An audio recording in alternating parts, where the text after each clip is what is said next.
Chapter 1. Disguised visit. Father Isaiah, your humble son is truly incapable. Xuanhuan has nothing but vast deserts and no resources. The people are barely clothed and often starve. I even sold the birthday gifts you bestowed on me to buy grain for the people so they could eat. Lionel was hunched over a desk, writing while being served by beautiful attendants behind him. The elderly secretary of the Haddonfield, standing nearby, frowned deeply at the contents of the memorial. Your Highness, this year we collected 3 million taels in silver tax and 5 million dough of grain, not to mention countless silk, cotton, 10,000 caddies of gold, 30,000 caddies of refined iron, and 1,000 caddies of copper. The people now live prosperous and peaceful lives, with food and clothing enough for all. During festivals, they even have meat. Why report this way? Lionel didn't even glance at him and continued his tearful appeal in the memorial. Moreover, because of the rugged terrain, commerce is blocked and bandits run rampant in the forests. It's impossible to collect commercial taxes. I can't even afford stationery for schools. The secretary realized he knew too little about his lord. How could such lies be spoken with such ease? Rugged terrain? Carriages traveled smoothly on flat cement roads between counties and towns, unimpeded whether for commerce or military movement.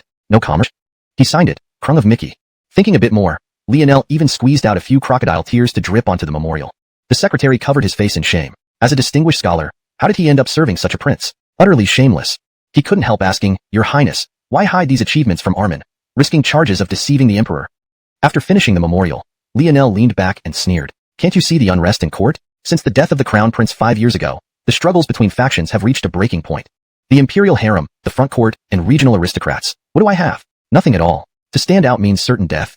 Lionel had been in this world for 5 years. When he arrived at 14, he initially rejoiced, thinking it was purely a Roman noble experience. But laughter soon turned to sorrow as the current crown prince died unexpectedly.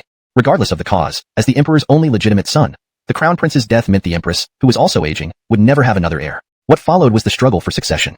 Did he have any chance? Impossible. His birth mother was long gone, and his maternal family held only minor offices. There was no way for him to stay neutral. Staying in the capital meant waiting to die. So, he cried bitterly before the late crown prince's body until the emperor and empress, moved by his display, granted him the title of Adden and sent him to Xuanhuan. Chapter 2. Upturning perceptions. Horatio furrowed his brow. Could it be that he had run into barbarians right after entering Xuanhuan? Go out and see what's going on, he ordered. The elderly eunuch hurriedly nodded and rose to investigate. He barely stuck his head out before letting out a startled cry, then fell silent for a long time. This only deepened Horatio's frown. What could be so alarming outside? Elmo Quan had been with him for over 20 years. He had seen countless situations. After a long while, Elmo Quan finally withdrew, his face filled with shock. His mouth opened several times, but no words came out. Your Majesty, perhaps you should see this with your own eyes. Horatio gave him a doubtful look. To act like this after all these years, it was truly disappointing. When he poked his head out, he froze in place. Before him lay an expansive road wide enough for 8 carriages to travel abreast, stretching as far as the eye could see. Given his experience, even Horatio couldn't immediately fathom how many resources would be required to build such a road. Ralph engineering feat rivaling the imperial highways. Could Xuanhuan, a desolate frontier, achieve this? How much wealth must have been drained from the people to construct such a lengthy road? Xuanhuan's income were pooled together. Such a road couldn't be built. How many laborers must have been conscripted? No wonder people were living in misery. Such heavy forced labor could easily lead to rebellion in Xuanhuan. Lionel was pushing the people of Xuanhuan to revolt. If Xuanhuan rebelled, the northwest gateway would be wide open, and the barbarian cavalry could surge in. This was a disaster that could bring the nation to its knees. A burning rage ignited in Horatio's chest. Why had he appointed Alaric here? Why didn't the prefecture stop or report this? Had Xuanhuan become riddled with corruption? Coldly, he instructed, order Guizhou to mobilize 50,000 troops, ready to take over Xuanhuan's defenses. He wasn't a soft-hearted ruler. One son's betrayal wouldn't sway him. Horatio had already sentenced Lionel to death in his mind. But his anger soon dissipated when they encountered a bustling construction site on the way to Xuanhuan city. Youthful workers chanted as they mixed cement and gravel. What stopped Horatio in his tracks was the obvious governmental project nearby, supervised by clerks, yet everyone was smiling. How was this possible? Government projects involved forced labor. Who smiled during forced labor? People barely refrained from crying. Horatio waved for the guards to stand down and asked gently, There might be a misunderstanding. I'm from elsewhere. Why do you all revere Alaric so much? Seeing Horatio's reasonable demeanor, the old man shouted, All right, back to work. He's just from out of town. The youths understood and resumed working fervently. The old man sipped thoughtfully before continuing. Our prince is the finest person you'll ever meet. Before he arrived, Xuanhuan's roads were treacherous, especially mountain paths. Many died from falls. Moreover, bandits and barbarians raided constantly, committing unspeakable atrocities, capturing people like livestock. I was captured once. It was a life worse than death. After the prince arrived, bandits vanished. He led cavalry raids, striking fear into the barbarians and rescuing many captives. I was one of them. Horatio's anger gradually subsided. So, this boy had the confidence to build roads because he subdued the nomadic tribes. That made sense. Do you agree to serve in forced labor out of gratitude for being saved? Horatio felt he was close to uncovering the truth, but he still didn't condone this method. Public sentiment was valuable but shouldn't be squandered. However, the old man's next words once again overturned his understanding. Horatio returned to his carriage, his demeanor much more relaxed than before. He told Xuanhuan, "Send someone to intercept the messengers. We won't mobilize troops. It seems this lad is doing a decent job in Liangzhou. I'll take a closer look." Getting Horatio to admit he had acted rashly was clearly impossible. As an emperor, acknowledging mistakes without correcting them was second nature. Even so, Xuanhuan was inwardly astonished. Changing orders midway like this, it was clear that Alaric had some real skills. As the convoy continued forward, more and more carriages appeared on the road. Horatio watched the increasing number of merchant convoys with a mix of relief. If the road hadn't been wide enough, they would surely have been blocked. With so many merchants, the local people would naturally benefit as well. It became easier for them to sell goods and make extra money from handcrafts. If all roads in the empire were like this, life for the common people would undoubtedly improve, and military logistics would be faster and smoother, making the empire more stable. While Horatio didn't know the saying to get rich, first build roads, as an emperor, he understood the immense benefits of a well-developed transportation network. Finally arriving at Liangzhou city, looking at the bustling scene ahead, Horatio's face darkened in silence. Before ascending the throne, he had inspected various regions, with Liangzhou as the last stop. Back then, limited warhorse supplies. How dare a small place like Liangzhou leave its gates wide open without such formidable cavalry support? With an ashen face, he coldly ordered, "Immediately deploy the xiuxian cavalry to scout for any sudden attacks by the alien tribes. Send a message to Alaric, governor of Liangzhou, and general of Liangzhou, ordering them to come here immediately. I will teach this Alaric a lesson. 2 victories don't make him invincible." Suddenly, the stones beneath his feet began to tremble. Not just the stones, but the earth itself was shaking. Looking up, a massive cloud of dust appeared on the horizon, accompanied by thunderous hoofbeats, the sound of advancing cavalry echoing like mountains collapsing. The guards did not shout warnings. If it were an enemy assault, there must be an insider helping. They could escape under the cover of the xiuxian cavalry without drawing attention. But if they shouted, the enemy would abandon Liangzhou and pursue Horatio with full force. Horatio quickly mounted his horse, ready to be rescued by the distant xiuxian cavalry while covering the civilians' retreat into the city. To his surprise, the civilians wore expressions of joy, cheering loudly. "Long live the Empire! Long live the Empire!" At the city gates, Lionel rode a tall horse, holding a whip, wearing a white imperial robe, his face serene and commanding. Noticing Horatio on his horse, an attendant beside him shouted angrily, "Alaric is here. Why haven't you dismounted to pay respects?" Chapter 4, The Con Dances. Xuanhuan and the group of guards were stunned. Had this kid eaten a bear's heart and a leopard's gallbladder? Asking the emperor to dismount and pay homage to the Adon. Absolutely outrageous. Horatio's face darkened immediately. If it had been another occasion, that one sentence would have led to 9 generations of this guard's family being buried in 2 acres of land.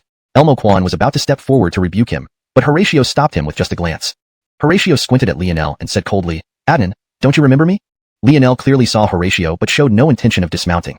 He even treated him as if he were heir. This gave Horatio an uneasy feeling. Was this youngest son really forgetting what his father looked like? It turned out that Lionel had genuinely forgotten. He gave him a puzzled look. "Who are you?" Since his arrival through the portal, he had only met Horatio once, and that too fleetingly. Most of the time, he obediently knelt and earnestly hoped for a quick transfer to Liangzhou. So how could he remember what Horatio looked like? For an emperor, controlling the hearts of the people was most important. Whether it was the civilians at the construction site earlier, or now with the military, it demonstrated Lionel's strong ability to control the hearts of the people. Among the black armored soldiers, 3 generals removed their helmets and stepped forward, their faces filled with excitement. "Your Highness, we have captured Halden." Before Lionel could speak, Horatio blurted out, "Who? Halden? The left virtuous king of the Yeha tribe?"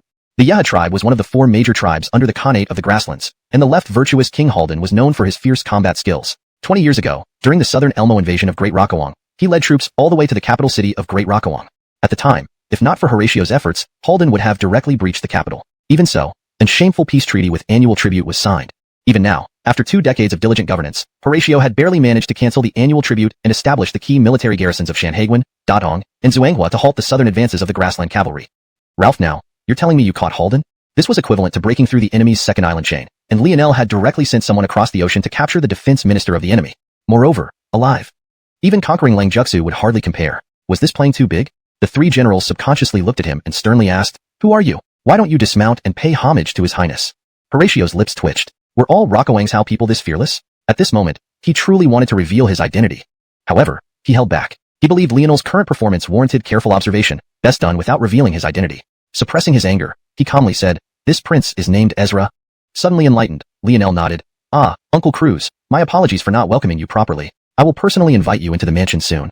Horatio nodded, understanding that the wait was likely for the sake of rewarding the troops. What left him speechless was that Lionel happily waved his hand. "Bring Halden here. Where are the musicians? Start playing and dancing." Instantly, a troop of musicians emerged from the city gates, beating drums and creating quite a commotion. Several black armored soldiers dragged a burly man from the grasslands before them. Halden didn't struggle and knelt in front of Horatio, his voice filled with sorrow. "Your Highness Adon, if I dance, will you spare my tribe?" Once a proud and mighty eagle of the grasslands, Now he didn't dare resist. To Halden, these 20,000 ironclad cavalry weren't human. They were devils. You reap what you sow. After insulting Horatio by the capital, Halden now danced in women's clothing before the Adden in broad daylight outside Rockawangzhou city. Lionel laughed heartily and clapped. There was a reason for making trouble for Halden. The insolent dog dared to refuse to sell him wool. How else would his sheep-eating human plan work? No matter how far-sighted, the surprise attack by Rockawangzhou's cavalry without rescue and the positioning found by the infantry and cannons made it clear. There must be informants on the grasslands. His gaze fell on Horatio. Uncle Fergus, how does this amusement look? Horatio narrowed his eyes and nodded in agreement. Lionel asked again, Uncle Fergus, isn't my army majestic? The three generals instantly understood, giving a signal. The 20,000 black-armored cavalry roared, Long live the Fergus of Rockawang! Victory to the Great Ming! Horatio smiled. This little brat, was he threatening the Isaiah? How daring! He simply said, let's chat inside the mansion. Rockhoddle brat, if I don't break your legs, I'll change my surname. ####Chapter 5. Sheep-eating people. Even Horatio, who was accustomed to grand spectacles, was secretly astounded by the might of this cavalry. The troops were fully armored, each rider possessing 2 horses, and they fell between light and heavy cavalry in terms of equipment. There, he wisely changed his address, making his intention clear. If we go in, what about the Xiuxian cavalry?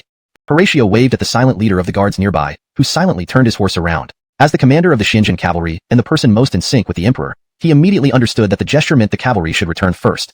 With this settled, the two rode side by side into Rockawangzhou city.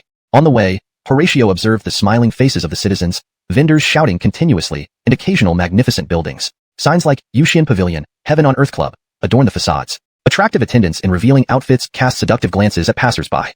Horatio felt curious and decided to visit these places when he had time. Despite being intrigued, he maintained his composure. His son was right there. What would it look like to show too much surprise? Contrary to his expectations, the residence of Alaric wasn't particularly lavish. It just barely met the specifications for a prince's mansion. This puzzled Horatio, given how extravagant Lionel appeared in his attire. Obviously, Lionel didn't live here but stayed at Xiuxian Pavilion. A feast was laid out, and Horatio couldn't wait to ask Lionel about his method of wealth accumulation. How did he manage to maintain an army while also engaging in infrastructure projects, even paying laborers? He desperately wanted to know. We need dignity. We demand compensation. Horatio almost drew his sword. The salt and iron exchanged weren't for silver but for wool? Why use precious salt and iron for something as worthless as wool? What good was it? Was Alaric insane? Lionel looked calmly at Sukhbader, with murderous intent flickering in his eyes. But thinking of the sheep-eating people plan, he smiled. All right, this is my fault. How about we double the trade quota? Will that work? Sukhbader was overjoyed. Before he could respond, Horatio finally snapped, pounding the table. I object. His face turned ashen, eyes blazing with fury. Alaric, your audacity. Smuggling salt and iron to the steppes? Aren't you afraid of Armand sentencing you to death? Lionel ignored him and sighed to Sukhbader. Look, doing business with you has been challenging. Yet you accuse me of trickery, refusing to sell me war horses. Is this fair? Blunt and honest, Sukhbader blushed and performed a chest salute to Lionel. Esteemed Alaric, you are truly a wise man sent by the eternal blue sky to save us. Rest assured, any who disrespect you will be dragged to death by our war horses. Wise man sounded impressive, but there was no mention of war horses. Lionel reflected that anyone saying the nomads lacked cunning was dead wrong. Even for silver, Horatio would have hesitated. Lionel showed excellent military and administrative abilities. But wool? That was outright treachery, clearly aiding the enemy. Facing Horatio's murderous gaze, Lionel calmly poured himself a drink. Hurley, come sit. Let me tell you a story about sheep-eating people. Chapter 6, Hidden Agendas. Do you think I've never seen the world? How can a grass-eating animal possibly eat people? Horatio scoffed coldly. Sheep-eating people? What a joke. However, noticing that Lionel remained calm and composed, Horatio's curiosity was piqued, and the murderous intent on his face lessened slightly. Lionel didn't answer his question but instead chuckled and gently pressed down on Horatio's shoulder, forcing him to sit. At the same time, he poured himself a cup of wine and said calmly, I know what Hurley is thinking. After you hear my story, then you can get angry. Now calmer, Horatio decided to hear what this son of his had to say, wondering if anything worthwhile would come out of it. Once upon a time, there was a large noble family with vast lands, which they rented out for farming or grazing. One day, a merchant came to buy wool. The family sold all their wool to this merchant. A few days later, seeing his uncle immediately refute the idea, Lionel understood he had been drawn into the story. He explained, let's put aside whether he is foolish. The matter is real, and he will indeed provide the money. Horatio stroked his chin, pondering for a moment before replying, if so, I would offer the shepherds an extra 2% profit, encouraging them to raise more sheep, thus making a significant profit next year. Not enough, far from enough. The merchant said he would buy all the wool available. Lionel guided him further. After more contemplation, Horatio narrowed his eyes and said, then I'll convert all my remaining land to grazing fields. Increasing wool production will ensure huge profits next year. Uncle, you're too kind. The noble family in the story isn't as compassionate. For high profits, he enclosed all his lands, renting them to shepherds. Lionel waved his finger calmly.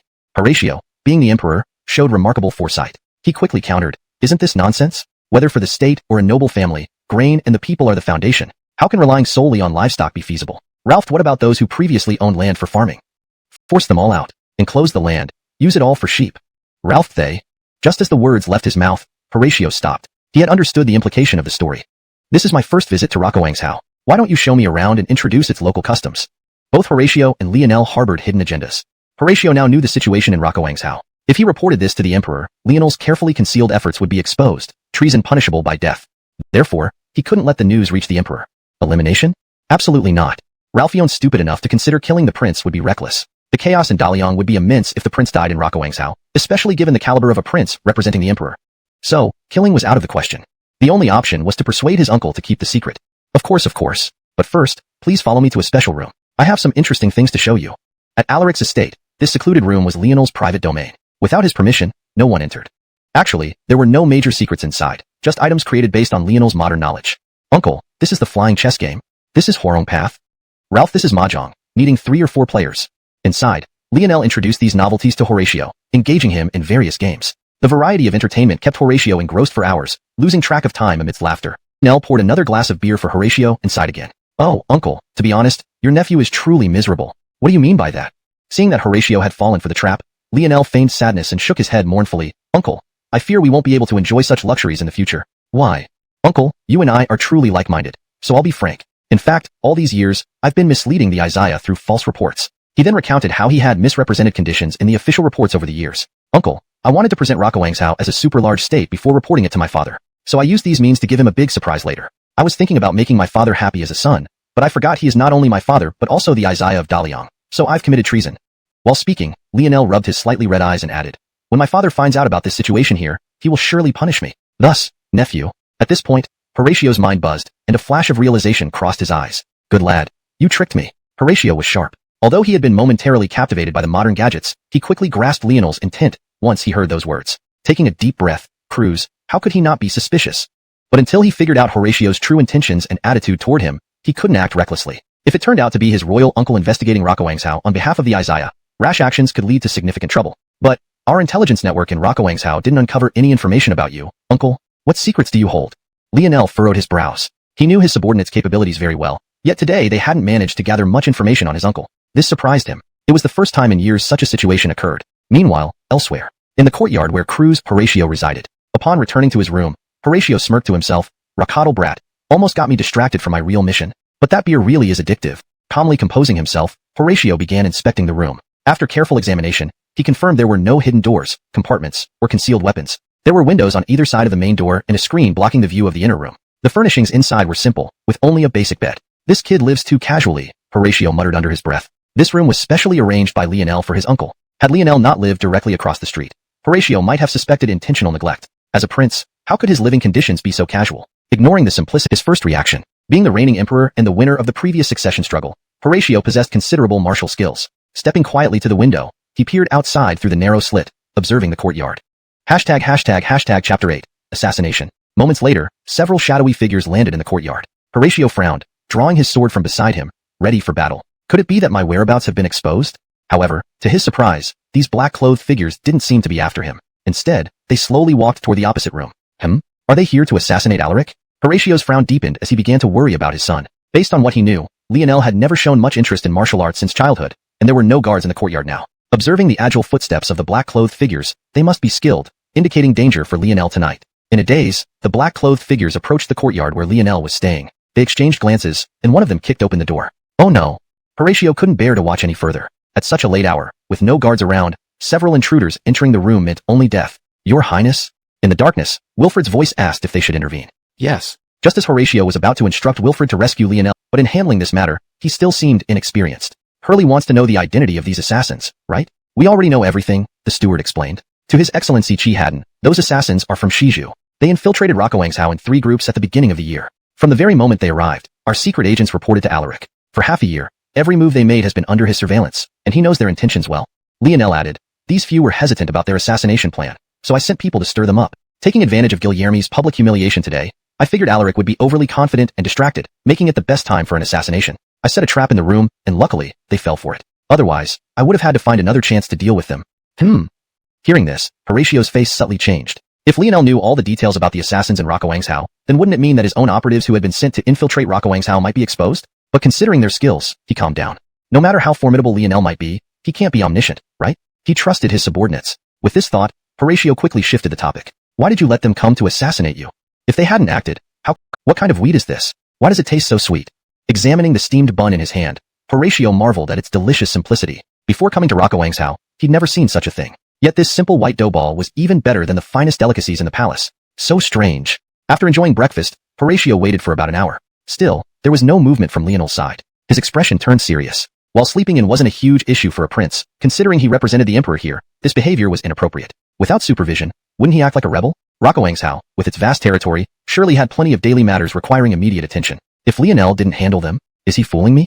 Thinking this possibility made Horatio furious. As the emperor, deceit angered him most. To think even his son could deceive him. Humph. Without delay, Horatio headed to Lionel's courtyard. Alaric. But there was no response. Inside, only two attendants greeted him. Xiuxian. Alaric isn't in the mansion. You. Huh. What? Alaric isn't here? Horatio was bewildered. He had been watching closely and hadn't seen Lionel leave. Yes, Xiuxian. Alaric went to the state office at dawn. Dawn? Going to work? Horatio barely noticed the different phrasing, but heard the attendant say Lionel had left for the state office at dawn. Wasn't that earlier than he had gotten up? Horatio stood stunned for a moment. Yet soon his expression grew cold again. Nonsense. Even officials in the capital struggled to be self-disciplined despite daily oversight. Lionel, far away in Liangzhou, couldn't possibly be so disciplined. So, you're just putting on a show for me. Horatio scoffed and left. Earlier, he thought Lionel showed some capability. Now, he considered him merely flattering. Translation ends. Chapter 9. How to deceive. I want to see how you can deceive in this vast Liangzhou city, Horatio said, and then led the guard straight onto the bustling streets of Liangzhou city. Yesterday, he had gone directly to Alaric's mansion, missing out on the lively scenes on the streets. Today was a perfect opportunity for him to secretly inspect Lionel's governance achievements. Horatio deliberately kept a low profile. The guards did not disturb anyone, quickly reaching the bustling area of Liangzhou city. Here, every street and alley were filled with all sorts of vendors selling daily necessities like rice, flour, oil, cloth, hemp, silk, and many items that even Horatio had never seen before. There were also street performers. How will you provide rations to the court when needed?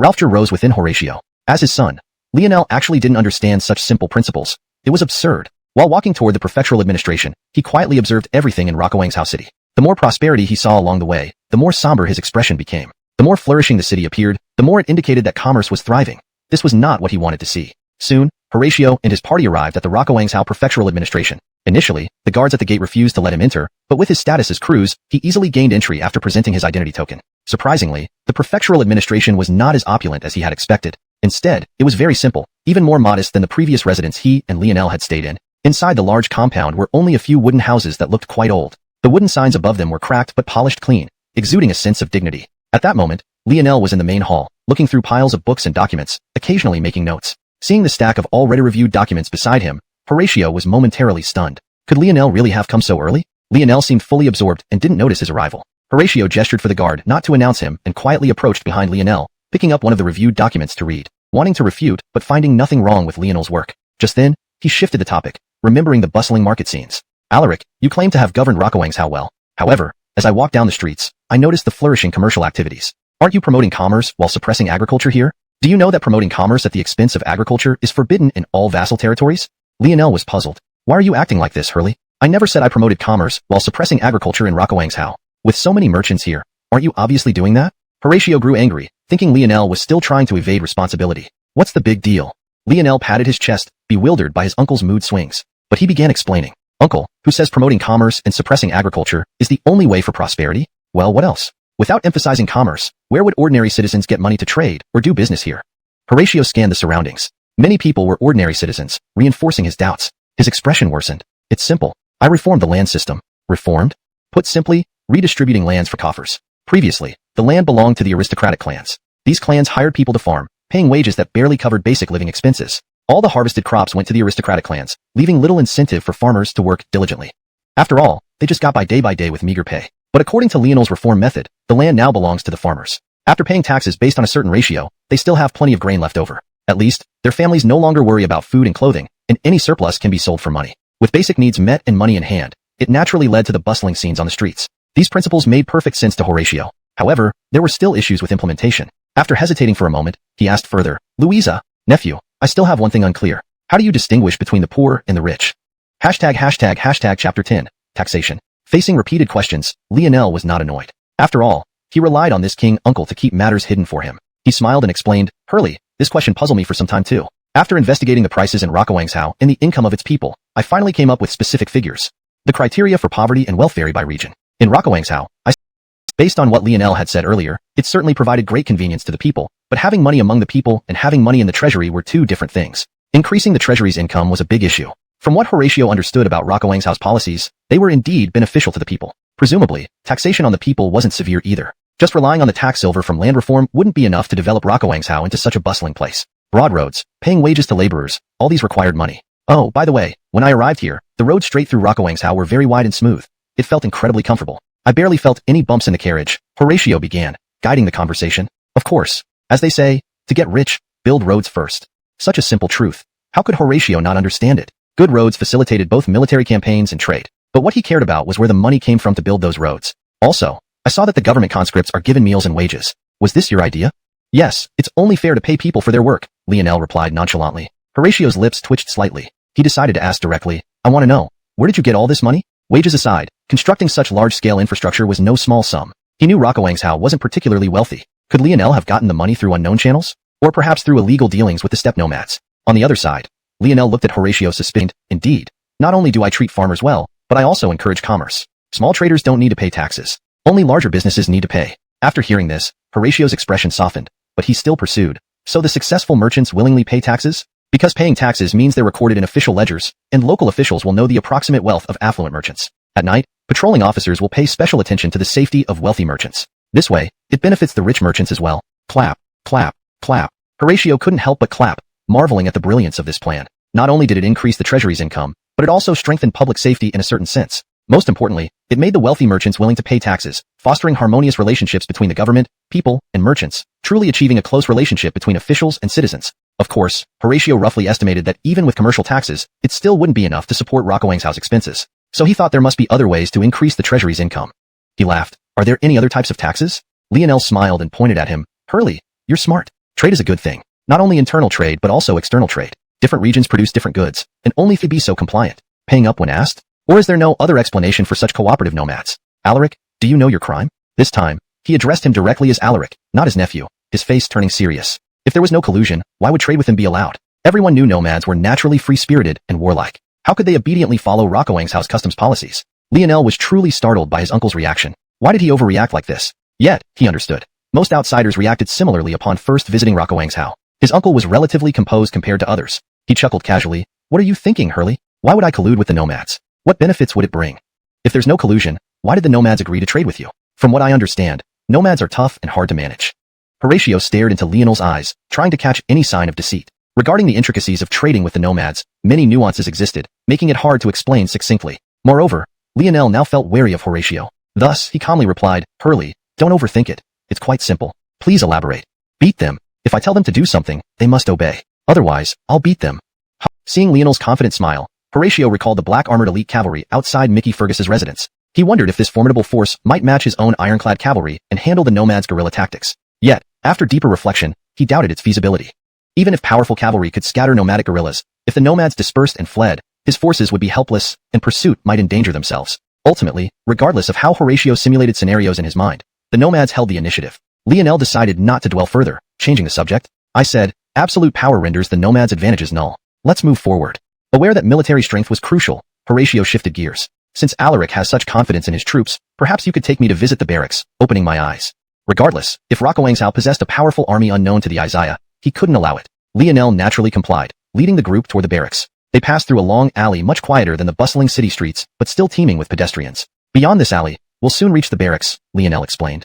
Horatio frowned. Why not allocate a separate area for the barracks? It aids training and prevents disturbances to civilians. There's no need. We believe in unity between soldiers and civilians here, Lionel responded indifferently. While unity sounded ideal, rulers typically separated military and civilian spheres to avoid complications. Additionally, barracks housed sensitive information unsuitable for public knowledge. As Horatio pondered Lionel's management approach, a commotion arose ahead. A crowd gathered around several soldier-clad figures. General, please spare this brave warrior. Sir, madam, military rules bind us tightly. I cannot help, but he delayed due to helping me. All witnesses can vouch for him. Please, General, show mercy. We can attest. A soldier delivering supplies had fallen behind schedule. By regulations, delays exceeding half a day warranted investigation. Upon finding him, punishment awaited unless enemy interference occurred. In this case, the soldier helped elderly villagers move items, causing the delay.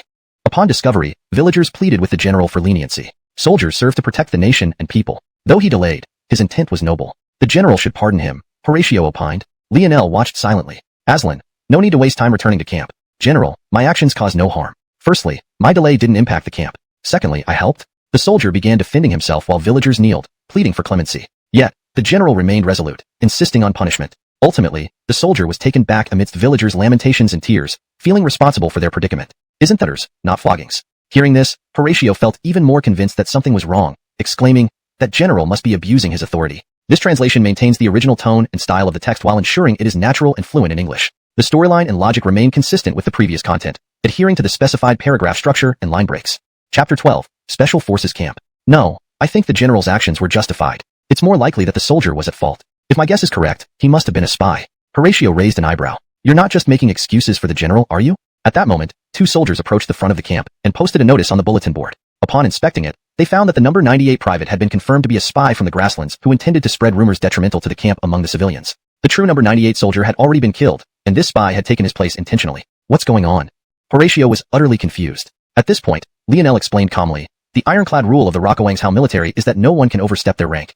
He then detailed the numbering system used in the military. Regular soldiers only took orders from their centurion, 10 centurions took orders from their chiliarch, and a chiliarch only took orders from their general. So when number 98 appealed directly to the general, it constituted overstepping his rank. According to regulations, the general could not intervene. Furthermore, given his number, Lionel surmised that he was unfamiliar with the camp's rules, most likely because he was a spy. Additionally, under the military structure, if a centurion died, soldier number 1 would automatically become the centurion. If a chiliarch died, centurion number 1 would become the chiliarch. If a general died, chiliarch number 1 would become the new general. This ensured order even if a general was assassinated. Horatio admired this ingenious system immensely. Only a brilliant mind could devise such an efficient setup. Let's go, Hurley. We should enter now. Lionel led the way, presenting a token to the guards at the entrance, allowing them smooth entry into the camp. Horatio was astounded by the meticulous systems even before entering the compound. He wondered what other surprises awaited inside. Following Lionel deeper into the camp, they first arrived at the infantry barracks. Soldiers were diligently training with various weapons, while generals occasionally shouted encouragement to boost morale. It felt like they were truly on a battlefield. Horatio acknowledged the seriousness of the training. He also noticed that soldiers were divided into different groups, each practicing unique skills despite being part of the same regiment. Infantry typically consisted of heavy and light infantry. Headed by Lionel, they reached the cavalry barracks. Familiar with cavalry, Horatio noted their superior mobility due to horses, which made cavalry an essential part of any army. Only elite soldiers could join this unit, needing both combat skills and equestrian prowess. Though the training methods didn't differ much from what he remembered, the sheer number of cavalrymen stunned him again. How many cavalry do you have here? Sigh, Liangzhou has limited manpower. We have about 30,000. 30,000? Horatio nearly dropped his jaw. Training a single cavalryman cost as much as 8 infantrymen. These weren't just cavalrymen. They were money. For a region as poor as Liangzhou to invest so heavily in cavalry training was astounding. Moreover, though neighboring the grasslands, Liangzhou didn't produce war horses. Where did these 30,000 horses come from? Recalling Lionel's earlier trade deals with the grasslanders, Horatio nodded inwardly. Apparently, the horses came from the grasslanders. If Horatio knew Lionel had understated the cavalry numbers by half, he might have fainted on the spot. Even the Isaiah only traveled with 10,000 cavalrymen, showing the critical importance of cavalry in this era. However, what intrigued Horatio more was the mysterious Divine Machine Regiment. What exactly is the Divine Machine Regiment? Follow me, uncle, and you'll see. Upon arriving, Horatio was slightly a significant threat. But hundreds of ballista carts firing together would cover an immense range, causing devastating casualties even before the enemy saw them. At the same time, a hint of apprehension arose in Horatio's heart. Such a powerful army. If even his own elite troops were to face them head-on, they might. Thinking this far, Horatio's expression involuntarily turned worried. What he didn't know was that all these displays were carefully chosen by Lionel for him to see. Lionel's principle was simple. Never reveal his true strength unless absolutely necessary. Originally, Lionel had planned to introduce Hurley to the real trump card of the Divine Machine Regiment. But seeing how stunned he was by the crossbow carts, Lionel changed his mind and decided not to tell him about the muskets and cannons just yet, fearing his heart wouldn't be able to handle it. In this era of cold weapons, crossbow carts were practically at the pinnacle of weaponry. If he were to introduce firearms, it would completely revolutionize the entire era. Thus, Lionel ultimately chose not to reveal them. Come on, Hurley, let me take you to meet the Special Forces camp. At the same time, Horatio felt a twinge of apprehension. Such a formidable army would likely overwhelm even his elite Xiuxian camp in a direct confrontation. Thinking this far, an undercurrent of worry unknowingly spread across decreasing size in the corners, along with a series of things he had never seen before. This is where the Special Forces train. Actually, they are quite different from traditional troops. They're a bit like assassins, but much more versatile. A single Special Forces soldier can complete a series of tasks that ordinary troops can't handle. This explanation only confused Horatio further. You mean Special Forces operate solo? Solo operations in this era were simply laughable. You can understand it that way, but not entirely, Lionel replied. Stop holding back. What exactly are Special Forces? Lionel thought for a moment and explained. The main task of the Special Forces isn't combat, but to use their comprehensive abilities and special equipment for infiltration, espionage, concealment, assassination, and intelligence gathering. From Horatio's perspective, it was hard to imagine how a single soldier could accomplish such complex tasks. Thus, his understanding of special forces remained superficial, and Lionel didn't push further. In short, different types of troops have different roles depending on the situation. I'm still exploring this. My goal is to build a diversified army. Since Liangzhou borders the grasslands, it's always wise to be prepared for the unexpected. Horatio nodded on the surface, but began to ponder inwardly. Building up a strong military force in Liangzhou as an emperor was naturally pleasing, but if Liangzhou's military power grew too powerful, it would become a threat to the emperor. Off a small piece and put it in his mouth, chewing while saying, "Hurley, try eating it directly first. I've already asked someone to prepare hot water, so you can try soaking it later." Horatio also took a bite and found it quite tasty, praising it repeatedly. When Lionel poured hot water over it and waited a few minutes, Horatio almost jumped up upon tasting it again. "Why does it taste so delicious after adding hot water?" Horatio asked after having 2 bowls of instant noodles. As an emperor, he had never tasted anything so delicious, yet the soldiers in Liangzhou could. It even made him wish he were one of them. Lionel explained, after frying, the noodle blocks absorb flavors easily from the broth, so with just simple seasoning, they become very flavorful. After enjoying the meal, Horatio said seriously, "This food is not only delicious and convenient to eat, but also easy to carry. It truly is the best choice for military rations. If all our soldiers in the Great Liang Empire had this, we'd have an unbeatable iron army." Though he said this aloud, he became even more wary of Lionel. With troops and provisions, he even started wondering if Liangzhou's army could breach the imperial city if Lionel marched south. After leaving the camp, Lionel wanted to take his uncle to experience Liangzhou's unique foot-bathing culture. However, a confidant from Liangzhou as is because it was also used in the original text provided by the user. Ideally, it would be translated as Mickey Wang Fu to our chief, or fully translated as Mickey Fergus's mansion, for better understanding. Here is an improved version. Back in his room at the Mickey Fergus's mansion, Lionel paced restlessly. If this uncle were really the emperor, his actions today would make him look like a fool. He had exposed many secrets and even begged him not to tell the emperor. How could he deal with this? He drank some tea to calm down. These were all speculations, and worrying about something uncertain wouldn't help. The best approach was to confirm the identity of his uncle. "Summon my men. At your command. Prepare a banquet. I want to get Uncle Chi drunk." On the other side, Horatio was sharp too. When Lionel acted unnaturally upon receiving the report, Horatio guessed he was starting to suspect his identity. So, when Lionel tried to change the subject, he just went along with the act. "So this kid really suspects me now." Then, a servant from Mickey Wang Fu, our chief, came. Edit. Then, a servant from our chief arrived. "Cruz, Alaric has set up a banquet for you. He wants to drink until dawn. Lead the way." With a sweeping gesture, Horatio walked out, thinking, "Boy, let your father the emperor see what you're capable of." Chapter 14. The Golden Cicada's Escape. The feast began. Lionel immediately poured wine for Horatio, respectfully saying, "Hurley, this is a fine wine I brewed myself. Please try it." As the emperor, he had tasted countless varieties of fine wines from across the land. However, upon tasting the first sip, he was still struck by the rich aroma of the wine. "You know how to brew wine?"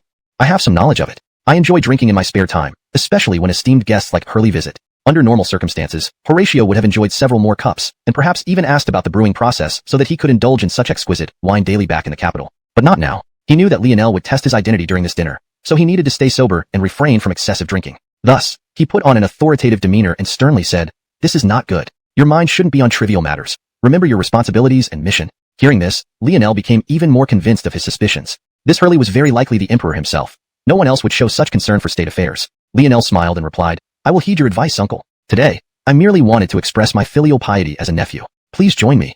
Throughout the meal, Lionel kept pouring wine and showing deep respect for Hurley, mentioning his longing for elder care and his newfound kinship with Hurley, insisting they drink until drunk. "Ralphie Moore, and you'll be drunk." Horatio tried to decline, thinking this young man was exceptionally patient. After such a long time, he still hadn't made any probing remarks. "Ah, uncle, why are you so formal with me? It's rare to share such moments with you. If we get drunk today, let us sleep together and talk through the night." Lionel refilled another cup, thinking how well this old man could hold his liquor without showing any signs of intoxication. Horatio realized that if he waited any longer, he might actually get drunk. "Since you won't speak first, I'll take the initiative. Nephew, you are a prodigy of our time. In just a few years, you've brought much prosperity to Liangzhou. To be honest, given your talent, why remain in this remote place? Have you ever thought about returning to the capital to achieve greater things?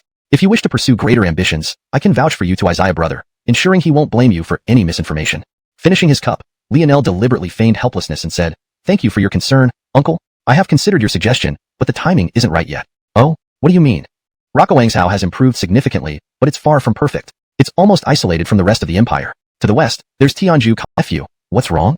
Horatio asked. Lionel regained his composure and responded dejectedly, "I thought uncle would stay a few more days. Hearing you're leaving tomorrow makes me sad. I apologize for losing my composure." Seeing no sign of genuine regret, Horatio concluded that Lionel still doubted his identity and continued, "I wish I could stay longer, but uncle here misses his concubines at home. I can't wait to return, huh? Haha, uncle, you are indeed a man of true character. By the way, I have some herbs given by a divine doctor. Let me give you some. They will strengthen your constitution and ensure many enjoyable nights. Is that so? Excellent, excellent.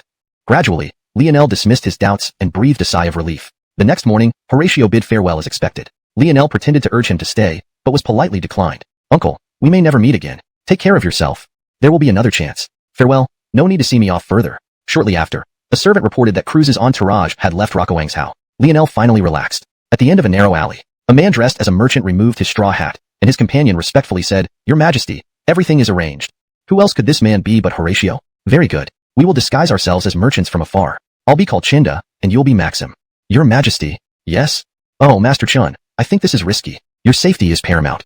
No worries. You've seen these past days, Liangzhou is quite secure. There's no need for further explanation. You may go. This was Horatio's plan. To escape notice and secretly investigate Lionel by blending in with the common people, obtaining information directly from the ground, which would be the most reliable. They strolled through the streets and came upon an inn. Since staying at Alaric's residence wasn't an option, they decided to lodge at the inn. The best rooms. Maxim placed silver coins on the table. The innkeeper quickly approached smiling. You have excellent taste. This is the finest inn in Liangzhou. Don't waste time. Arrange it quickly, Maxim said impatiently. Yes, but may I ask, are you from outside the region? What difference does it make? Do we need permission to stay? The innkeeper explained. If you're from outside, you might not know our rules. Staying requires an identification token. Identification token? Horatio frowned. Chapter 15. Red Romance. What is an identity card? In the past few days, Horatio had already heard countless new terms in Liangzhou, so he was only puzzled now, not surprised. He had gotten used to encountering many things and places in Liangzhou that he had never seen or heard of before. The innkeeper explained with a smile. To put it simply, it's something to prove your identity. But when we came, we weren't told about this, Horatio pointed out. No problem. You just need to go to the nearest county office to register. It will be quick, the innkeeper replied. Maxim was displeased, thinking that for the great Isaiah of Daliang to stay at his inn was giving him face, so he rebuked. Why are there so many rules? Do you fear we don't have silver? The innkeeper looked troubled and chuckled apologetically. Sirs, it's not our rule. It's an order from the Liangzhou government. I'm just an innkeeper, how can I disobey? You know I wouldn't want to offend anyone over money, right? If someone without an identity card stays here, our inn will be punished by the authorities. You see, it's not easy running an inn with my family depending on me, please understand, sirs. Before the innkeeper could finish speaking, Horatio interrupted. All right, let's follow the local rules. Let's go to the county office. Maxim was horrified. He had never seen the Isaiah so humble. Immediately he whispered, Your Majesty, sir, this is too much respect shown to you. These people don't appreciate it. I can deal with them. Why go through such trouble? It's fine. We'll just make it 5 years ago. People have started living better lives, food, clothes, and even better security. Horatio thought for a moment. Oh, so this Adden is quite remarkable. That's putting it mildly. People treat him like a god. Horatio's eyes flashed with coldness, but quickly returned to normal. If the people revere him so, isn't he like an emperor himself? Would his own orders be obeyed in Liangzhou one day? Then, what's the most interesting place in Liangzhou? He asked. The innkeeper thought for a moment. If you're interested in local culture, try the Old Street in East Market. For treasures, visit Chongping Street in West Market. For textiles, Donggo Street in South Market. Ralph, for entertainment, I recommend the Red Romance in North Market. Red Romance? It didn't sound reputable. Could the Adden have established some unlawful venue? Horatio took out a piece of silver. Thank you. This is for your effort. Oh, thank you, sir, but I can't accept this. Goodbye. North Market. Horatio experienced the hustle and bustle of the streets. Unlike the previous markets filled with vendors, here were mostly pedestrians, many dressed in silk. Clearly, they were better off than common folk in coarse cloth. This matched the innkeeper's description. North Market was mainly for leisure and entertainment. A few coins meant nothing here. He soon spotted the Red Romance. It was situated in prime location, bustling with passers-by. Let's go there, Horatio muttered. Maxim immediately led the way, muttering, This Liangzhou is chaotic. To place a brothel in such a prominent spot. In ancient times, brothels were legal but generally avoided prestigious areas to preserve visitors' dignity. Larger establishments often stayed out of sight to cater to influential patrons. Seeing one in a bustling area was rare. Horatio felt the same. He wanted to understand the city's darker side more deeply. As soon as they entered, 2 uniformed attendants greeted them. Welcome. Horatio paused, looking around at the elegant decor, wondering why it didn't match his impression of a brothel. Though an emperor, he hadn't been inside a brothel. However, as a prince, he had visited one in his youth. Sir, I'll wait outside. Maxim wisely stepped back. The attendants escorted Horatio upstairs. After more than an hour, Horatio emerged looking refreshed. Maxim asked softly, Sir, do you want to go somewhere else? Horatio licked his lips. Strange. It's not a brothel. It's a foot massage place, or something called foot therapy. It's my first experience. Can you imagine someone massaging your feet until you feel like you're in heaven? Reporting to His Highness Qi, several county magistrates have come to report urgent matters. Several county magistrates? What could it be? Did they find some auspicious signs? Lionel yawned, grumbling as he walked out of the room. Upon seeing the Adden emerge, everyone knelt down. Your Excellency, the newly built bridge in the southern part of the city collapsed last night, injuring several people. Thankfully, no one died. However, the nearby residents have started protesting, blocking the county office demanding an explanation. There's such an incident? Lionel immediately became alert. The blueprint for the new bridge in the south was designed by him. Even modern heavy trucks wouldn't have caused any problems. So why did it collapse? Before he could fully ponder this, another voice interjected. Your Excellency, a county is experiencing widespread livestock deaths. The situation is dire, with mournful cries everywhere. Large-scale livestock deaths? Lionel's expression darkened. This wasn't a trivial matter. If it was a plague, the consequences would be disastrous. More reports followed. Your Excellency, Tian County has experienced large-scale private feuds due to water distribution issues. It seems that someone is inciting the conflict. La County has seen a surge in snake and insect infestations, with many farmers being bitten. As Lionel busied himself handling these matters, Horatio went an additional 10 coins for every 5 caught. The villagers went crazy. The fields were cleared in less than half an hour, and many missed out on the action. Horatio's lips twitched slightly, spending money liberally to solve problems. Indeed, Alaric was generous. It took him a whole night to release those snakes and insects, yet they were all dealt with in half an hour. Also, sir, what happened with the livestock deaths in Ha County? Alaric ordered the dead animals to be burned, and collected one carcass from each location for examination. Then, he gathered all surviving livestock in the area. By evening, he personally inspected the corpses and confirmed it wasn't a plague before returning to his residence. Horatio nodded, acknowledging that this was the best course of action. Dead animals weren't alarming as long as there was no epidemic. He followed up, what about the owners of the dead livestock? Didn't they protest? No. Alaric compensated them at 50% above market price through the county office. He truly is wealthy and generous, Horatio muttered. Ultimately, raising livestock was a way for the common people to earn extra income. With compensation higher than the market rate, the farmers naturally wouldn't mind the losses. Horatio couldn't help but smile. All his efforts ultimately made his son foot the bill. But at least Lionel hadn't let the common people suffer, repaying the debt like father, like son. Additionally, and the son of Village B's original head, the new head of Village A. They agreed that 1 year later, whichever village head led their village to produce more grain would get their father back. Brilliant. Horatio couldn't help but slap the table. This arrangement was ingeniously perfect. People from Village A served as the head of Village B, while people from Village B became the head of Village A. Their fathers were kept at Fulton's residence as hostages. In this way, in order to save their fathers and develop their own villages better, neither side dared to have ill intentions toward the other because the fate of their village was in the hands of the opposite side. Logically, both Village A and Village B would eventually reach a cooperative agreement driven by mutual interests. Only through the development of both sides could they save their fathers and achieve better results. A small change like this solved the conflict between the two villages fundamentally and thoroughly. How could Horatio not be amazed by such an arrangement and capability? As each of his assigned tasks was perfectly resolved, Horatio felt restless. He believed that he might not see what he wanted in Rockawangzhou City. If so, he could go to the countryside and maybe find unexpected results. On the narrow paths between fields, Maxim supported Horatio with concern. Your Majesty, why do you have to suffer and personally come down to the countryside? The roads are full of mud, which will make your dragon body suffer. Just let me handle any matters. Haha, it's fine. It has been many years since I walked among the fields. Horatio laughed heartily. Today, he came to the countryside personally to examine the living conditions of farmers in Rockawangzhou. Hey, Your Majesty, be careful slowly, someone said as they helped him. By the time the two men crossed the most muddy part of the path, they arrived at a place called Peaceful Village. Horatio liked the name of this village very much. Strangers? Ralph Old Man passed by, smiling and greeted Horatio. Horatio replied with a smile, hello sir. We are merchants indeed, traveling through this place. You are merchants? The old man suddenly became interested. Yes, what's wrong, sir? The old man wiped his hand on his clothes, then shook hands with Horatio. Maxim tried to stop him, but Horatio prevented him. Getting close to the common people was a rare opportunity for an emperor. Friends, it's almost mealtime. Why don't you come to our village as guests? By the way, I need some help. A commoner asking strangers for help piqued Horatio's curiosity. He smiled and said, Sir, we're not hungry. If you need help, just say it. The old man introduced himself. I am the village head here. You can call me Old Elmo.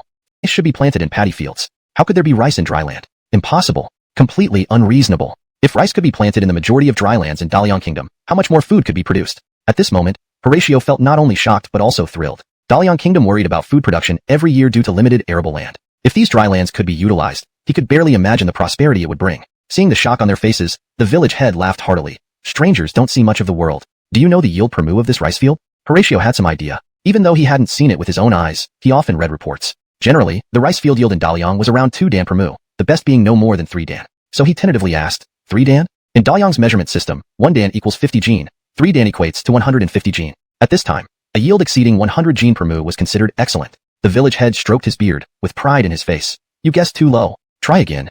Could it be 4 dan? Horatio was stunned. A yield of 4 dan meant double the production compared to other places. I won't tease you anymore. The village head stretched out both hands, all fingers open, 10 dan. And paused towards the sky reverently and said, they were developed by His Highness Alaric. At that time, I even went to the city to attend a meeting on behalf of our village. I just heard him talking about something called hybridization and cultivation. I didn't understand much. Ralph away, after a lot of effort, we finally got these seeds. Bang. If being struck by lightning was shocking before, this felt like the thunder had exploded in his brain. Incredibly impressive. You're saying that Alaric cultivated these seeds? Yes, the old village chief nodded, then added. Now that I've told you all this, will you help us sell the grain? Don't worry. We know the county office's price for purchasing grain and will give you some profit. Mainly, it's just for convenience. At this moment, Horatio had no time to think about selling grain. His mind was entirely focused on how to get these seeds. Just then, several young villagers passed by, each pushing what looked like carts but seemed more convenient than traditional ones. The carts were loaded with red and yellow baskets. Dempsey. Ah, it's Bowie and Danilo. The village chief exchanged greetings with them. Curiously, Horatio asked, are those potatoes and tomatoes in their carts? In this world, potatoes and tomatoes had entered Derakawang from the western regions many years ago. However, due to the variety, they were very small. Isn't that wasting food? Even worse than wasting it. The village chief explained, there's just too much. If we don't feed them to pigs, won't they rot? Potatoes yield more per acre than rice, so we can't use rice to feed pigs, can we? This left Horatio thoroughly stunned. He tentatively asked, more than rice? How much? About 20 sure, the village chief casually replied. Horatio felt a darkness clouding his vision and nearly sat down in shock. Maxim was frightened as well, and quickly moved to support him. I'm fine, let me catch my breath. Horatio couldn't find the words to express his feelings. A yield of 20 sure, which amounted to over 1,000 pounds. How many people could that feed? Derakawang hadn't yet reached a point where everyone could eat enough, and this tiny village was using so much grain to feed pigs? Horatio felt his heart might burst. Is the distinguished guest all right? The village chief asked with concern. Horatio slowly stood up, waving his hand. I'm fine, really. How about coming to my house for a meal? I slaughtered a pig yesterday, so we have meat.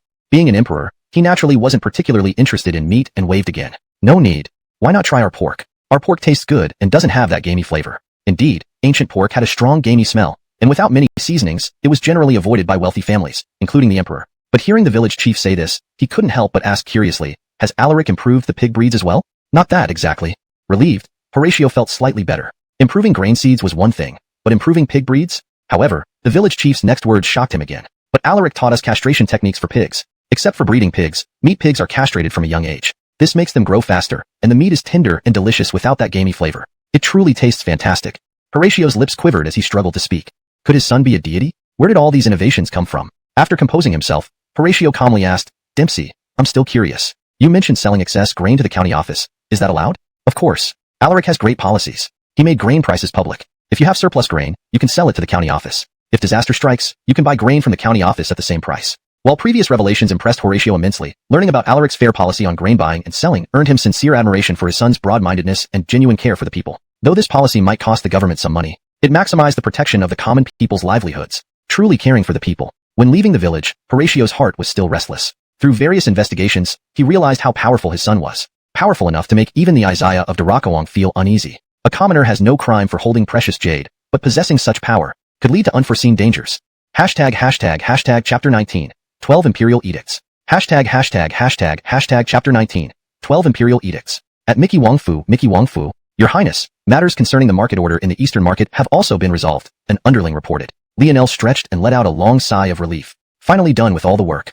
After the servant left, Lionel's expression turned serious. After years of his governance, Liangzhou had become a place blessed with favorable weather, plentiful food, and a stable populace, living comfortably for quite some time without any troubles. However, these past few days, various incidents occurred frequently across different areas, making Lionel feel that something was amiss. When something unusual happens, there must be foul play involved. Lionel suspected someone was deliberately causing trouble and ordered spies to infiltrate Liangzhou to conduct a secret investigation. Soon after, the spy returned with information. My Lord Archie, many unidentified individuals have been found within Liangzhou. There have been sightings of them near where incidents have occurred. Look at our new xuanhuan plow launched by the Liangzhou Academy of Sciences. It doesn't require 2 oxen.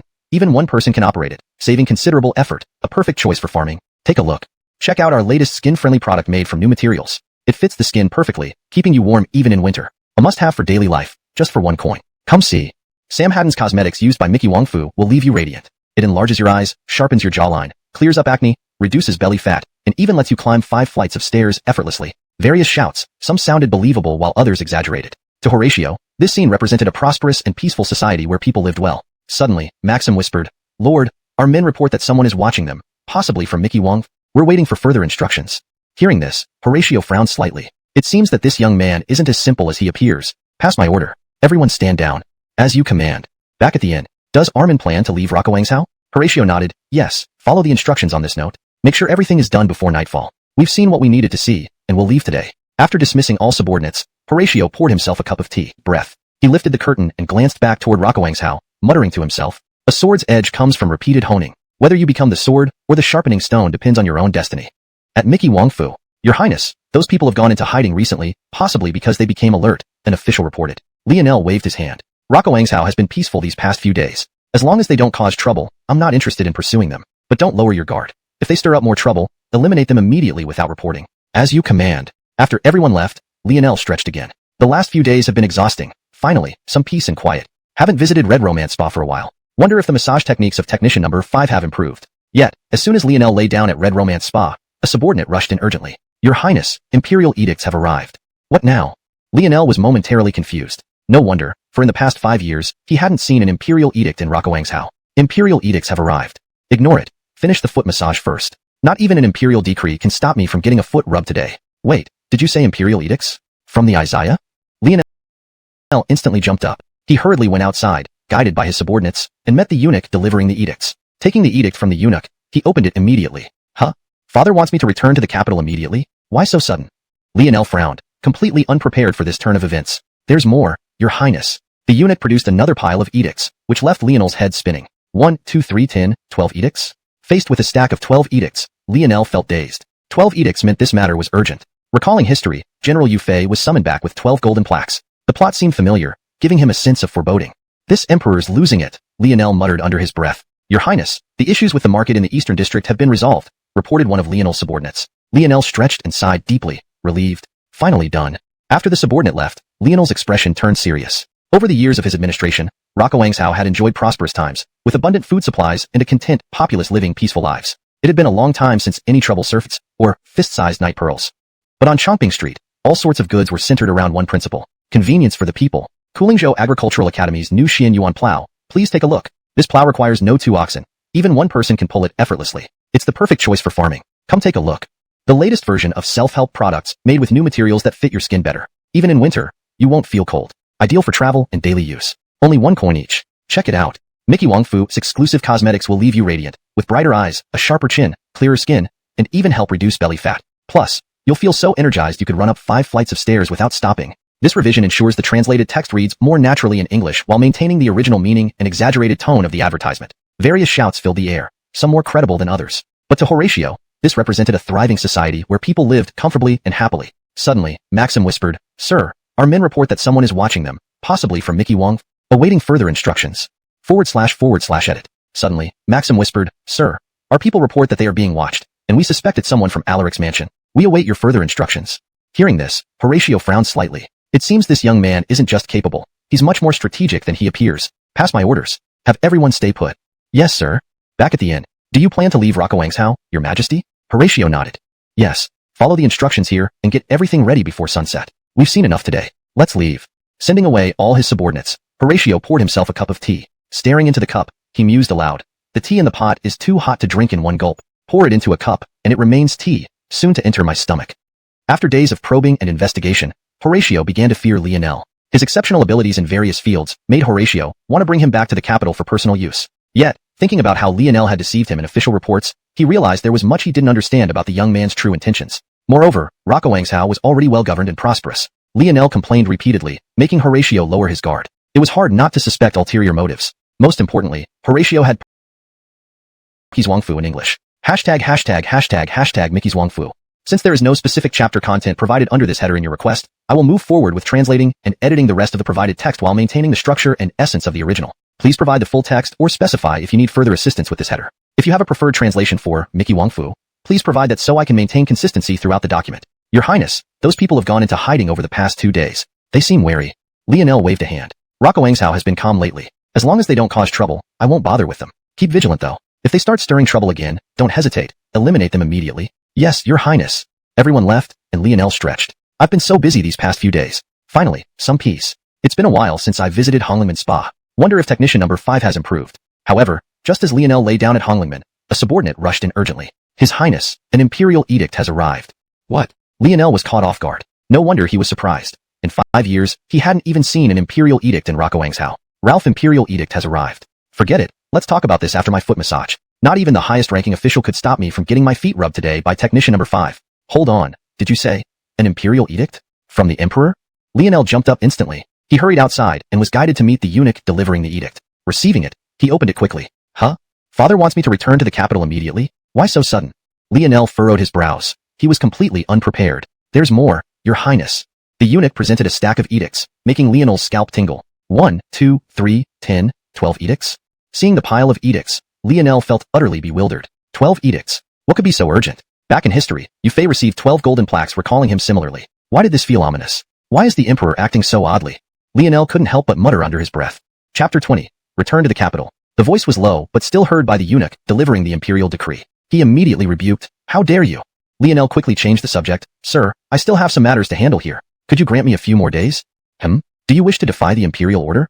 "Not at all, not defiance, just a few more days," Lionel quickly explained. "From the number of imperial edicts alone, imperial decree. The carriage is ready. Let's depart." Lionel slipped some silver to the eunuch, grinning. "I must make arrangements after all. I am the lord of Liangzhou. Such important matters should be handled properly before leaving. Surely you can wait a short while longer." The silver did its job. The eunuch turned and said in a high-pitched voice, "Half an hour." In that half hour, Lionel made whatever arrangements he could. This journey to the capital was fraught with uncertainty. He had to prepare meticulously and ensure he had a way out. If he died mysteriously in the capital, it would be disastrous. 3 days later, capital imperial palace, Xiuxian Hall. In terms of grandeur, even this Xiuxian Hall far exceeded Alaric's mansion. However, to Lionel, nothing here could compare to modern technology and civilization. "This eunuch, I've been waiting for quite some time now. When will Father Isaiah see me?" The young eunuch simply stood with his head bowed, shaking it silently. Seeing no one around, Lionel quietly took out a silver note. "Eunuch, take this for tea. Could you please inform Armin, or hurry things along? We can't wait until it gets dark." The little eunuch seemed startled and hurriedly knelt down, trembling. "Alaric, this servant dares not." "Such a bore," Lionel muttered and walked over to sit down. Hours passed until finally, footsteps approached outside Xiuxian Hall. "Lionel, if Father Isaiah doesn't see me today." "Alaric, be cautious, be cautious." The small eunuch was terrified, almost falling to his knees. Of course, Lionel could only vent his frustrations to the eunuch. If the emperor found out, his head wouldn't suffice. No matter what, in this feudal era, the emperor was everything. Imperial edict arriving. At that moment, a call resounded. "Your son receives the imperial edict." Lionel immediately knelt down. Compared to the previous 2 days of defiance, today's Lionel was much more respectful. The eunuch delivering the edict noticed this change, thinking that indeed, under the emperor's neglect, Alaric had become much more obedient. As an old eunuch by the emperor's side, he had seen many people and events. He knew that in front of the emperor, one must always be humble. Armin orders the immediate audience with Alaric. Lionel almost thought he had misheard. He assumed it would be another day of dismissal. To his surprise, he was actually summoned. Led by the eunuch, he arrived at Xiuxian Hall. "Your son greets Father Isaiah." Lionel didn't dare look up, kneeling according to the protocol, trying not to give the emperor any reason. No choice but to lower his head under authority. Despite Lionel's memories of a more advanced past, bowing was hard to accept. But who was he to question the emperor? He convinced himself by considering the man as both his father and emperor. "So, right now, we are father and son, not ruler and subject." Chapter 21. Recovering in mediocrity. "Look up and see." Lionel slowly raised his head again. He saw that Horatio was not wearing his imperial robes, but his worries did not subside.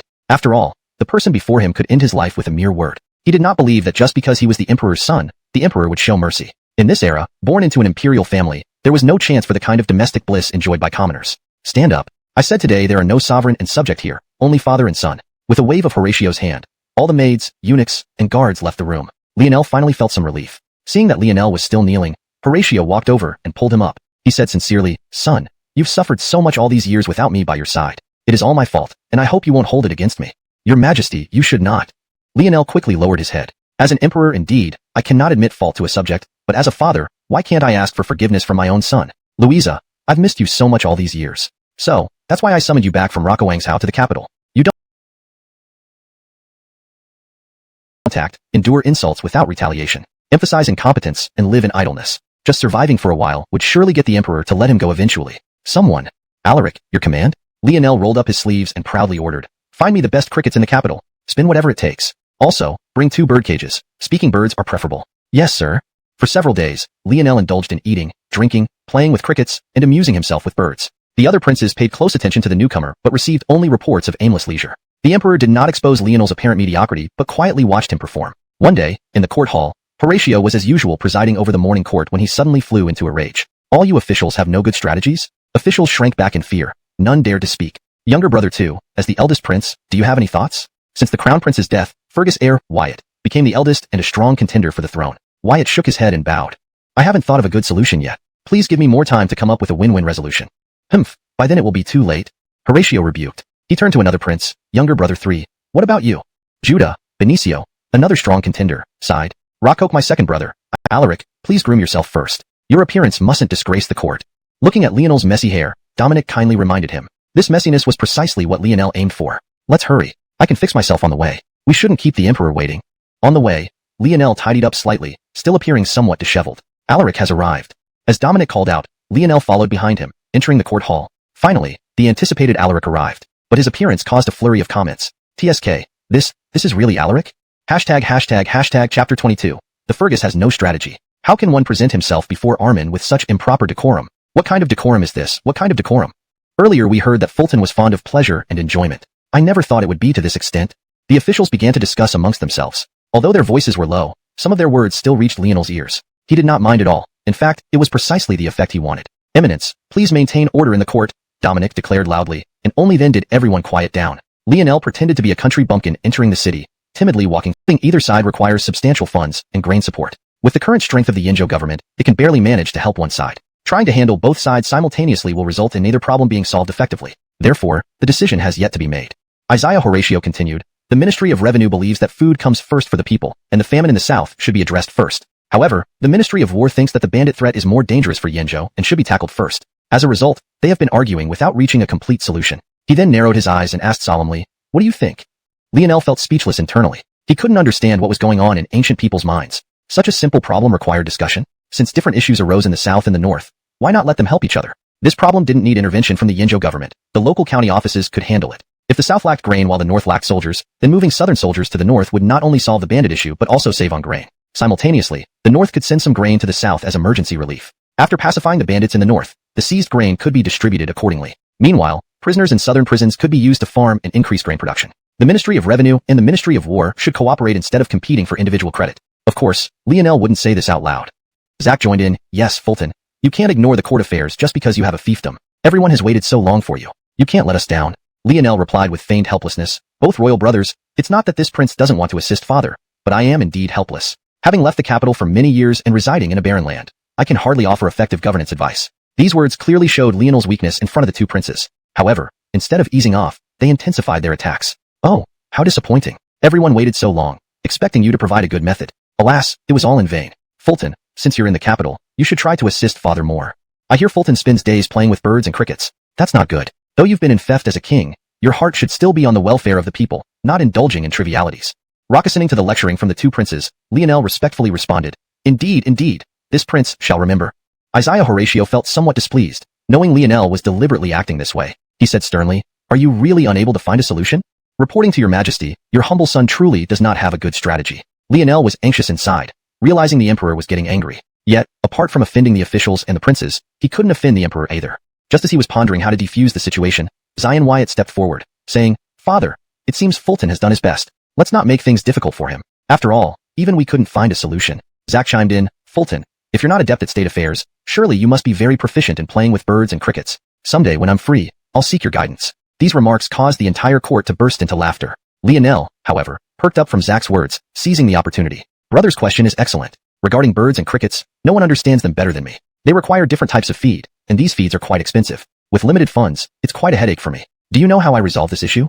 Haha, Fulton really takes interest in these matters. Zach laughed arrogantly, not hiding his disdain. Lionel paid no heed, continuing. I discovered that bird droppings are perfect for feeding crickets, and cricket droppings are ideal for birds. This way, I save money, and both are content. As soon as these words were uttered, the expressions of the court officials changed. How could such filthy talk be spoken in court? Only a flicker of unusual emotion crossed Isaiah Horatio's eyes.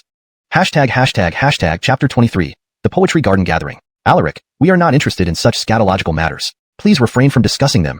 The demon smiled. Lionel had been carefully arranged flowers. Lionel couldn't help but think that even the small garden at the Mickey Wang Fu in Liangzhou was superior. To him, the imperial garden was simply larger, but not particularly remarkable for its flowers.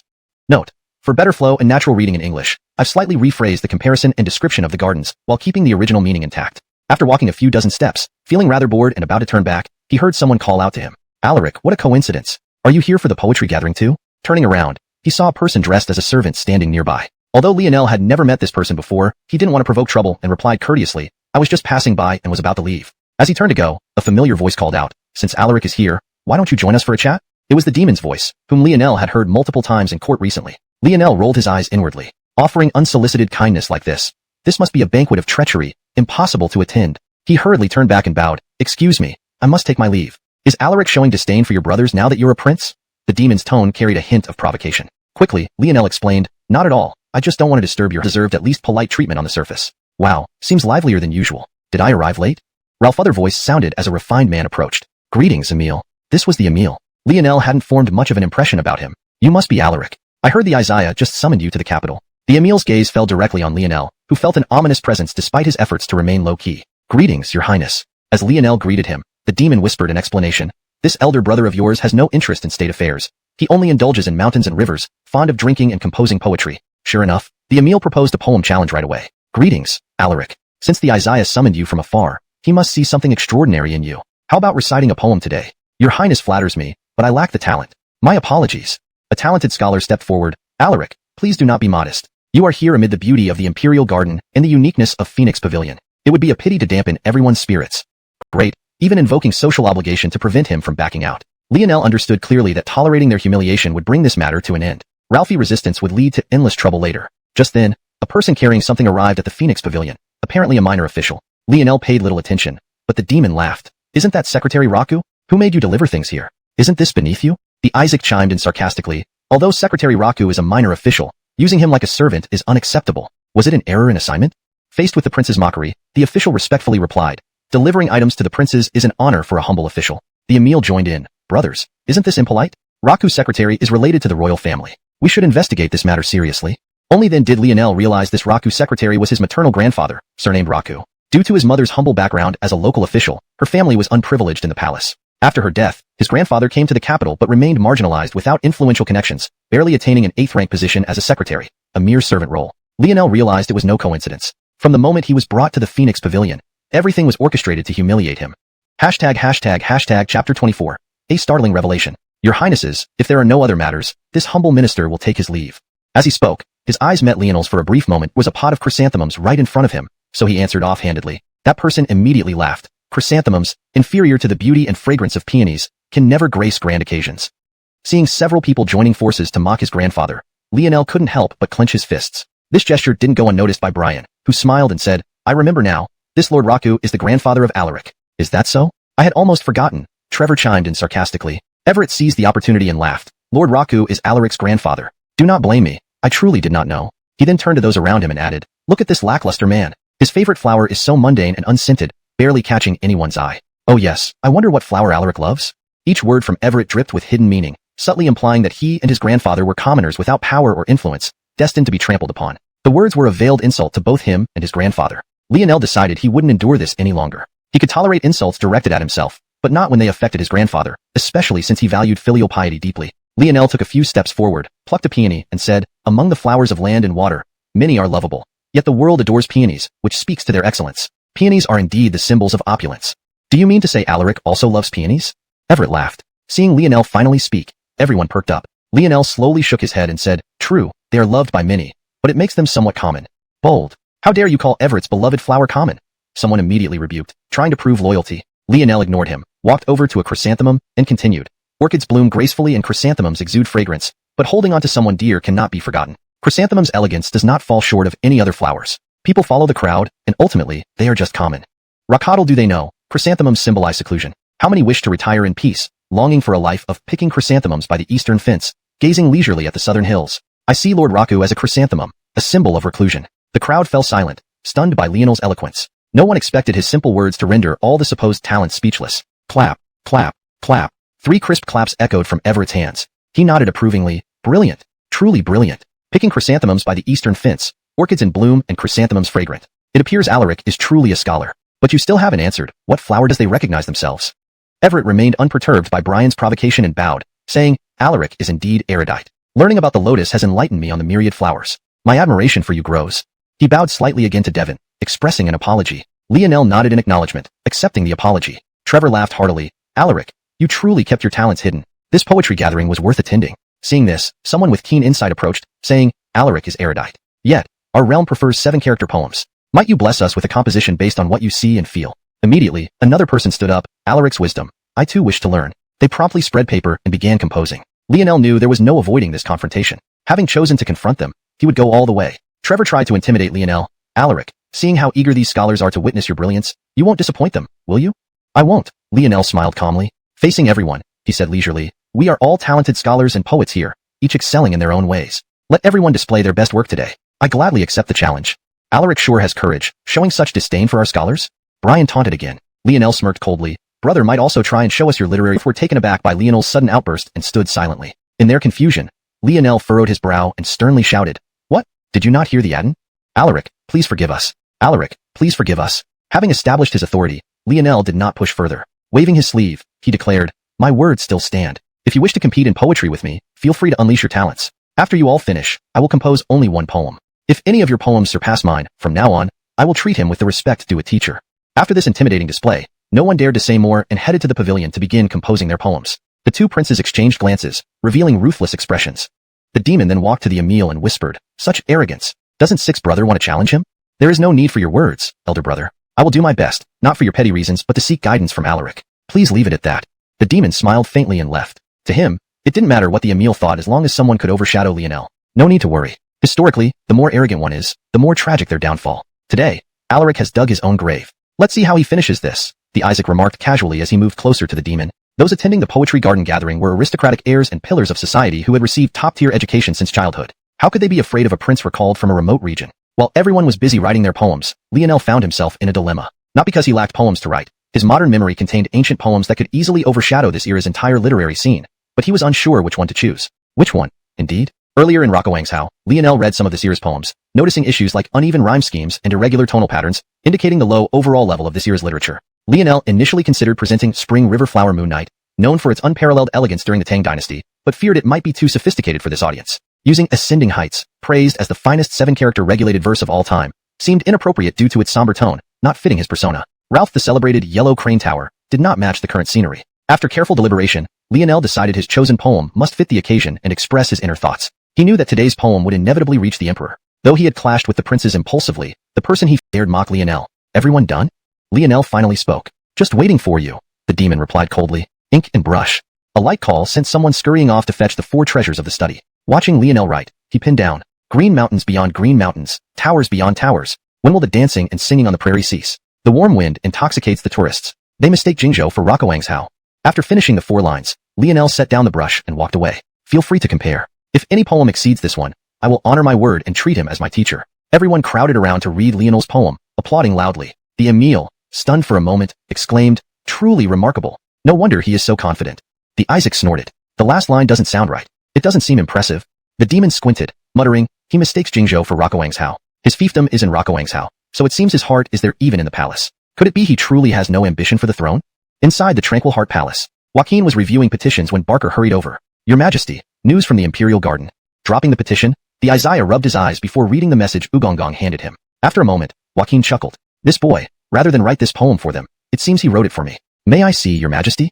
Joaquin tossed the note, solution come from Lionel's reminder. Just as he was puzzled, Horatio reminded him. Do you remember what he rambled about in court? The crickets and birds bit. Really? How does that relate to Yinzhou?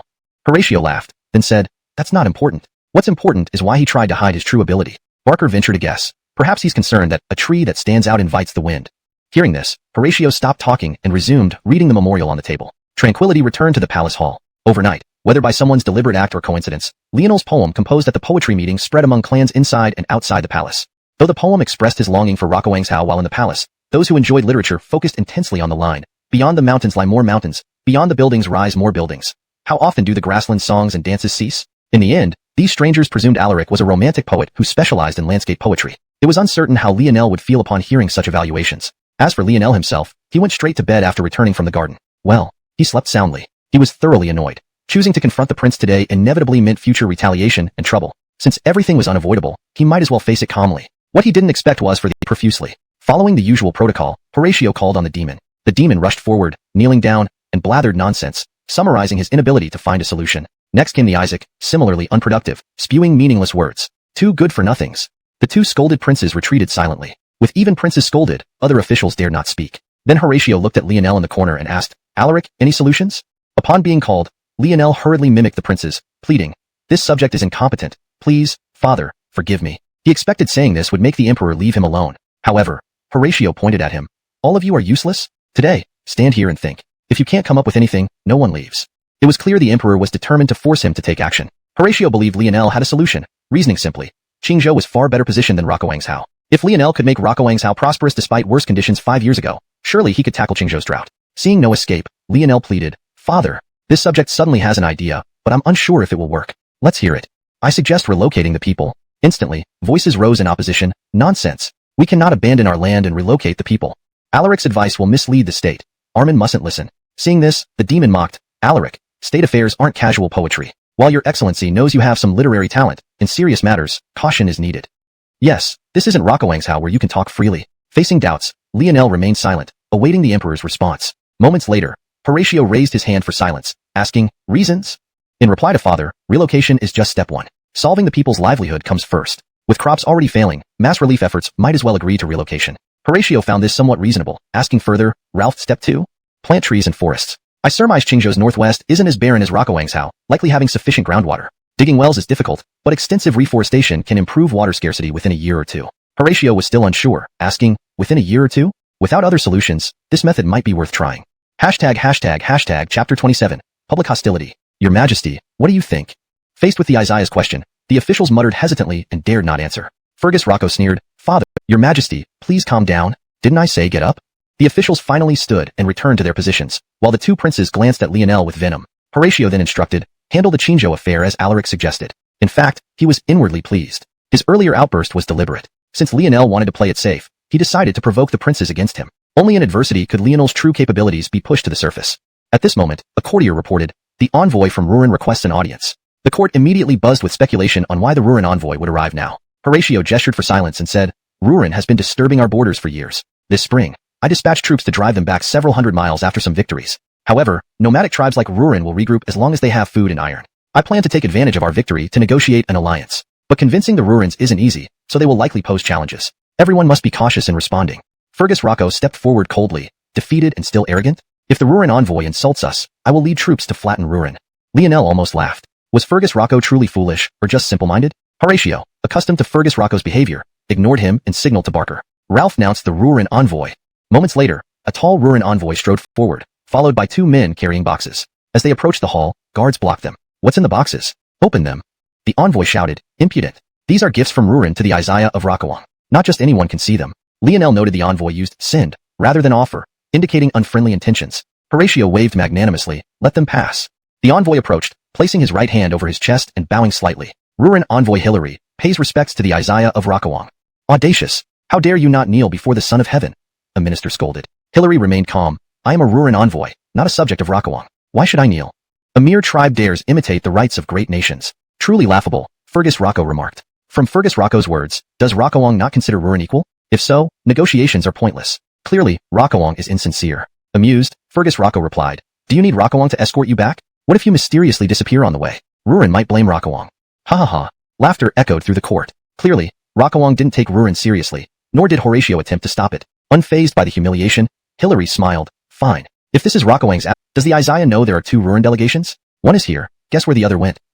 Chapter 28. The invoice provocation. Upon hearing this, a look of seriousness flashed across Horatio's face as he raised his hand to signal the guards not to act yet. Mongwa? Hilary burst into laughter again. The emperor is truly wise. Indeed, the other envoy did go to Mongwa. Horatio quickly regained his composure and replied coldly, for years, Rouen and Mongwa have had constant conflicts. I don't believe you would willingly negotiate peace with them.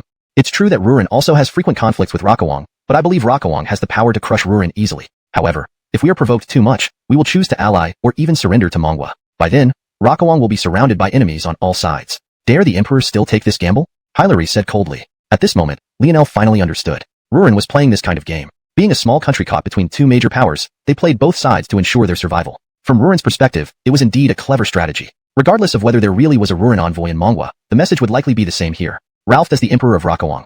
Horatio couldn't afford to risk the entire nation on a gamble. At this point, the Isaac stepped forward and said with a smile, you must not be rude to the envoy, even in agriculture instead of relying on plundering. The court erupted into arguments again, with each side unwilling to yield. After a moment, Horatio spoke up, I can give you 100 carts of grain, forget about the salt and iron. You need to give us 1,000 sheep for fairness. Hilary hesitated for a moment before saying, add one more cart of salt and iron each. Absolutely not. Horatio's stance was firm. He valued salt and iron highly, especially for nomadic tribes. Then add 50 carts of grain. Agreed. Seeing the agreement, Hilary felt relieved. For Rouen, exchanging 1,000 sheep for 150 carts of grain was very profitable, exceeding his original expectations. To Lionel, this trade seemed fair. On the surface, Rockawang provided more grain, but it bought relative peace. For a nomadic tribe like Rouen, though they had ample meat, they lacked carbohydrates, which could only be obtained through trade or plunder. The second condition, we need iron tools. Every year. Before Hilary could finish, Horatio interrupted. Out of the question. Isaiah, don't rush. We can trade horses for iron. Isaiah, don't rush. If you choose the declaration of war, all prior talks become void. Unexpectedly, Rouen used such a trick. leaving everyone stumped. After a moment, Horatio asked, "Ralphie ideas?" None responded, sighing and shaking their heads. Next came the usual round-robin questioning. The demon was first. The demon struggled to grasp it, stating bluntly, "Father, Rurin despises us. Why not execute the envoy and attack them to teach them a lesson?" Lionel inwardly sighed. Rurin's envoy's efforts were wasted if it came to this. If the solution were that simple, Horatio wouldn't have dragged things out so long. "Go back." Horatio, equally exasperated, shouted him down. The Isaac analyzed, "Father, I think the envoy is toying with us. One question won't suffice to determine where the alliance contract is. It might be better to pick randomly since there's a 50% chance." Horatio waved him off without reprimand. Finally, he turned to Lionel. "You're going to stay silent forever?" Chapter 29. Calculation. Seeing that he had been singled out, Lionel knew he couldn't continue to stand by as a spectator. The Rurin envoy was indeed acting rather arrogantly, and even he found it hard to watch. After all, this matter concerned the honor of the Xuanhuan kingdom. Even if Fergus Dovey hadn't called on him, he was prepared to step in. "Your Majesty, I request to represent you and renegotiate with the Rurin envoy." Lionel stepped. The entire court gasped. Even Fergus Dovey clenched his fists. Salt was critically important to nomadic tribes and considered a strategic resource for Xuanhuan. Continuing, Lionel said, "As for the 1,000 sheep, we can substitute them with 200 cattle." "Truly?" Hilary asked immediately, fearing a change of mind. "Truly?" Seeing Lionel nod, the officials were stunned. Originally, 1,000 sheep exchanged for 200 cattle already seemed disadvantageous, considering 4 sheep typically equated to 1 cow. Additionally, giving away 2 carts of salt left everyone puzzled about Alaric's calculations. "For the second condition, we don't need your horses. Instead, we offer 3 million pounds of iron annually. What do you think?" Upon hearing this, the hall erupted into chaos. "Alaric, are you selling out our country?" The demon stood up first again. "Someone, arrest this traitor." The Isaac also leaped up. The ministers murmured among themselves, "What is Alaric thinking? Has he gone mad?" Fergus Dovey coughed lightly, and Elmo Gongong immediately shouted, "Order!" Even Hilary was astounded, questioning, "Does Alaric speak for the Xuanhuan kingdom?" Lionel turned back to Fergus Dovey, who hesitated for a few seconds, but then nodded. "See, we have shown great sincerity in this alliance. Won't Rurin show some as well?" Hilary nodded repeatedly. "Indeed, indeed, and iron will be in our hands." Fergus Dovey, being astute, quickly grasped the implications. Simultaneously, he was astonished by how swiftly Lionel had strategized against Rurin. Truly terrifying. "How about it? Has the envoy considered it?" Swallowing hard, Hilary replied, "No, it's just that Alaric's generosity made me think this was a jest. Does this mean you agree?" Yes. Lionel nodded and turned to the men holding the boxes. "If there are no objections, we must answer the question posed by the Rurin king. Proceed." Turning to Fergus Dovey, Lionel bowed and said, "Father, simply ask one person if the alliance treaty is in the other box, and choose the opposite of their answer." Immediately, Hilary showed admiration. Meanwhile, the officials fell into deep contemplation. Soon, Fergus Dovey understood the logic and chuckled, "Brilliant! If I ask the honest one, the lying one next to him will give a false answer. If I ask the liar, the honest one's correct answer will be relayed falsely. So regardless, I choose the opposite." Hilary laughed heartily. "The Xuanhuan kingdom truly has outstanding talent. May we cooperate smoothly in the future." As the envoy left, Fergus Dovey burst into laughter. Today, he had greatly enhanced the Xuanhuan kingdom's prestige in front of the Rurin envoy. However, the officials' expressions weren't so cheerful, as they failed to understand why Alaric would freely give so much to Rurin. But Lionel didn't bother explaining to them. As long as the Isaiah understood, that sufficed. "Thank you, Alaric. I shall reward you richly." The more the Isaiah praised and promised rewards, the deeper the hatred between the princes grew. Of course, this was also the Isaiah's desired outcome. After court, Lionel returned home, mainly due to rising early. He wanted to rest immediately. Entering the courtyard, he noticed someone standing at the door. Approaching, he realized it was his maternal grandfather, Devon. This humble official, Devon, greets His Highness Alaric. Lionel hurriedly helped him up. "Rakudaran, please get up. Let's go inside to talk." Given the context and formal setting, a more natural and fluent translation in English would be, "Lord Raku, please rise. Let's go inside and discuss this matter." Or even more fluently, "Lord Raku, please get up. Come inside so we can talk." He gave him a meaningful look and whispered, "Talking here isn't convenient." Chapter 30. Storytelling Scrolls. Upon entering the room, Devon embraced Lionel tightly. Louisa, you've suffered so much these past years." "Grandpa." In this situation,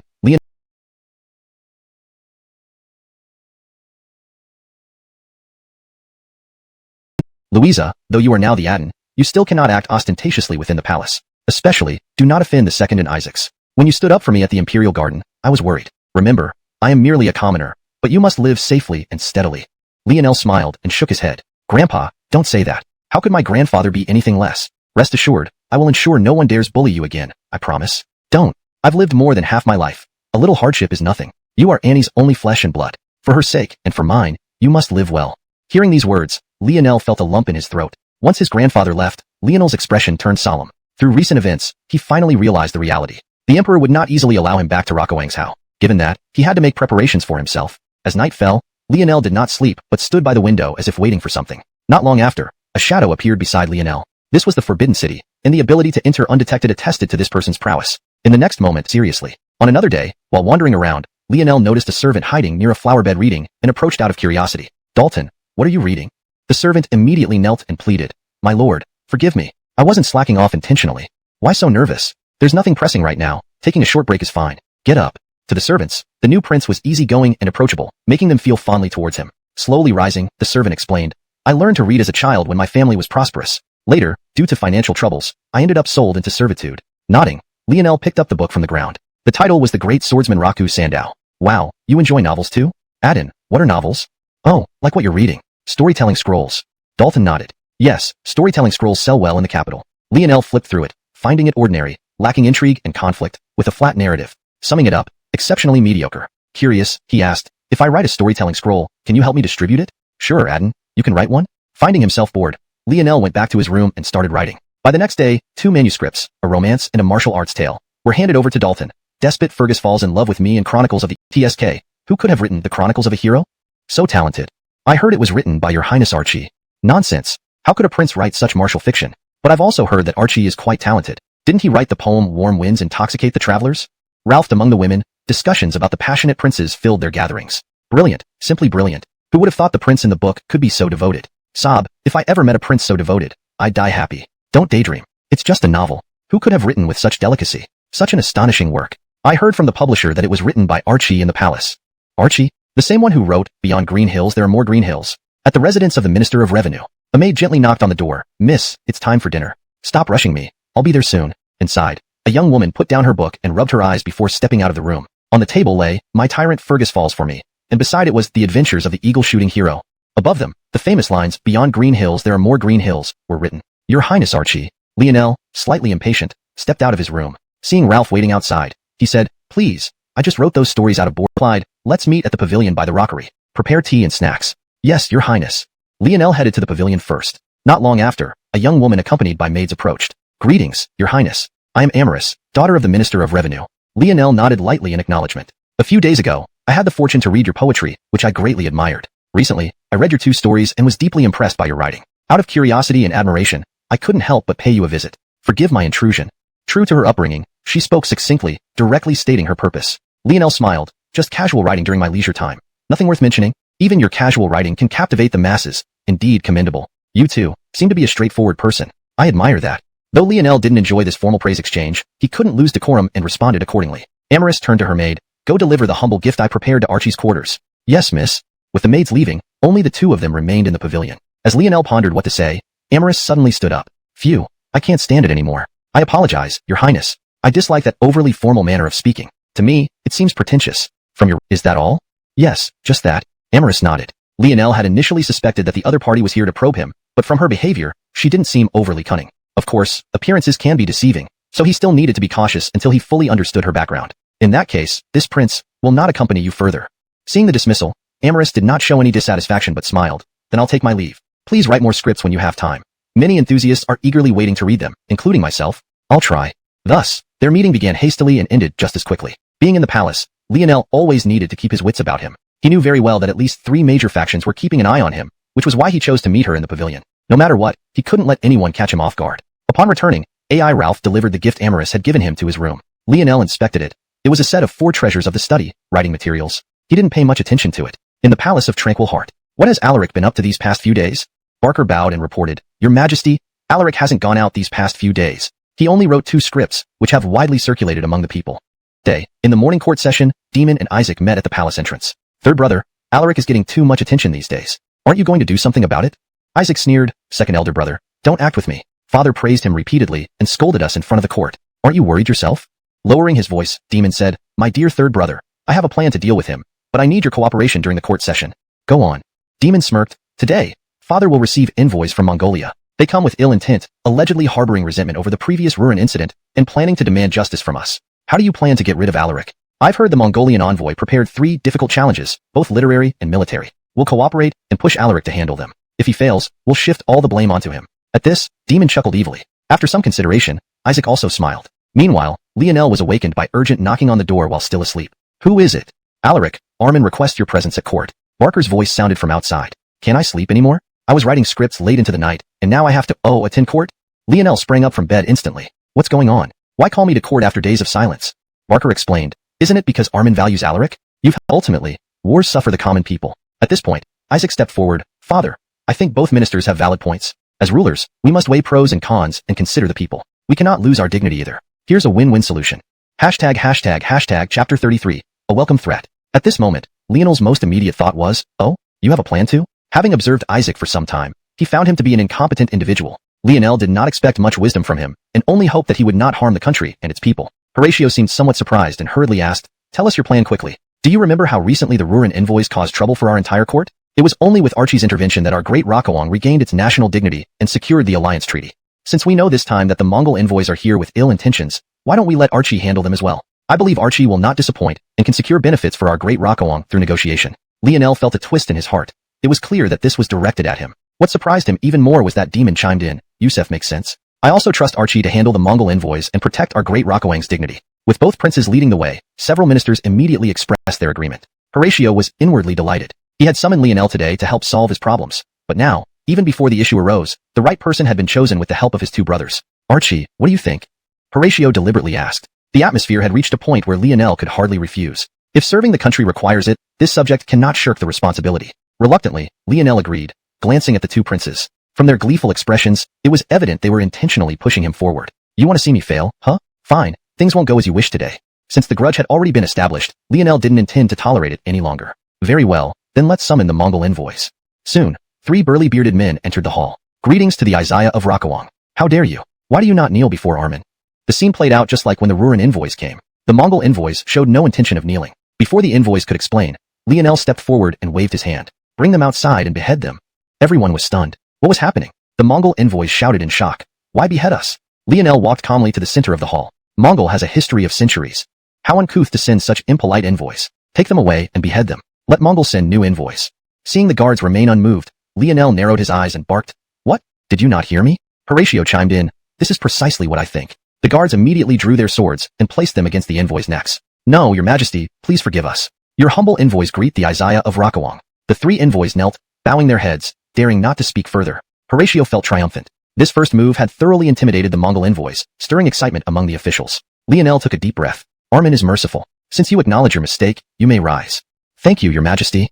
In the first round, Lionel had taken the initiative, effectively suppressing the Mongol envoys' morale. Enough. Our Isaiah is busy. State your purpose directly. Lionel waved his hand. The envoy took a deep breath. Previously, regarding the Ruran, just as he began, Lionel interrupted impatiently. No need for pointless talk. Just state your purpose. Our Isaiah is very busy and does not wish to waste time on you. This was utterly disrespectful to the Mongol envoys, yet the officials felt invigorated. Despite his anger, the envoy could only suppress it. All right, I'll be straightforward. Our king plans to hold a competition and present 2 challenges. If you solve the challenges and win the competition, Mongol will not declare war. Lionel nodded. So, if we lose, you'll declare war? That's right. Then declare war. Do you think we're afraid of you? Everyone was astonished by Lionel's bold words. Demon quickly reprimanded. Archie, you. Before he could finish, Horatio cut him off. Silence. Archie is your chosen representative. If you find his behavior inappropriate, you can replace him. Demon fell silent and retreated. Isaac whispered, don't worry, elder brother. Watch how this young man handles the situation. The envoy sneered. Is Rokuang so lacking in capable individuals that it would rather fight than accept the challenge? Lionel smirked. Fine, I accept the challenge. If I lose, you can declare war. But if I win, we'll declare war on you. Deal? The envoy was dumbfounded again, unsure how to respond. Lionel chuckled coldly. Too scared to declare war on Rokuang, yet you act all tough. What are you pretending for? Well, stammered the envoy. Seeing the envoy hesitate, Lionel laughed again and waved his hand. Forget it. Seeing your lack of experience, I won't make it too difficult. Let's change the conditions since you're too timid. I accept the challenge. The loser pays 50,000 taels of gold. What do you think? Still too afraid? The envoy pondered and nodded. All right, agreed. For Horatio, this condition was acceptable. Compared to declaring war on Mongol, paying 50,000 taels was manageable, especially given his confidence in Lionel. The envoy clapped his hands. From outside, a rumbling sound was heard, and the floor trembled slightly. Moments later, 10 men carried a massive tripod into the hall and placed it in the center. The first competition is lifting this tripod. It weighs 550 pounds. Each side sends one person to lift it. Whoever holds it up longer wins. We'll go first. One of the envoy's strongmen stepped forward. He planted his feet firmly, squatted sideways, held the bottom of the tripod with one hand, and grabbed the ring with the other. After a few deep breaths, he roared and exerted all his strength, lifting the tripod above his head. Impressive. 550 pounds. If Lionel remembered correctly, the world record for weightlifting was around 520 pounds, and this strongman lifted it without using proper technique. It was clear that ancient people had superior physical abilities. Lionel looked up at the main beam on the ceiling. He smiled. Let's confirm the rules. Is it one person's strength alone? Translation continues according to the original structure, maintaining the tone and ensuring fluency and grammatical accuracy. Chapter 34. The Three Beauties and the Gold. The envoy from Ming State said with a self-satisfied smile, of course. Surely, Rokuang State does not intend to combine two people's strength to compete against our strongman. There's no need for that. If I can lift this tripod higher and longer than he did, then I win, correct? Lionel asked again for confirmation. That's right. But this man is our Ming State's top strongman. I noticed your build. The envoy sized up Lionel, clicking his tongue disapprovingly and shaking his head. To avoid being accused of an unfair victory, you can select someone else now, and we're willing to wait. At this moment, Horatio slightly furrowed his brow. He knew Lionel was smart, but this challenge wasn't about intellect. No matter how clever he was, it would be impossible for him to lift such a heavy tripod. Let me do it. A robust man with broad shoulders stepped forward. Lionel recognized him as General Darien of Rokuang State. Lionel gave a slight bow and said, this is a minor task. There's no need for the great general to handle it. Ignoring everyone's surprised looks, Lionel loudly called out, where is the court scribe? I am here, replied a man in the corner, setting down his brush and bowing to Fulton. Carefully record what I say next to the Ming envoy. As long as I learn that Ming values martial prowess over literature, do you think you can come up with a question that our scholars cannot solve? Pretentious. The envoy didn't get angry but smiled. Then let me state the riddle. My king has three beloved beauties named Jamie, Pingmei, and Mei. Hearing this, Lionel's eyes widened in disbelief. Could Ming have a similar tale of romance involving a wealthy young master and his three loves? Otherwise, why were their names so similar? One day, my king prepared 100 gold coins to reward these three beauties. However, they became greedy and began arguing over more coins, losing decorum. This infuriated the king, so he came up with an interesting plan, the envoy continued. At this point, Lionel almost guessed the rest and couldn't help but smile smugly. Noticing this smile, Horatio inexplicably felt confident about the outcome. Others listened intently as the envoy went on. My king asked each beauty to propose a distribution of the 100 coins, followed by a vote from the remaining two. If at least half agree, the coins are distributed accordingly. Otherwise, the proposer is executed, and the next person proposes, continuing until all three decide. But after stating the plan, my king regretted it since he favored Jamie the most. Since a king's word is law, he had the minister order the beauty. Lionel barely stifled a laugh, wondering what nonsense filled the Nash's mind. Such a man was a leading contender for the throne. If he became crown prince, Rokuang was doomed. Do Fergus Rokuang's words suffice as the final answer? Horatio glared at the Nash, who slunk back. The responsible person here is Fulton. Therefore, Fulton will decide the final answer. Lionel stepped forward. There is still one thing I haven't figured out. Note. In translating names, I've used pinyin for Chinese characters as per instruction, hence Lionel, Horatio, etc. For place names like Rokuang State, Ming State, I kept them in English to maintain consistency and clarity. ####Chapter 35, buying time. The Mongol envoy immediately replied, I apologize, Fulton, but I have already finished asking my questions and given no further hints. Therefore, if you haven't figured it out yet, there's nothing I can do. You'll just have to think harder. No. You misunderstood me, Lionel said with a cold laugh. Your Majesty's words may have seemed like mere jests, but I took them seriously. Your Mongol king, as a sovereign, would devise a plot to kill his beloved beauty just to obtain the gold coins. Truly despicable. As the saying goes, a crooked tree bears twisted branches. If your king is so fickle and untrue, his anger, Lionel said haughtily. What? Do you have something to say? Is it to answer the Mongol envoy? If so, please step forward. The demon tried to contain his anger while the Isaac whispered, Zaire, why rush? No matter how smart he is, he can't win the lifting challenge. Relax, we'll have the last laugh. All right, I'll be patient and wait for my turn. Thus, the demon calmed himself. Seeing no one else speak up, Lionel realized dragging it out further was pointless and declared loudly, Honorable envoy, listen well. If I were that minister, I would help Golden Beauty choose the first position. This remark sent shockwaves through the hall. How could it be the first one? Isn't that suicidal? Indeed. Ralphie's proposal she makes would be vetoed by the other two, leading to her execution. The Mongol envoy smiled. Really? Then what allocation scheme should Golden Beauty choose? 100, 0, 0. Lionel answered directly. Everyone, including the envoy, froze in disbelief. Then the envoy couldn't help but give Lionel a thumbs up, saying, Impressive. Never thought such brilliance existed in Rokuang. Our ancestors pondered this riddle for generations before finding the solution. Who knew Fulton could solve it in moments? Admirable indeed. Hearing this, all officials were stunned again, hardly believing it. Even General Darien, the guard, being second, must never allow this scenario. Hence, she will support Golden Beauty's proposal. Golden Beauty appears most vulnerable, but gains crucial support from Lotus Beauty, ensuring her safety. Lionel concluded, given that Lotus Beauty supports any proposal Golden Beauty makes, to maximize benefits, Golden Beauty proposes keeping all 100 gold coins. Logical. Let's check the Mongol envoy's written answer. Sure enough, Lionel's answer matched the one on the paper. Horatio was overjoyed. Not only because Lionel solved the problem correctly, but because he consistently rebutted the Mongol envoy's deliberate slights against Rokuang, earning respect for the Isaiah of Rokuang. Even the Mongol envoy, unexpectedly, admired Lionel from the heart, albeit their different stances prevented mutual appreciation. He remarked, Fulton is clever, solving the first puzzle successfully. Have you rested enough? Shall we proceed with the weightlifting test? Because Barker hadn't returned yet, Lionel waved his hand. No hurry. Isn't there a second riddle still? The envoy paused for a few seconds. Fulton, I admire you personally. This next riddle is a math problem. Please let Rockawang's mathematicians answer. Note asterisk in this chapter, the tone remains diplomatic yet confrontational. Lionel strategically buys time and uses logic to solve the complex puzzle posed by the Mongol envoy, showcasing intelligence and poise. Chapter 36, 3 Victories Against Foreign Envoys. For some reason, when Lionel heard the words mathematical problem, 4 characters immediately popped into his head. Chicken and rabbit in a cage. Why? Because way back in Liangzhou, out of boredom, Lionel had casually asked a scholar a similar question. That scholar spent 3 whole years but failed to solve it. After that, he asked many people, and not one could answer such a question. It became evident that what seemed like an ordinary problem in modern times was an insurmountable challenge in ancient times. Of course, this was just Lionel's guess. He smiled and said, "There's absolutely no need for that. Do you mean to say that Fulton has also studied mathematics?" "I wouldn't call it study, but I have a little understanding," Lionel replied modestly, which was rare for him. To his surprise, the Mongol envoy shook his head and laughed. "If you haven't studied it deeply, then it's merely a trivial skill, not suitable for discussion in serious matters. The mathematical problem I've prepared is astounding. You'd better find someone capable to answer it." Just then, Dominic returned to the hall, nodding and smiling at Lionel. Seeing this, Lionel decided not to prolong things further. Yawning, he said, "All right, I'm getting tired. Let's not waste any more time. We still have the contest of lifting the tripod. Just give the question now.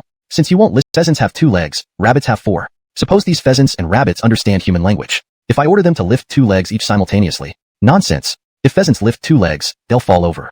Lionel sighed. "Even if they can fly, it works. Let's continue. Whether pheasant or rabbit, they all lift 2 legs. Now, how many legs remain on the ground?" The Minister of Revenue Zoltan answered, "There are 35 heads in total. If all pheasants and rabbits lift 2 legs, there will be 24 legs left." Mr. Chi is smart. Lionel gave him a thumbs up and continued, "These 24 legs all belong to the rabbits, and since they've already lifted 2 legs, only 2 legs per rabbit remain. So, how many rabbits are there?" "Just half of 24, 12. Lionel chuckled, "There you go. 12 rabbits, so the pheasants must be 23, right?" Seeing the Mongol envoy speechless, Cheng Duvi clapped spontaneously. "Brilliant, simply brilliant." After a long pause, the envoy recovered, swallowing hard. "Amazing, truly amazing." The entire court marveled, for Lionel's explanation had genuinely astonished everyone. "Armin Fulton is indeed a prodigy. I am truly impressed. With Armin Fulton in our realm, the great Rockawang has nothing to worry about." These words reached the ears of the 2 princes, deepening their hatred for Lionel. By now, the tripod was lifted well over a man's height, far exceeding the previous record set by the strongman. Seeing this, Lionel fixed the rope around his waist and declared, "Is that so? But I haven't violated any rules. Recorder, check whether my actions violate the previously recorded regulations." A moment later, the recorder announced, "Rockhofting the tripod higher than the Mongol strongman did without the aid of another person and holding it longer qualifies as a win. Fulton hasn't violated the recorded rules." Lionel spread his hands towards the Mongol envoy, saying, "See, you heard it." But, the envoy fumed but found no grounds for protest. He still couldn't comprehend how using just a rope and 2 circular discs allowed the heavy tripod to be lifted with apparent ease. Why? After hesitating, he asked, "This round goes to Fulton. But may we learn the principle behind it?" Lionel narrowed his eyes. "Since Mongolia has begun studying mathematics and game theory, you should explore physics on your own." Our bet didn't include this part. Clearly, he had no intention of revealing the principles to the Mongols. From their 2 problems, he realized that Mongolia's advancements in mathematics and philosophy had surpassed Great Rockawang, which wasn't good news for either country. Well, since it wasn't very large, it was at least a decent place to live. When Lionel left his previous residence, he only took 1 servant, a Ralph. As for the other servants in the new mansion, they were all arranged by the emperor, acting as spies around him. Lionel pretended not to notice. The holiday season was relatively quiet, and the emperor did not summon him to court again. Lionel continued living idly at Archie's mansion, eating and drinking without much worry, spending his free time writing those novels. Unconsciously, Fulton's talent in literature became nearly common knowledge. One day, Lionel felt utterly bored and went for a stroll in the streets. However, after wandering for half a day, he found no interest here. Nothing interesting or enjoyable compared to Liangzhou. Just as he was about to return, 2 people walked towards him, one carrying a jute sack on his shoulder. Rakushing instinctively moved aside to avoid collision, but strangely, when he moved left, the other person also moved in the same direction. Not only did they fail to avoid each other, but they ended up colliding. Rakushing clearly felt the impact was not strong. Yet the other person let out a wail and fell to the ground. The items in the jute sack spilled out, scattering white powder everywhere. "Ouch, it hurts so much." The other man immediately crouched down and shouted, "Oh no, the pearl powder. This high-quality pearl powder is also a distinguished background." Thus, it was unlikely someone would try to extort money from Lionel. Otherwise, they risked getting beaten up by influential people, and reporting to authorities would do little good. Realizing this, Lionel became more curious about these 2 men's backgrounds. "Hey, young man, don't be nervous. Yelling won't solve problems. The key is to address the issue directly. So, what do you want?" Lionel asked calmly. "How can you be so shameless? You hit my brother and ruined our pearl powder. Is there no law in this city under the sun of heaven?" the man cried. Lionel was momentarily baffled, truly experiencing the chaos and wrongful accusation firsthand. But he stayed calm, confirming his suspicion even more. The crowd started murmuring, mostly blaming Lionel, and feeling sympathetic toward the 2 men. "Tisk, tsk. Those 2 poor men encountered such an unreasonable fellow. What can they do? Look at his clothes. He's obviously rich. Rich people won't reason with common folk." These comments made Lionel realize the deep-seated fear ordinary people had against confronting the powerful, even in the capital. The man kneeling on the ground sobbed, "Everyone, please hear me out. My brother is already ill, and we bought this pearl powder to earn money for his treatment. Now it's all lost. Wah. Bugs. You must not know how to deal with it." This was the second time Lionel had met Amaris, and he felt she was quite different from most women of this era. Ralphian women were mostly reserved, staying indoors without stepping out. Noble women typically learned female crafts and arts or read books at home, limiting their social interactions to high-ranking official circles and rarely appearing on the streets. From this, it was evident that Amaris had a straightforward personality. Otherwise, she wouldn't have visited Lionel's residence just because she admired him. "Why is Miss Chi here?" "I happened to pass by and saw a commotion, so I came to take a look. Imagine my surprise to see it's you." "I'm fine, let me handle it. It would be better to avoid putting yourself in danger." Amaris smiled calmly. "No worries. I suspect you've never encountered street hoodlums before. Let me handle this." Then she walked over to the two men, saying solemnly, "Earlier, I heard you mention your elder brother being ill. To treat him, you spent all your savings on this bag of pearl powder and plan to sell it in Liangzhou for some money. Is that correct?" "This isn't your business. I warn you not to meddle."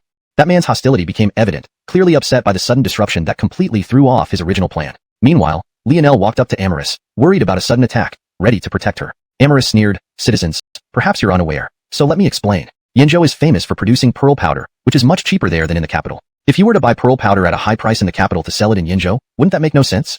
After hearing this, everyone understood, exclaiming, "You're right. How could we do such a thing? A farmer like me knows only to buy low and sell high. Buying high and selling low makes no sense." The man's expression grew increasingly sinister as he shouted, "Young lady, you and your friend are conspiring against us honest folk." Amaris continued, "A large bag of pearl powder costs at least 10 taels of silver in the capital. I can't imagine what kind of illness requires more than 10 taels of silver to cure." "Wow, 10 taels of silver. Is there really an illness that costly? If 10 taels can't cure it, more money probably won't help either."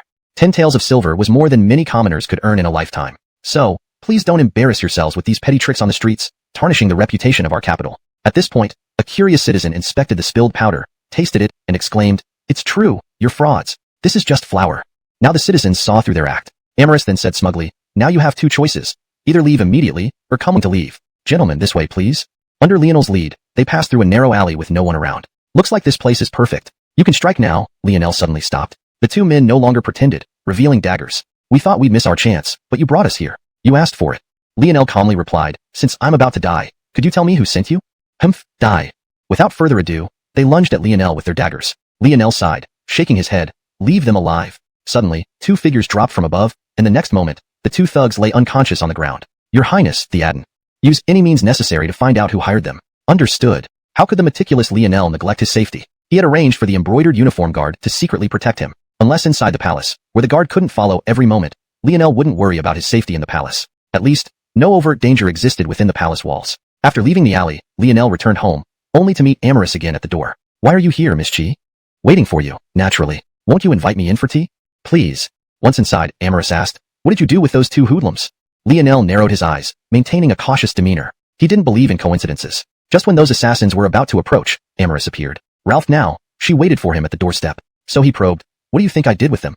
"Hee, beat them up of course. I know you. As the Adden, you must consider your status. Under everyone's watchful eyes, you needed to appear benevolent. Going to the alley meant you intended to handle them there. If it were me, I'd do the same. Extortion cannot be tolerated. Not sending them to the authorities already shows mercy." Hearing this, Lionel relaxed slightly. Chapter 39. Hidden Agendas. "Haha, Miss Chi is truly smart. But you must keep it a secret for me, or else my reputation of being wise and benevolent will be ruined." Amaris smiled and said, "Rest assured, I have no interest in such matters. However, since you've spoken up, I do have a small request that I hope Alaric can agree to. Go on." Although Lionel felt relieved inside, he did not fully relax his guard against Amaris. "In the future, send me the prologues of those two storybooks as soon as possible. I want to be the first reader. How about that?" "Don't worry. I'll have someone copy them after I receive them and then send them to the bookshop." Lionel laughed. "That's a trick."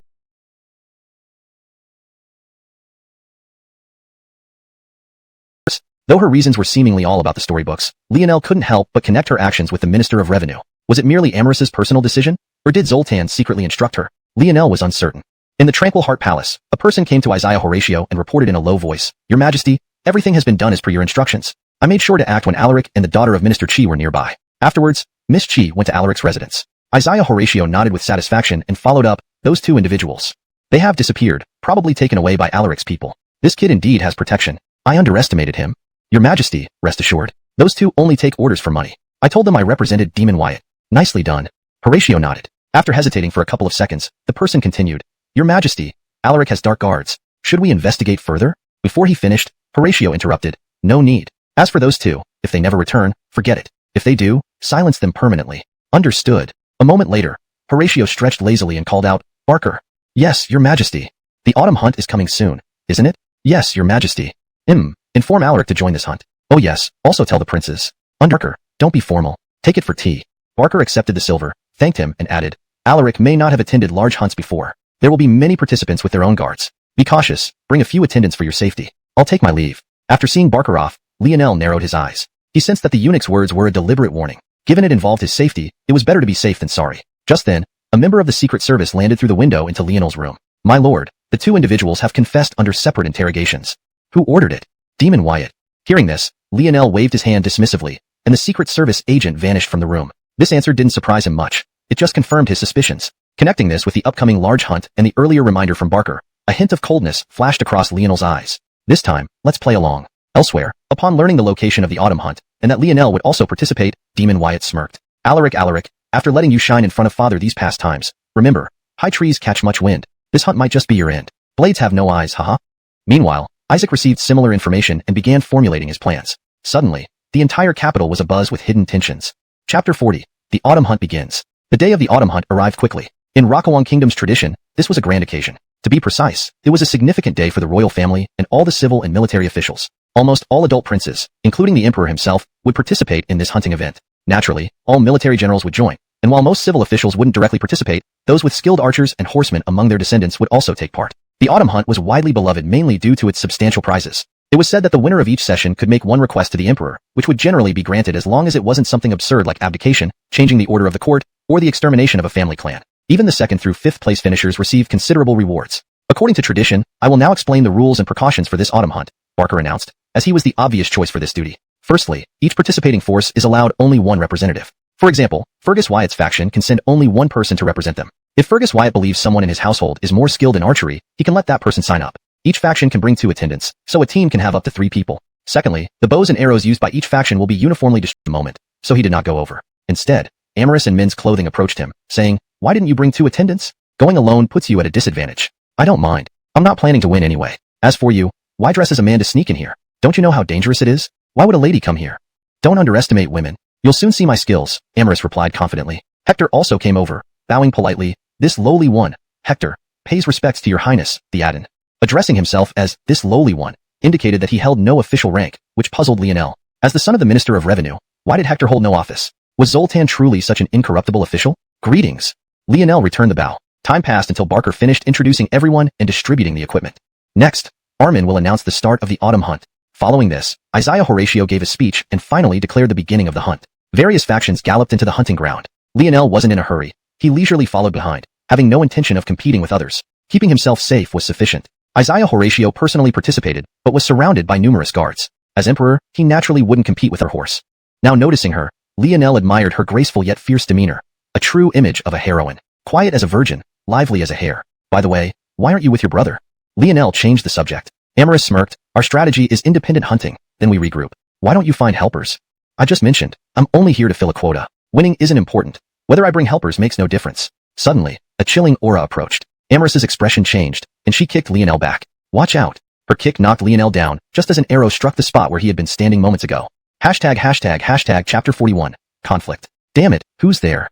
Amorous immediately turned her gaze toward the direction the arrow had come from, only to see a figure swiftly disappearing into the distance. She quickly leaped onto her horse and gave chase. Wait, don't chase after them. Lionel called out from behind, but Amorous was already galloping away. At that moment, a dark shadow descended from the sky. My lord, please forgive me for startling you. Lionel replied with a stern expression, It's fine. Do you know who shot the arrow? The person was hiding in the forest from the start, and is not one of the hunters here. As he spoke, Lionel picked up the arrow and was thinking. He was merely a pawn in the Isaiah's game. Of course, the 2 princes were also pawns, which proved the Isaiah was the true mastermind. If you can't figure it out, think about it some more. It's dangerous here. You should go back. Lionel urged Amorous to leave again, both to protect her and because having someone around hindered his actions. Whether Amorous was naturally stubborn or just contrary today, she refused. I won't leave. Having another person nearby might prevent them from making a move. That way, I can ensure your safety. Hey, are you annoying on purpose? Why can't I get rid of you? Why do I need your protection? If you die, then we won't have any more stories to read, will we?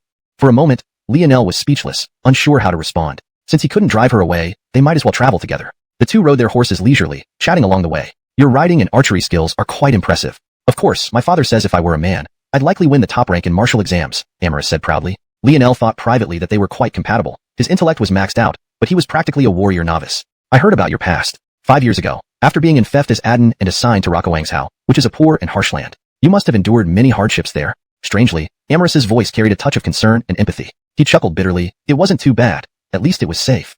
Why are the two princes targeting you? Could Armin be breaking precedent? By breaking precedent, she meant choosing the crown prince from among the already enfeoffed princes. Lionel interrupted. Hey, you're awfully bold. Speculating about the Isaiah's intentions like that could get you punished for discussing state affairs. Amorous rolled her eyes. I wouldn't say such things in front of others. Why say it in front of me? Don't you respect me? I'm a prince, you know.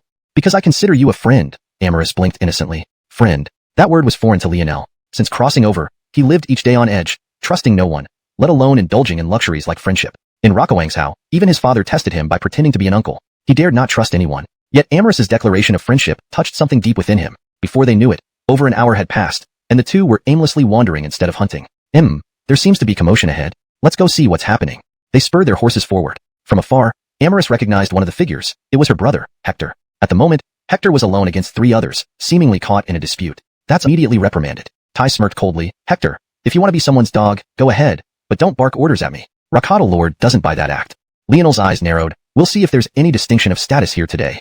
Chapter 42. Lionel's strategic move. Amorous was taken aback. This was the first time she had seen Lionel act so domineering. Lionel then assumed a haughty demeanor and sneered.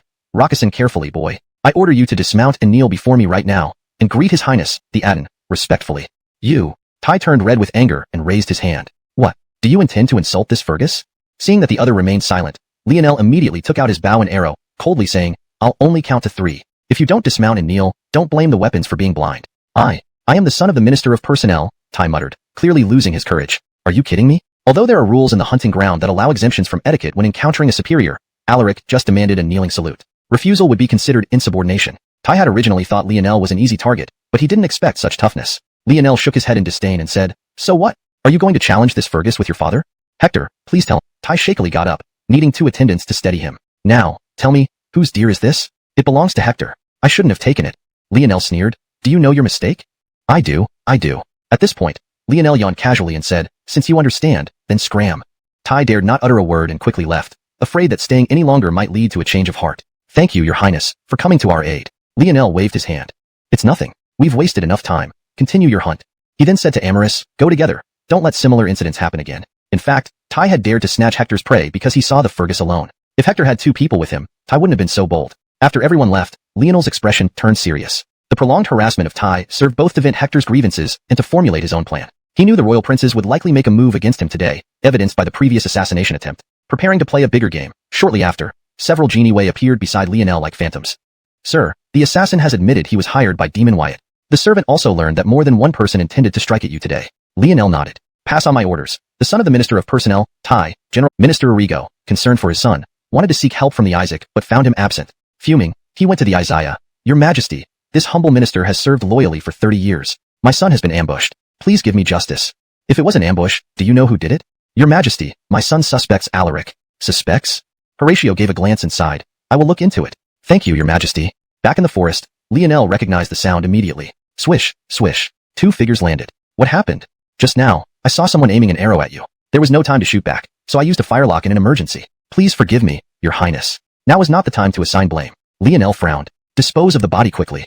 Hashtag chapter 43. A narrow escape. Follow orders, sir. One of the men quickly left, while Lionel asked the other, Is everything ready? It's ready. As he spoke, a secret agent from the embroidered uniform guard handed an arrow to Lionel. Lionel inspected the fletching and saw the mark of the Isaac's faction. Hurry and leave. The Imperial Guards will be here soon. In the next moment, the secret agent had vanished without a trace. Lionel held the bow and arrow in his hand, a faint smile appearing on his lips. He then suddenly plunged the arrow into his own thigh. The intense pain immediately jolted through every nerve in his body, and blood started flowing profusely onto the ground. This arrow was aimed perfectly, plunging into the area of the thigh with the most flesh and fat. It looked like it was bleeding heavily, but in reality, it was only a superficial wound that did not penetrate deep enough to damage muscle or bone. With a few days of rest, he would heal fully without any lingering issues. Soon, figures appeared in the distance. Help! I am Alaric. Help me! I am here. The Imperial Guards quickly found Lionel's location. Why is Alaric injured? Your Highness. Ralph So, the Imperial Guards carried Lionel back to the starting point where the royal physician rushed forward to treat him. Your Highness, I need to pull out the arrowhead first. It might hurt a bit, so you'll have to bear with it. Doctor, you must save my life. Alaric, rest assured. As long as you cooperate, this old man will ensure you're safe. All right, go ahead. The moment the arrowhead was pulled out, Lionel let out a pig-like scream, which left Tai, standing nearby, speechless. Understood you were just hit in the thigh, whereas I had an arrow pierce straight through me, immediately paled. Yes, it's the Isaac's arrow. Do you think the Isaac wanted to harm Alaric? Horatio raised his voice. Dominic immediately began banging his head on the ground. This humble servant dares not comment on the princes. Horatio rolled his eyes. I grant you immunity. Speak freely. Slowly, Dominic lifted his head, swallowing hard. Your Majesty, the Minister of Personnel, Cavalry General, Middle General, Chief Clerk, and Right General all have close ties with the Isaac. A glint flashed in Horatio's eyes. Continue. This humble servant thinks that even if the Isaac wanted to harm Alaric, he wouldn't be stupid enough to use his own arrow for assassination. So what? This humble servant dares not say. I insist you speak. Spare me, your Majesty. I truly dare not speak. Seeing Dominic trembling on the ground, Horatio took a deep breath and waved him off. Enough, you may go. Have Commander Yin come over. Yes, your Majesty. Moments later, the commander of the Imperial Guards arrived. Greetings, your Majesty. When you discovered Alaric's injury, did you notice anything unusual? Horatio asked. Commander Yin replied, I had people search everywhere, but nothing seemed out of place. Were you able to investigate that unusual noise? At the time, I asked Alaric about it. He only said he heard a loud bang followed by being shot by an arrow. After that, all he could think of, at least now everyone suspected the demon, while the Isaac stood to gain the most. Horatio hoped this was Lionel's doing, but Lionel hadn't brought anyone along. Could he have done all this alone? The strange sound in the forest intrigued him even more. He sensed it might be connected to Lionel. At the Mickey Wangfu, Qiuxian lay in bed, leisurely eating fruit, thinking that this incident would surely give the emperor a major headache for quite some time. Note: for better fluency and faithfulness to the original text, Lionel should be Qiuxian to maintain consistency. However, since names are typically consistent in their spelling throughout a document and Lionel was used in the provided snippet, I will respect the original input spelling, Lionel. Also, I've added for quite some time to better convey the original meaning. To improve the translation further, here is an adjusted version considering the context. At Mickey Wangfu, Lionel lay in bed, leisurely eating fruit. He mused that this incident would surely give the emperor a major headache for quite some time. This adjustment makes the sentence read more naturally and ensures it accurately conveys the original meaning. The plan had been perfect except for the final shot fired by the embroidered uniform guard to protect him. But his dramatic screaming temporarily deceived everyone, especially since Lionel had self-inflicted the wound where the bloodstain was found, misleading the Imperial Guards. On the table and explained, this is excellent medicine for wounds. It's said to be used by the Isaiah himself. Even the princes don't get it. Ralph away, it will help your injury, so keep it. Okay, you can leave now, Lionel replied with resentment. This spurred Amaris on. What's wrong with you? Who chases someone away after they give you something? You're a prince. Shouldn't you have at least some manners? Roar. Lionel finally understood what it meant to be in a situation where one couldn't cry without tears. At that moment, he couldn't hold back any longer and shouted, Funny, you remember I'm a prince? Did you show any respect at all when you met me? Not bowing when entering my room. Never mind. Then you barged into my room and lectured me about manners. What manners have you shown? Tell me. Oh, stop it. You act so self-righteous. Just because I say one sentence, you have 1,000 replies? Interrupted again by Amaris, Lionel conceded. It looked like trying to reason with her was pointless. However, Amaris's temperament reminded Lionel, who possessed modern memories, of contemporary women, giving him a hint of familiarity. Since you won't leave, then tell me why you came. Amaris walked to the bedside and whispered, Yesterday, I inquired around but found no one knew whose arrow hit you, nor if it was an unmarked arrow. So, I'm very curious. Is remarkably intelligent, certainly not lacking ambition. The second in Isaacs may seem talentless to officials, but I firmly believe these 4 surviving princes, especially you, are exceptionally intelligent. Rockesoning to her, Lionel felt a sense of unreality. Why aren't you speaking? Lionel shrugged, don't know what to say. Then I'll continue. Go ahead. Amaris moved back a few steps and continued. Ralph, emperor capable of raising 4 such intelligent sons, isn't a fool. Returning to our initial question, 5 of the Isaac's allies were injured during the hunt. Logically, it would connect to the demon, right? But the Isaiah might think, would the demon be so stupid? At this point, the Aten was also attacked. Doesn't that make things more mysterious? The more he listened, the more Lionel found Amaris interesting. Now, we know you were hit by an arrow, and no one knows its origin since you didn't check the markings when you were in pain and fear. This makes sense and is natural. So, where did the arrow go? Naturally, it was collected by the commander of the Imperial Guards. Since he took it, he must have given it to the Isaiah. The guards belong only to the Isaiah, meaning only he knows who fired the arrow. Does my analysis make sense? Frankly, Lionel couldn't underestimate the girl anymore. Though they had conversations before and she had saved his life, he hadn't fully trusted Amaris belonged to the demon, the Isaac, or came from another faction. Since a day has passed and the Isaiah hasn't pursued any investigation, the last possibility can be ruled out. After all, if one of the Isaiah's sons was attacked, he would certainly hold someone accountable. Maybe not. Perhaps you don't know that I'm my father's least favorite son, the most neglected one. Otherwise, why would he send me to the barren land of Liangzhou? Since I wasn't gravely injured, he probably doesn't plan on pursuing the matter, Lionel said with a hint of bitterness. That's not true. Even if the Isaiah dislikes you, you're still his son. At the very least, he'd put on a show of investigating. It can't be like this, where nothing is happening, Amaris quickly countered. With no other option, Lionel pursed his lips and gestured for her to continue. If the arrow had no markings, then the Isaiah would have suspected the 5 men involved in the assassination attempt as part of the same plot against you. On the surface, the evidence points to the demon, but the Isaiah knows the demon isn't that foolish. Could it be the work of the Isaac? The Isaiah thinks the Isaac wouldn't harm 5 people just to frame someone trivially. Lionel raised a hand and said, "Not quite. Why do you think it was a trivial framing?" "Simple. Because your injury wasn't in a critical spot." At this moment, Lionel couldn't help but admire how perceptive she was, as if she had completely seen through him. He laughed and asked, "What if it were an arrow from the demon?" In that case, the Isaiah would assume the Isaac tried to assassinate you and frame the demon. But the demon couldn't possibly assassinate you and also try to kill the Isaac's men at the same time. "Why are you so sure?" Lionel asked, puzzled. Amorous smiled gently and explained, "As I mentioned before, you princes and the Isaiah are all very smart. To deceive such intelligent people, more than just one layer of deception is needed. Therefore, I believe the arrow belonged to the Isaac." Goodness, everything was guessed correctly. Lionel's back began to sweat unconsciously. Only by doing this could the Isaiah be thoroughly confused, unable to determine who was trying to assassinate whom. There's also a deeper motive. It could indirectly provoke animosity between the two princes. By now, Amorous's intention was clear. Lionel responded, "Following your logic, you think I injured myself?" I didn't say anything. I'm just here to drop off some medicinal salve and chat a bit. Just casual conversation. No need to take it seriously." Amorous suddenly changed her tone. The casual chat left Lionel sweating profusely. He couldn't help but marvel at the hidden talents within the capital city. Later, Amorous shifted the topic to storytelling, and Lionel, focusing on writing while recuperating, found it enjoyable. "About your recovery. With father's blessings, I'm recovering well. In a year or so, I should be able to walk again." Barker's lips twitched slightly as he whispered, "Your Highness, the Isaiah has summoned you to Xiuxian Hall." Sure enough, bad news. Lionel felt aggrieved. He hadn't even shown his face in days since being injured, and now the Isaiah remembers to summon him. What a slap in the face. No choice. If the Isaiah summoned, he must comply. Dragging his injured body, Lionel arrived at Xiuxian Hall. "Greetings, father." Lionel hobbled towards the throne, intending to kneel, but Horatio waved him off. "You are excused from formalities. Sit." "Thank you, father." "Today in court, we faced a challenge that baffled the officials. Initially, I wanted to call upon you in the hall, but considering your injuries, I brought you here to Xiuxian Hall instead." Horatio set aside the petition and walked over to Lionel. Lionel was speechless. "So he had to be grateful for this? You seem fine." "Oh, thank you for your consideration. However," Horatio's tone turned serious, "I did not just summon you for court matters. I want to inform you that the investigation into your attempted assassination has yielded results." Translation note. Pinyin names have been kept accurate according to the guidelines. The narrative tone and style have been preserved as closely as possible while ensuring natural and fluent English. Someone maliciously framed him. "So, you can rest assured. Is that true?" "Father, then who wanted to harm me? I have only been in the capital for a short time and have not made any enemies. I am still investigating this matter. Once I have more information, I will inform you. For now, let's discuss today's court affairs." Lionel composed himself and listened attentively. The Jiangnan region has always been a significant tax-contributing area for our nation and is known as the land of fish and rice. However, its development in recent years has been unsatisfactory. Many officials have reported corruption among the local authorities. Initially, I did not take it seriously, but this cancer has grown significantly. I want to thoroughly investigate and address it, yet not a single person in the imperial court dared to take on this task, which is truly troubling. Of course, Lionel thought to himself, this was no surprise. After years of neglect, local factions have become powerful, forming an entire system of corruption. They exploit the people while hiding their actions from higher-ups. It's clear that the chain of interest is deeply rooted, making it difficult to eradicate completely. No wonder none of the officials dare to take it on. It's a hot potato that could endanger one's life. Therefore, Lionel suggested, what stance do my 2 elder brothers take? Humph, they naturally avoid anything as quickly as possible. With another cold snort, Horatio glanced at Lionel again and continued, in fact, it was their suggestion that I give you this opportunity to prove yourself. They mentioned that you handled the Mongolian envoy admirably and should not disappoint this time. Ralph, opportunity to prove myself? Lionel almost cursed aloud. Clearly those two hadn't learned their lesson. I want to hear your thoughts. Lionel immediately replied, if it can relieve father's worries, I will go through fire and water, but I fear my lack of experience makes me unfit for such a significant task. Besides, my wounds are still healing, and I cannot move freely, fearing I will disappoint you.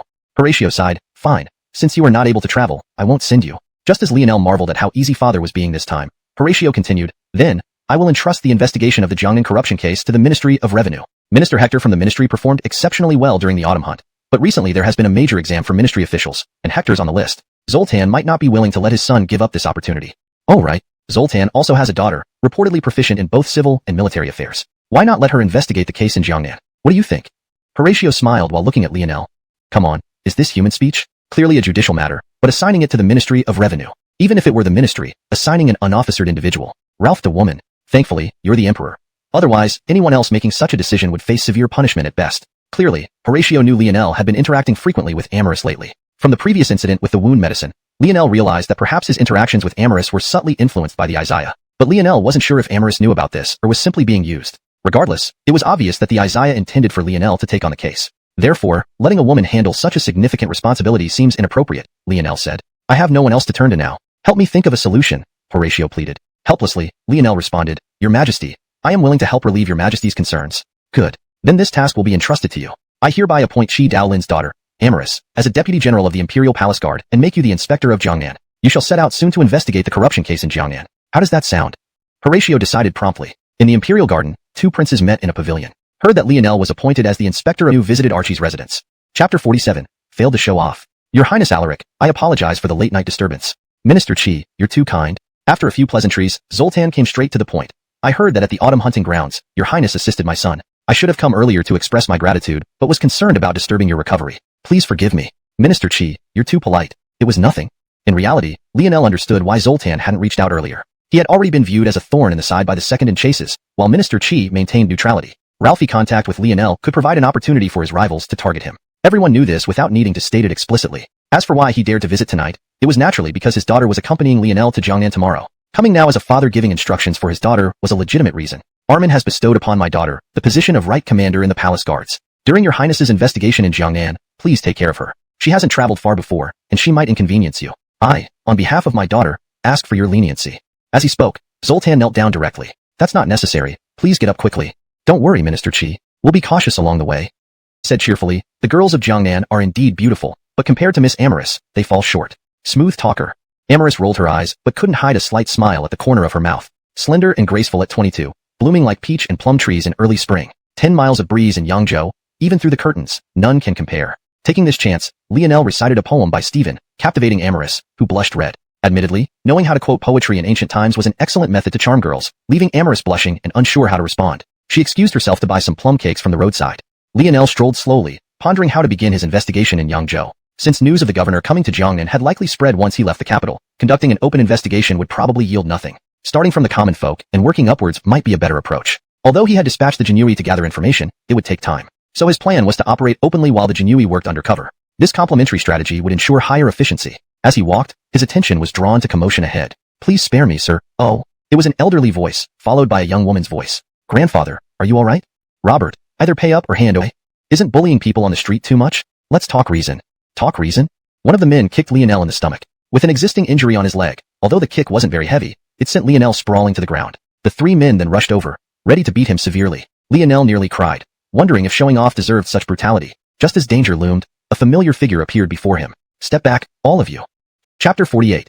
The wealthy gentleman of Liangzhou. A graceful figure blocked Lionel's path. It was Amaris, who had just turned to leave. Lionel heaved a sigh of relief. He had witnessed Amaris's martial prowess during the autumn hunt. She could easily be a battalion commander in the military, let alone deal with 3 petty hooligans. The burly man narrowed his eyes, scrutinizing Amaris who stood before him. Amaris wore very exquisite shoe brocade, which was not unusual in prosperous southern regions where even daughters from moderately wealthy families could afford it. However, her demeanor resembled that of young ladies from prominent families, making them unable to ignore her presence. Where did you come from, little girl? Our Gua family is conducting business here, so it's not your place to meddle. The man sneered, cracking his knuckles threateningly, hoping to scare her off by invoking his background. However, Amaris and Lionel were already spread the news of his appointment as inspector of Jiangnan. He hadn't concealed his whereabouts upon entering Liangzhou, believing that if the prefect wasn't foolish, he would already be waiting for him. Upon hearing Lionel's words, the 3 ruffians, who were feigning death, regretted their actions deeply. They had been warned that inspectors were coming and instructed to lay low, but they hadn't expected to bump into one directly. Hastily kowtowing a few times, they scampered off like beaten dogs to report back. Lionel quickly changed his expression to one of kindness, helping the old man and the little girl up. Old sir, what happened here? The old man knew about Lionel's dual roles as inspector and Fergus, yet his face remained filled with concern. Your excellencies, I know you are influential figures from the capital, who have kindly stepped in to help me. But you mustn't stay in Liangzhou any longer or your lives will be in danger. Amaris smiled. Did you hear clearly? This is the inspector of Jiangnan and the current emperor's own son. He's here to cleanse the bureaucracy and address the people's grievances. If there's any injustice, speak up. Amaris adeptly used Lionel's background. The old man hesitated for a moment, digesting this information before finally recounting his story. He was originally a respectable silk merchant in Liangzhou, traveling south and north without regard for the prefect's office, but Lionel chose to occupy the inn instead, preparing to settle in long term. Amaris, if anyone visits, tell them the inspector broke his leg and can't get out of bed.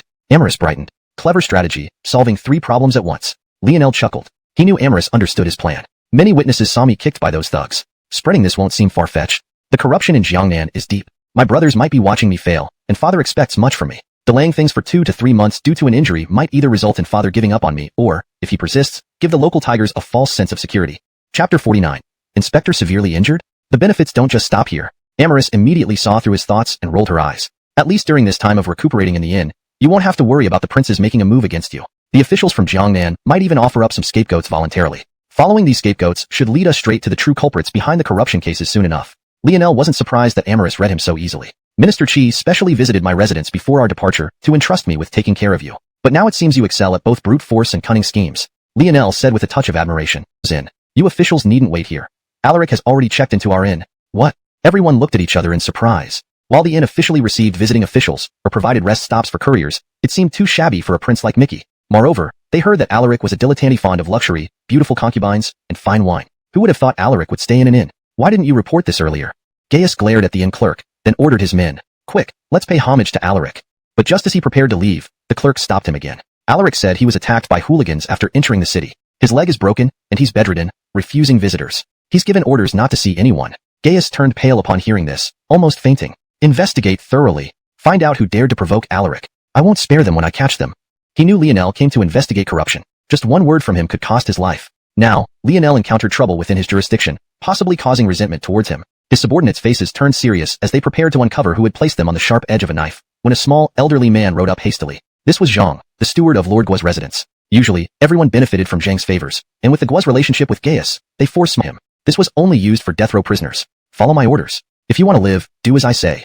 Whispering into Cameron's ear, Gaius silenced his cries. Head hanging, he followed Gaius, wearing the heavy shackles, walking to the Liangzhou inn. Magistrate Gaius of Liangzhou and prisoner Cameron pay respects to the inspector general. The inn's door remained tightly shut. He had asked his nephew just now, and Lionel's injuries shouldn't be severe enough to be bedridden. The door finally opened, and Xiao Ralph peered out. I'm sorry, but our prince is gravely ill and cannot receive guests right now. Please return, Magistrate Zhou, and handle official matters once the prince recovers. Gaius was speechless.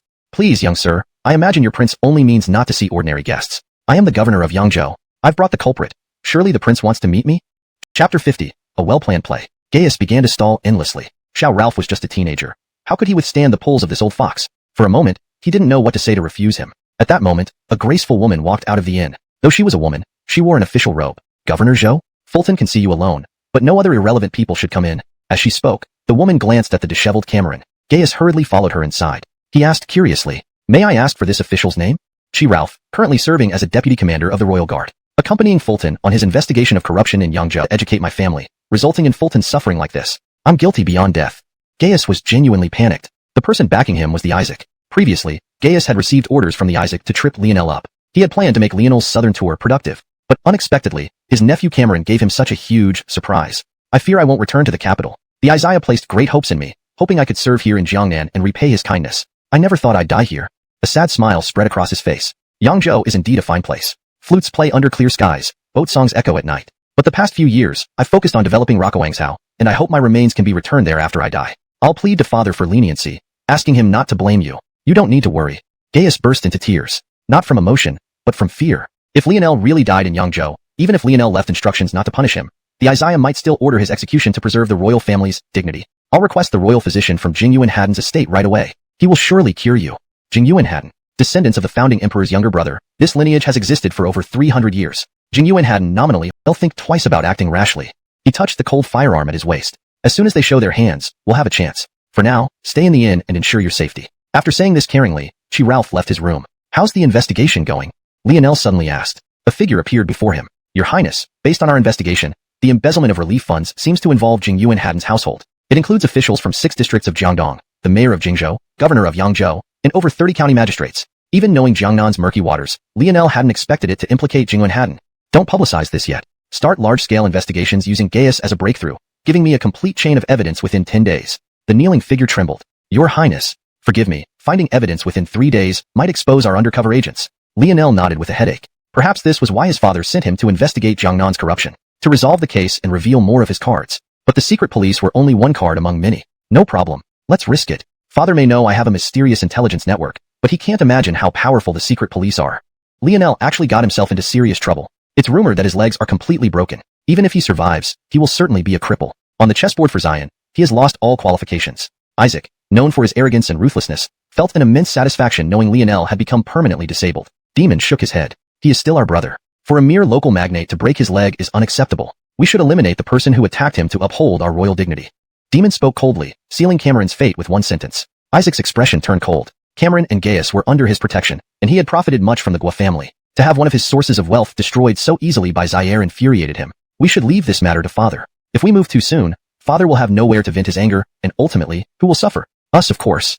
Demon glanced meaningfully at Yusef. With Lionel out of the running for Xian, the brief alliance of convenience between Demon and Isaac naturally dissolved. Now, sitting opposite him was his greatest rival for becoming Xian. Yusef speaks wisely and with great foresight, Demon said, then sipped his tea and left. Watching him go, Isaac's expression grew dark. Tell Caden that since Lionel is nearly dead, our previous trade can resume, and we will take our 3% cut. Our agents have gathered some intelligence from Jiangnan. Please review it. Joaquin took the sealed document with a smile. Speak of the devil, this must be about Lionel. He opened the document immediately. After a while, Joaquin's smile vanished, replaced by intense anger. This boy actually maintains a secret intelligence organization. What does he intend? Rebellion? Can't he just ask me directly? Would I lie to him?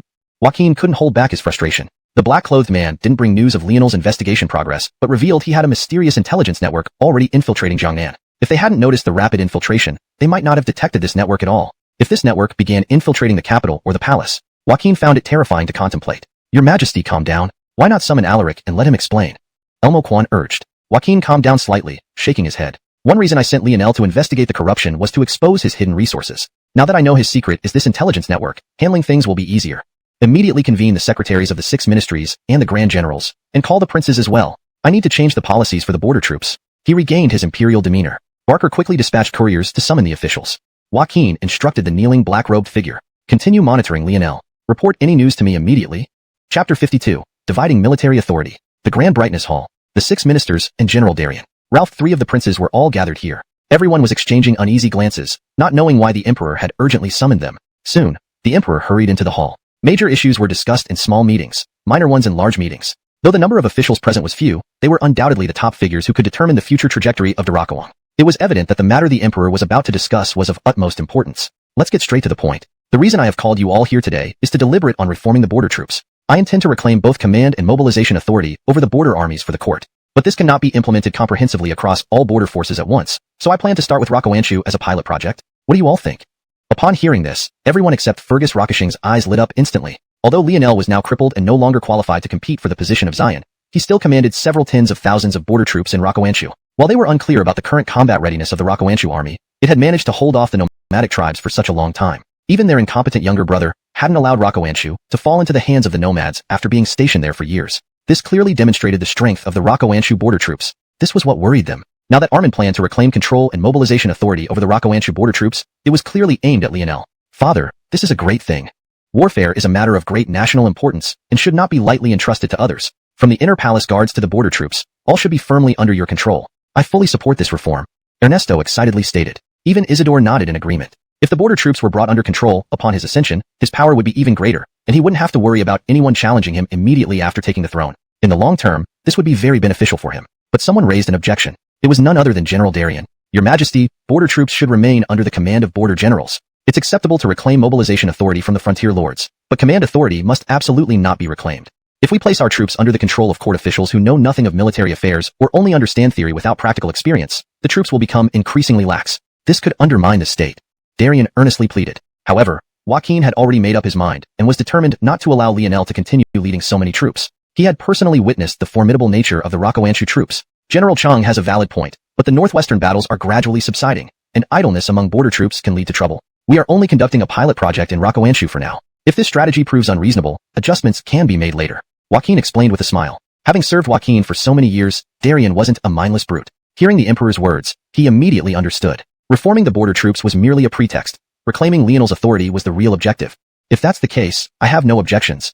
Joaquin then questioned the 6 ministers again. The Minister of War asked, whom does your Majesty plan to entrust with the command and mobilization authority? Upon hearing this, Isidore and Ernesto's eyes grew eager. If they could control a border army, it would significantly aid their competition for the position of Xian. The mobilization authority will naturally remain with me. As for command authority, Joaquin hesitated between Isidore and Ernesto. I'll give it to Benicio. This boy has always been fond of martial pursuits. Let's hope he can achieve glory with the Xuanhuan troops. Benicio was delighted and couldn't hide a smug glance at his elder brother. Isidore, though disappointed that command authority wasn't given to him, tried to suppress his feelings. Father just said that he hopes Yusef will achieve military accomplishments, clearly intending for him to become a general, not the Xian. Looks like my position as Xian is secure. Both princes felt they had gained significant advantages. Seeing this, Joaquin couldn't help but sigh inwardly. His 2 sons were too easily deceived. Compared to Lionel, they were on a completely different level. Since it's decided, you may all withdraw. Joaquin said, somewhat weary. Handling so many matters today had exhausted him. Father, rest well. Your humble son will take his leave. Isidore respectfully replied. Ernesto sneered. After leaving the hall, Ernesto remarked, "Do you really think that by flattering Armin, you can gain his favor? You're living in a dream. Clearly, father favors me more, which is why he entrusted me with command over the xuanhuan troops," Ernesto said smugly. Isidore shook his head. Fool. Seeing his elder brother walk away, Ernesto clenched his fists in anger. He rushed back to his residence and convened his advisors. "Gentlemen, father has entrusted me with command over the xuanhuan troops. What should we do next?" Many counselors and strategists stroked their beards. Amid necessities, no one was allowed to enter or exit. This put the people who were constantly watching Liangzhou at ease. It appeared that Lionel was indeed seriously injured and didn't intend to investigate the corruption case in the Xuanhuan region. Unbeknownst to them, inside the inn, Lionel was hopping around as if nothing happened. After a simple workout and freshening up, he received a secret letter from the brocade armored guards. Upon seeing its contents, his expression turned serious immediately. "So this is it. I never thought father would be so suspicious of me," he said with a sigh. Qian Ralph curiously took over the letter. After reading it, he did not voice much opinion but strangely commented, "It seems your information network is quite extensive. No wonder Armin confiscated your military power. Anyone with soldiers, generals, land, grain, and even a specialized intelligence organization at their side wouldn't be easily trusted." Lionel sighed. He knew all too well that after the exposure of his brocade guards, the emperor decided to take action against him. But discovering the true culprit behind the corruption case and obtaining evidence as soon as possible was beneficial for him. It was a necessity.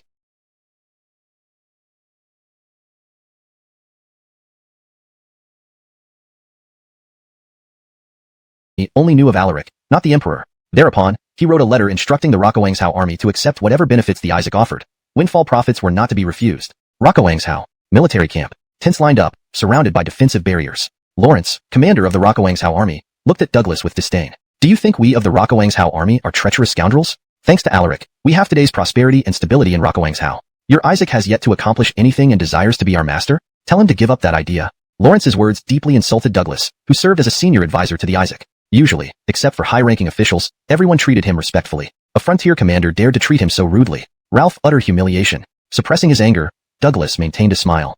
"Good birds choose the best trees to roost in. Wise ministers serve the right masters. Alaric lacks ability and now lies ill after being humiliated by the wealthy of Liangzhou. The future throne might also be within reach of the Isaac who values soldiers and diligence." Despite Douglas's persuasive abilities, Lawrence remained indifferent, closing his eyes in meditation. At this moment, a scout entered, handing Lawrence a letter. Scanning it, Lawrence smiled and passed it to surrounding officers, who all beamed with joy upon reading it. Seeing their expressions, Douglas felt relieved. "Now, Commander Xiao, the life of border troops is harsh. If the Isaac were to lead us, the benefits offered are not enough," Lawrence sighed, preparing to haggle. Douglas was delighted by this change. At least they could negotiate. "Commander, please name your terms. Our Isaac respects you all and understands your hardships. Ralphie amount of pay will be agreed upon." Lawrence chuckled. "I'm not unreasonable, just triple the amount you brought today." Douglas was stunned. This was unreasonable. Knowing this sum represented the Isaac's quarterly income, tripling it equated to a year's worth. Yet, the Isaac needed a reliable army under his command. After hesitation, Douglas reluctantly nodded. "While Commander Zhao's terms are harsh, our Isaac enjoys associating with border troops. I'll agree on his behalf.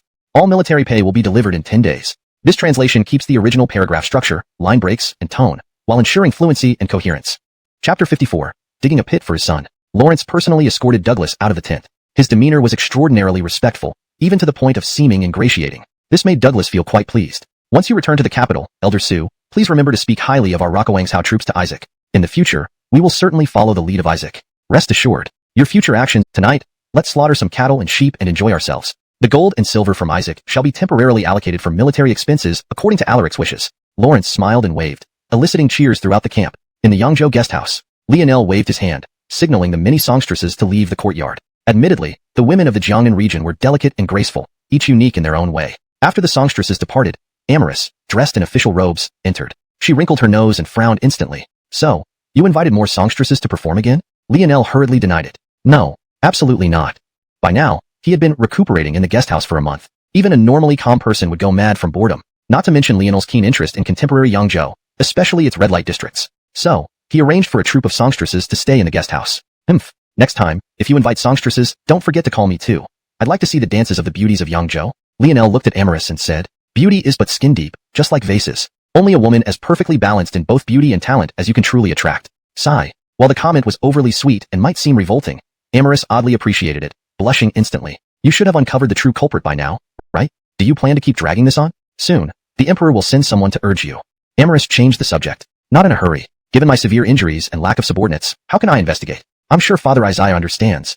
Rocketing to Lionel's lame excuse, Amorous didn't know how to refute it. As Lionel said, his serious injuries had been confirmed by Gaius. If the Emperor forced him to investigate the corruption case under such conditions, it would make him appear heartless and inhumane. disregarding his own son's health. Just as they discussed, Rakatl Ralph rushed in. Fergus, someone from the palace has arrived with an imperial edict. Hearing this, Lionel deflated. Quick, help me back to my room.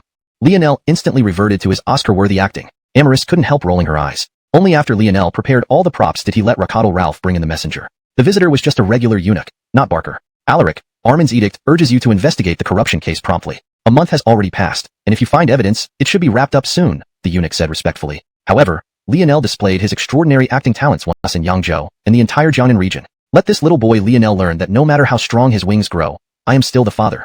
Horatio laughed heartily. Barker was taken aback. His suggestion of the tiger devouring the wolf tactic only involved promoting and empowering the other two princes to instill a sense of urgency in Lionel. But the emperor's response was much harsher. He planned to completely destabilize the Jiangnan region. This was pushing his own son into the fire.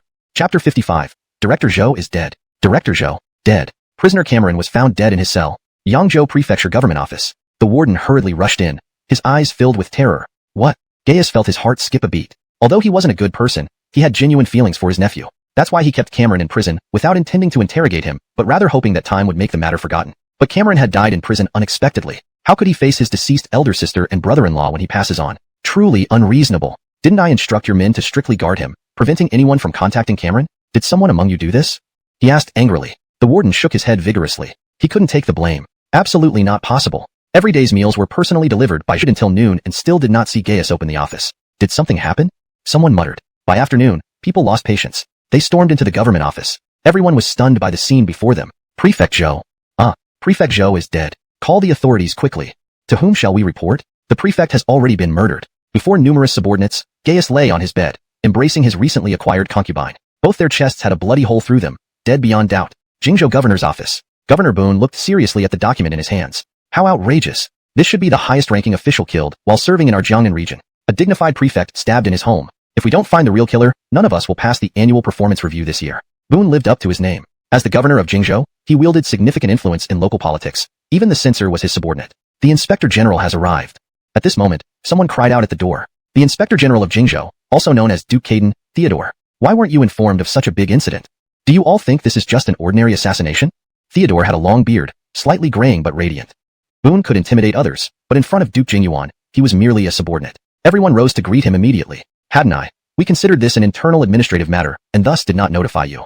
Ridiculous. Of course, the chosen prefect was already dead, Gaius. He labeled the embezzlement case as Gaius colluded with 3 county magistrates, motivated by greed. The investigation is complete, and hereby closed.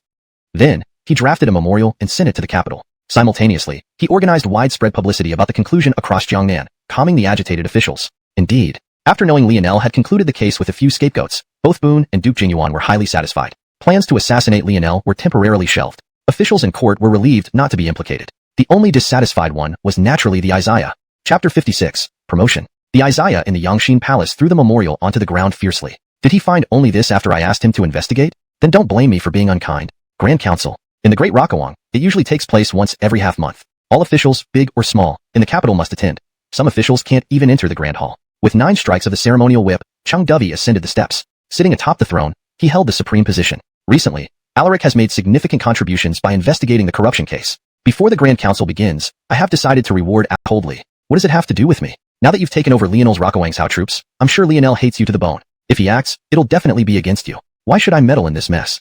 Without caring about Isaac's livid face, he turned and left. Isaac looked at his older brother's back angrily, his mind spinning until he came up with a good idea. Jingzhou, Caden Palace. Pablo Theodore and Jingzhou Governor Boone were together, looking at Douglas with 3 wisps of beard. Both men's eyes were filled with deep disdain. Why is Elder Sue here? Alaric has already investigated the corruption case, which has nothing to do with us. Why come here to sow discord between us and Alaric? Said Pablo coldly. Have you heard that because of Alaric's achievements in investigating the corruption case, Armin promoted him to vice president of the Dali Temple? You should know, pushing a dead governor to take the blame cannot lead to such a promotion. It must be part of their scheme. The corruption case seems to be closed on the surface, but it's only to make us let our guard down. You're Isaac's people. Isn't it inevitable that you're angry because he hasn't taken action yet due to the corruption case? Douglas's few words dispelled their doubts instantly. Indeed, Lionel simply used Yangzhou's deceased governor, Gaius, to take the blame, yet got such a quick promotion? Father clearly isn't calling me back unless I find the real culprits behind the corruption. Otherwise, I'll likely never return to the capital. Lionel's face was no longer clouded. This confused Amaris. Are you under too much pressure? You look rather happy. Lionel laughed. As the inspector general responsible for the corruption case, representing the emperor's wishes, I hold considerable power and face no constraints or surveillance. Isn't this a great opportunity to form alliances for personal gain?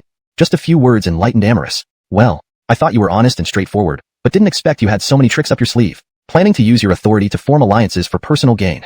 Amorous said, teasingly. Understanding my thoughts proves you're not simple-minded either. Let's get ready, head to Jingzhou together. Lionel smiled. Amorous felt his proposal was inappropriate. Now you are the thorn in the side of numerous officials in Xiuxian. They hope for your mistakes. Going to Jingzhou yourself will certainly bring unforeseen changes. Lionel wasn't concerned. Not to mention his brocade guards were martial arts experts, unparalleled in combat ability, equipped with arquebuses that cheated this era, who could harm him. Seeing Lionel's confidence, Amorous remained silent. Though she and Lionel were close, she was a smart woman. Lionel definitely had secrets. Even if Ned was the current Aden, Imperial Censor, and Inspector General of Jiangnan, making him disappear silently in the Jiangnan region would be very simple. Just as he was preparing to put his plan against Ned into action, the steward rushed in as if he had seen a ghost. Your Highness. Bad news. Caden immediately frowned, greatly displeased. Nonsense. Speak properly. What do you mean by bad news for your Highness? You dog slave, are you hoping for my early death? The steward shuddered, suppressing his panic. Your Highness, Aden has come to visit. Clank. The teacup in Caden's hand fell to the ground and shattered as soon as the steward finished speaking. How is that possible? When did he come to Jingzhou? Why didn't our intelligence network know anything about it? Caden suddenly had an ominous premonition. Arrange for him to wait in the reception hall for a while. I'll go there immediately. Caden hurriedly dressed in his ceremonial robe. According to the rules of Daliang, princes could not meet each other privately to prevent collusion among the feudal princes, which could secretly threaten the court. Therefore, Ned's visit must be in his capacity as the Inspector General of Jiangnan. This also meant that Ned likely already suspected him. After consulting with the advisors in the mansion, they decided to wait and see, to observe Ned's intentions before making a decision. Haha, nephew. The last time we met was 5 years ago during the family banquet in the capital. In the blink of an eye, you've grown so much. It seems Uncle is getting old. Prepared, Caden smiled as he entered the reception hall. Uncle, this time I'm not here for old time's sake, but for important matters. Ned's expression turned serious, interrupting Caden's warmth directly. Uncle, you should know I have been investigating embezzlement cases recently, right? Caden pretended to be surprised. Embezzlement case? Didn't I hear it was already closed? The real culprit was Liangzhou Governor Gaius. Is there some unexpected development?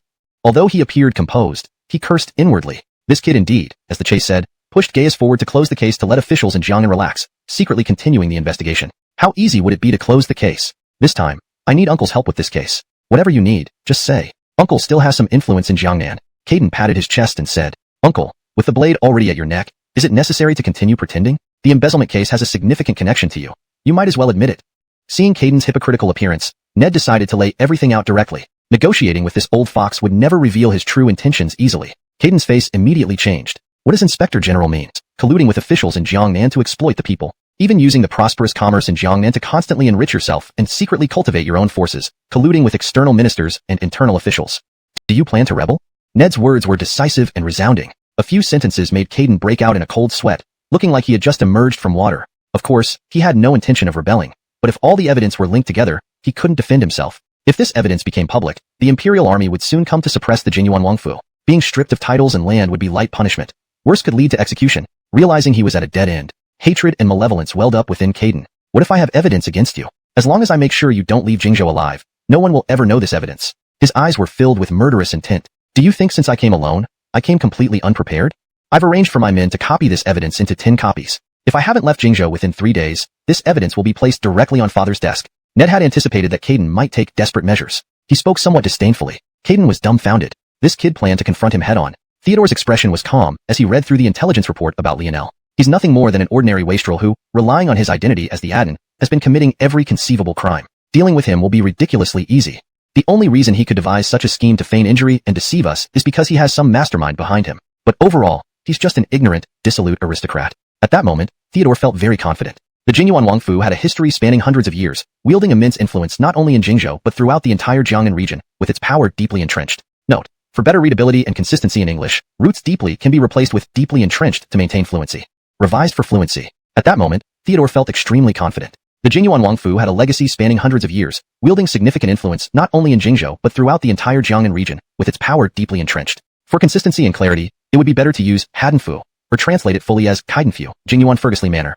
I will proceed with Jinghuan Fergusley Manor, for better understanding. At that moment, Theodore felt extremely confident. The Jinghuan Fergusley Manor had a legacy spanning hundreds of years, wielding significant influence not only in Jingzhou but throughout the entire Jiangnan region, with its power deeply entrenched. This meant that Lionel might already suspect him. After consulting with his advisors, they all agreed to wait and see what Lionel wanted before deciding on a course of action. Haha, my dear nephew. The last time we met was 5 years ago during the family banquet in the capital. How quickly you've grown. It seems I am getting old.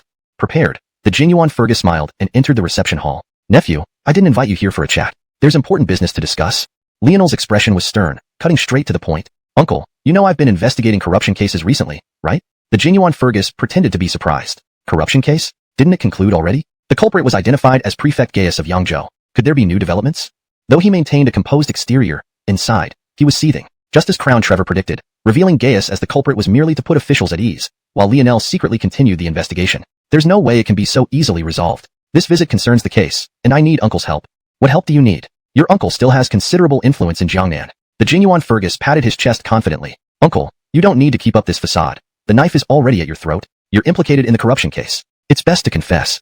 Seeing the genuine Fergus's pretentious act, Lionel decided to call him out. Negotiating with such a cunning old fox would get them nowhere fast. The genuine Fergus's expression, having watched the genuine Fergus's theatrics, now threw down the evidence collected by the brocade guards. Upon reading it, the genuine Fergus turned deathly pale. He hadn't expected Lionel to actually have concrete evidence linking him to the corruption. Every account was meticulously detailed, even including the exact times and places he met with accomplices. Since becoming genuine Fergus, you began secretly building your own forces, colluding with officials in Xiuxian to exploit the people. Using the prosperity of Jiangnan's trade, you continuously profited for yourself, even cultivating hidden power and collaborating with both internal and external officials.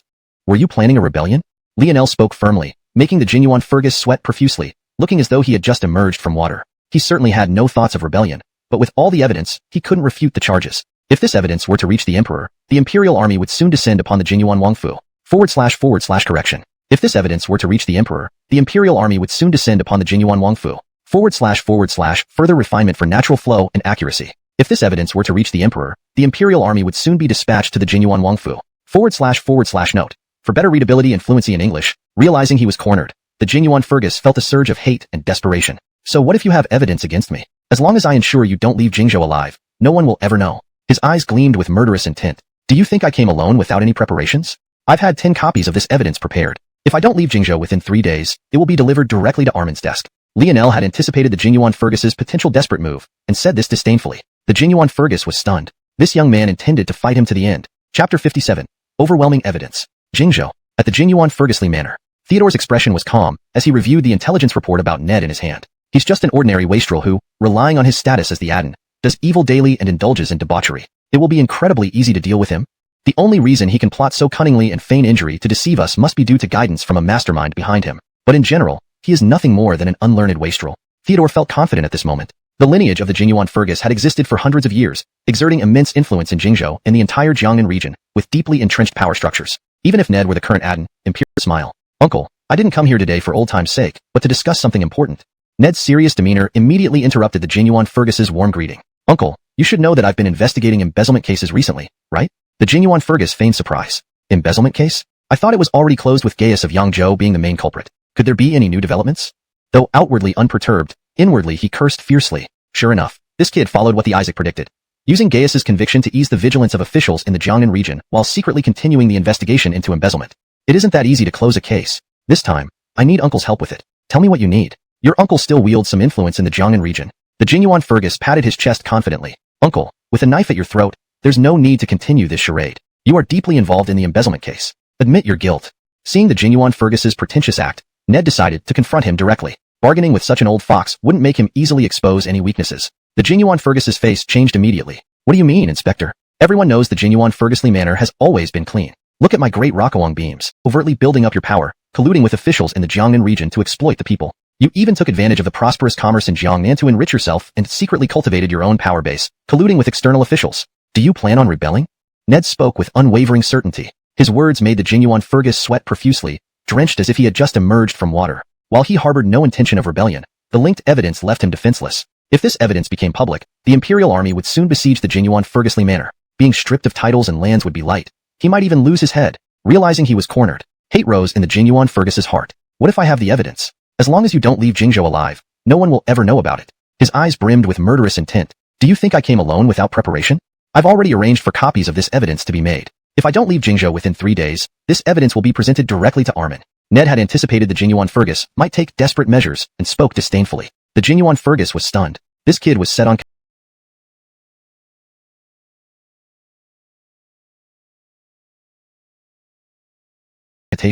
He confidently stated, I know Hurley supports the Isaac and plans to secretly elevate him step by step to the position of Xian. However, I hope from today onwards, uncle can pledge loyalty to me. Lionel harbored no ambition, especially towards the imperial throne. He merely wanted to protect his jurisdiction and ensure the well-being of Liangzhou citizens, allowing them to live peaceful and prosperous lives. But the two princes obviously saw him as a thorn in their side, so he had to prepare accordingly. Ahil was stunned upon hearing Lionel's words. He didn't expect Lionel, who appeared entirely devoid of ambition, to want his allegiance. Following me will never put you at a disadvantage. From recent events regarding the embezzlement case, you should see that you're just a pawn the Isaac can discard at will. The Isaac, with his muscle-headed brain, do you think he stands much of a chance in the struggle for succession? It's not too late to withdraw. Seeing Ahil hesitate, Lionel added fuel to the fire. Fine, I agree. From now on, I, Theodore, will follow the Mickey King's lead. Ultimately, Ahil chose to compromise. There was no way around it. The initiative was firmly in Lionel's hands, leaving him only to react passively. Refusing would mean exposing the embezzlement evidence to Armin, risking not only his own life, intelligent people. Of course, he could help Ahil eliminate Boone if needed, but only if Ahil genuinely supported him. Give me a list of Boone's direct subordinates. I will pin all charges from this embezzlement case on the Guo faction. This will shake the political scene in Xiuxian dramatically. Cleaning up the mess falls on you. Ahil was profoundly grateful. Please rest assured, Your Highness. Cleaning up the aftermath is a trivial matter for me. How about staying at my residence for now? In 3 days, I can introduce you to all officials outside the Guo faction. Without further ado, Lionel moved into Ahil's residence with Amaris and others. Amaris, unaware of the agreement between Lionel and Ahil, worried incessantly about the possibility of Ahil turning against Lionel. However, Lionel seemed utterly unconcerned, treating the visit like a routine homecoming. 3 days later, in Boone's mansion, my dear nephew, may you rest in peace. I originally planned to arrange revenge personally, but Ahil took it upon himself to handle Lionel's assassination. As a prince and Armin's son, killing Lionel poses significant risk even if he is unpopular. Since Ahil volunteered, I couldn't refuse. Boone set up a modest banquet, dining alone with his nephew's memorial tablet opposite him. Common wine couldn't match Lionel's distilled spirits, yet alcohol's intoxication comes from within. Determined to get drunk, Boone soon slurred rewarded and promoted. We congratulate you in advance. Many officials of Xiuxian were overjoyed. They watched Lionel, sitting at the head table, with smiles on their faces. However, only they knew what they really felt. A pity. The most regrettable thing is that due to internal disputes within the Guo clique, Boone actually died in the infighting. If he could have been captured alive, it would have been a great victory, Lionel said, shaking his head. Indeed, Boone was assassinated by the people he sent from the Secret Service. He absolutely couldn't be allowed to enter the capital alive, otherwise, once interrogated by the Board of Justice, there was a high chance he might implicate Pablo. To silence him, Lionel had no choice but to make him permanently shut up. Ralph Boone's death was cleverly disguised as an internal conflict within the Guo clique. It was seamless. Even if the Board of Justice conducted a thorough investigation, they wouldn't find anything conclusive. Watching Lionel, seated at the head table receiving compliments, Pablo felt extremely fortunate. If he hadn't allied with Lionel in time, he might have met the same fate as Boone. There's something I don't understand, and I'd like to ask everyone. Amidst the praise, Lionel began to inquire. According to reason, Xiuxian is very prosperous, and the salaries of the Guo clique should be quite high. Why? Unfortunately, his steps were too large. Especially concerning the princes, he made a drastic move. He demanded that princes not collect any oppressive taxes from their peasants. This was equivalent to directly cutting off the prince's fiscal revenue. If princes forcibly collected taxes, it would cause unrest among the people, and the peasants might even sabotage. But without taxes, the prince's influence would diminish. I understand everyone's hardships. However, this is not an excuse for the Guo clique's corruption. To prevent this, I plan to help all of you earn money. Lionel boldly announced this to everyone present. The crowd laughed. Everyone knew Lionel's fief was in the cold, barren northwest, a place where even rabbits wouldn't defecate. Lionel helping them make money? They'd rather believe the Isaiah would increase their salaries. Perhaps you do not believe me, but within 3 years, I will ensure your salaries increase tenfold based on their current level. By then, I hope the Xiuxian bureaucracy can return to clarity. Seeing Lionel continue to make grand promises, Pablo couldn't help but ask, does His Highness have any brilliant plan that allows us to earn together? Lionel glanced at him. Xiuxian has always been wealthy, known as the land of fish and rice. It has famous kills like Suzhou and Jingjing, renowned worldwide. If the maritime ban can be lifted in the future, allowing everyone to profit from overseas trade, you should understand how big this market is, right? Everyone's eyes lit up. Since the founding of Daliang, a maritime ban had been in effect, but to attend, whoever didn't come to bid farewell today would be clearly noted by Lionel. Chapter 60. The Isaiah's Grand Welcome. Late at night, in the Yangxin Palace of the capital city, hundreds of red core candles illuminated the entire palace, making it as bright as daylight. Horatio stretched his weary waist and put down the vermilion brush in his hand. Ralphie, important news lately? He squinted his eyes and looked at Barker beside him. Barker shook his head. It's merely a matter of disputes between a few princes. Nothing significant happened. However, it seems that Crown Alaric will arrive in the capital tomorrow, which has made several princes quite uneasy. Upon hearing this, Horatio couldn't help but chuckle. This young man is indeed at the heart of every problem. He manages to create massive trouble wherever he goes. After a moment's thought, he instructed Barker, tomorrow, you should prepare a fine bottle of wine and some gifts, then go out of the city to welcome Lionel on my behalf. Barker was stunned. After resolving the corruption case, Lionel had indeed achieved great merit. But did it warrant welcoming him with the emperor's own identity? Especially when carrying gifts and fine wine. Only the most trusted honest all the high-ranking officials of the great Liang capital. I'm not seeing things, am I? The emperor actually sent Barker personally to welcome him. Everyone knows Barker is the emperor's closest attendant. His appearance often signifies the emperor's personal honor. The favor is too heavy, especially when connected to the upcoming contest for the crown prince position. It inevitably leads to speculation. Perhaps this is merely a test by the emperor. Serving beside the emperor is like walking with a tiger. Who can truly understand the emperor's intentions? Rockhoke, the officials of the Great Xuanhuan capital. Lionel was also profoundly moved when he saw Barker waiting for him 10 miles outside the city gate. But he quickly understood the intentions of his mischief-making father. Simply put, it was to make the other princes jealous and see him as a threat. Even if he didn't plan to participate in the succession struggle, these princes wouldn't let him off easily. Amorous, who was accompanying him, couldn't help but shake his head. In the imperial family, there's no such thing as sentimentality. The emperor is clearly using a technique of cultivating his heirs through competition. Even if you want to stay out of it, it won't be easy. Lionel shook his head, saying nothing more. He suppressed his complicated emotions, forced a smile, and hastily dismounted to thank Barker. I'm just a wastrel. What jealousy? Suppressing his rage and jealousy, he immediately summoned his advisors. Master Su, what should we do? I originally planned to confront Zaire directly and hadn't taken Lionel seriously. But I didn't expect him to fake illness and injury and then smoothly resolve the corruption case. If he grows any stronger, he will surely become a major threat to me, Isaac said with great caution. However, Douglas remained unperturbed, appearing almost indifferent. Your Highness, you aspire to the throne. How can you lack such depth? Please calm yourself. To Isaac, Douglas was like a half-mentor. Hearing his reprimand, Isaac nodded repeatedly. In reality, I think Alaric is nothing more than a superficial pretender who poses no real threat to you. Douglas spoke disdainfully. Please enlighten me, teacher.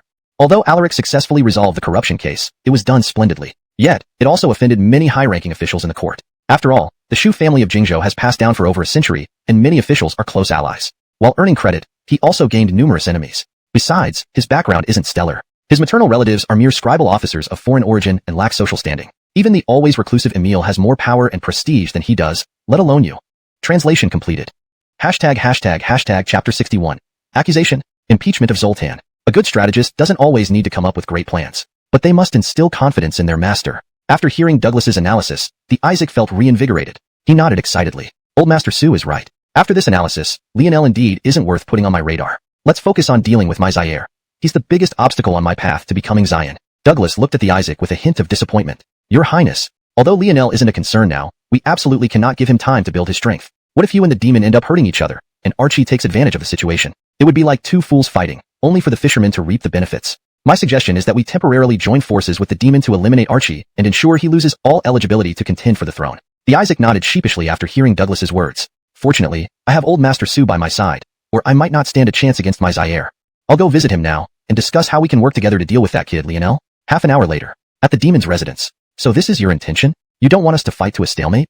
The demon wore a gentle smile, giving off an impression of warmth and ease. The Isaac always felt his second brother was too hypocritical. Look at each one. He knew very well that many of these court officials probably had deep ties to the Xuanhuan family from Jingzhou. Though they praised him openly, they likely hated him behind his back. After all, the Shuang family was a link in the interest chain of these officials. By dismantling the Shuang family, Lionel had severely impacted their interests. Soon, the two princes entered and saw Lionel surrounded like the moon among stars, which greatly irritated them.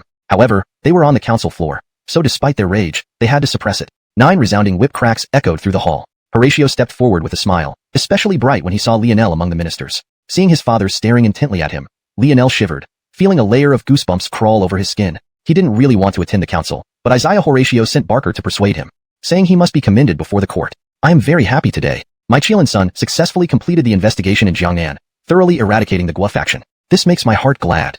You all must learn from Lionel. Stop wasting time plotting intrigue. After praising Lionel, he turned to the other two princes, his expression darkening. Their lips twitched involuntarily. Was it necessary to praise one while belittling the others?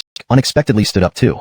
Your Majesty, the country cannot operate without laws. How can we ignore Zoltan's previous mistakes just because of his current contributions? Please punish him according to law. Following the Isaac's lead, many of his faction members also urged sternly. Seeing the clumsy performance, Horatio's face flashed with disdain. He knew his sons were joining forces to counter Lionel. He typically dismissed such petty scheming. But using this opportunity to draw Lionel into the power struggle wasn't bad either. He waved his hand lightly. Temporarily detain him at the Supreme Court, without excessive harshness. Especially, no torture methods. Otherwise, no one will be spared. Zoltan remained silent. He knew imperial decrees could not be challenged. Since the Isaiah had spoken, there was no room for negotiation. Chapter 62. The Grand Court of Justice. Zoltan removed the black gauze hat from his head and left the imperial court surrounded by several soldiers. In the hall, Lionel stared coldly at the two princes. His eyes were filled with disdain. He was not a fool. He could see that their purpose in standing together today was not to impeach Zoltan but to target him. This made him very angry. From beginning to end, he had always maintained that he had no intention of coveting the position of Xian. Yet, No one believed him. Even his own father, who shared blood ties, tried every means to force him into the struggle for succession. As Zoltan was escorted away by soldiers, the atmosphere in the court instantly became tense. There were only trivial matters left, which did not require further discussion on the court. In everyone's anxious state, Barker announced the adjournment. Everyone looked at Lionel with a wary expression. Those who got too close to this young man might be watched closely by the other two princes, ultimately meeting the same fate as Zoltan. Even the high-ranking minister of revenue couldn't escape such treatment, let alone ordinary officials. Your Imperial Highness, I heard you've been getting close to Xiuxian's youngest daughter recently? Relatives of an indicted minister should be sent to the inspection office. I advise you to keep your distance. The Isaac walked arrogantly up to Lionel, his face full of provocation. Lionel remained unperturbed, showing no signs of discomfort due to the other's words. I have repeatedly emphasized that I will not get involved in the succession struggle, but it seems my elder brothers do not believe me. Lionel didn't threaten or make any harsh remarks. He knew that now, with little support in the court, it would be futile and humiliating to protest. Instead, he chose to turn away, surrounded by the people of the two princes. If you hadn't come to my aid during the autumn hunt, I would have likely fallen victim long ago. If anyone should be thanked, it should be you. I've realized that even if I show no interest in the position of Xian, my elder brothers will not easily let me off. Rather than running, it might be better to build my own power base in the capital. As he said this, Lionel's demeanor changed, exuding newfound confidence. His original wish was simply to live a peaceful life in this world, using his knowledge to lead the people of Liangzhou to prosperity. But the winds do not cease when the trees seek stillness. Sometimes, not fighting is perceived as weakness. He couldn't believe that with his memory of 5,000 years of history and having experienced modern ideals of equality and scientific principles, he would be manipulated by a group of primitives. Amaris saw for the first time Lionel exude such powerful self-assurance. Previously, the Lionel who took things lightly seemed just a facade. It appeared that whether princes or emperors, they were merely pieces on Lionel's chessboard. You wait here for a while. In an hour, the Grand Court of Justice will release Xiuxian. Although it may be difficult to restore his position in the short term, at least he won't suffer prison conditions. After making this promise, Lionel immediately instructed Xiao Ralphsi to prepare a carriage and hurried to the Grand Court of Justice. The Grand Court of Justice, infamous in the realm of Daliang, was not notorious because of its cruel officials, but because it housed mostly high-ranking officials from Lord Xiang. I'm not here for duty but regarding Minister Qi's situation, Lionel stated bluntly. Ignatius raised an eyebrow. Although he was inflexible, his wisdom came with age, recognizing that Zoltan was merely a pawn in the prince's struggle. One misstep, and he might be drawn into the whirlpool of the succession dispute. Chapter 63, a small legal shock. Amador has impeached Zoltan, and the punishment was personally decreed by Armin. If you have any issues, Lesser Minister Chun should ask Armin directly. After much deliberation, Ignatius finally gave what he considered to be an adequate response, hoping that invoking the Isaiah would scare Lionel away. But Lionel had come fully prepared this time, and certainly wasn't going to be deterred by a few words from Ignatius. Release Secretary General Qi. Detaining him violates procedural justice. Has Lord Xiang forgotten the principles he's upheld his entire life? Mentioning principles immediately made Ignatius serious. He was old-fashioned, which, in a positive light, meant he was principled. Ralph Ignatius was indeed a rigid old man. Amador impeached Qi Dao Rakan in court with testimony from Arsene and support from dozens of officials. All this under direct orders from Armin. Where does it violate procedural justice? Ignatius said sternly. Lionel had accused him of losing his principles, and Ignatius intended to reclaim his dignity by arguing his point. Amador only has the role of an advisor in the Imperial Council. For impeachment, there are censors outside and censorial officials inside. What right does Amador have to impeach Secretary General Qi? As for the evidence Amador provided, it's all from years ago. Every piece of evidence needs verification. Can we convict Secretary General Qi based solely on Amador's claims? What's the point of our Ministry of Justice then? Lionel's words were enlightening and striking, causing Ignatius to fall into deep thought. Lesser Minister Chun has a valid point, but ultimately, Secretary General Qi was detained on Armin's orders. There's a trial upcoming. If I don't present him, I will face consequences, Ignatius replied, acknowledging some validity in Lionel's argument, but still bound by imperial decree. I'm not asking you to release Secretary General Qi without punishment. Have you heard of bail before? Bail allows a suspect to pay a deposit and find a guarantor, allowing temporary freedom while still being available for summons. This way, an unconvicted suspect can attend to personal matters, showing the warmth of law enforcement. Lionel's concept of bail left Ignatius stunned. At his age, promotions and wealth held less allure, but perfecting current laws would ensure his legacy, replied confidently. Qi Dao Rakan didn't know what an advocate was, but was deeply moved by Lionel's willingness to take risks. In the demon's residence. What? Lionel took Qi Dao Rakan out of prison? This is insubordination and contempt for the law. He must have spent too much time in the harsh regions of Liangzhou and lost himself. The demon was not disheartened but excited. Lionel had handed him a perfect leverage. Prepare my carriage. I need to see father immediately. Half an hour later, in the palace's Yangxin Hall, I already knew about Lionel taking Qi Dao Rakan. This isn't lawlessness. According to Ignatius, it aligns with the new bail system, allowing Qi Dao Rakan time to hand over his duties without disrupting financial operations, Joaquin chuckled. Ignatius reported the matter accurately, knowing well enough that he wasn't naive. The Isaiah admired the bail system proposed by Lionel, finding it highly suitable for their current needs. Hearing that his father had no intention of punishing Lionel worried the demon. Was the Isaiah truly considering appointing the wild man from Liangzhou as his successor? Father, even if bail is reasonable, Qi Dao Rakan remains a convicted criminal. I request a trial for Qi Dao Rakan in the Imperial Court. Chapter 64. Public Rebuttal. The court trial was underway. Naturally, it was conducted by the Isaiah himself. As a distinguished first-class official, Zoltan truly warranted an imperial interrogation. Demon said, his first offense is insubordination. Years ago, Zoltan, as governor, distributed military grain to the common people. This alone merits execution. Many officials nodded in agreement. The Isaiah was heaven, and insubordination was a capital offense at any time. Truly absurd. It's the first time I've seen a loyal and brave official like Zoltan being falsely accused. Lionel suddenly stood up. The court burst into murmurs. Everyone knew Lionel had no ambitions for the crown, expecting him to remain silent today as usual. But unexpectedly, he defied the combined pressure of the two princes and intervened. Some neutral officials now looked at Lionel differently. They knew the reason Zoltan was impeached by the demon was because his daughter had become close to Lionel. It turned out Lionel was a man of principle and loyalty. If he indeed sought the position of crown prince, aligning with him seemed like a wise choice. At least, one wouldn't have to worry about Lionel sacrificing them to save himself. Why is Zoltan a loyal minister? Asked Horatio from his throne with a smile. As governor, Zoltan faced bandit issues within his jurisdiction. But did anyone consider the root cause of these problems? At that time, Liangzhou suffered unprecedented droughts, leaving farmers with no harvest. Coupled with excessive taxes unchanged by new policies, people couldn't survive, forcing many to become bandits. The imperial order prioritized securing military provisions. Officials bristled at this insult. While Zoltan was grand court provider, severe corruption cut official revenues by 70%. Several corrupt officials were caught, but some likely slipped through the net. Did Zoltan's reduced banquet offend you, making you frame him out of spite? In one stroke, Lionel targeted every official present. Their faces paled. Now, they dared not speak against Zoltan. If they did, Lionel could accuse them of corruption, prompting a harsh investigation. Standing in the hall, how many officials could claim innocence besides someone as upright as Zoltan? Most had gray income sources and feared scrutiny. Silent, Lionel looked at the demon and the Isaiah. The truth is clear. Zoltan is a true patriot. Such loyalists are rare in our court. If the Isaiah unjustly punishes him, wouldn't it discourage loyal ministers? Chapter 65. Investigation. Does anyone oppose what Alaric has said? Horatio, who had been watching the drama unfold for a long time, finally spoke. The officials remained silent. Originally, they had received instructions from the two princes to continue attacking Zoltan on the court floor and try to pin as many accusations as possible on him, ideally enough for a death sentence. But none had anticipated that Lionel would unexpectedly. Some of his secrets would undoubtedly be revealed. Fortunately, Horatio merely waved his hand. Since the case against Minister Qi was a misunderstanding, let's put this matter to rest and move on.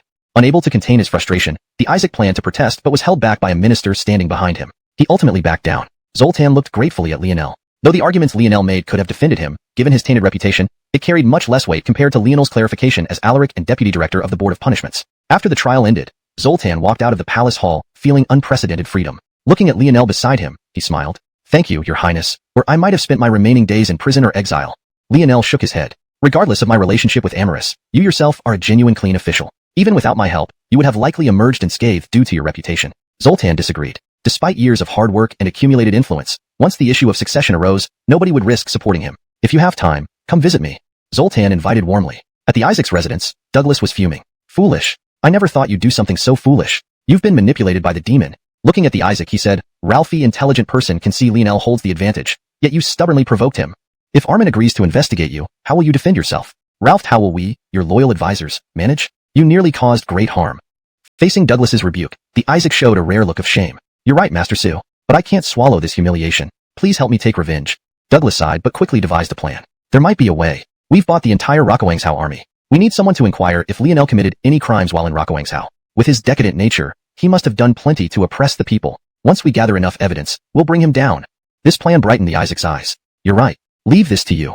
That night, Douglas set off for Xuanhuan with a cart full of gold. Upon arriving, weathered from travel, he was warmly welcomed by Lawrence. Haven't you already delivered our annual military pay? What does this mean?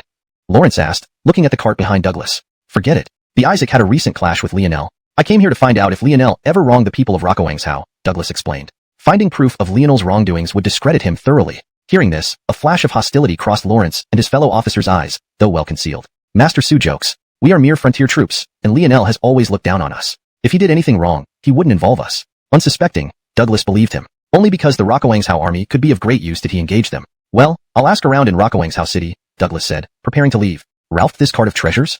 Lawrence smirked. Cursing internally at their greed, Douglas replied. I brought it for you, of course. Remember the Isaac's kindness. Be ready to serve when the time comes.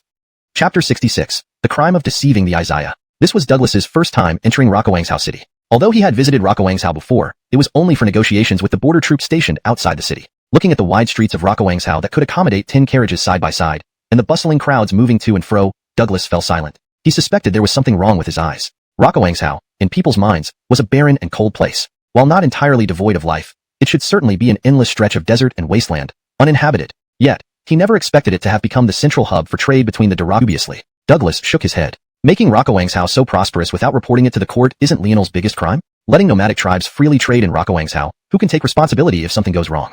He sneered disdainfully. After returning to the capital with a small retinue, he reported everything he had seen in Liangzhou. This kid was just pretending to be a wastrel, fooling us all. Who would have thought he actually governed Liangzhou so well? Upon hearing this, the Isaac didn't think of using this to impeach Lionel. Instead, he felt deeply wary. Please impeach Lionel for hiding the true situation of Liangzhou, harboring treacherous intentions, and possibly plotting rebellion. Seeing that the Isaac hadn't grasped the critical point, Douglas couldn't help but feel disappointed. He reminded the Isaac should impeach Lionel for concealing the situation in Liangzhou, intending treason. The Isaac finally understood, his face lighting up with joy. Yes, I will go find Zaire to jointly submit a petition accusing Lionel of disloyalty. Rushing to the residence of the demon, he disclosed everything Douglas had discovered in Liangzhou. Initially, the demon had doubts, thinking the Isaac might be setting a trap for him. To him, Lionel was like a hopeless puppet, skilled in exploiting the people. Lionel had indeed made Liangzhou so prosperous, he would have been ready to contest the position of Xian long ago. Why would he willingly remain inactive? I think the Isaac is delusional. Lionel is just a prince who indulges in eating, drinking, and playing. At most, he will be a parasite of Xuanhuan. How can he threaten their succession? Who knows what they're thinking, to join forces against Lionel? They are the real competitors. Putting aside whether Lionel thought of cross-border trade, even if he did, he probably lacked the capability and courage to implement it.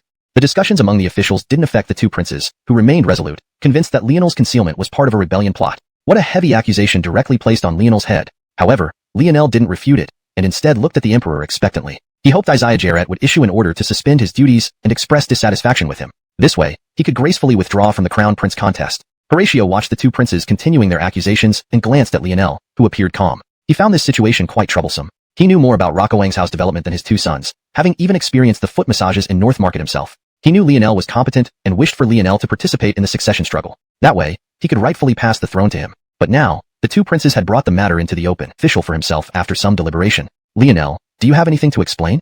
Horatio asked with a furrowed brow. Lionel shook his head like a rattle drum. No, I admit that I have committed a serious offense against your majesty. I hope for your punishment. I hope that you strip me of my title and demote me to commoner. Lionel said excitedly. This response left the officials bewildered. Could Lionel possess some unknown attribute that made him eager for punishment? You're such a cunning one. According to law, committing such an offense should be punishable by death. You think saying strip me of my title will be enough to pass over it? Trevor felt like his punch had landed on soft cotton, producing a sense of powerlessness. Lionel laughed. You are giving me an out, yet you still push your nose into my face? Do you want to talk about the law? According to Daliang's laws, anyone who deceives the emperor shall be exterminated along with 9 generations of family. Not only me, but even you must be beheaded in the marketplace. Even father is considered part of my clan. Are you hoping that father gets executed as per the law? How outrageous. Lionel glared fiercely. You didn't. Lionel's few words left Trevor speechless. What do you mean? I admitted my guilt and am willing to lose my title. What are you implying, you traitorous wretch? Are you asking the emperor to execute me? Lionel angrily said. Seeing that his younger brother was losing the upper hand, Brian could not help but speak up. All right, I don't think we need to take this matter too far. If Lionel is willing to give up his title, he doesn't deserve the death penalty. For Brian, there was no need to go to extremes with Lionel. He didn't want to set a precedent where princes were killed in succession disputes. If he failed in the future, wouldn't he also die miserably? Horatio nodded. Older brother too makes a good point. There's no need to escalate this matter. I believe Lionel has managed Liangzhou well within these few years, and instead of wrongdoing, he has contributed significantly. But he did deceive me, which is true. For now, I will note this offense without immediate punishment. I hope you can serve Daliang diligently and prove yourself further. So, it ended just like that? Both princes were stunned. Was this a joke? Lionel had committed a major offense against the emperor. Even though he was a prince, at the very least, his title should have been stripped, and he should be demoted to commoner. Fulton, haven't you thanked Armin yet? Seeing that Lionel remained silent, Barker standing beside Horatio rebuked angrily. Lionel forced a smile uglier than a cry. Thank Armin? What a joke. Horatio, handing over this handle to Horatio might turn out to be beneficial. Rest assured, Barker. Although I may be slow-witted, my loyalty to father is genuine. I will remember today's grace and dedicate myself wholeheartedly to father in the future. Lionel put on an extremely grateful expression, inwardly cursing. The news of the dramatic changes in Liangzhou had spread throughout the capital. What shocked everyone more was that all this was achieved by Lionel. It's unbelievable. I remember Lionel used to be just a wealthy playboy indulging in horseback riding and hunting. Before he went to Liangzhou, he was unknown and had nothing remarkable about him. Perhaps the Xian's death gave him a huge shock. I heard that on the night of the Xian's death, Lionel cried in the hall of mourning for a whole night. We must admit, they had a decent relationship. Maybe because the political waters were too deep, Lionel hid his true capabilities all these years. Lionel became the main topic of conversation among the citizens of the capital. Ralph, naturally, many aristocratic families took notice of him. Outside the capital city, Ralph, elderly man, looked at the report in his hands and smiled. I haven't been to Liangzhou for years. Who would have thought Fulton would create such a stir? In Fanyang City, a young man fanned himself, looking toward the northwest. With such a good opportunity, our Liu family will definitely get a piece of the pie. Translation complete. Relatively insignificant within his own family. Your humble subject greets Alaric. Although Harry held no official position, Lionel did not look down on him. I wonder what brings brother Liu here? Lionel asked straightforwardly after they both took their seats. He doubted that Harry's visit was spontaneous. Alaric, we are all smart people, so let's cut to the chase. We can see that you have no interest in the crown prince's position. However, after the Xuanhuan incident, you have no way out. If you allow our Liu family's business to enter Xuanhuan, we can support you in vying for the crown prince's position. Harry calmly sipped his tea, smiling as he spoke. He was confident that Lionel would not refuse such a lucrative offer. After all, Lionel had no influence or allies in the capital. With the Liu family's backing, he could easily establish himself within the court. Sorry, but with Xuanhuan's economy just starting to flourish, I will absolutely not let your kind monopolize it. To Harry's surprise, Lionel actually rejected the offer. How dare he? The Liu family was one of the top 5 most powerful families in Daliang. Before coming, the family patriarch had assured him that Lionel would never refuse their proposal. Monopolize? What do you mean by this? Harry's expression soured quickly. There's no need to explain further. Since you refused our offer, I hope you don't regret it. Harry stormed out, clearly displeased. Watching Harry leave, Lionel sighed in frustration. He still families. At the Isaac's residence, seeing Harry sitting before him, the Isaac wore an ingratiating smile. My brother really doesn't know his luck, rejecting your generous offer from the Liu family. You've shown immense sincerity toward Xuanhuan's development. The Isaac felt relieved knowing that Lionel had refused the Liu family's offer. We understand that the Isaac has aspirations for the crown prince's position. The Liu family is willing to fully support you without any conditions.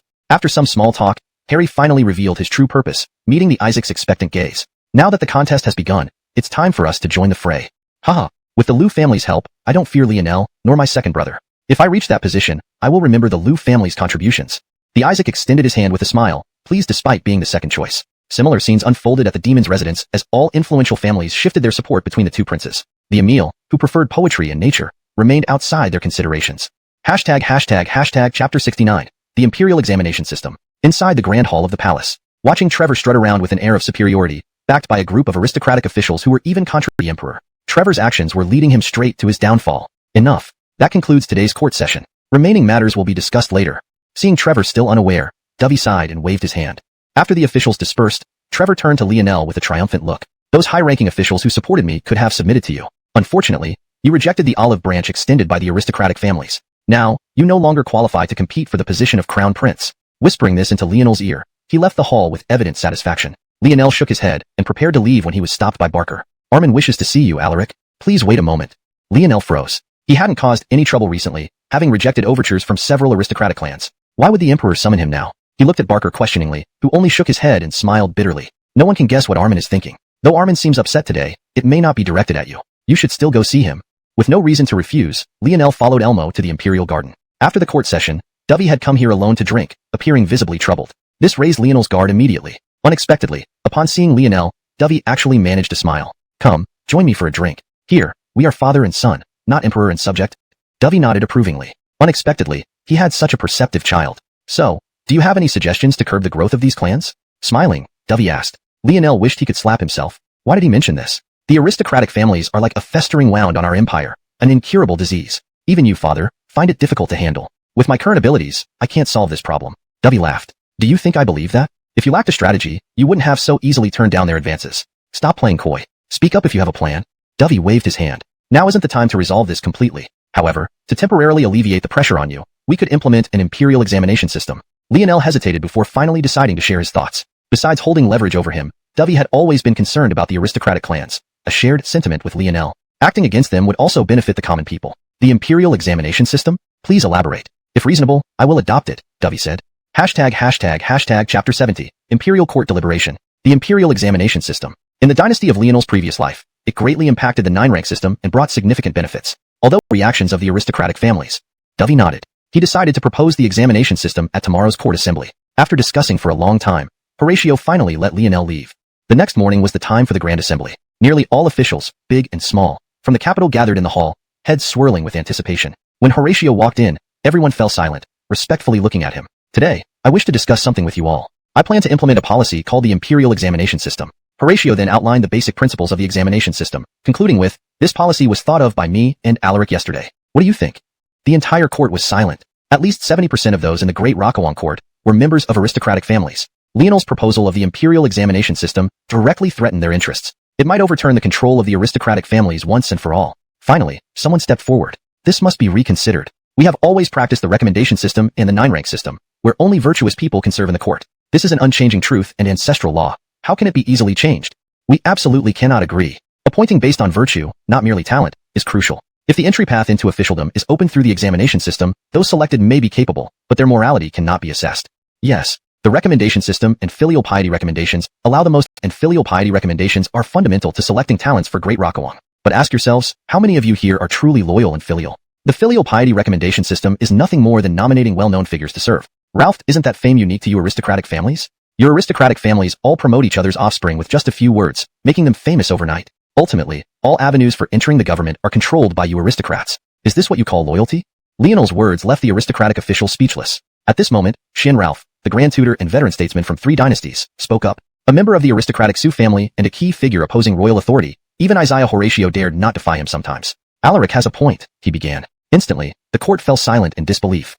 Xian Ralph was their representative and key figure in countering royal power. Yet, even he found Lionel's argument reasonable. Thankfully, Xian Ralph added a twist. However, His Highness may have overlooked something. Members of our aristocratic families receive elite education from childhood. In governance and scholarship, we have inherent advantages. If it comes to talent, few commoners can match us. Why go through great lengths to establish for now?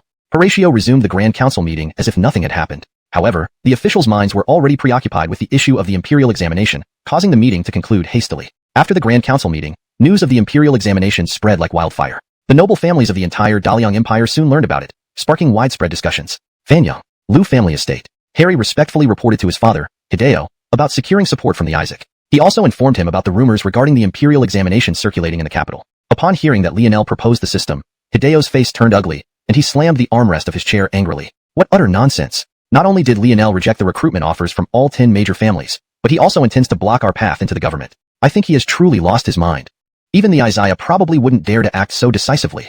Harry's expression became complicated as he glanced at the many half-brothers sitting around. Most of the people present, like him, were illegitimate children. The true heir in the Liu family was Dominic, the eldest legitimate son sitting beside Hideo. They, like Dominic, had received elite education since childhood, but once they grew up, they had to serve the Liu family faithfully. Meanwhile, Harry's voice trembled with emotion. The other illegitimate children gradually realized this and knelt down sobbing. Dominic's face darkened. What did this mean? Were they questioning his ability to lead the next generation of the family? Despite his resentment, he had to maintain the demeanor of a legitimate heir. Brothers, I treat you well usually. Why are you pressuring father like this? Dominic suppressed his anger and asked. Harry shook his head. This has nothing to do with elder brother. We simply don't want to live in obscurity our whole lives. We wish to enter the government and earn recognition for ourselves.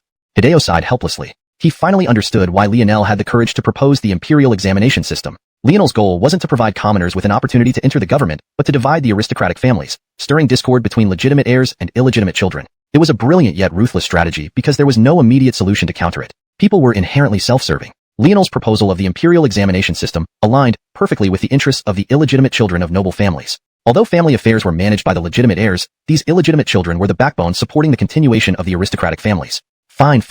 Commoners don't have the means to study anyway. Even if the imperial examination system is implemented, it will only select top talents from among you illegitimate children to enter the bureaucracy. Our Liu family agrees with this matter.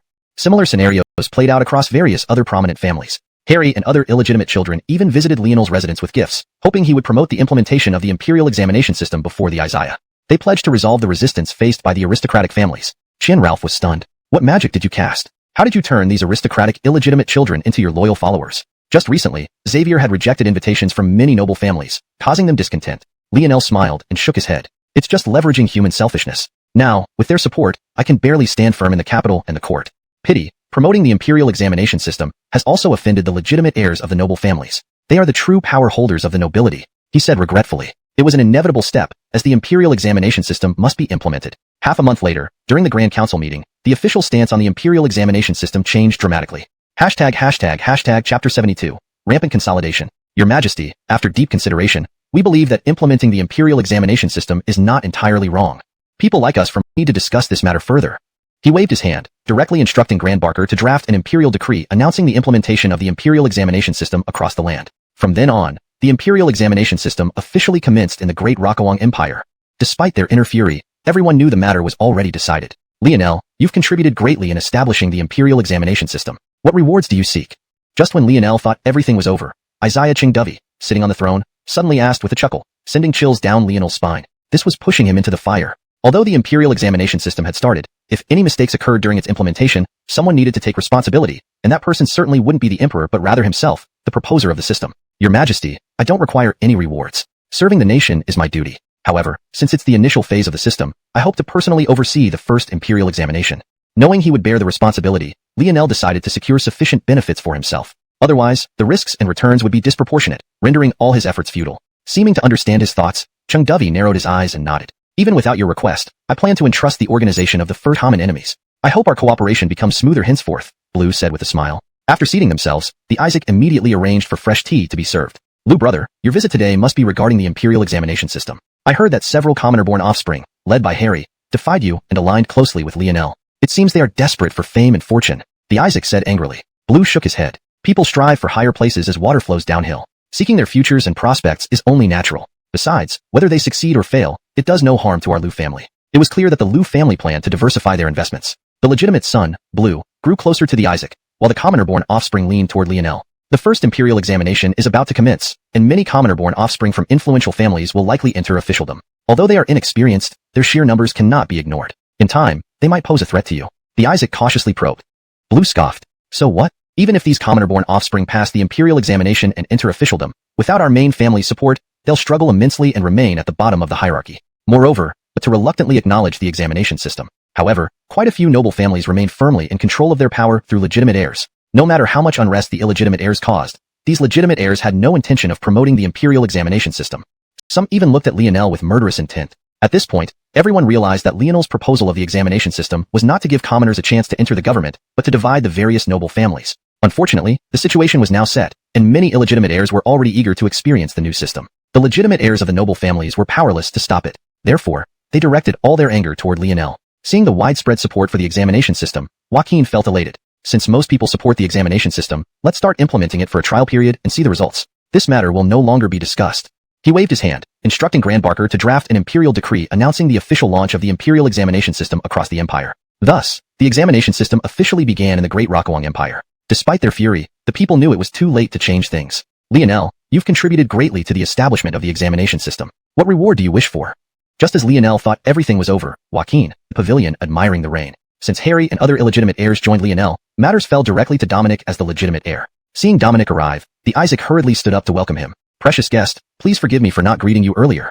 He bowed respectfully, recognizing that securing Dominic's support would significantly boost his chances in the struggle for the crown prince position. Even after becoming emperor, he would need to handle Dominic cautiously. Dominic felt gratified by such respect. There's no need for formalities. Our alliance is based on mutual interests. Let's strive for smoother cooperation in the future, Dominic said cordially. They sat down, and the Isaac immediately ordered fresh tea prepared with the finest leaves. Brother Liu, you must be here regarding the examination system. I heard Harry and others defied your wishes to align closely with Lionel. They seem obsessed with seeking fame. The Isaac expressed his discontent. Dominic shook his head. People always seek higher ground. They're pursuing their futures, which is only natural. Whether they succeed or fail, it does no harm to the Liu family. It was clear the Liu family planned to hedge its bets. Dominic, being a legitimate heir, was closer to the Isaac, while the illegitimate heirs aligned more with Lionel. With the first imperial examination approaching, many illegitimate heirs from naturally the first to experience this consolidation. Everyone believed that land prices around the capital would continuously rise, so these aristocratic families quickly targeted this rich pie. Countless commoners, under the financial pressure from these aristocrats, ultimately chose to sell their lands. Farmers around the capital used the generous compensation provided by these powerful families to buy land in smaller cities nearby. As a result, almost all farmlands surrounding the capital ended up in the hands of the aristocrats. Upon hearing this news, Joaquin immediately convened an emergency grand assembly. He glared at the officials representing the aristocratic families, his face ashen. This is absolutely unacceptable. What were you thinking? My capital has been ravaged by your actions. Do you plan to establish garrisons and build fortresses around my capital, preparing to strike against me anytime? Pointing at Louis and other representatives of the aristocratic families, he unleashed a torrent of abuse, disregarding the decorum expected of an emperor. However, the aristocratic officials remained calm, showing no sign of panic at Dovey's words. Since Dovey had entrusted his son with organizing the imperial examination system, the direct descendants of these aristocratic families decided to unite and collectively oppose the royal power. Your Majesty, what need is there for worry? This is merely a temporary investment by our families. We have no intention of building fortresses around the capital. Please rest assured, Your Majesty. We will only use these newly acquired lands for farming, and will never turn them into fortresses. During the assembly, Ralphie ideas about the land issue? Of course, I have a solution. Lionel lifted his eyelids and revealed his strategy. To eradicate land consolidation is simple. Just kill all the aristocrats, seize their lands, and redistribute it according to the rural population. Problem solved. Redistributing land seized from landlords had been proven effective in previous lifetimes. However, upon learning Lionel's solution, Dovey's expression darkened. If using military force against the aristocrats was an option, would he need Lionel's advice? Your method can indeed resolve the land issue at its root, but it's too radical. Are there any other ways? Dovey asked, somewhat helpless. As an emperor, Dovey felt powerless against the ongoing land consolidation by aristocrats. He couldn't possibly deplete the treasury to buy back all the land and redistribute it, right? Though Lionel did not want to be used as a tool for Dovey's rule, he knew that land consolidation by the aristocrats was a disaster for the common people of Derakawang. After some thought, he finally proposed a practical solution. There's another way. Issue the equal land distribution edict. Still, Dovey shook his head. We tried that before Derakawang's founding. With vast uncultivated lands, we evenly distributed them to commoners. But the aristocrats soon took them back, making the edict ineffective. His face had already turned slightly red. Alaric, when I represented the Liu family in discussing our cooperation previously, I offended you due to my limited knowledge and vision. I hope your highness can be generous enough to forgive me.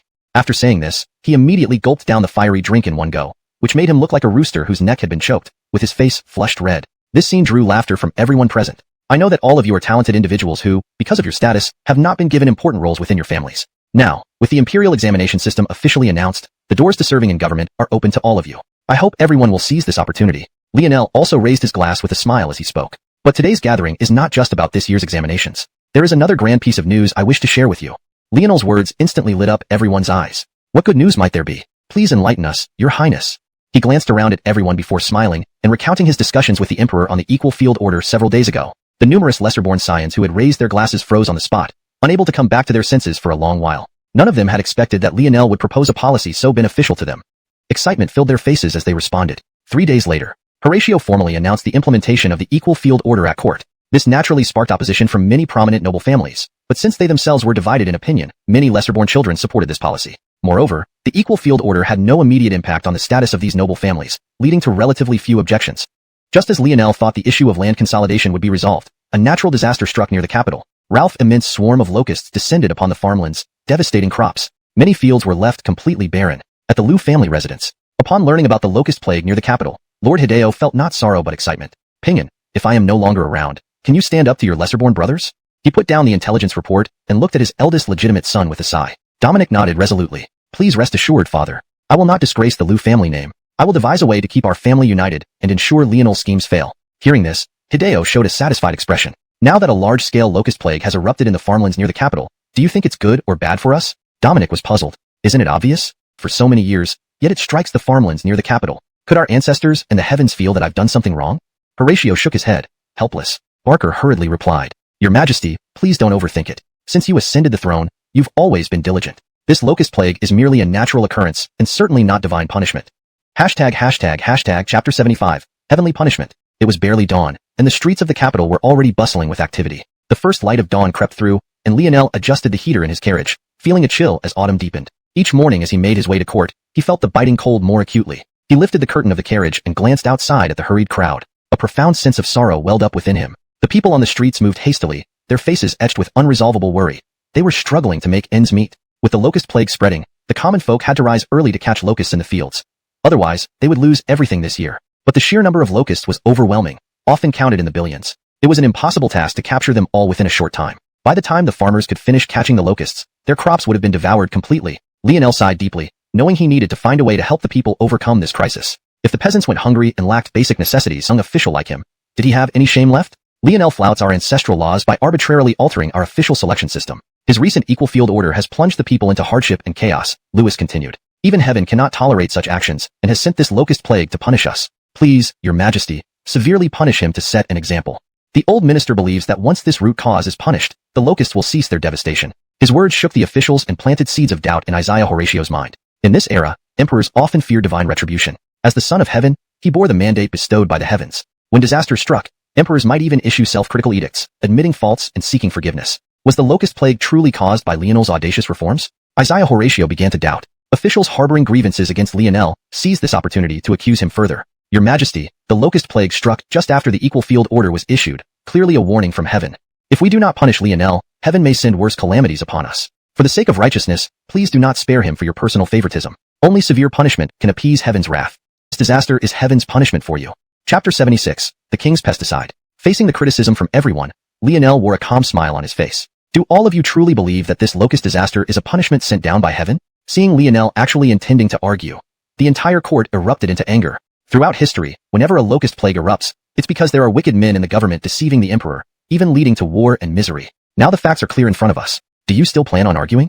Trevor angrily said. Lionel looked at him, speechless. This kid really had twisted cause and effect. The locust outbreak led some officials to cover up the truth to keep their positions and possibly further caused wars. Lionel didn't bother discussing with these ignorant and foolish people any longer. He saluted Isaiah Horatio and said, "Your Majesty, I want to prove to the whole world that this locust disaster isn't a heavenly punishment, and with our own strength, we can overcome this calamity. The workings of heaven have their constants. They do not exist because of a wise ruler, nor disappear due to a tyrant. Regardless of whether or not there are wicked men in the government, the locusts will come. All we can do is muster national efforts to resist." His words were met with Trevor's sneer. "Don't lecture us here from a high moral ground. If the locust's mansion, Highness, all materials you asked for are prepared." Xiao Ralphsy panted. Looking at the materials laid out, Lionel nodded in satisfaction. "Heat the pot, mix lime, sulfur, and water in a ratio of 1 to 2 to 10 and boil them. Remember, wear the masks I gave you." Lionel reminded repeatedly. Amaris, watching this, couldn't help but wonder. Rockcom is a building material, sulfur repels insects but only common snakes and ants. What about flying locusts? She asked curiously. Lionel smiled. What would be boiled in this pot is lime-sulfur solution, the earliest form of pesticide. Cost-effective, the lime-sulfur solution under sunlight evaporates into sulfur vapor which disrupts insects' breathing, killing them. So, it can deal with both flying and crawling pests effortlessly. This was the reason he volunteered in court. Just wait and see. Place a large jar of lime-sulfur solution every acre of farmland. Within 3 days, all locusts will vanish. He confidently said. Amaris was still somewhat doubtful, but soon she believed it. As the mixture boiled, a pungent smell filled the air, and autumn crickets fell dead upon smelling it. Mosquitoes and other pests fled. The next morning, Lionel arranged for people to leave the city with countless large jars. People who had been following Archie's activities rushed to the countryside to witness how Lionel would handle the locusts. Upon arriving in the fields outside the city, the sky was black with swarming, menacing-looking locusts, an intimidating sight. For those with trypophobia, the sight would likely make them faint. Many never before to the countryside people felt uncomfortable, but hoped to see Lionel's failure. Glancing at these people who came out with him, a look of disdain flashed across Lionel's face. Set up the large jars, pour in all the lime-sulfur solution and continue heating. Wear your masks, don't get poisoned. As the concoction heated up, a pungent smell spread in the air. Without masks, many officials were choked to tears. Some even felt dizzy and nearly fainted. What is Lionel doing? Why does his concoction smell so terrible? Does he think to smoke out the airborne locusts? Truly a shameless clown. Our noses are different from locusts. We find the smell intolerable, but locusts might find it delicious. How did he gain such confidence yesterday on the playground, saying he could solve the crisis alone? Disgraceful and laughable. Ignoring the murmurs around him, Lionel continued directing his subordinates to boil the potion systematically. Half an hour passed. Suddenly, the locusts filling the sky started plummeting. Many weak ones already fell to the ground. It rained locusts, disgusting and thick. Witnessing this, onlookers' eyes almost popped out.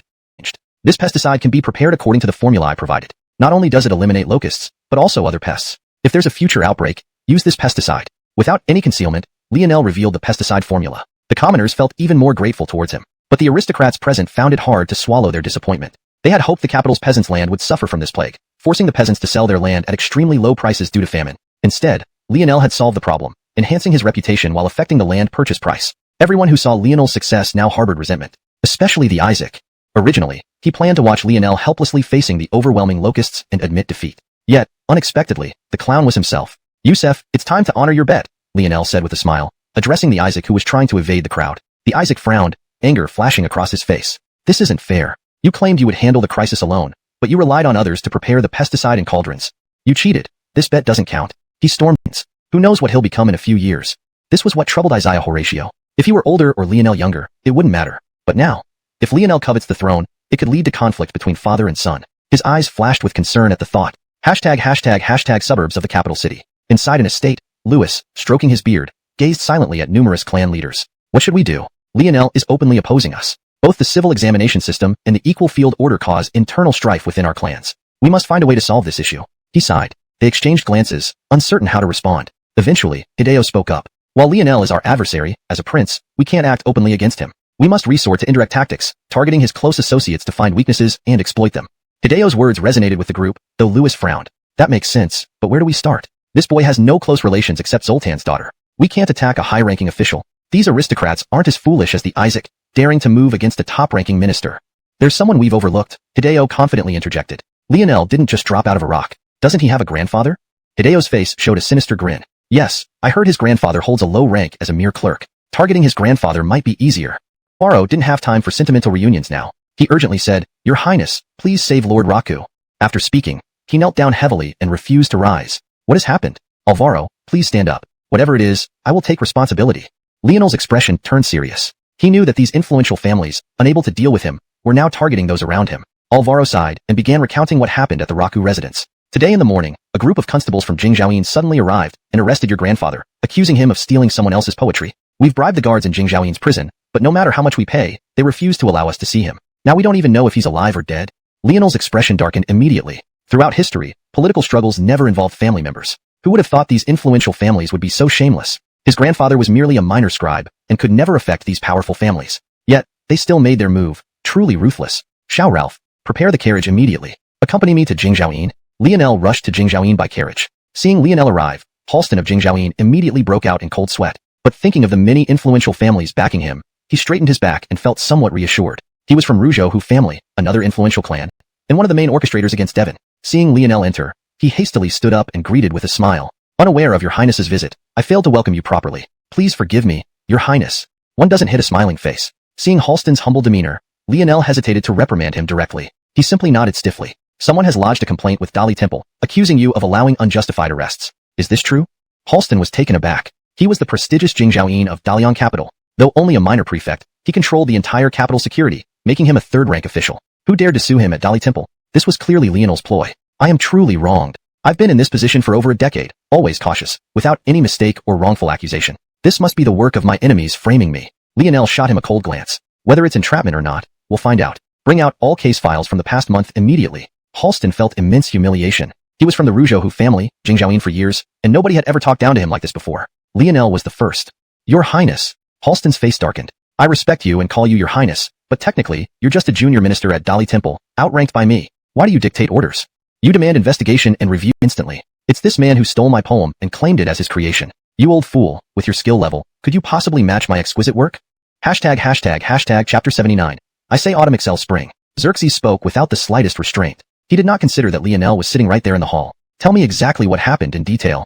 Halston intentionally let Lionel lose face. He already knew the case's plot, but still made Xerxes explain everything in front of her. Your Excellency, my son composed several poems at the Hanlin Academy and kept them there, never publicly released. To my surprise, they started being sung in the marketplace today. After investigation, it turns out that Devon, a clerk at the academy, took advantage of his free access to steal my poems and passed them off as his own to gain a good reputation. Is this how clerks are raised? Who knows if your descendants will also be glory-seeking like you? When Xerxes said this last sentence, he glanced at Lionel with profound meaning. His goal was to provoke Lionel into revealing herself. However, Lionel's reaction disappointed him. Facing his sharp words, she remained unperturbed, completely calm. Your Excellency, we are all editors at the Hanlin Academy, and we can vouch for Xerxes. People around them chimed in one after another. Hearing their words, Halston wasted no time and slammed the gavel. Audacious Devon. With both evidence and witnesses present, what do you have to say for yourself? Devon stayed silent. The aristocratic families had already prepared all the incriminating evidence, even fabricated witnesses and proof. Alone, how could he clear himself? Since you have nothing else to say, this matter is very clear. Just as Halston was about to convict Devon, Lionel intervened. Wait, you accuse my grandfather of stealing your poems and passing them off as his own. Could we read your works? Lionel's words made Xerxes look pleased. These aren't masterpieces, but I am known for my talent at the Hanlin Academy. Recently, I wrote a few poems. Please review them. With that, he pulled out the poems from his sleeve. Lionel scanned them, revealing a look of disdain. They were nothing more than flowery, insincere pieces about appreciating flowers and lamenting the moon. They lacked substance. Showing these subpar poems is an embarrassment. Saying my grandfather stole them feels like an insult to him. Xerxes and the other Hanlin scholars were stunned. Did they hear correctly? Was Xerxes being scorned by the Adden? Fine. Since the Adden claims such expertise in poetry, why don't you compose a poem difficult? It would also prevent Lionel from using pre-prepared work. Simple. Lionel didn't argue, pacing a few steps before quickly composing. Since ancient times, autumn evokes desolate sorrow. I say autumn excels the bright spring morning. A crane soars high through the clear sky. Its poetic inspiration touches the blue heavens. Silence filled the room. Lionel truly captured joy in autumn's imagery. In terms of subject and writing, it was far superior to Xerxes' uninspired verses. My poem, does it meet the criteria? Does it exceed yours? Lionel asked with a smile. Xerxes felt humiliated, never imagining he'd be outshone by a supposedly frivolous prince. The Hanlin scholars feared Xerxes losing control. Your skill is unmatched, but that doesn't logically connect to whether your grandfather stole poems. True, with witnesses and evidence, do you expect us to deny it? Lionel smiled. This is your noble demeanor? Didn't you agree if my poem surpassed Xerxes's, you drop the case? Xerxes, unable to argue, silently left. Halston hesitated upon seeing this, deterred by Lionel's stern gaze. Knowing this operation was orchestrated by various noble families, he dared not interfere further. Now that the plaintiff won't pursue it, should you release my grandfather, who? Without waiting for being slaughtered filled the air. Stop. We admit fault. Alaric, please forgive us. We've confessed everything. Clearly, their resolve wasn't as unyielding as they pretended. Then sign the confession. Lionel held up the document, demanding. A bitter smile crossed their faces. Your Highness, this is pushing us to our limits. You know the masterminds behind the defamation of Lord Raku are powerful aristocratic clans. If we sign, we'll surely die too. Please give us a chance to live, and yourself an opportunity. You're no match for the aristocratic clans. It's not too late to back off now. You know how powerful these clans have become. Why not lay low for now, and confront them after ascending the throne? It's not too late. Their pleading seemed concerned for Lionel, but was clearly for self-preservation. Lionel glanced at them, then waved a hand. Force them. Several brocade-clad guards rushed forward, forcefully pressing their fingers dipped in cinnabar onto the confessions. Send these people to the Supreme Court along with their confessions. As Deputy Minister of the Supreme Court, I will personally handle this case of official slander. With that, he proceeded directly to the Supreme Court. He had recently joined and gained significant stature there by solving several high-profile cases using his knowledge and detective skills. The officials at this badly for you. So, I should let you frame my grandfather? Lionel raised an eyebrow, barely containing his anger. I may not be ready to challenge the clans yet, but dealing with you is easy. Severe punishment for you will discourage others from becoming lackeys of the aristocracy. Drag him away, and keep him under strict supervision. No one approaches without my order. Ignatius, witnessing this, couldn't help but comment. Alaric, today's actions were a bit extreme. You should explain to the Isaiah to avoid misunderstandings. Ignatius, cautious and somewhat rigid, worried about Lionel's unconventional methods. Don't worry. Father understands well enough. He won't punish me. Lionel smiled. If Isaiah Horatio was rational, he wouldn't punish him. With his current conflict with the aristocratic clans, supporting Lionel could resolve long-standing issues and extend the dynasty's reign. Horatio would surely understand this. Chapter 81. The Isaac's Confidence. Inside the Xiuxian Palace. Absurd. This is outrageous. How dare Lionel show such disrespect to me? All the scholars in the Hanlon Academy are the Emperor's own students, and this boy dared to arrest someone without my consent. Horatio had clearly not yet understood Lionel's role in restraining the aristocratic families. In anger, he swept all the memorials off the table onto the floor. His eyes were bloodshot, his fury almost boiling over. The attending eunuchs stood silently, too frightened to speak. Only Barker wore a faint smile. Your Majesty might be overthinking this, Barker said with a smile. What do you mean? Having served by his side for many years, Horatio still trusted Barker immensely. After all, a eunuch's power comes entirely from the Emperor's favor. If the Emperor faced problems, the eunuchs would also suffer. This was one of the reasons why emperors throughout history had often favored eunuchs. However, Lionel's actions were indeed too extreme, ordering his intelligence network to move against the scholars of the Great Liang Dynasty. If he did not address this, how would his ministers view him? Barker calmly continued, in this matter, your servant does not think Alaric has done anything wrong. Historically, political conflicts do not affect family members, yet these aristocratic families targeted Alaric's grandfather, crossing a clear line. Alaric dared to take action under the pressure from the aristocratic families against the Hanlon scholars. It's a warning shot, like slaughtering a chicken to warn the monkeys. Can any official in this court stand up to the aristocratic families as boldly as Alaric? Now, besides your Majesty's support, Alaric has no allies in court. He is truly an isolated minister. If you abandon him, who will genuinely follow you? Ready for us. Even if the Emperor favors Lionel, he cannot tolerate private forces undermining the Hanlon scholars in the capital. Tomorrow at the conference, you can organize your officials to condemn Lionel's actions. Both the Demons faction and the aristocratic families will certainly support you. Douglas's words reassured the Isaac. Tomorrow, I'll leave it to Lucer to coordinate with the aristocratic families. If this can make Lionel lose the Emperor's trust, I will not forget this kindness. The Isaac bowed deeply, lowering himself humbly. Dominic felt very satisfied. Recently, due to new reforms and land redistribution policies, his power within his family had diminished, and many junior sons no longer respected or obeyed him. This left him voiceless within the Liu family. Seeing the illustrious Isaac treating him with such respect instantly boosted his confidence. The aristocratic families are under my control. You'll receive unprecedented support tomorrow. Even the Emperor isn't backing Lionel. I want to see what magic tricks he has left, Dominic said confidently. The next morning, the Isaac dressed carefully, even changing into a new dragon robe. He attended the conference with excitement. Perhaps it was just a delusion, but he felt that today, the officials looked at him with encouragement and awe. The world has long suffered under Lionel. For both the officials and the aristocratic families, the Isaac his expression extremely stern. Gentlemen, is there any urgent matter to discuss today? Standing among the officials, the Isaac saw Dovey's displeased expression and felt an immediate sense of joy in his heart. Now it's settled. Recently, nothing significant has happened in the court, yet father was clearly upset. It must be because of Lionel. With this thought, he no longer hesitated and stood forward boldly, preparing to seek justice for all officials. Your Majesty, I request the execution of Lionel. With a thud, he knelt on the ground, his demeanor resolute, his eyes filled with determination. The civil and military officials were stirred up. They did not expect anyone to actually step forward against Lionel. What is the basis of your accusation?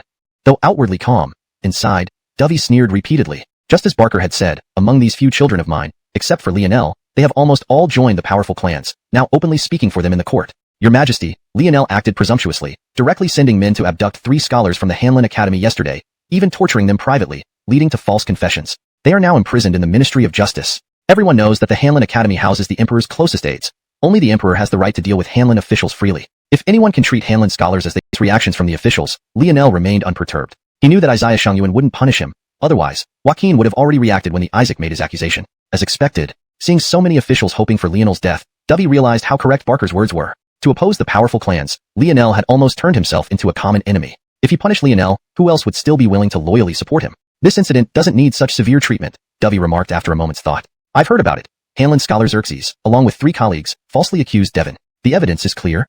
Ralphed as Lionel's grandfather-in-law, Devon deserved his defense out of filial piety. In our Great Liang Dynasty, filial piety governs all. Let's settle it here.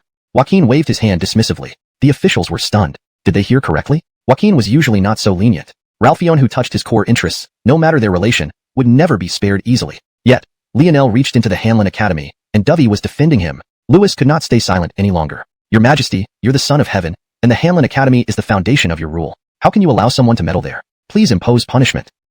Highly prestigious, managing the royal industry and gathering treasures for the emperor. Only truly trusted individuals could hold this position, akin to the emperor's chief steward and minister of technology. Absolutely not.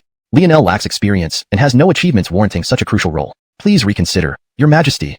Chapter 83, Water Shortage. The position of director of the Imperial Workshop was too important. Neither the princes nor the members of powerful families would stand idly by and let Lionel take control of it. Horatio was furious. What nonsense. How could you damn fellows, be thinking? I have already decided to relieve Lionel of his duties as Deputy Minister of Justice. Isn't that enough to satisfy you? Are you really planning to bury such a talent like Lionel? Horatio said with evident anger. He couldn't believe how aggressive these officials were being. Seeing the emperor was angry, Lewis and others felt uneasy. We are not jealous of Alaric receiving an important position. It's just that Alaric is rather inexperienced. Perhaps we should allow him to gain more experience in the construction bureau before taking on the role in the Imperial Workshop. Lewis proposed a compromise. Only then did Horatio nod in satisfaction. Lionel, what do you think? Can you handle the role as director of the construction bureau?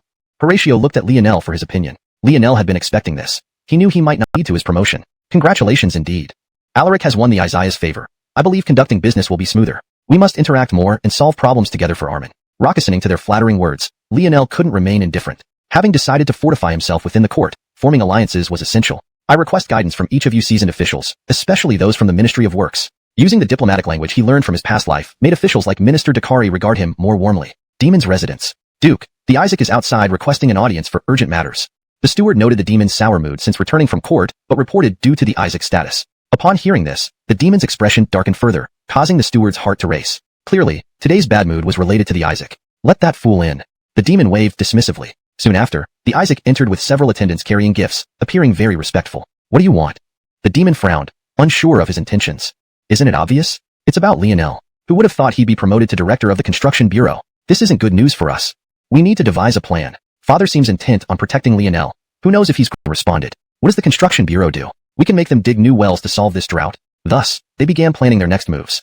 Chapter 84, Taking on the Challenge. In the Grand Hall, Horatio looked at Halston with a headache. As the governor of Liangzhou, Halston was naturally responsible for the water shortage crisis in the capital city, so he brought it up as soon as the court assembly began. Water shortage. Isn't there still the golden water river around the capital? Can't the citizens use river water? Horatio asked helplessly. He had no knowledge whatsoever about water management. Absolutely not. Ignoring that winter is coming and the river will soon be frozen, even under normal circumstances, if all the residents were to drink from the river, it would only further lower the groundwater level in our capital. The Minister of Works jumped up to oppose immediately. Eben, as the Minister of Works, originally established his career through water management. He understood very well the relationship between surface water and groundwater. Hearing Eben's rebuttal, Horatio felt an even bigger headache brewing. So what suggestions do you have, my ministers? Speak up. However, everyone present exchanged glances, at a loss for how to solve the problem. There was little talent in engineering in this empire of Darakoang, almost all concentrated within the Ministry of Works. The rest of the officials were clueless about water management. Your Majesty, this matter should be entrusted to the Directorate of Show disdain and disbelief on hearing Lionel's bold promise. To them, Lionel was clearly trying to impress the emperor. Unfortunately, undertaking tasks without the proper skills was a sure path to destruction. Horatio glanced doubtfully at his son, who was full of confidence. Although he admired Lionel's courage to step forward, he didn't want him to get caught in the barrage of criticism from officials. Think carefully. Words spoken in court cannot be taken lightly, Horatio reminded. Lionel nodded. Rest assured, father. If I said it, I will do it. No going back on my word. Just as he finished speaking, the Isaac interjected eagerly. Since Alaric has made the decision, may he give it his utmost attention. We hope your department can restore water to the capital as soon as possible. Looking at Lionel somewhat maliciously, he already began planning how to impeach him when the deadline passed without solving the drinking water crisis. The court assembly ended quickly after. Eben approached him. You've gotten yourself into quite a bind. I know the geography of the capital well, having started my career in water management. After years of continuous exploitation, the groundwater level has steadily declined. Even if you possess exceptional ability, it's impossible to draw deep well water here. We simply don't have the capability. Eben smiled bitterly. He wished the ministry. The deputy director Carver took it from Lionel skeptically, but was soon engrossed in its design. Seeing this, the other craftsmen became curious and crowded closer. A manual pump? What is this? Before he could finish, Carver interrupted sharply. Hold your tongue, you ignorant ones. This is clearly a godsend allowing every citizen access to water. His Highness Alaric is a divine being. I bow to his brilliance. Carver bent low, deeply bowing to Lionel. Chapter 85. The Underdog Speaks. Carver, as the vice director of the Jiangsu Supervision Bureau, had already outlasted several directors. This was a testament to his profound mastery of craftsmanship. When Lionel presented this blueprint, it even earned Carver's praise, leaving many craftsmen present in bewilderment. However, once everyone understood the principle behind the manual water pump, they were all astounded, filled with admiration for its ingenuity. Within 3 days at most, we can construct this water pump. The biggest challenge in tapping deep well water is the risk of collapse during excavation and the exorbitant costs. But with this manual water pump, we can easily draw water from much deeper wells. We won't even need to dig a large well opening. Just inserting a tube into the deep water area will suffice. All eyes turned to Lionel with reverence. What's most remarkable is how these blueprints are. Just as they were about to start, Lionel seemed to think of something and interjected. Why don't we try it first? If we can't pump water when Armin arrives, wouldn't that be considered deceiving the Emperor? Carver hesitated. He didn't want to take that risk. Rest assured, many of the spectators around us are likely secret agents of Armin and the officials. Instead of hiding, let's proudly showcase our invention. I have great confidence in my design. Seeing Lionel's insistence, Carver reluctantly agreed. The staff of the Bureau drafted a joint petition inviting the Emperor to attend the demonstration. As Lionel predicted, from the moment they completed the water pump and decided to conduct a public experiment, every move was reported to Joaquin. This boy is so bold. I was going to arrange for a clearing, even if their first attempt failed, it would help silence the critics. But now he wants me to bring all the officials to witness it. Dubby felt puzzled, but also appreciated his son's confidence. Send my edict. All officials must attend Lionel's demonstration. No exceptions. Half an hour later, no official dared openly defy the Emperor's command. Curiosity about Lionel's solution to the water crisis further drove the crowd. The testing site was packed. Let's begin. You don't need to explain the principles to us. We wouldn't understand anyway. Just bring up the deep well water, and your task will be complete. Whether it was Trevor or court officials, they ridiculed Lionel as a mere jester. The clear water from the pump silenced all critics. At that moment, Joaquin simply wanted to say, Blackie speaks. Chapter 86. Sinister Plans. In the crowd, the Isaac stared intently at Lionel. He wished he could replace him. He wanted to pry open Lionel's mind and see what was inside. How could someone even invent something as peculiar as a hand-operated pump? The pump has been successfully developed. The next step is undoubtedly promotion. I order you to install these pumps in all of the capital's wells within 5 days. Isaiah Horatio patted Lionel on the shoulder firmly, speaking with deep meaning. Today, you have truly made great contributions. If water shortages were to persist, we might need to relocate the capital. The expenses for such an endeavor would be more than the entire national treasury can handle. He wasn't exaggerating. One must know that the capital alone housed hundreds of thousands of people. The daily consumption of food, clothing, and drinking water amounted to a colossal figure. If water had to be fetched from the Jinshui River outside the city, it wouldn't take long before the river ran dry. Please rest assured, Your Majesty. The pump has already been developed. Now it's just about applying it to all the wells. The production cost is extremely low, but I only stick to the facts. Carver's words were a direct slap in the face to the Isaac. Many craftsmen also chimed in. The diagrams provided by Alaric have significantly impacted our entire bureau, especially the Arabic numerals, which simplified parameter calculations. We craftsmen hold very low status and don't understand court politics, but we respect capable people. Alaric is the most talented person we've seen in our field. Seeing everyone from the Construction Supervision Bureau vouching for him, Lionel felt deeply moved. Indeed, technical geniuses throughout history tend to be straightforward and sincere. All right, since the pump was invented by Lionel, there's no need for further debate. I am one who rewards accomplishments. I hereby bestow upon you the rank of middle commandant. In the future, during major sacrificial ceremonies, you may serve beside me. If there are urgent matters, you can enter the palace directly without prior notice. This was an immense honor. The ability to enter the palace at any time had only been granted to the Xian when he was alive. Jealousy burned in the eyes of the second and Isaacs. Does father intend to make Lionel the new Xian? The two princes exchanged glances, as if sharing the same thoughts. Ralph hour later, at the demon's residence. How ridiculous, acting closely with the common folk. What if we ensure Lionel cannot come out of a well? What do you think? The demon spoke coldly in a calm tone. Lately, Lionel had been busy installing pumps and dry wells around the capital, sometimes even entering the wells himself. This presented them with a rare opportunity. The Isaac nodded emphatically. I'll take care of it. There will be no mistakes. I will make Lionel pay with his life, ensuring he can never compete for the position of crown prince. A bloodthirsty gleam appeared in the Isaac's eyes. Chapter 87. Cave-in. The cold wind howled. Lionel pulled his coat tighter around himself. Although it was not yet winter, the biting chill was already setting in. Seeing Lionel shiver slightly, the craftsman quickly urged him. Your Highness Alaric, why don't we head back first? There are just a few dry wells left to install, and the task will be fully completed then. Thank you very much, Your Highness. Armin has promised that after solving the drinking water problem for the people of the capital city, he would give each craftsman at the Office of Works 50 taels of silver. Everyone looked at Lionel with gratitude as they spoke. Lionel smiled and waved his hand. I merely provided the blueprint. If it weren't for your painstaking research and development, it wouldn't have been possible to create this manual water pump in such a short time. As for the rewards you mentioned, it's all thanks to Armin's benevolence, not me. Upon hearing this news, he had spent more than 10 years at the Office of Works and knew each craftsman intimately, almost considering them family. Naturally, he was anxious about his family members being in trouble. Don't panic, let's all go take a look. Lionel hurriedly headed to the site with everyone else. The dry well where the accident occurred was precisely where Lionel had been moments ago. This made him inwardly shudder with fear. If Carver hadn't called him back to the office of works, he might have been the one buried. How is the situation? Lionel frowned and turned to Halston beside him. As the Imperial censor, Halston arrived at the scene immediately upon learning of the accident. Upon seeing Lionel, Halston looked like he'd seen a ghost. How could you? He wanted to ask how Lionel was still alive, but quickly swallowed his words, saying that would expose his true identity. The situation is dire. This dry well is very deep, and countless bricks and stones are blocking the entrance, preventing any rescue attempts and making it impossible to determine if the 3 craftsmen are still alive. Carver suddenly lunged forward and grabbed Halston's hand desperately. Please, Sir Hu, save those 3 men. Halston impatiently tugged at his sleeve. We will do everything in our power. No need for you to worry. At this moment, he was extremely agitated. In less than half a day, all debris inside the dry well was cleared, but there was no one inside. This made Isaac breathe a sigh of relief. Alaric, please accept my condolences. It seems your 3 subordinates were crushed into pulp, leaving not even a trace behind. Isaac patted Lionel's shoulder heavily and smiled, but his smile quickly froze. 3 figures emerged from a side tunnel of the dry well. They were the missing 3 craftsmen. Overwhelmed with emotion upon seeing daylight, the 3 men wept bitterly. After hearing commotion above, we thought we were doomed, but the shaking opened a part of the well wall, creating a small opening. So we crawled through and managed to survive. But it's also thanks to your highness' timely assistance. Otherwise, we would have starved to death trapped in that tiny space. Lionel shook his head. Let's discuss the cause of the cave-in later. First, tell me how it happened. Chapter 88.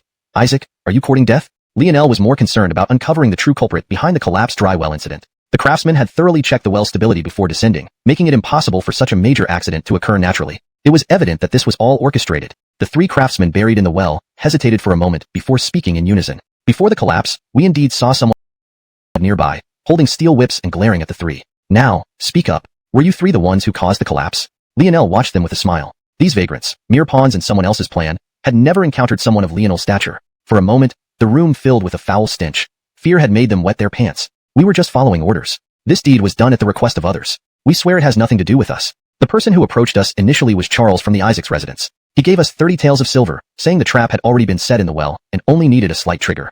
Sire, you should know that we vagrants barely scrape by. Ralphie dirty or strenuous job is within our capacity, especially when the pay is high. We had no reason to refuse.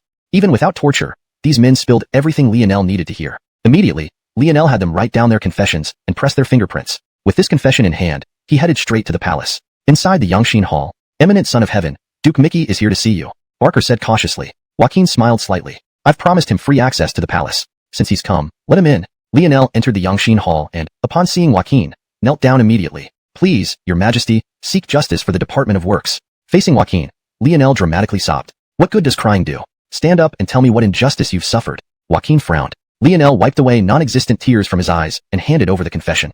After reading the document, Joaquin's face turned pale with anger. Currently, the Department of Works was installing water pumps for the people, a significant benefit for the nation. If the citizens couldn't get drinking water on time, chaos could erupt. To think that the Isaac, while the Department of Works was aiding the people, ordered an attack. If the workers refused to continue due to this incident, how would the citizens get their water? In tomorrow's court session, I will ensure justice for the Department of Works. Rest assured. Joaquin declared confidently. With that assurance, Lionel felt relieved. The next morning, the Isaac arrived at court with apprehension. He glanced at his father's expression as the Emperor entered the hall. Iron Gray, foolish child, who instructed you to harm the Department of Works? Joaquin pointed his finger at the Isaac the moment he sat on the dragon throne. Instantly, the court erupted into uproar. Isaac, how dare you harm those aiding the citizens? The most critical issue now is ensuring the citizens' access to The officials under his command also stared at the demon with anger on their faces. Enough. I have no interest in your personal conflicts. The evidence against you, Yusef, is now undeniable. What more do you have to say for yourself? Joaquin said impatiently. From now on, I intend to suspend all your duties. Stay at home and reflect for a few days. You are not allowed any outings during this time. Upon hearing the Emperor's punishment, the Isaac immediately crumbled. House arrest. It was important to note that this was a crucial moment in determining the successor. He had to personally approach various factions for support. Now that Armin issued a house arrest order, it meant he would be severely restricted in the struggle for succession, and even some of the officials who had already pledged allegiance to him might betray him. The demon looked at him with a gleeful expression, his eyes filled with disdain. It seemed he disdained being in the same boat as this brute. Lionel, meanwhile, stared at him with fury, as if avenging the 3 buried craftsmen from the Xuanhuan Bureau. The aristocratic officials who were previously aligned with him now dared not speak up, especially after Joaquin's anger. Helpless, the Isaac nodded listlessly. Your subject acknowledges the decree and accepts the punishment. Having said that, he turned and left the Grand Assembly. His attitude appeared sincere.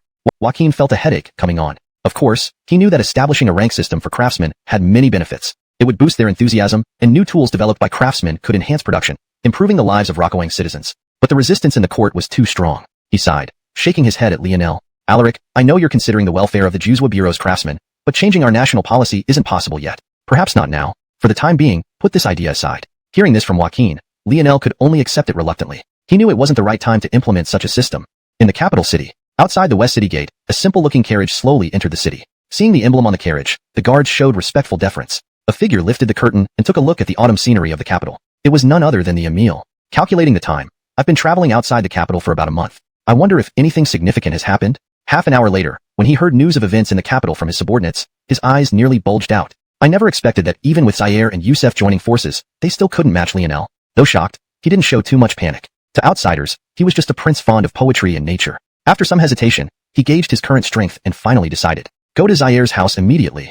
When the Emil's carriage entered through the back gate of the demon's residence, he was given high honors. The demon personally came out to greet him. For the muscle-bound Isaac, he would not see the true ambition of the Emil. But the demon was different. He was very intelligent and had deep guile. At a glance, he saw through the Emil's act of enjoying nature, knowing that he actually maintained a network of informants. Ralph he always had an eye on the crown prince position. It was rumored that this trip included a visit to Rockawangzhou. Its intent was clear. While you've been away, Daryl, many major events have transpired in the capital. I imagine you can barely contain yourself upon returning. The demon chuckled, lifting his teacup. The Emil smiled and nodded. Youssef has received a house arrest order from Armin. Although he still has the support of several powerful clans, he won't cause us too much pressure in the short term. This Lionel who emerged recently is far too popular. In less than half a year, he became a formidable contender for the crown prince position. We must find a way to get rid of him.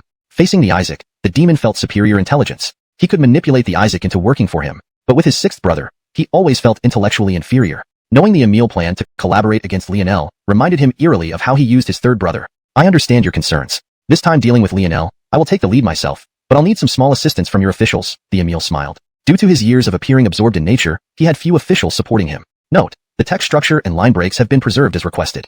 Chapter 90. The Emil's ambition. The demon was reassured. As long as the other party did not expose him, he would remain risk-free and beyond manipulation by the Emil. He asked with a smile. Perhaps you are unfamiliar with recent court affairs and unaware of how much favor Lionel enjoys with Armin. Dealing with him won't be easy. It would be wise to have a foolproof plan before taking any action.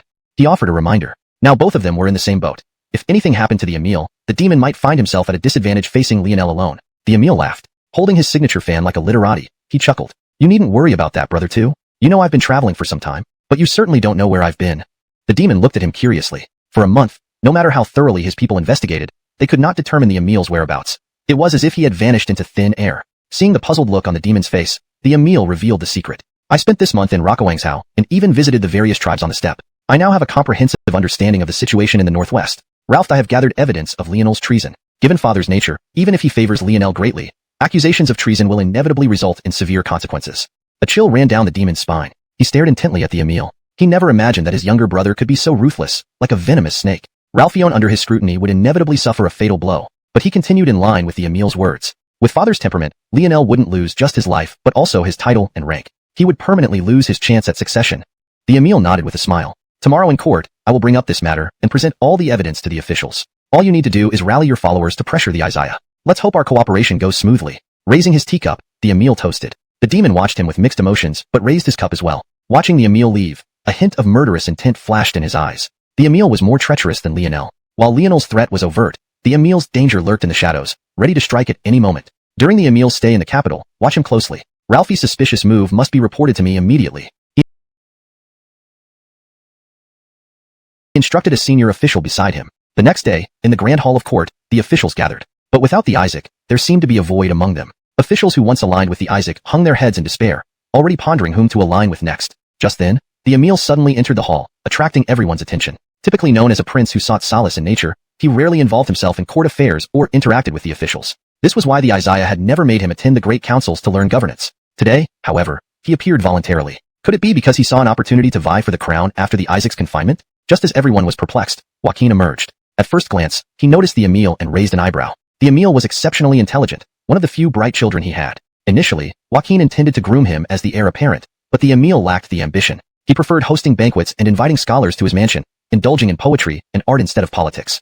Though very clever, such a person would be a disaster for the entire empire should he ascend the throne. Thus, Joaquin let the Emil pursue his interests without interference. But today, he appeared in court unexpectedly. Sixth, what brings you here? Have you changed your mind? He asked half-jokingly. However, the Emil's expression turned serious. He knelt and bowed respectfully. Father, Your son has gathered evidence of someone plotting rebellion and ##### Chapter 91. Overseeing the reform of Jingqing. In the imperial court, a pin could be heard dropping. The emil continued with his accusations. Based on my deduction, it's clear that the Xuanhuan army had already reached an agreement with the various tribes of the steppes. They colluded with foreigners and planned to directly invade the capital in rebellion, placing Ned as their ruler. Note, Xianhuan should be translated as Ned to maintain consistency in terminology and readability in English. He pointed at Lionel with conviction. Instantly, a cacophony of voices erupted among the officials. Note, Lan should be part of the character's name, which is consistently Lionel in English. I've corrected this for consistency and fluency. Impossible. Isn't the Xuanhuan army now under the control of the Isaac? I've heard he spent an enormous amount of gold and silver to buy off all the top brass of the Xuanhuan army. Yes, the emil might not fully understand the current political situation. The Xuanhuan army is no longer directly controlled by Lionel. Even if they were to rebel, it would have nothing to do with him.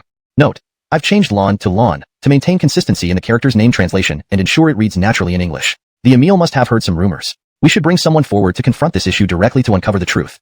I thought the Xuanhuan army was utterly loyal to you and would rise up to place you on the throne, especially since you are confined here in Jingqing. How foolish of me. Please don't take it to heart, Your Highness. His words, rather than clearing things up, turned everyone present, including Isaiah Horatio, livid. Only then did Horatio realize that during his secret visits to Xuanhuan, he had observed how tightly knit and fiercely loyal the Xuanhuan army was toward Qinla. How could they possibly betray their loyalty for mere gold and silver from the Isaac? How absurd to think he could weaken Lionel's power simply by transferring command. If thousands of Xuanhuan troops, armed with advanced weaponry, stormed Jingqing, could he withstand them? Looking at Qinlan with a pale face, Horatio felt a mix of hesitation and anxiety. Note, for a more fluent read, hesitation and anxiety flows better in English than hesitation and worry in this context. At this moment, officials who opposed Qinlan sensed an opportunity to bring him down. For consistency and clarity in English, it would be better to use Lionel instead of Qinlan. The corrected sentence would be, at this moment, officials who opposed Lionel sensed an opportunity to bring him down. At this moment, officials who opposed Lionel sensed an opportunity to bring him down. Your Majesty, what the emil says holds some truth. Perhaps the Aden has no intentions of rebelling naturally in English. Isaiah Horatio hesitated. While the princes and officials present might not fully understand Lionel's true strength, he was well aware of it. He also knew that Lionel maintained a highly efficient intelligence network that might have already infiltrated the entire capital. With this intelligence network, Qinlan might indeed have covertly connected with the Xuanhuan army. Note, for consistency and clarity, Lionel should be used instead of Qinlan. Therefore, a more polished version would be, with this intelligence network, Lionel might indeed have covertly connected with the Xuanhuan army. Please confirm if you want consistency applied throughout the text for names and terms. Finally, Isaiah Horatio decided to ask Qinlan directly, Archie, do you have anything to say? The officials could hear the anger and concern in Isaiah Horatio's tone. Everyone looked at Qinlan eagerly, awaiting his explanation. Qinlan stepped forward and clasped his hands in a salute. Your Majesty once visited Xuanhuan incognito and knows that it is flourishing. If I had truly intended to rebel, I would have openly defied your imperial decree and stayed away from the capital. If the Xuanhuan army indeed planned to march into the capital to rebel and I, being here in the capital without any support, have my life completely in your hands, may I ask, officials, how could I possibly withstand my father's punishment before the Xuanhuan army even arrives? Everyone fell silent, because everyone knew what Qinlan said was true. It was a very simple logic. Although Qinlan had established anger and concern, they watched Lionel with bated breath, eagerly awaiting his explanation. Note, it appears there was a mix-up in the name Lionel, should not have been written as Qinlan. I have corrected this for consistency and readability. Lionel stepped forward and bowed. Note, Lan is part of the character's name, which should be consistently romanized as Lan in English to maintain consistency in terminology and style. Your Majesty once incognito visited Xuanhuan and knows how prosperous it has become. If I truly intended to rebel, I could have disobeyed your orders and stayed in Xuanhuan. If the Xuanhuan army planned to march on Jingqing while I am here defenseless and at your mercy, would I even have a chance before they arrived? My life is in your hands. Everyone fell silent. They all knew that Lionel spoke the truth. Note, I have replaced Lan with Lan to maintain consistency in terminology and ensure the text reads naturally in English. It was a simple fact. Despite Lionel having established himself in Jingqing, all his power stemmed from the Isaiah's support. Ralphie's sign of dissatisfaction would plunge him into irredeemable ruin. Rebellion was simply out of the question. Note, I have maintained reforming Jingqing to match Xuanhuan's prosperity in 6 months was no easy feat, even with his vast knowledge. But he did not waver. ##### Chapter 92. Focus on reforming the capital. Thank you for your trust, Your Majesty. I will not let you down. Lionel said confidently. This scene greatly pleased Joaquin. From now on, you may act as you see fit both in the imperial court and in the capital. If you encounter any difficulties that cannot be resolved, feel free to come to me. Upon hearing the Isaiah's words, the demon and Emil were almost driven mad with jealousy. What was initially a plot against Lionel, hoping to bring him down and pin a charge of treason on him, had backfired spectacularly. Not only did it fail to achieve its intended effect, but it also garnered the Isaiah's renewed favor for Lionel. Many officials in the court shook their heads in secret, clearly thinking this was an excellent opportunity to overthrow Lionel. Your Majesty, our great Xuanhuan has always emphasized agriculture over commerce. I've heard that Alaric developed commerce extensively when he was in Xuanhuan. This undermines the foundation of our nation. Please reconsider. Moreover, Alaric is still quite young. Although he had considerable autonomy in Xuanhuan, He could easily be manipulated by unscrupulous people here in the capital. Is it wise to give him such great power? At this point, Louis could no longer contain himself. As a representative of the powerful clans, he could not sit idly by while Lionel rose to power. If Lionel held the authority to reform major policies, what if he targeted the powerful clans again? How would they resist? The Emil and Demon nodded furiously when Su Ping spoke up, clutching at their last straw. Old Su makes a good point. While Lionel has cleared his name, he is still too young to bear such responsibility. How can your majesty entrust the safety of the entire capital and the stability of Great Rokuang to Lionel? Both princes sounded resentfully bitter. However, Joaquin had already made up his mind. Rather than pass on the empire peacefully to offspring who had already aligned themselves with the powerful clans, he preferred to entrust it to Lionel, allowing him to shake things up. Perhaps it would yield unexpected benefits. I have made my decision. There's no need for further discussion. Attend to your own matters. Joaquin waved his hand impatiently. From then on, no one dared to say anything more. The situation was set. After the court session ended, civil and military officials immediately surrounded Lionel, all wearing flattering smiles. Lionel had become a significant figure in the capital. Also sighed inwardly. Clearly, they all thought this was a good opportunity to bring down Lionel. Your Majesty, our great Rokuang has always prioritized agriculture over commerce. I heard that Alaric greatly promoted commerce when he was in Rokuangzhou. This is a matter that shakes the foundation of our nation. Please think thrice before making any decision. Furthermore, Alaric is still quite young. Although he had considerable autonomy in Rokuangzhou, he could be easily exploited by ill-intentioned people in the capital. Isn't it inappropriate to grant him such immense power rashly? At this point, Louis could no longer hold back. As a representative of the aristocratic families, he certainly couldn't stand by and watch Lionel ascend to power. If Lionel held the power to reform, and if he targeted the aristocratic families again, how could they defend themselves? The sixth and demons, upon hearing Su Ping's words, nodded frantically, as if clutching their last straw. What Mr. Su said is correct. Although Lionel has cleared his name, he is still too young to shoulder such a heavy responsibility. How can your majesty entrust the safety of the entire capital and the stability of Great Rokuang to Lionel? They said with evident resentment. However, the Joaquin had already made up his mind. Rather than stably handing over the empire to offspring who had already allied with the capital, where will you start? She asked, puzzled. Lionel smiled. Of course, we'll start with public hygiene. Although deep well water is available now, citizens often go to stagnant ponds for convenience. These ponds are filled with bacteria and viruses. Long-term consumption could lead to malaria or epidemics. This is our first task. He then instructed Xiao Ralph. Order our men to fill all stagnant ponds in the capital with quicklime and sulfur, thoroughly disinfecting the entire city. Xiao Ralph hurriedly carried out the order. Amara still didn't understand why Lionel was focusing on these ponds. Allowing citizens to drink deep well water could be exploited by some. Officials might think you're using the water pumps for fame. She expressed her concerns. Lionel shook his head, smiling. These sewers and stagnant ponds are the source of plagues and malaria. If we don't provide clean water, an outbreak could devastate the capital. I've heard that recently, due to the lack of deep wells, many people started drinking from stagnant ponds. Although water pumps are now widely used, habits have formed. I'm doing this for the safety of Great Rokuang citizens. ##### Emil's residence. Feeling troubled, he dismissed the poets who flattered him and had some talent. Previously, he merely hid his ambitions through poetry and painting. Now that his ambitions were exposed, there was no need to associate. These ponds are teeming with bacteria and viruses. Long-term consumption might lead to malaria or epidemics. This is our first task. He then instructed Xiao Ralph beside him. Order our men immediately to fill all stagnant ponds in the capital with quicklime and sulfur, thoroughly disinfecting the entire city. Xiao Ralph hurried off to execute the orders. Amaris was still unclear why Lionel was focusing on the city's stagnant ponds. If you make the people drink water drawn by the water pumps from deep wells, it could be exploited by others. Officials might think you're using the water pumps to gain fame. She expressed her concerns. Lionel shook his head with a smile. These stagnant ponds are the source of all plagues and diseases. If we don't ensure clean drinking water for the people, how will we handle an outbreak in the capital? I've heard that due to the lack of deep well water previously, many people started drinking from these ponds. Even though water pumps are now widely used, old habits die hard. I'm doing this for the safety of the people of Great Rokuang. #### Emil's manner. Feeling irritable, the Emil dismissed all the poets who flattered him and had some minor talents. In the past, he hid his ambitions through poetry and art. Now that his ambitions were exposed, he no longer needed to associate with these people who only knew how to compose poems and paint. Demon is here.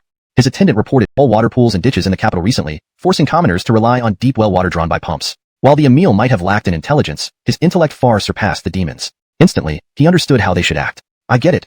I didn't expect Lionel to be so impatient. He's already starting to win the people's favor. They could exploit this incident, even condemning Lionel for winning public sentiment and plotting something nefarious. I've also heard that the Tay pool of Armin, due to supposed safety concerns, has been filled without permission. Father likely doesn't know about this yet. We must seize this time difference and jointly petition immediately to achieve our goal in one fell swoop. The demon reminded him. Without hesitation, both princes drafted an impeachment letter against Lionel. They headed to the Yangxian hall, kneeling on the ground. Horatio frowned deeply and paused his brush upon seeing them. He knew these two were here to confront Lionel. He was determined not to react no matter how they slandered Lionel. The two princes began crying on their knees, disturbing Horatio's composure. Enough. I am still alive. Do you intend to mourn me prematurely? Feeling extremely annoyed, the two wiped non-existent tears before speaking. My brother and I aren't mourning your majesty, but mourning the future of the Liang Dynasty. The emil's words startled the demon. Their aim was to deal with Lionel, but it wasn't necessary to risk their lives. To his father who valued the dynasty so much, saying this was worse than mourning him. Investigate the veracity of the emil's claims. Report back to me. Half an hour later, the black-clad figure returned to the Yangxin Hall. Presenting a document, Horatio read it, growing increasingly angry. What madness! He even filled my tea pool without informing me. Enraged, he slammed the table, his eyes bloodshot. Barker felt uneasy. Unlike Horatio, he saw things more clearly and knew Lionel becoming Xiuxian would benefit Liangzhou most. Seeing Horatio couldn't wait until tomorrow, Barker advised. Historically, power struggles are fraught with interests. Let's discuss this during tomorrow's assembly and give Alaric a chance to explain.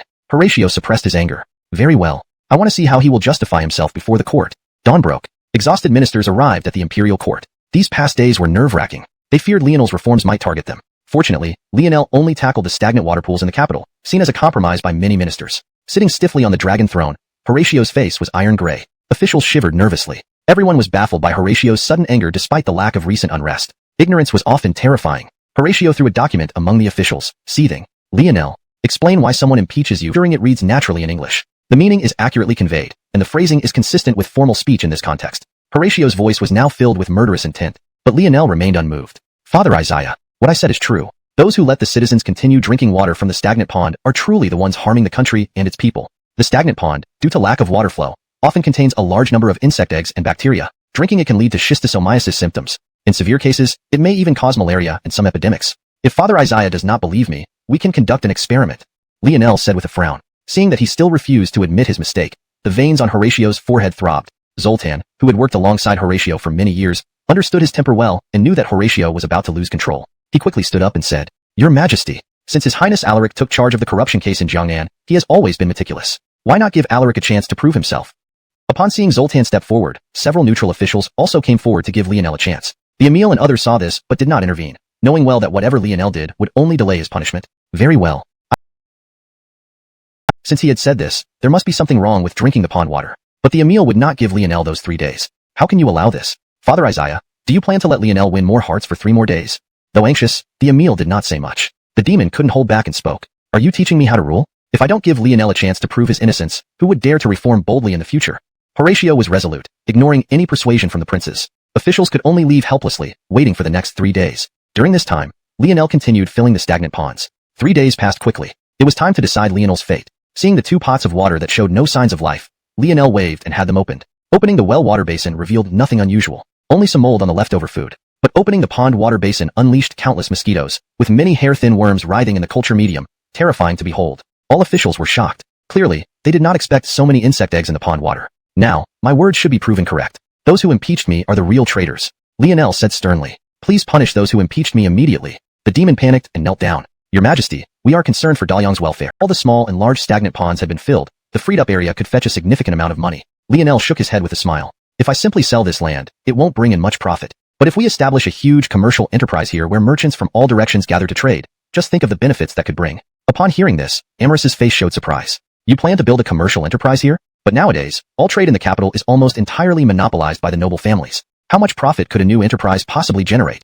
Honestly, Amaris didn't believe Lionel would make money by opening a commercial enterprise. Although this location was geographically advantageous and traders coming from Liangzhou and the steppes often gathered here, the noble families had long monopolized all business systems. You don't need to worry about that. I can collaborate with Father, operating the enterprise under the imperial banner. Lionel had already made up his mind. He immediately wrote a detailed plan overnight and went to the palace early the next morning. What? Have you come up with something good again? At that moment, Isaiah Horatio had just finished the morning court session. Though he was somewhat fatigued, he managed to smile when he saw Lionel. Your Majesty, I have a great opportunity to earn a lot of money. Lionel handed over the hastily written plan with a cheerful laugh. Imperial Commercial Enterprise? You want to own 60% of the shares? Absolutely not.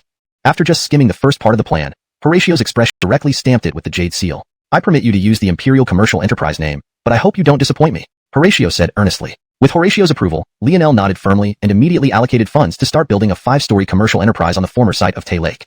Using the first-hand information obtained from merchants in Liangzhou and the various steppe tribes, they sold goods at extremely low prices: wool, cloth, tea, salt, and more, all at very competitive rates. The citizens of the capital rushed to buy. Have you heard? A new Imperial Commercial Enterprise opened in the north of the city recently, and everything there is incredibly cheap. Prices are comparable to those of other enterprises. I knew it. For the same price, I bought 3 times as much at the Imperial Commercial Enterprise compared to others. It's the Emperor's kindness. Knowing how hard life is for us commoners, he sells to us at cost price. Everyone discussed this excitedly. While the commoners were delighted, the aristocratic families felt despondent. House Liu. Damn it. At least half of the business in the capital has been taken away by the recently opened imperial commercial enterprise. If this continues,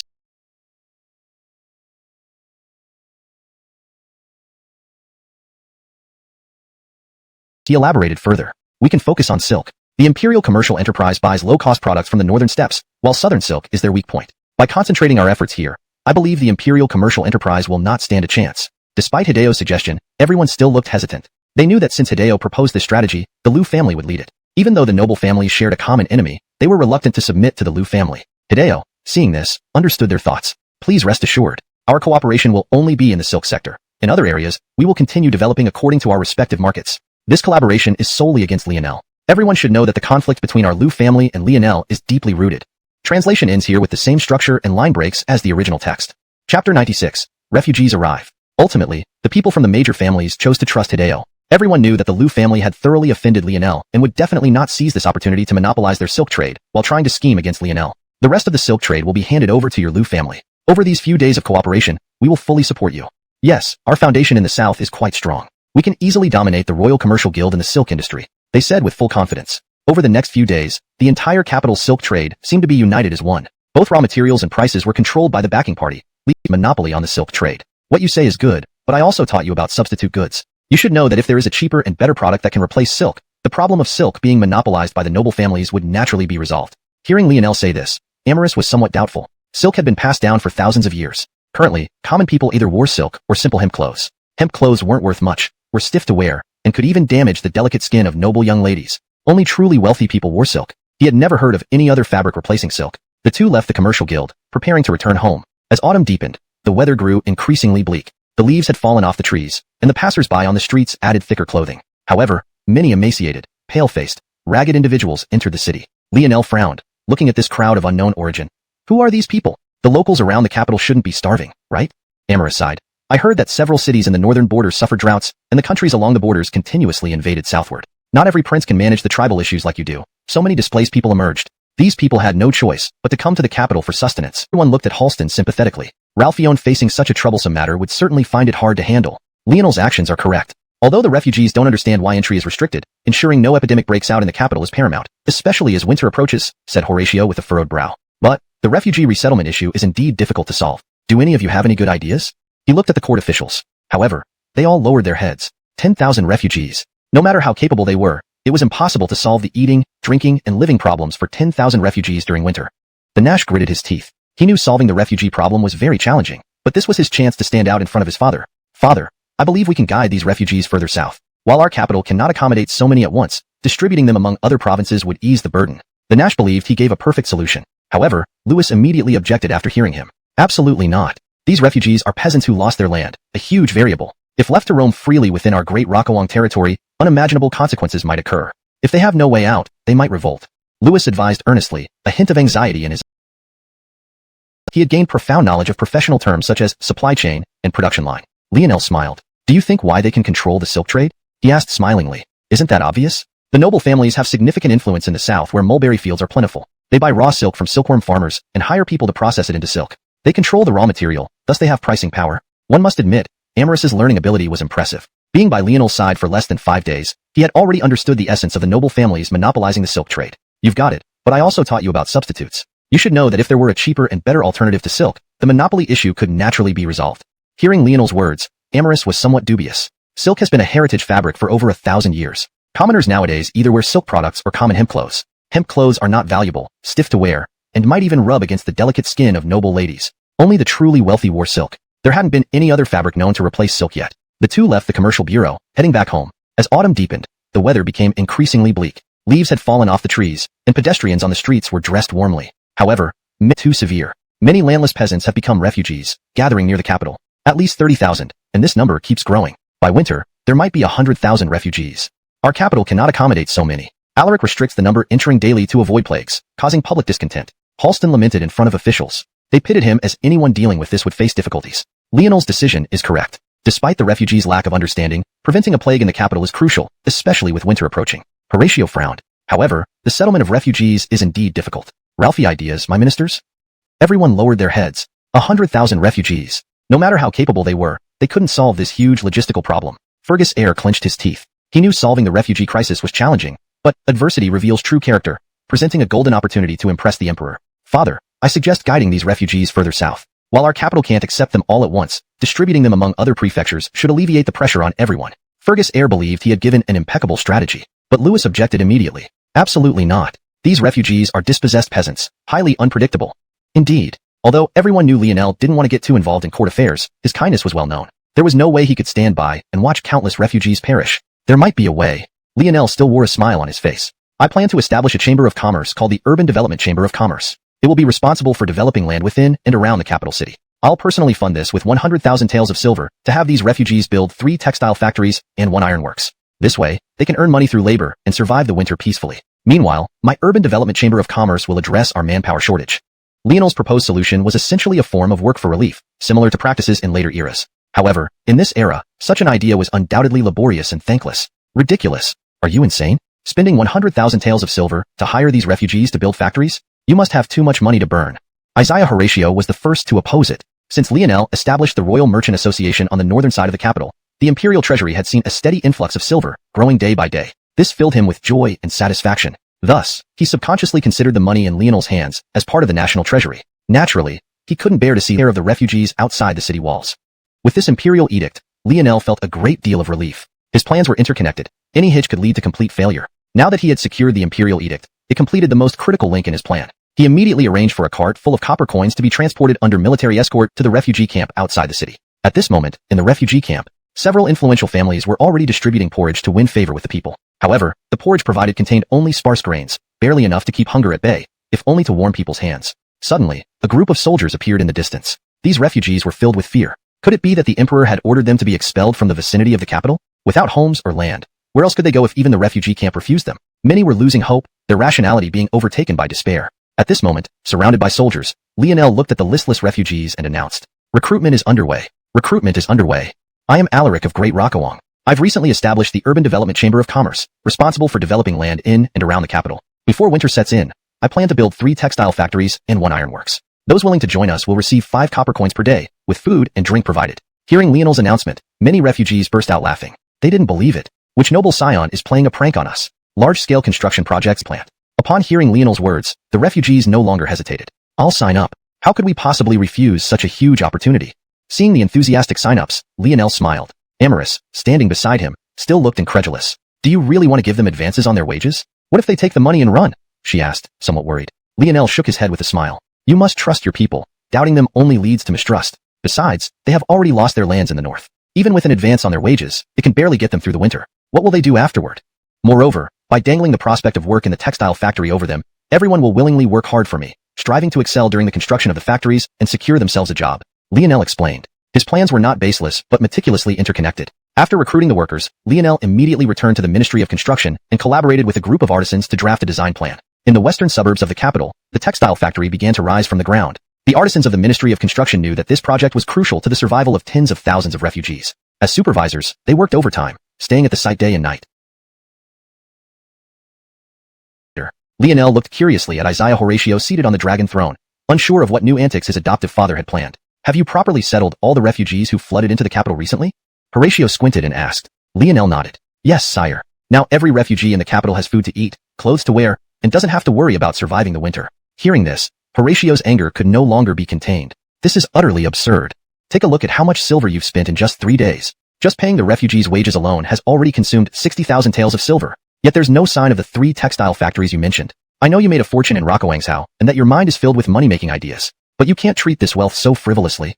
Horatio roared angrily. Lionel barely held back a laugh. It was truly ridiculous. For the Urban Construction Guild's projects, he used his own funds to avoid political backlash, yet Horatio was still concerned. It seemed his adoptive father was already eyeing the wealth he had accumulated in Xuanhuan. Sire, even though the Urban Construction Guild used my money, I distributed benefits in your name. Now, all the commoners are grateful to you. This is clearly a great thing.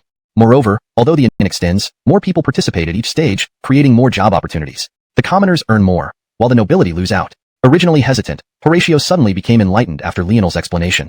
Chapter 99. Joint Visit. More investments must be made. If you run out of money, you can directly withdraw from the treasury, Horatio said, pounding the table. At this moment, he gradually realized why Lionel had arranged for these refugees to build textile factories rather than housing. Simply put, it was to provide more employment opportunities and earn more money. Seeing how her father was easily convinced by a few words, Lionel couldn't help but sigh inwardly. This had its pros and cons. The advantage was that she could always fool Horatio, but the disadvantage was that Horatio could also be easily deceived by others. With your majesty's support, I will carry on boldly.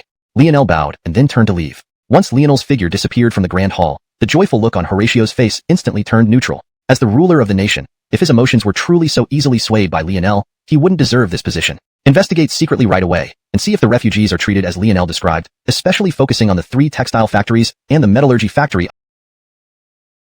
He even began considering changing masters. Your Highness, how can you not understand this simple principle? With you being under house arrest, many officials loyal to you might be tempted to place their bets elsewhere. The Emil revealing his ambitions now is to snatch your people. Hearing Douglas's explanation, the Isaac jumped up immediately. Well, looks like I have to come out of retirement.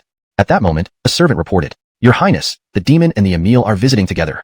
The Isaac's demeanor brightened, clearly intending to confront the Emil directly. Douglas earnestly advised, Your Highness, control your emotions. These 2 princes visiting together may mean they've already allied. Confronting the Emil will inevitably upset the demon too. The Isaac acknowledged Douglas's words. Even though he was furious inside, he suppressed his anger. Soon, the 2 princes appeared before him. Six brother, it's rare to see you. Usually, you're either traveling or hosting poetry meetings at your residence. Despite agreeing with Douglas not to target the Emil, he couldn't help but mock sarcastically.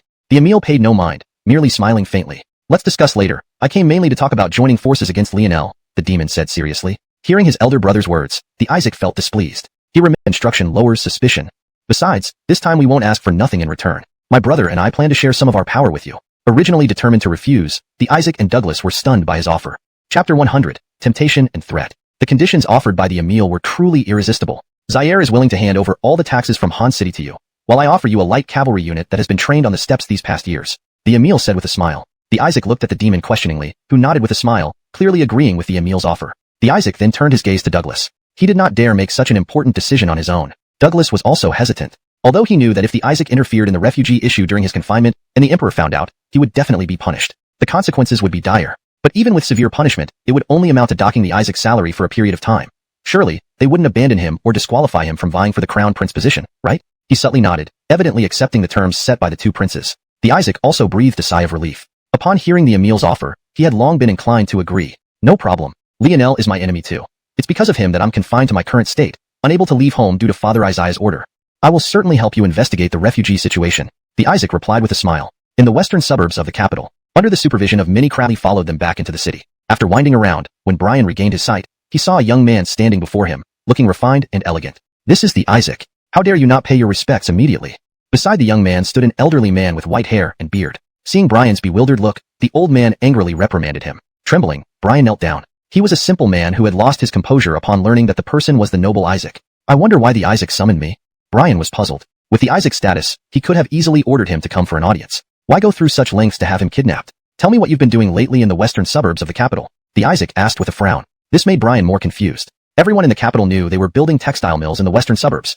So, Brian recounted what everyone already knew. The Isaac had already learned this information through his intelligence network. Smiling, he looked at Brian and said, There's a job that can ensure your livelihood for the rest of your life. Are you interested in helping me? Hearing this, Brian grew even more puzzled. He was just an ordinary refugee earning a living through sheer strength. What skills did he have to serve the Isaac? My request is simple. Go back and immediately. With his family's lives threatened, his firm resolve crumbled. After much hesitation, he slowly closed his eyes. As long as you promise to spare my family, I'll do whatever you ask. The Isaac finally smiled. You will thank yourself for making this decision.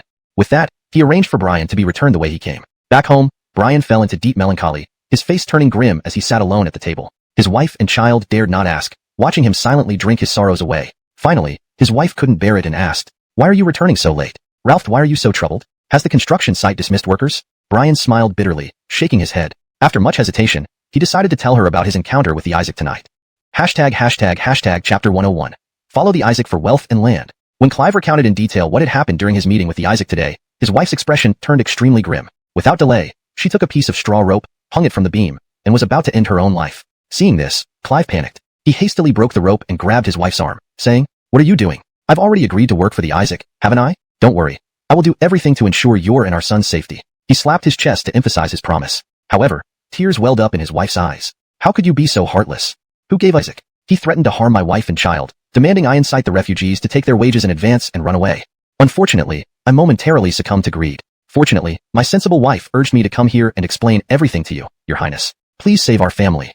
Finishing his plea, Clive knelt down, imploring pitifully. At that moment, Lionel's face turned ashen. The construction of the textile and smeltery factories concerned tens of thousands of refugees' lives. If the Isaac's plan succeeded and workers were incited to leave after taking their wages, it would result in a loss of tens of thousands of silver taels. Touched by Clive's loyalty, Lionel patted his shoulder. You came forward despite the Isaac's threats and enticements. That alone shows your sincerity. Rest assured, I will protect your family. No one will touch them. Lionel narrowed his eyes. Given the capabilities of his secret agents, protecting one family wouldn't be difficult. Relieved by Lionel's assurance, Clive felt much better. But there is one more thing I need your help with. We cannot just sit idly by and let the Isaac get away with this, Lionel said with a smile. Clive immediately bowed, his loyalty unwavering. Ralphie thing your highness asks, just tell me. After Lionel whispered some instructions into his ear, Clive looked visibly flustered. Your highness has been incredible. Recently, I learned something shocking from the Isaac, and he promises us great wealth. The other workers exchanged puzzled glances. They know there's tension between the Isaac and Alaric, but how can he promise such wealth?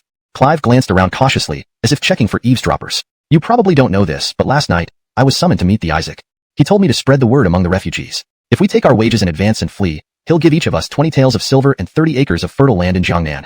Upon hearing this, the surrounding workers shook their heads. Not a good idea. Alaric has been incredibly kind to us. How could we betray him? That's right. Though we're just rough farmers, we understand gratitude. We swear to never betray Alaric. ####Chapter 102. All gone. The next day, the foreman from the construction bureau, who had arrived early at the site, looked at each other in dismay as they noticed that a third of the workers were missing. They hurriedly reported this to Lionel. Lionel laughed. Don't worry, they've surely gone to the Isaac's residence to demand their pay. They'll be back soon enough. As he had predicted, at the Isaac's residence at that moment, the refugees, who had gathered outside, glanced at one another, their eyes filled with awkwardness. Last night, everyone had agreed to repay kindness with loyalty, but today, instead of going to the construction site, they all ended up at the Isaac. Refugees hadn't yet stormed the gates. Without a reasonable explanation, a riot seemed inevitable. Your Highness, perhaps you should go out and explain the situation. If you remain hidden, these refugees won't leave, Douglas said helplessly. He understood the mindset of commoners well. Now wasn't the time to dwell on who had spread the rumors about the Isaac's promises. It was more important to clarify the matter. The Isaac glanced at the surging crowd and shook his head vigorously. Douglas stomped his foot in frustration. Your Highness, if you don't address them, and they storm in, it might lead to our deaths. This could quickly reach the palace, and when Armin investigates, do you think you can bear the responsibility? Reluctantly, under this pressure, the Isaac arranged for the gates to be opened and stepped out to explain. But as he walked out and saw the sea of faces, his resolve waned. Ladies and gentlemen, I have no idea where you heard that I would distribute money and land, but it must be false. I am just a prince without any resources. How could I promise you so much money?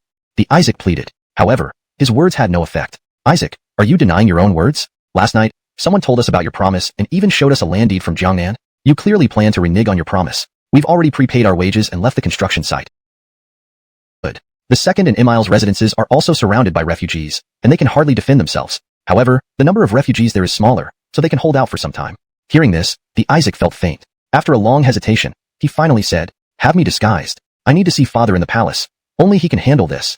Though seeking Isaiah Dover's intervention would resolve the refugee crisis, he knew it would also mean severe criticism and additional punishment on top of his current house arrest. Yet, he had no choice. If he didn't go to the palace, it wouldn't be long before the angry refugees breached his residence, possibly beating him to death.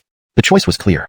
Chapter 103. Let bygones be bygones. Looking at the Isaac who had deliberately fallen to the ground, his head covered in dirt, Horatio felt extremely irritable. He had thought that being placed under house arrest would make the Isaac behave better. But he never expected that the prince would meddle with the refugee situation, causing them to take their wages and flee. Fortunately, things took an unexpected turn, and now instead of running away after receiving their wages, the refugees had surrounded the Isaac's mansion. You scoundrel! You're regressing day by day. This incident has incited public anger. Even if I were to show up personally, it would be difficult to calm the people's expression of satisfaction. Wow, isn't the Isaac under house arrest? Why aren't you staying at home obediently but instead showing up in court? Lionel asked with a smile. The Isaac felt so ashamed that he wished he could dig a hole and bury himself. Now stop teasing him. If I'm not mistaken, those refugees must have been incited by you. Get them to leave now. No matter how much enmity there is between you and the Isaac, you are still brothers. How can you watch him be persecuted by the mob? Horatio waved his hand, smiling gently. Lionel didn't deny it immediately but nodded slowly. Your Majesty may not know, but the Isaac, for his own benefit, manipulated the refugees to take their wages and leave. That amounts to tens of thousands of taels of silver. If I hadn't discovered this in time, due to the cash flow shortage, both your Majesty's royal commerce and mine might have gone bankrupt. Hearing the gravity of Lionel's words, Horatio shuddered. He knew the financial prowess of the royal commerce. If it went bankrupt because the Isaac incited the refugees to run away with money, the prince's head wouldn't be enough to pay for his mistakes. You scoundrel! From today onward, you shall immediately return to your mansion. Without my permission, you are not allowed to come out. In the coming days, I will discuss your relocation to a frontier post with my ministers. The Isaac looked as if he had lost a beloved one, collapsing on the ground. His eyes were dull, tears welling up. Being sent to a frontier post meant that he would be far away from the imperial city and would no longer be able to participate in the succession struggle.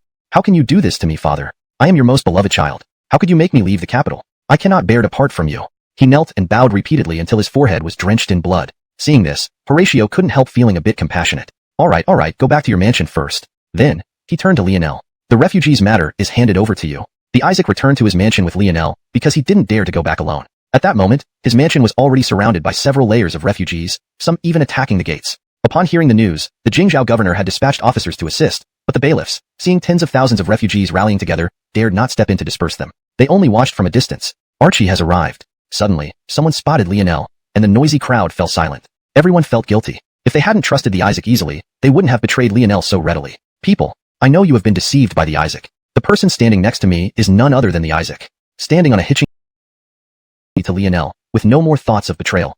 Hashtag chapter 104, Cotton. The first snow finally arrived in the capital of Daliang. Lionel watched as the snowflakes, resembling goose feathers, fluttered down. He felt a profound sense of accomplishment. Thankfully, with all the overtime work, we managed to complete the textile mills and metallurgy plants before winter set in. In his line of sight lay a continuous stretch of factory buildings. Beside him, Amaris felt puzzled. The factories are finished, and I heard that you arranged for craftsmen from the Engineering Supervision Bureau to produce numerous textile tools. But the raw materials are still a big issue.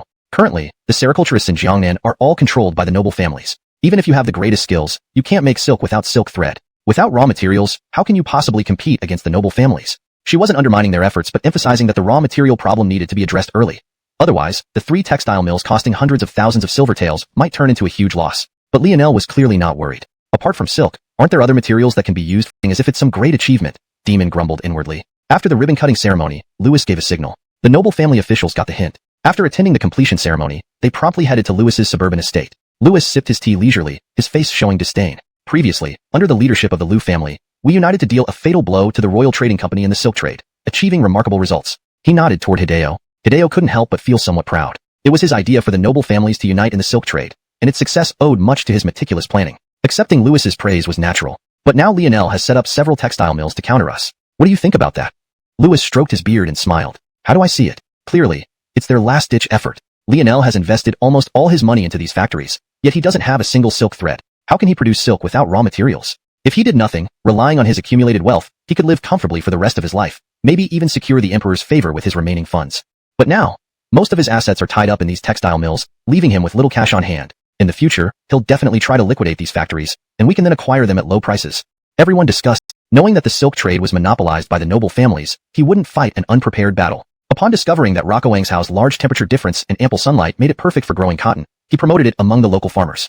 But the structure of cotton is entirely different from silk. How can it be woven?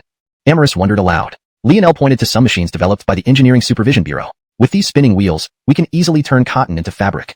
Hashtag chapter 105, sold out. Staring at the spinning wheels before him, Lionel felt an immense sense of pride. He had originally planned to replicate the spinning wheel invented by Beatrix on a one-to-one basis, but after much deliberation, he ultimately decided to produce the spinning jenny from his past life. Each time it spun, it could produce 10 threads simultaneously, so much faster than the current silk weaving. The workers have all been trained in advance. Most of them were refugees. For those who wanted to stay and work in the textile factory, I provided them with very favorable terms. As for those who still want to farm, I issued them land reclamation orders so they can cultivate their own land in Xuanhuan anytime. Lionel's plans were meticulously thorough. Amaris looked at him with admiration. Xiao Ralph, compile today's production data and calculate our capacity.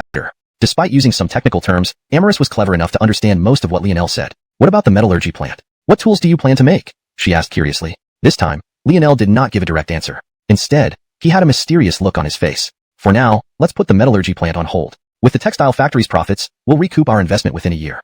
After producing the first batch of cotton fabric, he immediately arranged for it to be sold through the Royal Commercial Guild. The price was significantly lower than silk fabric. Once this soft and comfortable fabric hit the market, it quickly became a favorite among the common people. It was cheap, soft, and incredibly practical. Hey, I've never seen fabric like what you're wearing. Though it doesn't shine like silk, it feels really soft, far better than linen clothes.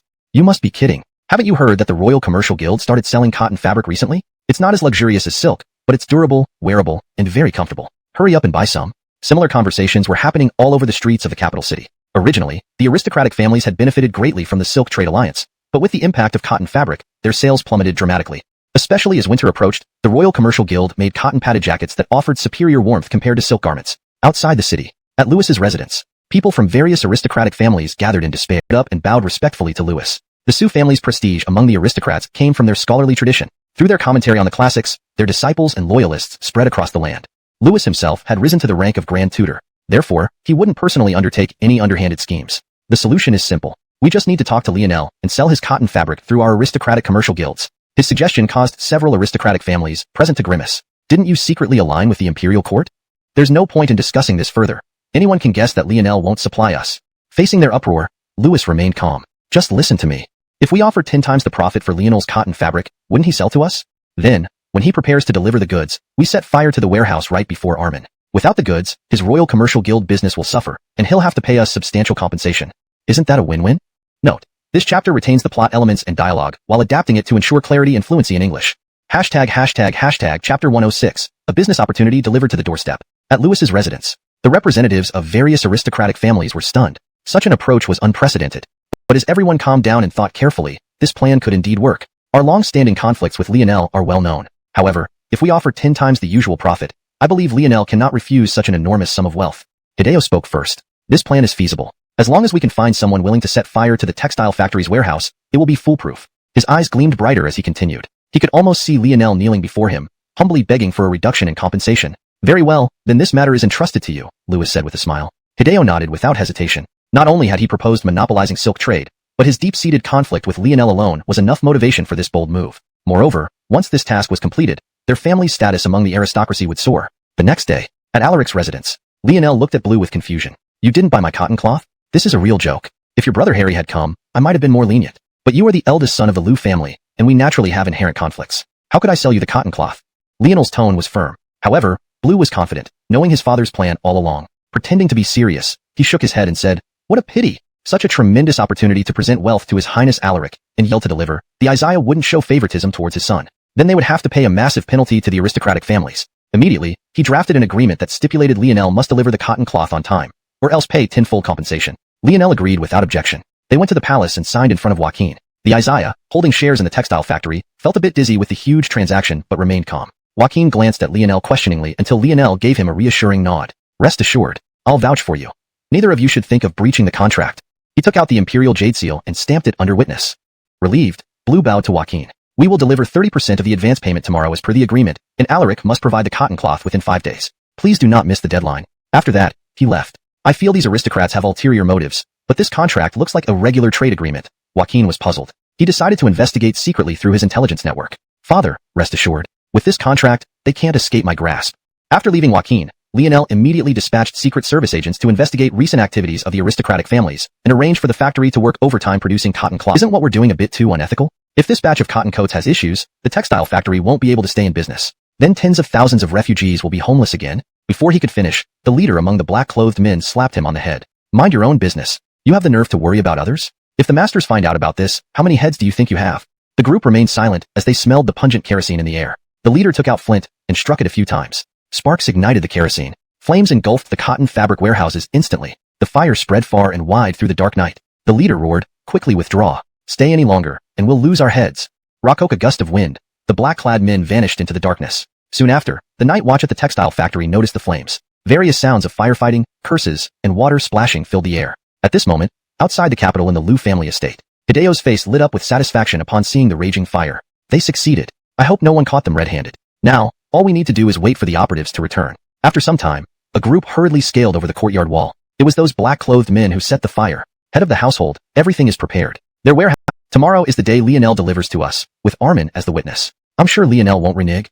The next day, residents on the western outskirts of the capital still smelled a faint burning scent. People exchanged glances. Workers from the textile factory rushed to work, expecting emergency measures, but found everything normal as usual. Outside the capital city, at a vast warehouse, Isaiah Horatio stood beside Lionel, visibly shaken by the news of last night's fire. According to reports, the textile factory's warehouse caught fire last night, and all the cotton fabric burned to ashes. If Lionel couldn't deliver on time, wouldn't she have to pay tenfold compensation to the Liu family?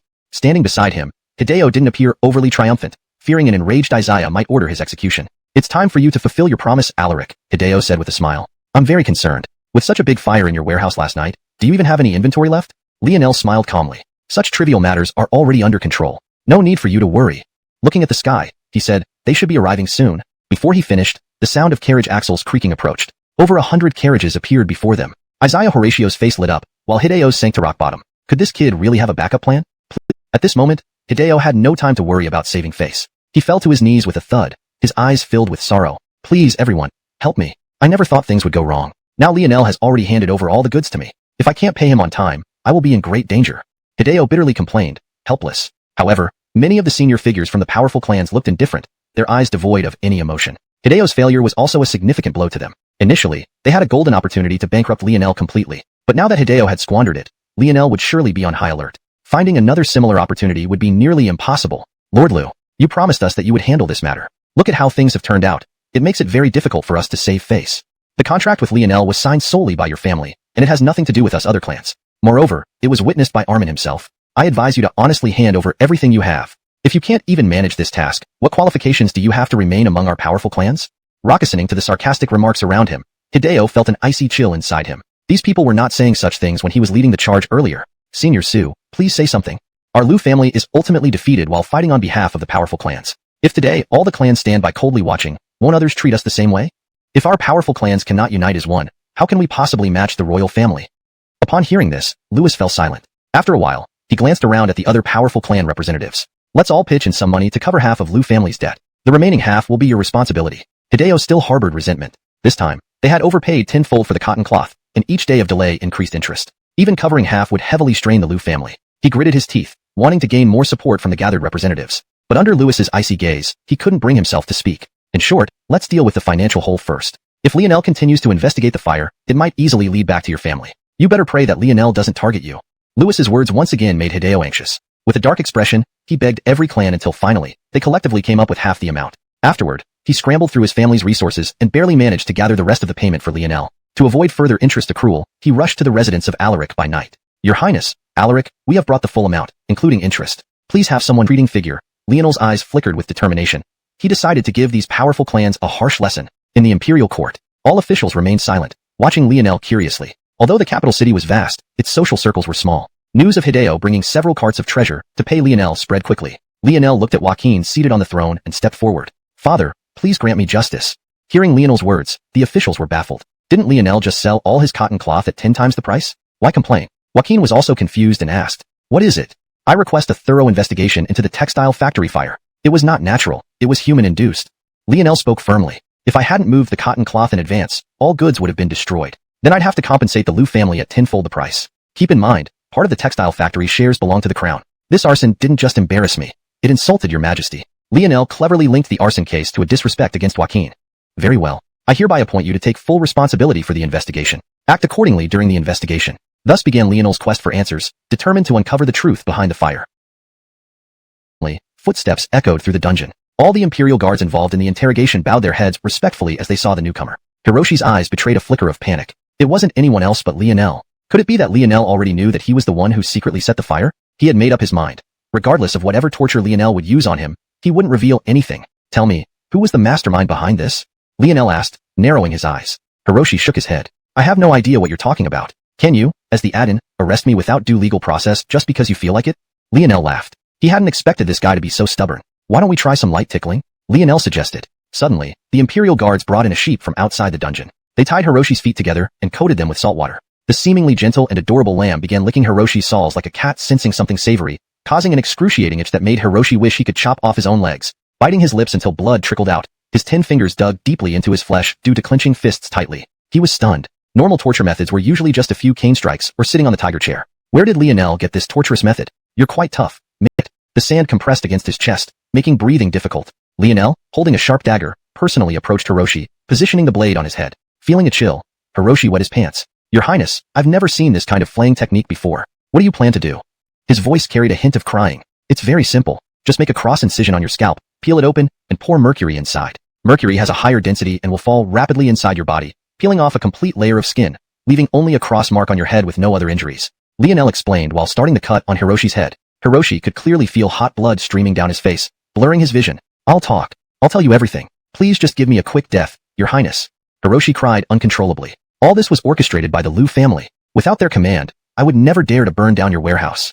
A smile appeared on Lionel's face. So, this guy's willpower wasn't as strong as it seemed. Write down his confession and have him sign it. Let's see how the Liu family will deny this. Under the Imperial Guard's questioning, Hiroshi recounted every detail of how Abdul ordered him to break into the textile mill and set the fire. He finally signed the confession officially. The next morning, Lionel arrived early at the Imperial Court. Many officials from noble families felt as if needles were pricking their eyes when they met his gaze. Does this guy really have the evidence? Louis pondered inwardly. When Horatio walked out, Lionel stepped forward before Elmo Gongong could speak. Father Isaiah, the investigation into the textile mill arson case has revealed the true culprit, none other than the Liu family. The person responsible for setting the fire is Liu family's servant, Hiroshi, who has confessed everything. With that, he handed over the confession to Horatio. After reading it, Horatio felt conflicted. Though the evidence was indisputable, the Liu family was a top-tier noble house. Was it really wise to take action against them? Chapter 110. Punishment? Execution. Horatio held the confession in his hands, remaining silent for a long time. His mind was incredibly conflicted. In desperation, he threw the confession to the ministers. Your Excellencies, Dominic ordered his family servants to start a fire at the textile factory, nearly ruining everything important. His motive is clear. He sought only to obtain compensation from Lionel, harboring malicious intent. However, this matter is too significant and requires deliberation among all of you before we can make a decision. Upon hearing Horatio speak this way, Lionel felt disappointed once again. Clearly, Horatio was very wary of the aristocratic families. Yet when it came to taking action against the Liu family with concrete evidence, he hesitated, acting like a timid young girl. Truly despicable. Originally, officials from aristocratic families, such as Louis, had become extremely nervous after Lionel presented the confession. But now that Horatio was asking for a ministerial discussion, they all breathed a sigh of relief. After considering his words, Louis stepped forward and said, Your Majesty, I think this incident should be used as an opportunity for a light warning. Although the Liu family's actions were indeed inappropriate, no actual losses occurred. Additionally, the Liu family enjoys a high reputation. There's no need to escalate this matter, leading to unnecessary loss of life. Hearing Louis speak, other officials under his influence also stepped forward. Yes, the Liu family was merely seeking profit. What bad intentions could they have? Besides, they've already purchased cotton fabric at 10 times the price, serving as a lesson in itself. There's no need for further pressure. Let's just settle for a financial penalty. As for the arson, it's not too serious, just some damage to the factory. Let the Liu family cover the repair costs. These words infuriated Horatio, but he found himself powerless. Once united, the aristocratic family's financial resources and connections could sway the court, especially with the deep ties between several princes and these goods becoming refugees again. Should they be incited by someone with ill intent to cause unrest in the capital? Can Mr. Su bear the responsibility? How laughable that you claim to care for the country and its people. You're nothing but a hypocrite. Louis was speechless after Lionel's scathing remarks. He looked dejected. What His Highness says makes sense. Now, he couldn't continue supporting the Liu family without tarnishing his upright image. Seeing that the top official of the aristocratic families, Louis, wasn't speaking, the rest of the officials certainly wouldn't risk getting involved. If Lionel accused them of colluding with the Liu family, they'd suffer the consequences. So be it, this matter will be left to your discretion. Watching the aristocratic officials being silenced, Horatio felt a great satisfaction. Since ascending the throne, although he had reached the peak of power, there were always aristocratic families who opposed him. Today, through Lionel's efforts alone, these people were rendered speechless. Thank you, Your Majesty. After court adjourned, Lionel's eyes blazed with murderous intent. The surrounding officials avoided him like the plague, fearing any potential entanglements. He led a group of imperial guards straight toward the Liu family residence. Although the Liu family had bases in the capital, their main residence was in Fanyang. After a 2-day journey, Lionel continues logically and coherently from previous content. It captures the nuances and emotions conveyed in the original while presenting them in fluent, natural English. Hashtag Chapter 111. A different form of seizure. The western wind was bone-chilling. Watching Dominic, who was kneeling on the ground, bound in ropes, spitting out blood, and glaring with venomous eyes, Lionel smiled. So this is the ringleader? He drew the hilt from his waist and struck Dominic's mouth fiercely. Instantly, countless teeth scattered like white pebbles. Hideo, standing beside him, clenched his jaw, feeling a pang of pity for his son. For Lionel to discipline his own legitimate son right before his eyes felt like a blatant disregard for his dignity. Your Highness, Alaric, since we have handed over the person in question, can you and your men leave now? Hideo forced down his anger, plastering a smile on his face as he asked. These well-dressed men staring at him made him feel exposed and vulnerable. From his experience, these people were ruthless executioners, true killing machines. Without revealing their true cards, the Liu family could only endure their onslaught. Lionel smiled faintly, looking at Hideo as he said, though you have handed over the ringleader, how do we know it's really him? None of us has ever seen Dominic. So, only aged several years. His gaze filled with hate fixed on Lionel, but he didn't dare speak a word, fearing any misstep might draw Lionel's wrath and implicate him too. After plundering countless carts of gold and silver, Lionel turned to Dominic, kneeling by the entrance. He drew his dagger and chopped off Dominic's head, ending the life of the designated heir. Thank you for your cooperation, Lord Liu. I will report truthfully to Armin about how impartially you handled this matter, even sacrificing your own son. With that, he left, laden with treasures, leaving Hideo to look at the devastated estate, his heart bleeding. Several days later, Lionel returned smoothly to the capital. Harry and a few collateral descendants of the Liu family rushed to visit him. Gentlemen, seize power quickly after returning home. I've eliminated all Dominic's direct descendants based on your provided portraits. Indeed, Lionel's brutal raid wasn't because he enjoyed slaughter. It was merely to clear obstacles for collateral descendants like Harry, ensuring their smooth takeover of the family business. Hearing this, everyone was excited. Although they knew Lionel must have taken plenty of wealth, a 1,000-year-old family like the Lius wouldn't put all their eggs in one basket. Their true riches were hidden elsewhere. This raid was also a show of loyalty from them to Lionel. Please rest assured, Your Highness. Upon returning, we will actively secure our influence. With Dominic dead, the true legal successor of the Liu family no longer exists. I fully support your Highness's land redistribution order, Harry said excitedly. Previously, even with the court's land redistribution policy, the Liu family would likely give them only superficial wealth, keeping the lion's share for Dominic. Lionel nodded satisfactorily at their response. Go forth. May each of you gain what you deserve. These wolves would tear apart the Liu family, making fragmented clans easier for Lionel to control. This was why he didn't completely wipe out the Liu family. Once these visitors left, Amaris emerged from behind the screen, her face showing admiration. Who would have thought you'd take action against the Liu family? Her father, Zoltan, had risen from the bottom ranks, so she had no particular fondness for noble lineages. Yet, she knew they had parasitized the Great Liang Dynasty for millennia. Ralphie's move against them could cripple the nation. But you should consider the retaliation from these powerful families. You've already shaken their core interests. Amaris expressed her concern. Lionel laughed, shaking his head. He wasn't worried about retaliation. They're just parasites wreaking havoc on the nation. I welcome their challenge. It gives me the justification to confront them. Lionel felt confident. In terms of wealth, he couldn't match a 1,000-year-old lineage, but his newly established factories and innovative products could swiftly capture their market. Against the Liu family, I believe Joaquin must be feeling an immense sense of expansion. He might act against our noble families anytime. We must find a way to deal with Lionel. The power Lionel holds is too significant. If he gets the Emperor's support and moves against our noble clans, we would definitely struggle to cope. Everyone felt a headache brewing, unsure of what to do. Ultimately, their gazes fell on Louis. Ralph, old person in the family, is like a treasure. Louis was considered one of the senior figures among their noble clans. Our noble families have accumulated much wealth and wide networks, but the only thing we lack is having an army under our control, Louis said with narrowed eyes. Perhaps the northern tribes can provide us with some support. Upon hearing Louis's suggestion, everyone looked at each other uncertainly. Clearly, his intention was to ally with the nomadic nations of the north. Are you planning to ally with the Mongol Empire, Elder Su? They're just a group of northern barbarians. What qualifications do they have to ally with us? As noble clans, if word got out that we allied with the Mongols, wouldn't it be a disgrace to us? How could we ever hold our heads high in front of scholars in the future? Louis was unfazed by the objections. Why are you so impatient? Let me explain in detail.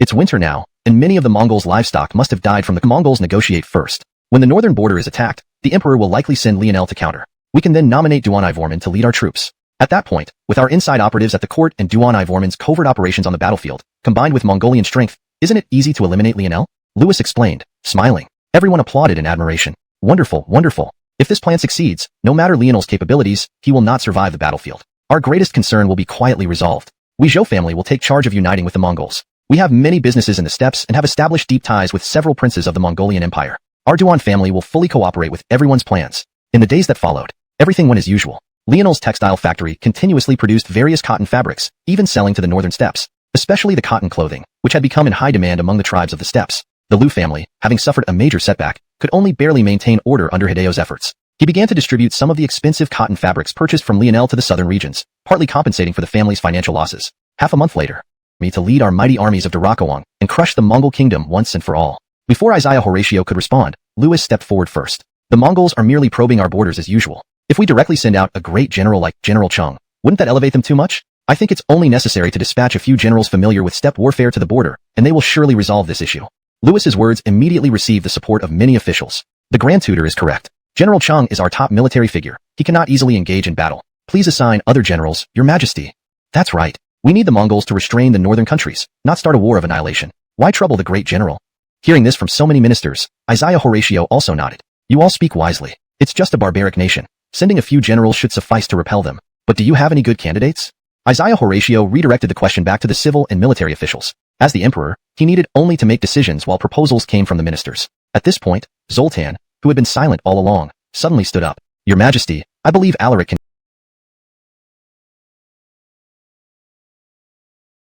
matters recently and has no time to spare. How about letting Duke Bennett, Beckham, lead the troops instead?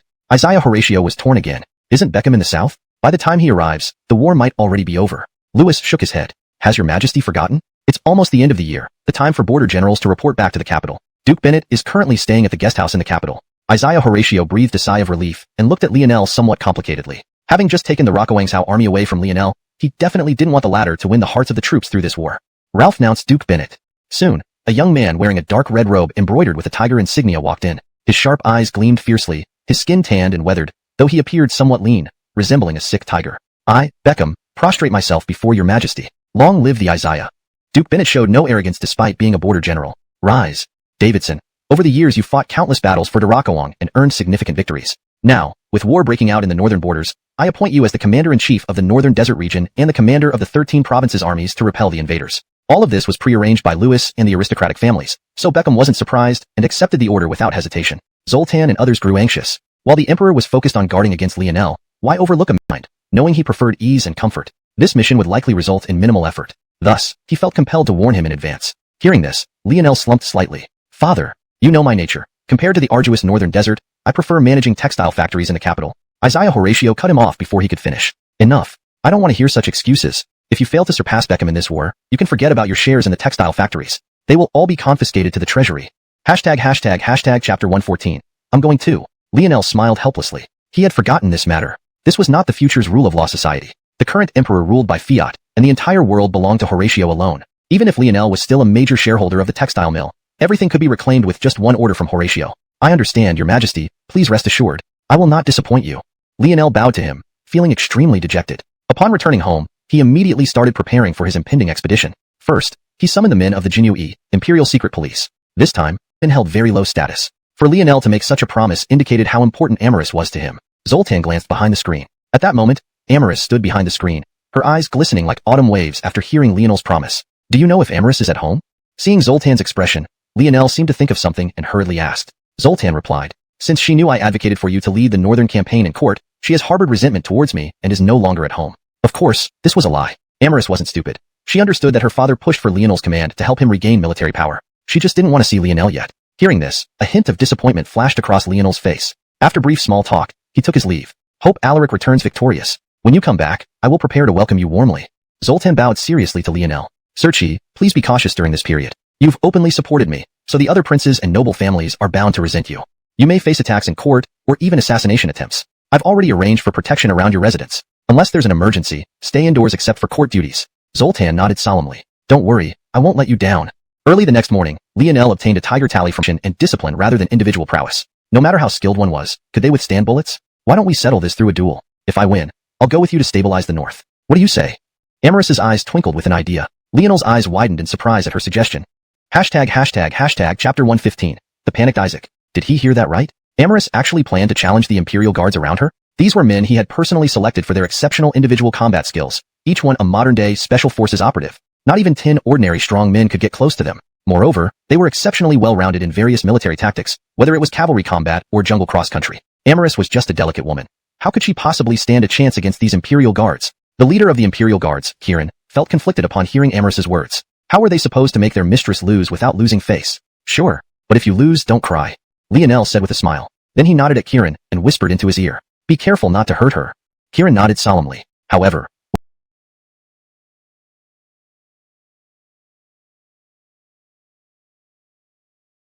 she could be considered invincible among 10,000 men. This isn't your fault. In mounted combat, a longer weapon naturally has an advantage. Hearing Lionel say this, Amaris pouted angrily. Don't make excuses. You promised me that if I defeat your guards, I can go north with you. Seeing her expectant gaze, Lionel couldn't bring himself to refuse. Fine, but on the journey, you must follow my military orders.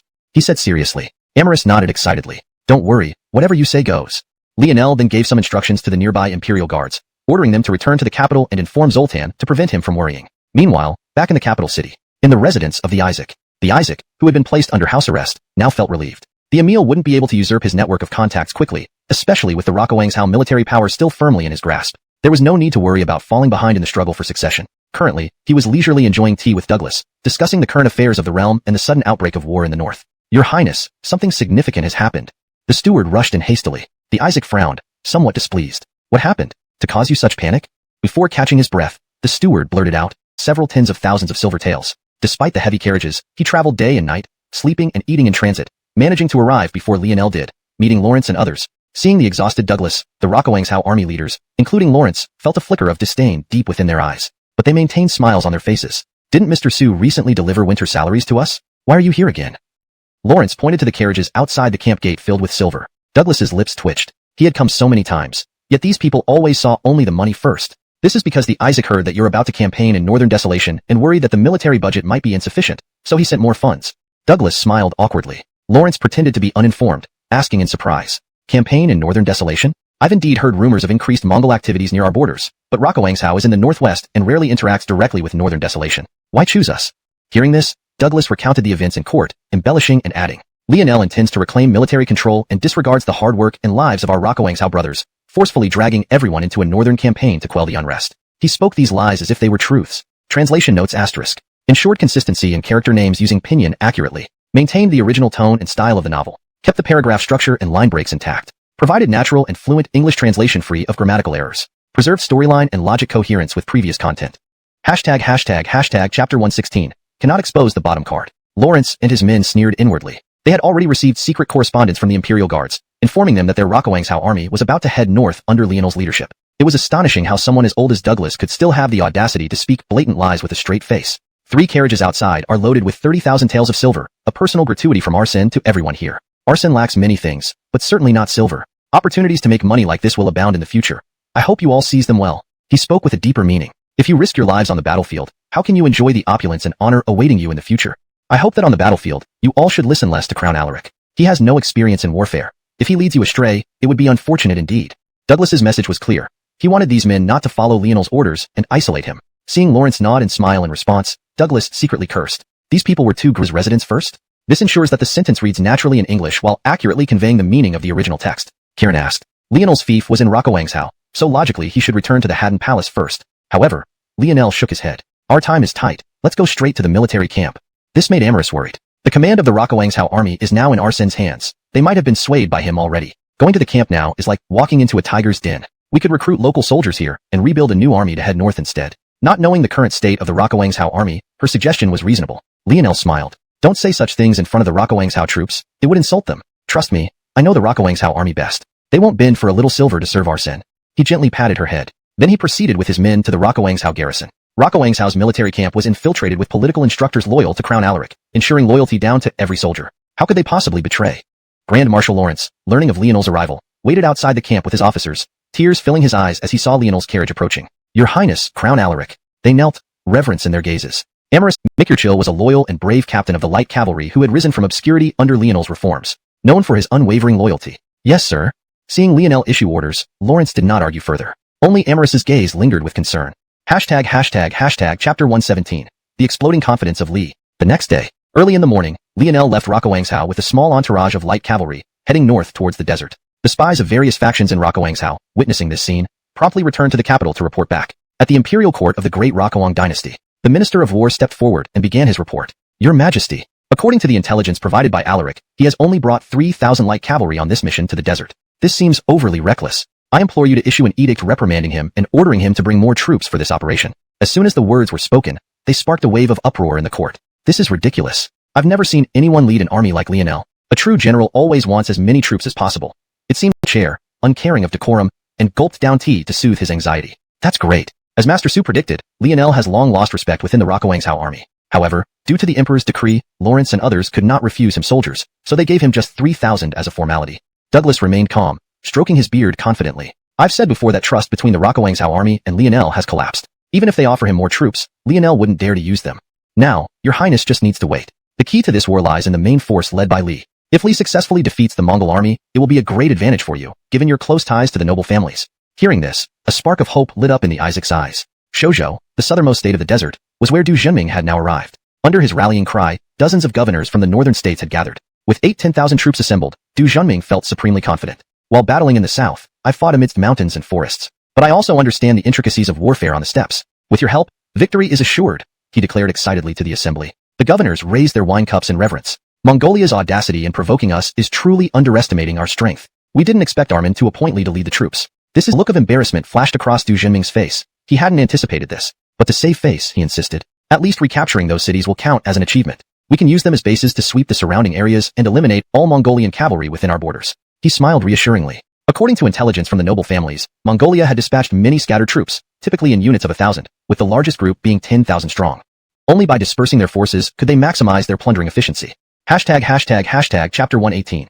Recovering lost territory. After a long and intense discussion, Beckham finally made up his mind. Spread my orders. Mobilize all troops immediately to recover our lost territories. Drive out every single person of the Meng kingdom lingering within our borders of Darakawang. Although many thought Beckham's decision was somewhat arbitrary, he was still the overall commander of this operation, and everyone had no choice but to follow his orders. 5 days. In just 5 days, the army of 80,000 soldiers split into 2 contingents and successfully reclaimed the 2 provinces that the Ming kingdom had ransacked. At this moment, in Yunzhou, Beckham gazed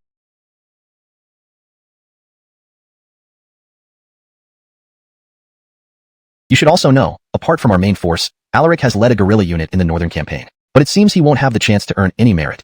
Beckham began organizing a celebratory banquet as he continued holding his wine glass, smilingly addressing everyone. Everyone nodded in agreement. Though Liangzhou was situated in the northwest, adjacent to the Mo Bay regions, there was little interaction between them. Therefore, most people did not fully appreciate Lionel's reputation, assuming that the prosperity of Liangzhou resulted from secret agreements with northern tribes, rather than his military prowess. Lord Bennett is incomparably mighty. Though Alaric is the emperor's son, he's accustomed to luxury and would never be your match on the battlefield. He's gotten lucky this time. If he had personally led troops against the Ming kingdom, he'd likely have suffered a defeat. Laughter filled the room as everyone concurred. Since the dispatch of the victorious report, everyone had become part of the same boat. Capital City. The first snowfall of winter came down gently. In previous years, the streets would have been deserted during snowfalls, with everyone returning home early to enjoy warmth under quilts with family. But this year was different. Every household had warm clothing, and people were actively clearing the snow from the streets. City patrol officials supervised citizens sweeping the roads. Suddenly, the sound of galloping horses approached, scattering the freshly cleared snow. Before anyone could curse, they saw the armor and colorful plumes on the riders' helmets, the symbol of urgent news.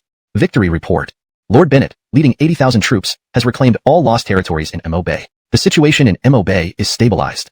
The messenger was also a subordinate of Lord Bennett. Knowing he needed to bolster support for his lord in the capital, he loudly proclaimed the good news to the citizens clearing snow. Upon hearing this, everyone hesitated, unsure if they were dreaming. Reclaimed all territories in less than 5 days? No wonder it's Lord Bennett. His actions are indeed extraordinary. Meng may bully smaller tribes, but they stand no chance against a true master strategist like Lord Bennett. It seems Armin will generously reward him. Meanwhile, in the imperial court, the Grand Council meeting continued. When the messenger was hurriedly brought in by a eunuch, Horatio eagerly snatched the report. Reading through it, he felt an overwhelming sense of relief. I didn't expect Lord Bennett to act so swiftly, reclaiming all territories in less than 5 days in Mo Bay. He instructed Barker to read the report aloud in court. Upon hearing this, officials from noble families looked triumphant. Only General Darien remained stern-faced. Your Majesty, while this report is certainly uplifting, it doesn't hold much practical significance. This comment drew immediate ire from many nobles. As everyone knows, the note of worry still flickered in his eyes. Horatio thought for a moment before saying, the house arrest order on Isaac should be lifted. He knew clearly that now with the Mongolian army retreating, and Lionel's Liangzhou forces still missing, he would face attacks from aristocratic officials when he returned to the court. Releasing the Isaac might alleviate the conflict between Lionel and the aristocrats. Indeed, upon hearing the emperor's words, all the aristocratic officials rejoiced. They had long tied their fate with the Isaac. Beckham knew nothing about what was happening in the court. After reclaiming the lost territories, he immediately ordered his men to search for traces of the Mongolian soldiers. He knew better than anyone how these territories were reclaimed, without a single soldier or a drop of blood. Your Excellency, our troops sent out have returned. There are no signs of Mongolian soldiers. They have withdrawn. A subordinate hurriedly brought the good news. Upon hearing this, Beckham was elated. It seemed he had truly made the Mongols retreat without engaging them in battle. Spread the word to prepare for our return to the capital, he said, somewhat relaxed. The Mongolians, after being paid by the aristocratic families, had indeed given him the credit. Just as the soldiers sighed with relief and prepared to return to the capital for rewards, a grim message arrived from the scouts. He said to a nearby advisor, the Mongols lack integrity. We've already paid them so much money, but they reneged on the deal. Most of his advisors were from aristocratic families, so they spoke candidly. Perhaps the payment wasn't enough? Mongolia is in winter, many animals have starved. Maybe food instead of silver would work? Regardless, Mongolia broke the contract first. Lord Wooding's preemptive strike isn't our fault. Everyone discussed animatedly. Beckham sighed deeply after hearing them. Let's wait and see. The 3 armies advancing south will surely win a great victory. Everyone waited at Yunzhou Prefecture. Just 3 days later, bad news arrived. Your Excellency, our western army of 20,000 was wiped out. All armor and horses were taken. No survivors left. The scout trembled, clearly shaken. When the scouts reached the battlefield, there were no survivors. Blood had dyed the withered white grass into a crimson carpet. Corpses and body parts lay scattered everywhere like hell itself. Beckham slumped in his chair, eyes vacant. Damn, the Mongols insult us too much. You may leave. Let me think in peace. He dismissed the scout, then turned to the advisors. Bound together, we just reported a victory to the court, but now such a tragedy happens. How will Armin view this? The Mongols really insult us. They took our money but treated us like Lionel's army. Did they mistake us for her forces? He asked helplessly. Excellency, perhaps I should visit the Mongolian camp to inquire? A young-looking scholar suddenly spoke up. All eyes turned to him. He was Reed from Changli's Han family. Despite his name, he was quite composed, not rash or fierce. Beckham considered this. That might work, but we don't know if the Mongols have betrayed us. If they attack you, what then? Hashtag chapter 120. Where is Lionel? Beckham was still very hesitant. This was because the Han family of Changli was also one of the top aristocratic families, and there were quite a few high-ranking officials within the imperial court. Reed was the beloved grandson of the current patriarch of the Han family and was seen as a possible heir across generations. If anything happened to him, it was likely that the Han family would direct their anger at himself. As if sensing Beckham's concerns, Reed said, this time, there won't be any accidents. The Ming Kingdom has unilaterally torn up the treaty and attacked His Excellency's army. If they try to eliminate me as well, they will leave no room for reconciliation with our great Rokuang aristocratic families. The people of the Ming Kingdom may be a bit ignorant, but they are not stupid. They definitely won't do such a thing. After hearing Reed's analysis, Beckham nodded his head in agreement. In that case, I must trouble you. If any unexpected incidents occur, you must endure humiliation for the sake of your own safety. He repeatedly warned, fearing that Reed might act rashly out of youthful bravado. After sneaking out of Yunzhou, Reed followed the clues provided by scouts and arrived at the central camp of the Ming Kingdom. The leader of this military operation was Gallagher, the left-wing king of the Ming Kingdom. Looking at the scholar prince attire of Reed, Gallagher's face showed a mocking smile. What? Do you really think we dare not kill you just because you're from an aristocratic family? He picked up a brightly colored saber and began slicing beef off his stomach area. After cutting a fist-sized piece, he threw it in front of Reed as if rewarding a pet dog. The tent erupted into laughter. Reed frowned. Left-wing king. Is it that we did not pay enough? Since both parties have already reached an agreement, all you need to do is take the money and return to your capital without further conflict. Why start a war? Enraged, Reed exclaimed. He had volunteered to come alone to gain reputation. Despite the gradual implementation of the imperial examination system, it still coexisted with other means. If Reed couldn't become an official through explain this situation to Armin. Beckham's head throbbed upon hearing his advisor's words. Fine, we can't delay anymore. Send a battle report to Armin, skirting around the major issues to discuss what happened on the battlefield. Not long after, at the imperial court of Great Liang, Horatio, fuming with rage, threw the battle report on the ground. Really a bunch of scoundrels. I thought they would easily recover all lost territories in the northern desert. Even ignored advice from the great general. Now things have turned against us, and 20,000 lives have perished in the northern desert. He raged. What should be done now? All officials present grew anxious. How to spin this underperforming wind? Since Beckham made a grave mistake, how to explain it? Finally, Lewis stood up. Your Majesty, the matter is understandable. The reason why Wooding Ho's 20,000 soldiers were annihilated by Ming cavalry lies with Lionel. Both Sultan and Horatio looked at Lewis in shock. They didn't expect this old man to lay all blame on Lionel. Initially, Your Majesty ordered Lionel to assist Wooding Ho in repelling the Ming invaders on our borders. Yet now, we don't even know where Lionel's troops are. Wooding Ho cannot command, leading to total lack of coordination. Isn't this all Lionel's fault? Sounds reasonable. Other officials' eyes lit up. From this perspective, exceptionally advantageous geographical location, it holds significant strategic importance for the Ming Kingdom. Lionel remarked. Pose as merchants and gather detailed information about the manpower within this tribe. We will take control of this tribe within an hour. Lionel ordered his subordinates. Amaris, standing beside him, frowned. Although this was technically the border between two countries, it was still under the jurisdiction of the Ming Kingdom. Such an action would likely provoke furious retaliation from Ming Kingdom soldiers. However, she did not attempt to dissuade him, trusting Lionel's intelligence and ability to consider such consequences. After some time, the scouts sent out returned with information on the Jie tribe. It can barely be called a medium-sized tribe. The population is only around 20,000, with merely 7 to 8,000 able-bodied warriors. Mikurchil said excitedly. A tribe like this, we can easily handle with our forces. Previously in Xuanhuan, many northern grassland tribes had heard of the might of their Xuanhuan army. Moreover, trade relations between Xuanhuan and these tribes were very close, forming a mutually beneficial economic alliance that kept the peace year-round. Under Lionel's military reforms, the strength of the Xuanhuan army had significantly increased. Unfortunately, they lacked opportunities to showcase their prowess. Now, with Glory Rightbeard rushing toward the tribe before them, inside the tribe, many people were excitedly transporting the wealth and grain recently plundered from Daliang. Fergus Lieutenant is truly formidable, making fools of the Daliang people. They say he has raided several southern cities, and these grains came from there.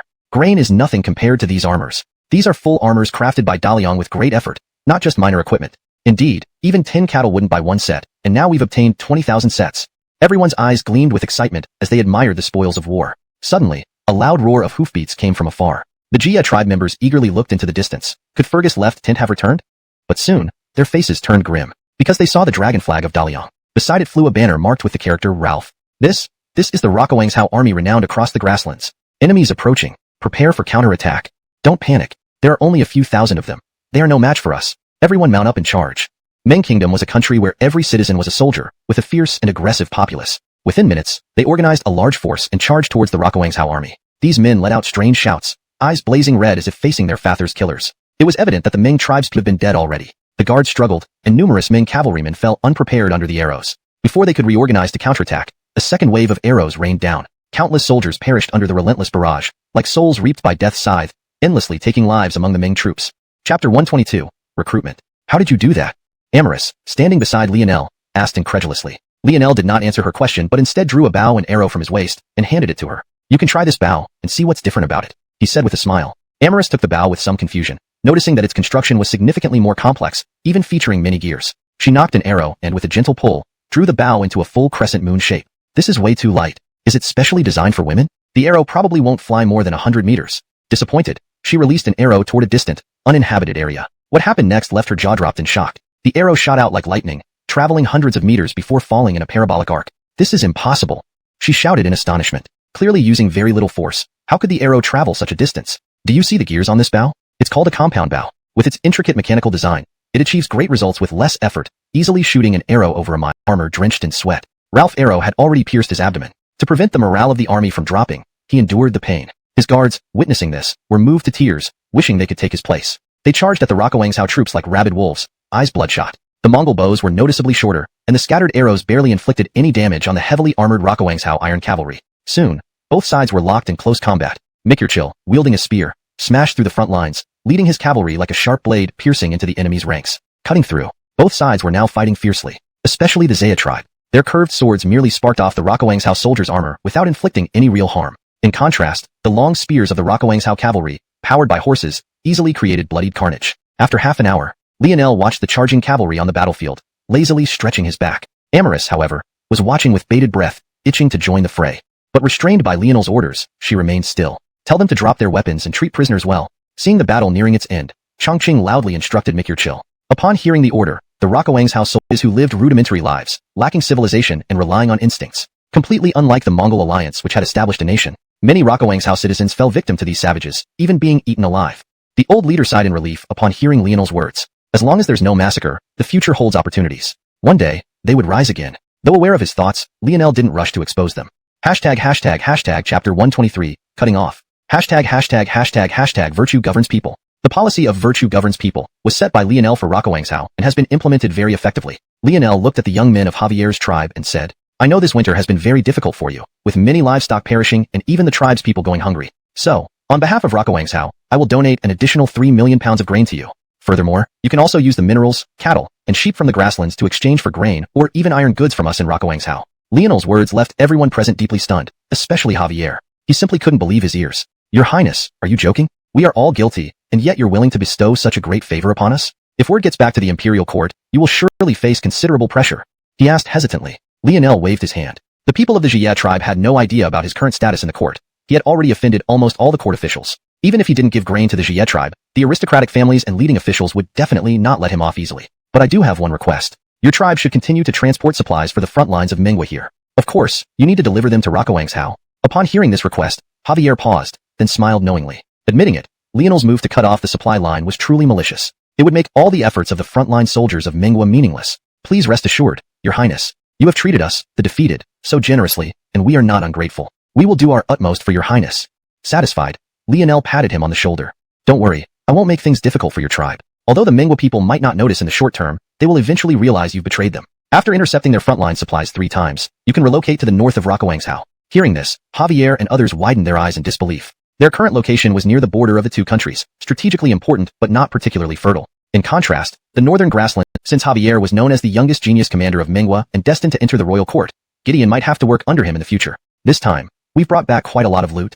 Javier glanced at the wagons behind Gideon and chuckled. Gideon nodded. You wouldn't know, but after ambushing a Derakawang army and capturing several cities, our forces found their resistance too weak. Gideon boasted proudly. Unnoticed by him, Javier's face showed a hint of embarrassment after hearing this. Derakawang's army being so weak? If he hadn't just fought a major battle with Liangzhou's troops, he might have believed this nonsense. This time, most of the loot is gold and silver, taken from the aristocratic families in those captured cities. You'll need to transport all of it back to the royal court. Gideon laughed, handing over a list stamped with the seal of Haddon Martin. Transporting loot was a good job, allowing significant personal gains. However, Mingwa had developed an independent supervisory system to prevent embezzlement, so the Xia tribe couldn't benefit from it. Gideon spent a whole day handing over the loot. Curious, he glanced around the Xia tribe camp. Why do you seem to have fewer people? He asked curiously. Javier's face turned awkward. Lionel's Liangzhou troops had killed many of them, and he hadn't expected this guy to notice. Recently, the nearby pasture has been eaten up, and some clan members have gone west to find new grazing lands. Gideon didn't suspect anything and, after exchanging greetings, turned and left. Once they were somewhat intoxicated by their easy gains, they only needed to deceive the Ming Kingdom soldiers who were delivering the war spoils and then transport these spoils directly to Liangzhou city. Ralph in return, they would receive 10% of the profits. These next few days, there should be another batch of war spoils arriving. Ralph, other big harvest awaits us, Santiago said excitedly, devoid of the apprehension he had shown during the first interception. However, Lionel shook his head. We've intercepted Martin's war spoils 3 times in a row. He's not a fool. He must have noticed something is amiss. Your tribe must move to the northern grasslands near Liangzhou. Otherwise, once Martin writes to the royal court, your tribe will surely face a catastrophe. Hearing Lionel's warning, Santiago felt a mix of emotions. They wouldn't discover our tribe's defection that easily, right? Seeing that he was blinded by Prophet, his father, the old tribal leader, made the final decision. Move immediately. You're blinded by money. Can't you be as steady as Alaric? Whether or not Martin has detected anything unusual, none of us can risk it. If we lose this bet, our entire tribe will perish. You know what happens to tribes that betray the Ming kingdom? Santiago calmed down at his father's words. His back was drenched in cold sweat. How could he not know how cruel the Ming kingdom treated rebellious tribes for spoils? Their expressions showed admiration once again. A man who remained unmoved by such great riches truly had unwavering resolve. But what do you plan to do with these spoils? If you hand them over to the national treasury, they'll likely end up in the emperor's extravagant construction projects or be embezzled by corrupt officials, never reaching the common people. Amaris said helplessly. In the current administration of Great Liang, corruption was rampant. Lionel laughed. I certainly won't hand this money over to the treasury. Instead, I plan to establish a post-war reconstruction fund for northern desert cities. All this money will be used to restore the cities ravaged by war. Lionel's words left everyone stunned. Was this what it meant to take from the people and give back to the people? Seeing their puzzled looks, Lionel didn't explain further. When this money was used to rebuild infrastructure, they would realize the wisdom of his decision. Not only would it bring all northern desert city building under his control, but it would also unite Liangzhou in the northwest and northern desert to the north. The significance was clear. Hundreds of miles away, in a bustling city within the Great Liang territory, Martin paced back and forth, his eyes filled with panic and confusion. This shouldn't happen. We've clearly sent out so many war spoils, yet the royal court still accuses us of poor performance in battle. They even claim to have received not a single piece of our spoils. Could they be looking for any excuse to turn on me? As the left king of the Ming kingdom, he naturally had enemies in the royal court who would wish him harm. Is there a possibility that the Xiuxian tribe has betrayed us? Perhaps they gave all our hard-earned war spoils to the Great Liang people, which is why the royal court hasn't received anything. Gideon frowned, thinking deeply. He was not only brave in battle, but also very intelligent, earning Martin's trust. What do you mean?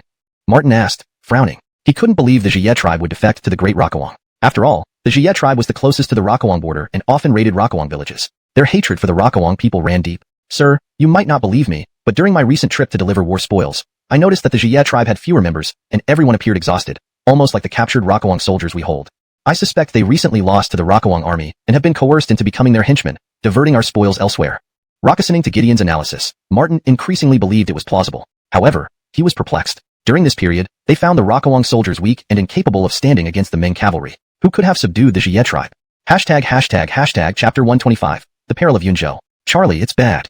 We've just received news that the Xiuxian tribe has started a large-scale migration westward. Now their camps have all been occupied by Liang. A forced retreat could lead to us being caught between two fronts, like fish in a barrel. Instead of futile sacrifices, why not march south and attack where they must respond? With our forces, a direct assault on the capital could resolve all issues, Isidro said, excitement evident in his voice. His plan was incredibly bold and risky. Despite his age, Colby's mind was still sharp, recognizing the impracticality of such a move, which could result in total annihilation or even provoke a full-scale war between Liang and Minghua, allowing other nations to profit.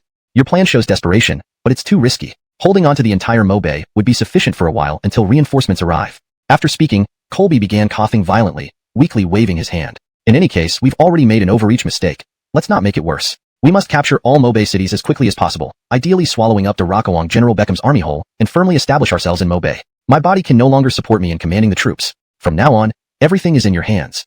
He patted Isidro's shoulder heavily, as if entrusting him with a crucial mission. Despite his youth, Isidro felt immense gratitude upon seeing Colby's trust and immediately suppressed his impulsive thoughts, supporting Colby unwaveringly. Please rest assured, Charlie. The Liang soldiers in Mobay are mere paper tigers before me. They'll fall easily, Bonts. We thank your grace for promoting us. Whenever you need us, we will not hesitate. Beckham nodded in satisfaction. Though he hadn't eliminated Lionel nor completed the pact with Colby, securing the allegiance of Mobay generals was a significant victory. Amidst the revelry, a captain burst into the room. He was one of Beckham's trusted aides and had free access. However, interrupting the gathering caused Beckham to frown irritably. What's the rush? Report quickly. If it's trivial, it'll cost you dearly. The captain caught his breath. Our scouts report that Isidro leads 30,000 Minghua cavalry toward Yunzhou, arriving within the hour. They intend to take the city. Upon hearing this, Beckham's wine cup fell to the ground with a clatter. His gaze lost its vitality, staring blankly at the assembled dukes. #### Chapter 126. The truth revealed. Gentlemen, you are all veteran generals who have long guarded the border. Could any of you offer a strategy to repel the enemy? He bowed deeply, lowering his stance and asked the crowd. The assembled commanders exchanged glances. What could they do? In previous invasions by the Mongolian cavalry, their troops had always been decimated despite putting up resistance. Their usual response was simple: retreat if they couldn't win, allowing the Mongolians to loot the wealth of the Great Liang. Once sated, the Mongols would naturally withdraw. This seems suspicious. The insatiable wolf cubs of Mongolia don't rise early without. We are deep within Great Liang territory as a lone force. If we don't want to be encircled and destroyed, we must capture Yunzhou as a stronghold and hold it until help arrives. This battle will decide our fate. We trust that news will reach the royal court, and someone will come to our aid. This is a life-and-death struggle. Hearing Burl's fierce cry, the Mongolian cavalrymen roared in red-eyed fury, raising their sabers and charging toward Yunzhou. Their siege equipment was rudimentary, hastily built ladders. Seeing this, Beckham was initially incredulous. No one expected the Mongols to fight so fiercely. What could have driven these men? Haven't they already looted enough wealth? Must they slaughter all of our soldiers to satisfy themselves? Beckham said despairingly. Quickly, release arrows. We cannot let the Mongols capture Yunzhou, or we'll all perish. Arrows rained down on the besieging Mongols under his orders. But the Mongolian soldiers, resolved to fight to the death, showed no fear of death. Even as comrades fell, they turned grief into rage against the defenders. The brutal siege continued until nightfall, leaving heaps of corpses outside the walls and many dead among the defenders. Looking at the pile of bodies, Beckham's face was grim. Who can explain this madness? Why do these Mongolian soldiers attack us like mad? Silence ensued. Suddenly, a homing pigeon tomorrow would surely bring even fiercer assaults. We should write a letter to the court. The powerful families will certainly take our side. Regaining his composure, Beckham gritted his teeth. He had been thrust forward by these families to eliminate Lionel on the battlefield. Instead, he was now outmaneuvered by Lionel. Knowing the ruthless nature of the aristocrats, failing to explain himself could mean retribution against his family. He detailed Yunzhou's predicament and Lionel's actions in a message, sending another pigeon into the darkening sky. Watching the white bird vanish into the twilight, Beckham's thoughts were in turmoil.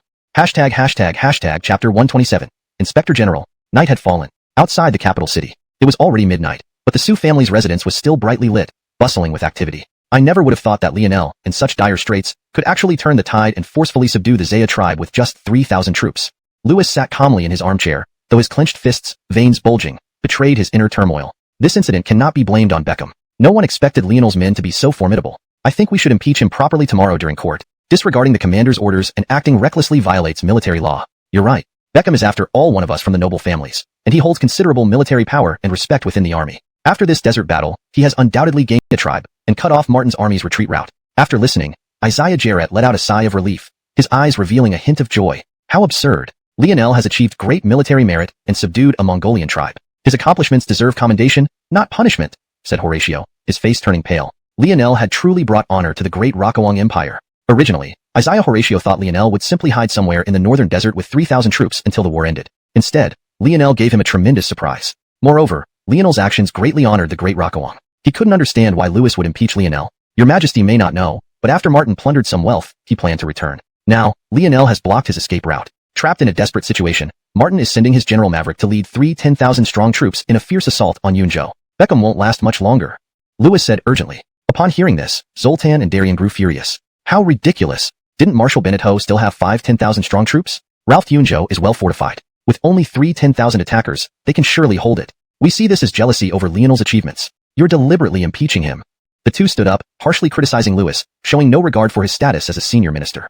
Isaiah Horatio found this exchange favorable. For him, maintaining a delicate balance of power in court was essential. Noble officials currently held too much influence, and they needed to be suppressed. Ignoring Zoltan's objections, Lewis continued, bowing to Horatio. No matter what, Lionel disobeyed the commander's orders, leading to today's disaster. If Maverick captures Yunzhou, and our 10,000 troops are wiped out, the entire northern desert defense line will collapse. If the Mongols discover our northern defenses are weakened, they might invade our country with all their forces. They could reach the capital from the southern part of the northern desert in just 5 days. Would your Majesty consider moving the capital? Many officials brightened at this argument. Please issue an immediate order for Lionel to lead his troops to rescue Yunzhou. Ralphie delay, and once Yunzhou falls, the entire northern desert will be lost, putting Great Rokuang in grave danger. Isaiah Horatio panicked. He deeply regretted following the advice of these noble families and sending Beckham to command the troops. Though angered by their threats, he knew they spoke the truth. Supposing at this time would certainly offend the Isaac. They couldn't stand idly by and watch as the Great Rokuang dynasty fell into Mongol hands. However, it was ultimately the officials from the aristocratic families who held the upper hand. They had all kinds of resources that could elevate their representatives to higher positions in the court.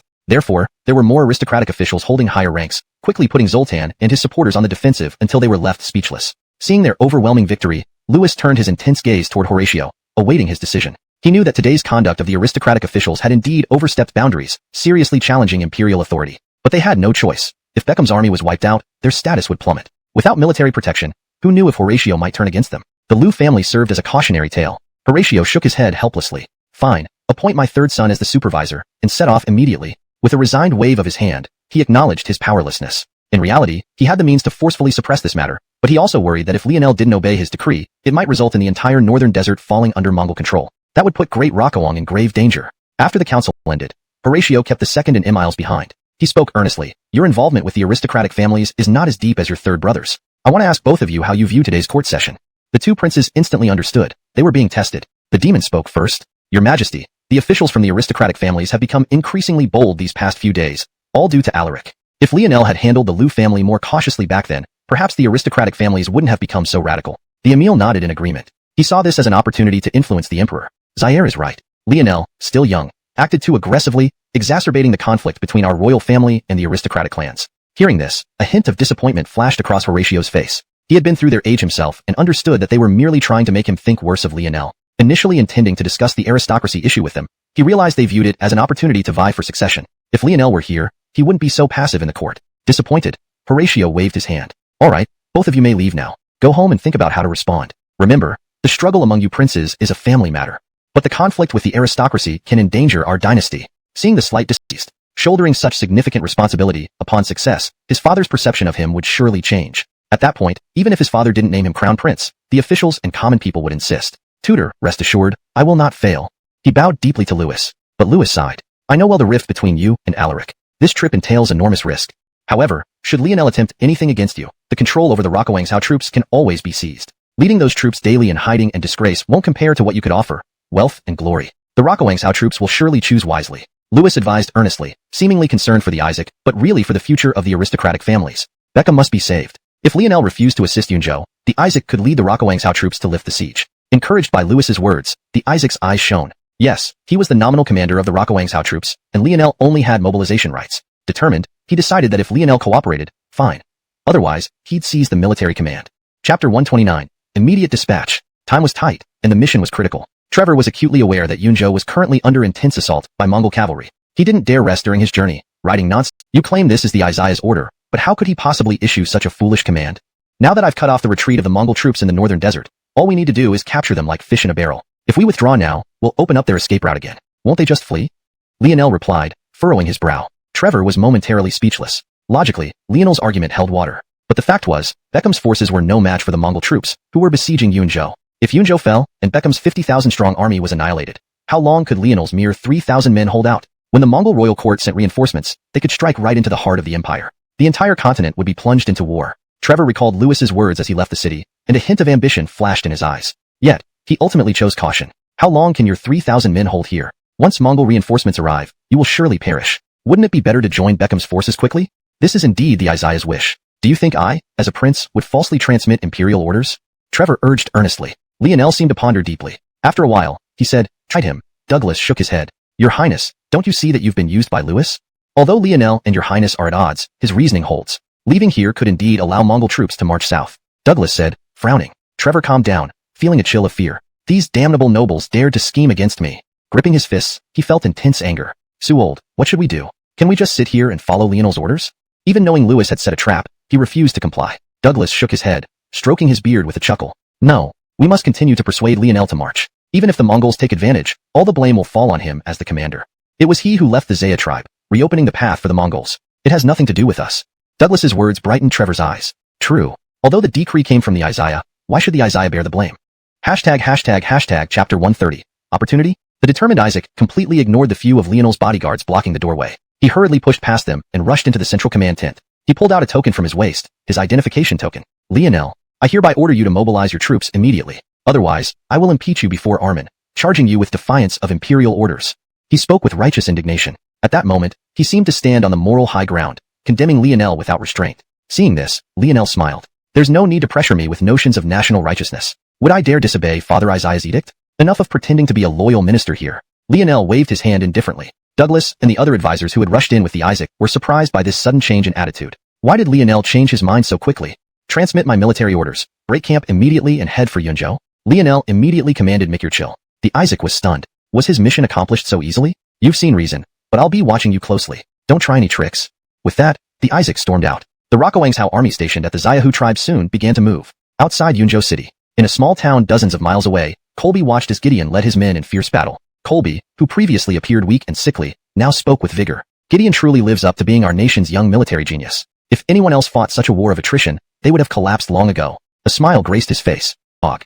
He laughed smugly. Immediately informed the royal court that the route to Great Xuanhuan is now clear. The only 10,000 strong force in the northern desert has been besieged in Yunzhou, leaving only scattered remnants. Request immediate southern deployment from the royal court to capture Xuanhuan capital. He narrowed his eyes. Notify our troops at once. We cannot let Gideon perform solo any longer. Mobilize all forces to take Yunzhou as soon as possible. No longer needing to delay, he aimed to expand his ambitions further. The 10,000 soldiers of Mongolia, who had been resting in the small town, surged towards Yunzhou like they had been injected with energy.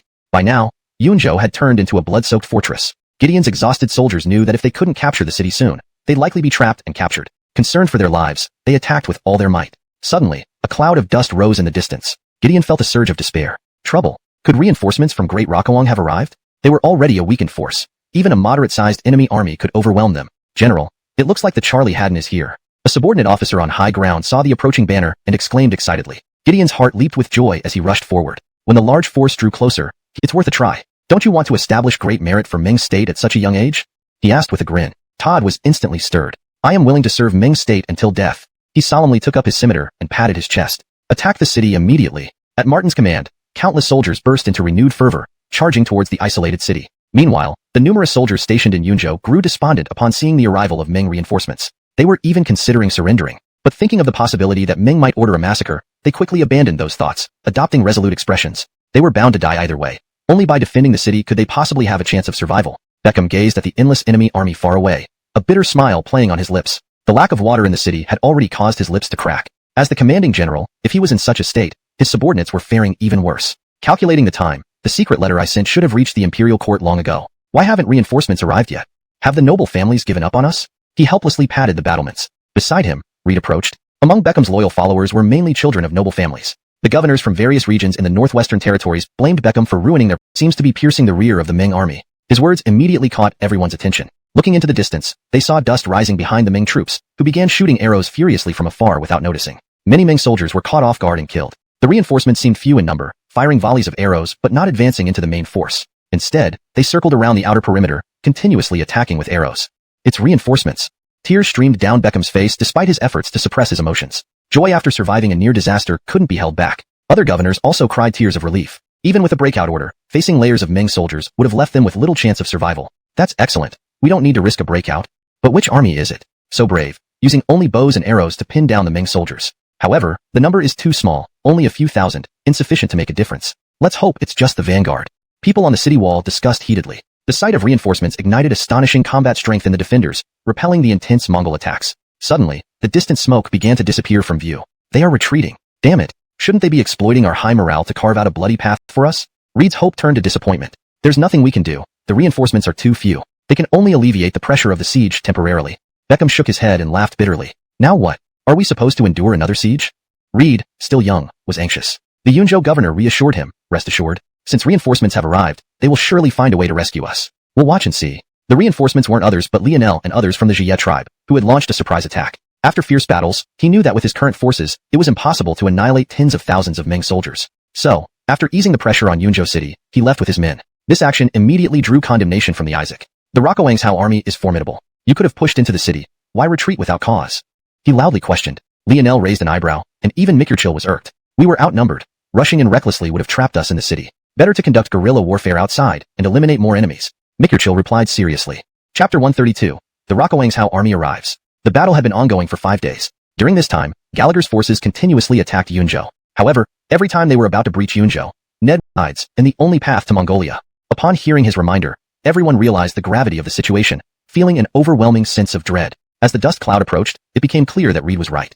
The banner they displayed was indeed that of the Mongolian Royal Army. Beckham was utterly devastated. The surrounding Mongol forces were already overwhelming enough. Now, with even more reinforcements, the situation seemed hopeless. Based on the size of the force, it must be at least 50,000. We stand no chance. Earlier, we should have attempted a breakout before those thousands of reinforcements arrived. Now, it's too late. Various commanders murmured in despair. The Mongolian royal reinforcements joined forces with Gallagher, launching a fierce assault on Yunzhou. Watching this from afar, Ned's face darkened. He glanced coldly at the Isaac beside him. Yusef, this is the brilliant strategy you proposed. You see how badly it has failed now, don't you? He said sarcastically. The Isaac's face turned pale, looking as if he had lost a great deal of blood. He did not dare respond to Ned's ridicule. He could only mutter to himself, who would have thought the royal army would really arrive? He knew the rescue mission was doomed to fail with only their meager 3,000 troops against a full 10,000 Mongolian soldiers. However, Douglas, standing next to the Isaac, still sounded confident. Alaric, it's premature to say this. Our Isaac is just a military observer. The Emperor gave you the order to save Yunzhou, and leading the entire army is your responsibility. What does this have to do with our prince?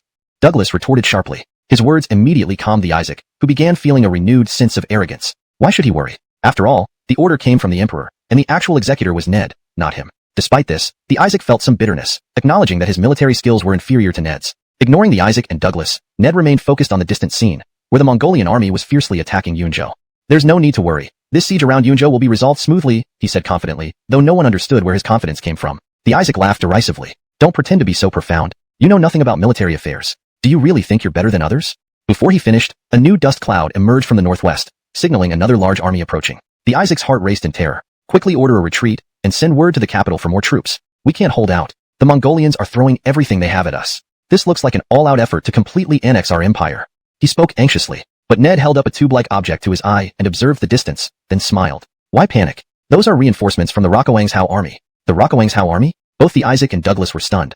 They found it hard to believe that the Liangzhou army could arrive at such a critical moment. After all, Liangzhou was hundreds of miles away, and even at full speed, it would take them 2 to 3 days to reach here. Could the Liangzhou army truly predict the enemy's movements so accurately? Yet, what unfolded before their eyes forced them to accept Ned's words. This army, upon arriving at the battlefield, instantly unleashed a brutal slaughter. They cut through the vast Mongolian ranks like hot knives through butter, showing no fear. Their armor, made of unknown material, seemed impervious to weapons. Enemy scimitars rebounded off them, creating sparks but causing no harm. Despite this, the sheer number of Mongolian soldiers took half a day to reduce by half. Gallagher, seated on his warhorse, eyes bloodshot, watched helplessly. Beside him, Alexander's leather armor was soaked in blood, mostly that of their own Mongolian soldiers.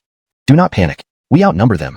Fight bravely. Capture Yunzhou, and all of northern Imo will be ours. With Yunzhou under our control, we will march south and crush the entire Dai Rokuang Empire.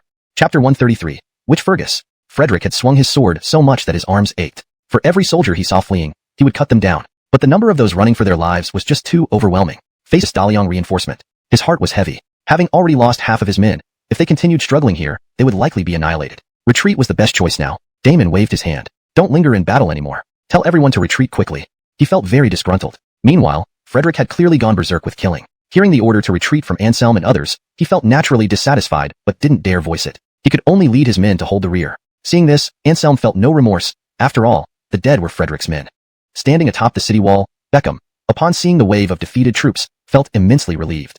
Rockhoke someone suddenly drained of strength, he collapsed on the ground. Looking at the distant smoke and the haggard faces of the surrounding soldiers, he felt deep guilt. If not for his poor command, perhaps so many Daliang soldiers wouldn't have perished. Turning to look at the numerous generals accompanying him, he apologized humbly. The crisis is over. I sincerely apologize. Bowing deeply to everyone, he felt genuine regret. The generals from Mobei were visibly moved. In Daliang, military officers were often treated as the lowest among officials of equal rank. Though Xuanhuan was a general, he came from a prestigious family. Such respect filled everyone with joy. Past events are past. We've held out against the Mingwa army for so long. We deserve recognition. The Isaiah will surely... Realizing this, Beckham immediately understood. Coincidentally, Lionel led Mikurchil and 3,000 soldiers into the city, greeting everyone in turn. Seeing the reinforcements were truly from Liangzhou, Isaac was delighted. These victories would be attributed to him, leading to potentially massive rewards from his father, or even direct succession to the throne. Thinking of this, he felt immense excitement. Beckham quickly arranged for food and hospitality for the reinforcements, and then began cleaning up the remaining pockets of enemy troops in Mobei. After spending 2 weeks on this task, the army decided to return home. The soldiers were spirited and full of anticipation. Meanwhile, in the Ming Kingdom's imperial court, Khan Muter looked angrily at Anselm kneeling on the ground. Everyone in the tent dared not breathe, fearing Muter's wrath would affect them. This was quite an impressive spectacle. 10,000 warriors followed you to raid southward. Ralph, yet, because of your greed and impetuousness, we've suffered such great losses. He angrily pounded the chair. Khan, this wasn't our fault. It's due to Liangzhou's unexpected intervention. From what I heard, the Liangzhou army was always under Archie Lionel's control. By logic, he should have deep conflicts with the noble families and wouldn't rescue Beckham. Who knows why Liangzhou's troops went crazy, ambushing us instead? Elliot nodded in agreement with Colby's words. You're right. Even if we go down together, it's not like we don't have the ability to abandon this capital and live elsewhere. Once we ally with the Jin Kingdom, even the formidable cavalry of Daliang would hesitate. After deciding on their strategy, the Mongol royal court was no longer as fearful. They dispatched messengers south to probe Daliang's intentions for further advances and sent others north to contact the Jin Kingdom. Meanwhile, in the returning Daliang army, the Isaac was incessantly advocating. This is a perfect opportunity to utterly destroy the Mongols. Their army has been severely weakened by our sudden attack and has lost its ability to resist. Shouldn't we take advantage of this chance to strike directly at their capital? The Isaac was growing increasingly anxious. To him, missing such a great opportunity to establish immense merit was regrettable. Hearing his words, Shaw and the governors from other provinces all looked somewhat odd. Shaw knew the Isaac had a good relationship with the noble families, so he couldn't simply dismiss him outright, but instead explained. Your Highness may not know, destroying the Mongol nation isn't too difficult. They are, after all, a nomadic country that follows water and grass. But the Mongols serve as a strategic buffer zone between Daliang and the Jin Kingdom. As a small country, they effectively prevent direct conflict between us and the Jin. It's not wise to destroy them. Grew within him.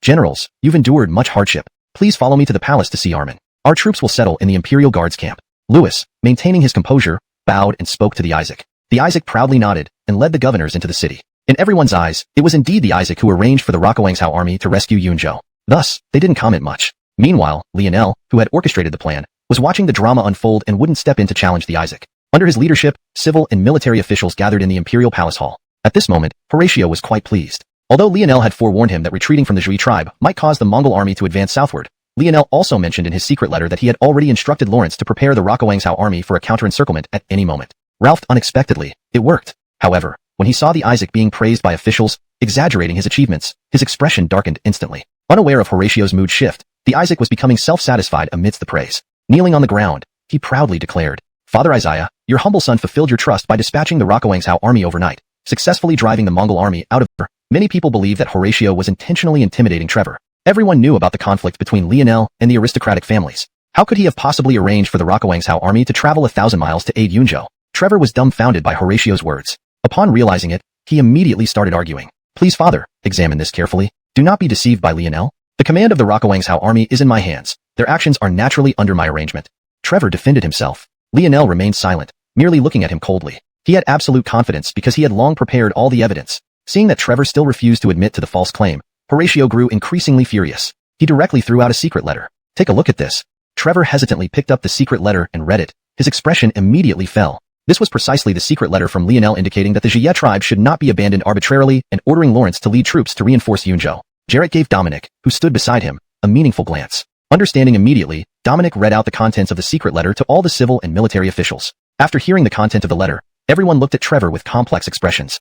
"Lawrence, tell us who you received orders from before reinforcing Yunzhou over such a distance." To make Trevor give up hope, Horatio directly asked Lawrence, who was involved in the matter. A smile appeared on Lawrence's face. He knew it was time for him to step in and thoroughly embarrass Trevor. Trevor looked at Lawrence with a complicated expression, even revealing a hint of pleading in his eyes. Recently, he had sent numerous gifts to the Xuanhuan army. Logically, Lawrence shouldn't betray him, but for some reason, an ominous premonition had already surfaced in his heart. Lawrence saluted and slowly spoke. "Your Majesty, I received a secret order from Alaric, so I led the reinforcement to Yunzhou. It has nothing to do with Trevor.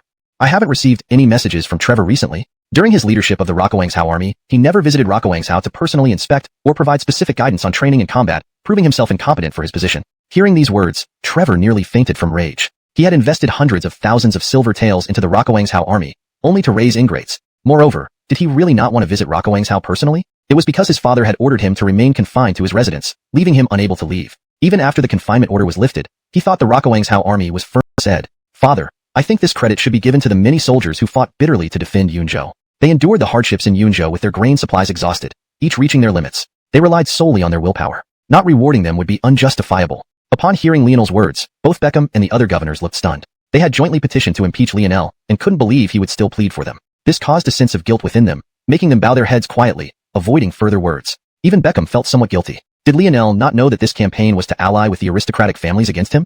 Horatio was also stunned. He obviously hadn't expected Lionel to make such a request. Regaining his composure, Horatio laughed heartily. "Look, no wonder you are my son. Your first thought wasn't for personal accolades, but for the brave frontline officers and soldiers." Horatio praised him enthusiastically. These words naturally aroused jealousy in the Nash and Arwen. Their gazes toward Lionel revealed strong animosity. "Well done, you little show-off. Don't worry, I won't forget the soldiers' contributions. But let's talk about your matters first. If it weren't for your timely mobilization of the Xuanhuan army, we might have suffered heavy casualties. I'm sure you are aware of the deep affection between Amaris and me. She has always been by my side, whether during the investigation of corruption in Jiangnan or as my personal guard during the desert campaign. This affection is known to heaven and earth. Please, your majesty, bestow upon us marriage. I wish to marry Amaris as my august consort, forever and ever, bound by undying loyalty." Lionel could distinctly feel Amaris's trembling body under his firm grip. She was in tears. Lionel could have leveraged this moment to demand greater rewards, or even the position of Xian. Even if rejected now, wouldn't Horatio be compelled to grant it later? Yet, she never expected Lionel to forsake this golden opportunity and instead request the emperor's blessing for their marriage. A wife can ask for nothing more. The entire court was stunned. Zoltan felt myriad emotions, never expecting Lionel to go this far for his daughter. He now trusted her to Lionel wholeheartedly. Neutral officials watching this scene were deeply moved by Lionel's selflessness, having fought for others' recognition on the battlefield and now requesting the emperor's blessings for his love. They believed such a person would not fail them when he ascended the throne. Meanwhile, the two princes felt contempt. Initially worried about Lionel leveraging this moment to secure the position of Xian, they hadn't anticipated he would act out of love for a woman. How could a determined an auspicious day? Despite Lionel's indifference to these customs, he had no choice but to adhere. 3 days later, the Alaric residence celebrated amidst music and revelry. Nearly all officials attended the engagement party, including those from noble families. It was a direct command from the Isaiah. Not attending would insult Armin. Even Joaquin came to offer gifts. The princes felt mixed emotions, unable to prevent Lionel's growing closeness with the Isaiah. Zoltan watched the dashing Lionel, smiling approvingly. Though only an engagement, I formally recognize you as my son-in-law. Promise to treat Amorous well. If she suffers any grievance, I won't forgive you." Zoltan chuckled. Seeing this, envy burned in the prince's eyes. Amorous, with her striking beauty, was a sought-after figure among nobility and high-ranking officials. Her masculine traits didn't detract from her allure due to her father being the Minister of Revenue, overseeing national finances. Translation maintained the paragraph structure and tone of the original text, ensuring natural fluency and coherence. ##### Chapter 137. A visit to express gratitude. Duan family manor. Though the Duan family had always been active around Ali and their influence only extended over the southern part of the Great Rokuang Empire, suspicion from the noble clans, he boldly knocked on the door of the Mickey Wang Fu in broad daylight and in full view of everyone. Note: for better readability, Mickey Wang Fu should be translated as Mickey Wang Fu's residence or Mickey Wang Fu's mansion, depending on the context. Since Mickey Wang Fu is a transliteration and not meaningful in English, it should be either fully translated if the term was introduced earlier or kept as a name with an explanation. Assuming Chu Wang Fu means Mickey Wang Fu, it should be Mickey Wang Fu's residence. Revised. After making up his mind, he immediately arranged for people to prepare numerous gifts. To avoid arousing suspicion from the noble clans, he boldly knocked on the door of Archie's residence in broad daylight and in full view of everyone. Lionel was clearly surprised by Beckham's visit. "How does the Marquis of Wooding have the time to visit me?" Lionel smiled and asked. Although he had deep-seated conflicts with the noble clans, due to his previous cooperation with Beckham during the rescue of Liangzhou, he couldn't afford to show displeasure. Seeing Lionel's friendly face, Beckham felt increasingly ashamed. "Previously, I thought it was the Isaac who saved us, but I didn't expect the mastermind behind dispatching the Rokuangzhou army to be you. These humble gifts are insufficient to show our gratitude. We owe our lives to your highness." Beckham bowed to Lionel, and Reed did the same. "Already shaken me. Once he comes into power, our noble clans won't stand a chance." The next day, outside the capital at Lewis's residence. "So, you two visited Lionel yesterday to thank him?" Lewis smiled as he asked Beckham and Reed. Beckham nodded solemnly. "Please understand, Tutor Sue. We didn't hide anything, and openly want to thank him for saving our lives. As for the conflict between him and our noble clans, we haven't forgotten it. After yesterday's meeting, our impression of him grew worse, and we now realize that only by eliminating him can we ensure the prosperity of our clans."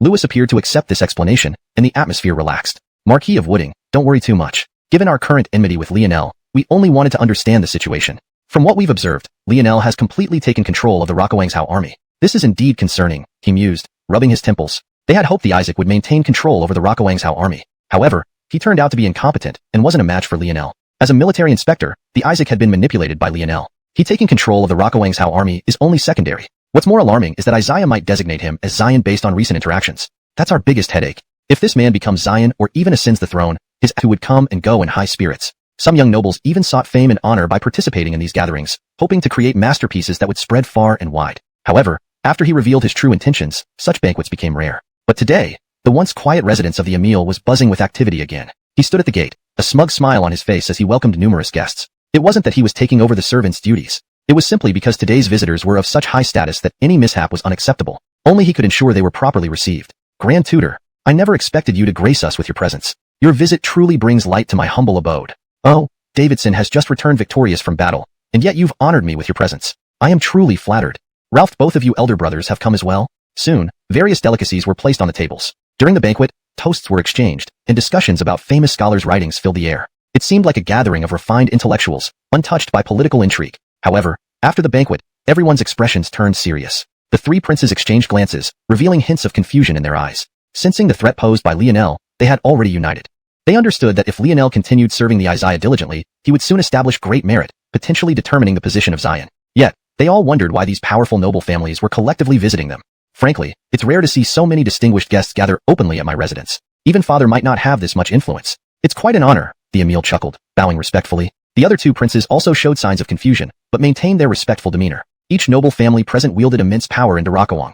Individually, any one of them could make the entire realm tremble. Hearing the Emil's question, Lewis stroked his beard but remained silent, turning to Hideo instead. Despite suffering heavy losses due to Lionel's actions, the Liu family remained a top-tier noble clan. Hideo also commanded respect among the others. Seeing Lewis's expression, Hideo knew Lewis found it beneath him to converse with the princes. Being known for his dignified persona, Hideo had no choice but to step forward. "Our collective arrival today is for the mutual benefit of our families and yours," he said, bowing. "I observed earlier that the three princes shared looks, suggesting unity. Might this be due to concerns about past threats?" Hideo's words were direct, striking a nerve with the princes. The Isaac couldn't stand the provocation. "Why do you speak thus, Clan Head Liu? That Lionel is merely a child, still growing hair. How can an inexperienced youth pose a threat to us?" The Isaac blushed with embarrassment, having suffered twice under house arrest ordered by his father. This time, he had secretly attended the banquet. Hideo simply smiled without exposing the Isaac's awkwardness. "I know each of you princes possesses admirable qualities, making you all potential candidates for Xian. We naturally won't say more on that.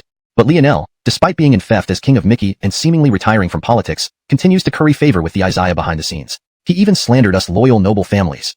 His tone brimmed with resentment. The Emil laughed, realizing their true intentions. Don't put on such pretenses. You only seek our alliance because you cannot oppose Lionel alone. Both Louis and Hideo showed no irritation, knowing the princes hoped to use noble families to counter Lionel. Daryl, there's no need for anger. Let's be open, the demon interjected calmly. Since we've discussed it openly, let's not hide our intentions. We've decided to unite against Lionel. If you offer assistance, it would be most welcome.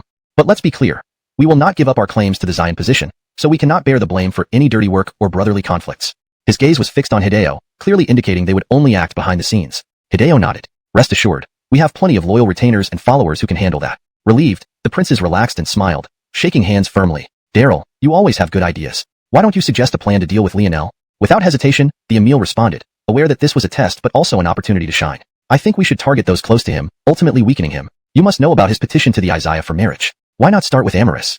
Note asterisk in this chapter, character names like Lionel, Louis, Hideo, Amorous are used directly as pinyin translations to maintain authenticity. Chapter 139, The Transport Guild. Hideo shivered. He knew all too well what the people close to Lionel meant to him. The Liu family's recent calamities were closely tied to their actions against Lionel's grandfather. Ralph's other attack on someone close to Lionel could provoke his furious retaliation. Turning his head, he looked at the gathered elites of the prominent families. From their expressions, it was clear they were very interested in the suggestion proposed by the Emil. Hideo reconsidered for a moment. If this incident provoked Lionel into clashing with other prominent families, weakening their power, wouldn't that indirectly allow the Liu family to regain their former strength? Forget it. With this thought, Hideo decided not to warn everyone about Lionel's protective nature toward those close to him. This plan can work. Lionel requested the Isaiah's blessing for marriage in front of the entire court. It clearly shows how much he loves Amorous. If we kill her, it might drive him to collapse. Hideo smiled as he said this to everyone. Everyone nodded, agreeing that the Isaac strategy had no flaws. However, we three cannot be directly involved in the act. After all, we are competing for the position of Xian. We must not soil our reputations, the Emil remarked gravely. Hideo glanced at Louis beside him. Louis nodded. Let the prominent families take care of this. After leaving the Emil's residence, these senior figures from prominent families reconvened at Louis's mansion. You all know that after the severe blow to our Liu family, our strength has greatly diminished. It's not that I'm reluctant to act, but I lack the capability. Hideo complained to the assembled crowd. Louis laughed and reassured him, rest assured.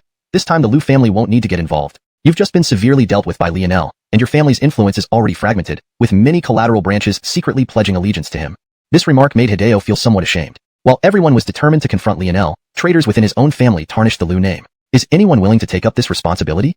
Louis scanned the gathering, noticing a canal was built connecting Yuhang in the south to Yuzhou, supplying grain to the capital. Naturally, this attracted people who made their living along the canal. Seeing Remington arrive, many workers paused their activities. A burly, seemingly honest man approached, stopping before Remington with a sycophantic smile. Why have you come personally? This place is dirty and chaotic. How could someone like you, a valuable person, come here so easily? If there's anything we can do, just notify us. Seeing his flattering demeanor, Remington's disdain grew. He waved the man over and whispered, help me capture someone. Do it discreetly. Amorous had been in high spirits recently. After the engagement ceremony with Lionel, their relationship became incredibly intimate. Though she didn't live with him yet, every morning she rushed to the Adden's mansion. On her way, she passed by a silk shop. Look, see, the latest brocade from Shu. Rare opportunity, don't miss it. Amorous dismounted eagerly, planning to buy fabric for Lionel's clothes, especially given the envious gossip that emerged after their engagement. Despite not being skilled in sewing, she could still make some outfits, making Lionel less attractive to those scheming women. Entering the shop, several shop assistants exchanged glances and silently approached Amorous, knowing better than to confront her directly. Instead, one of them wafted a handkerchief in front of Amorous. Amorous felt dizzy and fainted instantly. One of the shop assistants smiled. Take good care of her. She will be useful to the transport guild. I want to see Amorous by tomorrow morning. Though his tone remained calm, those who knew him well understood that Lionel was seething with anger beneath the surface. Kirin, commander of the Jinhui, nodded gravely and led his men away hurriedly. The heavy rain washed away many clues, yet as trained investigators, they were adept at tracking people down despite having only one night. They quickly identified a cloth shop as Amorous's last known location. The shopkeeper trembled before the stern Jinhui officers. Dead or alive? Kirin slammed the scabbard against the shopkeeper's mouth, causing a tooth to fly out. Alive. Ask what you will, and I shall answer. The shopkeeper knew these men sought information about Amorous. In truth, we often deal with brokers and procurers who traffic women and children. Yesterday morning, a procurer approached me with a significant offer. She gave me 500 taels of silver to lure the girl on horseback into the shop, no matter what. I knew the girl must be of high status, but blinded by greed, I made a grave mistake. I beg your forgiveness, honorable sirs. His bloodied mouth mumbled, as he prostrated himself on the ground repeatedly. Kirin frowned, sensing a conspiracy. Why would the procurers target Amorous? Didn't they know she was nominally Fergus consort to Alaric? Tell us the procurer's address. Once Kirin learned the procurer's location from the shopkeeper, he swiftly executed him and rushed to a residence on the outskirts where they cornered the procurer. These are honestly working. Sir, please assign me more work today. Though I strained my back yesterday, I've recovered well. Without more tasks, my family won't survive. Not only bringing some homegrown produce, I hope you look favorably upon us. I can carry 3 bags of rice at once. Choose me. The workers surrounded a man in silk, grinning. He was a supervisor of the Ripley. Just follow the regular work assignments. Don't expect any favors from me. The supervisor sneered disdainfully. Soon, the laborers dejectedly carried goods from ships to shore. Stop slouching. Get to work. The supervisor whipped anyone he disliked, leaving bloody streaks across their backs. We've investigated, and the Ripley controls the entire canal business, including the laborers at the dock, Kieran explained, noticing Lionel's deep thought. They are merely pests. Exterminate them. Lionel finally decided. Hoofbeats echoed through the dock, piquing curiosity among the Ripley members. So early in the day, it seemed unlikely that cargo carriages would arrive. Upon recognizing the mounted Xuanhuan through the night fog, fear gripped their hearts. They couldn't fathom when they had offended the imperial court. Leave none alive. Lionel ordered viciously, horrified by the merciless attacks of the Xuanhuan. Without a word, they struck without giving them a chance to explain. Now, more than half of the Canal Guild members in the capital were dead. Even the canal had turned red with blood. Jerry clenched his fists, veins popping on his forehead. His men might not know why this was happening, but he did. It was clear enough. Lionel had just become engaged to Amaris, and Jerry had arranged for his men to kidnap her fiancé. In anyone's place, Lionel would be furious, leaving no room for negotiation. That damned flower nun said she was being discreet, yet we got exposed. She's brought us this much trouble. Jerry slammed the table in anger, and finally opened a hidden door beside him. Inside were numerous sets of armor. Everyone stared in shock. Private possession of armor could be seen as treason. Let's stop with the nonsense. The conflict between the Canal Guild and Lionel has become irreconcilable. We must fight our way out. You've all lived by the sword, taking lives. It's time to fight to the death again. He looked at everyone, and many Canal Guild members exchanged complex glances before choosing to stand by their leader until the end. Equipped with armor and weapons, brothers, after all these years of hard work, we've accumulated considerable wealth. If we can break out, we'll split it all, change our names. Rockeson up, brothers. The court wants to replace us and even eliminate the Canal Guild. You know the officials' faces from the court. You won't get better treatment from them. Ralphioen wanting to survive. Grab your tools and join me in fighting a bloody path out. Desperate, Jerry addressed the surrounding laborers. His words caused tension in Lionel. Over 10,000 people worked around the docks. If they joined Jerry, the Xuanhuan might have to retreat. Many laborers hesitated, considering whether to help Jerry against the government. Suddenly, a stout man with a beard stood up. Don't fall for Jerry's tricks, brothers. We have roots and homes nearby, unlike the Canal Guild elites who can run off with money and live comfortably elsewhere. If we oppose the government, we become rebels, and our families will suffer. This man remained calm amidst Jerry's persuasion. Ralph, you heard the official before us is the famous Alaric. Doesn't he have a reputation for kindness? Countless refugees poured into the capital, and if not for Alaric's compassion, thousands would have starved. Hashtag chapter 142, the Union. Lionel looked at the man with some surprise. Initially, he had thought the man was merely quick-witted. Now, he felt this burly fellow could indeed be of great use. Under the encouragement of the man with the beard, the previously restless workers now calmed down and watched quietly as the Xuanhuan and the Canal Guild clashed. Seeing this, the bearded man had another idea. Gentlemen, we've all suffered under the Canal Guild's oppression. Alaric has come to right our wrongs. Let's join in and take down the Canal Guild. After all, the Canal Guild is already on its last legs. If we manage to sever a head, Alaric might even reward us. At the mention of rewards, the workers were suddenly energized like cats drawn by the scent of fish. They picked up their carrying poles, pitchforks, and other tools, starting to attack the members of the Canal Guild. Jerry, watching this unfold, felt his anger surge. Originally, these impressionable workers could have been used for his own purposes, but now the situation had turned against him in an instant. With the efforts of countless workers, the Canal Guild was quickly wiped out. Had the Xuanhuan not restrained the frenzied workers, Jerry might have been killed too. Thank you all for your assistance today. Without you, we wouldn't have defeated the Canal Guild so easily. Ralphie worker who brings me a head from the Canal Guild will receive 10 taels of silver. Hearing Lionel's promise, the workers erupted into cheers. Wasn't taking risks for the sake of earning a few taels of silver precisely what they wanted? As for the canal transportation, I will find a way to resolve it. By tomorrow, the canal transport will return to normal. Please stay tuned for good news. Lionel smiled and guaranteed them this. Then, he turned his gaze to the bearded man who had incited, and we can negotiate our wages with the merchants ourselves. Excited, Fred knelt down. The surrounding workers also realized the immense benefits of the union and followed suit. Thanking Lionel, Lionel quickly ordered the Xuanhuan to help the workers stand up. Once back, I'll draft the guidelines for establishing the union. Fred, you'll be responsible for compiling a list of workers at the dock and organize the election of the first union officials. He then hurriedly returned to the Mickey Wong Fu with the half-dead Jerry, his anger still simmering. Improvements made. 1. Changed, seething with anger, to anger still simmering, for a more natural and fluent expression in English. 2. Maintain consistency in terminology and style to ensure it reads naturally. Note, Mickey Wong Fu should be translated to Mickey Wong Fu as Mickey Wong Fu. If Haddon Fu is the correct term for Wong Fu in this context, it should be Archie Fu. Please provide clarification if needed. For now, I'll assume it's a proper noun and keep it as Mickey Wong Fu. Revised sentence. He then hurriedly returned to the Archie Fu with the half-dead Jerry, his anger still simmering. In the dungeon, Lionel whipped Jerry mercilessly with a whip lined with spikes, doused in salt water, venting his rage. But Jerry was incredibly resilient, not revealing any information. Ratio announced. Ralphioen with matters, please step forward. Otherwise, court is dismissed. Several officials were prepared to report matters, but Lionel stepped forward first. Please do justice for me, father. ##### Chapter 143. He is suppressing dissent. Horatio was stunned. Presently, Lionel enjoyed great favor from the emperor. Logically, no one would dare offend him. From another perspective, even if someone did offend Lionel, with his current status, he could easily retaliate on his own without escalating it to the imperial court. What injustice have you suffered? Horatio asked curiously. Not long ago, your majesty granted me a marriage arrangement for Amaris. But yesterday, an unscrupulous person abducted Amaris. Fortunately, after my efforts, I managed to find her. However, I respectfully request that your majesty thoroughly investigate this matter. After Lionel finished speaking, Horatio was taken aback. A surge of anger also arose in his heart. The marriage between Lionel and Amaris had just been approved by him, and he even arranged for gifts to be sent during their engagement. For those despicable people to target Amaris at this moment clearly showed they were not taking him seriously. Very well, Horatio said with narrowed eyes. Jingcheng is the capital of Great Liang, and your marriage was approved by this emperor. It's unacceptable that such a heinous incident occurred. We must find the true culprits and punish them severely. No leniency will be shown. Horatio was extremely enraged. Upon hearing Horatio's words, numerous officials from prestigious families turned pale with fear. They recalled what happened to the Liu family. Everyone watched Louis with trepidation, hoping he could prevent Lionel from thoroughly investigating the matter. Louis felt an immense headache. He had tasked the Zhou family with handling things, but instead of accomplishing their mission, they had thoroughly infuriated Lionel. Now, what should he do? With no other choice, Louis stepped forward boldly. Your Majesty, since this involves human traffickers in the capital, I believe it should be investigated by the Jingzhou Prefecture, the Supreme Court, and the Ministry of Justice. This would set an example. Louis's words appeared to support justice, but except for the upright Chief Justice, all others in the two departments were from prestigious clans. He merely wanted to take control of the investigation into the hands of the prestigious families. Upon hearing this, Lionel, who had initially been vague about the masterminds, now fixed a steely gaze on Louis. Originally, he was wavering between the prestigious families and the princes, but now that Louis had stepped forward to mediate, it was evident that the prestigious families were behind this. Frowned deeply. Remington nodded. That boy, though unruly, has always been loyal to us, Zhou. Even if captured, he would never reveal us. I suspect he might have already committed suicide.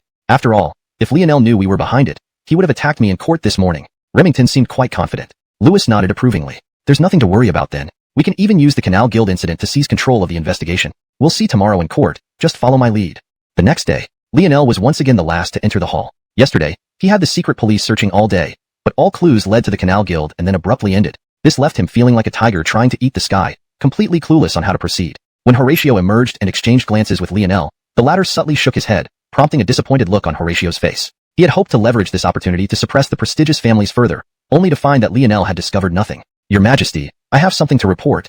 It was Louis who spoke. Horatio looked bewildered. Louis, who often acted as a symbolic figure despite significant influence in court, rarely handled specific affairs. Horatio couldn't fathom what he needed to discuss in court. What is it, Grand Tutor?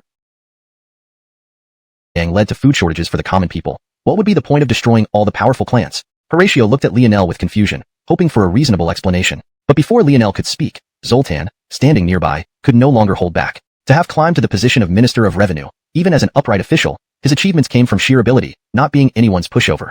Is it not an unreasonable argument, Tutor Su? You keep saying that His Highness Alaric destroyed the transport gang because of me. Yet, a small civilian gang, no matter how powerful, is merely a superficial irritation to our court. Why would I take notice? Besides, I'm not a fool. I am fully aware of the dangers after eliminating the transport gang. Ralph Lionel is not impulsive. He has already gathered sufficient evidence proving the involvement of the transport gang in Amaris's kidnapping. Zoltan's reasoning eased Horatio's nervousness considerably. He looked at Lionel. Don't you plan to defend yourself? Lionel smiled. You keep accusing me of using the investigation into Amaris's kidnapping to eliminate rivals. Could it be because you feel guilty? The reason for annihilating the transport gang is simple. They were one of the culprits. As for whether its destruction affects the transportation business in the capital and along the canal, perhaps you should check the docks. The Nash stood up. Father, let everyone go see for themselves. Though we trust Lionel, seeing is believing. To clear his name, a visit is necessary. The other two princes also urged similarly, clearly expecting Lionel to be exposed. Seeing the pressure on Horatio, Lionel couldn't help but shake his head. Horatio was really suffering as an emperor, dominated by the aristocrats, even his own children defying him. Horatio clenched his fists, veins popping out in frustration. Yet, seeing Lionel's calm demeanor, he sighed in relief. Very well. I'll lead you on a covert visit to inspect the conditions at the docks.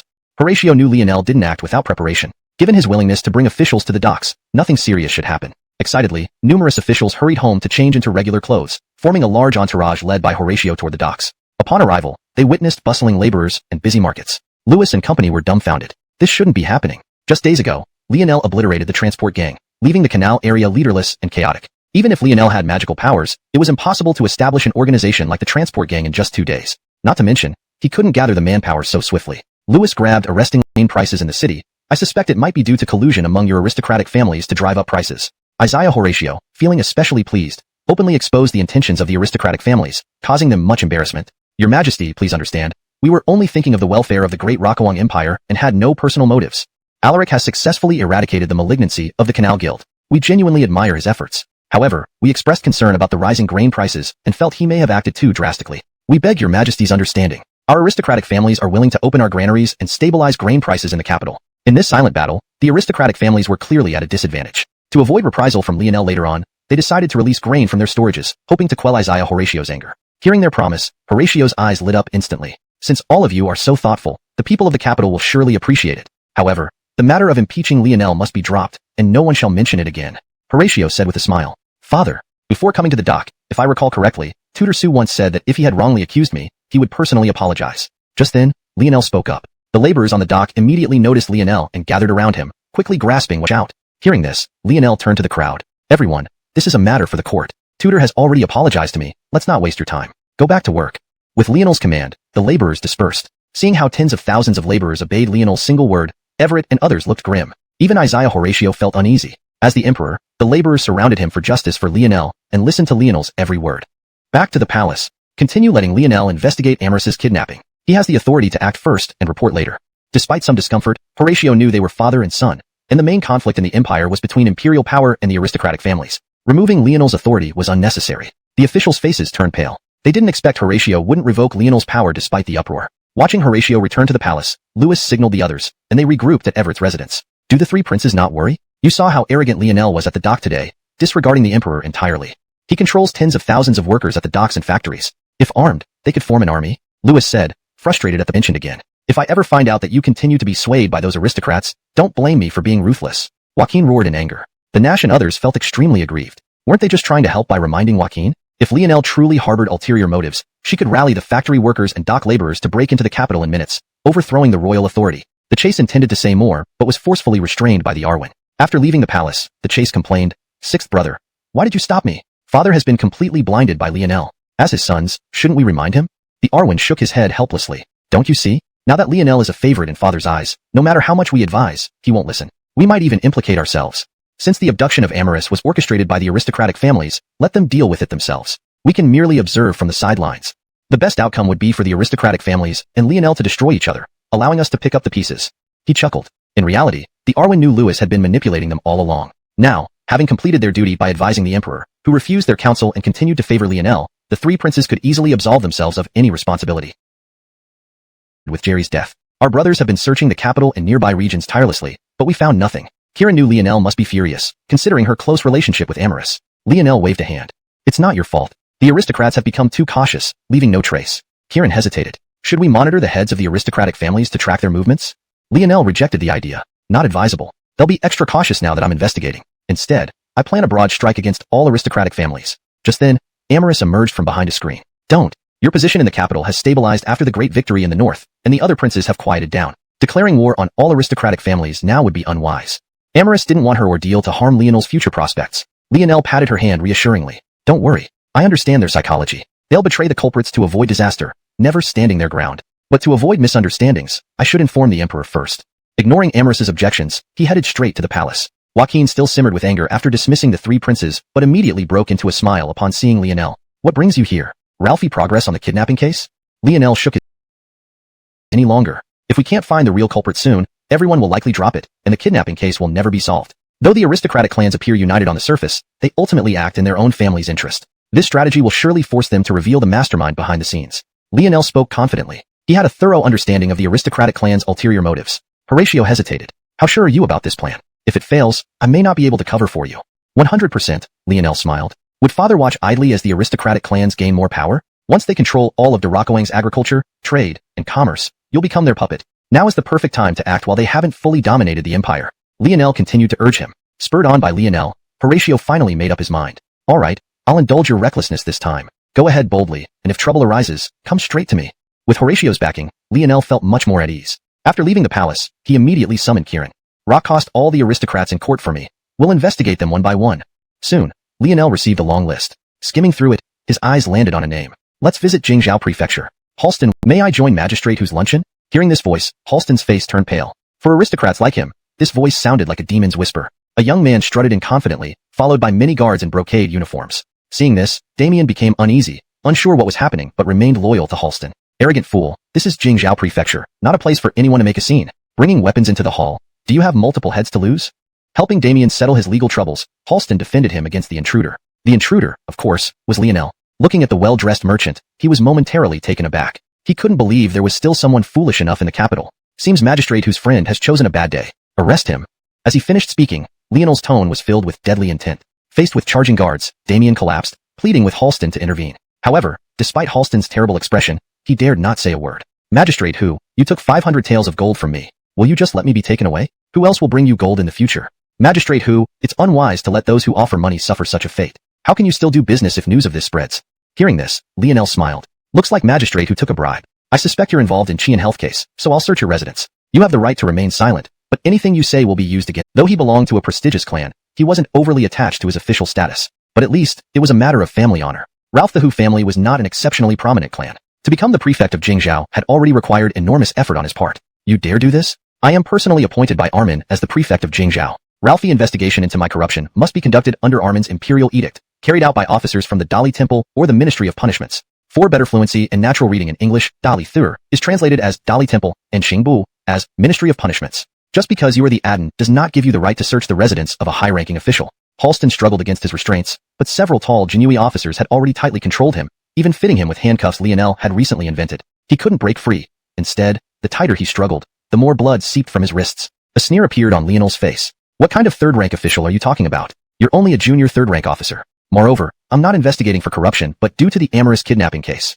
I now suspect you of being involved in this kidnapping. The Ripley gang was ordered by you to act against Amorous. Now, shouldn't I have the authority to investigate? Hearing this, Halston collapsed to the ground. Investigations into like you've been profiting illicitly quite a bit. Countless citizens have suffered because of you. Today, I, this prince, shall take justice into my own hands. Seeing Lionel unresponsive, Halston collapsed in despair. Soon, Kieran excitedly walked up to Lionel. My lord, we found a secret room inside the mansion filled with gold and silver, roughly estimated at 40,000 taels of silver. Upon hearing this news, Halston fainted. These 40,000 taels represented years of his hard-earned fortune. Who would have thought Lionel would find them so easily? When Halston regained consciousness, all the silver was already outside. Watching the boxes of silver before him, Halston felt a deep pain. The corrupt Halston must certainly have accomplices. All this evidence and stolen goods should be confiscated and turned over to the state. Most of the silver was marked as government funds. Take this old man too.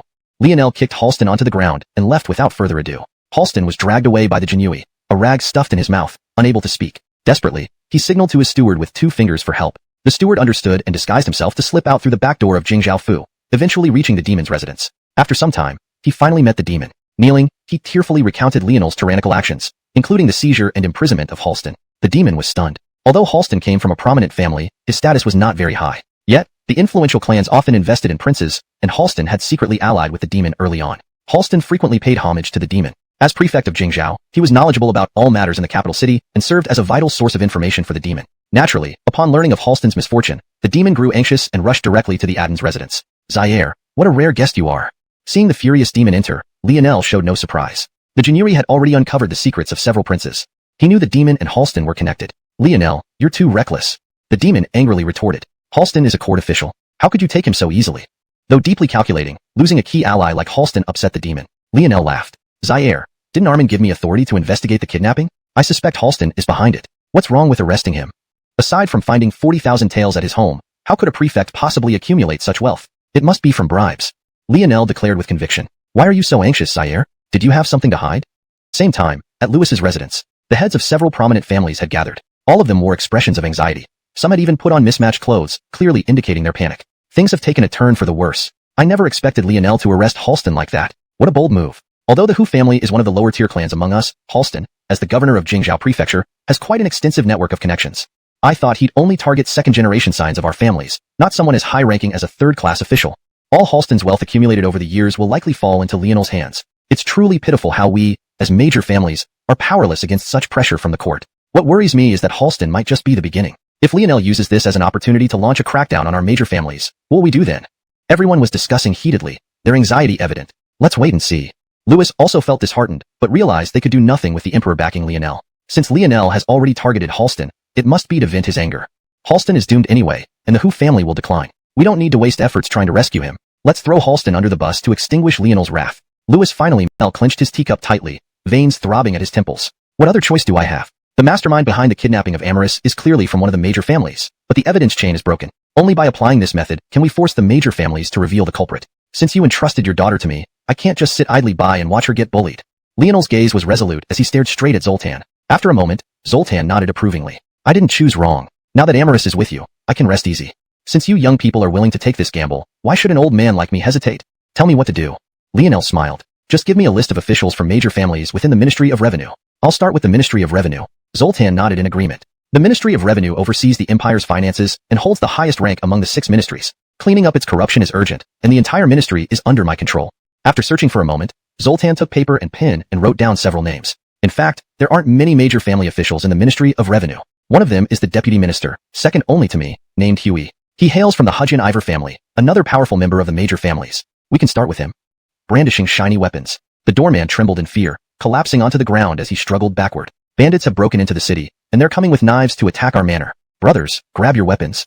Suppressing his panic, the doorman shouted anxiously. Huey, as the left minister of the Ministry of Revenue, was an immense power and a second-rank official. His manor naturally had many servants acting as guards. After a long day, these servants slept in large communal beds in the side rooms. Upon hearing the doorman's shouts, they immediately became alert. These servants were also privately trained troops by the Ivor family, with strict discipline and military training bought at great cost. Hearing about bandits attacking the gate, they didn't panic but calmly picked up wooden sticks and donned wooden armor. It couldn't be helped. While the Ivor family kept private troops and even concealed armor and crossbows in xiuxian, Huey held office in the capital. Officials often visited each other. If anyone found armor in the residence of a left minister of the Ministry of Revenue, it would be a huge problem. Once fully equipped, they rushed to the main gate. Huey's steward temporarily acted as the commander. Quickly, find some thick yellow flower wood and brace the gate shut. Don't let anyone in.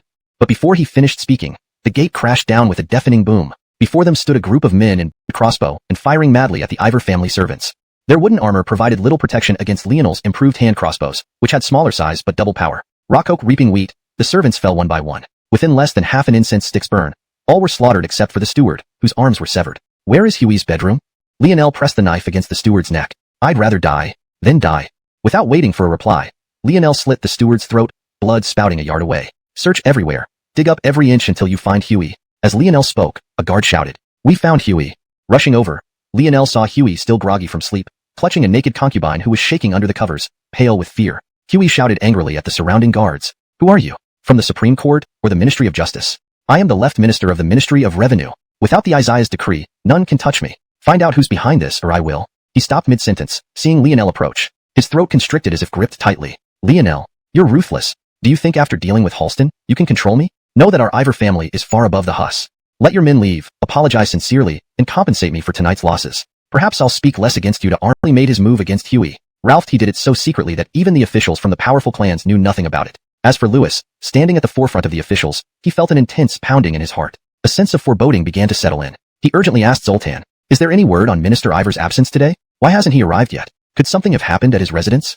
Lewis was growing anxious. Though Zoltan knew what had happened, he couldn't admit it. He shook his head. Strange indeed. Minister Ivor didn't inform me of anything. I wonder why he's so late for the court meeting. Just as Zoltan was getting worried, several officials from influential families rushed in. They had gone back to gather information after realizing Huey hadn't attended the meeting. One middle-aged man with a neat beard hurriedly whispered into Lewis's ear. After hearing this, a trace of anger flashed in Lewis's usually calm eyes. He glared at Lionel, who stood among the princes, looking as if he had nothing to do with Huey's disappearance. Lewis suppressed his anger and decided to formally impeach Lionel later.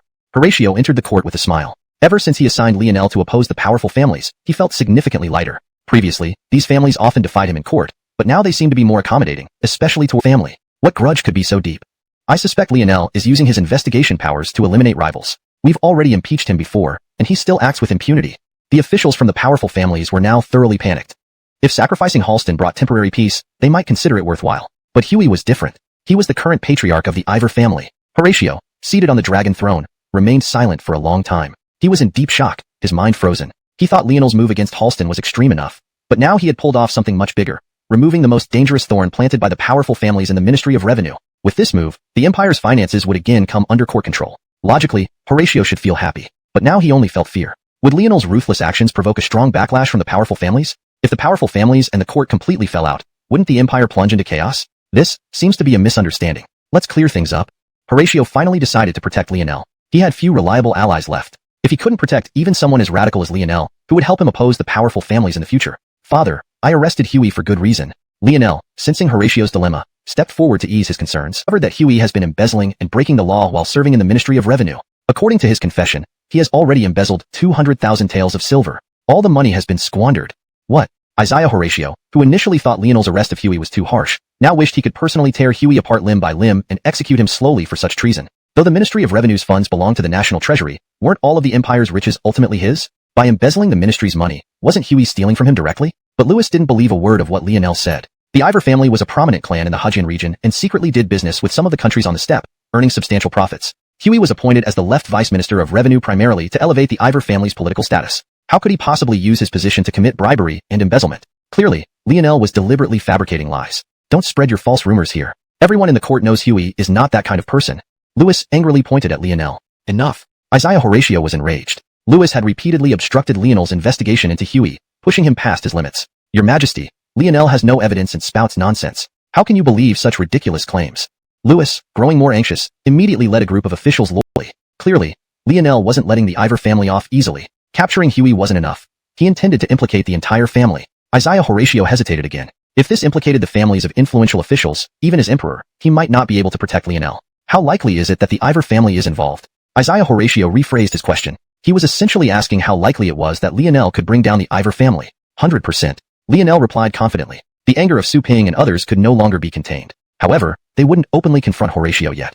But their gazes toward Lionel were filled with hostility, as if looking at a dead man. Isaiah Horatio sighed in relief and finally decided to allow Lionel to continue investigating the Ivor family. After the Grand Council meeting ended, officials from the aristocratic clans converged on Louis's residence without hesitation. Soon, everyone gathered in one place. Remington slammed his fist on the table, furious. Lionel is truly going too far. Now he started arresting people indiscriminately. Arresting Halston earlier made sense, given their history, but why target Huey now without reason? Remington felt both infuriated and puzzled. This is simple. He opened his eyes and stared intensely at Remington. Remington froze. It seemed they planned to sacrifice the Zhou family to appease Lionel, much like they had done with the Liu family before. Remington became visibly upset. How can you do this? If the Zhou family takes on this responsibility, isn't it for the future of our aristocratic clans? We also uphold scholarly traditions. Do you think we're willing to engage in such despicable actions? We Zhou family members lead the resistance against imperial power, yet Master Tutor plans to stab us in the back. With red-rimmed eyes, Remington looked around at the other leaders of the aristocratic clans. But everyone avoided eye contact, bowing their heads. Remington understood perfectly. They had already decided to sacrifice the Zhou family to calm Lionel's wrath. Fine. I finally understand why Lionel grew from an isolated figure to the powerful force he is today. It's all because of cowards like you who continually yield. I remember today well. If the Zhou family survives this ordeal, we will not forget your decision. With those harsh words, Remington stormed out, leaving everyone in stunned silence. ####Chapter 153, Surrender. Some members of the influential clans could not bear it. Grand Tutor, is there really no other way? The Zhou family is still part of our influential clans, and they offended Lionel about the Zhou family, only that they were a wealthy influential clan in Yuhang. Let him in. Lionel was unsure of Remington's intentions. If he came to plead on behalf of the Ivor family, Lionel would certainly refuse. He patted Amarys's hand. Her face showed concern. Unless necessary, try to resolve conflicts with the influential clans. As for the kidnapping incident, there's no need to dwell on it. Amarys left the room after speaking. Though she was engaged to Lionel, they had yet to hold a formal wedding. If outsiders saw them alone together, rumors would spread. Footsteps approached, and a medium-built man appeared before Lionel, forcing an awkward smile. Rather than smiling, it looked more like strained wrinkles on his face. Your Highness, it's an honor to finally meet you. I am the head of the Zhou family, Remington. Lionel eyed the overly humble Remington suspiciously. He knew that members of influential clans often had prideful tendencies. Especially clan heads who represented their family's honor. Rarely would they bow to royalty so easily. What do you want? Speak plainly, Lionel said with a frown. In fact, I've come to apologize. The Zhou family orchestrated Amarys's kidnapping, and Jerry acted under my direct orders. By the end of his confession, Remington prostrated himself, forehead touching the ground, showing deep humility and guilt. Hearing this, Lionel's expression grew colder. Why are you telling me this now? Or perhaps, you're not the real mastermind but merely a scapegoat chosen by the influential clans to appease my anger? Remington grew anxious as Lionel doubted his confession. He recounted the entire plan he arranged for Jerry to kidnap Amarys, including detailed specifics of the kidnapping process. After listening, Lionel understood. This man was indeed the true culprit. Why did you choose to tell me this now? Lionel asked coldly. A look of remorse crossed Remington's face. In the past, I always prioritized my family's interests, resorting to any means to achieve goals. Reflecting now, it was against natural law. From now on, the Zhou family is willing to serve your Highness loyally, at your command. With that, Remington bowed lower. But Lionel remained silent for a long while. After some time, just as Remington felt his body stiffening, Lionel finally spoke. Isn't it because the influential clans decided to sacrifice you to vent my anger that you've come to submit? Remington's heart raced. He hadn't expected such a young Lionel to be so perceptive. Deciding to drop the act, he nodded. Yes, I devoted my life to the influential clans. My family took the risk of kidnapping Amarys, but they abandoned us without hesitation. They're demons, eating people and leaving no bones behind. Chapter 154. Still investigating? What did you say? Remington has brought the Zhou family to swear allegiance to Lionel? Louis asked in disbelief. Recently, almost every day, members of prominent families would gather at his residence to hold meetings and jointly discuss strategies against Lionel. Guo was the head of the Guo family, which had always maintained a very good relationship with the Zhou family. The information obtained from him was almost certain to be true. Guo nodded heavily. Remington convened an elders meeting immediately after returning to Jiadu yesterday. According to my informant inside the family, everyone argued fiercely during the meeting but eventually agreed to Remington's plan to join Lionel. Everyone felt extremely disheartened. It was one thing to use the Zhou family as a scapegoat, but it was another matter entirely for them to willingly join Lionel. If they, the noble families, unanimously accused the Zhou family of being the masterminds behind the kidnapping, Lionel would undoubtedly bring them all to justice, possibly even wiping out their entire clan. But once Lionel secured the Zhou family's support, it would mean he had complete control over the Xiuxian region. With the addition of Liangzhou and xiuxian under Lionel's rule, who could possibly match his power? This is fate. If we knew this would happen, we should have kept Remington out of our decision-making process. Seeing everyone's despondency, Louis tried to bolster morale and said with a smile, "After all, the betrayal of the Zhou family is only a minor loss for us. There's no need of doubt by Lionel. Now, Remington is imprisoned in a dungeon, while all the direct descendants of the Zhou family have been captured. The Zhou family is gone." Thud.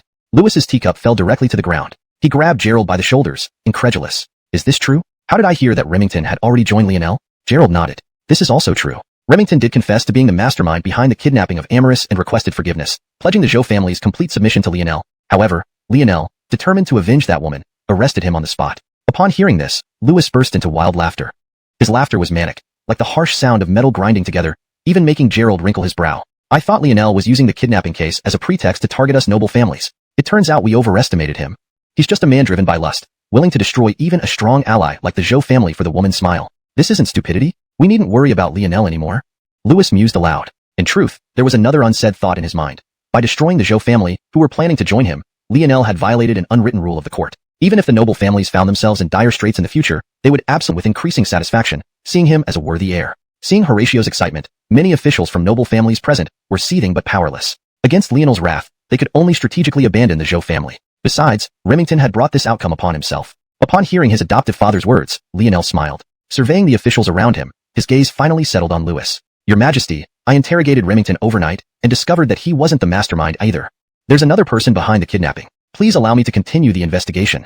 Chapter 155. Who will govern the nation? Everyone was stunned, especially the officials from prestigious families who had already known the true culprit behind the kidnapping. They wore looks of incredulity, their eyes fixed intently on Lionel. Even the smile on Horatio's face froze. He had heard that Remington had confessed his crimes to Lionel, but instead of recruiting him as a capable subordinate, Lionel chose to imprison him in the dungeon. In Horatio's view, this move by Lionel was also meant to ingratiate himself, indicating he harbored no ambition. But Lionel unexpectedly denied in front of all court officials that Remington was the true mastermind behind the kidnapping. The implications were clear. He still intended to take advantage of the investigation authority to continue targeting influential families. Louis wanted very much to accuse Lionel of fabricating stories to elicit and concern for his reputation. Lionel gave a half-hearted compliment, which greatly pleased Horatio. "What has your Majesty asked me to stay for?" Lionel asked curiously. Horatio coughed lightly, hiding his smile. "I've been told that the Zhou family is the true culprit behind the kidnapping. Why do you wish to continue the investigation? I know you have grievances against the powerful families, perhaps even hoping to eradicate all of them, but that is an impossible task. Moreover, there are many officials from powerful families in the court. If you exterminate them all, who will govern the nation?" Horatio shook his head and said. Lionel smiled. "Did your Majesty forget? In 10 days, the annual imperial examination will begin. This year's participants, selected through provincial exams, are elites from all regions, unlike those useless members of powerful families who are disobedient." Hearing this, Horatio's eyes brightened. Previously, Lionel had suggested implementing the imperial examination system in Daliang, which initially faced strong resistance from influential families, but eventually succeeded due to support from lesser-born children within those families. Great. It seems the seeds we planted are about to bear fruit. Let's see if the imperial examination can indeed select true talents and free us from the control of powerful families over political avenues. Horatio smiled. "Please rest assured, Your Majesty. I will personally set the questions for both the metropolitan and palace exams, ensuring I select the finest disciples for you." Seeing Lionel so determined, especially when mistresses has been heavily restricted by the prominent families, fearing we might overshadow them. We don't even get chances to study in peace, often being ordered to manage various family businesses or handle emergencies. While traveling, we can only rely on original texts, lacking any annotations or insights from prestigious commentators. Despite their efforts, everyone knew they stood no chance against the direct descendants of powerful families. This realization filled them with guilt. Lionel had risked alienating powerful families to offer opportunities to them through the imperial examination. Yet, their performance might likely disappoint Lionel. Translation notes. Maintained original structure and tone, focusing on coherence and natural English flow. Names like Lionel, Horatio, Harry, and Remington kept in pinyin form for consistency. Adapted certain phrases for clarity, while preserving the intent and style of the original text. Chapter 156. The dispute over grading standards. Lionel smiled again. I know you've endured a lot during this period. The effort you've put into classical studies might be 10 times more than what the legitimate descendants of noble families have done. But why would you think that all the questions I said are based on the interpretations of classical studies by aristocratic clans? Lionel's words left the numerous students in the hall momentarily. It instantly enlightened them. So, that's how it is. In the past, we were too fixated on details, resulting in everything being done according to what the classics say, trapping ourselves within self-imposed limits. Applying what you learned to real-world governance? Alaric truly stands higher than us. One conversation with you is worth 10 years of reading books. The scholars paid respect to Lionel with a teacher's etiquette. Lionel's guidance today was sufficient to benefit them for life. After the crowd thanked and left, Lionel began to stay secluded, preparing to draft the examination questions. At this time, the capital city was already flooded with scholars coming to take the metropolitan examination. Most of these people were from noble families, either legitimate sons or illegitimate ones. Only a small part came from truly impoverished backgrounds, relying on a few books and astonishing talent to finally enter the metropolitan examination. Lionel's confidentiality measures were excellent. Given his experience from the previous life where he had participated in numerous exams, he knew that once there was a leak, it could easily cause chaos in the imperial court. On the day the metropolitan examination officially began, countless scholars poured into the exam venue. They would spend 2 full days inside, eating, drinking, and using the bathroom in a tiny room. Those from noble families even brought hot stove and reviewing some of the papers himself. After 3 days of intensive work, everyone finally finished grading all the papers. However, when the results were handed to Lionel, he quickly skimmed through them and immediately frowned. There are no problems with the other sections, but what standard did you use to grade the policy essays? Do you realize what consequences these ossified thoughts will bring if they enter the imperial court? Lionel picked up a paper given high marks by Arturo. What's wrong with it? The policy essay topic was, the ruler is like a boat, and the common people are like water. Water can carry a boat, but it can also capsize it. This essay is beautifully written. It talks about serving as the stabilizer for Armin, sweeping away all storms, eventually achieving centralized authority and peace throughout the realm. This aligns with Su family's previous annotation on this statement. In terms of classical theory, Arturo believed he was unmatched. Hearing Lionel's question, he immediately countered. Bring Su family's annotation here, I'll review it. Immediately, a scholar from the Hanlon Academy fetched the book. After reviewing it, Lionel inwardly sneered. According to the aristocratic clan's explanation of the ruler as a boat and the people as water, the boat depends on the flow of water for navigation and cannot control whether the waters are calm or turbulent. To achieve tranquility, one needs a stabilizer, a role they reserved for their ancient families as intermediaries between the emperor and the people. Their intention was clearly to marginalize the emperor. How can this sentence be interpreted this way? If it reaches Armin. Besides, such disrespectful words have already sealed your own doom. As he said the last sentence, Arturo pointed a finger at Lionel, his eyes blazing with fury. To an old scholar like him, arbitrarily changing the interpretations of classical texts was nothing short of heresy. Don't waste my time with useless talk. I only need one answer from you now. Will you change the grading criteria or not? Lionel asked the group coldly. Not a word of it will be changed. Arturo, feeling he had the upper hand, looked at Lionel with unhidden excitement. I won't just keep the grading criteria. I'll report all of today's statements to Armin and request severe punishment for you. With that, he signaled the other Hanlon scholars to accompany him to the palace. Lionel cast a meaningful glance at Arrigo, the Minister of Personnel, who remained standing in place, unmoving. Do you not bear any resentment towards me? This is a perfect opportunity to bring me down. Why aren't you leading your men to impeach me before Armin? Lionel asked with a laugh, seemingly unconcerned about Arturo's actions. Arrigo glanced coldly at Lionel. Though I may have enmity with you, I am even more at odds with the powerful clans. I was promoted directly by Armin and remain loyal only to the royal family. Otherwise, I couldn't have held the important position of Minister of Personnel for ovation, never altering them. Yet, Lionel dares to attempt changing these interpretations.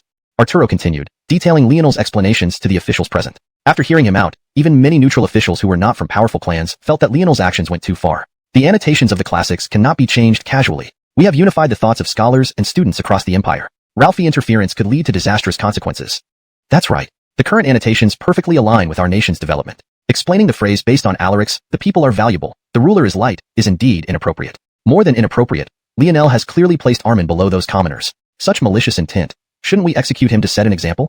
Various voices spoke up, with several officials advocating Lionel's execution to maintain the stability of thought among scholars. Horatio, of course, wouldn't kill his own son, especially since Lionel's actions were directed against the powerful clans. But saying the people are valuable, the ruler is light, did irritate Horatio. Enough. Seeing the courtroom resemble a bustling market, Horatio roared in anger. First, explain why you intended to change the classic interpretations. He asked with a furrowed brow, giving Lionel a chance to defend himself. He wouldn't punish Lionel, but wanted to hear his side. If you lower your head slightly, I'll let this slide, Horatio thought to himself. Father, how can the interpretations from 300 years ago still apply to governing today's world? Moreover, so-called Ralphie's annotations never considered the emperor's authority.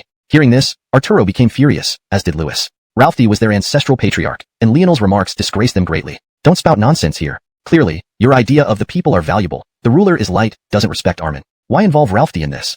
You still don't admit it?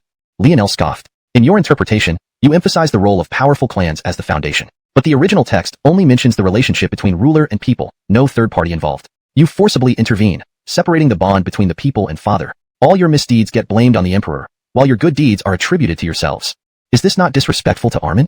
The courtroom fell silent. Lionel's words openly exposed the conflict between imperial power and the powerful clans. Initially displeased with Lionel's people-valuable, ruler-light idea, tend to protect Lionel even at this juncture. Wasn't he afraid of completely losing the support of the officials? Louis clenched his teeth upon hearing Horatio's words. If their influential families were not yet fully prepared, he might have confronted Horatio much earlier. Horatio continued. You may think changing the annotations of classical texts is an act of disrespect, but the Isaiah finds Lionel's arguments somewhat reasonable. How can we govern today's world with explanations from ancient scholars who lived 300 years ago? Lionel's idea that the people are more important than the ruler is commendable. If it can bring peace and prosperity, ensuring the people are well-fed and clothed, I would be content to rank below them. What impact would that have on me? After Horatio spoke these grand words, everyone knew his intentions. Whether it was Louis or the officials from powerful families, they all remained silent, not pushing for severe punishment against Lionel. Everyone knew the Isaiah intended to support Lionel. Does anyone have any objections? Seeing the court officials stammering and hesitant to speak, Horatio couldn't help but feel a hint of satisfaction in his eyes. He hadn't felt this strong in a long time. Usually, despite their outward respect, these powerful families secretly despised the imperial family, seeing the emperor as merely a figurehead chosen by them. But now, with Lionel's boldness bolstering him, Horatio could stand up to these powerful families. Your Majesty is wise. We have no objections. Louis, after hesitating for some time, had no choice but to reluctantly acknowledge Horatio's authority. Other officials, though reluctant, could do nothing once their leader had conceded. Change the grading standards, re-evaluate the candidates, and select those who will participate in the final examination. With that, Horatio turned and left, his sleeves billowing behind him. Lionel, stay behind. Scholars like Arturo looked at Lionel with murderous intent, as if he were their sworn enemy. Minister Xue, please handle the grading. Just ensure there's no tampering. I will review each one. Lionel smiled, bowing slightly before disregarding the menacing look and following Horatio into the imperial garden. Horatio, with a stern expression, looked at Lionel and said, You've grown quite bold to speak such words as people above the ruler. However, you've done well by using the people to pressure the powerful families without yielding an inch in debate. But you must remember, the Isaiah can protect you for now, but not forever. From now on, any slip-up, whether from your brothers or powerful families, will not be forgiven. Horatio sighed in frustration. As the Isaiah of the Great Liang Dynasty, he found it humiliating to rely on his son for support, imagining the mockery it would bring. For the results should have been posted 3 days ago. It had now been 6 days. Just as everyone grew anxious, many scholars waiting outside the imperial city saw a fast horse galloping towards them. Riding a horse at full speed within the city without urgent business was a grave offense. Everyone's eyes lit up. Sure enough, the rider carried a large red list, which he promptly pasted on the wall. He then began reading out the names backward. Those who heard their names were overjoyed. Those whose names weren't called looked disheartened. Ladies and gentlemen, the list has been posted. Please wait for notification for the final examination. The official bowed to the crowd. Many of these scholars, while currently unranked, would one day hold positions far beyond a low-ranking Ministry of Rights official. Chapter 159, The Master on the Throne. In the Grand Hall, many of the scholars who had made it onto the list for the metropolitan examination were curiously examining their surroundings. This was their first time in the imperial palace. Today was the day of the palace examination. Excitement filled everyone's faces as they imagined stepping into a new and prosperous future. Becoming a top scholar might be too ambitious, but at least securing a Jinshur degree seemed achievable. The chief examiner responsible for this palace examination was none other than the current emperor, Horatio. Meanwhile, the question setter was Lionel. Lionel surveyed the numerous scholars present, noting that most were from collateral branches. Each of you is a pillar of strength for our great Xuanhuan. Since you've passed the metropolitan examination, your future lies either in governing regions or serving within the court. To see all of you here today, having advanced based on genuine talent, brings great joy to my heart. I hope each of you can fully utilize your abilities in today's examination to secure a bright future. Isaiah Horatio offered words of encouragement. The disdain in the eyes of the noble sons was obvious, but they still paid their respects. In contrast, the collateral branch members and poorer scholars prostrated themselves in heartfelt gratitude. Seeing this scene, Horatio tried hard to suppress his joy, though his mouth twitched slightly. Knowing the exam would take hours, he could have left after offering some encouraging words. However, as this was his first time presiding over a palace examination, he stayed in the hall for an entire day, secretly evaluating the scholars. Naturally, the examinees suffered greatly. Already extremely nervous, their hands trembled as they wrote, all while feeling the emperor's authoritative gaze upon them. Eventually, they completed the test. Eagerly, Horatio picked up the papers to review. The next morning, Horatio skipped court to review the exams with Lionel promptly. This Haddon has done exceptionally well, with logical and elegant responses. He advocates for me to continue dismantling the power of the aristocracy forcefully. Ralph Elwin, if I remember correctly, comes from a humble background. Given limited resources, reaching this level and paying respects at the door. There are so many visiting cards that I can barely handle them all. I've brought them to the reception area. Have them all come to the hall. Lionel lifted his teacup, gently skimming off the foam, a faint smile playing on his lips. Why wouldn't Horatio try to recruit these new scholars himself? Led by Harry, the scholars, now clad in red robes granted by the emperor, handed their gifts to their servants. The new Jia in Year Jinshur pay respects to our master. Then they knelt down, performing the scholars' traditional greeting to Lionel. Please rise. All of you are jia in year jinshi. Once you enter the government, you should support each other. As both the chief examiner for the metropolitan examination and the question setter for the palace examination, all jinshi scholars of this session would naturally regard themselves as students of Alaric. They formed a fresh force and a significant faction in the court. Hashtag chapter 160, the victory banquet. Harry immediately stood up with his entourage and respectfully said, "We shall abide by master's instructions. If there is anything you need from us in the future, we are at your command." Inside the palace, lanterns began to light up, their radiance captivating. Under Lionel's arrangement, the first ever victory banquet in the history of Great Rokuang was held successfully. Thank you, Your Majesty, for this grand invitation. As your imperial students, we are truly honored. Let us drink this cup in your honor. With that, he drained his cup. Just the 4 words, imperial students, alone made Horatio's eyes light up. Following this, every jinshi scholar came forward to toast the emperor. Horatio naturally couldn't drink with each of them individually. He only symbolically sipped a few times. But seeing so many talents, all referring to themselves as his imperial students, filled Horatio with excitement. He looked at Lionel appreciatively and remarked, "Thanks to your idea of the imperial examination system, all the heroes under heaven are now within my grasp." It was clear he had imbibed more than a little. Although Horatio praised Lionel, the latter did not take credit for himself, instead waving his hands humbly and saying, "Isn't it all thanks to Armin's imperial authority? If our era were one of chaos, these talents would likely be buried in the countryside. Even if Armin offered high ranks and rich rewards, they might not serve the court.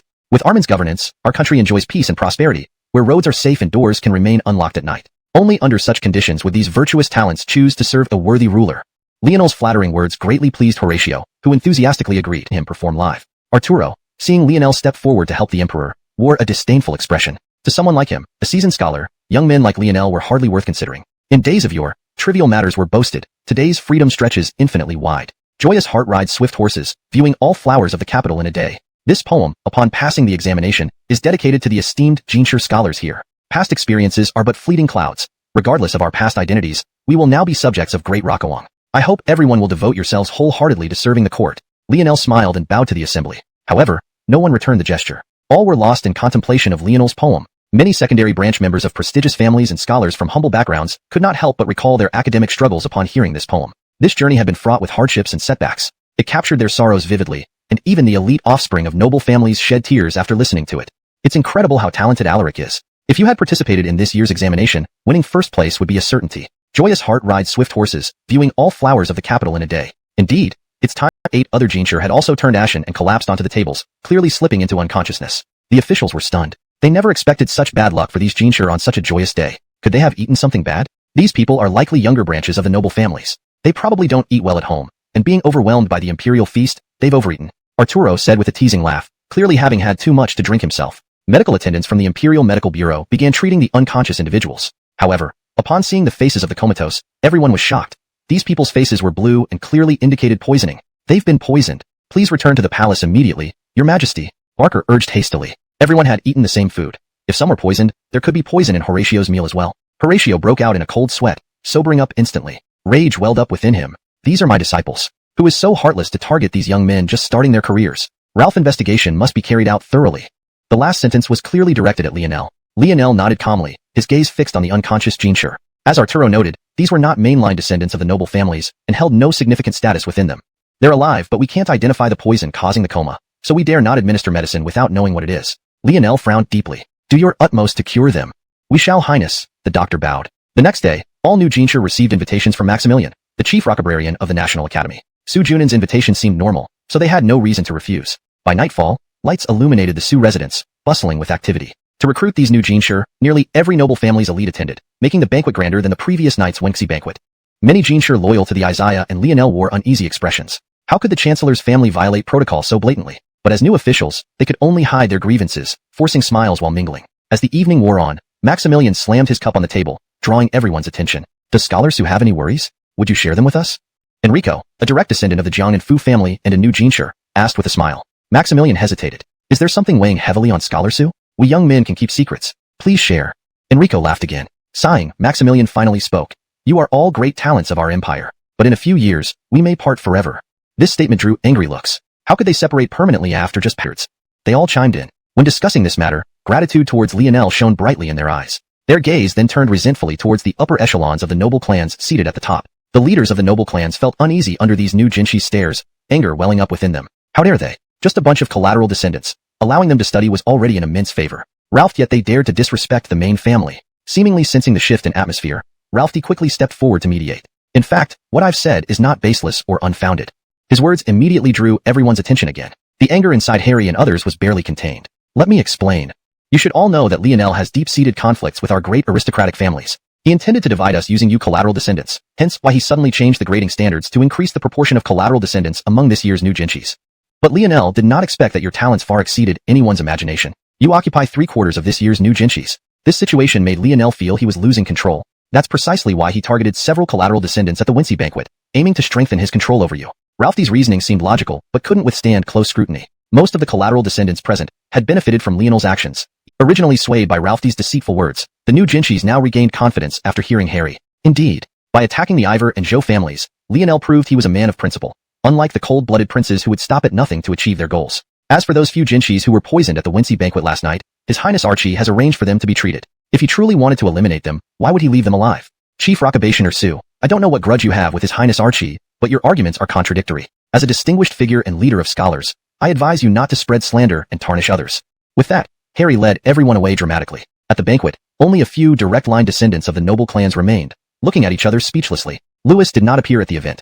It was handled solely by Ralphie. Seeing Harry defy him, Ralphie's eyes flared with murderous intent. Clenching his fists, he stared at their retreating backs fiercely. Nightfall. Archie Palace. Lionel sipped tea, gently blowing away the floating foam. So, tonight's banquet was Ralphie's deliberate attempt to defame me? Precisely. They forcibly connected unrelated events to frame your highness, but fortunately, the jinchis recognized the falsehoods and left. Lionel nodded approvingly. I've often said I dislike conflict, but I won't stand idly by while being smeared. Setting down his teacup, Harry handed him a white silk cloth, fully convinced of Lionel's greatness. Wiping his mouth, Lionel smiled. If Ralphie believes I poisoned those jinchis, let's simply cure them. Harry's face showed a hint of embarrassment. I've heard the Imperial Medical Institute doesn't know what poison was used, making it very difficult to treat. Lionel waved dismissively. You should know I've cultivated my own influence in Liangzhou for years. I happen to know a skilled physician. Treating such poisoning will be child's play. He chuckled. Chapter 163. The Divine Dr. Barkley. 2 days later. Because the old Taoist, riding his donkey leisurely, entered the capital city without attracting any attention. He walked straight to Alaric's mansion. Many of the guards at Alaric's mansion were brought by Lionel from Liangzhou, and they seemed to hold this old Taoist in high regard, even opening the gates for him. They allowed the old Taoist to ride his partly bald donkey into the courtyard. Lionel, I'm here, old Taoist. Why aren't you coming out to welcome me? The old Taoist tumbled off the donkey and handed the reins to Kieran. Not in the least offended, Kieran knew that this old Taoist was a man with extraordinary skills and a miraculous doctor. Those who had risked their lives in Liangzhou had received much help from the old Taoist before. Footsteps rushed out of the room. Lionel didn't even bother to put on his shoes. Running out never restricted Barkley's freedom. He even opened clinics in Liangzhou, offering free treatment to those who couldn't afford it. They shared similar ideals. Don't think I don't know what you were thinking. It was just that the people of Liangzhou still needed your help, so you stayed. Now you've received my letter, knowing that the people in the capital and indeed all over the empire are sicker, so you decided to come out of seclusion, right? Lionel hit the nail on the head about Barkley's intentions. Barkley's expression turned serious. Sigh. Don't I also understand that this world is controlled by the noble families? But you must be prepared. Opposing these noble families might lead you into endless suffering. Lionel's resolve was unwavering. I have long been ready to face death many times over. I told you before, remember? I want to create a world where everyone is equal. A place where no one worries about food or clothing, children are cared for, the elderly can depend on support, and the sick receive treatment. To this day, Barkley remembers Lionel's words during their first meeting, which deeply moved him. Alright, let's reminisce tonight. For now, come with me immediately. A few newly minted Jinshur scholars were poisoned at the welcoming banquet. Although their lives have been temporarily saved, they're still bedridden. Maximilian has started slandering me across the capital, saying I envy talent and deliberately killed these wise men. Lionel hurriedly took Barkley to where the poisoned scholars were staying, filling him in on the current situation in the capital along the way. Upon arriving at the Imperial Hospital ward, Lionel was surprised to see Maximilian there. Maximilian looked startled when he saw Lionel rush in with an old Taoist, avoiding eye contact. The poisoned scholars, who were previously unconscious, had regained some awareness thanks to the doctor's efforts. Are they cured? Lionel asked the physicians in surprise. The physicians shook their heads bitterly. Not so easily. We've exhausted our efforts just to bring them briefly to consciousness. They will likely fall back into a coma soon, and waking up next time will be nearly impossible. One of the physicians said dejectedly. Being professionals, the hospital staff genuinely hoped to save these young men. Lionel then turned his gaze towards Maximilian. What brings Sujiju here? He asked cautiously. Especially considering the recent accusations at the banquet, Lionel felt infuriated. Despite being the Grand Master of the Imperial Academy and son of the current Grand Tutor, Maximilian was visibly nervous facing Lionel. He steadied his emotions and replied, as the leader of the scholarly class, isn't it normal for me to visit the newly poisoned Jinshur scholars? Hearing this, Lionel scoffed. He suspected Maximilian was the one behind the poisoning. Even if not directly, Maximilian was certainly involved. Maximilian's nervousness wasn't unfounded. Just before, Barkley waved his hand dismissively. If you want to watch, stay here and observe. It'll be a good chance to improve your group's medical skills, and as a bonus, the great Taoist won't charge you tuition fees. Just make sure to prepare a good meal later. Barclay spoke boldly, looking like an itinerant Taoist who was incompetent, but boasted extravagantly. Adamir, who had been watching coldly, couldn't help but laugh out loud at this scene, letting out a poof. Barclay gave him a fierce glare. You little impotent one. What are you laughing at? Barclay's words made the numerous imperial physicians want to laugh yet dare not. Lionel had no such qualms and let out a loud chuckle. Adamir became furious. How dare you? Do you know who I am? You dare insult me like this? Barclay nonchalantly scratched his ear. Who cares who you are? Your complexion is dark, your hair thin, and your face oily. Clear signs of kidney deficiency. Ralph, from the looks of it, you must engage in sexual activity at least 3 times a day. Adamir's face turned deathly pale. He didn't argue back because Barclay was spot on. Although Adamir came from a prestigious family and was regarded as the first in preaching the classics, he had no resistance against women. All the maidservants in his household with any charm were used by him, not wanting Barclay's reckless actions to worsen the condition of these young scholars. Barclay waved it off, pulling out several silver needles and inserting them into various acupoints in the abdomen of one of the poisoned men. Then, he looked at Lionel and asked rather sheepishly, could you lend me that device that can emit lightning? Lionel knew the old Taoist wasn't up to good things, but since saving lives was paramount, he arranged for someone to bring over a black box. This black box had a few connecting metal wires and a hand crank. Barclay calmly connected one of the metal wires to the silver needles. He nodded at Kieran. Trouble you.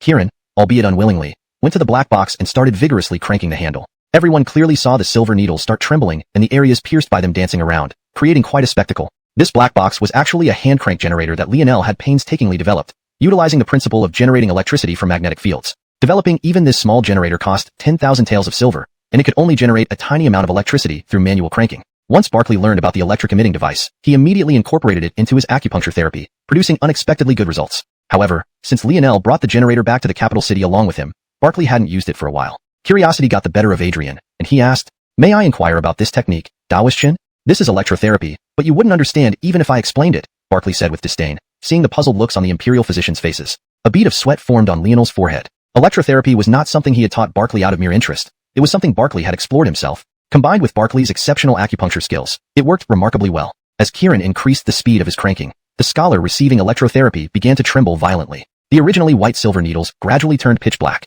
The body movements grew more intense, as if being struck by lightning, making everyone uneasy. Yet Barclay remained unconcerned. At that moment, the patient seemed to reach his limit and spat out a mouthful of blood. When the blood hit the ground, it created a small pit, a clear indication of how potent the toxins were. After expelling the toxic blood, the scholar's mental state improved significantly. How do you feel now? Barclay and Lionel excitedly asked, leaning in close. Not bad. Even though Kieran was still frantically cranking, causing the scholar to speak with a shaky voice due to the electric current, he detested this person. He couldn't deny that he indeed had some skills, especially when it came to devices like this one that could generate lightning. Nothing short of a miracle for someone who had never experienced the electrical age. Barclay used the same method to treat the remaining scholars. We thank Daoistchen and His Highness Alaric. You have given us a second lease on life. Even though we were conscious, being unable to move on a sickbed was unbearable. Thankfully, you saved us. Your immense kindness will never be forgotten. The group of scholars surrounded Lionel and Barclay, expressing their profound gratitude. The old Taoist seemed quite pleased, stroking his beard as he basked in the compliments and thanks from everyone. Lionel, being a prince, naturally maintained his composure. With a smile, he waved his hand at everyone. Since you call me your master, I cannot sit idly by while you are harmed by villains. Rest assured, I will do my utmost to find the true culprit and restore justice for you. Seeing the scholar's loyalty to Lionel, Maximilian was furious. After all his efforts to drive a wedge between Lionel and the new scholars, he ended up giving Lionel an opportunity to win more support. He couldn't contain himself and burst out. Lionel, don't think I don't know you were the one who poisoned them. Otherwise, how could such ridiculous means cure them? The crazy Taoist, what if you kill him with 2 punches? It would be troublesome to protect you afterward. Hearing Lionel's words, Barclay slouched again. With a cold snort, he stepped over the sprawled Maximilian and left the Imperial Medical Institute. Lionel squatted down, looking at the wailing Maximilian on the ground, his face dark. Mr. Su, you should know that I am a man who won't stop until I reach my goal. Since I promised to find justice for these poisoned scholars, I will certainly fulfill that promise. I hope you won't slip up. Then, he gently stepped on Maximilian's fingers, twisting them painfully. 10 fingers are connected to the heart. Maximilian felt as if his fingers weren't his own anymore. He glared at Lionel, his eyes filled with venomous hatred. Why? With the imperial authority suppressed by the aristocratic families, Lionel was just a common prince, while he was destined to be the next spokesperson of an influential clan. Why did Lionel always outdo him? His deep resentment temporarily overshadowed the pain from his swollen fingers. By the time he managed to crawl up, his fingers were red and swollen like radishes, causing him to cry out in agony. He glared at Augustin and others. Why aren't you treating my fingers? I'm about to die from the pain. The Imperial Medical Institute personnel had long been annoyed by Maximilian. Asked curiously, these recovered individuals recounted how Lionel and Barclay treated them. They even mentioned Maximilian's attempts to persuade them to betray Lionel. After hearing this, Harry and others felt a surge of anger. So that's what happened. Thanks to Alaric. But Maximilian is indeed too treacherous. Since Alaric already arranged for your recovery, it clears him from the accusations. However, Maximilian's behavior is just too much. Harry said angrily. We absolutely cannot stand by and let Alaric suffer these unfounded accusations. Why don't we expose Maximilian's false accusations against Alaric and ruin his reputation? A poisoned Jean suggested. Everyone nodded in agreement. I thought you lived in fear and anxiety in the capital, but I never expected you to live so comfortably here. Even Liangzhou's specialty ergutu, vodka, is available. In Alaric's mansion, a grand banquet was laid out. Barclay gorged himself, grumbling non-stop. Why didn't you come to the capital with me back then? By the way, what kind of poison did those Jinchis ingest? Even the Imperial Hospital couldn't handle it. Lionel asked curiously, planning to start investigating the poisoning incident. When it came to serious matters, Barclay became more solemn. He wiped his greasy hands with a wet towel. If I'm not mistaken, Lionel rubbed his temples, feeling somewhat distressed. He could be sure that someone from the noble families in the capital must have tipped them off, or the Tang sect fled immediately after providing the poison. Lionel shook his head helplessly. Let's put this aside for now. We'll investigate from other angles. I don't believe they can cover their tracks perfectly. At that moment, Rakatl Ralphsey rushed in hastily. With an expression of delight, he said, Your Highness, the new Jinshi scholars are causing a ruckus at Sue's residence. They've surrounded Maximilian inside, and he doesn't dare come out. Now Maximilian's reputation is completely ruined. Rakatl Ralphsey's words made Lionel's eyebrows twitch. He felt a sense of urgency. These guys, don't they realize that the powerful noble families show no mercy once they decide to act? Hurry, take me there. Leading Kieran, who hadn't even had time to rest, Lionel hurried towards Sue's residence. When Lionel arrived, the place was crowded with people. Countless new Jinshi scholars and literati surrounded Sue's residence, blocking any movement of servants. Maximilian, if you dare, come out. Accusing Alaric falsely. This is your tactic? Truly shameful. You claim to be the vanguard of Confucian scholars, but you're nothing but a pile of dung. Jealousy and false accusations. Is this the virtue you learned from sages? This strut about in the capital city. He still felt somewhat inadequate when facing Lionel, who wielded military power. The reason he dared to act against these scholars was because he believed Lionel would only push these scholars out as scapegoats and never protect them. However, the arrow that almost crippled his leg had instantly sobered him up. Your Highness Alaric, what is your intention? Could it be that these riders are organized by you? You should know that gathering a crowd to create chaos in the capital city and inciting the populace is a grave offense. Glover said angrily. Upon hearing this, Harry and others immediately grew anxious. Glover, do not make false accusations. If anyone organized this, it was me, not His Highness Alaric. If blame must be placed, take it out on me. That's right, don't think we don't know what you're plotting. You people from prestigious families just want to bring down His Highness Alaric. With us here, you cannot harm a single hair on His Highness. The crowd directly stood in front of Lionel and even the brocade-clad guards, afraid that Glover might, in a fit of anger, attack Lionel or even act first and report later. Glover sneered coldly. It seems there are quite a few willing to be dogs for His Highness Alaric, but will you only hide behind the dogs you've raised? He said sarcastically, given that the conflict between the prominent scholars laughed. Yes, we were all present at the Wincy banquet and are potential suspects. I am willing to cooperate with His Highness Alaric and be arrested for investigation. They voluntarily extended their hands to the guards. Had the guards ever seen such a scene before? They chuckled and playfully tied loose knots around them, leading the scholars away like a string of sugar-coated haws. Glover gritted his teeth in frustration but could do nothing about it. Should we follow them to Alaric's mansion? Perhaps Alaric will release them soon. His subordinates thought they were being smart and offered this suggestion. Unexpectedly, Glover gave him a harsh slap. If we arrest them now, we have sufficient evidence that they were gathered to create chaos. Arresting them at Alaric's mansion would only lose us evidence and provide him with leverage. Dismissed. Glover ordered his men to return. Since he had received a plea for help from the Sioux family, and the scholars blockading the Sioux residence had already dispersed, he needed to inform Maximilian. When he knocked on the door, the steward of the Sioux residence peeked cautiously outside. Seeing only Glover, his face immediately broke into a smile. Please come in, Lord Shui. Maximilian hurried over anxiously. How is it? Have those presumptuous new Jinshi scholars been brought to justice? Maximilian's question be destroyed by Lionel? The literati no longer believe in me. They now idolize this unlearned man. Maximilian knelt down, sobbing. Only before his father did he show such childishness. Louis put down his teacup, sighing helplessly. I know you are not at ease. Am I any different? Our family has remained steadfast precisely because we hold the authority to interpret classics. Now, the world has changed. Chapter 168, A Joint Rebellion. Have you ever thought about why those scholars are willing to join Ned? Louis asked his son, looking intently at him. Ralphie's face showed hesitation. He thought for a long time but couldn't figure it out. In theory, the right to interpret all classical works rested in their 10 great families. Only by following them could one make significant progress in Confucian studies. Unless they had lost their minds, there was no reason for them to turn to Ned. I beg your forgiveness, father. I'm not smart enough to understand, Ralphie admitted, somewhat embarrassed. Louis sighed in frustration. I don't know what to say to you. You claim to be extraordinarily intelligent, yet you're practically useless. Such a simple and obvious principle, and you can't even see it? Ned's goal is to seize the authority to interpret the classics from our great families. The scholars have been oppressed by us for too long and hope for Ned's success. That's why they are willing to risk offending our great families, even losing our support, just to align with Ned. Upon hearing this explanation from his father, even if Ralphie was slow, he finally understood. So that's ration. I have learned my lesson. Ralph hour later, numerous great families gathered together. Everyone already knew from Ralphie why Louis had convened them today. They were solemn and deeply concerned. Many believed it wasn't the right time to completely sever ties with Ned and the royal family. But after being persuaded and explained by the Sioux father and son, Everyone realized they absolutely couldn't let Ned, who showed such potential, continue growing. Otherwise, the great families might utterly fail, potentially losing their centuries-old fortunes to Ned. These people valued their interests more than their lives and would not sit idly by while Ned undermined them. They quickly reached a consensus. At this moment, the three princes arrived late. Initially, they did not wish to get involved in the affairs of the great families. After the last joint effort against Ned, the princes saw through the family's ulterior motives, which did nothing to aid their imperial succession struggles and didn't even successfully undermine Ned. However, Louis was still the Grand Tutor, and declining his invitation could lead to accusations of disrespect from the court officials. Seeing the three princes, Louis's stern face immediately softened, resembling a loving elder. "You're late," Louis chuckled. The Nash led the bow. "There were matters at home. Please forgive me, Grand Tutor."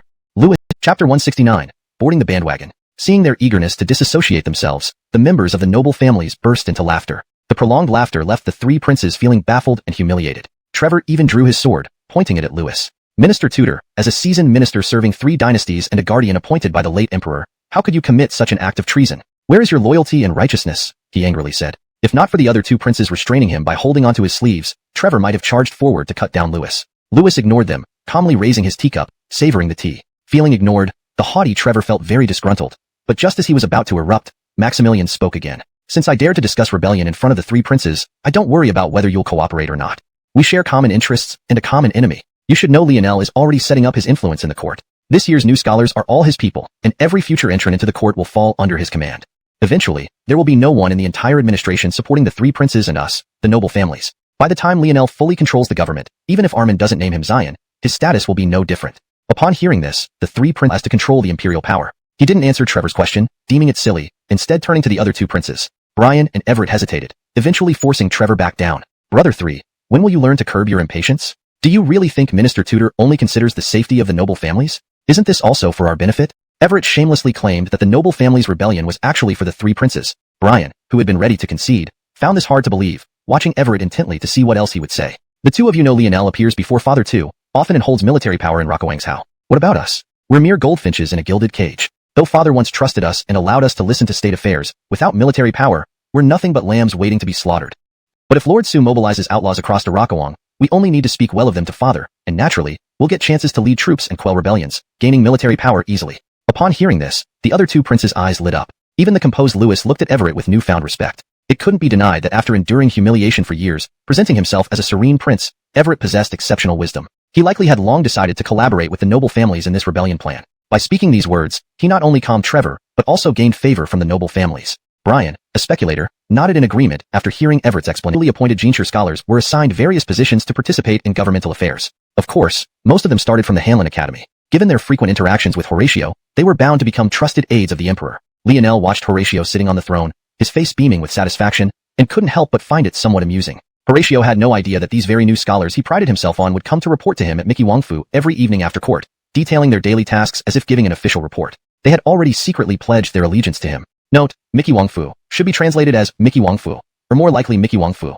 to maintain consistency in proper noun translation. However, since the exact English equivalent is not provided, I've left it transliterated for now. For a more fluent read, consider translating xuanhuan to xuanhuan, or its correct equivalent in your final document. Your Excellencies, is there anything you wish to report today? Horatio asked with a smile. Sire, I have something important to report. At this moment, the usually quiet General Darien suddenly stepped forward. General, what is it? Horatio asked curiously. Among the civil and military officials, Darien's presence was relatively low-key. Without any particularly critical wars, Darien, as a general, would all glance to the three princes. The Arwen, astute and clever, quickly understood and hurriedly approached the throne, bowing. Father, this matter does not warrant mobilizing our elite troops. This year has been bountiful, crops are flourishing, and after Alaric's land reform, the people's income has stabilized. There's no reason for them to rebel out of hunger or cold. These bandits may just be desperados turned rogue, incapable of rallying widespread support. Local garrisons should suffice to handle them. Hearing this, the other two princes also joined in, persuading Horatio against deploying the main forces, even suggesting that such actions might give neighboring countries like Mongolia or Jin an opportunity to strike. Cold sweat appeared on Horatio's forehead after listening to the prince's arguments. Thanks to my wise princes, we avoided a grave mistake. You are right. The true threat lies beyond our borders, not within. Our main armies must remain vigilant against the northern wolves. As for the bandits in these prefectures, leave it to the local garrisons. Our prosperous citizens will not be swayed by mere bandits. Darien hesitated. He wanted to explain the severity of the situation, but seeing Horatio's impatience and hints of suspicion, he remained silent. Years of serving diligently and reading the situation had taught him better than to upset the emperor needlessly over this. He bowed and returned to his place among the officials. Lionel, however, sensed something amiss. Despite knowing little about the affected regions and lacking direct information, he noticed a faint, almost imperceptible smile on Horatio's lips after agreeing with the Arwen. It looked like the result of a successful scheme. Shaking off his suspicions, Lionel focused on maintaining stability in the capital. If matters worsened, he could always bring in reinforcements from Liangzhou. After the court session, the three princes discreetly made their way to the Su residence. Upon arrival, Ralphie warmly greeted them. Thanks to your quick thinking, your highnesses. Otherwise, the Isaiah's order to deploy our main forces would have destroyed our efforts. The Arwen waved it off. There's no need for gratitude. We are united now, and must work for common interests. Just remember your promise to act against Lionel once everything is ready. Ralphie laughed heartily. Rest assured, Fergus. You underestimate our noble clan's strength. With time, those bandits can rival regular armies. Acting against Lionel will then be child's play. Relieved by his words, the princes raised their wine glasses to celebrate with Ralphie. ##### Chapter 171. Collusion between officials and bandits. Han Prefecture. Situated in the eastern part of Great Liang, it is a vast state. Its capital is naturally Han City, located differently. If it rains, let it rain. If mother wants to remarry, let her marry. If those bandits really plan to attack, what can we do? We certainly can't compromise with them and give them large amounts of gold and silver. Seeing the governor act so irresponsibly, Emmanuel's eyes flashed with shock and began to think. Is Sir preparing to abandon the city? He hesitated before asking. Aaron's smile froze. This subordinate of his always opened his mouth when he shouldn't. How dare you insult me? As the governor of Han Prefecture, I will stand by this city until the end. How can I easily abandon it? Immediately gather the troops and guard the walls day and night. Don't give those bandits any opportunity. Emmanuel nodded repeatedly, but he didn't believe a word of what Aaron said. He knew his governor's character. Usually greedy for wealth and lust, fearful of death, and how could such a person be willing to die alongside the city? So although Emmanuel agreed to defend the city with Aaron on the surface, he had secretly resolved to escape at any time. He had already arranged for his family to leave Han City and transferred all his property. Now, only he remained in the city, unattached and unbothered. Watching Emmanuel leave, a gleam of anticipation appeared in Aaron's eyes. He prepared to leave the city and visit the bandit camp. This time, he didn't inform any of the guards.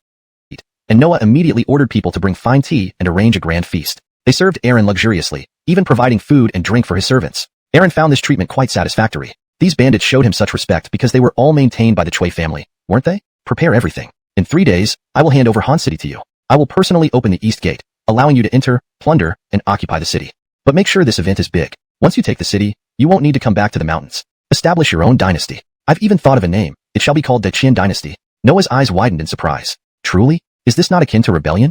Although they were bandits now, following the orders of prestigious families, they had recently been burning and looting. But after each raid, they would return to the mountains, living freely as bandits. However, if he led his men to occupy the city and declared a new kingdom, it would invite imperial forces to crush them. Being caught meant extermination of 9 generations. Aaron gave him a cold look. Afraid? Noah shook his head. I'm not afraid. After all, our lives belong to the Chui family. You can take it whenever you want. I'm just worried that when the imperial forces arrive, involving 3 days and start a rebellion, this will be your greatest contribution. Noah nodded vigorously in agreement. 3 days passed in a flash. Hangzhou City. All the guards on the city walls had grim expressions. They watched the distant plumes of dust, vowing to defend the city at all costs. Most of these guards were locals whose families lived within the city. If the city fell, the consequences would be devastating. Fortunately, their prefect did not abandon the city but stood with them, preparing to resist the bandits. Fellow men of Hangzhou, fear not. Though the bandits number over 10,000, we have the advantage of defending the city walls, which they cannot match. Moreover, our city has ample supplies. These bandits will surely retreat after realizing their siege is futile, Aaron said reassuringly. Emmanuel, the vice official, felt a tinge of admiration. He hadn't expected Aaron to choose to stay and fight alongside everyone. Because of this, Emmanuel, who had originally planned to escape, also stayed. He resolved to defend the city at all costs and fulfill his duty. Just then, the overwhelming wave of bandits began their first assault. These bandits weren't disorganized. Instead, they seemed well trained, using engineering equipment to climb the walls. Thankfully, Hangzhou city walls were exceptionally high, and with the unity of the defenders, the bandits wouldn't breach the city easily. Emmanuel released arrows below, where enemies densely crowded, needing no aim. Suddenly, these officers must be executed to appease heaven. Post notices to reassure the citizens. No one shall disturb the people. Noah excitedly shouted. If they were still bandits, they would have ransacked the city for wealth and women. But Aaron's orders required them to rebel. Though inexperienced in rebellion, Noah knew from stories that to establish a base in Hangzhou, they needed the people's support. Ralph's astonishing scene unfolded. These ferocious bandits didn't plunder house to house, but gathered everyone in the government offices to prevent civilian disturbance. That night, Noah issued his first imperial decree. The Liang Dynasty has failed, leaving the people suffering. As a mere warrior, I understand the hardships of our time and wish to seek justice for all. From today, Hangzhou shall be Hanjing, capital of the Great Qin Empire. All righteous and ambitious individuals are welcome. If you help overthrow the false dynasty, titles and positions await. Hangzhou erupted in chaos. Citizens couldn't believe the audacity of these bandits, and despair filled their hearts. According to Liang law, any place declared a rebel capital would face total destruction if captured. Citizens panicked, unaware that neighboring regions were similarly besieged. 6 cities had fallen to bandits responding to Noah's call to gate. We discovered that several eastern prefectures have already fallen into the hands of rebels. Horatio was consumed by rage. Who concealed this military intelligence for a whole month? He roared angrily. However, all the ministers remained mumbling and hesitant, afraid to respond. Horatio glared fiercely at the three princes. You three are truly beyond reason. Last time when General reported on the bandits, if you hadn't obstructed and insisted the local troops could handle it, we would have dispatched our imperial army much earlier. How did things escalate to this point today?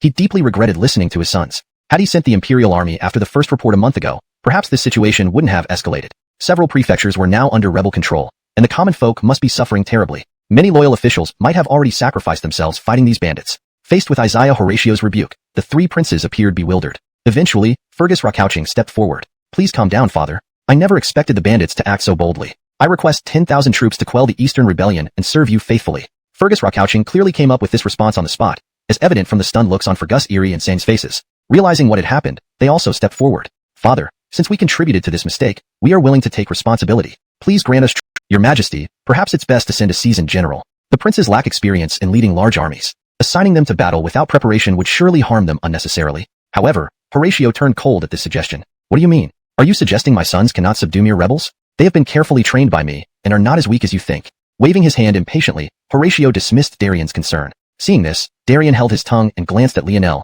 who remained silent nearby. Your Majesty, why not include Alaric in the campaign? This struck a chord with Horatio. While he was pleased with his three sons' initiative, he also recognized that Lionel's participation would foster healthy competition among the four. The idea is sound. Let Lionel lead part of the Rakauangzhou forces in this campaign. Horatio smiled. Lionel was flabbergasted. He had no intention of leading troops against the rebellion. He suspected this uprising might be orchestrated by powerful clans, and getting involved could lead to a trap. Father, there are many reforms needed in the capital. Moreover, our newly constructed metallurgical plant needs immediate attention. I cannot spare the time, Lionel replied. Horatio's face darkened instantly. Duty to the nation comes first. How can you refuse? Translation provided maintains the original tone, style, and paragraph structure while ensuring natural English fluency and coherence with previous content. Might lie the influence of influential aristocratic families. Father should tread carefully. Hearing this, Horatio's expression turned serious. Elaborate. Father should know that the harvest this year has been excellent. Why would people resort to becoming bandits? In previous years, when famine and cold prevailed, rebellion was understandable. But now, everyone's living standards have improved significantly. It makes no sense for them to risk their lives rebelling. Clearly, there is someone stirring up trouble behind the scenes. Furthermore, the rebellious prefectures are deeply entangled with powerful aristocratic families. After listening to Lionel's analysis, Horatio nodded thoughtfully. You make a valid point. Although the aristocratic families haven't revealed their involvement yet, we must be cautious. I even suspect they might target you.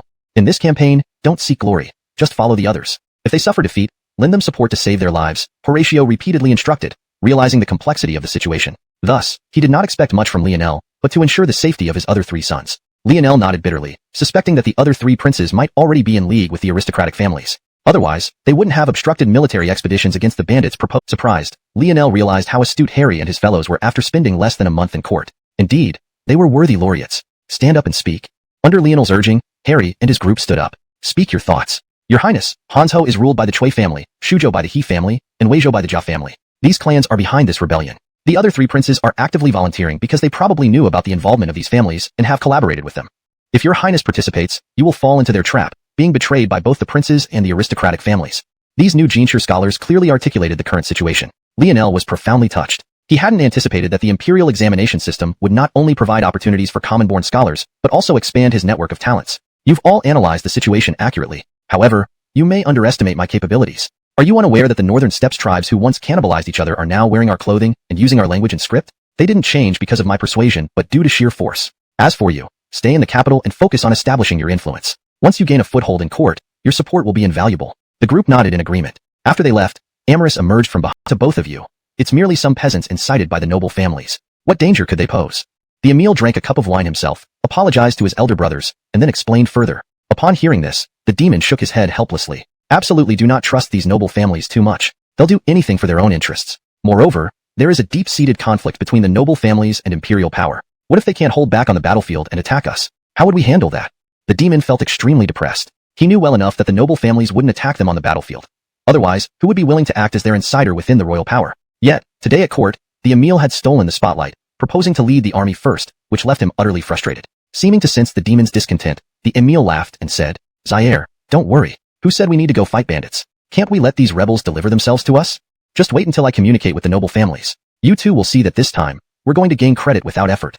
He immediately arranged for Maximilian to be invited to the residence. Maximilian seemed to have been waiting for the Emil's invitation at home, and came directly with the Emil's steward. The three princes greeted him respectfully. Please don't be so forced this to report success to Armin. It's a win-win situation. Maximilian took out a map and marked it for the 3 princes, filling them with excitement. The Isaac, initially dismissive, turned ecstatic.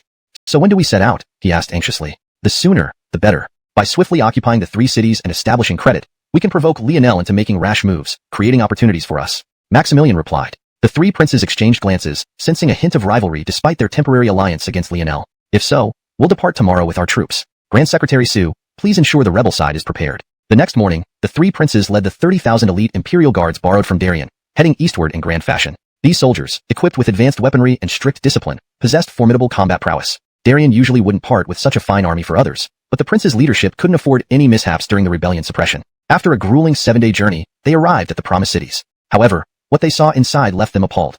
Ruins everywhere, devoid of people or wealth. The cities had been thoroughly looted by the rebels, leaving only empty shells. The Emil felt deeply dejected. Though strategic-minded, being of royal blood made him regard the common people as the foundation of the empire's existence. He hadn't anticipated the noble family's greed, allowing the rebels to plunder the citizens and devastate their homes. That night, due to the proximity of the conquered cities, the 3 princes gathered together. In the future, the noble families must never be trusted. Both of you can see they are blood-sucking leeches feeding off the people, the Emil remarked grimly. The Isaac, who had always been close to the noble families, nodded in agreement. We cooperate with them out of necessity now, but whoever ascends to the throne among us must not ally with the noble families nor become their puppet. For the first time, the 3 reached consensus. For now, let's report the city recaptures to the court, smiled the demon.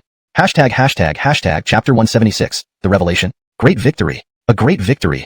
A palace eunuch rushed into the grand hall, interrupting the ongoing court assembly. The civil and military officials looked at him in surprise, all puzzled by his sudden appearance. After all, the 3 princes leading their armies had only departed for less than 7 days. Logically, they should not have engaged the rebels yet. So where did this great victory come from? Even Joaquin was intrigued. He glanced meaningfully at Fergus Lionel, who merely shrugged in response. Since Lionel needed to lead the Rokuangzhou army to the east to quell the rebellion, the Rokuangzhou troops had not yet arrived, so he to the little eunuch who had burst into the hall shouting the news. The little eunuch was overjoyed, thinking that Dovey, being in a good mood, would reward him. Behead him.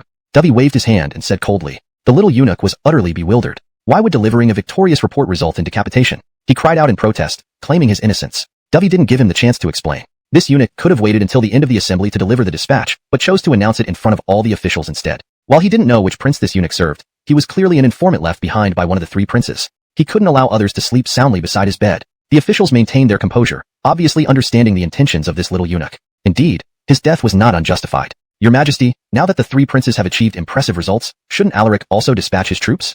Maximilian smiled at Lionel. Lionel raised an eyebrow, surprised by how eager the man was to target him. It seemed his suspicions were correct. The aristocratic families had joined forces with the 3 princes against him. No rush. In 2 days, the Rokuangzhou troops will reach the capital, and I will naturally join them to suppress the rebellion. Lionel replied with a forced smile. All right, today's grand assembly ends here. Ralphie matters can be discussed by rebels, losing their strategic value, and thus abandoned to the princes. Hearing Lionel's speculation, Dovey seemed to recall something and immediately ordered a map brought forth. He found the 3 cities mentioned in the dispatch. Indeed, these cities are in low-lying areas. Sealing off their water supply would easily capture them without any defensive value. Darien commented, feeling somewhat helpless. Dovey's anger was palpable. He had thought his sons had genuinely reformed, only to use empty cities as a facade. Darien, I intend to appoint you as supervisor to verify the war achievements on the front lines. What do you think? Darien laughed bitterly and shook his head. Your Majesty knows I have numerous military duties in the capital. How can I spare the time? However, I believe Left Under Secretary of War Esau is suitable for this role. Dovey nodded, agreeing with Darien's suggestion. Even Lionel thought it was fitting. Esau, known for his integrity, previously barred even the late emperor from entering the camp for security reasons, earning him the title, Stubborn General. If so, let Esau serve as supervisor and depart with Lionel's Rokuangzhou troops in a couple of days. Lionel accepted. Facing a potential conspiracy by the aristocrats and the 3 princes, having an imperial trusted supervisor like Esau would help uncover their crimes. After Lionel left, substantial funds required. Lionel smiled and shook his head. Inspector Raku should know that I still have some resources in Rokuangzhou. When I first arrived, the northern barbarian tribes frequently raided the south, taking advantage of my youth and ignorance. I had no choice but to spend heavily to create an elite force that could crush those tribes once and for all. Lionel chuckled. I do understand that striking hard now can save us from 100 future strikes. These words made Esau's eyes brighten. What a wise saying. Such simple wisdom is often overlooked by many. Esau looked somewhat helpless. He was staunchly pro-war, advocating for force against adversaries like the Mongols and the Jin kingdoms rather than signing peace treaties. Lionel's words resonated deeply with him. At this moment, Mikyurchil led the Rokuangzhou troops finally to Lionel's presence. By Lionel's order, their marching speed was very slow, taking nearly 10 days to reach the capital. As such, these soldiers didn't look tired at all. Even Horatio, who urged Lionel to stay calm, felt it was excessive. So, they waited outside the city for the arrival of the Rokuangzhou troops. Your Highness, Inspector Raku? Mikyurchil clearly didn't expect Lionel and Esau to greet him outside the city. Rolling off his horse, he respectfully greeted them. That's enough with formalities. In battle, we don't have time for— With nothing more to say, they slowly led the army toward the battlefield. On the current battlefield, the three princes gathered again, their faces filled with anxiety. This is ridiculous. 10 days have passed, and there's still no news from Lionel? Regarding Lionel, he never wanted to join the rebellion suppression effort. What puzzles me is why the noble families haven't contacted us. Demon, always wary of the nobles, expressed his concern. He knew these people would stop at nothing for their interests. Especially after witnessing their emptying of the city, his suspicion reached its peak. Emil also rubbed his temples in confusion. It's odd. Without knowing the rebels' movements, we're blind and can't launch attacks. After 10 days with no progress, Father will definitely suspect something. The nobles must give us credit soon or else it'll be too much to explain. Just then, a soldier reported. Your Highnesses, a person claims he comes from the chief sacrificial wine officer and brings important intelligence. Hearing this, the princes sighed in relief. Finally, he's here. Bring him in quickly. The man who arrived was a steward from Su's household, known to the princes before. Their attitude towards him was extremely humble, aware that their credits came from the cracks of the nobles' fingers. Your Highnesses, I bring news that Lionel has already left with his army. However, he's deliberately delaying, stopping frequently. At this pace, it will take another half-month for him to reach the battlefield. The steward seemed somewhat exasperated. Chapter 178. Garrisoning Wei City. The princes were all bewildered. They truly could not understand. This isn't right. All three of us have reclaimed cities. How can Lionel just sit idly by? When did this guy become so deep and calculating? Could it be that our contributions are too small? Perhaps the prominent families should yield more credit to us. Maybe then Lionel would accelerate his military advance. Yes, we've been in these three cities for 10 days now. It's hard to justify having accomplished nothing during this time. The three princes echoed each other, smiling as they pressured the steward. The steward maintained his composure, entirely unaffected by their words. Your Highnesses, there's no need to worry. I'm here to offer you credits, he said with a smile. He then produced a map. The next three cities have already been prepared for you. All you need to do is march in and occupy them. He circled 3 cities on the map, not far from the ones they had reclaimed. Brian raised an eyebrow, puzzled. They aren't empty cities, are they? The steward nodded awkwardly. Your Highness should understand. Even though these bandits are supported by our combat to weaken their forces, Everett said with resignation. Currently, all their information came from the prominent families, lacking their own intelligence network. Brothers, after returning, set up scouts to monitor enemy activities nearby. We must not lower our guard because of the effortless gains bestowed upon us by the prominent families. The other 2 princes nodded in agreement. Don't worry, we know the importance. Within a day, the 3 princes once again captured 3 cities and reported their victory to the court. Yet their spirits were low since they reclaimed yet another desolate city, filled with bloodshed and ruins, utterly worthless. After several days' journey, Lionel finally reached Wei City, the closest to the rebel forces. I heard they reclaimed 3 more cities. What does Raku Clarence Lang think? Lionel asked with a smile. Esau's expression was grim. The 3 princes had remained inactive for 10 days after capturing 1 city each. Now, unexpectedly, they had seized 3 more. Ralphion could deduce something was amiss. In a few days, I'll inspect those cities to verify their reported military achievements. Before he finished, a wailing voice interrupted him. Oh, Your Majesty, Crown Alaric, we've longed for your arrival. A fat man in county magistrate robes, with short legs like wheels, rushed toward Lionel. Resemblatman took him to inspect the defenses, to ensure his army garrisoned here, safeguarding the city and its people from war. Though aware of Ottman's intentions, Lionel didn't reveal them. A steady strategy suited his interests perfectly. Hashtag Chapter 179. Verification of military merits. Your suggestion is good. Lionel's words filled Ottman with immense joy. Does His Highness agree to stay here?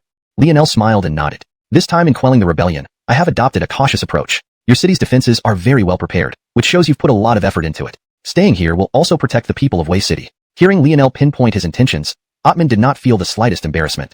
Rest assured, Your Highness. All military expenses for your army stationed in Wei City will be borne by our treasury. Although our city is not large, we can afford this sum, he said with a smile. What kind of talk is this? All military expenses and provisions should be paid for by the Ministry of Revenue. It is strictly forbidden to use local resources without authorization. Before Lionel could refuse, the Inspector General Esau rebuked from the side, scaring Ottman into apologizing profusely. Lionel officially led the army into Wei City. Esau bid farewell to Lionel and prepared to visit the other 3 princely cities that had been reclaimed, to verify their reported military merits. News of Esau's arrival as the Inspector General quickly reached the 3 princes, who all became very anxious. They gathered to discuss a strategy. You've all seen that apart from our army, there's no one left alive in the entire city. If Raku Clarence Lang sees this, he'll certainly report us. Why don't we let the soldiers pretend to be civilians? Raku Clarence Lang probably won't be able to tell. Everett helplessly suggested a plan. After exchanging glances, they all agreed it was a good idea. No choice now.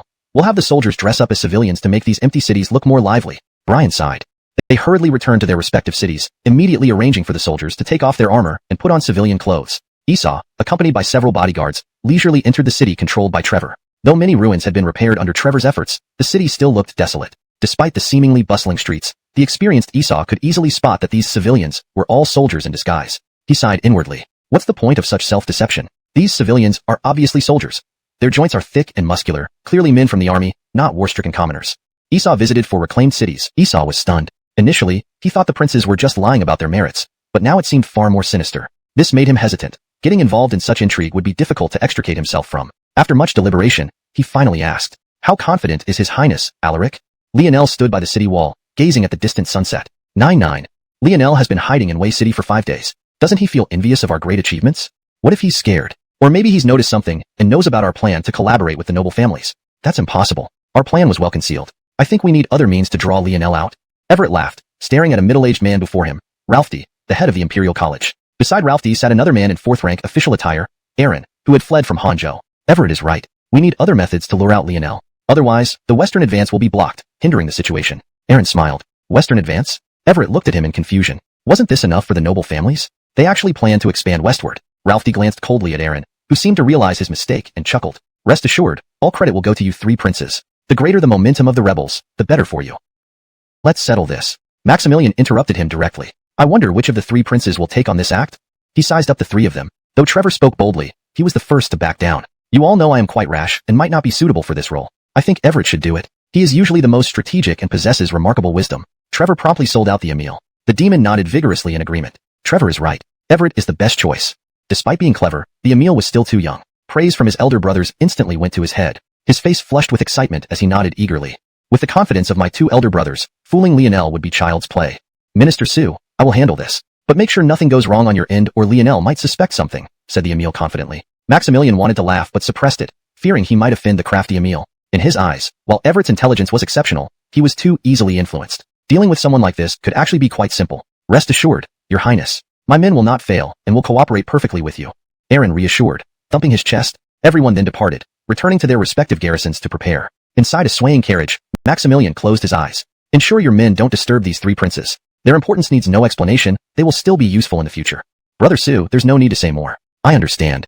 Aaron hurriedly nodded. Prepare the false emperor for a personal expedition. Only this can create a grand spectacle to lure Lionel out of his shell. Maximilian reminded again. Back in Ruching, the Emil had already calmed down and felt intense regret. How foolish of him to be swayed by just a few words from his elder brothers into agreeing to such a scheme. What if someone gets hurt or the rebels breach the city walls and capture him? The more he thought about it, the more frightened he became. 3 days later, 50,000 rebel troops, led by the pseudo-emperor Noah, marched towards Ruzhou. Upon hearing this news, the Emil, despite having anticipated it, was still shaken. They really came, he stammered. Scouts outside the city constantly reported the rebels' movements, striking blows each time to the Emil's heart. Let's go up to the wall.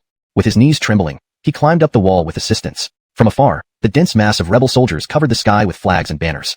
Many of the rebels wore shining armor, evidence of their raid on local armories, carrying various weapons. The Emil sighed helplessly. The rebels are powerful and unstoppable. Seeing the commanding officer speak thus, Kobe, inspecting the camp, angrily rebuked upon overhearing the gossip. The soldiers' idle talk merely reflected the chaos in the ranks. After much hesitation, Kobe finally entered the Emil's tent.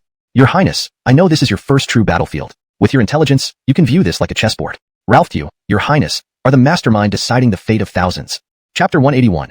No need to resist. The Emil raised his eyelids and glanced at the military camp commander who looked like an old farmer. After entering the new era of the encampment, the Emil had already calmed down. Just as Kobe had said, with his intelligence, he truly had no need to worry about the battlefield situation. Even if war situations changed in a split second, could it be more complex than the intrigue between civil and military officials in court? Taught by you, Commander Bao.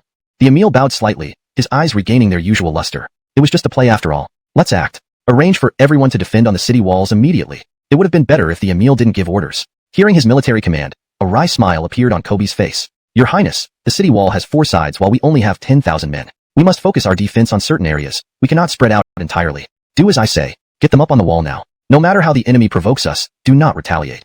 The Emil's mind raced rapidly. The only risk he needed to worry about now was that the noble clans might break their faces and betray the agreement, setting these rebel troops against him for real. But this concern was unnecessary. Without mentioning the 2 elder brothers watching from nearby Ruching, if the rebels really attacked him, he could simply seek their help. He believed they would surely come to his aid upon learning the noble clans betrayed the alliance. Besides, if the noble clans wanted to attack him, there would be no need for such a massive show. Apart from being somewhat shrewd, he held no other power within the capital. Your Highness. Kobe attempted to persuade but was cut off by the Emil's glare. Helplessly, he followed the Emil's instructions, ordering all soldiers to the city walls, standing at full alert.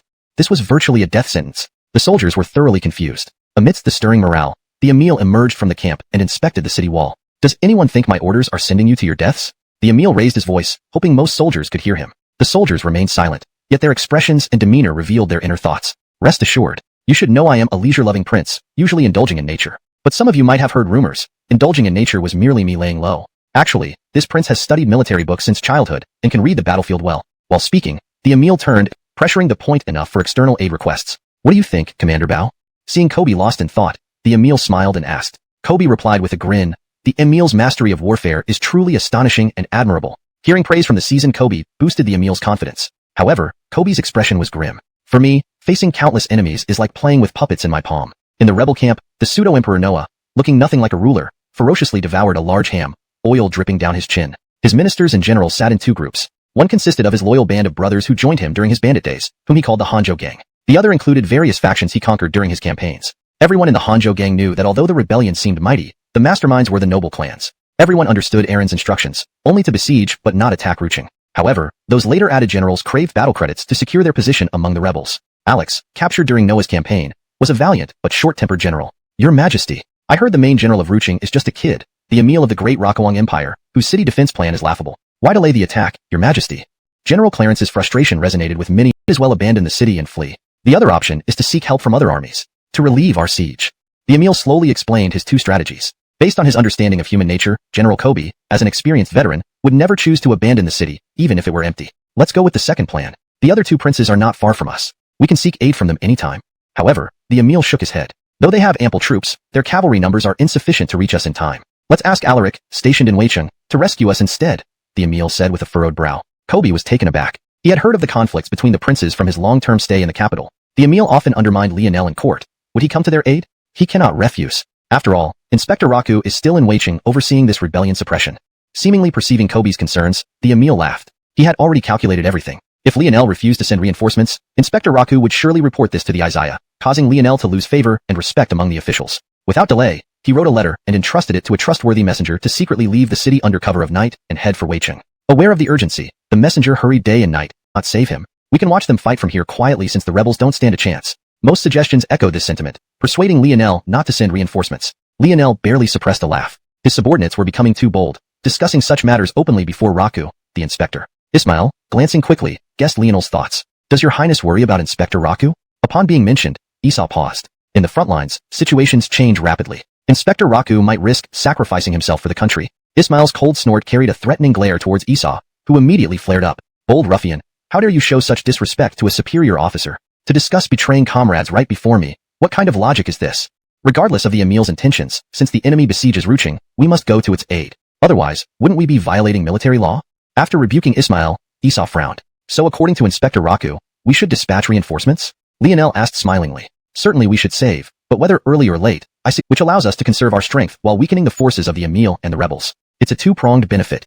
But I have an even better plan, Lionel said with a chuckle, leaving Esau and others thoroughly baffled. They couldn't fathom any strategy that could resolve the current predicament. Immediately transmit my orders. Gather 5,000 cavalry, 1 man, 2 horses, and follow me directly to Hanzhou. Despite their confusion, the subordinates immediately began executing the orders. This world had not yet developed the 36 stratagems, only understanding simple battlefield formations and adding a bit of political intrigue. Thus, they were unfamiliar with the surrounding way to save Elmo tactic. For Lionel to use it here was almost like a dimensional attack. Esau remained perplexed. With only 5,000 troops, it's impossible to capture Hanzhou, right? After all, cavalry is not adept at sieging cities, which is common knowledge.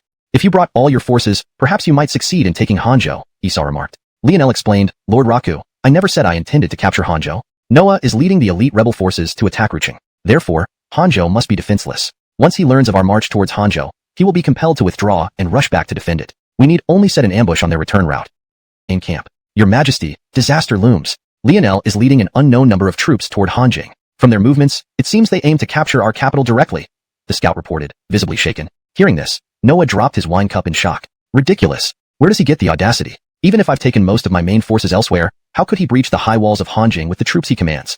Noah tried to remain calm. Still, the population of Hanzhou is mixed, and many civilians still loyal to the Great Liang Dynasty may open the gates from within. His subordinate's concern resonated with him. Forget it. Lionel's too cunning, aiming straight for our soft underbelly. If Hanzhou falls, our retreat is cut off, and we lose our base. We must retreat. He reluctantly glanced at besieged Ruching. He had hoped Aaron's plan would lure Lionel out and eliminate him. Instead, Lionel had taken the rear, preparing to strike at their base. Attack where they must save. Is this the art of war? Order the army to prepare to return to the capital. We must beat Lionel to Hanzhou. Rebels like Alex, unaware of the full situation, were puzzled. Why take everyone? Our siege on Ruching is nearly complete. The grain supplies inside should be running low. They'll surrender soon.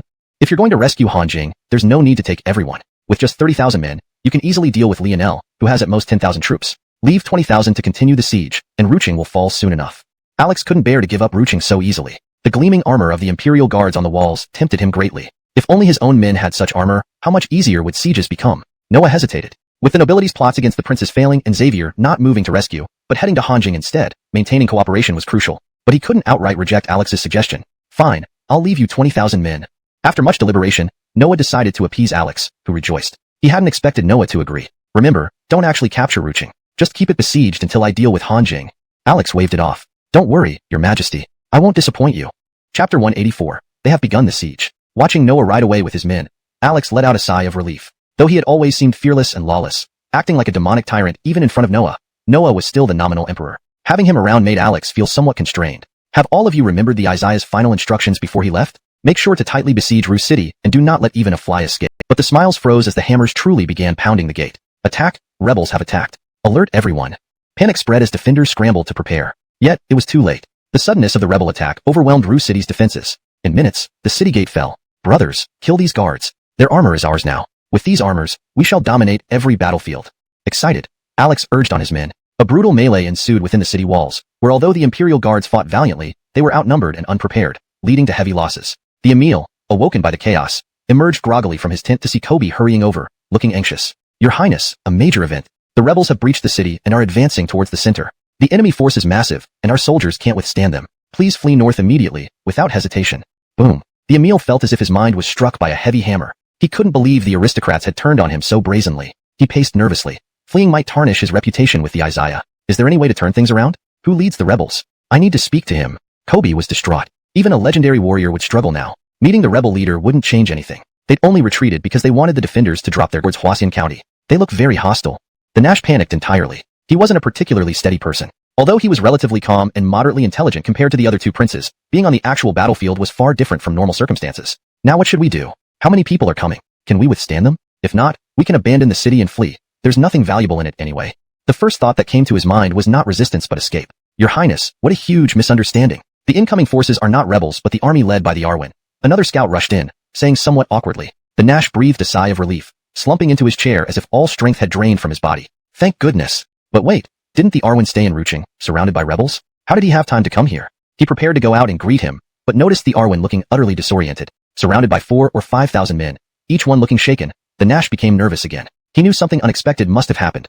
Otherwise, the normally composed Arwen wouldn't be in such a state. Sixth brother, what happened? The Nash hurriedly asked as they entered a quiet room to ensure their conversation remained private. How absurd. I plan to work with those rebels to lure Lionel here. Boulders cascaded from the valleys on both sides, splitting their army into several parts amidst cries of agony. Noah froze, unsure of what was happening. His guards hastily shielded him. Ambush. Noah felt a mix of anger and confusion. Who could be ambushing him? With Lionel heading to Hanjing and the other prince's armies stationed elsewhere, no other troops should be around. As he pondered, arrows rained down from the highlands.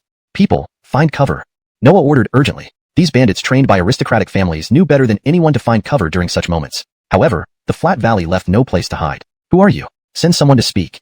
Noah shouted towards the ambushers. Only arrow whistles responded. Seeing his men die in the barrage, Noah was exasperated. Onward. We must reach Ralphjing as soon as possible, or Lionel might capture the city. We'll become true fugitives then. Noah gave what he deemed the right order. His men charged forward through the rain of arrows, attempting to break the encirclement. However, boulders occupied the eastern side of the valley, making it impassable. Soldiers trying to climb over found oil smeared on the rocks. Oil. Soldiers screamed before fire engulfed them. Those at the front burned horribly. Noah was almost in tears. Supported by powerful...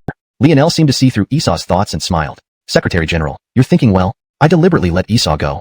By cutting off his connection with Hans Ho, I believe Esau can only sustain himself through warfare, aggressively waging war in the West. The pressure on my 3 elder brothers would undoubtedly be immense. Lionel's words made Esau shiver slightly. How incredible. Who said His Highness Adon is just a brute? This level of scheming, considering human nature and the timing of events, deserves commendation. This tiger-devouring wolf strategy is simply ingenious. Noah's face bore signs of exhaustion as he sat unsteadily on his horse. He wasn't injured but felt mentally drained. Unexpectedly, Lionel had outmaneuvered him, resulting in significant losses. The tally is complete. We lost over 10,000 men.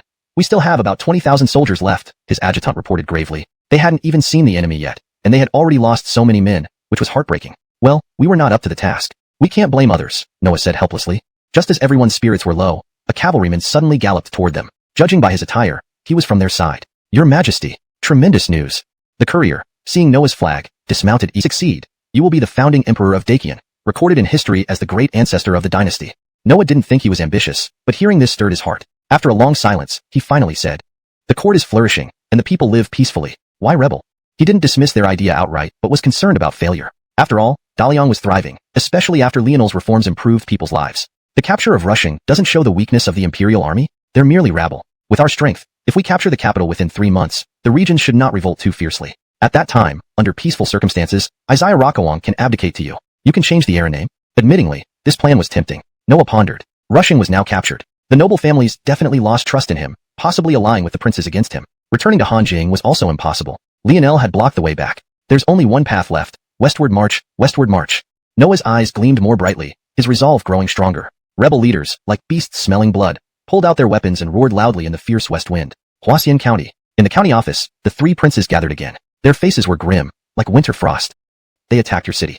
Aaron spoke somewhat helplessly. This entire mix-up had ultimately originated from Lianel. The 3 princes fell silent. They had to admit that Lianel's tactical thinking far surpassed theirs. If the siege on the Emil wasn't staged, then Lianel's move to strike directly at the heart of the enemy was enough to break the encirclement. If the 3 princes don't believe me, I can go to Noah now, bring him here to personally apologize to the Emil. It would help calm your anger.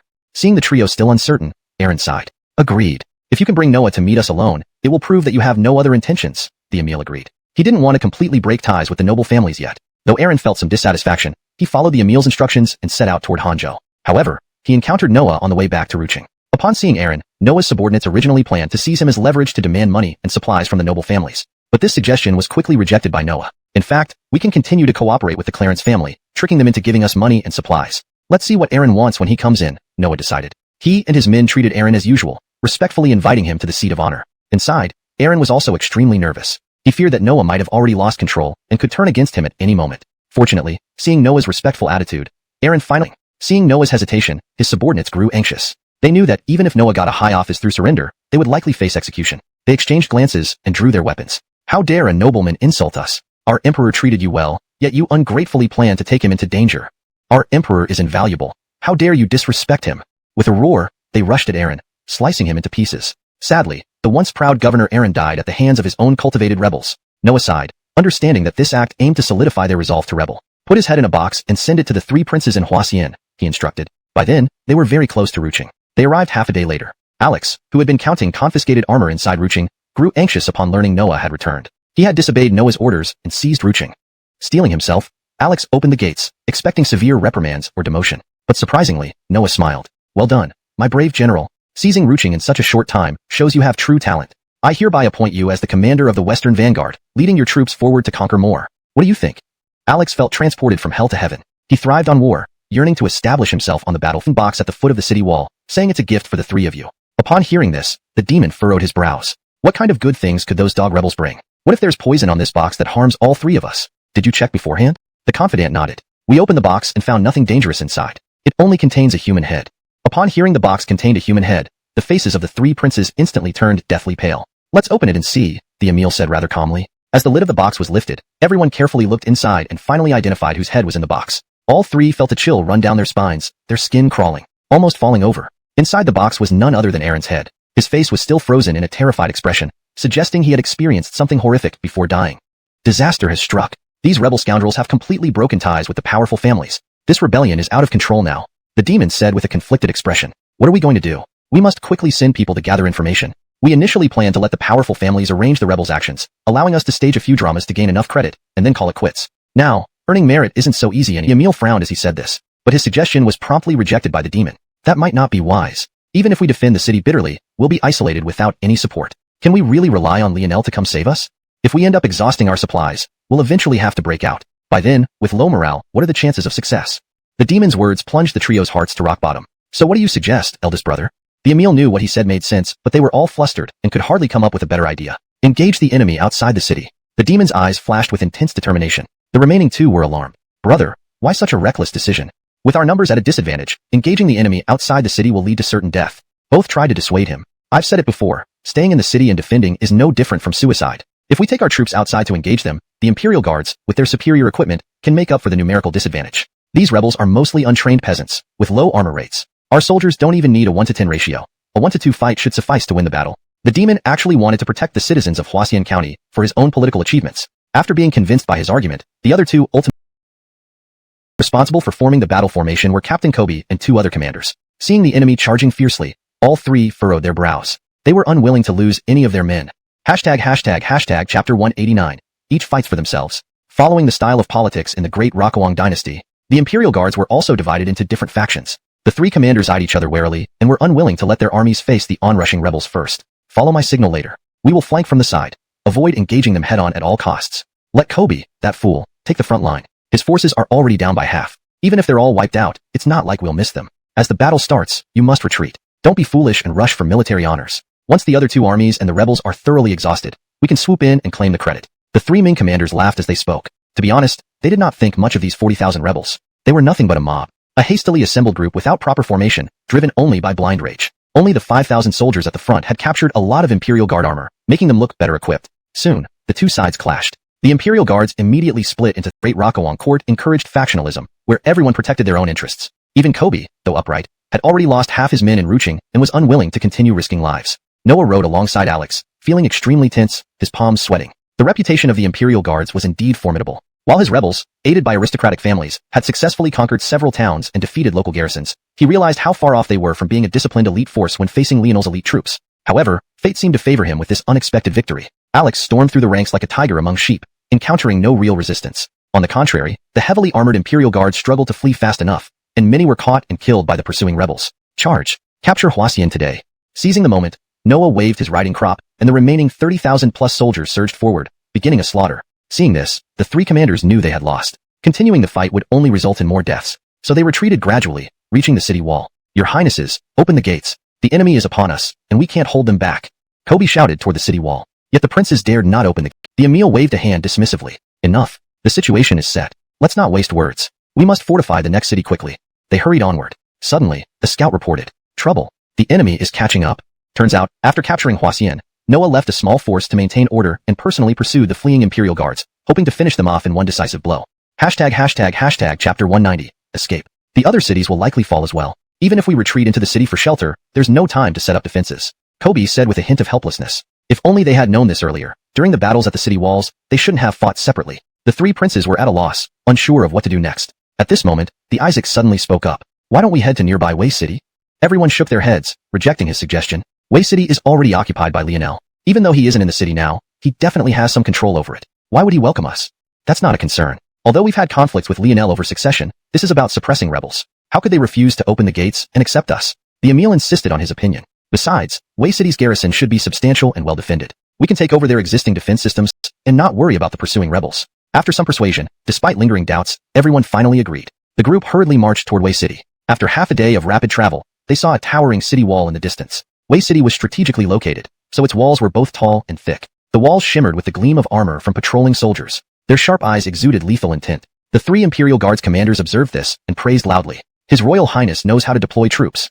Posts every 3 steps, watchtowers every 5 steps, all coordinating seamlessly. He truly understands military strategy. Though displeased with these remarks, the princes kept silent due to their urgent situation. Who are those people under the city wall? On top of Wei City's wall, Atman stared at the ragtag army before him. He instantly recognized them as Imperial Guards, but gave no friendly expression. Beside him stood a young general named Eve, brother of Mikyurchil, who remained silent. We are the pacifying Eastern General, the guarding Eastern General, and the conquering Eastern General, responsible for suppressing the rebellion. Open the gates and welcome us immediately. The Isaac, who quaked with fear in battle, now strutted arrogantly. Why have the 3 princes come here? Atman's question stunned them into silence. They had come to escape. Behind them, enemies pursued with ferocity, and they had lost 6 cities in quick succession. Now, they ate ravenously after a day of flight. Afterward, Atman led them on a patrol of the city's defenses, which satisfied them greatly. Suddenly, an angry shout startled them. How dare you show outsiders our secrets? It was the young general from earlier, Eve. This is Eve, a Liangzhou army captain, Atman explained apologetically. He bowed to Eve. General Guan, these princes are not outsiders. The troops they bring will join our defenses. Showing them the layout doesn't hurt. Eve coldly snorted, but remained silent. The princes exchanged glances, feeling hopeful. Atman appeared to have sided with them fully. Mr. Wei has profound insight. Unlike the brutes who only know how to fight, you see clearly. The Emil patted Atman's shoulder, smiling. Atman bowed low, hiding his disdain. He had duped the princes completely, earning their trust. I'll introduce you to the 3 veteran commanders of the Imperial Guards. With their experience, Wei City will become impregnable, safe from any intruders. Atman's plan was unfolding perfectly. Chapter 191. Advance into Han Prefecture. Night. Atman and Eve gathered in the county office. Those 3 really make me sick to my stomach, boasting about how powerful their 3 brightness commanders are. If they were truly as capable as they claim, they wouldn't have been routed by mere rebels. Ottman said with disdain. Let's not talk about this anymore. You've endured quite a lot, putting up with them despite your reservations.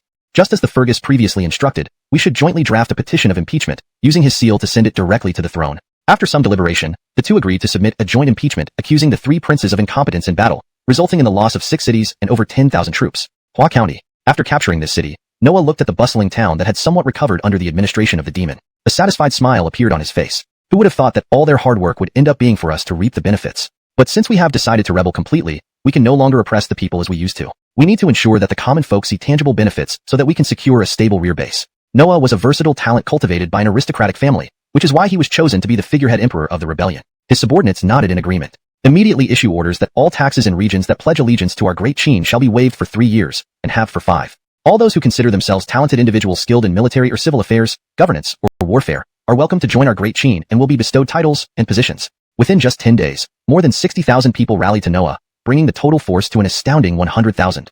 Your Majesty, our manpower is now sufficient, and supplies have been replenished during this time. We can now consider our next move, said a scholar-dressed individual inside Hua County. This person was Huxley, born out of wedlock from the Chui family but later expelled, taking his mother's surname. He ran a private school in Hua County to barely sustain a living. Now, surrounded by martial men, no one needed precisely someone like him, an intellectual. Huxley quickly impressed Noah with his expertise in logistics, earning himself the role of strategist. True to his potential, Huxley swiftly stabilized the situation with a few policies. What strategy do you suggest, strategist? Noah asked, now well accustomed to his role as emperor. We have 2 options. One is to turn eastward and defeat Lianel between Hanjing and Hua County, connecting the occupied 6 counties of Qingzhou with Han and Yu prefectures. This way, we can consolidate and build steadily. The other option is to push westward, capture the capital in the shortest possible time, force Horatio to abdicate and ascend to the throne. Without hesitation, Noah replied, we must Rockenshang was already very close to Han prefecture. Despite the heavy trebuchets and provisions prepared by Lianel, it took them only a day to arrive. Han prefecture, a major eastern state, had towering walls. Seeing Lianel's 5,000 troops approach, the rebels on the wall laughed without a hint of concern. A 7-meter-high wall, coupled with 20,000 defenders. How could Lianel possibly capture it? Prepare the trebuchets. Unfazed by the rebels' mockery, Lianel did not abandon the attack. As trebuchets rolled into position, the rebels' faces turned grim. Even though there were only 5 machines, a single boulder could mean certain death. But Lianel did not load stones. He filled them with countless swords and knives. On his command, a barrage of weapons rained down into the city, lying harmlessly on Han prefecture streets. The rebels laughed mockingly. What a joke. They've been praising the Aden as brilliant, but look, he sent us weapons with trebuchets. They'd be serious if he hurled massive rocks at us. Before they finished speaking, Lianel's men placed large packages onto the trebuchets and launched them fiercely, piercing them with arrows mid-air. Papers fluttered like raindrops. People of Han prefecture, I know you are coerced by these bandits who rob you and abuse your wives and daughters. Now, I have given you weapons. Pick up the scattered weapons, open the gates, and welcome the royal army. You underestimate the power of the people.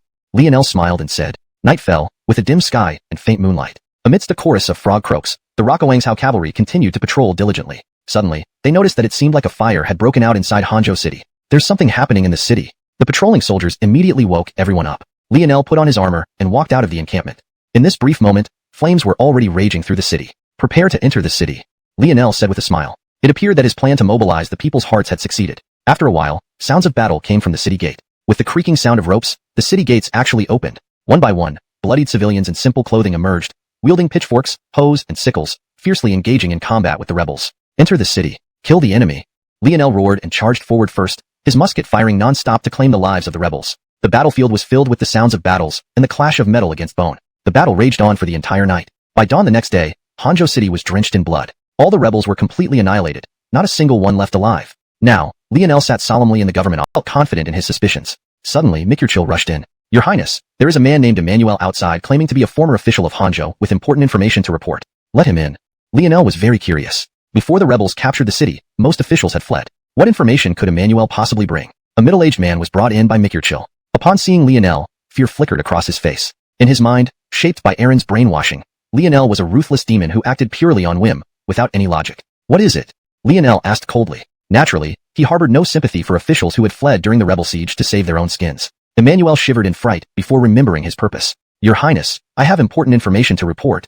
He glanced around at the representatives from Hanzhou, clearly indicating he needed privacy. Your Highness, if you need to understand anything about Hanzhou, please ask us directly. I'll take my leave now. Lianel nodded politely at them. Once only Lianel, Mikurchil, and Emmanuel remained, Emmanuel began. Your Highness, I swear on my life, it was Aaron who let the rebels in. I witnessed him opening the eastern gate myself. Lianel was overwhelmed with joy. They finally had a witness. So to speak, Horatio had long considered Harry and others as his trusted aides. Your Excellency, is there anything today? Isaiah Jarrett didn't even let Barker announce it, but asked with a smile. However, before he finished speaking, a junior eunuch hurriedly came in from outside the door. Your Majesty, there's an urgent secret report from Alaric, sent by express courier. Upon hearing this, Horatio became elated. Deep down, he still hoped Lionel could eventually succeed him. But the other three princes had already established significant achievements. Only Lionel remained in Weicheng, unwilling to come out and fight. Many officials from noble families had begun to impeach Lionel. I'll see what good news this boy brings.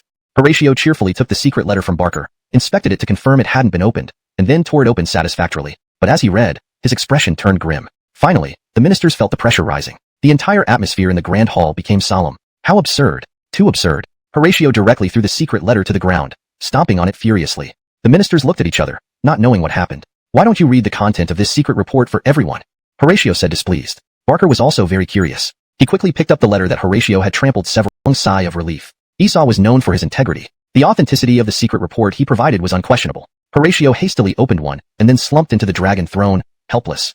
The message from Esau matches what everyone heard earlier. The entire court fell silent. Since Esau confirmed the event's authenticity, it seemed the three princes indeed suffered a crushing defeat. In addition, Esau told me that the reason they managed to occupy 6 cities so quickly is because the rebels didn't take them seriously. All 6 cities were deserted. Now, the rebels want to advance westward and naturally seek to retake these 6 cities. My 3 sons, however, crumbled upon contact, losing half their troops. These imperial guards are elite, trained at great cost to our state. Horatio's eyes were bloodshot. Everyone remained silent, unsure of how to respond. Officials from noble families wore embarrassed expressions. They knew too well the source of the prince's supposed accomplishments. What should be done with these 3? Let's discuss it. Horatio waved his hand dejectedly. Your Majesty, I don't believe harsh punishment is necessary for the 3 princes. Louis suddenly stood up. Horatio's face showed displeasure. This old man always liked to oppose him. Master Tutor, why do you say that? Despite Horatio's inner Chapter 194, the Ralphchus aristocracy. Your Majesty, are you alright? Barker could no longer hold back his concern. Just get me a cup of tea. Horatio took a sip of tea, calming his excited emotions. This is the greatest news, the greatest victory.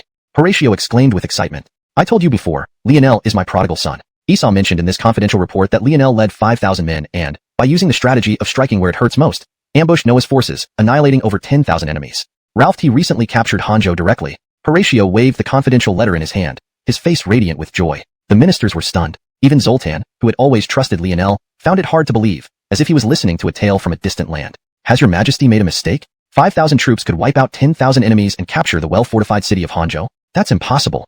Maximilian stepped forward and voiced his doubts. Horatio gave a cold snort. Do not judge others by your own limited abilities. I have witnessed Lionel's tactics firsthand. I won't tolerate your unwarranted comments. Seeing Horatio getting angry, no one dared to voice their suspicions aloud. Isn't it ironic that just now you all demanded severe punishment? The room grew heavier with every passing moment, filled only with sighs and heavy breathing. The rebellion has spiraled out of control. Noah killed our Aaron. If allowed to continue, after capturing cities and territories, he will undoubtedly turn against us aristocratic families. Chui Wu Ming, the head of the Chui family, sighed heavily. Noah was carefully cultivated by our Chui family and underwent loyalty tests. Logically, he shouldn't betray us. He must have been swayed by some villain.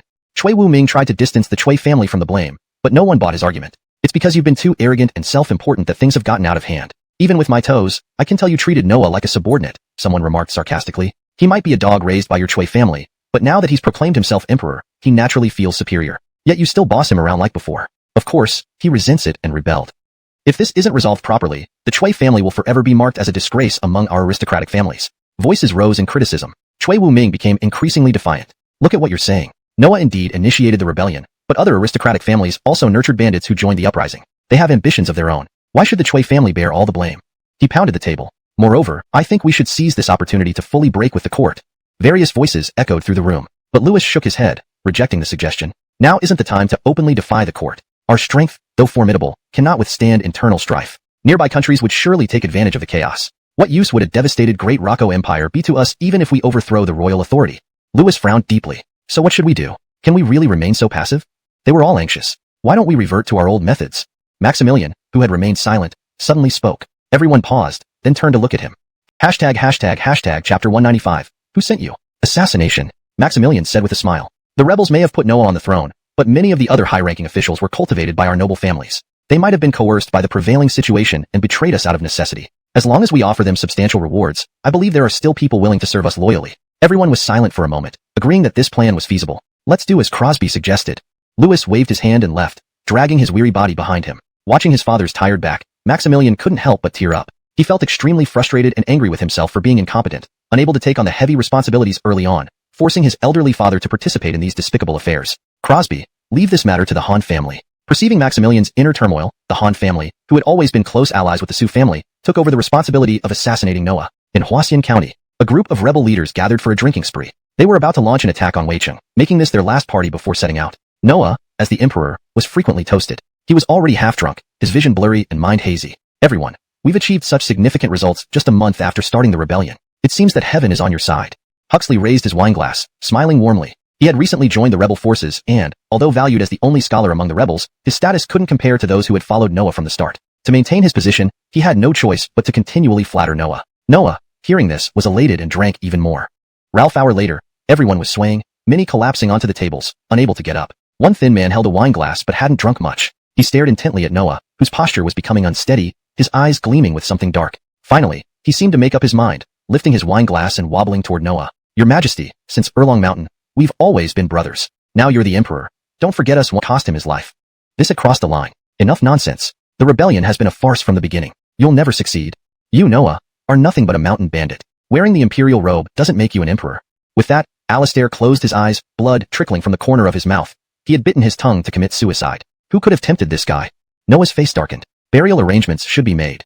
After some thought, Noah summoned several of his close brothers from Erlong Mountain into his chambers. Do you think Alistair was sent by the noble families to assassinate you? As a minor son of the Han family, he didn't receive much attention, so he chose to join us. They might have promised him rich rewards. Noah shook his head. The noble families have no reason to come after me. We've broken free from their control, but our ultimate goals align, toppling Chengduvi. They wouldn't easily give up on their years of cultivation. As he spoke, Noah felt a surge of hatred. No doubt, the court bribed Alistair. We can't wait any longer. We must act now.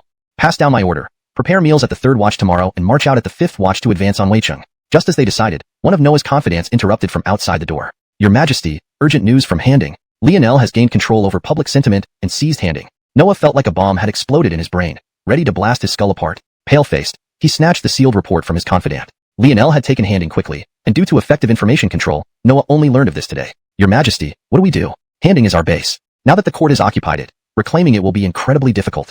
Should we move west or east? The others asked anxiously. Summon the strategist quickly.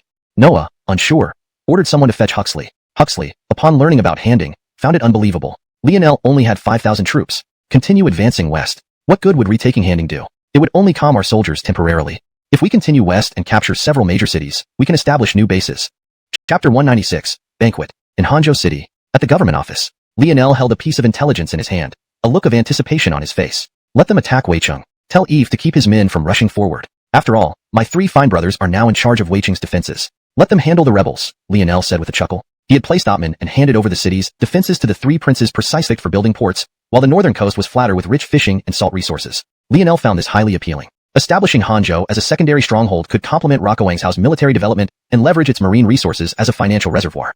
Hangzhou's wealth can significantly bolster our nation's treasury, Lionel remarked sentimentally. Emmanuel, however, shook his head sadly. Your Highness must remember, the people here have just endured a war. It will take years to recover fully. Emmanuel's expression was gloomy.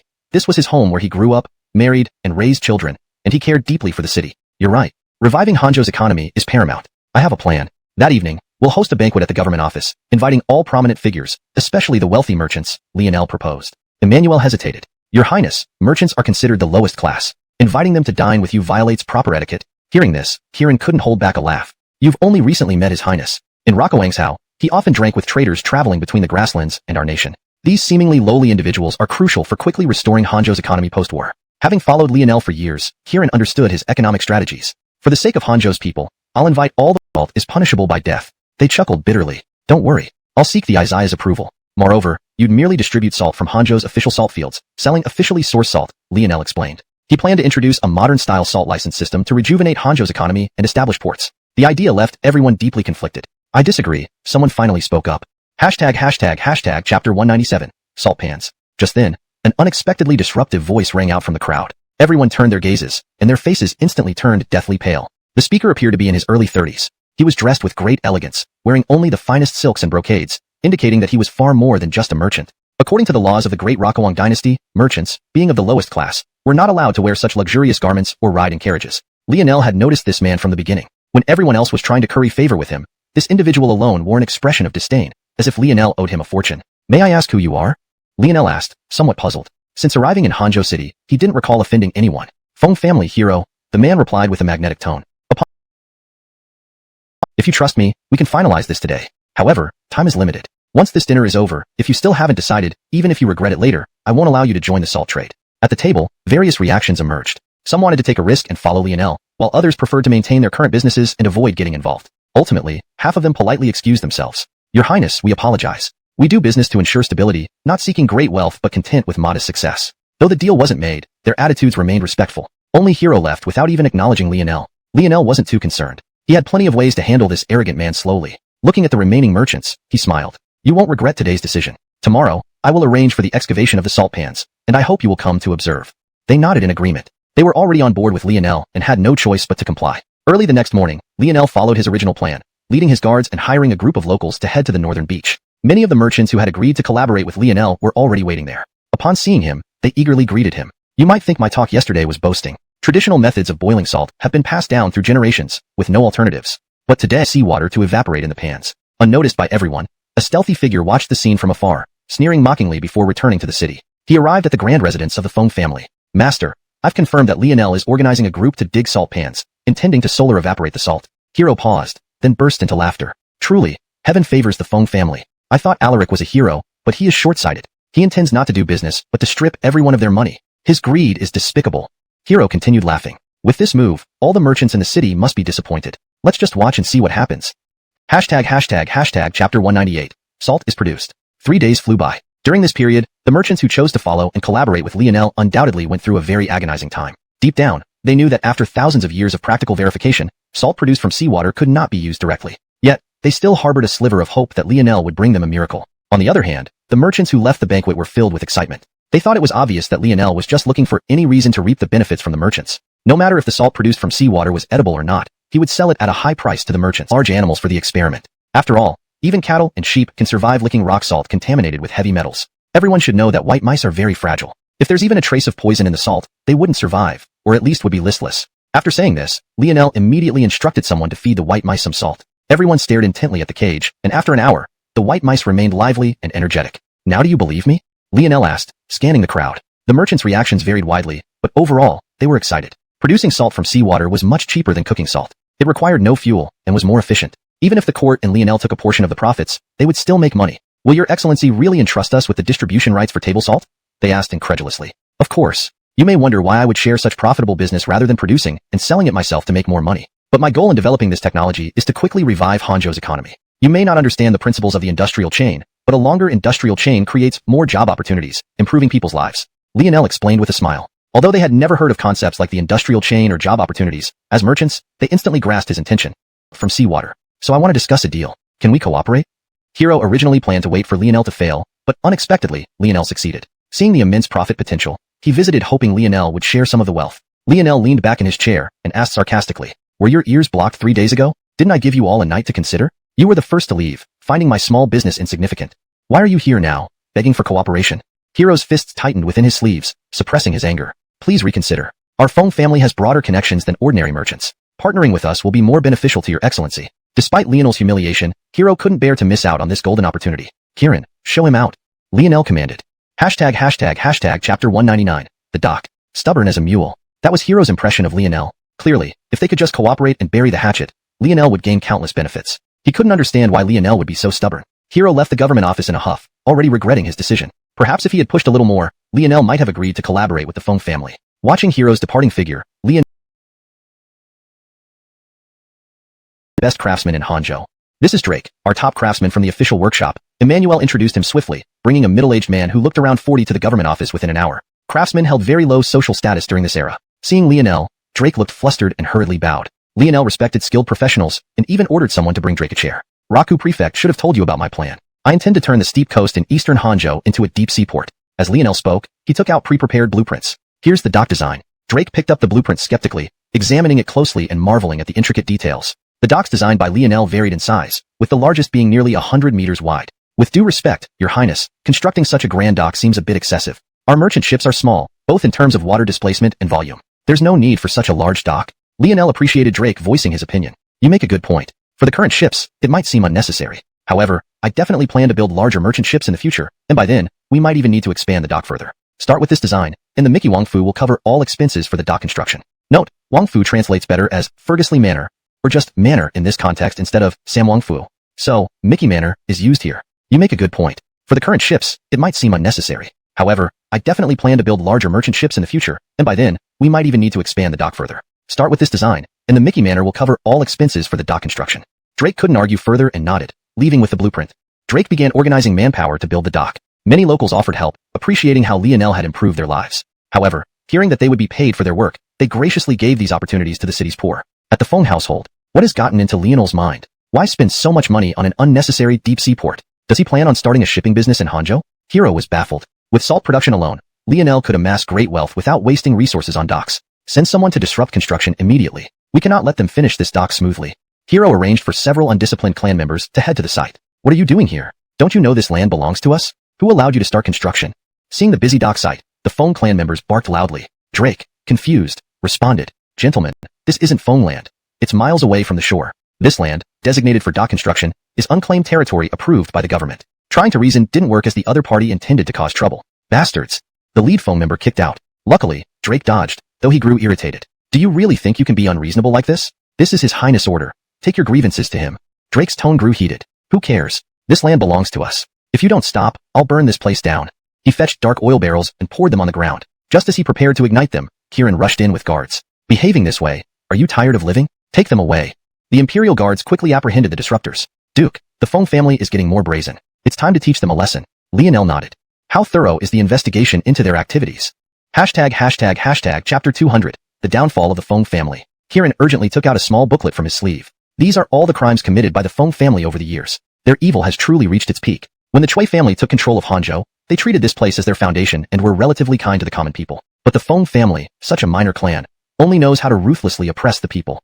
Over the years, a lot of resentment has built up. Now is the perfect time to strike against the Feng family. Lionel picked up the booklet and glanced at it, her eyes filled with anger. What a bunch of scoundrels. Immediately mobilize troops and arrest everyone in the Feng family. Confiscate all their assets. With Lionel's order, the Jinyui sprang into action. Over 1,000 people surrounded the Feng residence, forming an impenetrable blockade. At that moment, Hero was pacing anxiously in the courtyard. Ever since the troublemakers he had sent out were captured by Lionel, he had been restless, always sensing an ominous premonition. Trouble. The officials are charging in and have surrounded our residence. The steward rushed in hurriedly, reporting the situation. Hero quickly climbed up the wall to assess the situation. He saw countless torches surrounding the area, indicating a massive number of people encircling them. Quick, pack up valuables from the house, open the secret passage, and escape the city immediately. The Feng family was not a major clan like the Chui family. They had at most 100 servants, and they possessed no standardized weapons. What could they do against the Jinyui? Fleeing for his life was his only option. While fleeing, Hero cursed Lionel in his heart. He thought Lionel would adhere to some principles, but never expected her to act so decisively. He felt incredibly angry yet helpless.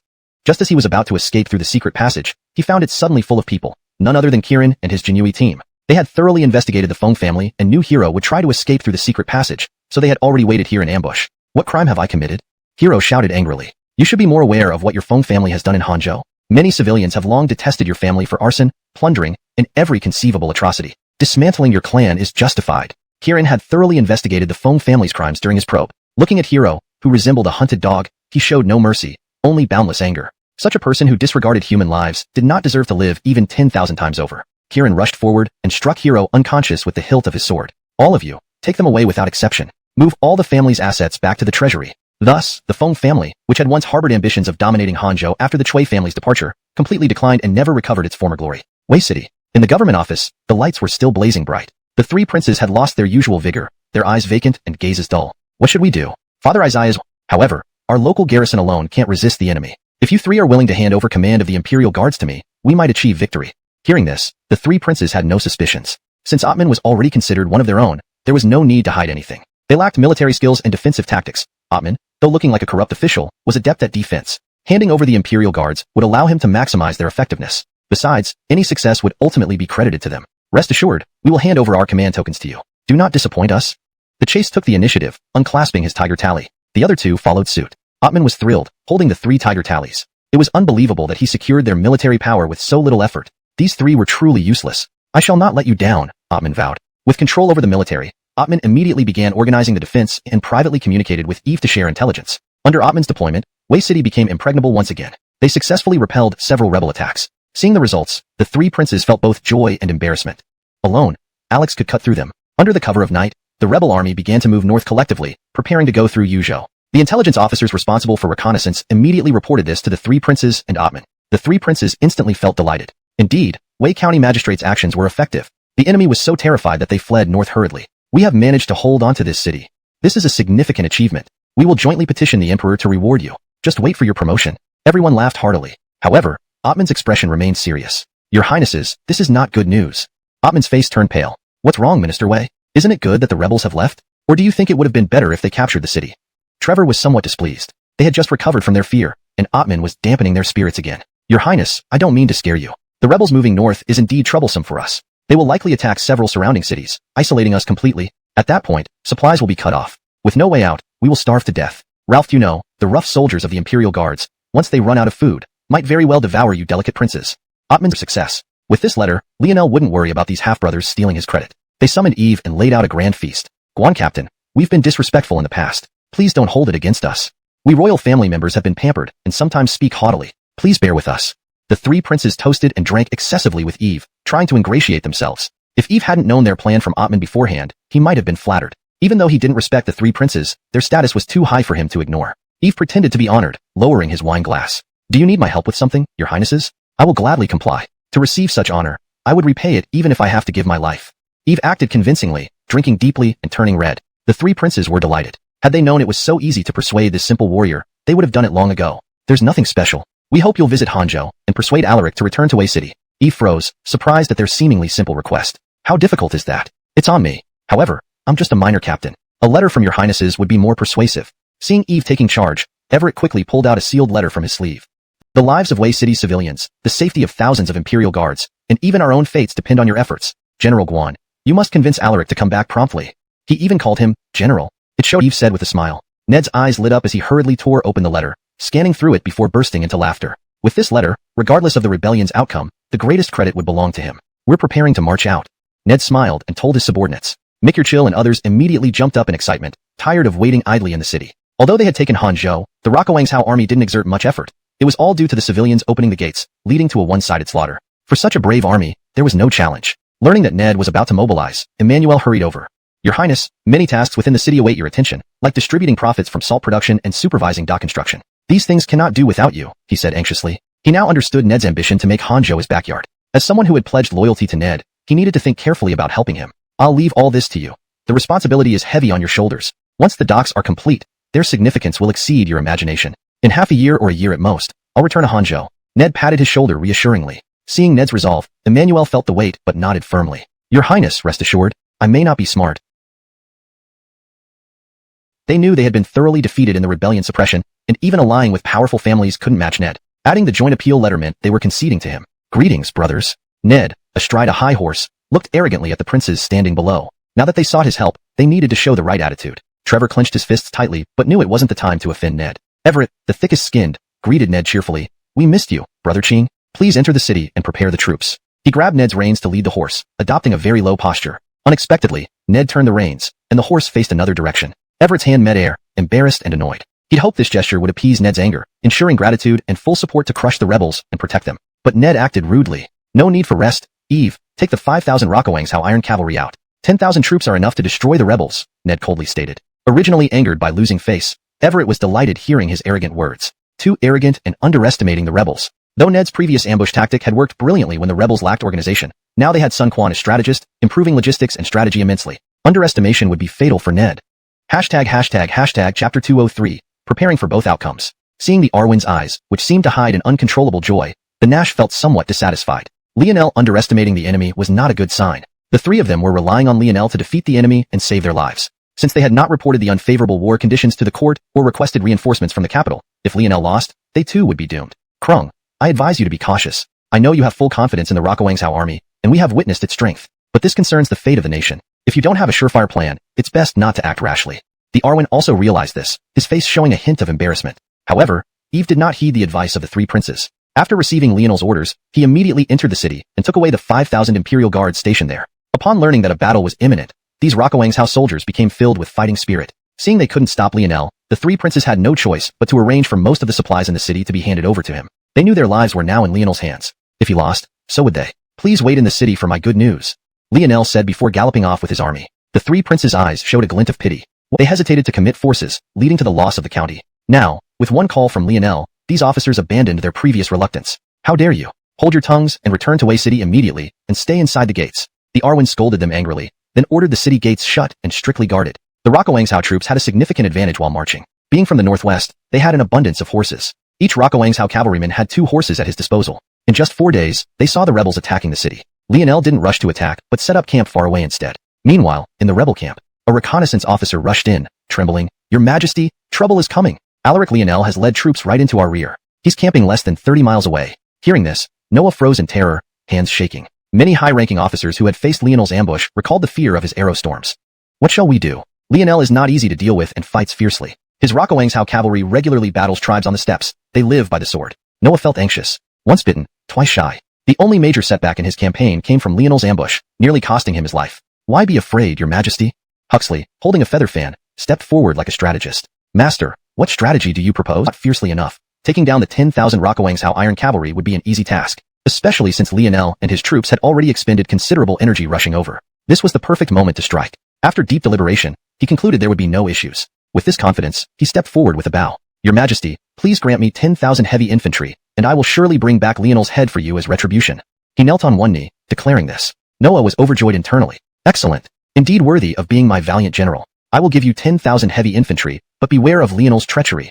Noah warned him cautiously. "Your Majesty need not worry. Lionel could only ambush your Majesty through deceit. In open battle, he holds no real fighting power." Alex pounded his chest in reassurance. His eagerness to prove himself was partly driven by a desire to show those who had followed Noah from Erlong Mountain that he was a pillar among Noah's subordinates. However, his emotional intelligence was severely lacking. The moment these words escaped his lips, Noah's face turned icy, and anger simmered within him. What does this brat mean? Is he trying to prove that he is better than me? That because I fell into Lionel's trap, he can easily eliminate him? But with an immediate threat looming, Noah brushed it aside. Smiling, he poured Alex a cup of wine. "Drink, see through Lionel's ruse?" Knowing his men are weary, he avoids direct conflict. He hopes to scare us off with tricks. Alex smirked. They are cooking now. A sudden charge will catch them unprepared. With a wave of his weapon, he led his troops into the camp. To his horror, it was indeed empty. The smoke came from damp wood, a mere illusion masking the absence of any fire or people. Cold dread crept up his spine. Alex realized he had been tricked. "Retreat immediately!" he roared in rage, seething from the humiliation of falling prey to a ruse. The frantic soldiers hurried to turn their rear guard into vanguard, preparing to leave. Amidst the chaos, the trampling footsteps concealed a series of hissing sounds. Suddenly, a thunderous explosion erupted in the camp. Boom! It felt like thunder striking the ground, or a sudden earthquake. Many rebels were blown sky-high, including Alex, who lost an eye in the blast. Clutching his injured eye, his ears rang, unable to hear clearly. Through his remaining good eye, he witnessed the devastation. Chaos reigned. Soldiers lay maimed, body parts scattered everywhere, blood and gore covering the ground. Alongside the stench of blood, an unbearable, choking odor permeated the air. "Do not panic. Maintain formation. Hold steady," he shouted angrily. "Sharp-eyed ones, scan the surroundings for infantry can counter light cavalry when the latter charges. It's absurd for infantry to chase after light cavalry." The deputies complained bitterly. They had already covered several dozen miles of mountainous terrain, each carrying 30 to 40 pounds of heavy armor. Everyone was reaching their limit. Their inner garments were soaked with sweat, clinging uncomfortably to their bodies. Alex knew they couldn't catch up with the light cavalry, but he was reluctant to return to camp empty-handed. At least 1,000 brothers died in the ambush at their camp earlier. "If we return like this, the Isaiah will not spare us," he said helplessly. "These heavily armored infantry are your personal troops. It's better to preserve strength than lose everything here. If all these heavy infantry fall here, you'll truly lose your standing in Deqian," one deputy explained clearly, and Alex realized his mistake. Almost made a grave mistake. Down the hill, back to camp immediately. The heavily armored infantry sighed in relief, dragging their weary bodies as they turned and ran downhill. Seeing this scene from atop the hill, Lionel smiled slightly. It seems these people have never experienced the relentless tactics of the steppe. Now they should understand why Daliang, despite its well-equipped army, is suppressed by the northern nations due to a lack of war horses, he chuckled. "Order the men to charge down, blood to gush from every orifice." Seeing the charging Rokuangzhou cavalry, Alex abandoned any attempt to rally resistance and fled in heavy armor, hoping to outrun his own soldiers. The Rokuangzhou cavalry reaped lives mercilessly. Alex ran desperately for 30 miles, finally seeing the rebel camp. Intelligence had already informed Noah of the defeat, and a cavalry unit rushed out to meet him. Mikirchil, though still eager, followed Lionel's orders and retreated. Note, Lon is part of the name Lionel, which should not be split. The corrected sentence ensures proper name consistency and reads more naturally in English. Because of the defeat, the rebels didn't dare pursue. They only escorted Alex and the survivors back to camp. After counting, they found that over 8,000 had died in the battle. Seeing only about 1,000 battered and wounded soldiers left, Alex felt deep sorrow. He knew that his elite forces were virtually wiped out, and he would no longer be trusted by Noah as before. Entering the central camp dejectedly, he glanced guiltily at Noah, then knelt and began pounding his head repeatedly. Noah, who had already been informed of Alex's defeat, was profoundly shocked by the scene before him. Suppressing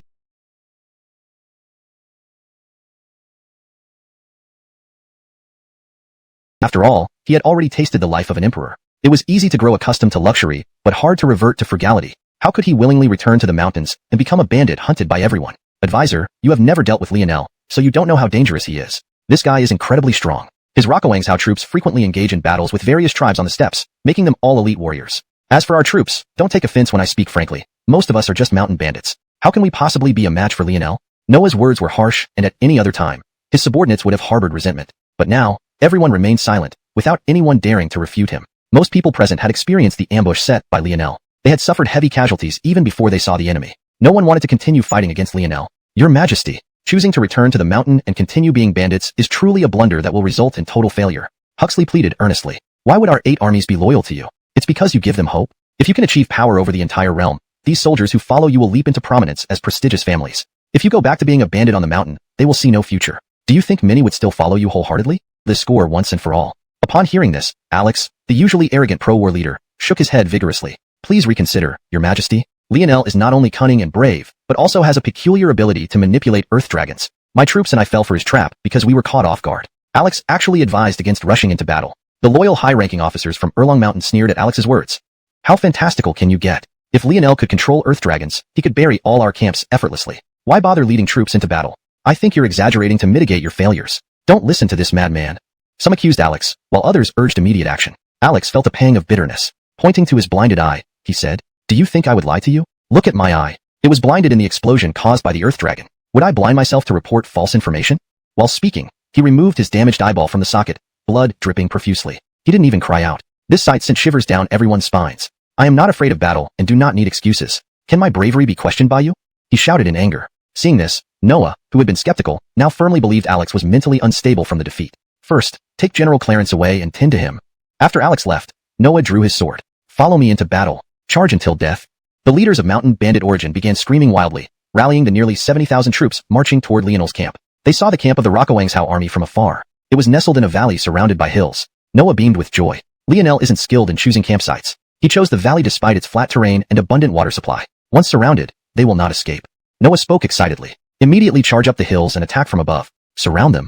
At this moment, Huxley observed the Xuanhuan army encampment in the valley and felt a sense of foreboding. But there was nothing wrong with Noah's plan. It was textbook strategy. In less than half an hour, the hills were packed with troops, completely encircling the valley. Even if Lionel had tricks up his sleeve, they couldn't be deployed now. Seeing the densely packed Xuanhuan soldiers in the valley, Noah laughed triumphantly. He patted Huxley on the shoulder. Thank you, advisor, for giving me the confidence to proceed. Today wouldn't have been a great opportunity otherwise. There's nothing more satisfying than avenging my enemy.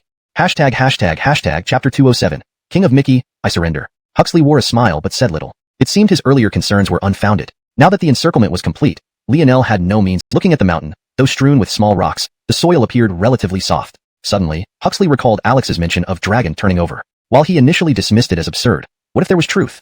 If such an event occurred on this towering peak, many would surely perish. What he feared came to pass. Boom! A deafening explosion echoed through the valley, flattening the surrounding hills. The rebels atop the mountain were thrown off their feet, limbs and bodies flying everywhere. Dust rose, darkening the once clear sky. After 15 minutes, the dust settled. Many buried rebels struggled to rise, barely alive. Huxley had anticipated the blast and crouched down immediately, avoiding injury. However, Noah suffered terribly. Shrapnel struck his arm, severing it, blood gushing profusely. His subordinates hurried to bandage him. Your Majesty, retreat. Lionel's extraordinary prowess is beyond our capabilities to resist, urged a worried subordinate. Already, they had lost thousands without even engaging the Xuanhuan army, and most survivors were incapacitated. We cannot retreat. Noah, seeing his empty sleeve, felt a surge of anger. Retreating now would mean falling into their trap like Alex. Only by charging downhill and eliminating the Xuanhuan forces can we secure a path to survival. Noah's words carried weight. Despite his pain, he looked like a hero. His remaining 4,000 to 5,000 troops regained their fighting spirit, advancing downhill. But many were injured, disrupting their formation. Some, dragging injured legs, tumbled down, nearly dying. Lionel remained calm. Prepare. Fire at will. Xuanhuan light cavalry suddenly wielded firearms, shooting into the approaching crowd. Gunfire and explosions rang out. Startled by the sudden sounds, the rebels didn't react until seeing comrades fall in pools of blood, sparking fear. What weapon is that? Where did Lionel obtain such terrifying devices? Huxley, who chose not to charge with the others, watched from a distance, growing anxious. He knew the rebels were doomed. Initially emboldened by Noah, the rebels faltered under impending death. They discarded weapons, fleeing in all directions. Don't run. Whatever weapons Lionel has, we must push forward. Retreat now, and we're truly finished, roared Noah, eyes red with rage. But the collapse was swift. Soldiers ignored orders. Brother, let's retreat too. We'll return to Erlong Mountain and continue being bandits, suggested close aides. Noah, however, hung his head dejectedly. A great man, if unable to feast from the 9 tripods in life, should die beside them. Having tasted the glory of the 9-heaven dragon, how can I return to being a mere snake? Enough. My ambitions end here. Noah dropped his weapon. His aides, seeing his expression, knew further persuasion was futile. We swear to follow you, your majesty. If you surrender, we shall too. Looking at these brothers, Noah's eyes filled with regret. I fail you all. You never enjoyed glory but endured endless warfare. Then, he raised his gaze to Lionel, 100 meters away. False Isaiah, Noah surrenders to his highness, the king of Mickey. Please show mercy to my brothers. I kneel before you. He fell to his knees and crawled forward, a humiliating sight. Seeing this, aides were enraged. To live in shame after dishonoring our Lord, we have no face left. Drawing swords, they committed suicide. ##### translation notes. 1. Character names * opinion names are kept consistent. 2. Paragraph structure * maintained to reflect original pacing and tension. 3. Style and tone * preserved to match the intensity and drama of the scene. 4. Cultural references * adapted for English readers while staying true to the context. They just wanted to earn a living. Therefore, Lionel adopted a modern form of probation as punishment. He transformed community service into farming. The rocket cavalry of the Liangzhou army began shouting orders, telling everyone not to panic or flee. Staying put would reward them with 10 acres of fertile land. This announcement halted the fleeing rebels in their tracks. Was it true? If they had 10 acres of good farmland, they wouldn't have risked their lives in rebellion. The addon guarantees this. You only need to provide your name and hometown, and His Highness will arrange suitable farmland for you upon your return. Eve shouted with a grin. The rebels stopped. Where could they run even if they escaped? Back to the mountains to be bandits again? But they had had enough of this hiding life. One by one, they queued up for registration, returning home happily. 2 days later, after completing the allocation of farmland, a man dressed as a scholar presented his visiting card to seek an audience with Lionel. Seeing the man, Lionel showed no mercy. Hearing that the addon is recruiting talented people, I come to seek a position, hoping you won't disdain my rebel background. The visitor was Huxley. After the rebels' defeat, Huxley fled to the mountains. But staying there was not a solution, so he disguised himself and went down the mountain to gather information. He learned that Lionel had pardoned those who followed Noah in rebellion, even giving each person 10 acres of land. Huxley saw this as Lionel's tactic to win public support. Knowing Lionel coveted the imperial throne, he dared to visit, hoping to find a meal ticket under him. Huxley? You're nothing but a dog chased out by the aristocrats. What right do you have to ask for a position here? Lionel sneered coldly. 4 scholars and strategists, he had Harry, Hadden Yu, and Elwin, all top graduates, none inferior to Huxley. Hearing Lionel's contempt, Huxley felt enraged but dared not retaliate, fearing Lionel might recall his role as military advisor and imprison him. Do you think I lack ability? Leading a ragtag group to besiege cities and organize 8,000 troops, doesn't that show my capabilities? Huxley retorted coldly. Ralph, arrogant man, Huxley believed his talents warranted a position under Lionel. How does having any amount of talent matter? In my eyes, you are not even comparable to the rebel leaders who died honorably. They at least retained their integrity, while your conscience has long been devoured by dogs. Noah treated you well. After appointing you as his military advisor, he even shared food and lodging with you. Despite repeated doubts from his subordinates, Noah supported you fully. How did you repay him? Now that Noah is merely captured, not yet sentenced, you eagerly seek another patron here. Don't forget, I'm the one who destroyed Noah. Lionel's words made Huxley blush with shame. He knew Lionel spoke the truth. That's different. Joining the rebels was just for survival, and meals must be arranged outside cities. No one may enter without permission. Lionel's expression was grave. He needed to race against time. Chapter 209. This must be good news. Inside the capital city, Sioux family residence, the noble clans once again gathered in one hall. Ever since they initiated the rebellion, the elites of the noble families met more frequently. They had to stay constantly informed about the progress of the rebellion, ready to respond immediately if Noah were to betray them. Quite some time has passed since our last assassination attempt on Noah failed. Who would have thought he'd believe it was the court behind the attack and is now rampaging against the cities occupied by the 3 for Gus? Maximilian chuckled with satisfaction. The situation couldn't be better. As long as the rebels kept causing chaos in the east, it would give the noble clans more time to plan their moves and ultimately turn the royal authority into their puppet. We owe much to Lord Gigio for his strategic planning and personal leadership at the front. Yes, indeed. To be honest, when Grand Tutor assigned you responsibility for this operation, we were somewhat worried. You lack experience and usually just deal with scholars. But this mission was completed so successfully beyond anyone's expectation. Another clan member added, promised a month's grace period, which has expired. Yet, the other 3 princes haven't reported any victories. The Isaiah will surely be furious. Tomorrow morning, we should speak up for the 3 princes during the assembly, Lewis sternly instructed. Recalling Bayard's order from a month ago, everyone felt the pressure. The Isaiah demanded the 3 princes to achieve military success within a month. Do not worry, Grand Tutor. We are all bound together. We won't let you down, someone assured. The next morning, in the imperial court, Bayard's face was dark with anger. A month had passed, but no news from his 3 sons. If those boys were as capable as Lionel, I wouldn't need to maneuver against the noble clans, Bayard thought with frustration. Time is up for the 3 princes. Not only have they failed to report victory, they've gone completely silent, seemingly cut off from us. Bayard fumed.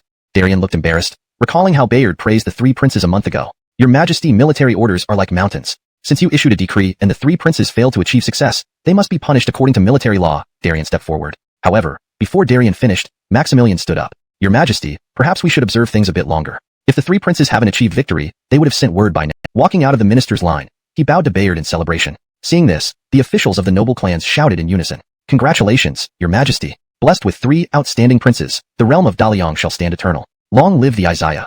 Note, Jiangsan is translated as realm, to better fit the context and read more naturally in English. Gradually, Bayard's gaze grew cold as he surveyed his court. Chapter 210, assigning reinforcements. Are you mocking the Isaiah? Horatio's tone was filled with murderous intent, because this war report was not a victory bulletin at all. It was a plea for help. These 3 rebellious sons now inform me that they have been defending Wei City for a month, without any breakthrough against the enemy's blockade. Now the rebels are starting to move into surrounding cities. Once they capture all the cities around Wei City, their supply lines will be sealed off, and everyone inside will starve to death. Horatio recounted the entire content of the letter in one breath. The officials in the court looked at each other, dumbfounded. No one could imagine that the 3 princes had turned a winning hand into such a mess. They commanded the most elite imperial guards. Whether it was equipment or tactical expertise, these troops far surpassed any other soldiers. Not to mention, Alaric has shown extraordinary courage by fighting the rebels, which is truly admirable. If we do not reward him now, it would defy reason. Consider this. Beside his army, no one believed he could defeat the rebels. Yet he still chose to strike proactively. This fearless spirit deserves our respect, does it not?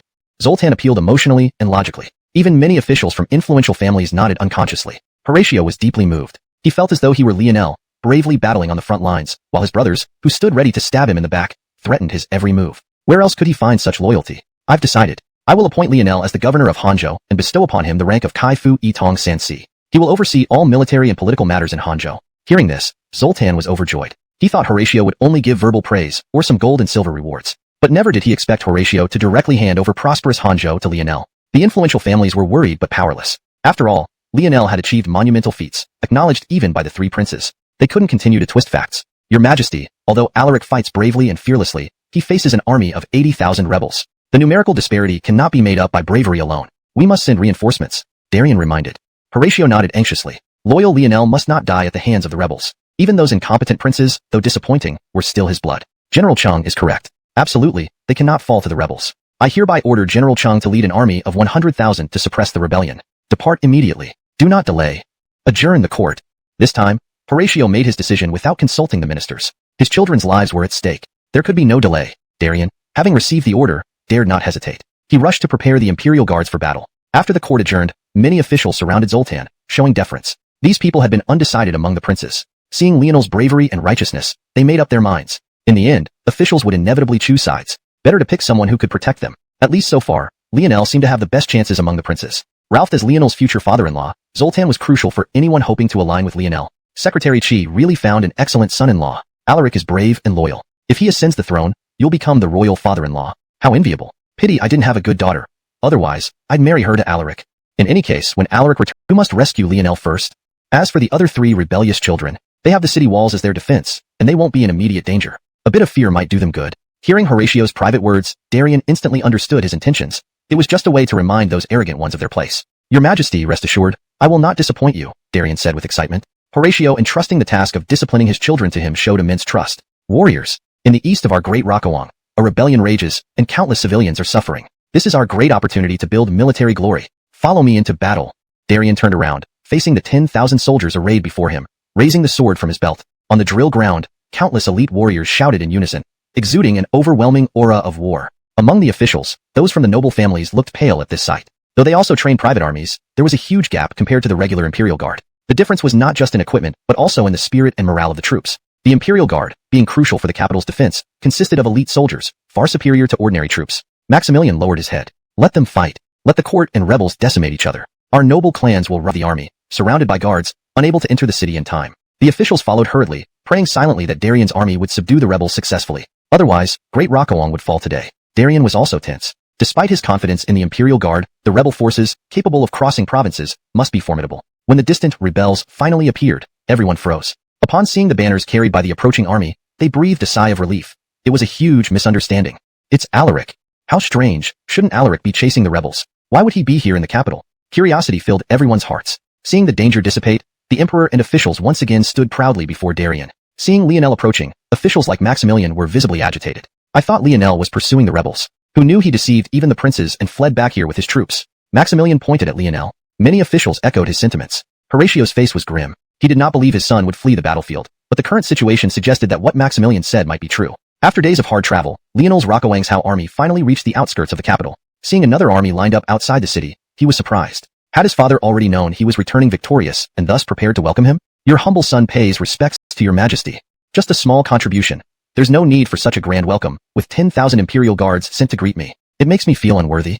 Lionel dismounted his horse and smiled at Horatio. Lionel, why aren't you fighting on the front lines? Did you desert? Minister of Rights Arturo accused angrily. If Lionel had truly deserted, even with Horatio's protection, death was inevitable. Don't speak such nonsense. Darian glared at Arturo, then laughed at Lionel. Why has Alaric returned? We just received emergency letters from the other 3 princes. Armin has ordered me to lead the 10,000 troops to the front. Darian explained the current situation. Lionel waved it off with a smile. There's no need. Have the troops stand down and return to camp. His face flashed with joy, confirming that their secrecy had been perfect. These people still didn't know the rebels had been defeated. The rebel army has been entirely eradicated, and peace has been restored. Chapter 212. Glorious military achievements. What? Alaric, don't joke with me. Darian asked in disbelief. Horatio frowned even more deeply. Lionel, you must take elves, so you think no one else can either? A hint of disdain appeared on Lionel's face. He then turned around and clapped his hands. A prison cart slowly approached. Your Majesty, we have captured the rebel leader Noah alive. Inside the cart were a group of ragged-looking individuals. Lionel had someone pull the hair of one of them, revealing his face. Everyone carefully examined him and indeed found him identical to the wanted posters of Noah. Maximilian and other nobles were already terrified beyond words. They didn't expect Lionel to actually defeat the rebels and capture Noah. Noah knew too much. He might reveal their collusion with the rebels. If they had known Lionel could capture him alive, they would definitely have arranged an ambush along the way. There was no way they would allow Noah to return to the capital alive. Horatio was overjoyed inside. I never expected you to bring such a huge surprise to me. You've managed to quell the rebellion in such a short time. However, why did those 3 brothers of yours send a request for aid? This was his only lingering doubt. If Lionel had already quelled the rebellion, why were those 3 still panicking and requesting military assistance? Your Majesty, this request for aid was likely written because those 3 brothers thought I would certainly fail when I led the troops to chase the rebels. Moreover, after suppressing the unrest, I feared a prolonged delay and worried that someone might try to harm Noah in secret. So, I didn't inform the 3 brothers, but rushed back to the capital directly. You can ask Esau. Hearing this, seemed me Xiuxian. After listening to Lionel's narration, Horatio couldn't help but sigh emotionally. Everyone smirked. They very well knew how Horatio came to the throne. It was far from honorable. Your Majesty, matters are urgent. Why not conduct a public trial of Noah right here in the court? Lionel suddenly stood up and suggested. Maximilian and others were extremely nervous. Even the usually composed Louis had broken out in a cold sweat. Noah knew too many secrets of the noble families. If he were interrogated now, in a fit of rage, he might reveal their collaboration with the rebels. At that moment, the noble families would find themselves in a difficult situation. Everyone was at a loss for what to do until Louis finally stood up. Your Majesty, I think interrogation need not be rushed. After his defeat, Noah will surely bear resentment towards the court. Even if we extract information from him, it might just be lies he fabricated to cause confusion. Why not imprison him for a while to dampen his spirits before interrogating him? That might yield better results. Louis proposed. The officials from the noble families finally reacted, each speaking up to persuade. Such a hardened criminal must have deep thoughts. We need to wear him down like taming an eagle to get the truth out of him. Please imprison this person in the board of punishments and guard him strictly. Their plan was clear to Lionel. He could guess it with just his toes. Today, bring the prisoner in. Lionel shouted out, and immediately, officers from the embroidered uniform guard brought Noah into the room. It seemed Lionel had made up his mind to interrogate Noah right away. He had even arranged for someone to clean Noah's face and dress him in clean clothes. However, as a captive, Noah no longer possessed the defiant brilliance that once shone in his eyes. Instead, his expression was bleak. Noah, if you confess your crimes honestly, perhaps we can leave your body intact, Lionel said, looking down at the kneeling Noah with disdain in his tone. Sire, your Majesty, if I can make great contributions, can you spare me my life? Noah asked with wide eyes, desperation evident in his gaze. The moment these words were uttered, Louis and others instantly felt their scalps tingle. Oh boy, Noah was deliberately going to expose the secrets of their noble families. Hold your tongue. You shameless dog. Treason is an unforgivable crime punishable by death and the extermination of 9 generations. To seek survival after such actions? We've already shown mercy by not killing your entire family. Maximilian barked angrily. His meaning was clear. He was reminding Noah that death was inevitable. If he betrayed the noble families, his hidden wife and children would surely face retaliation. Upon hearing this, Noah realized Maximilian was definitely one of the influential figures from the noble families. He glared at Maximilian through clenched teeth. Sire, truthfully, I do have a wife and children. I am willing to die, but they are unaware of my involvement in the rebellion. Can you spare them? Turning his head, he looked at Lionel with a plea in his eyes. Lionel smiled. Rest assured, we will not harm your wife and children. They are in Jing County, Yuzhou, correct? I've already sent people to protect them and relocate them to a secret place. Hearing Lionel directly state the location of his family, Noah was astonished. He hadn't anticipated that Lionel had already located his family. Yet, instead of using their lives to force his surrender, Lionel had defeated him on the battlefield, truly proving himself to be a man of honor. Sire, I misjudged you. Compared to those noble families, you are a saint. Noah said with a bitter laugh. This rebellion followed orders from the Chui family in Hangzhou. All the bandits on Erlong Mountain were cultivated by the Chui family, specialized in unsavory activities. Aaron implied that this uprising was orchestrated by the noble families together, aiming to distract Sire from focusing on them. As soon as Noah finished speaking, the entire court fell silent. Many neutral officials had already suspected the shadowy involvement of the noble families in the rebellion. Then he revealed several noble families, all located in the eastern part of Daliang. Your Highness must understand that just the bandits on Erlong Mountain couldn't cause such widespread upheaval. Our rebel army consists of several groups of bandits, all cultivated by these noble families. After asking a few more questions, Lionel understood the situation. Take him away and imprison him in the Archie Palace. Assign 200 men to guard the dungeon continuously. Lionel instructed Kirin. Once Noah was dragged away, Lionel bowed to Horatio. Father, although we cannot confirm the truth of Noah's confession yet, many of the noble families he mentioned still hold positions in the court or serve as officials in various regions. I request permission to conduct a thorough investigation. During this time, please temporarily strip these noble officials of their titles. Lionel's request was prudent. He didn't directly accuse all noble families, but planned to target those who covertly supported the bandits. Ralph, by suspending their titles only temporarily, it wouldn't provoke overly fierce reactions from the noble families. Horatio nodded. Well done. Chapter 214. What good plan? How could your majesty do this? How can you dismiss all our past contributions just because of a few words from a rebel leader? We have always served the country. Dismissal of a few officials. Seeing that Lewis seemed unwilling to intervene, the dismissed officials looked disappointed. They could only hope they had hidden their activities well enough that Lionel wouldn't find any evidence against them. After court adjourned, the officials from prominent families circled around and eventually gathered at Su Manor. Those dismissed officials appeared dejected. Master Gigio, it's not that we're attached to our official positions. It's just that Lionel is clearly planning to gradually erode the power of our prominent families. One day wiping out one family, another day another. If this continues, how will our families ever regain influence? We can't continue our appeasement policy. We must resist Lionel, or else the power of our families will diminish without accumulating enough strength to overthrow the royal authority. Everyone chimed in. Ralphie felt overwhelmed. In this complex situation, he really couldn't come up with a good plan. Helplessly, he went behind the screen. Lewis sipped tea leisurely, enjoying the fine tea from the Jiangnan region that was specially presented to Armin. Armin truly takes care of me, an old man. The new Rockanen governor has sent many Donghu Longjing teas, and Armin gifted half to me, Lewis chuckled. Father, why are you defending that old guy? Look at what happened in court today. He obviously supported Lionel, targeting us, the prominent families. Personal letter, instructing the man to deliver it directly to the three princes. Only then did everyone relax and continue discussing strategies. Meanwhile, Ralphie's subordinate traveled night and day, barely resting or eating. Reaching Wei City as quickly as possible, he found the guards stationed here mysteriously gone. Only Ottman remained with the local county guard patrolling the walls. Feeling puzzled, he recalled the intelligence stating that the three princes led their guards here. How could they disappear? Could something have happened to them? He urgently sought out Ottman. They ran away long ago. Ottman understood the man came from the Su family and was trying to find the princes, obviously up to no good. Ran away? Yes. After Alaric led his troops against the rebels, the other three princes didn't believe he could succeed. Even after sending a plea for help, they weren't reassured. Finally, they decided to lead their guards away before the rebels fully captured the surrounding cities, claiming strategic relocation but actually to preserve their strength. These cowards abandoned our people in Wei City to fend for themselves. What if the rebels besiege us? Ottman knew Lionel had resolved the rebellion but wasn't going to reveal his connection to the Su family member. Hearing this, the Su family's subordinate sighed. He hadn't expected the three princes to be so incompetent.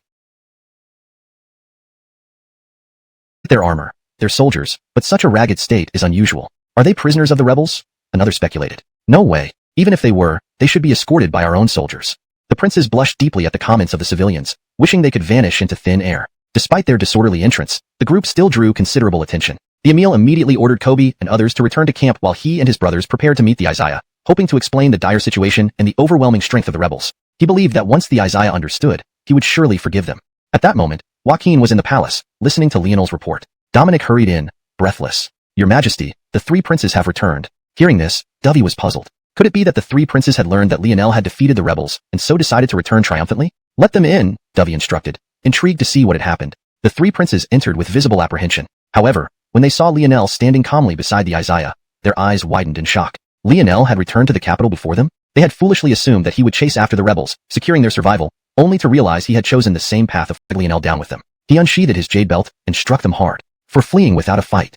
For slandering Lionel. Without holding back, Dovey's strikes left the princes crying out in pain. Despite his age, he remained strong, having spent years on military campaigns. After thoroughly beating them, Dovey's anger subsided somewhat. He coldly regarded the princes and recounted Lionel's victories over the rebels. The princes stood dumbfounded, forgetting the pain they were in. This can't be. He only had how many men? The rebels had 80,000 soldiers. How could Lionel defeat them? This boy must be exaggerating his accomplishments. The demon exclaimed, jealousy sparking within him. Enough. Dovey interrupted sharply. Esau, the imperial supervisor, was with Lionel and can verify the truth of his claims. Besides, Noah is now a prisoner in Alaric's dungeon. You can visit him to see for yourselves whether Lionel's deeds are real or not. The princes' faces turned pale with disbelief. They had hoped to regain their standing, but Lionel had secured an incredible victory, subduing the rebels with just 10,000 troops. What could they possibly do to compete? Feeling defeated, the princes' expressions grew dim. In this straightforward struggle for succession, they had already lost. Seeing their dejected demeanor, Dovey felt increasingly disappointed. Unable to handle a minor setback, they to give him the formal title and instead chose to announce his preference to the other princes. Clearly, he wanted Lionel to defend his position, using the pressure from his 3 older brothers hot on his heels to spur his progress. Alright, if there's nothing else, you 3 may go back now. The punishment for you will be announced in the court tomorrow. The 3 princes bowed and left. Before leaving, they each shot Lionel a meaningful look, not bothering to conceal their anger. After they left, it took a while before Horatio spoke again. Are you silently reproaching me for telling the 3 of them about my intention to appoint you as crown prince? I wouldn't dare, father. Lionel was surprised that Horatio saw through his thoughts, but he certainly wouldn't admit it. You must have complaints. With your current achievements, you could have been directly named crown prince. Neither the officials nor the 3 of them would have objected. Yet, I decided to delay this. The situation isn't clear yet. The imperial power and the noble clans will definitely clash one last time. You've become the target of the noble clans. Delaying the announcement can help me shoulder some of the pressure from them, Horatio explained with a chuckle. For the first time, Lionel felt his father's care. He stood silently, unable to respond. Previously, influenced by modern thinking, Lionel had little fondness for this emperor who held power all his life. Some of Horatio's actions often struck Lionel as undermining his son. Unfeeling is the royal family. Perhaps this saying wasn't entirely wrong. However, sometimes even emperors were bound by circumstances. Yes, father. After a long pause, Lionel composed himself and responded. Rockoff in the capital city was getting better. Alaric's factories in the outskirts provided many job opportunities for the commoners. People looked more presentable on the streets, and even ordinary folk could afford decent clothes. With material needs met, people started paying attention to gossip. Did you hear? That group of people who rushed into the city like escapees really were deserters. They were supposedly from the Eastern Front, led by the 3 princes. How laughable. They didn't know Alaric had already quelled the rebellion, and were still foolish enough to try escaping while he pursued the rebels. What shameless men. Who knows what they were thinking? Every inch of our land was paid for with our ancestors' blood. Bad news travels fast. Even before the court announcement, the news of the 3 princes being deserters had spread among the commoners. Their public image plummeted to its lowest point. In the residence of the Nash, the 3 princes gathered, worry evident on their faces. To be honest, I am convinced of Lionel's ability to quell the rebellion alone, the Nash said wistfully. As soon as he finished speaking, he received scornful looks from his 2 brothers. Daryl, your attempts at humor are quite impressive. If you really don't have any ideas, just say so. No need to force something out and make yourself a laughingstock. The brothers laughed. Looking at these 2 fools again, the Arwen vowed to sever ties with them as soon as Lionel fell. Haven't you heard? When Lionel faced the captured rebels, he didn't exterminate them as per our laws. Instead, he gave each of them 10 acres of land and ordered them to return to their hometowns and farm for 3 years.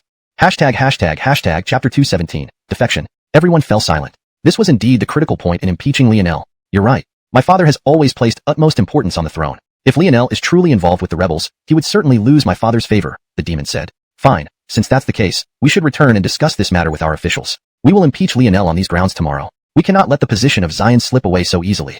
Determined, they immediately returned to their residences, convening meetings with their loyal officials to prepare for the impeachment the next day. Meanwhile, the Mickey Wong Fu was bustling with activity. Improvement. Meanwhile, the Mickey Wong Fu was also very lively. To ensure fluency and natural reading in English, it should be. Meanwhile, the Mickey Wong Fu was also very lively with activity. Further improvement for better context and flow in English. Meanwhile, the Mickey Wong Fu was also exceptionally lively. Given the context of the original text, a more refined version would be. Meanwhile, the Mickey Wong Fu was also exceptionally lively at this time. For consistency and clarity in English, we will use Mickey Wong Fu, as indicated, but ensure it reads naturally. Meanwhile, the Mickey Wong Fu was also exceptionally lively at this time. Zoltan arrived with many officials, almost wearing out the threshold of the Mickey Wong Fu. This maintains the tone and provides a smooth transition into the ongoing events. Here is the edited translation directly. Meanwhile, the Mickey Wong Fu was also exceptionally lively at this time.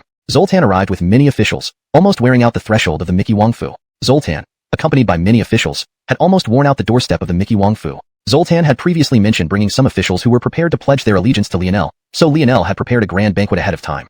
His Highness Archie is truly youthful and capable. This splendid victory foretells an illustrious future, one official toasted. Indeed, His Highness Archie's prowess is well known. His strategic and military acumen surpasses all other princes. We have long desired to meet him, but there was no opportunity, another added. We finally managed to persuade Minister Qi to bring us here today. They laughed. Lionel did not act arrogantly towards these officials who sought him out. He smiled calmly, even bowing respectfully to some elders, which earned him much admiration from the officials. They felt more confident that Lionel was worth their loyalty. After several rounds of drinks, Lionel's distilled liquor had everyone feeling merry. Their faces flushed, they laughed and asked, "Does His Highness Archie harbor any interest in the position of Xian?" If Lionel showed interest in the crown prince position, they would naturally offer their full support. But if he lacked ambition, then even if they wished to help him, it would be futile. Lionel smiled, knowing their concerns. Initially, when he returned to the capital, he had displayed an attitude of not wanting to cooperate with the emperor, leading everyone to think he had no interest in the crown prince position. Hence, they asked this question. A man's aspirations should flow like the great river to the sea. Even if the path upward is perilous, I shall not falter or regret it,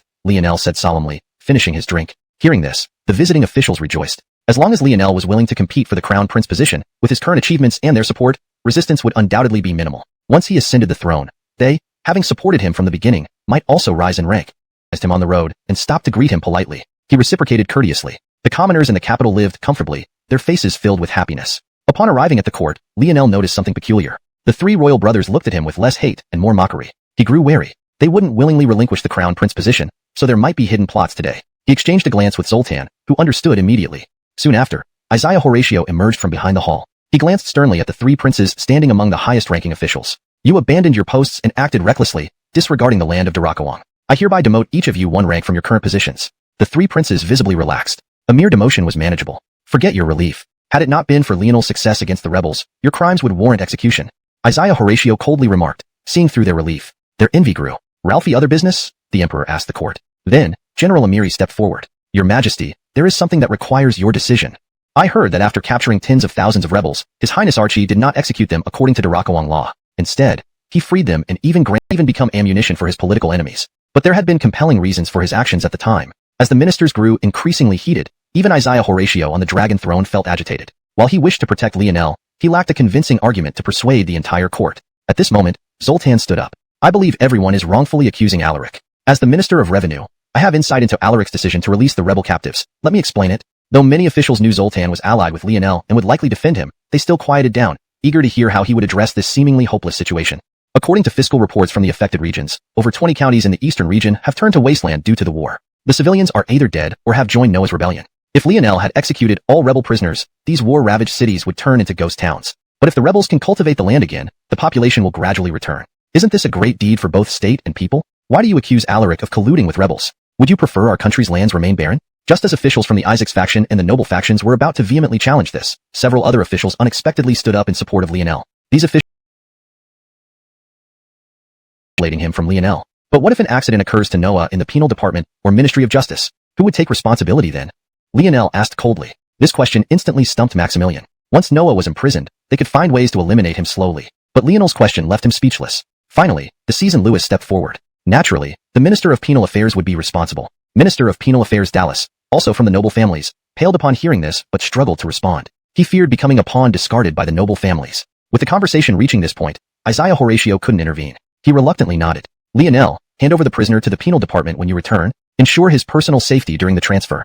Isaiah Horatio repeatedly warned, fearing the noble families would act during the transfer. However, Lionel was confident in the Jinui and wasn't worried about an ambush. After court, he quickly arranged for Kieran to bring Noah out of the Mickey Kingdom's dungeon. Today in court, because I released the rebel prisoners, the noble families accused me of collusion. Therefore, you will now be transferred to the penal department prison. Lionel decided to explain the situation, first to avoid Noah dying without understanding why. Noah froze, his face turning pale. Knowing his family was safe, he had developed a strong desire to live, which led him to cooperate fully with Lionel. But the noble families clearly didn't plan to spare him. Despairingly looking at Lionel, Noah pleaded. Alaric, I know you are good-hearted. Please, save me from dying at the hands of the noble families. Lionel sighed helplessly. Facing death, only true heroes remain undaunted. Everyone else reveals their true nature. I can only do my best. My reach doesn't extend into the penal department prison. Noah might deserve punishment, but not by the hands of the noble families.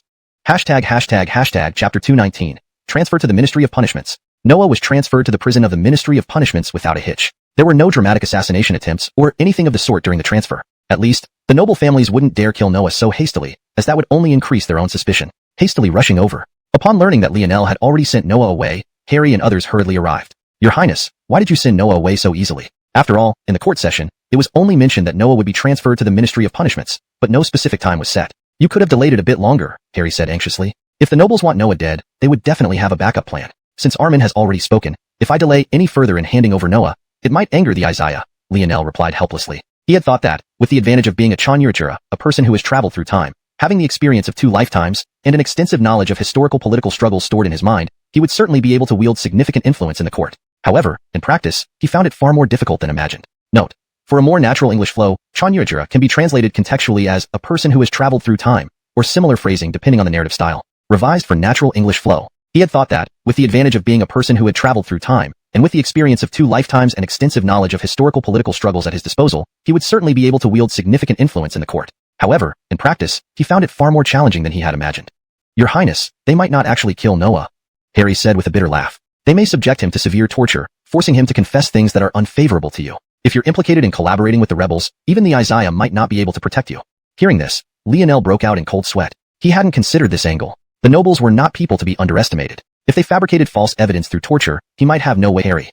He laughed bitterly. I have no choice. The nobles don't follow any rules. They can always break them to gain an upper hand, but my moral principles won't allow me to do the same. Barclay chuckled. It's not without other solutions. I have a medicine passed down from my great-grandmaster. Once consumed, it causes all vital signs to cease, even heartbeats. However, the person will wake up after a day and night. Barclay pulled out a bottle of pills from his medicine box as he spoke. Lionel's eyes lit up. He knew exactly what Barclay was implying. Essentially, Barclay planned to give Noah a fake death drug and then take the opportunity to spirit him away. You've really helped me out.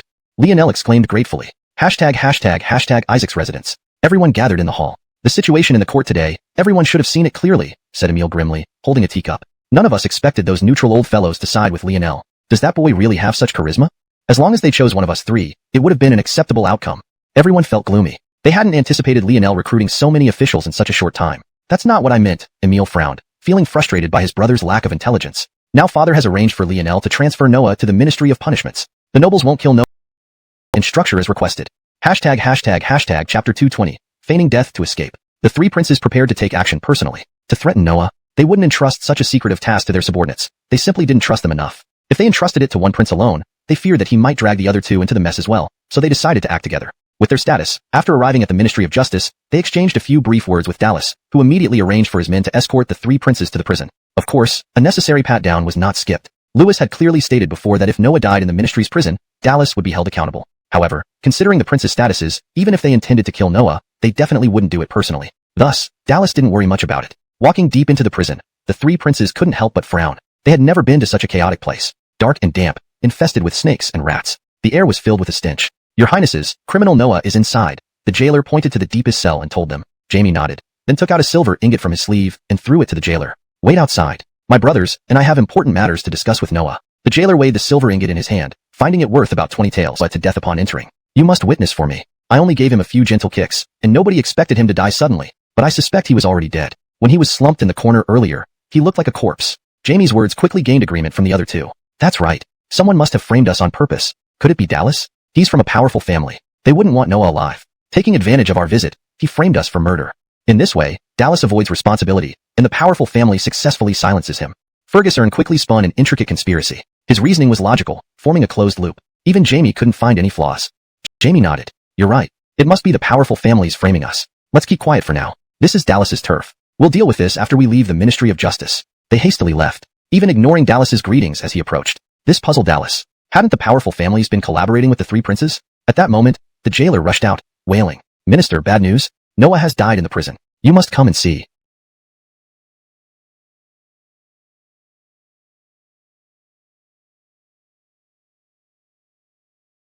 A fake death potion to Noah. The plan hinged on timing. If Lionel's rescue had been delayed, and the coroner had proceeded with the autopsy, Noah wouldn't have survived. Stay hidden in the dungeon for now, and observe the situation. Despite saving Noah's life, Lionel felt no sympathy towards him. Noah, a ruthless villain responsible for countless tragedies, did not deserve pity. Translation completed while maintaining the original tone, style, and paragraph structure as requested. Chapter 221. Both sides engage in a verbal clash. What did you say? Noah is already dead? Horatio widened his eyes in disbelief, staring at Dallas. Earlier in court, your Ministry of Punishments repeatedly assured that you would guarantee Noah's personal safety. Is this the promise you made to the Isaiah? You're all useless. If not for your years of diligent service, I would strip you of your rank right now. Furiously, Horatio unleashed a torrent of abuse on Dallas before him. Dallas was prostrate on the ground, his forehead firmly pressed against it, feeling bitter inside. Thinking of Maximilian's instructions, he eventually gritted his teeth and said, Your Majesty, those who acted this time were not from our aristocratic families, but those three princes. Horatio was taken aback. The three princes naturally referred to everyone other than Lionel, surprised him so much as he likely anticipated it. The officials sensed the heavy atmosphere. They bent their heads, focusing on their toes, not daring to speak. Everett, where were you yesterday afternoon? Horatio glanced at the three princes, suppressing his anger, and asked. Everett felt a jolt within him. Your Imperial Majesty, yesterday afternoon, the three of us went to the Ministry of Punishments prison to review the rebellion suppression with Noah, but when we entered, we found Noah already dead. It has nothing to do with us. Everett ultimately decided to be honest with Horatio. He was fully aware how suspicious they appeared. If he defended, it might only make Horatio angrier. Hearing this, Dallas immediately flew into a rage. Everett, words require evidence. Everyone in the Ministry of Punishments saw you three leave the prison just before Noah died. Clearly, it was your doing. Why pin it on us? Dallas angrily retorted. He disregarded the prince's status. If he took the blame for Noah's death, he'd be in serious trouble. The three princes were momentarily speechless. Dallas pressed further. If you three didn't do it, Why did you rush off without acknowledging me? What explanation do you have? Trevor couldn't contain himself. Dallas, as a key minister, you should know everything has a motive. Tell us what possible motive we had to kill Noah. Was delighted. The plan to fake Noah's death had an unexpected benefit. It incited conflict between the stupid princes and the aristocrats. Calculating, he stepped forward and bowed. Your Majesty, Noah's death isn't trivial. Immediately after you ordered his transfer to the Ministry of Punishments, this happened, showing total disregard for you. Whoever killed him, justice must be served. Please entrust the investigation of Noah's death to me. I will uncover the truth and vindicate the innocent. Lionel spoke with determination. Horatio stroked his beard and finally nodded in agreement. In his view, the killer was either the three princes or the aristocracy. With Lionel having conflicts with both sides, he would be impartial in his investigation. So be it then. Chapter 222. The true culprit. The three princes and the representatives of the aristocratic families immediately stopped arguing. Seeing Lionel with a smile on his face, they felt their scalps tingle and a layer of goosebumps rose on their skin. Fear. They were truly terrified. Thinking back to how Lionel had investigated the Xian kidnapping case and the Xuanhuan corruption case, using his special investigative authority to implicate countless members of the aristocracy, they naturally felt dread. Of course, they were panicked. At this moment, while the three princes and Maximilian all suspected each other as the true killers of Noah, none of them wished for Lionel to investigate the matter openly today. The killer of Noah cannot possibly be one of our aristocratic families because it goes against our interests. According to our original plan, we intended to torture Noah into confessing that Lionel had connections with the rebels, thereby clearing obstacles for your paths to the crown prince position. But who would have thought you three acted first and framed our aristocratic families? It's truly disheartening. The three princes were stunned. Even the most astute Everett felt the statement sounded familiar. Wasn't this what they had been questioning the aristocrats about? They wanted to keep Noah alive precisely to make him falsely accuse Lionel. It turned out the aristocrats had the same idea. Everett stroked his chin, deep in thought. To be honest, when we went to see Noah, we also intended to use his family to pressure him into defaming Lionel. We swear that before we saw Noah, he was already dead. Upon hearing this, Maximilian was dumbfounded. It seems the killer is someone else, Lord Gong. Please bring the guards who were on duty that day, so we can question them thoroughly. Dallas immediately brought the guards forward. When had a mere prison guard seen such grandeur? Not only were the three princes present, but also numerous powerful officials and aristocrats, any one of whom could easily crush him with a finger. Trembling, he bowed deeply to everyone. Find the real murderer. Won't Lionel continue his investigation? What if he sabotages us during his inquiry? Dallas was deeply troubled. If Lionel used his investigative power against the aristocratic families, the Gong family would be the first to suffer. Everett, who had remained silent, pieced together the fragmented clues into a coherent logic. I believe the true mastermind behind this might very well be Lionel. His statement immediately drew skepticism. How is that possible? Lionel still needs Noah to deal with us. He already knows about our collusion with the rebels, so why would he kill Noah? Lionel is smarter than we imagined. A living Noah is more useful to him. Otherwise, he wouldn't have kept him hidden in his own dungeon. We need to be cautious. Without evidence, accusing Lionel will only confirm our suspicions. Everett sighed helplessly. Despite the presence of high-ranking officials, their minds seemed unusually dull. Think about it. With Noah mysteriously dead in the Ministry of Punishment's prison, sparking conflict between us and the aristocracy, who benefits the most? Hearing this, everyone finally realized. The only one who benefited was Lionel, who now had the authority to investigate. If what you say is true, even if Lionel is the true culprit, how do we counter him? Everyone sighed helplessly. Lionel already held the authority to investigate Noah's death. Acting against him now wasn't what Maximilian planned. Since he had taken full responsibility for the task, they couldn't press for more details and left after bidding farewell. For the next 3 days, Lionel did not begin investigating Noah's death. Sometimes, the best leverage came from keeping one's cards close to the chest. Once played, its power diminished. However, something alarming happened that unsettled the whole city. In the eastern suburbs of Jingqing, within Weiqing's Furong town, smallpox broke out. At court, Isaiah Horatio looked grave, even troubled. I cannot understand why smallpox, which hasn't plagued Darakawang for over a decade, should suddenly resurface. Could it be heaven's way of punishing me for being a bad ruler? Isaiah Horatio was truly distressed. In this era, plagues were considered divine punishment, and people avoided them as if they were tigers. Your Majesty, the situation is very severe. Furong town is just a few dozen miles from the eastern outskirts of Jingqing. If the smallpox virus spreads into the capital, it will bring catastrophic consequences. We must prevent countless deaths due to the plague. Zoltan sternly urged. Please issue an immediate order to quarantine Furong town. Allow entry but not exit, to stop the spread of smallpox. Zoltan, having risen from humble beginnings, knew well the devastating impact such a plague could have on the common folk. Without understanding microorganisms, treating smallpox was life-threatening, regardless of Barclay's skills. But rejecting it might upset Horatio, who was desperate for solutions. Father, Barclay currently resides in my palace. Allow me to go to Furong town with him. I also have knowledge of smallpox, and I believe we can curb its spread. Lionel did not refuse but agreed to go with Barclay. The ministers were stunned. A prince exposing himself to such danger? Horatio immediately vetoed it. Ridiculous. As a prince, how can you put yourself at risk? Delegate this task to others. I forbid you to go personally. Father, the people of Furong town are suffering. How can I stay in the palace and do nothing? Some things must be done, even at personal risk. If I hesitate before smallpox, how can I face those who trust me? Everyone was silent. Lionel's words were profoundly moving. Throughout history, how many princes willingly risked their lives to save plague-stricken people? Tears welled up in Horatio's eyes. Truly a worthy son. Rock me in my prime. To refuse you now would make me seem heartless. This translation maintains the paragraph structure and line breaks from the original text while ensuring natural, fluent English that captures the original tone and style. It carefully preserves the character names and integrates seamlessly with the previous content. Chapter 224. This is not a natural disaster, but a man-made calamity. The three princes and the heads of the aristocratic families were inwardly elated. They never expected that Lionel, this fool, the Arwen immediately grabbed his sleeve. Was the smallpox outbreak in Lotus Town you're doing? He stared intently at Maximilian as he asked. Startled, Maximilian recovered and replied with a smile. So what if it was? Ralph, so what if it wasn't? Are you planning to report me to the Emperor? Now that Lionel is focused on the smallpox in Lotus Town, he won't be investigating Noah's death. Upon hearing this, the three princes understood that the disaster in Lotus Town must have been caused by the deliberate spread of smallpox by Maximilian. You really are ruthless. Even though the Arwen considered himself cunning, his schemes paled in comparison to Maximilian's. Maximilian burst out laughing. This is the funniest thing I've ever heard. Ruthless? Do you think Lionel wouldn't be ruthless when he ascends the throne and decides to purge your families? I'm helping you eliminate a potential threat. How dare you call me ruthless? Maximilian said, glaring. The chase was furious. While he wanted to assist Lionel, he still had some sense of morality and never thought about sacrificing the lives of innocent civilians. I'll beat the life out of you, you heartless dog. The chase lunged at Maximilian, but was held back tightly by the Sixth and Nashes. The sacrificial wine minister makes a valid point. He is helping us deal with. He ordered me to go to Lotus Town to face certain death, and you're following me. Barclay spoke in frustration. You misunderstand. Saving a life is more meritorious than building 7 pagodas. As an old Taoist, isn't it your duty to heal the sick? Barclay rolled his eyes. I'm a Taoist, and that's a Buddhist saying. But this smallpox outbreak is suspicious. Logically, the people near Qingqing live well and are in good health. It's been over 10 years since the last outbreak. Why did it suddenly appear in Lotus Town?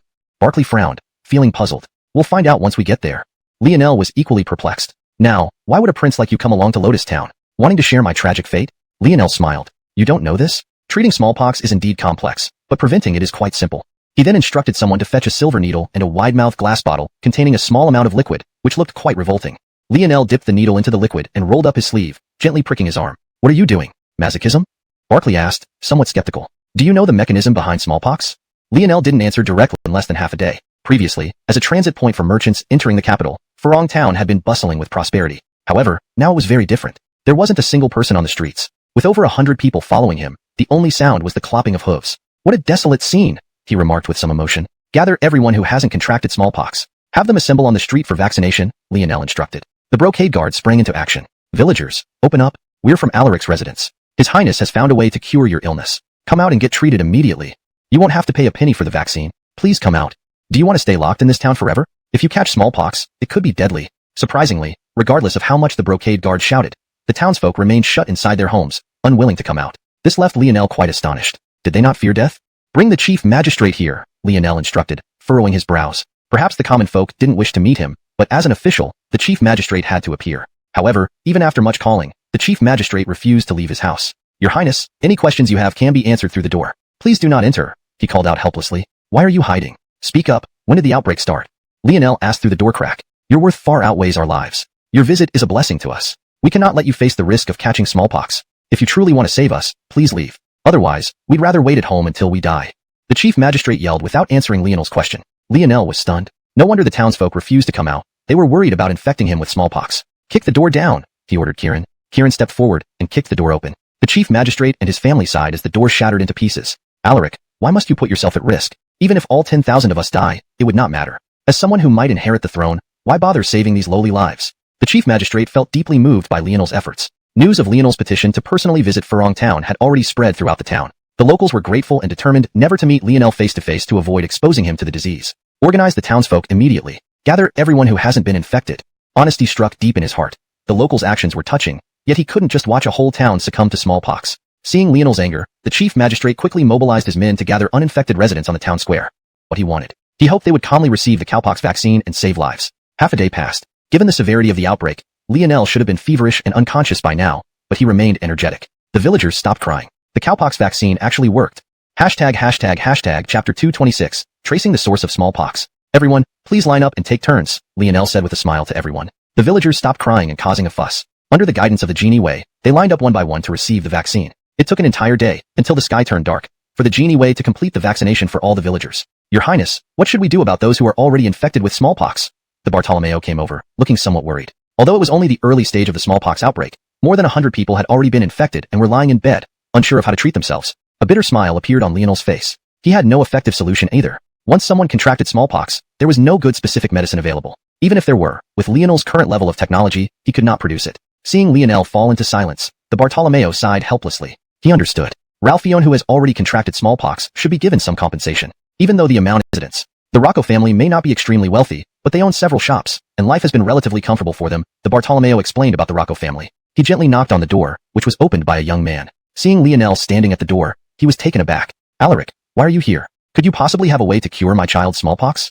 He asked excitedly. Lionel shook his head with a bitter smile. Sorry, I don't know how to treat patients who have already contracted smallpox. I'm here to investigate the origin of the smallpox outbreak. The young man's expression dimmed, but he still opened the door. When Lionel entered the room where the child was, he found it was a baby barely 1 year old. This further solidified his suspicion. Do you often take the child out visiting neighbors? Lionel asked. The young man shook his head. Since the birth of the child, my wife has stayed home to care for the child. She only walks around the yard and doesn't go outside. Lionel glanced at Barkley. Where is the physician who examined your child? At this moment, the only suspect Lionel could think of was the physician who treated Rocco's child. Does Alaric suspect him? I don't think it's possible. Jared is a well-known doctor here. He has lived in foreign town for decades, and everyone knows him. The Bartolomeo defended the physician. Lionel waved his hand. One can never truly know a person's heart. Let's bring him here first. Immediately, the Bartolomeo led the Jean Iway to fetch Jared to the Rocco family's residence. Jared was a middle-aged man with a long beard, tall and upright. Noticed by others. Not yet. I've been busy preparing medicine in the pharmacy. Lionel laughed inwardly. This guy was about to expose himself. Why don't you get vaccinated now? Are you sure you haven't been infected with smallpox before? Hearing this, Jared became even more nervous. Isn't it okay to get vaccinated even if I've had smallpox? He pretended to joke but asked curiously. Some people who survived smallpox have developed antibodies. Vaccinating them might cause adverse effects, potentially reactivating the virus in their bodies. But Jared, since you've never been infected, there's no need to worry. With a wave of his hand, Jean Iway officers approached with a silver needle. Jared collapsed to the ground. Wait, will this thing really work? Chapter 227. The true culprit at the Imperial Academy. Seeing this scene, not only Lionel but even the village head and others realized something was amiss. Lionel had personally demonstrated on the square that he showed no reaction after being exposed to a smallpox patient. Now that all the residents of Furong Town had been vaccinated, why would Jared start doubting it? Didn't you see at the square? After I got vaccinated and came into contact with a smallpox patient, after enduring a beating, the doctor's clothes were torn, revealing his skin, which was covered in pockmarks from smallpox. Take him away. I must explain to the people of Furong Town. Lionel looked at the sick child hesitantly. Actually, your child can also receive the cowpox vaccine, which would increase the chances of recovery from smallpox, but it carries certain risks. Are you willing to take that risk? Upon hearing this, the couple felt a glimmer of hope. Please help our child, Your Highness. Even if he worsens and dies, it's just bad luck. It has nothing to do with you. Lionel nodded and immediately instructed Kiran to vaccinate the child. Turning to the village head, he said, inform everyone to gather at the Furong Town Square immediately. I want them to understand the consequences of spreading a pandemic. Lionel's eyes were filled with fury. Soon, the town square was once again packed with people. Everyone was astonished at the sight of Jared bound to a pillar. Jared usually appeared kind-hearted. Though he charged more for medicines than others, he genuinely saved lives. Why would Lionel bind him like this? Was it because he failed to prevent the spread of smallpox? Many townspeople were prepared to plead for Jared's release. But Lionel stepped forward and shattered their compassion with a single sentence. This is the true culprit behind the spread of the small. Your family was destitute. Without the kindness of the townspeople, how would you be here today? A traitor who betrays those who helped you. You've disgraced the name of doctors. How could there be a corrupt doctor like you? Do you realize how many families in Furong Town have suffered due to your actions? Enraged, the townspeople wished to tear Jared limb from limb. Bound to the pillar, Jared was petrified. Your Highness Archie, protect me. If I die, you'll never find the real culprits. These villagers are crazy. They show no respect for law or order. If I die, it would all be for nothing. The officers from the embroidered uniform guard became anxious as the situation spiraled out of control. Gentlemen, please calm yourselves. According to Daliang's law, he should be executed by slow slicing. However, before his death, he must serve his purpose. I ask for 3 days. 3 days later, back here, I will have him executed. Lionel's authority was undeniable. He had come to Furong Town despite the risk of smallpox and opposition from the emperor, earning the absolute trust of the townspeople. As the crowd gradually dispersed, Lionel ordered the arrest of Jared and headed towards the Imperial Academy. Nestled in the eastern suburbs of the capital, the academy's serene ambience was shattered by the sound of galloping horses. Realizing something significant about the nobility's involvement in the smallpox outbreak at Lotus Town. Do you have the audacity to ask me such a thing? Are only the lives of people from noble families valuable? What about the commoners in Lotus Town? Are their lives meaningless? Maximilian was inwardly terrified, fearing that the plan to spread the smallpox virus might have been exposed. Lionel dragged a person from behind. Maximilian scrutinized the figure, but did not recognize him. Though Maximilian had arranged for Jared to be found, he had never directly intervened, leaving it to his subordinates. He sighed with relief, thinking, as long as it's not my direct subordinate who's been caught, we're still fine. Do you know this man? Lionel asked with furrowed brows. Maximilian shook his head vigorously, which was true. Lionel couldn't detect anything unusual from his reaction. He patted Jared, who had fainted out of fear, and demanded, tell me, who ordered you to do this? Jared looked around, realizing he was in the Imperial Academy. Knowing he was going to die anyway, he confessed, 2 men, Haddon Xioming and Yusef. Lionel stared intensely at Maximilian. Hand these two over immediately.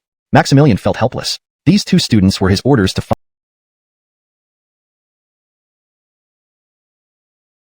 back. Everyone was silent until Kieran finally spoke up. Highness, all leads are cut off. What should we do now? Where should we start investigating?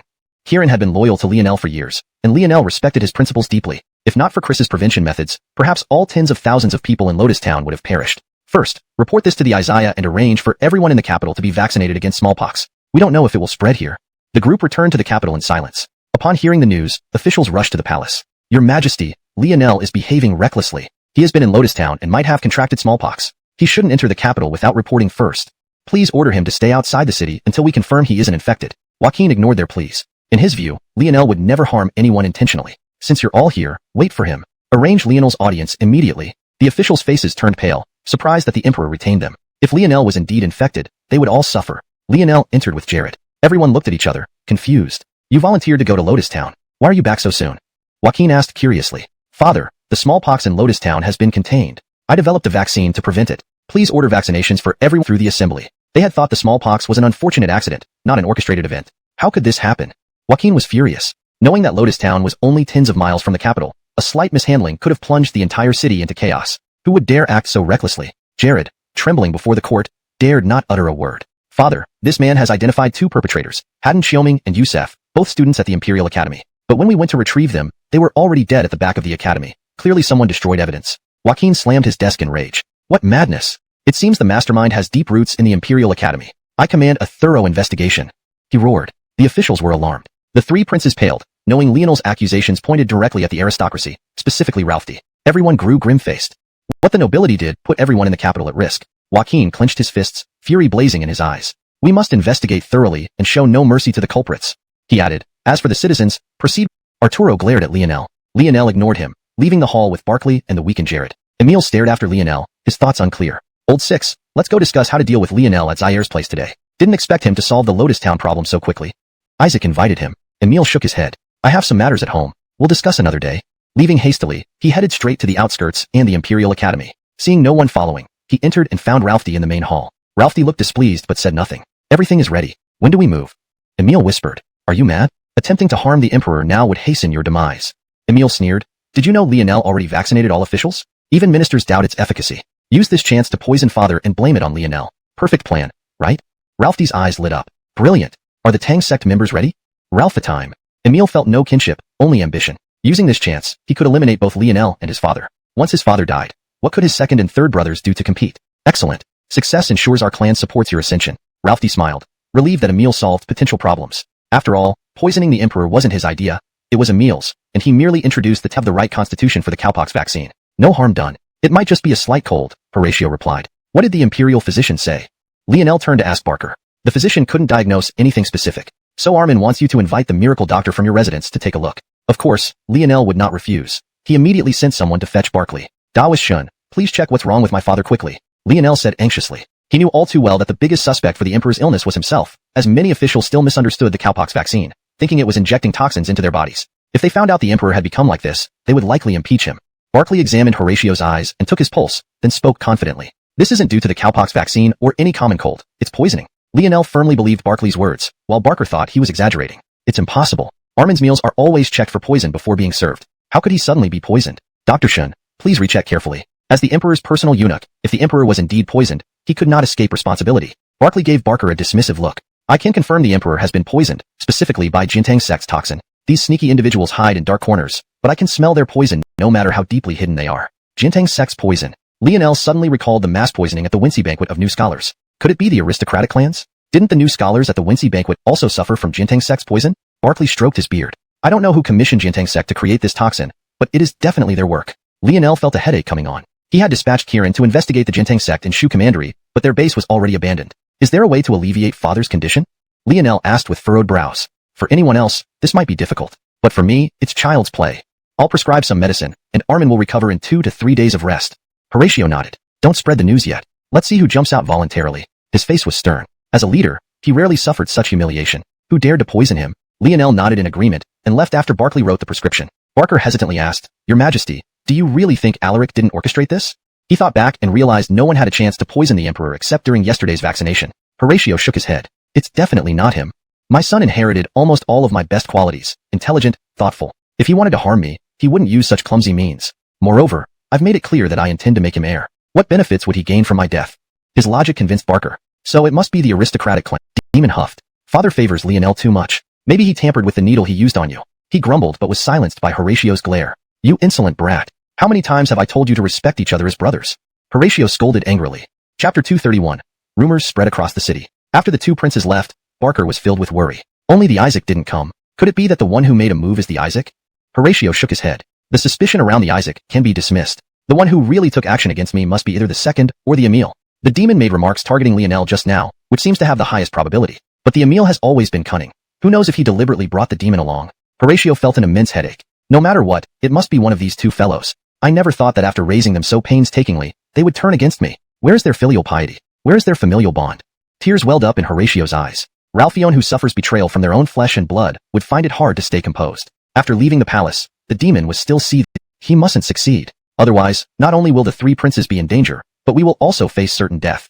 Everyone said with a mixture of fear and indignation. Throughout history, struggles for succession have always been brutal. If Lionel truly became crown prince, or even emperor, he would certainly take action against them. Even if he were kind-hearted enough to spare the lives of other factions' officials, Lionel's followers would never agree. After all, there are only so many positions in the government. Those who loyally followed Lionel did so to advance their own careers. We should immediately spread this news and have all officials jointly petition for an explanation from Lionel. The Emil sighed helplessly. I never thought Lionel would be so ruthless. That's our father, our own father. He wiped away tears. Everyone sighed helplessly, unsure of how to console him. News of the Isaiah's grave illness quickly spread across the city, causing widespread panic. How did this happen? I heard it was Crown Alaric who attacked the Isaiah. Who knows where these rumors come from? I don't think Crown Alaric is that kind of person. He loves his people like children and personally went to address the smallpox outbreak in Furong Town. Would he really do something like this? One can never truly know a person. Maybe Crown Alaric has been acting all along? In Crown Alaric's mansion, Harry and others gathered together. Your Highness, the person who targeted the Isaiah must be one of the other three princes. Should you come forward to explain? Public unrest is not favorable for you, Harry said, worried in the capital. Maximilian couldn't sit still and asked, Father, shouldn't we act now? With the Isaiah on the brink of death, no one in the capital can handle affairs properly. This is the perfect moment for us powerful families to make our move. If they seize this chance, they could overthrow the imperial authority. By installing a puppet emperor, the powerful families would become the true rulers behind the scenes. Lewis put down his teacup and smiled. When will you learn to observe more before making decisions? As a veteran of 3 dynasties, I know the Isaiah's character well. If he were truly on the verge of death, he would send troops to eliminate our Sioux family completely without hesitation. Chapter 232. Shall we make a move? Hearing his father say this, Maximilian immediately calmed down. Cold sweat broke out on his forehead. Yes. In recent years, the relationship between Armin and their prominent families had improved significantly, and there hadn't been any major external wars for a long time. This led everyone to forget Isaiah Horatio's former might. Though he wasn't especially outstanding in military command during his youth, his decisive nature left a deep impression on many prominent families. Back then, the entire capital city was dyed red with blood as he fought for the throne. He didn't hesitate to kill even his own siblings, let alone the prominent families like ours, at developing poisons, but they definitely can't compare to Barclay, the divine doctor in the Lionel residence. It's likely that Armin has already been cured by Barclay. Lewis expressed some concern. If Horatio really sent troops to wipe out the Sioux family, Lewis wasn't worried. Given the power of the Sioux family, surviving an assault would be relatively easy. Not to mention the secret tunnels in the basement, 8 in total. But Horatio was clearly feigning illness.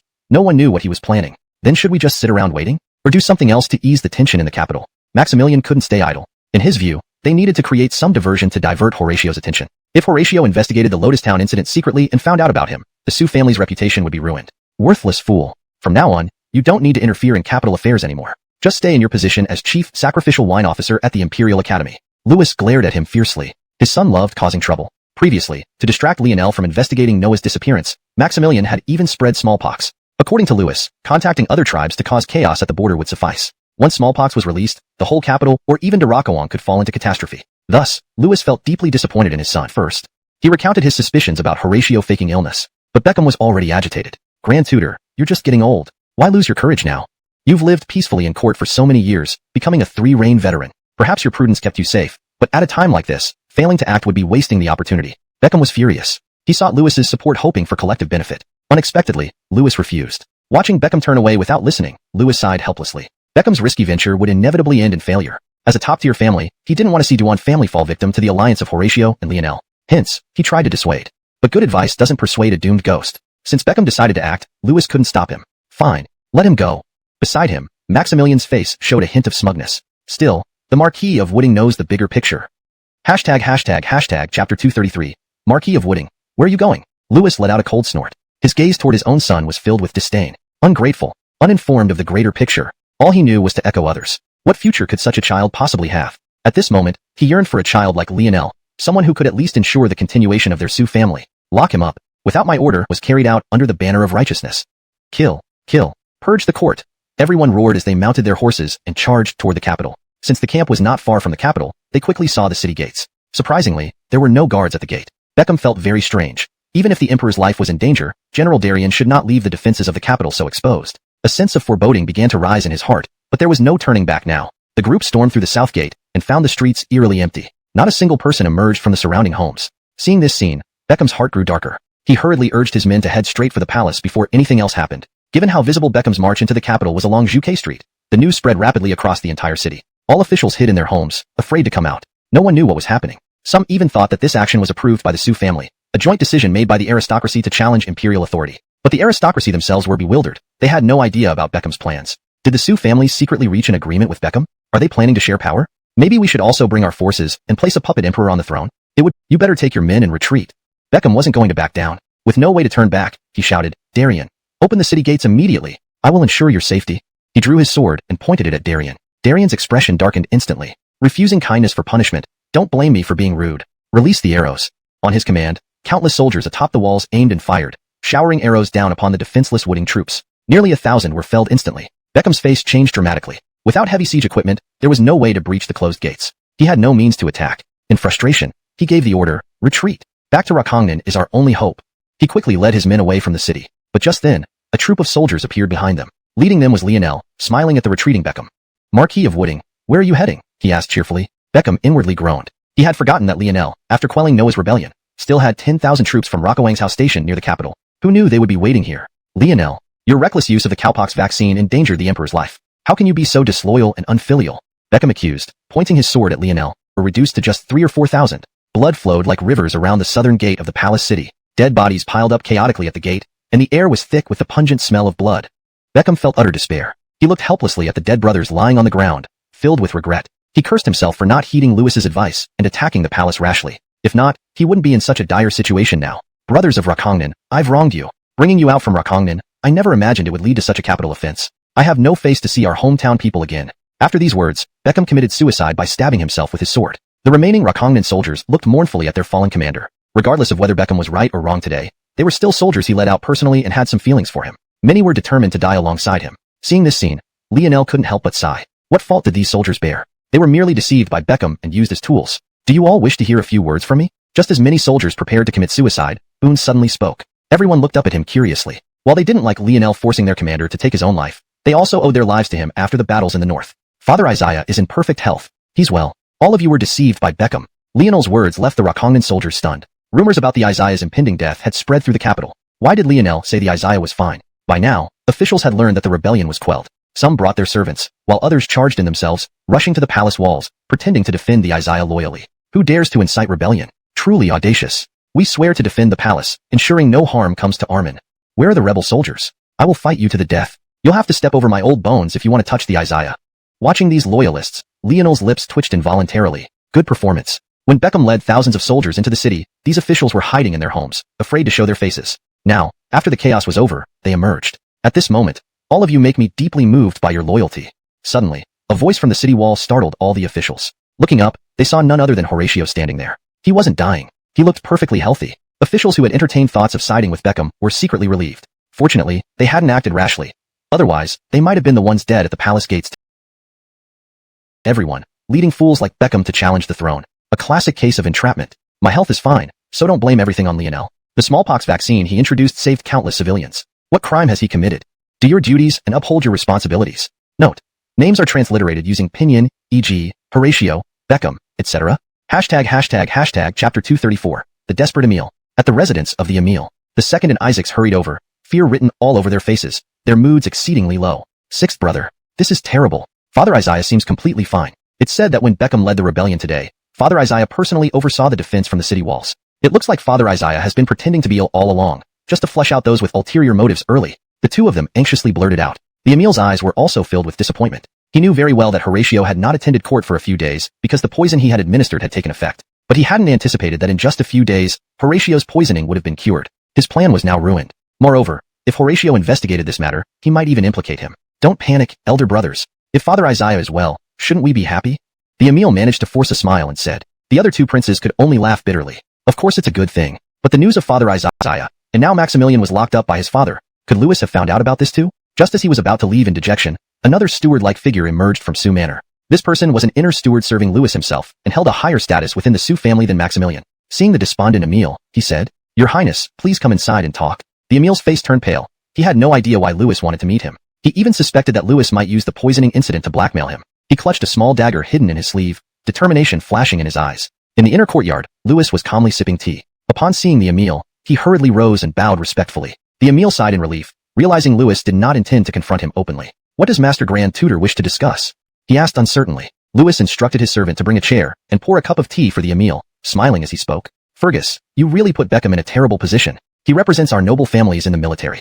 With one sentence, Louis made the Emil's face turn white again. I don't understand what Master Grand Tutor means, the Emil replied apologetically. Clearly, he had underestimated Louis, who knew full well that he had poisoned the Emperor. Both sides. No need to distinguish between us. In fact, I do have a good plan. Let me explain. The Emil nodded. He knew he was already in too deep to back out. Though reluctant, he was helpless. You should know the influence of the Duan family in Rakongnan. Now that Beckham is dead, chaos will ensue there. With numerous noble families in Rakongnan, they might descend into disorder once the Duan family is destroyed. By stirring things up a bit, we can instigate rebellion in Rakongnan. Meanwhile, contact the Elmo dynasty in the south and arrange for border raids. The Rakawang will be plunged into war once more, and Armin will have no time to investigate the poisoning. Hearing this, the Emil felt like falling into an ice cellar. While Louis's plan could solve his immediate problems, it was far too vicious. He fell into deep turmoil, unsure of what to do next. Chapter 235. Armin decides to establish the Xiuxian. Seeing the Emil lower his head in silence, Louis's expression instantly soured. Your Highness, I propose this plan because it's for your own good. You are the one who administered the poison. Even if they investigate further, it will never lead back to us noble families. Are you planning to confess to the Isaiah? Louis asked with a furrowed brow. Even if the Isaiah is willing to forgive you, do you think Lionel would let go of this opportunity? Once he gains power, he might use this as an excuse to eliminate you.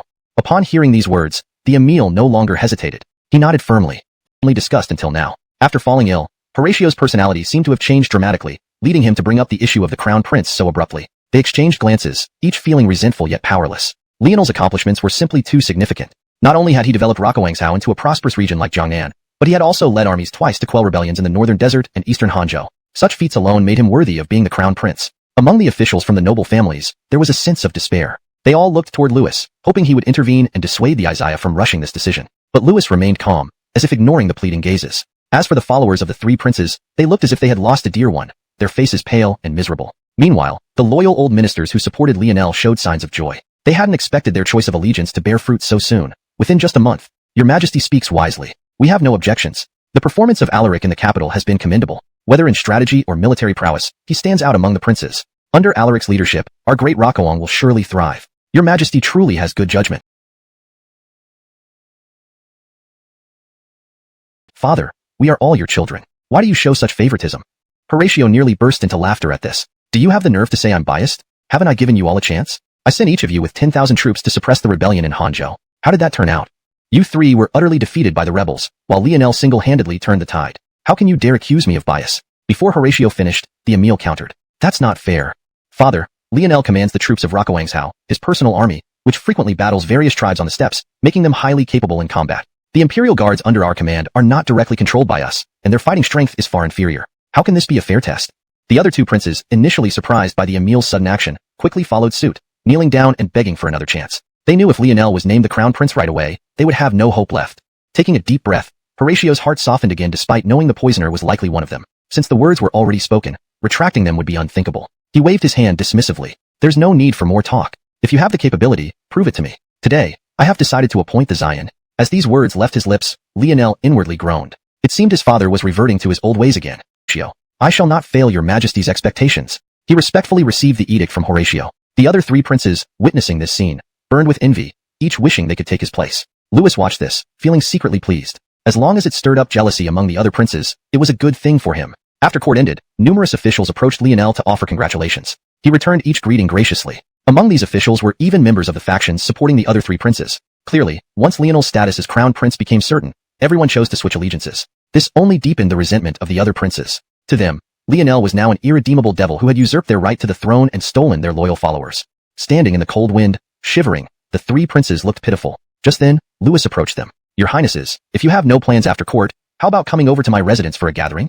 The two princes, excluding the Emil, felt immense gratitude. They hadn't expected that Louis, as the spokesman of the noble families, would still invite them after the matter of the crown prince had been decided. We certainly have time. Thank you, Grand Tutor, they replied eagerly. The Emil remained silent. He understood Louis's intentions. Louis merely sought cooperation with the three princes, leveraging their royal identities to incite various forces in Rakongnan. Ralph our miniature, he should have been next in line. Seeing their gloom, Louis chuckled. Didn't you notice any underlying messages in Armin's words? He said he was appointing Lionel as the crown prince now, implying that you still have a glimmer of hope. If you achieve great deeds or Lionel makes mistakes as crown prince, opportunities will arise again. With these few words, Louis swayed them thoroughly. Except for the Isaac, the others sat upright and bowed. Please enlighten us, Grand Tutor. What should we do? Louis turned his gaze to the silent Emil, who after much inner struggle finally spoke, considering that Horatio might investigate his poisoning incident. Rakongnan lacks suppression by the Duan family now, causing various forces to rise. We can write letters individually, urging different families and tribes to attack each other in our names. Once Rakongnan falls into chaos, we can contact the southern kingdom of Elmo to intervene. With the borders in turmoil, Lionel will surely lead troops out. That will give us another chance. The other two fell silent. Inciting internal strife and collaborating with enemy states were capital offenses. If their father found out, they would lose their chances at the throne and possibly their lives. The Emil's plan aligns with my thoughts. Are you willing to accept Lionel as crown prince and live out your days as mere tribe? Upon receiving the letters from the three princes, these forces felt they now had the support of the court behind them and began waging war in Rakongnan. They hoped to seize control of the entire region, while the Duan family was in decline. News of the unrest in Rakongnan quickly reached the imperial court. Upon learning this, Horatio was extremely angry. How ridiculous! Were you three involved? Otherwise, why would they be attacking each other under your banners? Horatio asked angrily. The Emil immediately cried out in indignation. Your Majesty, we have been wronged. It is clear that these three forces wanted a scapegoat, and thus chose us three princes. We do not understand the situation in Rakongnan, so how could we possibly contact them proactively? The Emil's arguments were logical and evidence-based, leaving Horatio unable to refute him immediately. Only the Emil and others knew in their hearts that although they didn't know about the various forces in Rakongnan, Louis certainly did. Hearing their explanations, Horatio could only rub his forehead. If that's the case, issue an imperial decree to Rakongnan's three major forces to mediate their conflict. That was the only solution he could think of. Rakongnan was too far from the capital, and even dispatching troops would not be worth the effort. After court dismissed, Lionel stayed behind voluntarily. What do you need, my son? Horatio smiled and led Lionel to the imperial garden. Father, it's aback. He had spoken out of frustration, believing his father acted too cautiously. But unexpectedly, instead of anger, Horatio asked him to elaborate. Lionel inwardly admired his father's broad-mindedness. Although sometimes hesitant in decision-making, Horatio excelled at listening to advice. Father, I'm not criticizing you but addressing the issue. Your hesitation allowed these princes to see opportunities, leading them to contact the forces in Rakongnan. Horatio asked puzzledly. In court, the sixth brother said they don't know the three major forces in Rakongnan. How could they secretly contact them? Sighing, Lionel thought his father's mind worked too slowly. You think too simply. Perhaps your three brothers don't know Rakongnan's forces, but the noble families do. After designating me as crown prince, the three brothers visited the Sioux family after court dismissed. This finally made Horatio realize the truth. You're right, I oversimplified it. Horatio sighed helplessly. Unfortunately, the mistake has been made. There's little chance to correct it. We can only hope the three forces heed the imperial decree and calm the situation. Horatio felt he was getting old. If younger, he would have handled this easily without hesitation. Now, Lionel offered advice, which surprised him. A thought of stepping back arose. Lionel, though your methods may be tough, this matter is settled. After Horatio finished speaking, he waved his hand, signaling for Lionel to leave. When Lionel left with a bitter smile on his face, Barker approached worriedly and said, Your Majesty, aren't you being too lenient with His Highness the Xian? Just look at his arrogant attitude today. It's clear he resents your indecision when appointing him as Xian. Barker certainly did not want Horatio to entrust power to Lionel so soon. After all, his own power as the Emperor's personal eunuch came entirely from the Emperor. Even though Lionel was only a regent, it would inevitably take away some of Horatio's authority. Horatio shook his head with a smile. I think Louisa has a point. Sometimes I overthink things and hesitate in making decisions, leading to a loss of control over the court situation. Before my influence wanes further, perhaps entrusting power to Louisa now is a good choice. Seeing that Horatio had made up his mind, Barker could say nothing more. He could only nod reluctantly. The next day, during the morning court assembly, the officials stood in order. The three princes had long wiped away their previous gloom and now wore confident smiles. They had received news from Louis that the three major forces in Rakongnan were fiercely battling each other. His last remark was clearly aimed at the aristocratic families. The jealousy in the hearts of the three princes reignited. Why? Why did Lionel receive such favor from the Emperor? Meanwhile, they were like forgotten children, barely acknowledged by their father. Especially the arrogant Emil clenched his fists tightly until his nails dug into his palms. He vowed that once he gained power, he would torture Lionel to death, making the Emperor experience the pain of losing his beloved son. Do any of you have objections? Horatio asked with a tone that brooked no refusal. The three princes looked to Louis for help. Louis, unsure of what kind of spell Lionel had cast on the Emperor, realized Horatio was already set in his decision. Opposing now would only invite severe punishment. Louis chose to remain silent. Since there are no further objections, this matter is settled.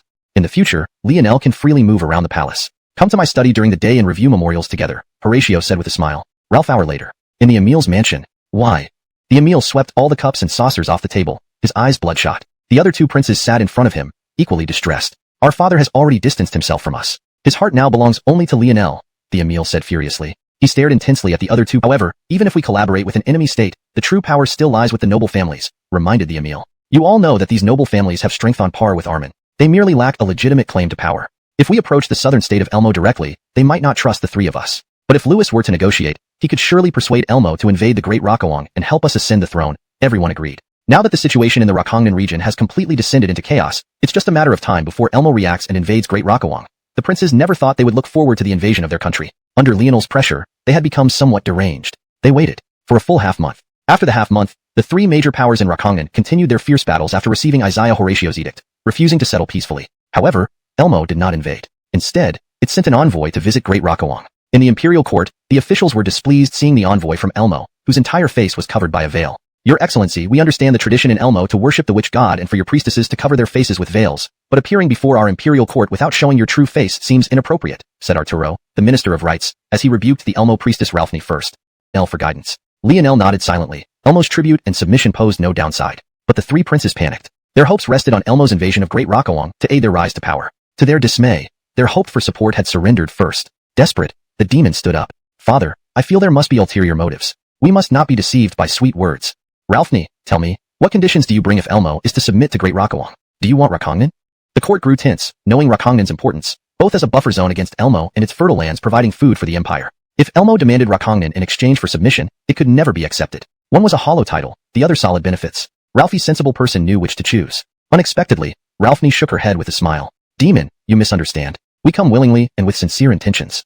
You know, our countries share the same cultural roots. Elmo's territory is small and less advantageous compared to Great Rockawang. Hearing that Great Rockawang recently defeated the Mongolians from the north and quelled the Eastern Rebellion, our emperor felt it fitting to extend friendship through me. This left the demon speechless. Without any conditions, simply submitting to Great Rockawang, it couldn't be refused. The Emil noticed Louis made no move. He realized Ralphne likely had hidden motives. Glancing at the demon, who huffed and returned to his place, the Emil contemplated. Very well, I will issue the imperial decree and confess. These three were royalty of Daliang, and yet colluded with major clans to scheme against Elmo. Although beneficial for Elmo, morally speaking, Rosalie found these three men despicable. This was a last resort. Although Rockongnan is currently in turmoil, presenting a great opportunity for Elmo to attack, we recently waged war with industry. Though victorious, regrouping troops and resupplying provisions require time. Hence, this delay, Rosalie explained. Everyone now understood. Elmo hadn't abandoned Rockongnan but couldn't mobilize immediately. Louis signaled to the three princes who got the hint. The Arwen stood up first, raising his wine cup and chuckled. I believe the Holy Lady has observed our current court dynamics. My brothers and I lack any real power. Even our youngest brother Lionel has been made Xian and granted regency.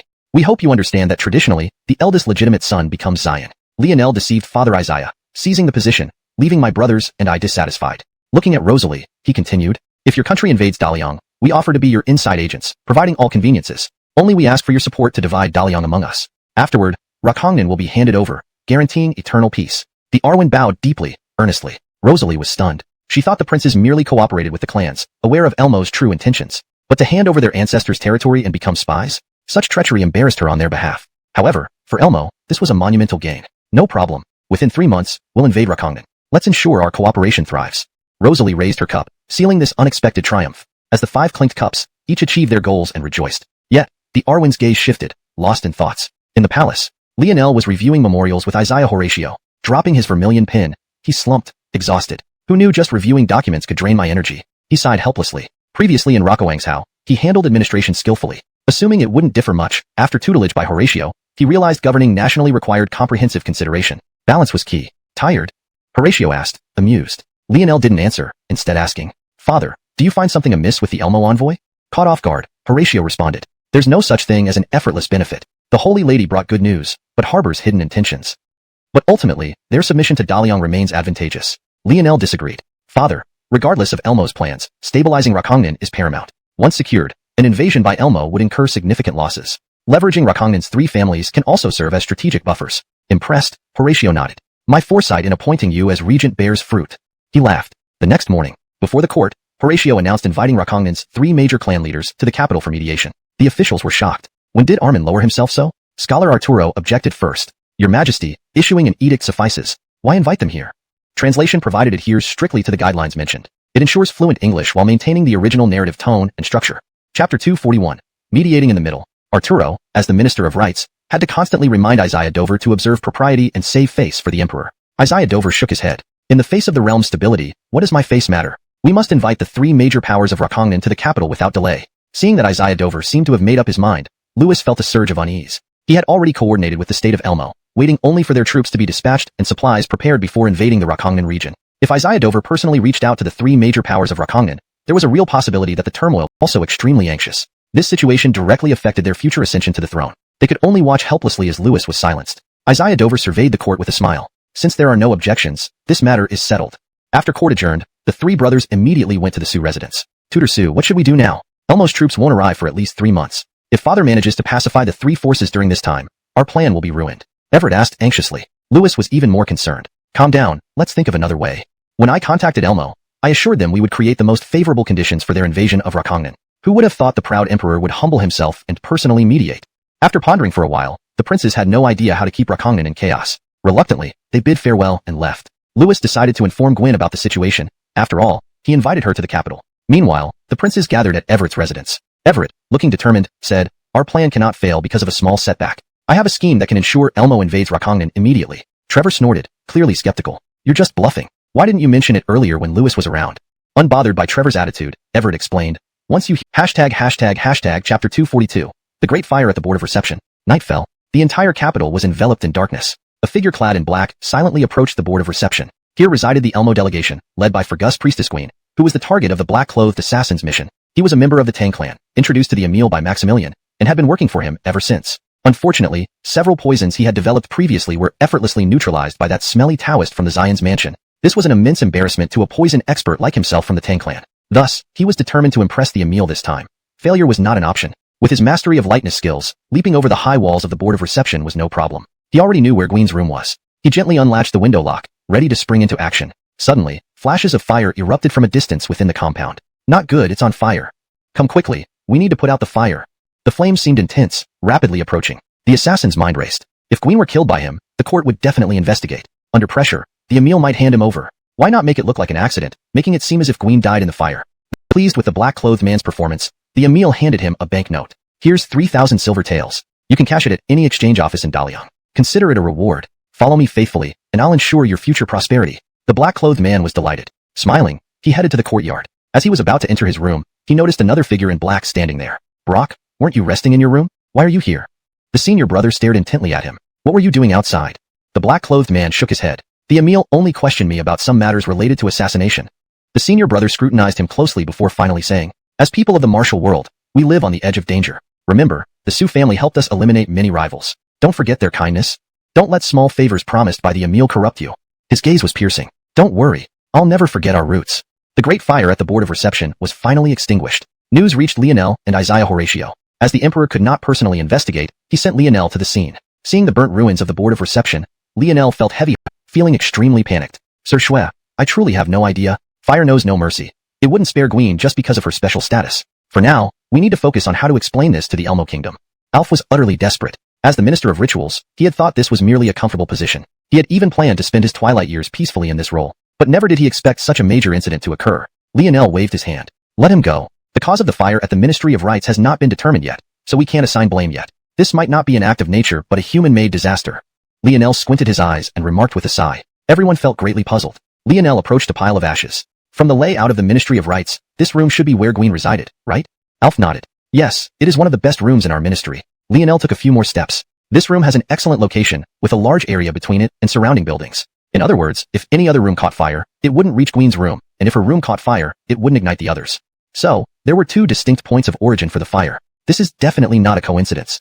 Everyone nodded in agreement after listening to Lionel's analysis. His Highness makes a valid point, but it was his duty. Unexpectedly, after hearing Arturo's words, Horatio waved dismissively. "I knew about this long ago. There's no need for you to say more. This is actually a great opportunity for Daliang." The entire court erupted in shock. Was Horatio stimulated into insanity? How could this possibly be a good thing? Rakongnan was still embroiled in a three-way conflict. If Elmo moved, Rakongnan would become their territory. Although everyone knew Gwyn's visit wasn't purely for paying homage to Daliang. Now that Elmo's most important priestess had died here, how could Elmo not be furious? Ministers, you may not know this, but last night, I received intelligence that Guin came to the capital to assassinate me. Seeing the bewildered expressions, Horatio continued. Everyone froze upon hearing this. That explained why Guin was unusually humble towards Horatio. So, the Elmo delegation's true intent was to assassinate the emperor. She died well. Who would have thought such a demure woman harbored murderous intentions? Truly, appearances can be deceiving. It's better this way, putting an end to everything. If she survived, we would make her endure every torment known to Daliang. Everyone exclaimed angrily. To put it another way, the person who burned Guin last night is my savior. Ralph announced a reward immediately. Whoever can prove they were responsible for burning. Chapter 244. The culprit reveals himself. Seeing the melancholy expression on Isaac's face, Demon chuckled. So, it seems you've truly taken a liking to that divine maiden. Unfortunately, you probably won't have the fortune to enjoy it. By now, Rosalie is likely reduced to just a few ounces of ashes, he teased. Speaking of which, Father's reward offer is quite tempting indeed. Whoever killed Rosalie can claim 10,000 taels of silver and the title of Baron with evidence. Why don't we let the assassin you sent out claim the reward? After all, why let good fortune flow into strangers' hands? Demon said, but Emil shook his head. No way. If this person gets the reward and rises overnight, who knows what trouble it could bring us? As they drank and talked, none of them noticed a dark figure hidden behind a pillar, quietly eavesdropping on their conversation. This black-clad figure was precisely the Tang sect member who had acted the previous night. At this moment, he was extremely excited. What an extravagant offer. I never imagined taking up Emil's commission would yield such a pleasant surprise. He muttered excitedly to himself. Not only would 10,000 taels of silver be enough for him to spend lavishly for 10 lifetimes, even just the title of Baron was already incredibly appealing. Thinking of this, Lee minted Jinshur candidates and subsequently poisoned Joaquin. Although Barkley easily neutralized the poison, it was clear enough that members of the Tang sect either served powerful noble families or some princes. This man could very well be the murderer. Tell me the details of how you carried out the assassination, Lionel said calmly without revealing any emotions. Subsequently, the black-clad man recounted every detail of how he assassinated Rosalie, accidentally discovered the fire, and then set Rosalie's residence ablaze. Lionel smiled and nodded, confirming that this man was indeed the true arsonist based on his account. Tell those still queuing that they don't need to wait anymore. Lionel chuckled as he instructed his aide. The black-clad man was overjoyed. It seemed Lionel had identified him as the one who killed Rosalie. 10,000 taels of silver and the title of Baron were within his grasp. Finally, he wouldn't have to live a life of hiding anymore. Elated by this thought, the black-clad man felt immense joy. Take him down. Lionel gave a casual wave of his hand. The agents of the embroidered uniform guard surged forward and pressed the black-clad man to the ground. Stunned, the black-clad man couldn't comprehend how he went from being the Isaiah's savior to a prisoner in an instant. Your Highness Xian, please don't misunderstand me. The black-clad man spat. I'll die before telling you, you despicable man. Half an hour later, having confessed everything, the black-clad man lay half dead on the ground, eyes devoid of any light. Wouldn't it have been better to confess earlier instead of enduring torture? Kieran patted his face, confirmed he wasn't dead, and immediately handed over the confession to Lionel. Seems like these brothers of mine aren't exactly the easiest oil lamps to light. Lionel remarked with some emotion after reading the confession. Without hesitation, he took it to the palace. He planned to show Joaquin the true colors of his 3 excellent sons. Meanwhile, Dovey was still fretting in the harem about whether his acting skills were convincing enough, fearing that the assassin wouldn't fall for the trap. Upon seeing Lionel enter the palace hurriedly, Dovey breathed a sigh of relief. No more worries, the culprit was caught. Father, you won't believe who orchestrated Elmo Meng's assassination, Lionel said gravely. Perhaps someone from a noble family? Joaquin guessed. Lionel shook his head. It was my 3 esteemed brothers. Chapter 245. The Emil panicked. What did you say? Upon receiving this news, Horatio felt as if a stone had lodged in his heart. He was utterly dejected. He never expected that the person secretly sat of heir apparent. How do you plan to handle this matter? Horatio looked as if he had aged 10 years. His vigor and spirit were completely gone. Hearing his question, a determined look flashed in Lionel's eyes. According to the law, we need to find out who influenced them. If there is someone behind them, we will dig until we reach the bottom. Even if no one has influenced them, Your Majesty, I do not intend to let them off easily. Hearing Lionel's words, Horatio sighed helplessly. Fine, handle this matter as you see fit. He was well aware that it was because he had been overly indulgent with his 3 sons in the past that led them to act arrogantly. They had developed an attitude of disregard for consequences. If Lionel could teach them a lesson, it might awaken them. But remember, ultimately, you 4 brothers. Punish them moderately, absolutely avoid causing fatalities.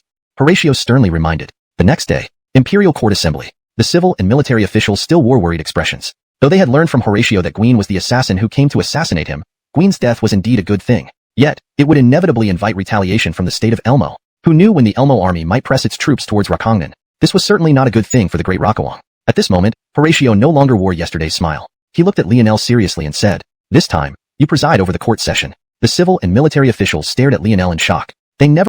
So, explain your crimes. Lionel said in a cold voice. The Tang family member had already been thoroughly broken by the brocade guards. Upon hearing Lionel's inquiry, he spilled everything like spilling beans, including how he had infiltrated the Ministry of Rites that night. Ralphed how he had ignited the fire to create the illusion that Guin had burned to death. The officials and ministers listened and were filled with rage. However, they were also puzzled. According to the emperor's account, this person who burned Guin should have been rewarded heavily with silver and a noble title as a reward. Why did he look so beaten up? Seeing everyone's questioning gazes, Lionel explained with a smile. In fact, everything was an act between my father and me. If we hadn't used this method, how could the real culprits come forward? Hearing Lionel's explanation, everyone finally understood. They all admired him. Who would have thought that Lionel could devise such an excellent strategy? Rakatl did they know, the real architect of this plan was Su Qin from Lionel's world. Now, it's time to say who was behind this. Lionel asked with a chuckle. By now, even if the Tang family member didn't speak, everyone knew. Definitely the three princes. The Arwen was the mastermind, and the other two princes were accomplices. The Tang family member replied helplessly.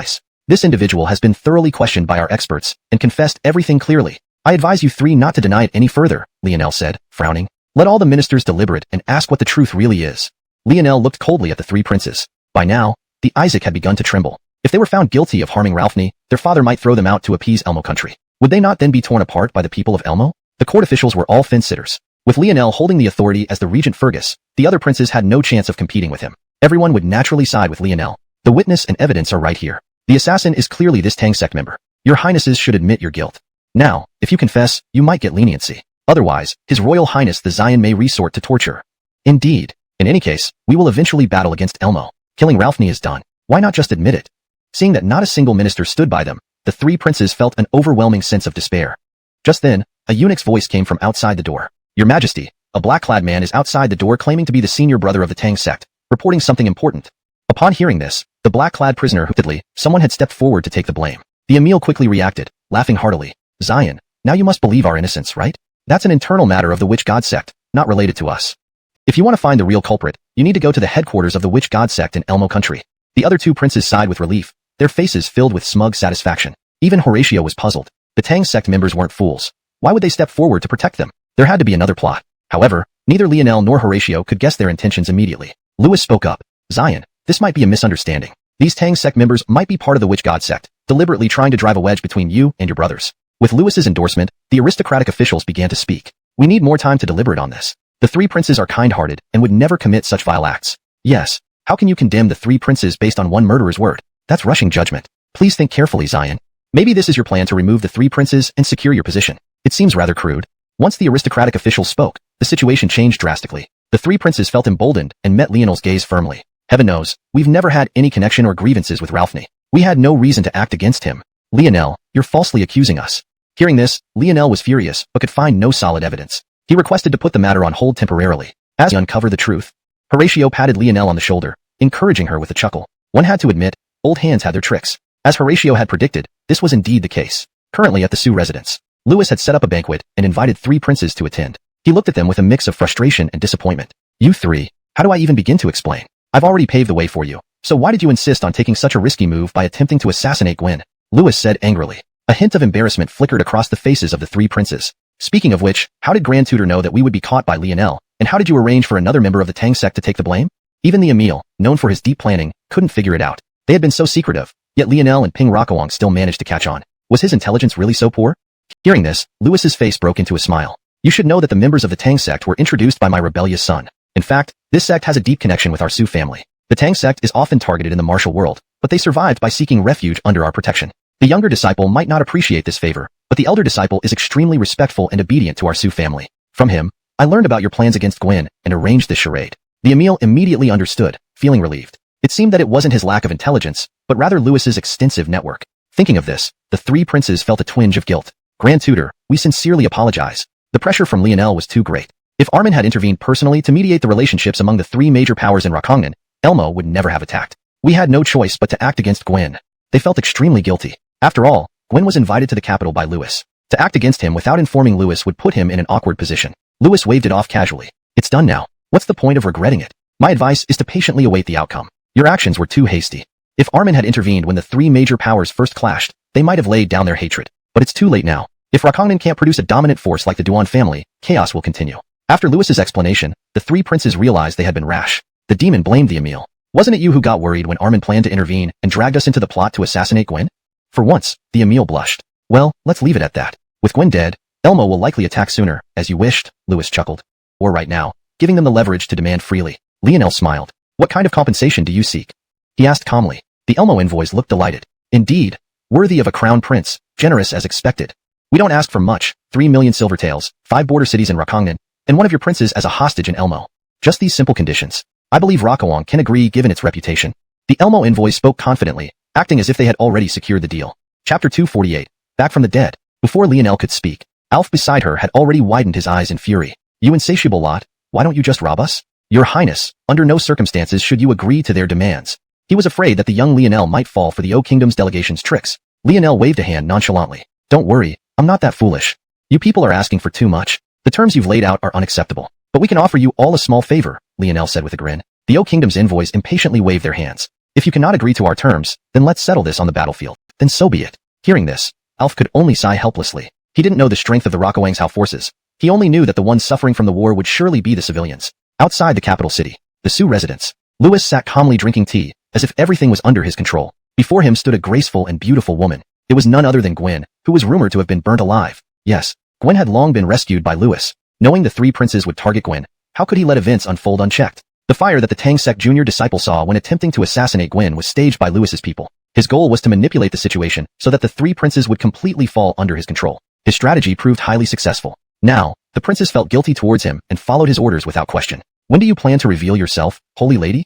Louis asked with a smile. Recently, Gwen had been staying in a hidden courtyard within the Sioux estate. Gwen sipped her tea, blowing away the floating leaves. Let's wait and see. As per my instructions, those envoys will try to extort what they can. Once Great Rakowang agrees to their terms, I'll appear. To be honest, I can't wait to see the faces of those who thought I was dead. When they see me suddenly reappear, Gwen chuckled. Louis shook his head but didn't say more. Everything was under his control. 3 days later, the supposedly dead Elmo kingdoms which Priestess Gwen appeared again. Alf looked at the familiar woman, rubbed his eyes, and couldn't believe what he saw. Holy lady, weren't you burned alive? Shocked, his words were disoriented. Gwen gave him a cold glance. When I saw the flames engulfing your Ministry of Rights, I assumed someone was trying to kill me, so I fled. I've been hiding outside the city since then. Now that I know the danger has passed, I've returned.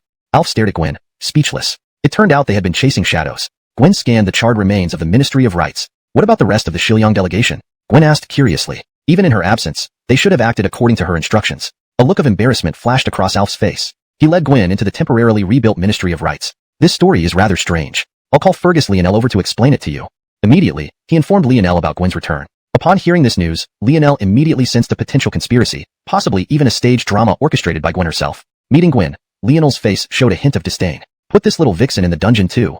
Alf and Gwen were both stunned. In Gwen's imagination, who saw Gwen suddenly appear and also be imprisoned were stunned. According to Gwen's plan, she should have appeared only after they had successfully extorted a substantial indemnity. By then, all officials of the Darakawang court would surely treat Gwen with utmost respect and protection. Why was even the Divine Maiden captured? Initially, they had hoped that Gwen's sudden appearance might save them. But now, the delegation no longer held any hope. Gwen was equally shocked. She never expected Lionel to be so ruthless. To imprison all members of the Elmo delegation. Why are you all locked up here? Did the negotiations for compensation break down? Gwen asked in confusion. The delegates chuckled bitterly. If Lionel had been willing to negotiate, it would have been fine. We could have made some concessions. But this guy is too heartless. He didn't give us any chance to negotiate, and just threw us straight into jail. One delegate stammered in response. If Gwen hadn't patiently listened, she might not have understood what he was saying. Why are you speaking like this? Has being in the dungeon affected your ability to speak? She said with evident displeasure. The delegates managed a forced smile and pointed at their mouths. Divine Maiden, please see our mouths. They've been sewn shut by Lionel's men. I barely managed to tear through the stitches to speak a few words. Seeing their bloodied lips, Gwen paled in horror. Falling into the hands of someone as ruthless as Lionel, how could she remain unharmed? With a creak, the dungeon door suddenly opened. Footsteps echoed ominously. She explained, I'll kill one member of your delegation each day. Lionel casually picked a member and ordered him to be taken away. No, don't. I don't want to die. Please, Divine Maiden, tell him quickly. I'm still young. I have a wife and children back home. Ralph other delegate pleaded. Divine Maiden, you led us here. Please tell us the true purpose of this mission. We can't just watch as we die. The room grew silent. Gwen looked at the delegation with mixed emotions and a hint of guilt. The matter involves Elmo's national secrets. It's not that I don't wish to save him, but if I reveal it, Elmo will suffer greatly. These delegates were chosen for their loyalty to Elmo, but they also had families. No one wanted to die here. They looked at Gwen helplessly. Divine Maiden, why not feed them false information? It could both deceive them and save our lives. Yes, isn't protecting human life a core tenet of the Wuxian sect? Please, just confess. We don't want to die. We have elderly parents and children waiting for us at home. Who wants to die here? Gwen felt enraged. How can you, who serve Elmo, think only of yourselves? Disgraceful. Hearing this, the delegation became defensive. You, as a princess and sole holy maiden of the Wuxian sect, have countless resources. Not like us who risk our lives for every envoy shouted. She is the one refusing to cooperate. Why should innocent envoys like us suffer? Your Highness, let us take out our suffering on Gwen. Another cried. We won't kill her. We'll just make her wish she were dead, they declared excitedly. Hearing their words, Gwen felt even more desperate. The last line she had held onto began to waver. In the court, Louis stood restlessly, glancing at the three princes beside him, who were still chatting happily. Lionel, meanwhile, sat beside Horatio, exercising the authority of regent. This shouldn't be happening. Just a few days ago, Gwen had left his residence, deciding to reveal herself. Yet after so much time, there was still no news about Gwen from the court. It was as if she had vanished without a trace. No one mentioned her. Everyone assumed she was dead. But Louis, who knew the truth, understood that Gwen was very much alive. On the night before she intended to reveal herself, she had spoken to him personally. Then she went to the Ministry of Rights. He had questioned Alf, the Minister of Rights, but the man evaded his inquiries without giving clear answers. Louis couldn't force him either. Alf had taken the position merely to live out his days in peace. Pushing him too hard might yield unpredictable results. Not only did Gwen disappear, but the entire Elmo delegation seemed to vanish as well. Initially, Louis thought they had left the capital quietly and returned to Elmo. However, he soon realized things weren't so simple. It was because of a single statement made by Lionel during the council meeting. Gwen led the delegation here, but based on my intelligence, they are not genuinely seeking submission. Instead, they are delaying to buy Elmo time to prepare for military action. These words struck Louis like lightning, leaving his mind blank. Where did Lionel get this information? After the court session ended, Louis surprisingly approached Lionel. Your Highness, we've noticed your diligence recently. Our noble families fully support your future ascension to the throne, Louis said with a smile. Lionel inwardly despised him but maintained a polite facade. Thank you for your effort, Grand Tutor. Seeing Lionel's relatively friendly attitude, Louis grew bolder. The major noble families have arranged a private banquet and wish to invite your Highness. Would you grace us with your presence? Lionel paused upon hearing Louis's invitation, suspicion flashing across his face. Could this old man have Tang sect operatives planning to poison him at the banquet? After hesitating for a long while, Lionel decided to attend personally, hoping to gauge the old man's intentions. Very well, I'll trouble you tonight. That evening, Lionel brought the old Taoist Barkley to the Sioux residence. Louis greeted them personally at the door. Noticing Barkley beside Lionel, Louis's eyelid twitched.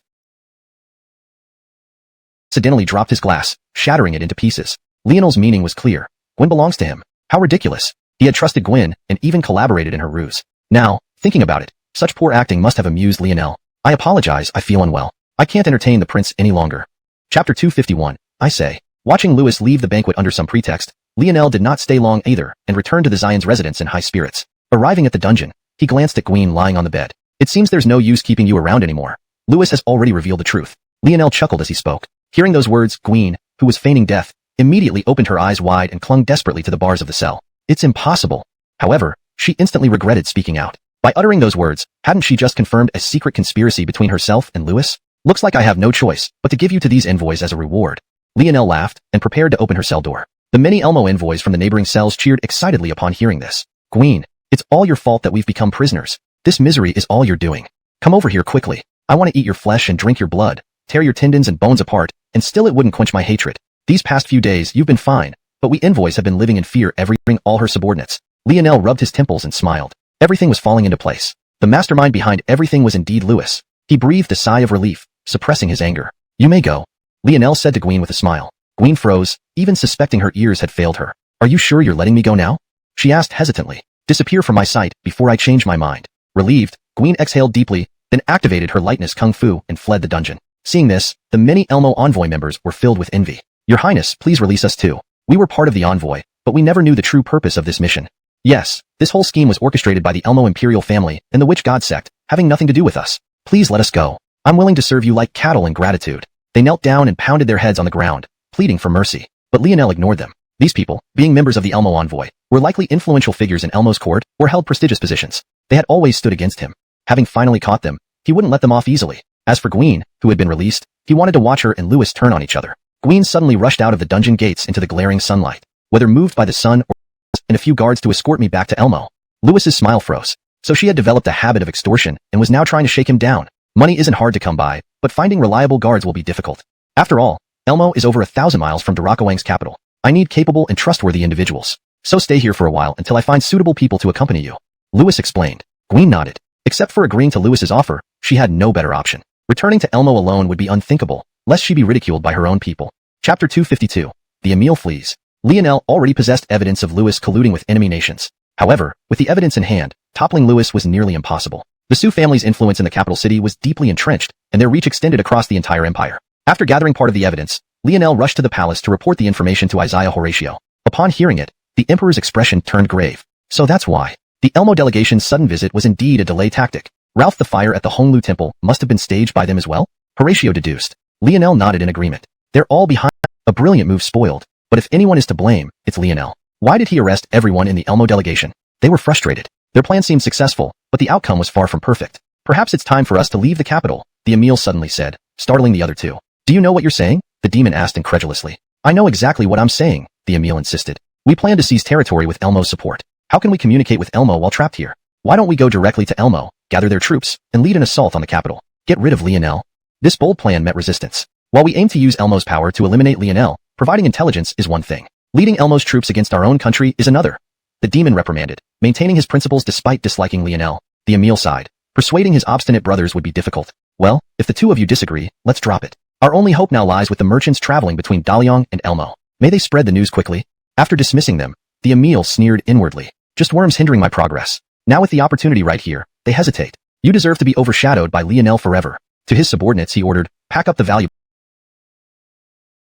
Chapter 253. A personal visit to Rakongnan. A request for help. Father Isaiah.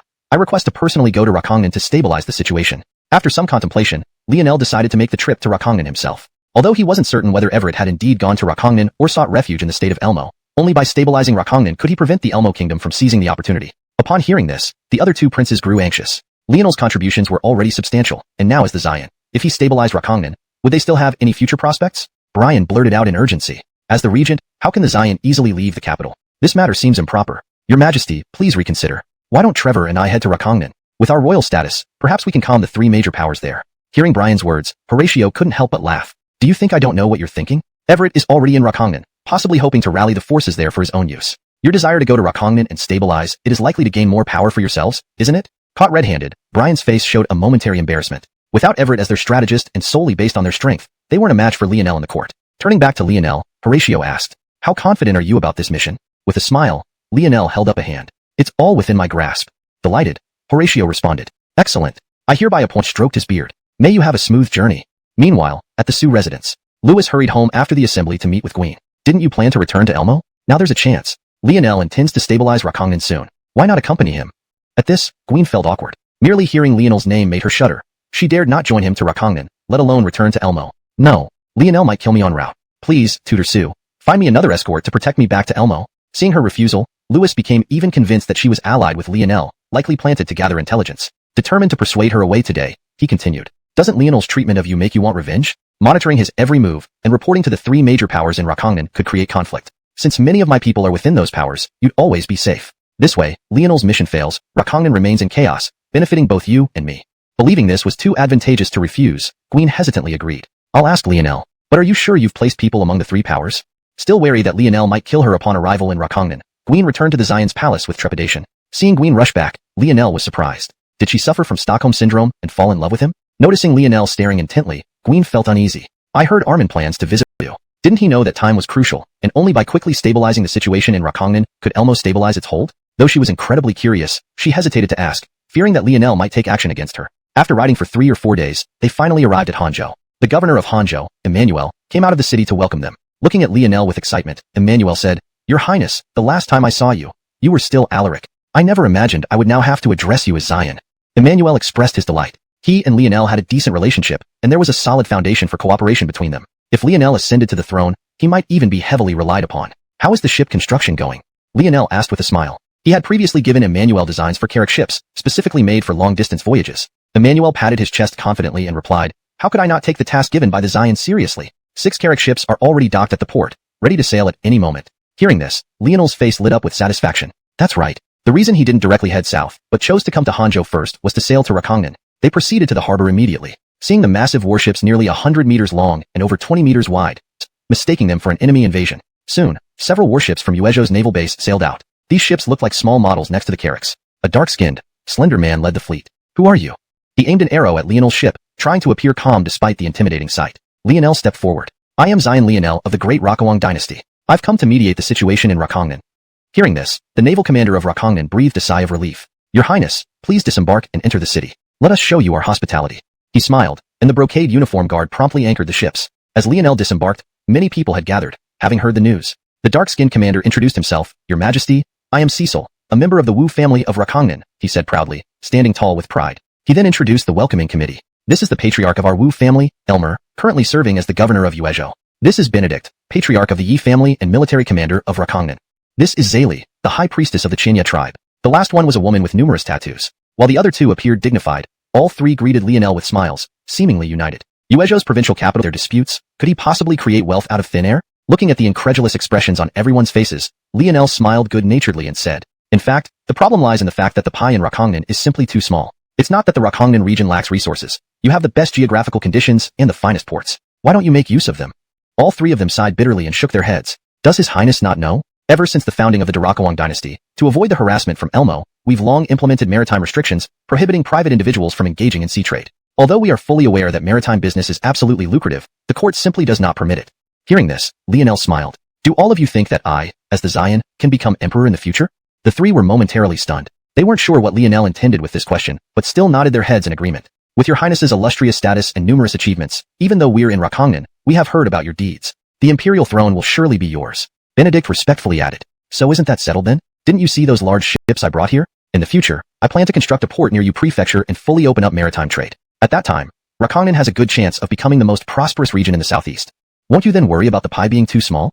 But let me put this bluntly. If you continue to squabble over petty gains and create chaos, you'll lose your chance to participate in maritime trade. Consider this carefully. Upon hearing Lionel's words, everyone was naturally very excited. If they could enter the maritime trade in the future, who would care about these trifling short-term benefits? The three exchanged glances, seeing determination in each other's eyes. This was an opportunity of a lifetime, possibly even a key step for their three major forces to become top-tier clans within Rakongnan. Your Highness, we are willing to set aside our disputes. They respectfully replied. Seeing how perceptive these people were, Lionel felt very satisfied. I believe you will never regret your decision in the future. However, I have one more request, that your conflicts should not cease on the surface. You must present yourselves as weak and disorganized before Elmo, misleading them into thinking Rakongnan is still in chaos. When they act, we will catch Elmo off guard. Upon hearing Lionel's explanation, they all nodded in agreement, not finding the strategy particularly deceitful. Their threefold appearance, he must have faced numerous hardships along the way. The Emil reluctantly took out his personal seal and showed it to Elmo Xuanhuan. Only then did Elmo Xuanhuan believe his identity. Not long ago, I sent the delegation led by Gwen to your Rakongnan. Why did you come to Elmo instead?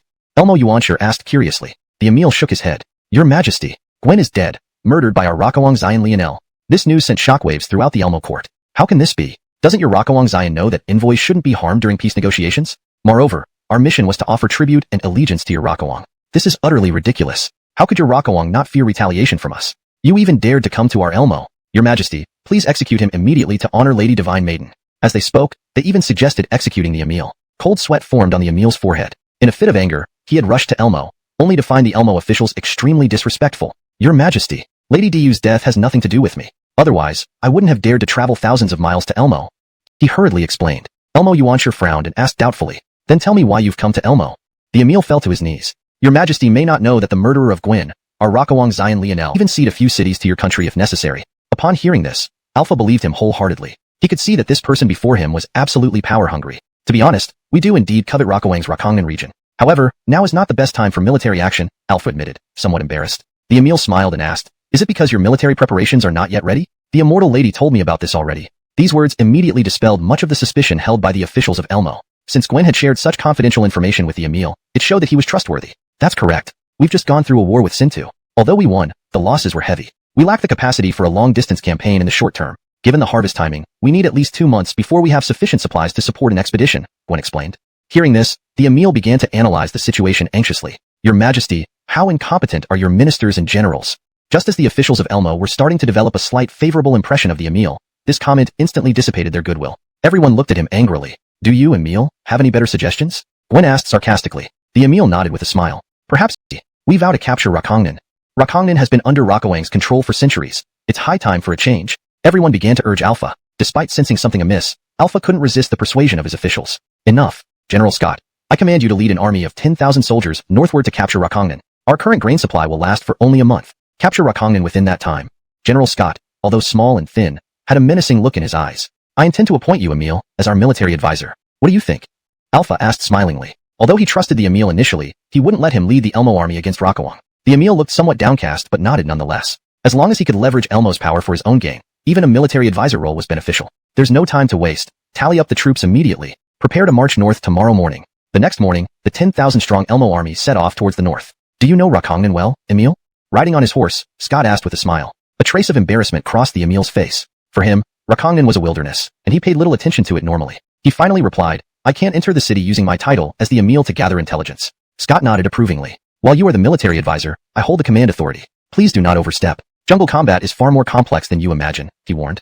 Scott was essentially issuing a warning. The Emil understood this threat and felt quite annoyed internally. Despite the short distance to Rakongnan, the journey was arduous due to dense forests and thick foliage. They took 3 full days to cover the 100-mile distance. Scott was pleased. Typically, Rakongnan scouts would spot us once we enter these woods. Yet, we haven't seen a single scout, which indicates they are preoccupied with internal strife. He chuckled, excited at the prospect of making history if he successfully captured Rakongnan. Chapter 257. Capture Rakongnan as easily as turning over one's hand? In the mountain forest a dozen miles from Rakongnan, Scott waved his hand, signaling his subordinates to halt. The Emil was filled with puzzlement. Why stop now? Rakongnan is currently in chaos. When I secretly infiltrated your Elmo territory, I passed through Rakongnan where the 3 major powers were fiercely battling each other. If we don't take advantage of this opportunity and make a decisive attack on Xuanhuan City, wouldn't we be wasting our chance? The Emil spoke with some frustration. Scott smiled. Fergus, you may not fully understand me yet. I am an extremely cautious person. Although you've gone into opportunity granted by heaven, this is clearly an opportunity created by me and my elder brothers. If we hadn't incited strife among the 3 powers, you'd likely still be helplessly watching Rakongnan from afar, unattainable. Ignoring the prince's sarcasm, Scott immediately commanded the troops to charge towards Xuanhuan City. In his view, as the largest city in Rakongnan, capturing Xuanhuan would secure the entire region. These Elmo soldiers charged towards the city walls without even shields, believing that Xuanhuan was chaotic, with not even a single guard on the walls. But as they neared the wall, countless guards suddenly appeared, drawing their bows and raining arrows down mercilessly on the Elmo forces. Caught off guard, the Elmo army suffered heavy casualties. Seeing this, Scott clenched his teeth in fury. He glared viciously at the Emil beside him. You said the 3 powers were so busy fighting they couldn't care about anything else. Then what about these people on the wall? He spoke with anger. The Emil's face showed embarrassment but quickly shifted the blame. Didn't you claim to act cautiously? Why did your scouts fail to investigate properly? As they were blaming each other, a figure appeared atop the city wall. Upon recognizing him, the Emil covered his face hurriedly, eyes full of panic. Curious, Scott asked, who are you hiding from?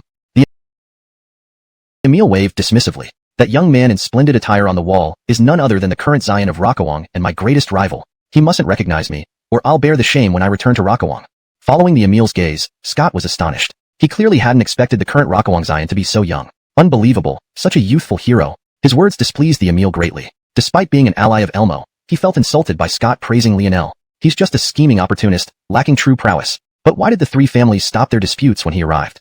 He was deeply curious. Meanwhile, standing on the city wall, Lionel watched the carnage of the Elmo soldiers below with a faint smile. Who leads the Elmo army? He called out, smiling. Stepping forward, Scott responded. I am General Scott of Elmo. If you know what's good for you, open the gates now. Otherwise, once our army breaches the city, your lives will be forfeit. Scott sneered coldly. His words made Lionel and the leaders of the 3 families laugh heartily. Do you not see the situation? Your army was caught off guard by us and yet you threaten us? Truly backward logic. Lionel said with a grin. I'll give you one last chance. If you withdraw now, perhaps the great Rakowang won't press the matter. Just pay a little indemnity.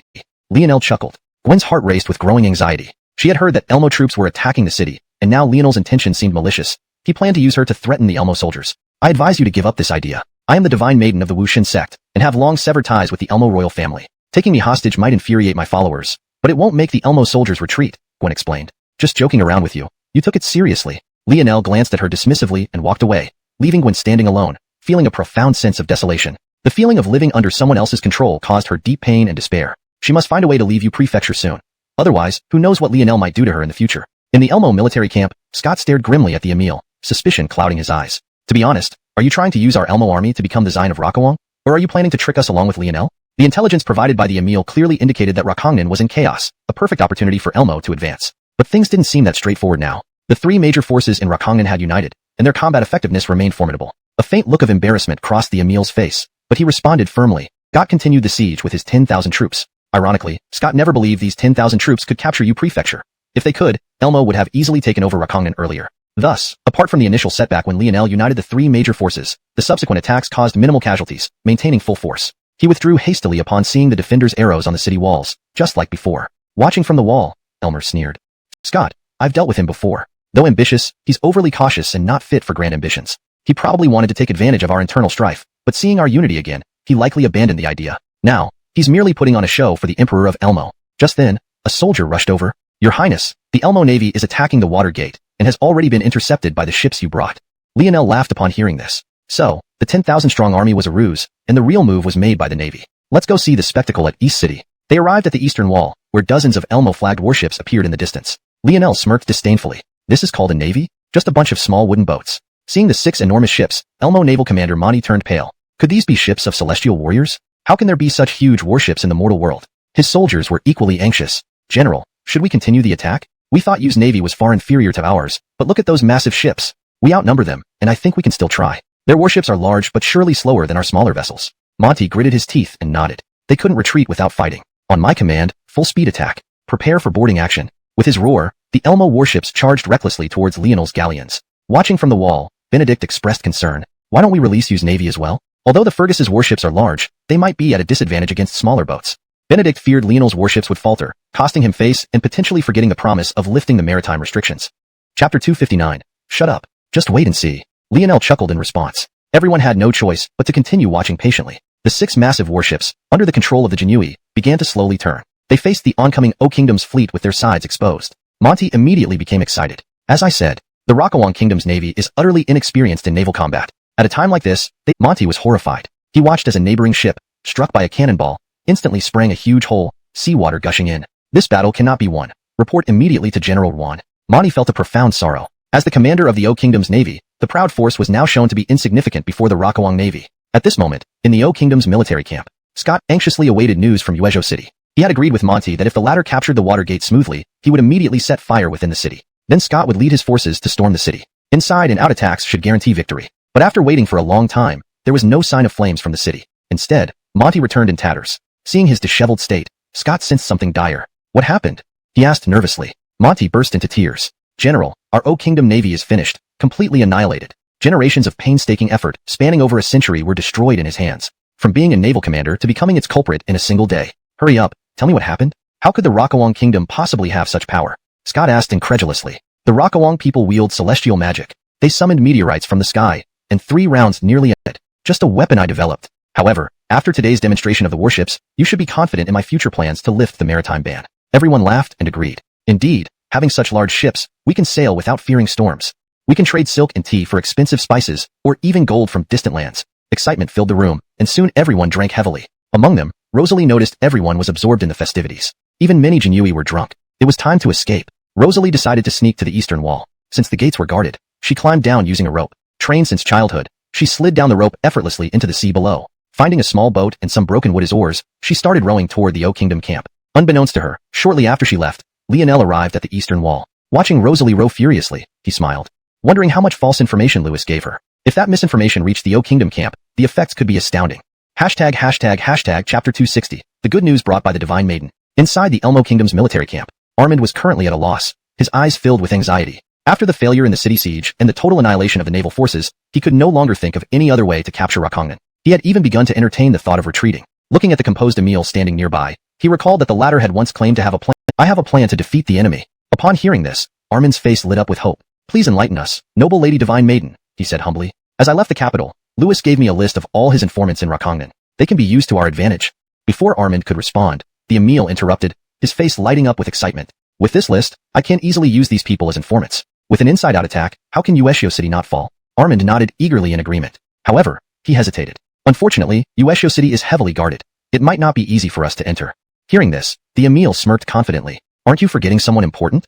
I am the Emile of Rokuang, so entering and exiting Xuanhuan City should be quite convenient. Give me this list, and let me inform the informants. A shadow of doubt crossed Armand's face. Even now, he wasn't sure if the Emile would truly cooperate. After all, his previous 2 suggestions had ended in failure. Ultimately, Gwen made the decision. Let's entrust this task to the Emile. She then handed over Louis's handwritten letter to the Emile, who left elated. Worried, Armand asked, we still don't know if Rokuang's Emile can be trusted. Why entrust such an important mission to him? What if he hands the list to Lionel within the city?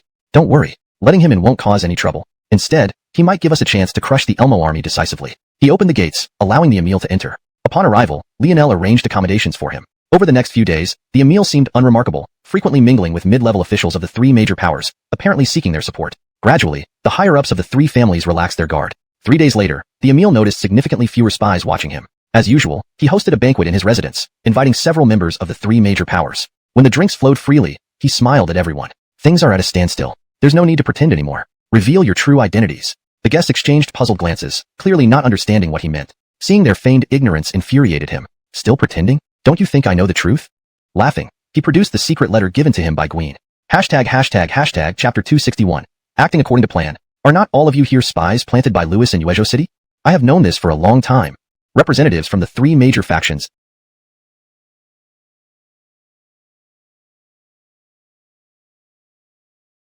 before making a decision. Everett understood that capturing a city as large as Xuanhuan would not be easy. It might take some time. Please put your best effort into it. Once this succeeds, if I become the Emperor of Daliang, you will all reap great rewards, he said with a chuckle. The guests returned to their jovial state, as if nothing had happened. After the banquet ended, Danny and others were far from intoxicated. They gathered, wearing expressions of shock. Who would have thought Everett has betrayed us and joined the Elmo kingdom? He is a member of our royal family. Truly shameless. What should we do? Should we kill him outright? Despite our past animosities within the three factions, we all have deep hatred toward Elmo. Danny shook his head. That's not wise. Let's report this to Xiuxian first. Though despicable, he is still a royal family member, and we shouldn't handle him directly. They hurriedly arrived at Lionel's residence. Lionel greeted them warmly. Why have you come? Lionel asked. Zion, we've accidentally discovered Everett's secret. Danny anxiously explained everything that happened at the banquet and what Everett had said during it. Do you mean the list in his hand was given by Gwen? Lionel asked, puzzled. Everyone nodded. Yes. He admitted to betraying us to Elmo and claimed that Gwen gave him the list, confirming we are Lewis's people. Perfect. As long as it remains undetected, Elmo's army can smoothly enter Xuanhuan through the tunnel. Danny hesitated. I fear the tunnel may collapse due to disrepair. Everett waved it off. Small issues. Wait for my good news. Afterward, Everett boldly came to Lionel's place. Let me out of the city. I'm going back. Realizing Everett intended to leak the information to Elmo, Lionel feigned displeasure. Sixth brother, this isn't fair. Didn't you say you'd help protect the civilians from Elmo? How can you withdraw now while the army is outside? Everett forced a laugh. I overthought it, expecting the three factions to still be fighting. But, Zion, you've united them all. Your organizational skills surpass mine. Xuanhuan no longer needs me. Everett dramatically concluded. In that case, I'll arrange your departure. Would you like me to send some guards? Chapter 262. All buried. The Emil hurriedly shook his head, declining Lionel's offer. What a joke. He still had to sneak back into the Elmo army camp. If he brought guards, wouldn't they get caught by the enemy? Seeing the anxious look on the Emil's face, Lionel secretly sneered inwardly. But for his plan, he still opened the northern gate and let the Emil leave alone. To conceal his true intentions, the Emil continued and entered Xuanhuan city by dawn. Under his command, all Elmo soldiers began preparing busily. Led by the Emil, they headed towards the entrance of the secret tunnel leading into Xuanhuan city. Do you really think this is safe? Scott was still worried. He was very cautious. The Emil laughed and nodded. Absolutely safe. Danny personally gave me this map. As one of Lewis's men, their family has always clashed with Lionel. I'm sure Lady Elmo knows this. Rosalie nodded with a neutral expression. When they reached the location indicated on the map, sure enough, there was a pit. The Emil proudly said, see, I didn't lie to you. Scott coldly snorted and instructed the soldiers, don't rush into battle once inside. Find a hidden place and wait until more troops gather before attacking. He was concerned about being trapped in the tunnel entrance. He sent a small reconnaissance team first through the long tunnel. They returned with the news. There's no problem. Inside the tunnel is an abandoned courtyard, empty and spacious enough to accommodate thousands. Scott breathed a sigh of relief. Then let's all enter the tunnel now. Ralph's orderly mass of troops started entering the wide tunnel. Once fully occupied, it held over 30,000 soldiers. For some reason, after the soldiers entered the tunnel, Rosalie suddenly felt something was off. A sense of unease stirred within her. The Emil frowned, feeling somewhat guilty. After all, he obtained the tunnel map from Danny. Scott drew his sword and pointed it at the Emil. Were you behind this? He felt like a mad dog biting anyone nearby. So many of his men died. Even if he returned to Elmo, he would surely be blamed. The Emil was furious. What does it have to do with me? Didn't we get your and Lady Elmo's approval for this plan? If someone has to take responsibility, none of us can escape it, he said, depressed. He thought they could capture Rakongnan with Elmo's army, forcing Horatio to make him crown prince. But Rakongnan wasn't taken. Instead, half of Elmo's troops were lost. This left him bitter and speechless. Scott angrily threw the sword on the ground, looking at the remaining soldiers, unsure how to continue the fight. Let's retreat, return to the camp and boost morale. As for those buried in the tunnel, I fear they cannot be saved, Rosalie said helplessly. Chapter 263. Negotiations. Scott reorganized his troops and took stock of the surviving soldiers. Only 40,000 remained. This meant that they had lost more than half their forces even before reaching the gates of Xuanhuan. Scott was filled with immense pain, having marched out with such confidence, only to be met with this outcome. Frustration gnawed at Scott's heart. Great lady, we no longer have the strength to attack Xuanhuan. Readiness is very high. We only intervened in Rakongnan due to reports of chaos there. But none of us expected the various powers in Rakongnan to reunite under Lionel's mediation. If we continue this standoff, our remaining 40,000 troops will be decimated, plunging our country into chaos, leaving it vulnerable to a surprise attack by Rakawang. Gwen glanced at him. I am merely a Virginia of the Witch God sect. What use is it telling me these things? If you truly wish to retreat, you must seek my father's approval. Scott was momentarily speechless. He hoped Gwen would mediate with her father, believing the king would heed his daughter's words. However, she saw through his intentions and rejected him outright, leaving Scott extremely embarrassed. How about we three go together to Xuanhuan and negotiate with Lionel? If his demands aren't too excessive, we'll agree. Scott suggested again. Both the Emil and Gwen refused. Are you joking? How can I negotiate with you, an enemy of Elmo? How could I show my face afterward? The Emil angrily retorted. He didn't want to lose face before the people, being seen as a traitor. As for Gwen, hearing Lionel's name made her shudder, let alone facing him directly. The Emil angrily retorted. He didn't want to lose face before the people, being seen as a traitor. As for Gwen, Hearing Lionel's name made her shudder, let alone facing him directly. Scott felt helpless and decided to negotiate personally. He arranged a carriage full of gifts and handed command of the army to Gwyn before departure. Gwyn said with a sigh, "General, go with peace of mind. Lionel is a devil incarnate. You might not return alive. Your wife and children will surely be well cared for by the court." Hearing this, Scott's lips twitched. "Great lady, can you not be a little more optimistic for me?" Both Gwyn and the Emil looked at him pitifully. "My brother is the worst sort. Once he has someone in his grasp, he won't let go easily. I hope you don't suffer too much. If he makes unreasonable demands, agree outwardly but don't oppose him." Scott felt increasing dread. Gathering his courage, he went alone to Xuanhuan. Arriving at the towering city walls, Scott shouted, "I am General Scott of Elmo. I come today to request a truce. Please open the gates so we may speak." The drawbridge lowered with a creak, and Scott nervously entered the city. Lionel greeted him warmly. "General Xuan, you should have come earlier. Had you arrived last night, fewer lives would have been lost." Lionel's smile chilled Scott, implying the tunnel collapse was his doing. How could Lionel cause such a long tunnel to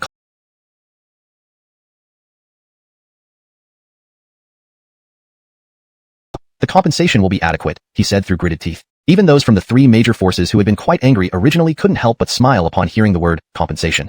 Although the Elmo people took advantage of their internal strife and attempted to seize control of Rakongnan with ill intent, they ultimately caused no casualties. If the other party was willing to pay a price, it would naturally be a good thing for them. Seeing the expressions on the faces of the representatives of the three major forces, Scott felt very pleased. These people, representing various factions, only saw benefits. As long as sufficient stakes were offered, he believed they would surely agree. However, Lionel's expression remained cold and indifferent, even disdainful. "Do you think you're dealing with beggars? Offering some token compensation? That's a fine little plan, isn't it?"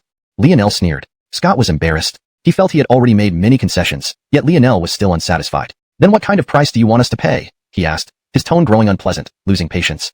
If not for being within enemy territory, he would have stormed out by now. Lionel beckoned, and Kieran presented a map. "All land south of our border by 300 miles must be ceded to us. In addition, 1,000,000 taels of silver." His head humbly. "Don't worry. Whether it's annual tribute or submitting to your country, I can make these decisions. I won't go back on my word." Lionel nodded. "In that case, you return first. Come back once you discuss the cession of land with your emperor." Lionel's tone was already showing impatience. Daring not to say more, Scott hurried back to the Elmo camp. After he left, the leaders of the three major forces looked at Lionel with admiration. The Xiuxian really knows how to read people's hearts. If it were us, we might have agreed to their request for compensation right away. Now, not only are they ceding land and paying compensation, but also making their emperor submit to our great Rakowang. That's truly satisfying. They deserve it. They've invaded our borders countless times, and many of us have fallen at their hands. Everyone admired Lionel for standing up for the three major forces, especially after witnessing Lionel use landmines to destroy tunnels and eliminate 4,000 to 5,000 enemy soldiers instantly. They believed he could control heavenly thunder and was sent by heaven to rule Rakongnan. Lionel laughed. "It's not that I'm skilled at reading people's minds, but you've been too lenient. The Elmo state intends to take advantage of Rakongnan's internal strife to capture the region. After their defeat, they plan to retreat as if they can come and go as they please here. They must bleed heavily to learn the consequences of attacking our great Raywell.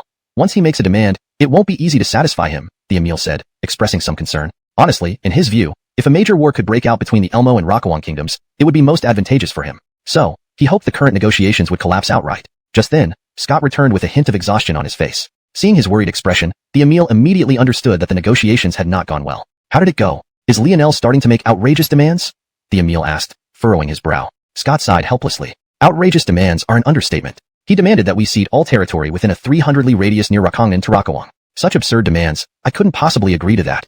Upon hearing this news, the Emil fell into a peculiar state of joy. "Follow my advice. Mobilize the entire populace. Immediately organize forces for a large-scale attack on Rakowang. Let there be a full-scale war between the two countries." Seeing how Lionel is acting now, he likely won't back down easily. Rather than waiting for your 40,000 troops to be defeated and the Rakongnan forces to advance into Elmo's territory, causing havoc on your land, it's better to ignite the conflict on Rakowang's soil. The Emil suggested another harebrained idea. Scott ignored him and turned his gaze toward Gwyn. "My lady, our only option now." Grievances finally overwhelmed her, and Gwyn burst into tears, telling her father about the humiliation she endured in Rakowang. Note, the term destitute is translated as grievances to better convey the sense of injustice and emotional buildup in English.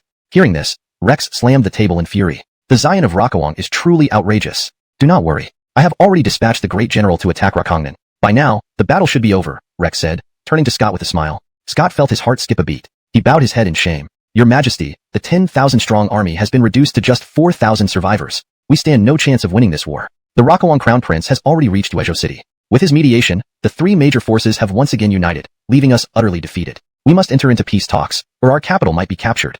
As Scott finished speaking, Rex felt dizzy and almost fainted. He had been confident that conquering Rakongnan would be effortless. After all, the Duan family, which previously controlled Rakongnan, had been eliminated. The remaining three major forces were embroiled in internal strife and unlikely to unite against Elmo. But Lionel's appearance destroyed everything. Recovering, He vented his anger on the Emil. Didn't you say it was the perfect time to launch ideas? The compensation will be deducted from your salaries. The officials' faces fell upon hearing this. They had no solution. Rokuang was fully prepared, and they could not fight back. Furthermore, after losing 6,000 men, the remaining forces were insufficient to withstand Rokuang's army. If Rokuang capitalized on this, their capital would fall. This translation maintains the original tone, style, and paragraph structure of the Chinese text while ensuring natural English fluency and coherence.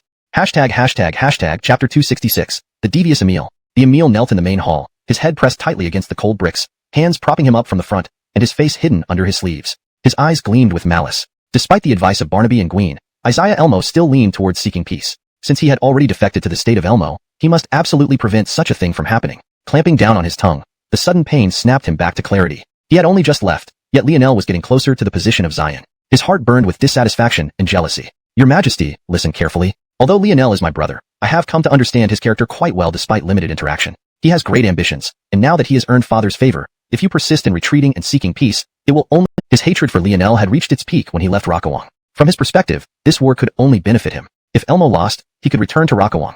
If Rokuang lost, he would be a hero. So, today, by whatever means necessary, he must push Elmo to attack Xuanhuan and at least take down Lionel first. Your Majesty, what the Emil said isn't entirely wrong, but Rokuang still has an emperor. Lionel is merely the Xian.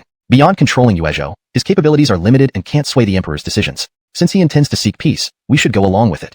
Barnaby, who had fought on the battlefield, understood the essence of this war well. As Elmo's top general, he knew which battles were worth fighting and which weren't. Lionel's demands for Xuanhuan, though excessive, had left room for compromise. For Elmo's prosperity, it was best to make temporary sacrifices. Due, what do you think? Isaiah Elmo took a deep breath and turned to Gwyn sitting nearby. In truth, he had already made a reluctant decision and needed a moment to voice it. As for the Emil's suggestion, it wasn't entirely unreasonable. Father, I also believe peace talks are best. War is costly and disruptive to people's lives. Hearing this, he nodded slowly and issued the order to agree to Lionel's terms of territorial concessions and reparations. Wearing a hood for concealment, removed it as he spoke, revealing a handsome face. So it's the Emil. What brings you here unexpectedly? Waving his hand, the servants immediately left, closing the doors behind them. I need you to do something. 3 days from now, Elmo's peace envoy will arrive in Xuanhuan. You are to intercept them and kill everyone, leaving no trace. Then frame Lionel. Do you understand? What's in it for me? When chaos breaks out between Elmo and Rokuang, everything becomes valuable. The Emil sipped his tea, eyeing Benedict meaningfully. Don't you know what he desires? Remember, be discreet. Lionel mustn't find out or else. Warm tea flowed down his throat, mingling with its fragrance, bringing unexpected pleasure. Don't worry, Your Highness. We've done plenty of these sorts of things. A dazzling light flashed in Benedict's eyes. Ever since Lionel took over Xuanhuan, his covert activities had ceased. Now, presented with such an opportunity, how could he let it slip away? It was time for Xuanhuan to become murky again. Chapter 267. Secure the interior before repelling the exterior. 3 days later, Benedict worked quickly, setting everything up in less than 2 days. This included bribing the station personnel. The battle report is clear. It was Lionel's men. Your Majesty, Rokuang has already agreed to peace talks. Sending people to intercept the embassy now seems pointless. Moreover, going to war with us would be disadvantageous for them. Barnaby, calming down, felt there were many questionable points in this incident.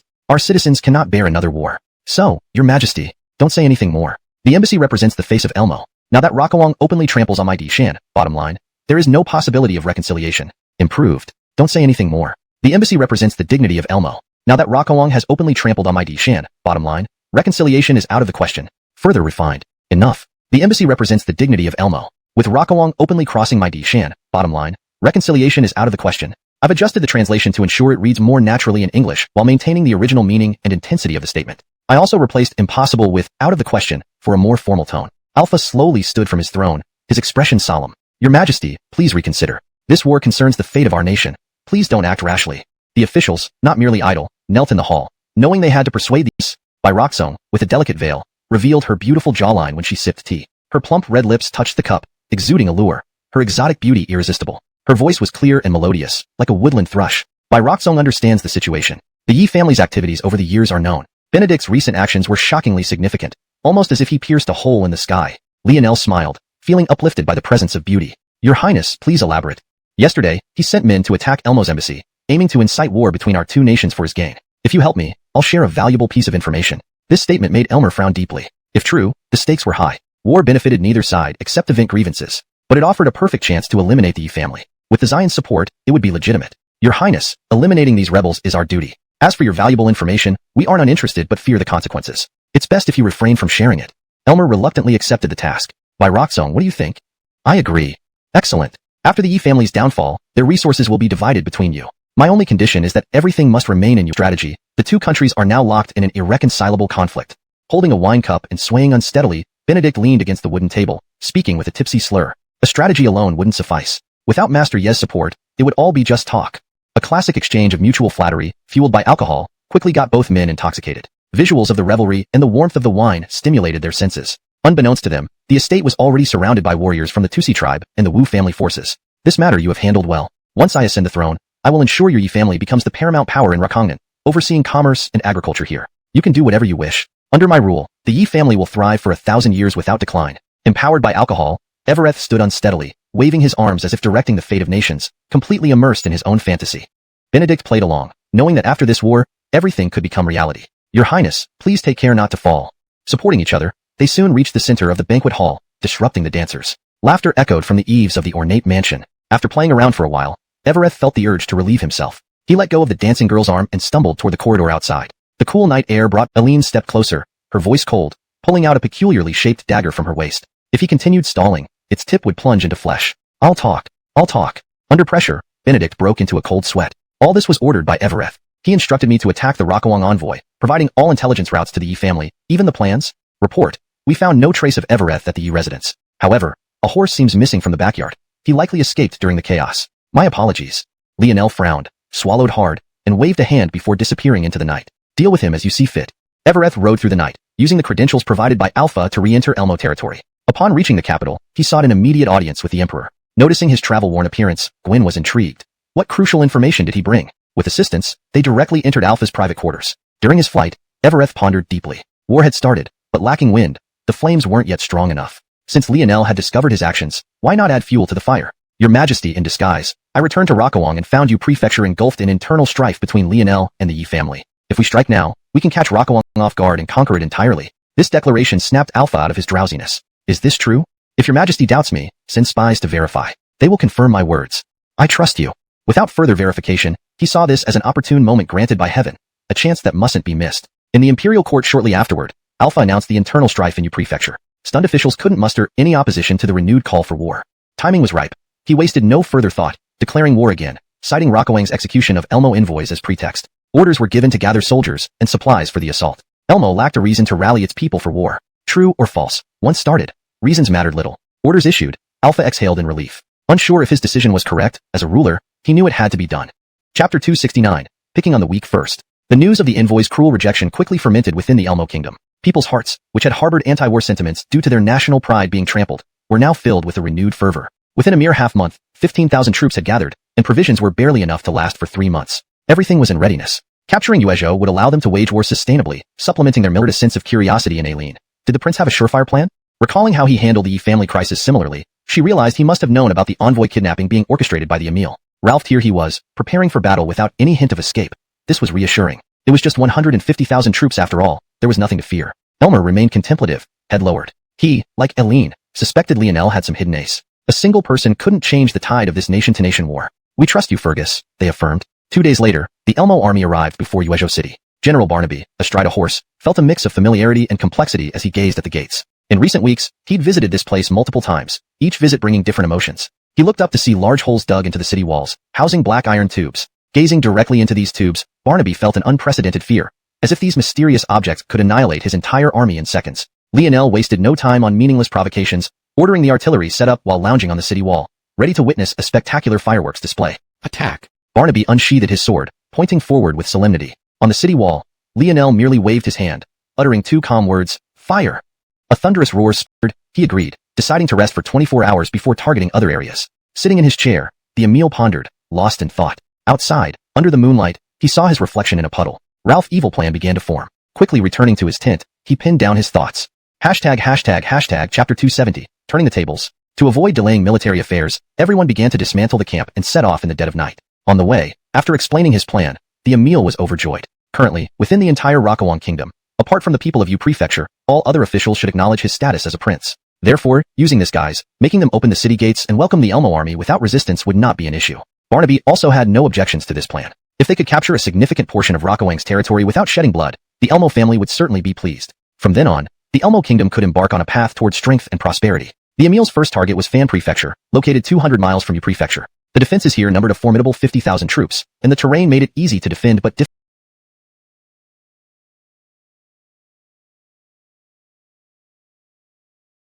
Your Highness, our men successfully infiltrated the Elmo army last night. Reliable intelligence confirms that the Emil is with the army, preparing to attack Fan Prefecture.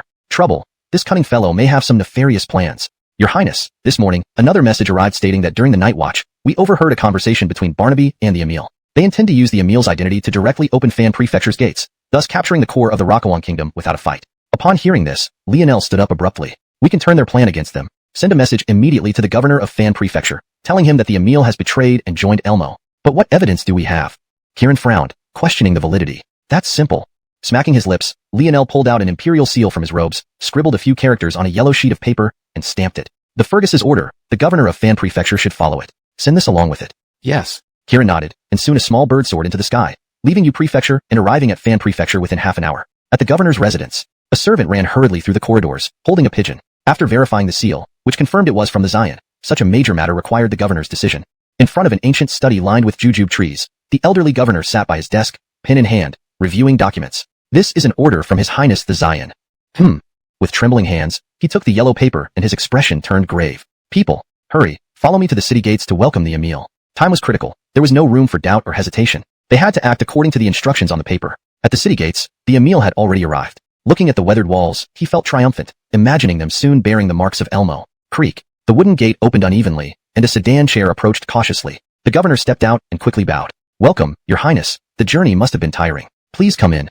Seeing everything going according to plan, the Emil's confidence grew. Leading thousands of troops behind him, he marched into the city. Unbeknownst to him, the governor had set a trap. The streets were eerily empty, though it was midday, usually bustling. As they ventured deeper, the Emil sensed something was amiss. He quickly turned his horse around, intending to flee. Bang! The heavy gates slammed shut, signaling the start of the assault. Attack! From rooftops, countless archers appeared. Arrows rained down, and the several thousand soldiers were overwhelmed. Screams, Dovey to decide. At this moment, Elmer walked over with a smile on his face and said to Lionel, the Emil has been taken away, and the troublemaker is gone. We don't need to hold back anymore. Why don't we launch an attack now?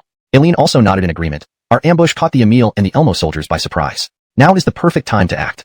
In the past, after losing the Yi family, Rakongnan's strength had significantly diminished, and they would have fortified their defenses and waited for reinforcements. However, after witnessing the power of Lionel's firearms, their confidence soared. With the help of Xian's firearms, it was not impossible to subdue Elmo. Lionel smiled and nodded. It's time to take Elmo. Since they chose to believe the Emil's slander and refused to negotiate with us, let's take matters into our own hands and seize this land. He immediately ordered all Rakongnan troops to assemble in Yuezhou and instructed the brocade guards to prepare all the rifles. Meanwhile, at the Elmo camp, Scott was full of confidence. This time, the Emil should succeed. Attacking a small city with such a large army and using his identity as the Emil of Rakawang to easily deceive the city gates should work. He spoke calmly. Previously, he had harbored some prejudice against the Emil, thinking him only capable of empty talk and unreliable when it came to action. However, Scott's view changed somewhat when the Emil volunteered to open the city gates. Absolutely impossible. He was well hidden. How could Lionel possibly know about his secret dealings with Elmo? His face turned ashen. To ensure the city's capture, he had sent many soldiers with the Emil. He hadn't expected only a handful of battered survivors to return alive while the rest were annihilated. This massive loss was beyond what he could bear. Elmo's population was already smaller than Rakawang's. Such heavy losses severely weakened their national strength. There's nothing impossible here. We underestimated Lionel's intelligence. Rosalie continued. We should have realized Lionel discovered the Emil's secret long ago. The secret tunnel map in the city was likely given to him by Lionel, leading to the ambush that cost us over 50,000 lives. By then, he surely knew we had the secret because of the Emil's leak. After Rosalie reminded him, Scott snapped back to reality, revealing a hint of regret in his eyes. Why hadn't he thought Lionel might have seen through the Emil's true identity? Foolishly letting him lead troops to trick the city resulted in losing thousands of elite forces. He closed his eyes in pain, trembling with a deep sense of failure. Alice, what should we do now? Feeling helpless, he turned to Rosalie for guidance. She shook her head bitterly. Lionel Kawang had been extremely annoying.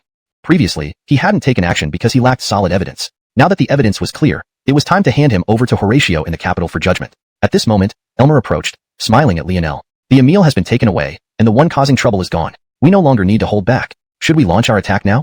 Aileen also nodded in agreement. Our ambush caught the Emil and his Elmo soldiers off guard. This is the perfect time to strike. Previously, after losing the Yi family, Rakongnan's strength had significantly decreased, and they would have firmly defended and waited for reinforcements. However, after witnessing the power of Lionel's firearms, their confidence surged. With the Xian's firearms, subduing Elmo was not impossible. Lionel smiled and nodded. It's time to take Elmo. Since they chose to believe the Emil's lies and refused peace talks, we'll seize this land ourselves. Immediately, Lionel ordered all Rakongnan troops to assemble towards Yuezhou. Meanwhile, he instructed the Jinui to prepare all the muskets. Meanwhile, in the Elmo army camp, Scott was confident. This time, the Emil should succeed. With such a large force attacking a small city, and being the Emil of Rokuang, he can easily deceive the city gates open, he said calmly. His face was deathly pale. To ensure capturing the city, he had sent many soldiers with the Emil. Unexpectedly, only these few survivors returned, while the rest perished. This massive loss was unbearable for Elmo, already outnumbered by Rokuang. Losing so many soldiers severely weakened their nation. There's nothing impossible. We underestimated Lionel. Rosalie reminded. We should have known Lionel discovered the Emil's secret. The secret tunnel map he obtained could have been planted by Lionel, leading to an ambush on us that cost over 50,000 lives. At that point, he should have known it was the Emil who leaked the secret. Scott realized this, regret evident in his eyes. How did he not foresee Lionel uncovering the Emil's identity? Foolishly sending him to trick the city gates cost tens of thousands of elite troops. He closed his eyes in pain, trembling, wishing to atone for his mistake. Virginia, what should we do now? Desperate, he turned to Rosalie for guidance. Rosalie shook her head bitterly. Lionel's intelligence and military power are terrifying. I feel like a newborn baby before him, ignorant and helpless. Even without thinking, it's clear they will capitalize on our defeat and continue pursuing us. They'll launch an attack soon. Worried, Scott ordered immediate fortification around the camp, instructing soldiers to repel Rokuang forces surged forth from the city gate. Leading the charge were Ned's Xiuxian iron cavalry and the Jin Iwei armed with muskets, firing from afar. The Elmo soldiers tried to retaliate with arrows, but the distance was too great. Bows and firearms were simply not on the same level. Had they possessed composite bows, they might have stood a chance, but without iron and only leather armor, bullets proved fatal. Seeing this, Scott's eyes turned bloodshot. Send in the cavalry. Eliminate those demons wielding lightning weapons first. Without them, Rokuang can't possibly win. The cavalry rode sturdy dwarf horses native to Elmo, maneuvering freely through the dense forest. Watching from afar, Ned, seeing the cavalry advance, smiled and instructed Elmer. Guide the blind-eyed cavalry into the minefield. Elmer grinned cruelly. Rest assured, if we can't handle these cavalry, we'll end ourselves. He whistled, and several riders led the Elmo cavalry into a trap, igniting explosives. A deafening explosion tore the Elmo cavalry apart. Ned had long prepared this minefield. Hearing the commotion, Scott realized something was amiss. Ned must have used similar tactics as before. What should we do now? Panic ensued. Turning to Gwen for advice, he found her pale-faced. You're the commander, yet you don't know what to do? How can I? Gwen said coldly. Frustrated by her lack of responsibility, Scott sighed. Are we truly doomed? Despair filled the ranks. Men were being killed by bullets before even reaching the enemy. This futile struggle left him no choice but to surrender. Surrender. Drop your weapons, we surrender. Gwen stared in disbelief. Not going to fight to the death? Scott forced a smile. You talk easily when so many lives are on the line. We're outmatched. Surrender is our only option. Convinced by his reasoning, the troops surrendered, dropping their weapons. Standing before the bound prisoners, Ned smiled. We offered peace, but you chose deceit, believing I would harm your envoys. Now, Elmo's greatest army lies defeated at my hands. With your nation weakened, can you still oppose me? Desperate, Scott grinned awkwardly. Fergus, let us negotiate. We've wronged you, but spare us and our land. His expression rigid, such groveling felt foreign to the proud general. Do you agree to any condition I set? Ned asked with a chuckle. Scott faltered. If Ned demanded harsh terms. 1 hour later, Ned faced Scott and Gwen, bound before him. You ignored my offer of peace. Now, Elmo's national strength is depleted. Scott quickly agreed to any conditions. Whatever you demand, we accept. Ned pondered, noting Scott's uncertainty. The difference is either I wipe out all the troops of Elmo and then occupy it, or you hand over the state of Elmo without a fight, thus sparing me the sin of massacre. Lionel chuckled as he spoke. Before Armand could respond, Gwen jumped up in anger. How shameless can you be? Our Elmo kingdom has existed for just as long as yours, and we're just as powerful. Why should we become a part of Rokuang? You are truly overstepping all bounds. As a princess of Elmo, I refuse such unreasonable demands. Our people, regardless of age or location, will resist Rokuang to the end. Gwen raged furiously. Lionel laughed. So now you remember being a princess of Elmo? Didn't you claim, as the Alice of which God sect, that you had abandoned worldly disputes? Lionel asked mockingly. Gwen's fury reached its peak. If her hands weren't tied, she would have pummeled Lionel thoroughly. I must speak frankly, this condition is too harsh. It means giving up all the land our ancestors fought hard for. Ralphion would find it unacceptable. Furthermore, even if Armin really decided to hand over the country to you, do you dare to accept it? Knowing that our people are fierce and rebellions would happen frequently, you'd spend your days suppressing revolts in Elmo. Though Armand also opposed Lionel's demand, he approached it by weighing the pros and cons of occupying Elmo. Even Elmer found Armand's words sensible. Knowing that constant unrest in the conquered territory, higher journey. Even resting meant briefly nodding off while still mounted. Soon she arrived at the capital of Elmo, where she met Alpha. Seeing his daughter's weary face, Alpha felt a deep pain. What is so alarming? Are there unfavorable developments on the front lines? Or are supplies lacking? Alpha asked curiously. Gwen smiled bitterly and shook her head. The supplies are sufficient. But both Armand and I have been captured by Lionel. We suffered a total defeat. We aren't Lionel's match. Hearing this, Alpha froze. Are you playing a joke on me? With hundreds of thousands of soldiers and national efforts, how could we lose so quickly? You shouldn't jest with the Emperor. Alpha sternly replied. Tears welled in Gwen's eyes. Father, I dare not lie to you. Both of us were captured. Our army, dead, injured, and the rest imprisoned by Lionel. Lionel released me to deliver this message to you. He wants all of Elmo's land and demands you abdicate to Marquis status. Upon hearing this, Alpha felt as though the sky had fallen. Since ascending the throne, he had always worked diligently for his people. He never imagined that Elmo would fall under his reign. Even after sacrificing Elmo's future fortune, can't I stop them? Alpha asked in frustration. Gwen shook her head bitterly. Lionel's forces cannot be resisted. They wield weapons that is, Ralphie protested. But won't you be demoted from Emperor to Marquis? The Elmo kingdom was built inch by our ancestors. How can we just give it away? Alpha's expression was complex. What other choice do we have? If we continue to drag the people into battle, they will die needlessly. What good would that do? Caught off guard by his question, Ralphie could not respond and reluctantly nodded. I'll go and tell him to march his army into Elmo's capital. With tears streaming down her face, Ralphie left. Meanwhile, Alpha convened his ministers to discuss the terms of surrender. When the officials learned that Alpha planned to surrender and would be demoted to a marquis, they were appalled. How much worse would it be for them? The court ministers. Your Majesty cannot surrender. Even if Armand has suffered a setback, we have other options. We can mobilize the entire populace and send them to the front lines. Yes, I don't believe Lionel would dare incur divine wrath by slaughtering all our people. We can still resist. Why should we hand over our prosperous land to the enemy? They all urged against the surrender. Seeing this, Alpha did not feel any joy. Instead, he closed his eyes in pain. He knew what these officials were thinking. They feared losing their status after the surrender, caring more about their own interests than the people's lives. To save the common people from part of Xuanhuan. After 2 days of travel, they reached Elmo's capital. Alpha awaited 30 miles outside, wearing the jade seal symbolizing imperial power around his neck. Your Highness, I, the false Emperor Alpha, vow to serve Xuanhuan faithfully from now on. Behind him, countless Elmo ministers bowed, their expressions mixed. Smiling politely, Lionel helped Alfie up. No need for such formality, Marquis Elmo. As fellow ministers, we can dispense with these pleasantries. You will also move to Xuanhuan's capital. If you encounter any difficulties, please let me know. Though polite, his words were a significant humiliation for a former emperor. The ministers behind Alpha looked ready to explode with rage, but Alpha remained calm, despite his inner turmoil. Lionel accepted the jade seal and marched into the capital, sitting on the imperial throne. Alpha stood respectfully before him. Order your people immediately that from now on, Elmo is Xuanhuan's territory. The whole of Elmo will be divided into 6 prefectures. All systems will remain unchanged, ensuring the commoners' peace and prosperity. Relieved, Alpha responded, Your Highness, rest assured. We will inform the people and welcome your army peacefully. There's more. For the next 3 years, the 6 prefectures' peasants won't pay taxes, allowing them time to recover. We shall drink until dawn tonight and send you off with honor. Ted's face turned slightly embarrassed as he listened to their remarks. Could they not hope for him just a little better? Always resorting to talk of death. To be honest, I do not intend to perish with the state, but to lead our people in a struggle against Xuanhuan. After Ted spoke these words, silence fell over the assembly. Everyone stared at him in astonishment, as if doubting their ears. Prime Minister, are you aware that the hundreds of thousands of elite soldiers we gathered were utterly useless against Lionel's forces? Even if you could rally the common people, how could we stand a chance without proper weapons? If you don't wish to serve under Xuanhuan, why not simply retire to the mountains and live in anonymity? Why must you risk your life?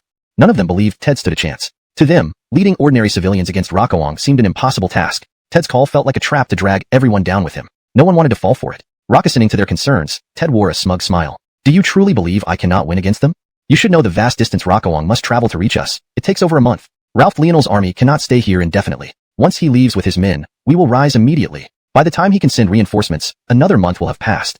At that point, it will be too late. With defenses fortified and preparations complete, what worry can there be about success? Everyone froze, pondering his words. Slowly, my concern has always been to avoid unnecessary loss of life, and they, in turn, want to protect our Elmo. Just then, Lionel entered the room. The two quickly silenced themselves, afraid Lionel might overhear their conversation. Your territory seems quite unstable lately. Reports say some citizens have begun rebelling, Lionel said bluntly, startling them. They feared he intended to suppress the rebels violently. People are likely misinformed. Perhaps the news of tax exemptions hasn't reached everyone, causing confusion and dissent, Elmo Du explained nervously. Lionel waved a hand dismissively. Rest assured, I won't break my promise. People only need stability and basic necessities. Given your climate, shouldn't you capitalize on your natural advantages?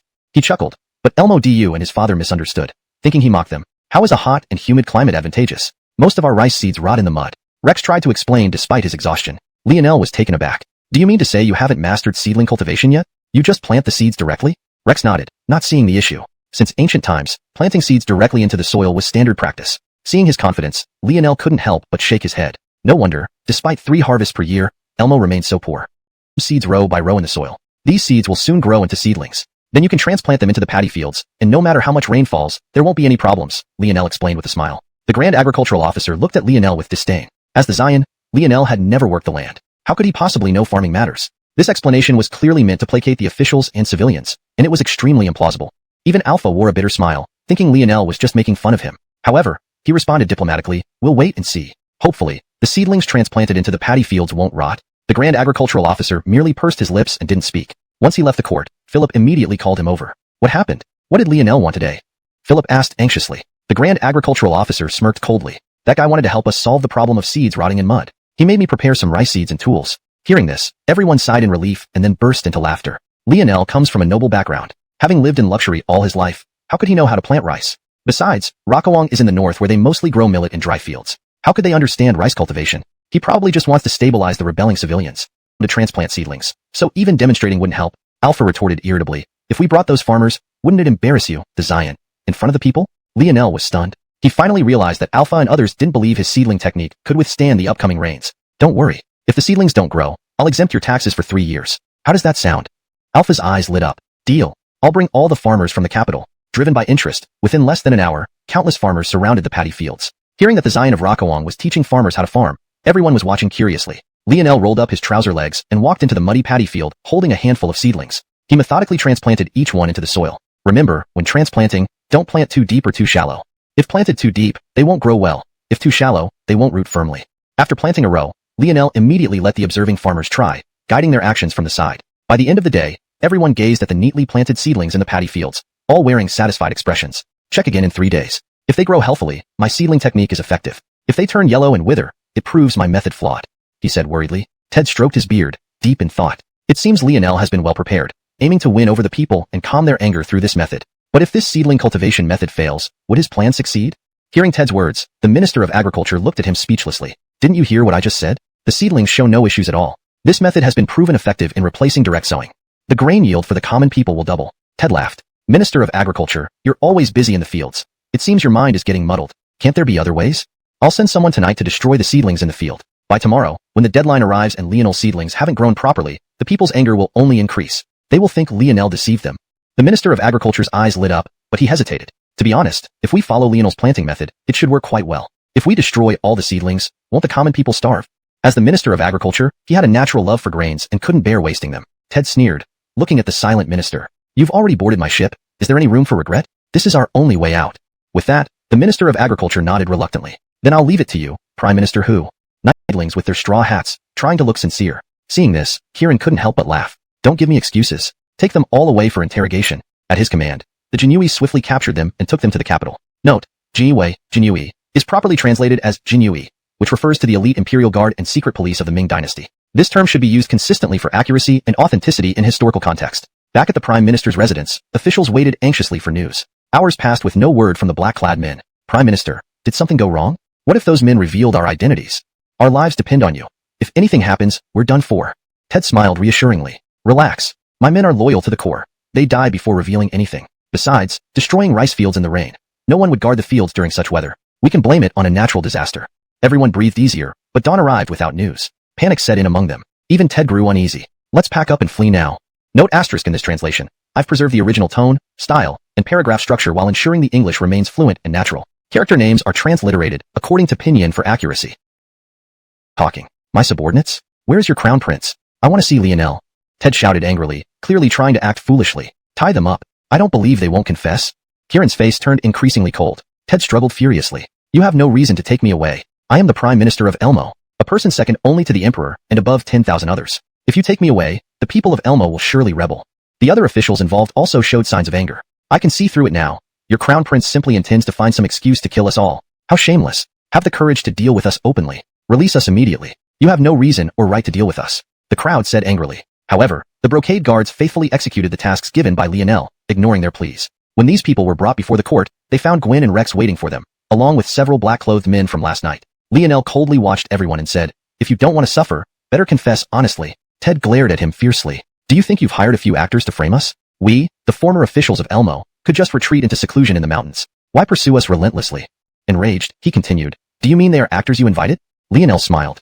Is he also one of my actors? Pointing to a corner, he revealed the honor. Upon seeing him, everyone's faces turned shocked. Clearly, they hadn't anticipated that the honor would betray them. At this moment, Ted looked despondent, filled with despair. The betrayal of the honor rendered any defense futile. I never thought that as a member of our Elmo kingdom, you would turn to Lionel. You're a disgrace to our nation, Ted angrily denounced, indirectly admitting that the black-clothed men acted on his orders. The honor grew angry. Who's the real disgrace to the country? You should know that Lionel's method of planting seedlings was entirely correct. It would ensure our Elmo people have enough food during the rainy season. But you wasted the grain and planned to pull out the newly grown seedlings. How heartless. It sickens me.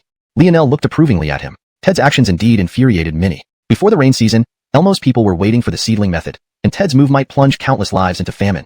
Unfortunately, even in the face of the Honor's accusations, Ted felt no remorse. Instead, he believed the Honor was a traitor who betrayed their country. Even Gwen couldn't bear it anymore. She angrily retorted, "In short, you are all only after your own interests. You pretend to be loyal ministers, but anyone who doesn't know better might actually believe you."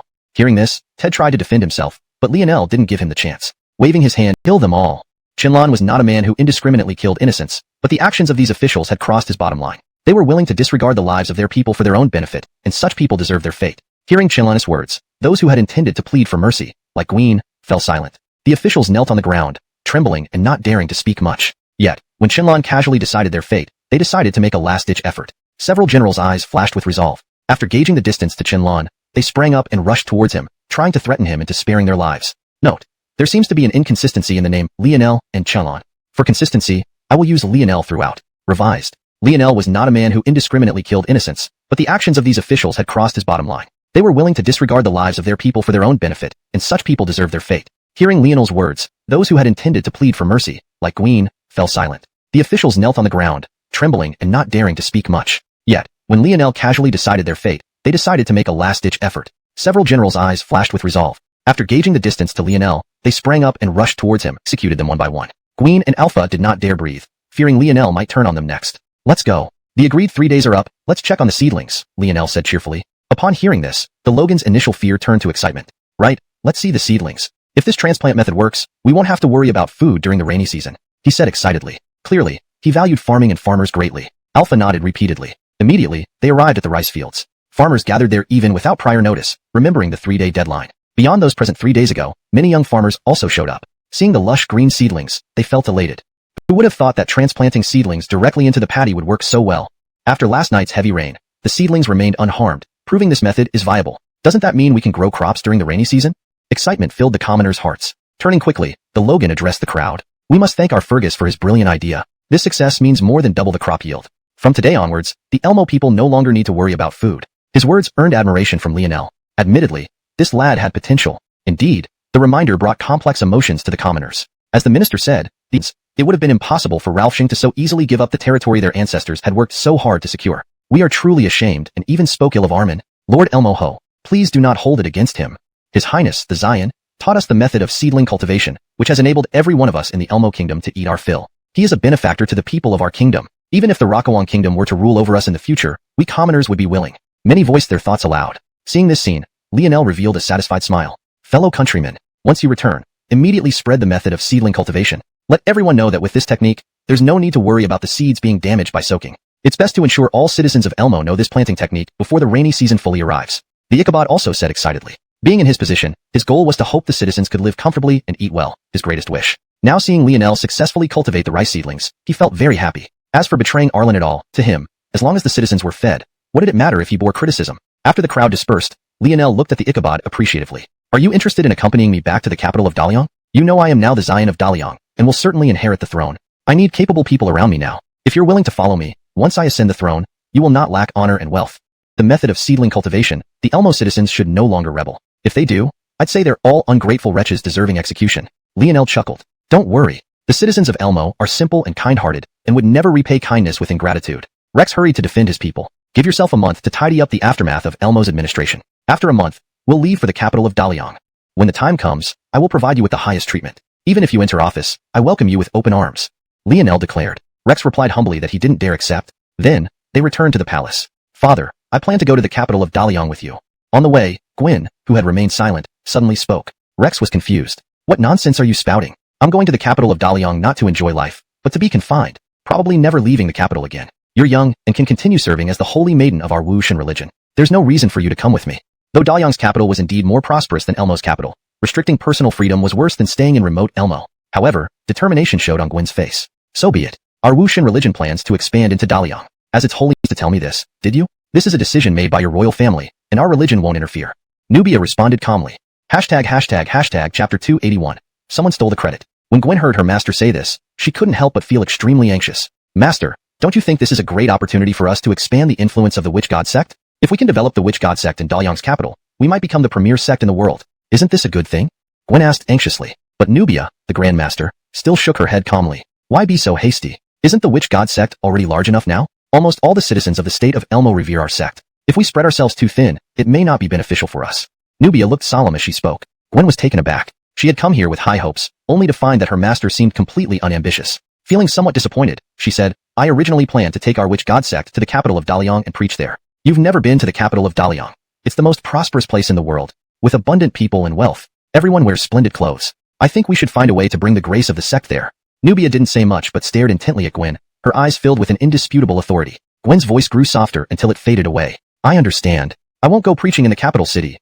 However, two versions of the story circulated among the people. One version naturally credited Lionel for teaching them the seedling planting technique, and the commoners should remember his kindness. But the other version fit better with the people's idealized beliefs. According to this version, the witch god, seeing the suffering of the common folk, sent the technique through dreams. The faith in the witch god sect among the people of Elmo had reached a fanatical level. Even children believed the witch god was their creator. Thus, the dream-induced narrative gained traction throughout the state. As a result, those who witnessed Lionel's methods were barely believed. Instead, they were seen as deliberately defaming the witch god and stealing its credit. The resentment toward Lionel grew deeper among the commoners. In the palace of the state of Elmo, upon learning this news, Lionel wore a mocking smile. He summoned Gwen immediately. You people of the witch god sect sure have thick skin. Lionel started by saying. Gwen blushed with anger, unsure what had happened. You can scold me, but why insult our witch god sect? How has it offended you?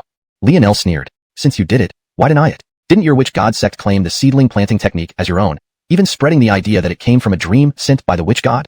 Gwen was bewildered. Lately, she like this, Gwen felt a sense of relief. It seemed that the rumors indeed originated from the common people and had nothing to do with their Wuxian sect. But unexpectedly, the Virginia's next sentence sent her plummeting into an icy pit. Seedling cultivation techniques were originally taught to us by Xuanhuan in our dreams as a method to increase grain production. How can you say we are taking credit for something that isn't ours? Gwen was stunned. In her impression, her teacher had always been a non-contentious person, seemingly transcending worldly affairs, unmoved by external matters. Yet she never expected that her teacher would actually care about this credit and attribute it to the Wuxian sect. Master, please don't do anything irrational. You should know Lionel's character. He is decisive. If he finds out it's really you who took his credit, he will surely launch a massive attack on our Wuxian sect. She spoke with some concern. Unexpectedly, a look of disdain flashed across the Virginia's face. A massive attack? Does he even consider whose territory this is? If he dares to harm any of us from the Wuxian sect, I doubt the ordinary people who depend on us will let him off easily. He won't be able to return to Darakuang alive. Gwen stared at her teacher in shock, as if recognizing her for the first time. How can you do this? The seedling cultivation technique was clearly not developed by our Wuxian sect, yet you claim it so shamelessly. Won't this tarnish the... And silently followed Gwen. At that moment, Gwen's spirits were low. Although she was skilled, she didn't notice the situation behind her. Moreover, the black-clothed men following her were highly accomplished martial artists far beyond her capabilities. As Gwen reached the foot of the mountain, a murderous glint appeared in the eyes of the black-clothed men. They revealed themselves and blocked her path. Divine Lady, please accept your death. These black-clad figures' eyes were filled with lethal intent. They raised their short-handled daggers and slashed at Gwen ruthlessly. Gwen was terrified, but when she regained her senses, sorrow flooded her heart. She knew these people must have been sent by her own teacher.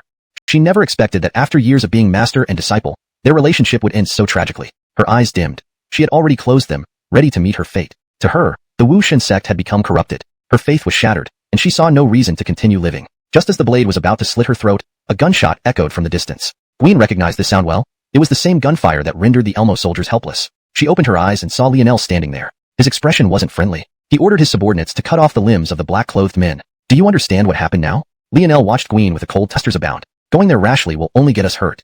Hearing this, a smile of contempt spread across Lionel's face. Hurt? Frankly, I don't take those martial arts masters seriously. No matter how good their kung fu is, can they dodge bullets? He had over 1,000 imperial guards armed with firearms. Even if surrounded by 10,000 soldiers, they could still fight their way out. So, a small sect like Wuxian sect was no match for him. Seeing Lionel speak thus, Gwen clenched her teeth and followed him toward the Wuxian temple.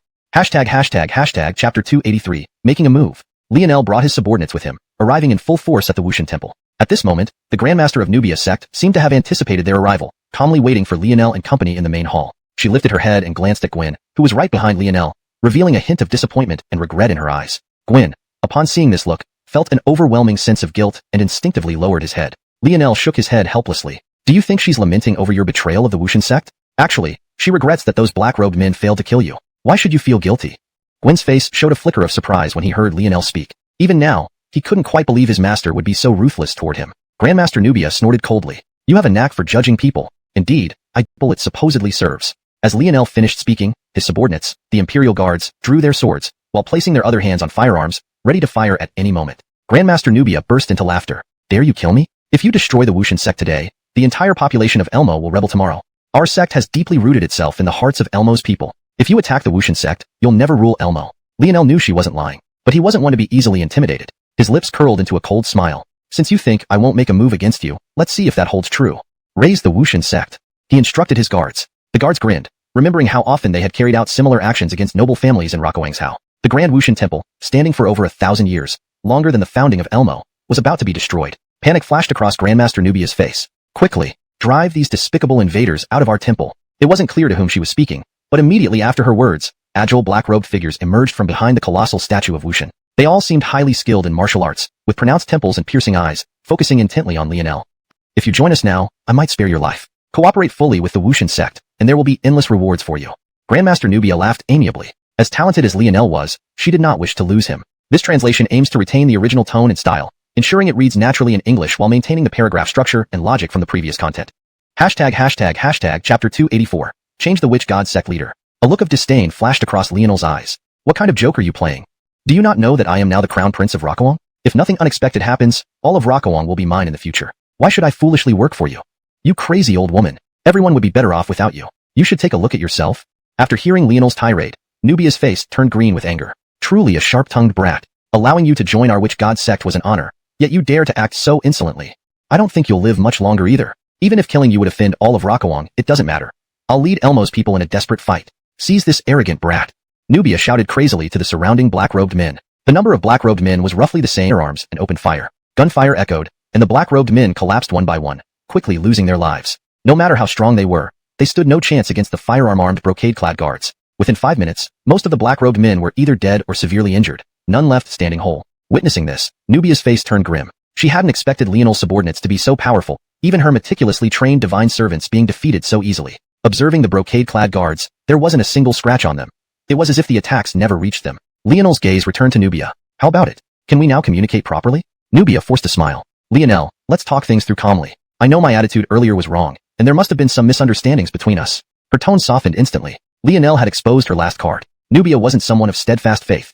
Otherwise, she wouldn't have such immense ambitions. If she could save her life, she would do anything. Immediately issue a statement in the name of the Witch God Sect leader explaining the truth about the vaccine method, Lionel said, frowning. Though everyone knew she was a thorough con artist trying to exploit people's trust for power, directly killing her might incite unrest among Elmo's populace.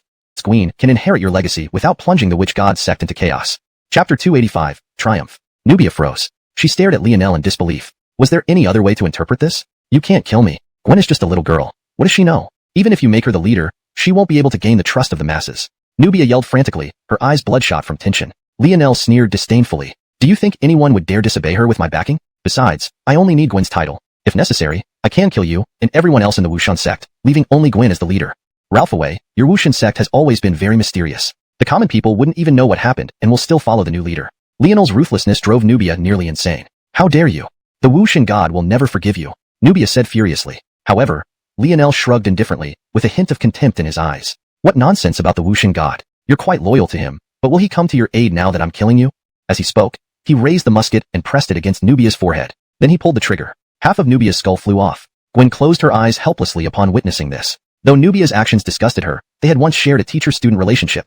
Most of Gwen's childhood had been spent under Nubia's tutelage, issued a divine decree in Nubia's name. She proclaimed Nubia, now too old to manage the Wuxian sect effectively, had decided to hand over the leadership to Gwen. She also revealed the vaccination method story as merely a false rumor originating from a dream, not divinely inspired. Upon hearing this announcement, the people of Elmo looked at each other in surprise. No one expected the Wuxian sect to admit that the dream was a myth. This honesty surprisingly earned the Wuxian sect goodwill among the people, enhancing respect for the new leader Gwen. Time passed quickly. A month later, all matters were concluded. Gwen and her father prepared to depart with Lionel, traveling the same route back via Hangzhou, and then riding to the capital, reaching the city of Dairakawang within 20 days. Horatio, leading officials and generals, welcomed them 30 miles outside the city. Seeing Lionel slightly travel-worn, he remarked, I didn't expect you to not only resolve the disputes in Rakongnan, but also annex Elmo Kingdom. Truly a pleasant surprise.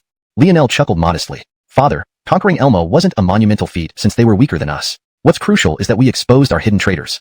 Upon hearing this, Horatio's expression darkened. I didn't anticipate Everett would be so reckless and treacherous. He has been demoted to commoner status, using it as a place to reside. At that moment, he sat alone, drinking in silence, consumed by despair. Suddenly, a loud banging on the door broke the silence. Open up, your grace period is over. It's time to pay up. Don't pretend no one's home. If you don't come out in 3 seconds, we'll burn down this house. Let's see if you don't come out then. Hurry up, don't hide inside. If you want to live, Open the door. Hearing these threats, the Emil frowned, feeling helpless. Reluctantly, he opened the door. A few burly men stood there, their faces menacing. Since moving out of the prince's residence, news of his lost title had spread throughout the capital. Many saw an opportunity in his downfall. Despite losing his princely title, his wealth remained untouched. If they could successfully take advantage of the situation, they'd be set for life. Hence, many ruffians in the city targeted him, hoping to extort all his money. Despite his anger, he forced a smile and said, "Could I ask for more time? You know, since buying this courtyard, I don't have much money left. It's not that I don't intend to offer you what I can." His face showed a bitter smile, but the burly men sneered. "Stop trying to fool us. We know very well that as the Emil of Daliang, you've amassed considerable wealth at the expense of the people. That money is ill-gotten gains. You might pay. These are all my savings. The rest is used for daily expenses. Please be lenient," he pleaded. Seeing the large sums written on the notes, the ruffians' eyes widened like glass beads. Smiling, they took the notes, slipping them into their pockets. Yet, they didn't leave. "Don't think we don't know this is just your visible wealth. Why don't we search the place?" They laughed, infuriating the Emil. "You're shameless. I've already given you plenty of silver. You should be satisfied and report back. All this is hard-earned savings. Besides, I have a few ounces of loose silver for daily use," he said sorrowfully, pulling out the coins and handing them over. "There's absolutely nothing left." Yet, the ruffians weren't done. They rushed into his courtyard to search. The Emil felt profoundly humiliated. Once a prince, he had ignored these lowlifes. Now, fallen from grace, he was bullied by these scoundrels. Just as he despaired, a figure appeared at the gate of his courtyard. Chapter 287. To see me mocked. "Enough. You mongrels, scram now? While I'm still in a relatively calm mood and won't bother with you trash, otherwise none of you would survive." Upon hearing this voice, the ruffian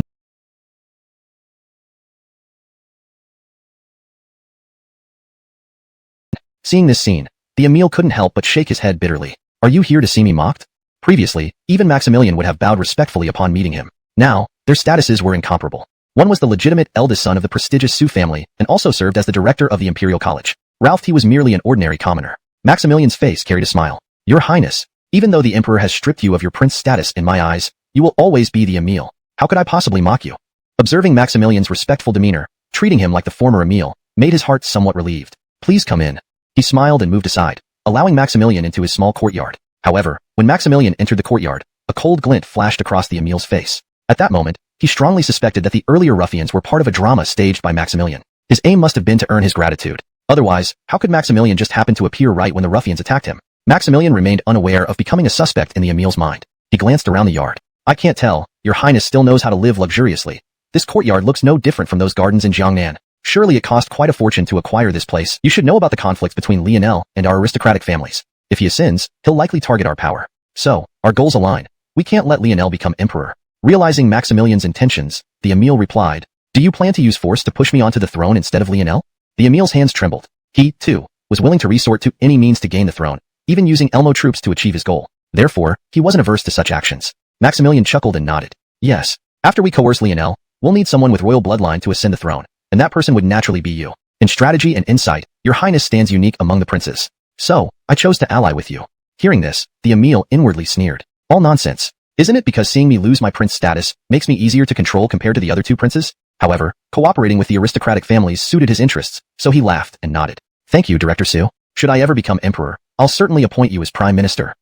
Hearing the Emil's promise, Maximilian's face broke into a smile. He knew the Emil was smart. Once on the throne, he wouldn't forget these early supporters.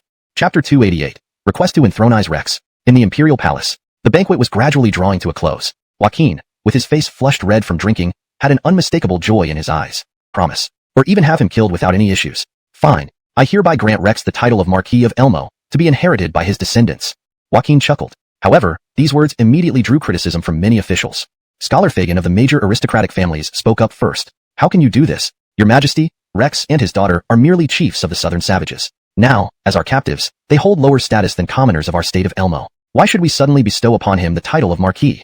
It's against propriety. We've worked hard in the court for decades, and none of us have a Marquis title. Why should a captive get one?"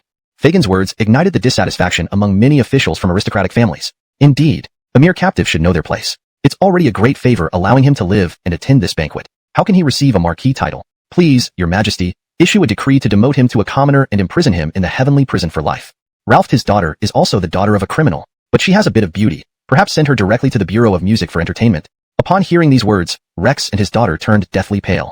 They obviously hadn't expected that the officials of Rokuang were so heartless. They had already chosen to surrender, and to rescind the crown prince's position for this audacity. He does not deserve to be a crown prince. Officials began attacking Lionel fiercely. This deeply moved Rosalie. Lionel took such risks for her, arguing with the court officials. At this moment, Zoltan, seeing his son-in-law in a tight spot, frowned. Ladies and gentlemen, our Darakawang is a land of righteousness. Since we promised a marquis title to him, what harm can it do? Must we adhere to such rigid rules? Supportive officials of Lionel, encouraged by Zoltan, also came to his defense. For a moment, two factions fiercely debated. Joaquin sighed with a headache. That's enough.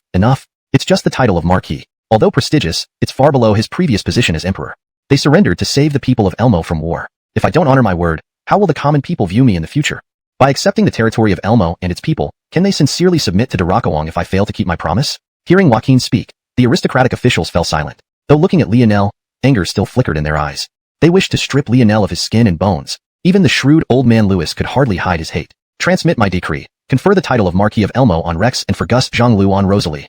Upon hearing feelings, akin to Stockholm Syndrome, and a different sort of connection with Lionel, after chatting for a while, Alpha prepared to take his leave. Isaiah Horatio had bestowed him a mansion in the capital, so lodging was no issue. Lionel laughed and said, "You've come to the capital just in time. My father-in-law and I discussed that once I resolved Elmo's matters, we would finalize wedding plans. Be sure to grace us with your presence when the time comes." Upon hearing this news, Alpha lit up, offering congratulations. However, Gwen's face turned pale. She had never expected that Lionel had a fiancé and was about to get married. On their way back, Gwen looked utterly distraught. Alpha couldn't help but sigh bitterly. Now, we are merely defeated captives. If Chongqing hadn't ascended to emperor and I remained the emperor of Elmo, our alliance through marriage might still offer you some hope. But now, Gwen's mood sank further upon hearing her father. Though feeling extremely bitter, she forced herself to say, "Please rest assured, father.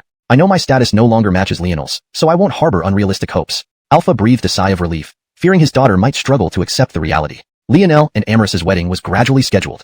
Zoltan saw Gwen's affectionate gaze toward Lionel during the banquet, which gave him a hint of unease. Despite knowing Lionel, almost forgetting to help her down, it was Zoltan who reminded him, prompting him to carefully assist Amoris out of the carriage. Amador and Arsene, witnessing this, felt intense envy and even a twinge of resentment. They had never experienced being wed in the palace. Their father showed too much favoritism towards Lionel. Seeing everyone's envious looks, Lionel's smile grew broader. He reveled in the feeling of others being overshadowed by him. Seated at the highest position was Horatio, with Zoltan right beside him. Both watched the newlyweds approvingly. Under the supervision of the chief of the Office of Rights, the couple was officially pronounced husband and wife. Gwen, attending the wedding, watched them walk together towards Horatio and felt her heart breaking. Her expression darkened. Then she thought, Lionel might have only one empress in the future, but could he not have other consorts? As a former princess and still nominally the leader of the Wuxian cult, she had advantages others lacked. If she couldn't be empress, then perhaps a consort wouldn't be too bad either. Her sadness faded as she managed a genuine smile, wishing the couple well. Ceremony complete. Feast begins, announced the chief of the Office of Rights. As Amoris, now Lionel's wife, served Isaiah Horatio a cup of wine,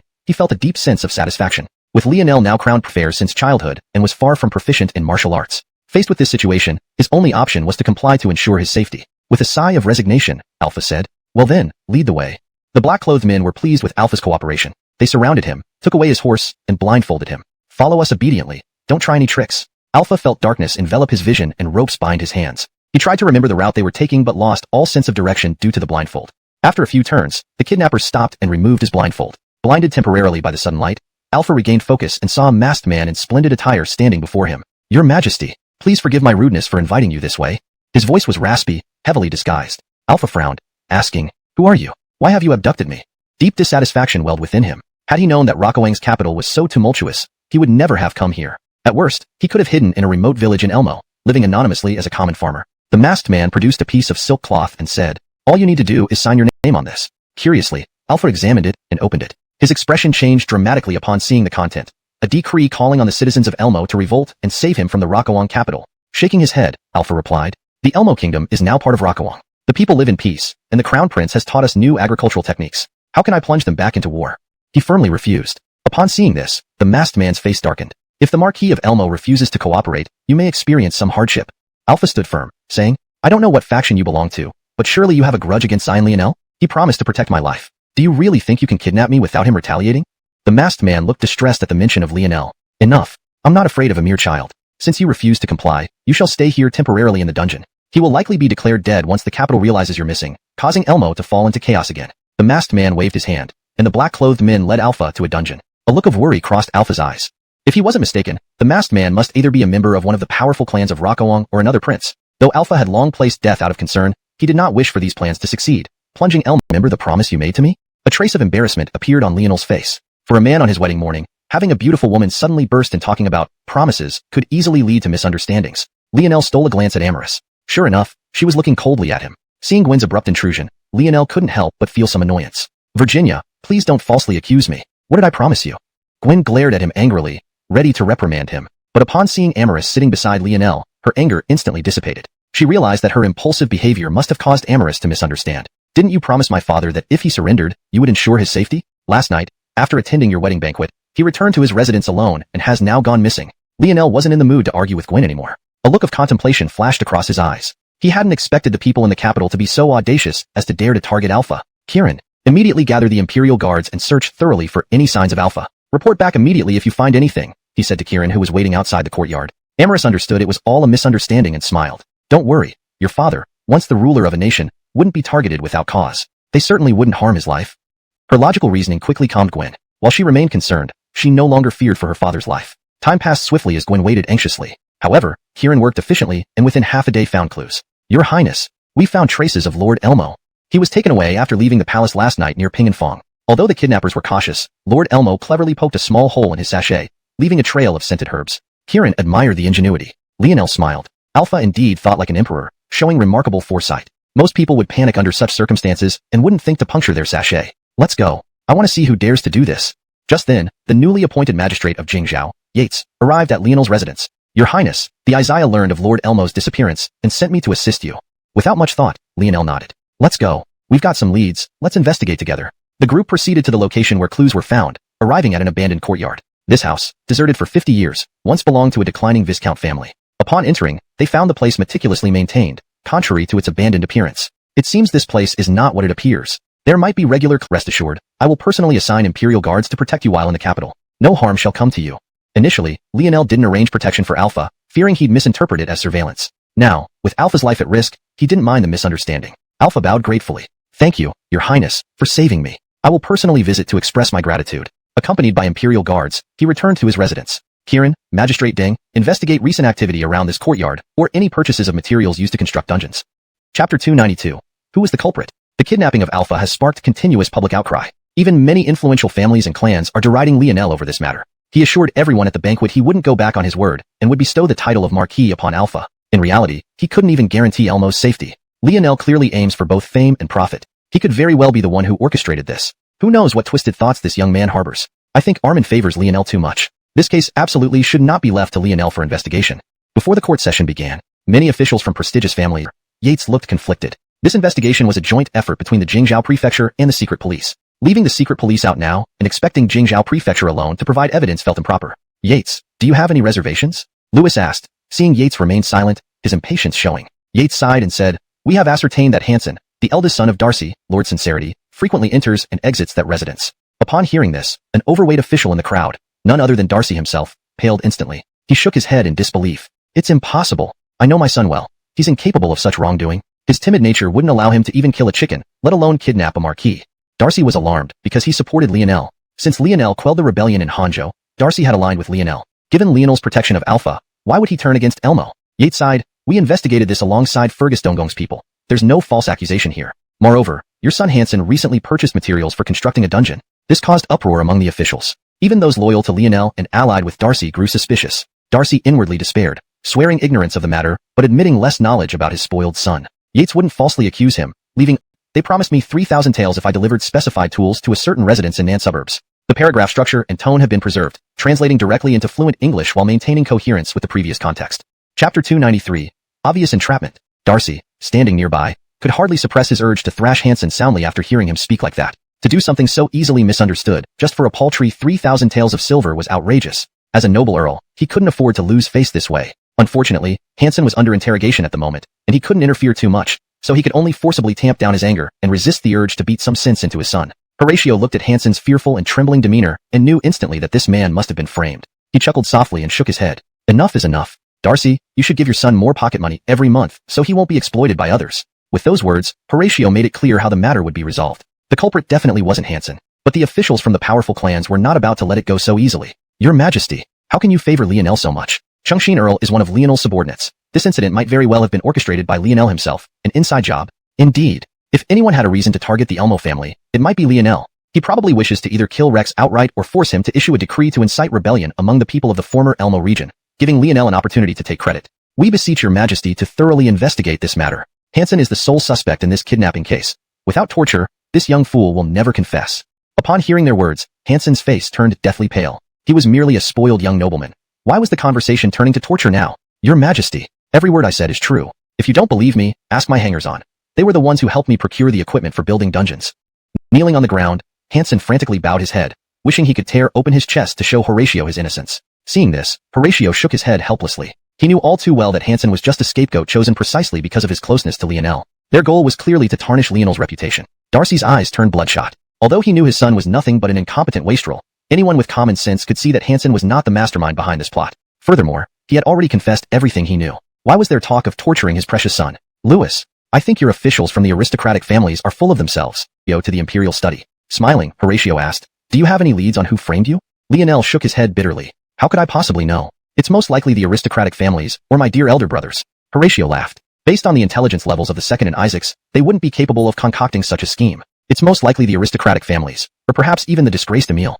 Lionel suddenly recalled Horatio's reminder. Despite being reduced to a commoner, the Emile's past influence remained. Combined with the support of the aristocratic families, it was entirely plausible that he could orchestrate such a scheme. Shaking his head, Lionel brushed aside these concerns. These matters are no longer my concern. Since Yates has taken over the investigation, I trust he'll uncover the truth soon. I came here today to report something important. Hearing this, Horatio's curiosity was piqued. What else could require my involvement? Haven't I already given you the authority to oversee the state? His heart raced slightly. Lionel always managed to surprise him with unexpected ideas. Who knows what mischief he might have planned? Lionel chuckled. It's not a big deal. I just hope Father can lift the maritime ban, allowing the people of Rakongnan in the former Elmo region to engage freely in sea trade. Upon hearing, but he still spoke with unwavering determination. Your Majesty, lifting the maritime ban is imminent. It's something that must be done.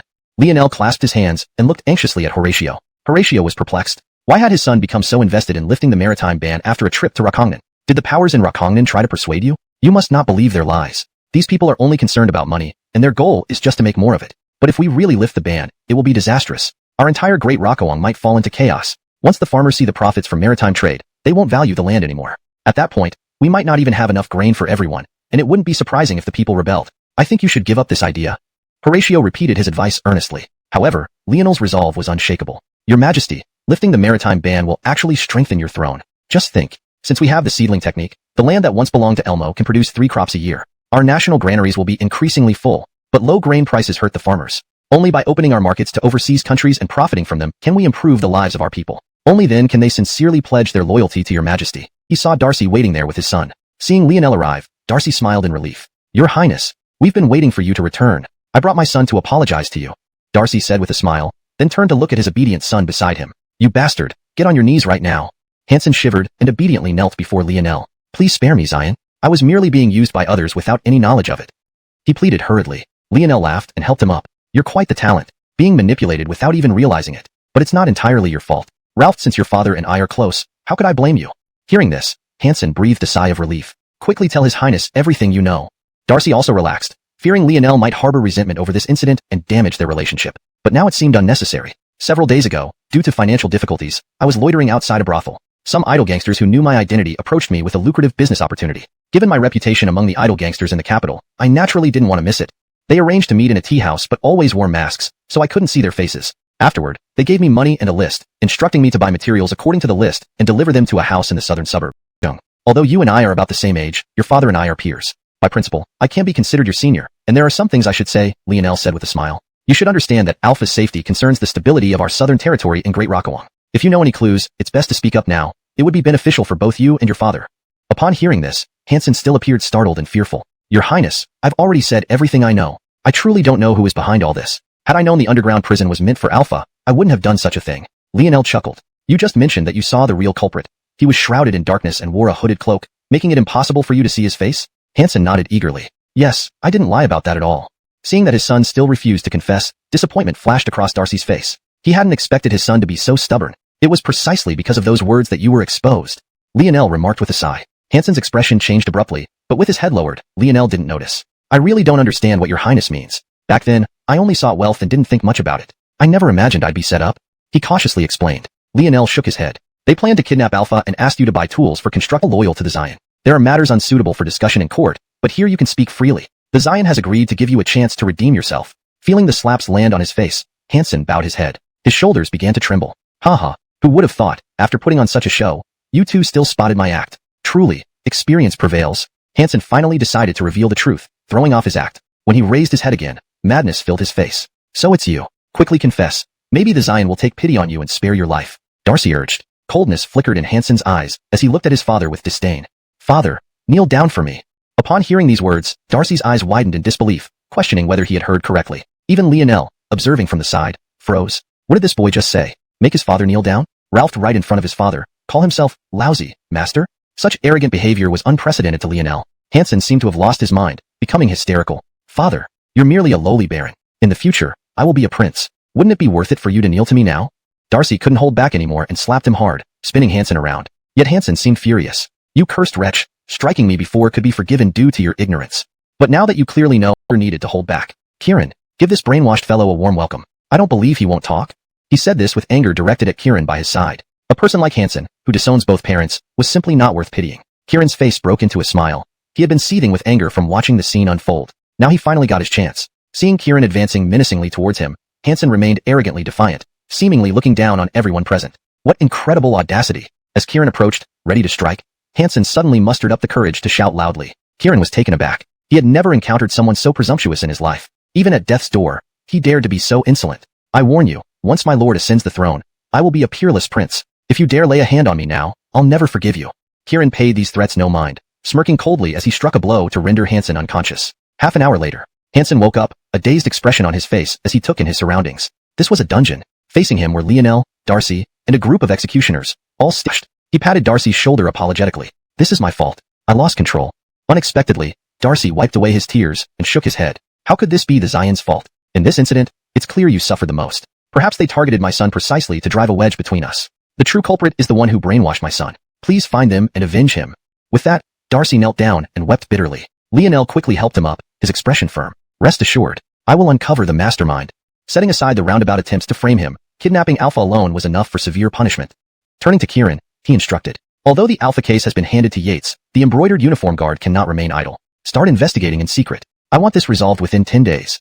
Hearing this, Kieran felt immense pressure but nodded resolutely. Your Highness can rest assured. Within 10 days, I will find the mastermind and ensure justice prevails. Darcy breathed a sigh of relief, gratitude written all over his face. He had feared Lionel would mistrust him after this, but the Xian's magnanimity exceeded his expectations. The next day, the court assembly convened. Before Horatio could speak, a group of officials from noble families erased the brainwashing of Hansen. He bowed towards the imperial throne and then approached the officials from the great families, scanning them coldly. Faced with Lionel's sharp gaze, each official lowered their head, their eyes evading. Clearly, they knew all too well that the Elmo family kidnapping case was deeply intertwined with their own clans. Lionel pursed his lips. Father, yesterday in court, Hansen was just pretending. He is actually one of the participants in this kidnapping case, and he has even met the real mastermind. But this person has already been brainwashed by the mastermind and is entirely focused on obtaining the promised title of Duke, to the point of turning against his own father. Hearing Lionel say this, there was an uproar among all the court officials. Don't talk nonsense here. Does Hansen not have his own mind? Ralph, what do you mean brainwashed? Who could be so persuasive as to turn someone into a loyal follower? If the mastermind really had such incredible ability, wouldn't they have come forward openly long ago? Why hide and evade? I think you are merely finding excuses to avoid punishment. Truly shameless. The officials from the great families remained relentless. They fiercely criticized Lionel, believing he was trying to justify his actions. At this moment, standing amidst the ranks of civil and military officials, Darcy couldn't hold back any longer. He stepped forward. Your Majesty, I can testify. Everything Xian said is true. My wicked son has been thoroughly brainwashed by the real culprits. He even publicly severed ties with me, his father.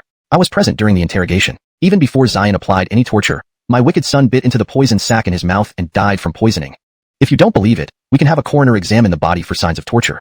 Hearing this from Darcy, the father, many officials fell silent. Meanwhile, Horatio let out a sigh of relief. It seems this matter is true. Let your Eastern Palace personnel and Yates investigate together. The truth must be uncovered quickly, and the masterminds cannot be allowed to escape justice. Horatio said solemnly. He felt quite angry inside. The mastermind casually offering a dukedom suggested they had intentions on the imperial throne. A clear act of treason. Despite lingering resentment, the officials from the great families didn't dare speak much more. Otherwise, Lionel's suspicions would immediately fall on them. They had experienced Lionel's ruthless investigations into opposing factions firsthand. With this matter set aside temporarily, Lionel looked at Horatio. Father, I request the lifting of the maritime ban. The previously quiet court erupted once again upon hearing Lionel's words. Even his own faction's officials widened their eyes, doubting if their ears were deceiving them. Rockhofting the maritime ban. Such words should lift the maritime ban. We fully support the Xian. Their bloodshot eyes reflected their intense desire for profit. Seeing this, Lionel couldn't help but shake his head in resignation. He was more determined than ever to purge these opportunists. They were people willing to use any means for their gains. Meanwhile, the great families saw this as a possible compromise from Lionel. Given Horatio's declining health, Lionel would soon become emperor. To stabilize the empire, he needed to gain the support of the great families instead of continuing endless conflict. Thus, Louis's gaze softened when looking at Lionel. It makes sense. Let's make money together. You can be your emperor, and the great families will continue amassing wealth. Both sides clearly benefit from cooperation. Seeing all the great families' officials supporting Lionel, Horatio grew hesitant. Was this boy planning to collude with the great families? Though Horatio wanted to caution Lionel, seeing nearly all officials agreeing to lift the ban, he could only trust Lionel to find a way to prevent the great families from reaping excessive profits from overseas trade. He nodded heavily. Since everyone believes lifting the maritime ban is good, I have no objections. Upon hearing Horatio's approval, many officials from the great families celebrated wildly, forgetting decorum. Only Louis remained composed. Though deeply moved, he bowed to Lionel in gratitude.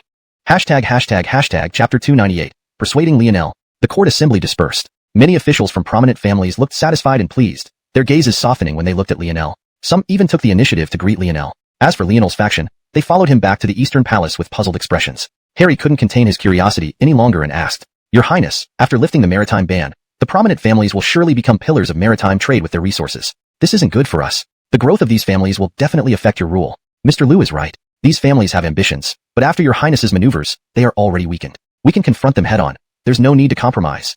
Plead to Armin to rescind the order and not lift the ban. Otherwise, it will cause endless trouble.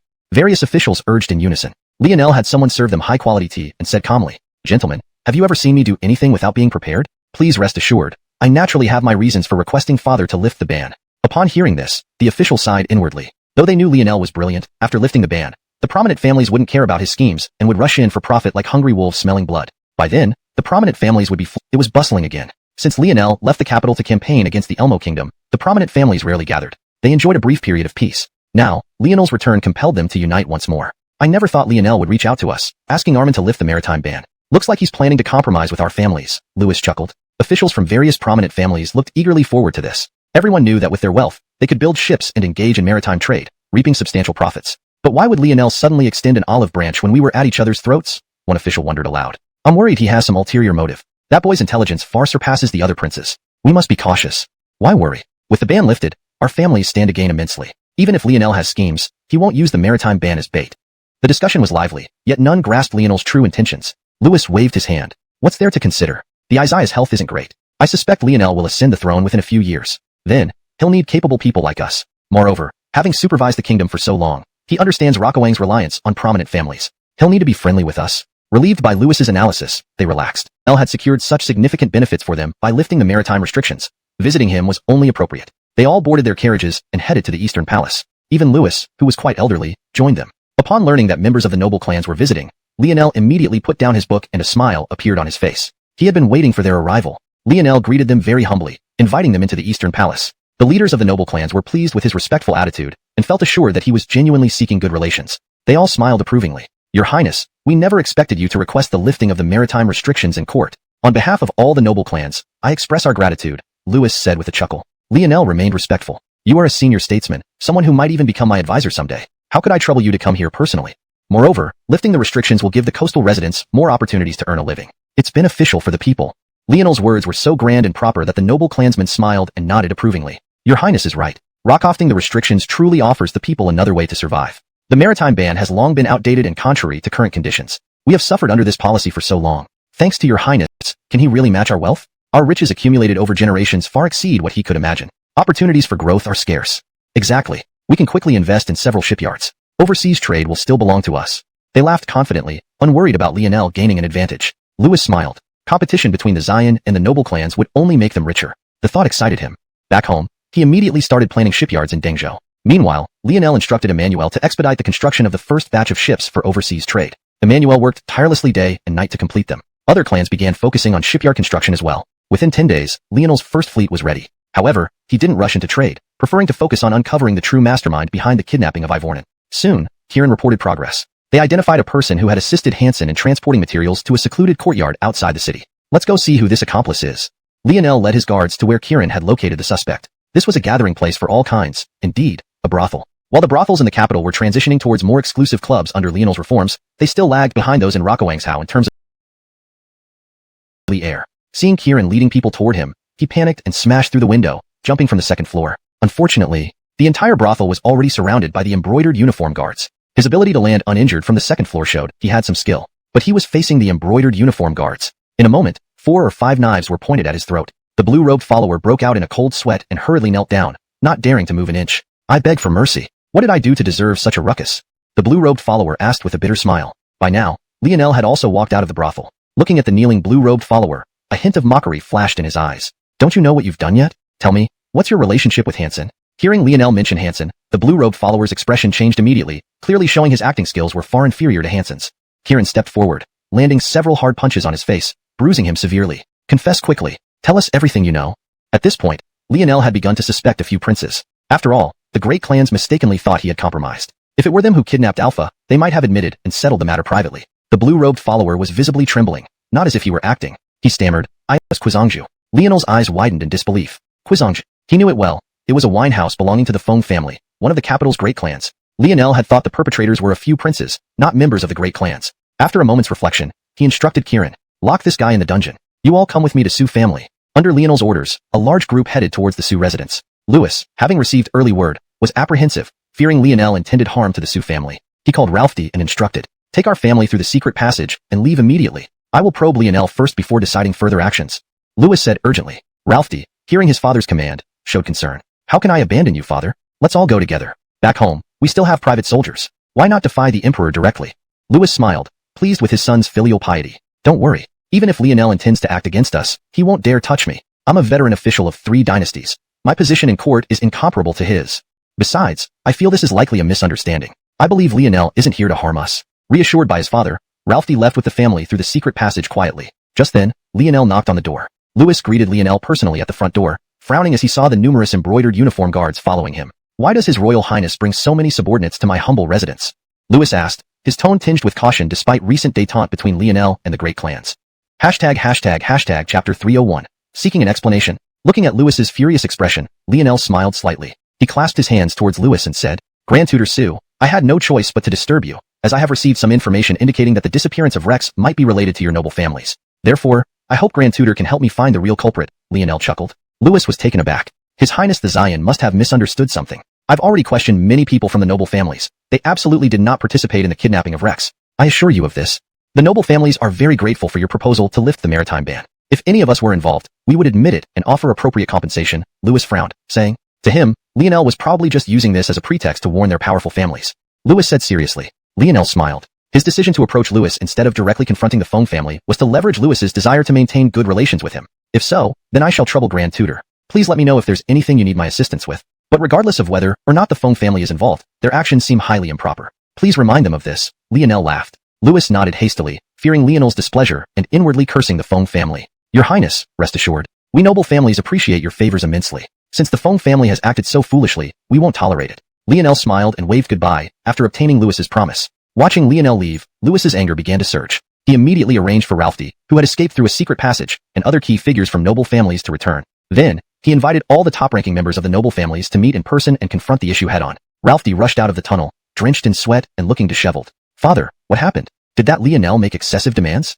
Seeing Louis's angry face, Ralphie asked anxiously. Louis shook his head. Lionel came here with good intentions. They found a witness who claims that the mastermind behind Rex's kidnapping once had a meal at Xiuxian Pavilion with Hansen. The Feng family wasn't as powerful as the Su family. They were still one of the top noble families in the capital. How could Louis treat him so disdainfully? Louis sneered. Lionel has already confronted us. Recently, he found a witness who clearly stated that Hansen attended a banquet at Xiuxian Pavilion.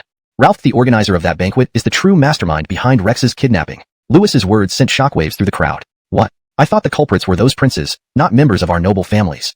Vlad, is this your doing? You must realize how crucial Lionel is to us. We cannot afford to offend him.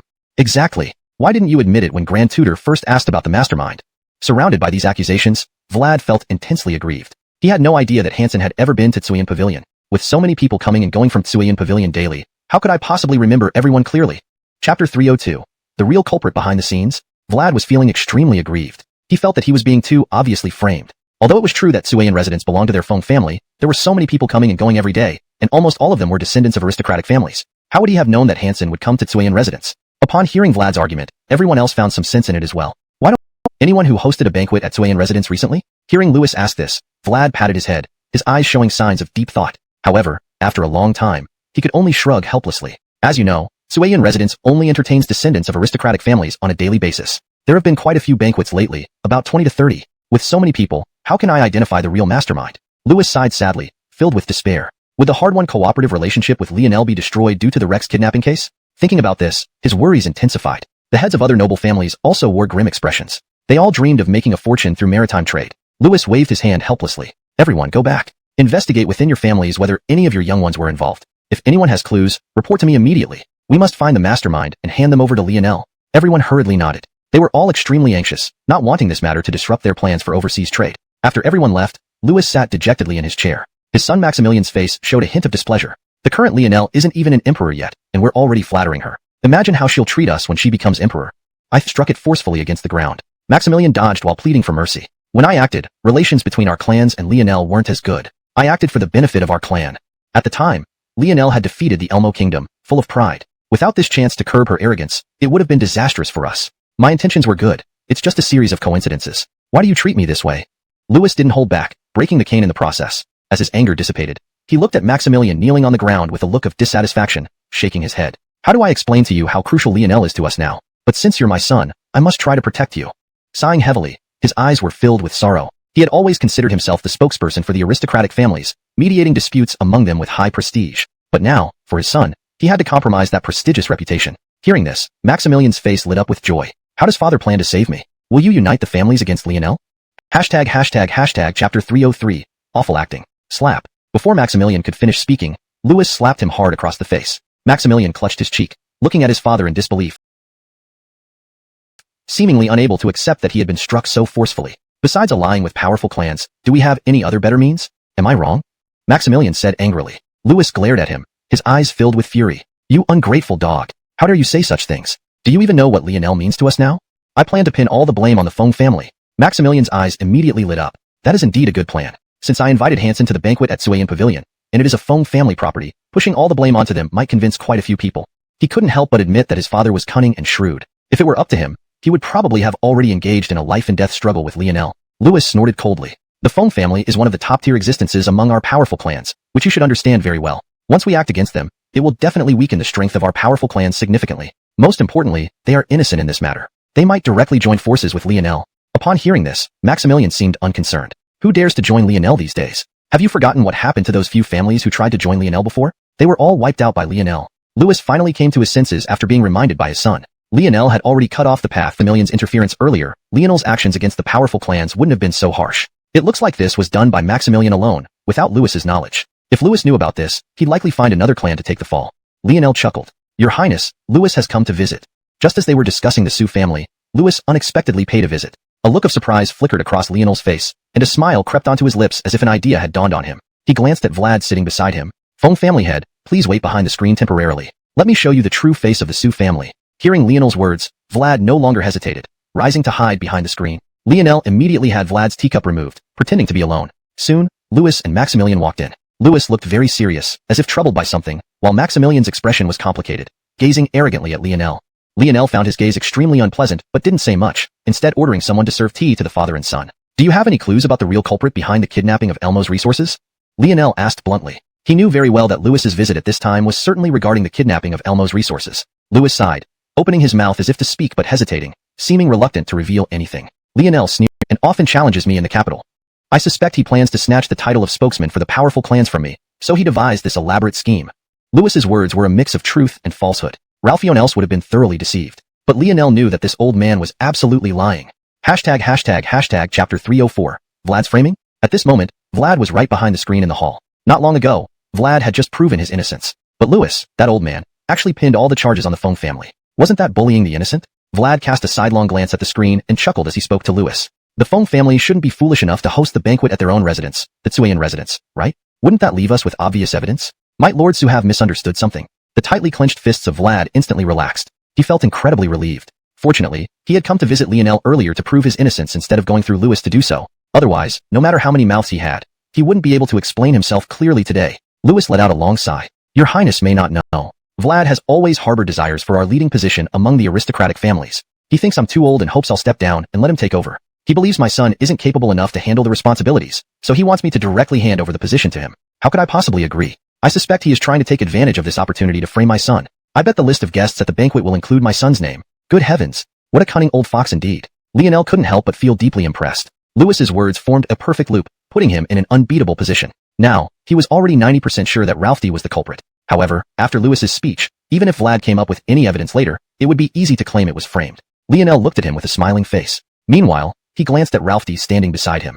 Ralphie's face was flushed red, clearly lacking the self-control of his father. To be honest, before your arrival, the patriarch of the Feng family had already come here and handed me the list of noble youths who attended the banquet. Upon hearing this, Lewis's heart raced. He had thought Vlad would surely give the list to him first, allowing him to investigate thoroughly before reporting to Lionel. Never did he expect this cunning fellow to bypass him and go straight to Lionel. If my guest commit such despicable acts. Ralphie, now in his 30s, had bloodshot eyes and wiped away non-existent tears with his sleeve. Who would have thought the Feng patriarch would misunderstand me so? As a respected headmaster, how can I face the princes of the world? After saying this, he lunged towards a pillar in the hall, banging his head against it intermittently. Seeing this, Lewis quickly rushed forward to stop him. How could you behave like this? It's all because of that old dog Vlad, and not my son's fault. Don't panic. As long as I'm here, no one will harm my son. Lionel watched the father and son's poor performance with a cold eye, a mocking smile spreading across his face. After all, I haven't specifically accused Ralphie yet, have I? Since this list includes names of many other nobles besides Ralphie, there's no need to rush, right? The more anxious you get, the more suspicious it looks. Hearing Lionel's words, Ralphie, who had been banging his head, showed a look of embarrassment. But Lewis had a thick skin. He replied calmly, by hiding Vlad behind the screen, doesn't that imply Armin already suspects my son? Lionel waved a hand and smiled. Grand Tutor, please return home and wait for news. I will definitely uncover the true perpetrator. If it wasn't Ralphie, I will clear his name. But if this was indeed Ralphie's doing, I advise you to confess now. Otherwise, when I find out, I won't be so lenient. I am willing to recognize your highness as my lord. If your highness does not disdain us, our family will be willing to serve you loyally, even unto death. Vlad pressed his forehead against the ground, speaking with utmost reverence. Lionel was overjoyed internally. While it was annoying that people in this era were prone to kneeling, Vlad's words brought him a huge surprise. The Feng family's influence in the capital was not to be underestimated. Though Vlad held no official position, he inherited the title of Duke of Dingyuan. Most of the city's taverns, brothels, tea houses, and more were essentially properties of the Feng family. All walks of life converged here. Using this advantage, the Feng family's intelligence network was unparalleled. If he could make use of them, it would be like having another intelligence organization on top of the embroidered uniform guard. Lionel hurriedly helped Vlad to his feet. What are you saying, Patriarch Feng? Ralphion can see that the Su family father and son have been framing you. How could I possibly be biased and pin the blame on you?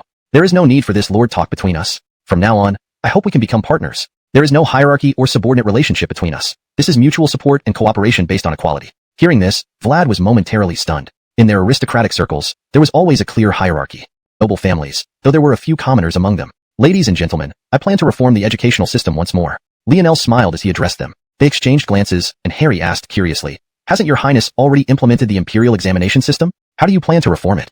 Lionel sighed. You should also see the many flaws in the current examination system. The biggest problem is that all educational resources are monopolized by noble families, especially the Su family. Everyone knows that the Su family holds the authority to interpret Confucian classics, making their interpretations the standard answer. Even with the implementation of the imperial examinations, these issues remain unsolved.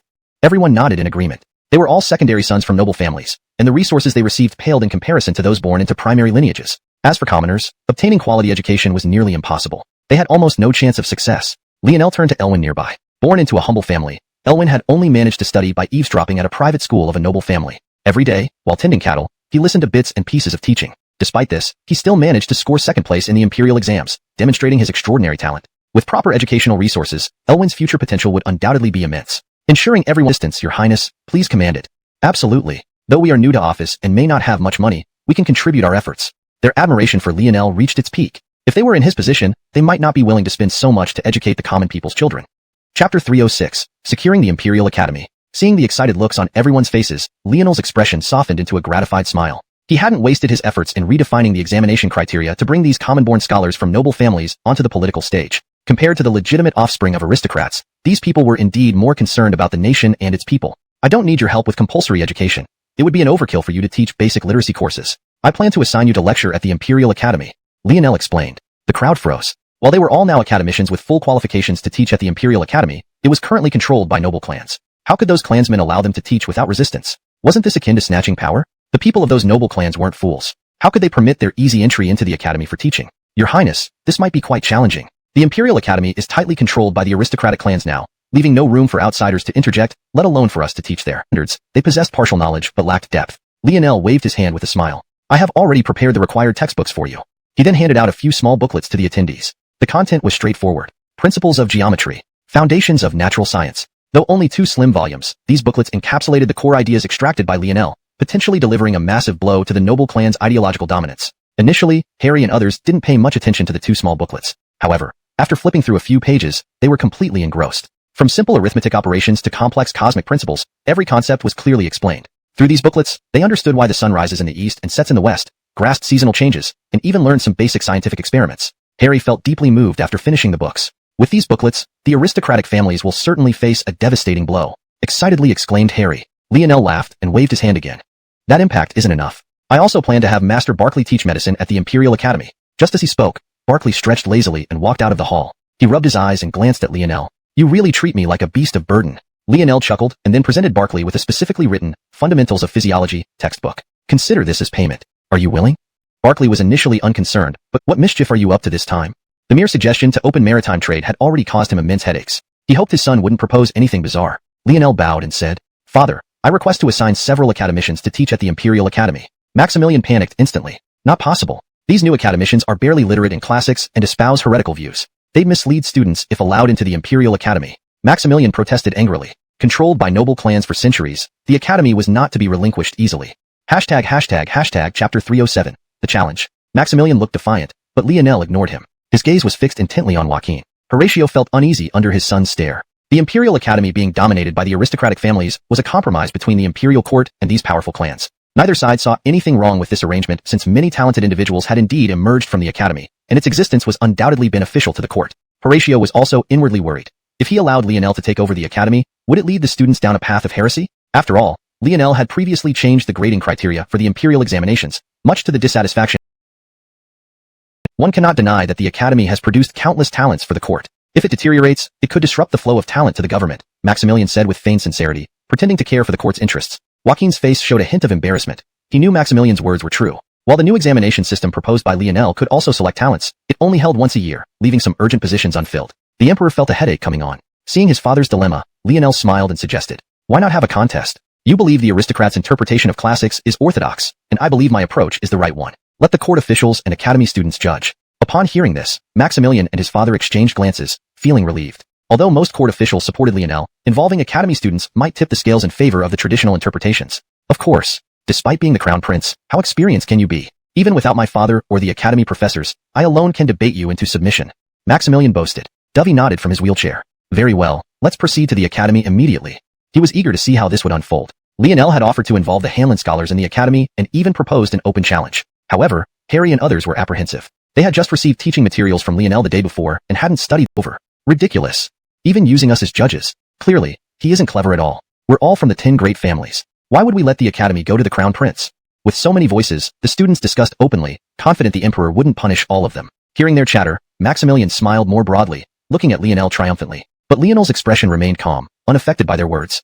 Chapter 308. Maximilian's home turf. Maximilian was the first to step up onto the platform. Your Majesty, since I am the host here, let me start by explaining a bit of scripture to everyone, he said with a cheerful smile. Although Horatio felt some dissatisfaction with Maximilian's move, he didn't say much. He nodded, signaling that Maximilian could begin. Thereupon, Maximilian launched into a lengthy and eloquent exposition. The topics he discussed were commonplace, but his eloquence made them quite captivating. For students of the Imperial Academy, who usually listen to scholars expounding on classical texts day in and day out, Maximilian's discourse was undeniably engaging. A full 2 hours passed, and even many officials from the imperial court found themselves immersed in Maximilian's explanations. At each particularly insightful point, people would murmur in admiration, parading his content logical and thought-provoking. I don't see the need to continue this contest. Director Gigio completely overwhelms anyone else. Even with outside help, the Xian probably can't match him. When it comes to explaining classics, aside from Chancellor, no one surpasses Director Gigio.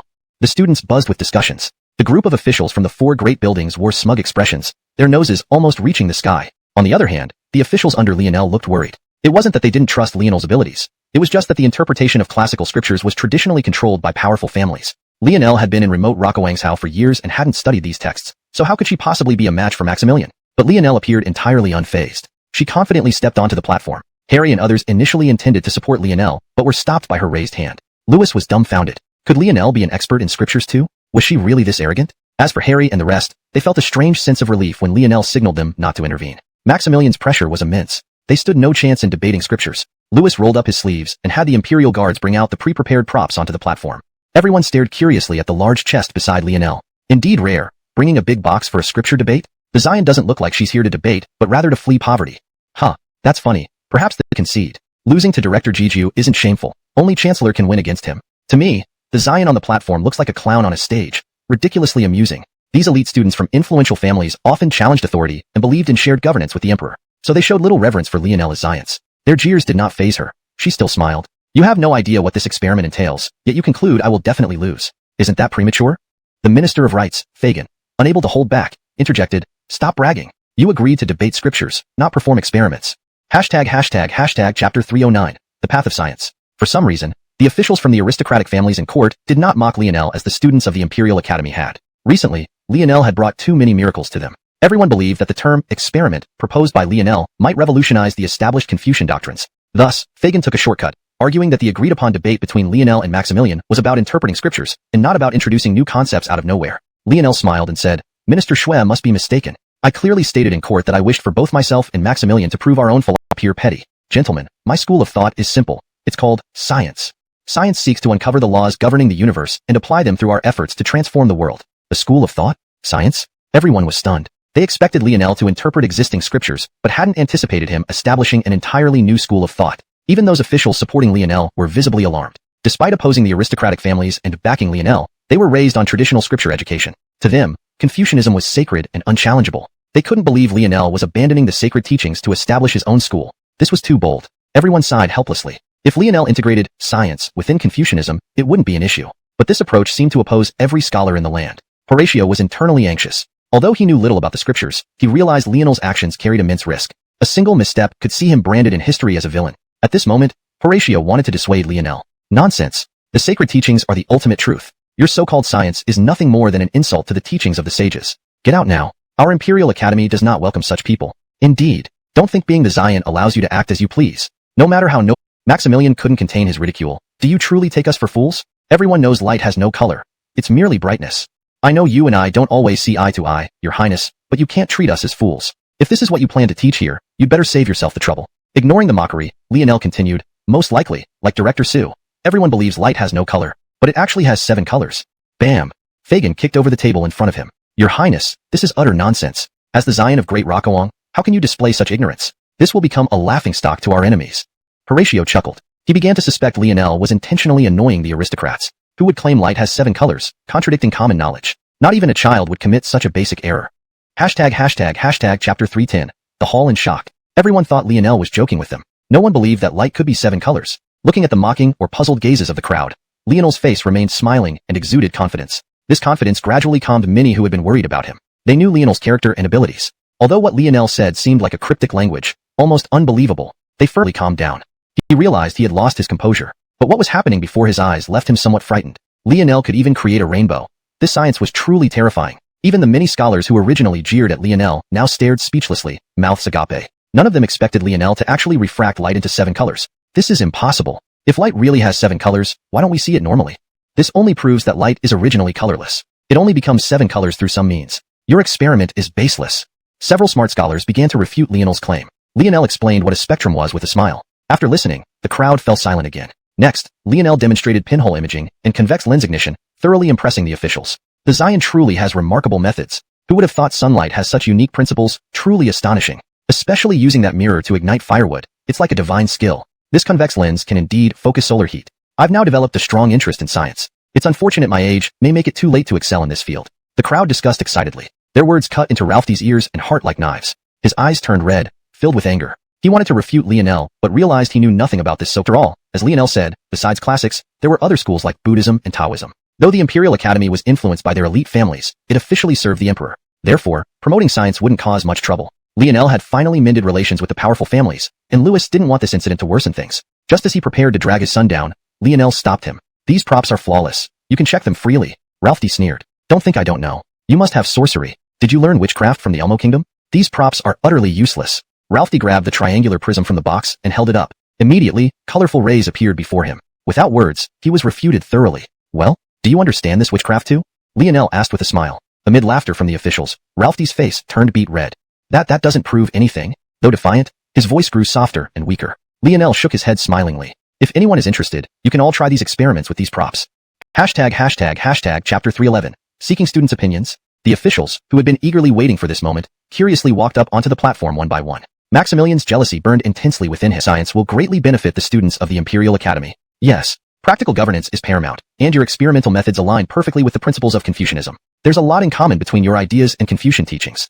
I believe that after a few years, science will become a popular field among the students of the Imperial Academy.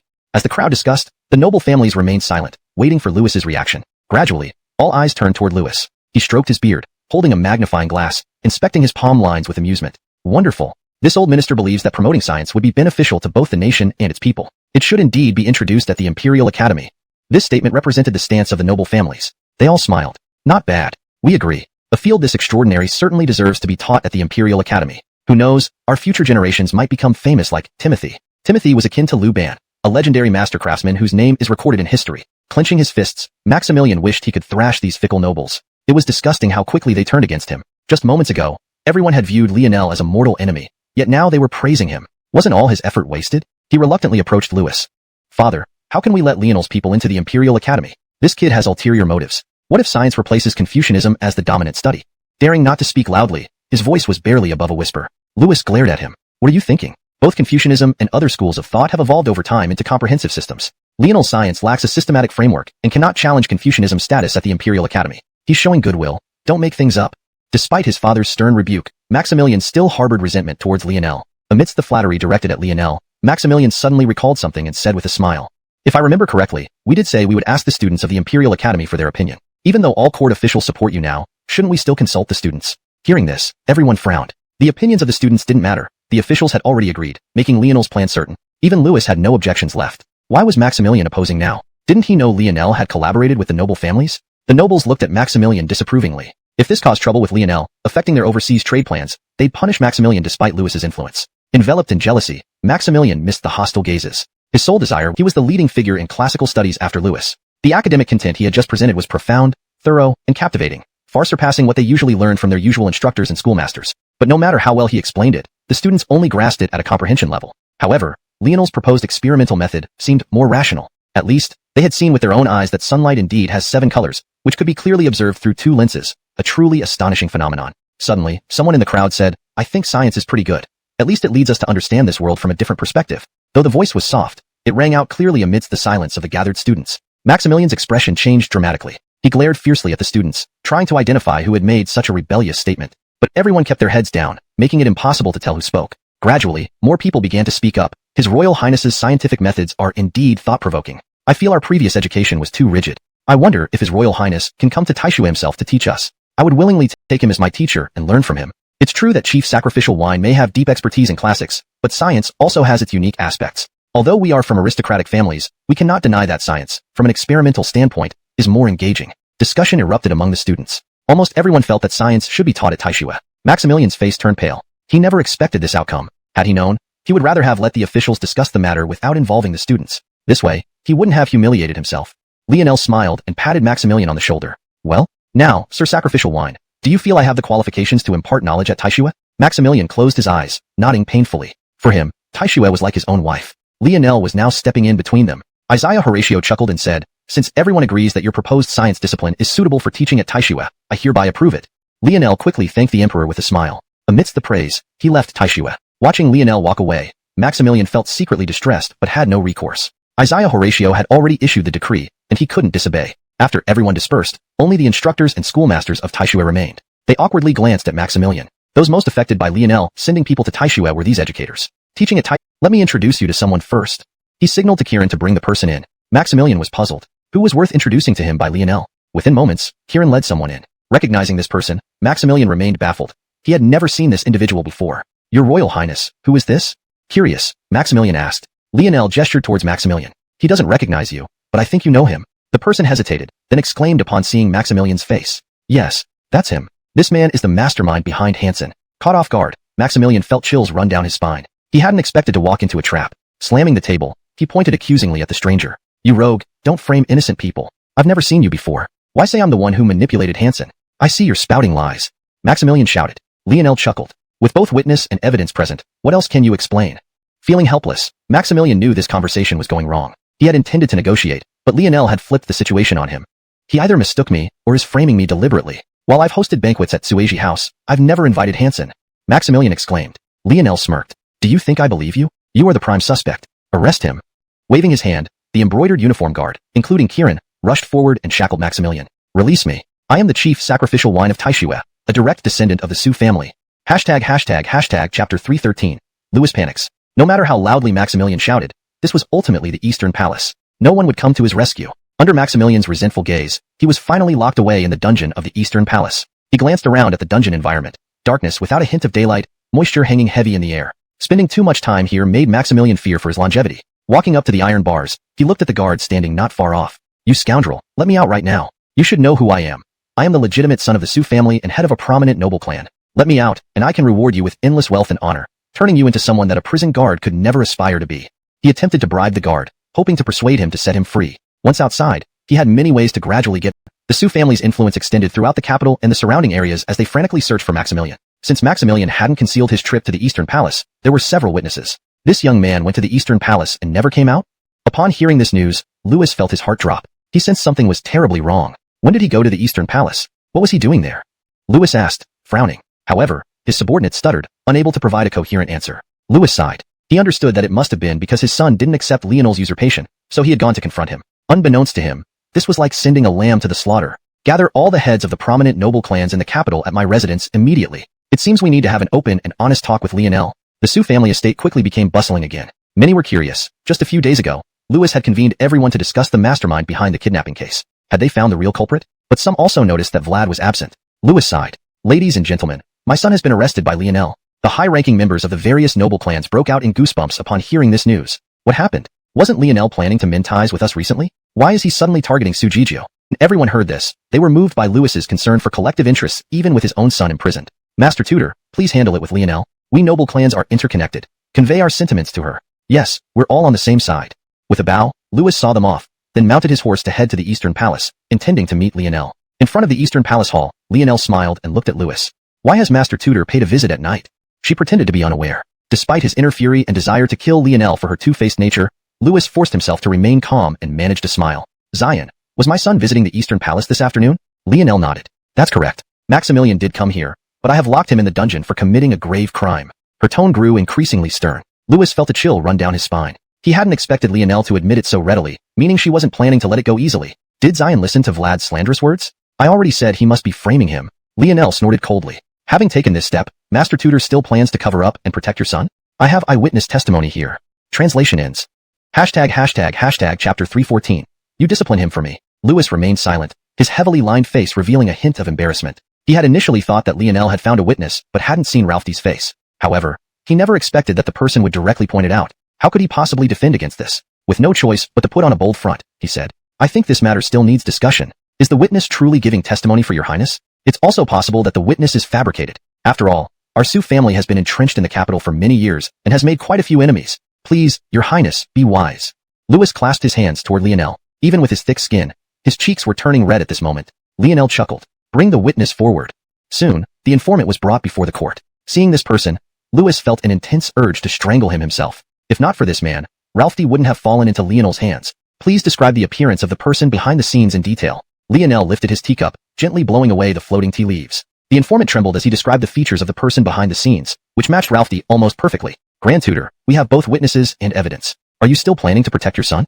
Lionel said with a smile. Louis sighed helplessly, knowing there was no point in arguing anymore. He had to resolve this matter through unconventional means. He hesitated, glancing at the people around. His expression still cannot release him.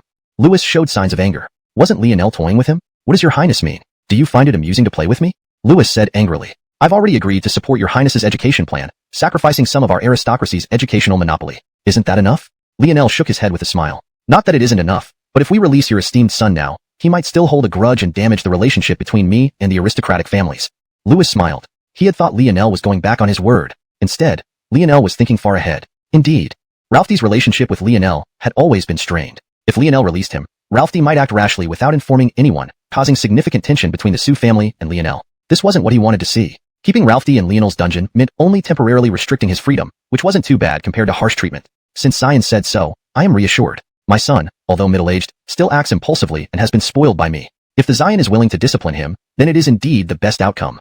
He chuckled, not worried about any mistreatment Ralphie might face in the Eastern Palace dungeon. He knew Lionel wouldn't dare. Other ones stared in astonishment, moved by his apparent sacrifice. When did Louis develop such resolve? Some elders of the aristocratic families were even moved to tears. Grand Tutor sacrificed himself for the sake of our aristocratic families. From now on, we will follow Grand Tutor wherever he leads, willingly serving before and behind.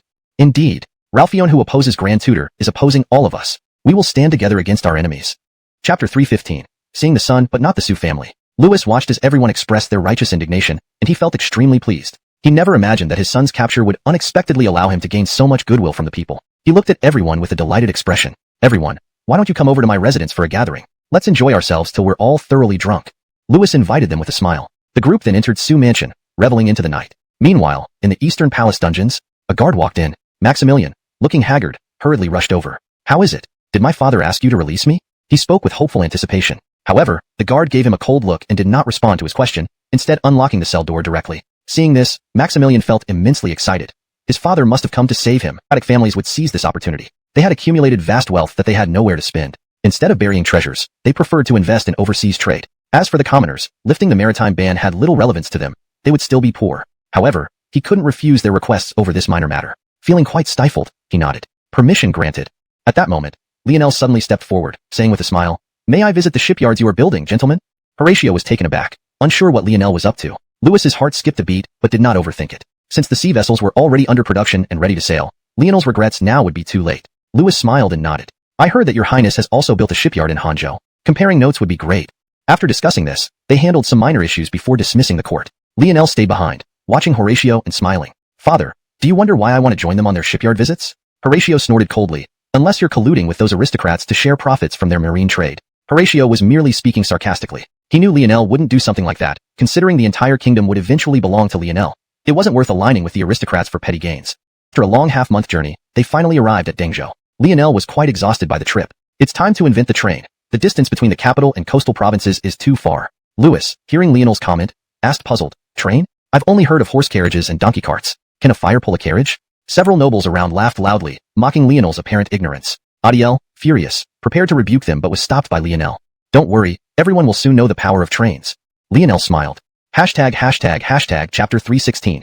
The aristocratic family's Clarence Sepyard. The prefect of Liangzhou was a man with a 3-inch beard, looking remarkably shrewd. Upon seeing Lionel and his entourage, he hurried over with a broad smile on his face. "Your humble servant, Prefect Terry of Liangzhou, greets all the esteemed officials. Apologies for not being able to welcome you from afar due to pressing matters. Please pardon me." Terry bowed respectfully to everyone. In front of Lionel, Louis did not dare to speak much. He pointed to Lionel, who was surrounded by people. "This is His Highness, the Xiuxian. You must come forward and pay your respects immediately." Here,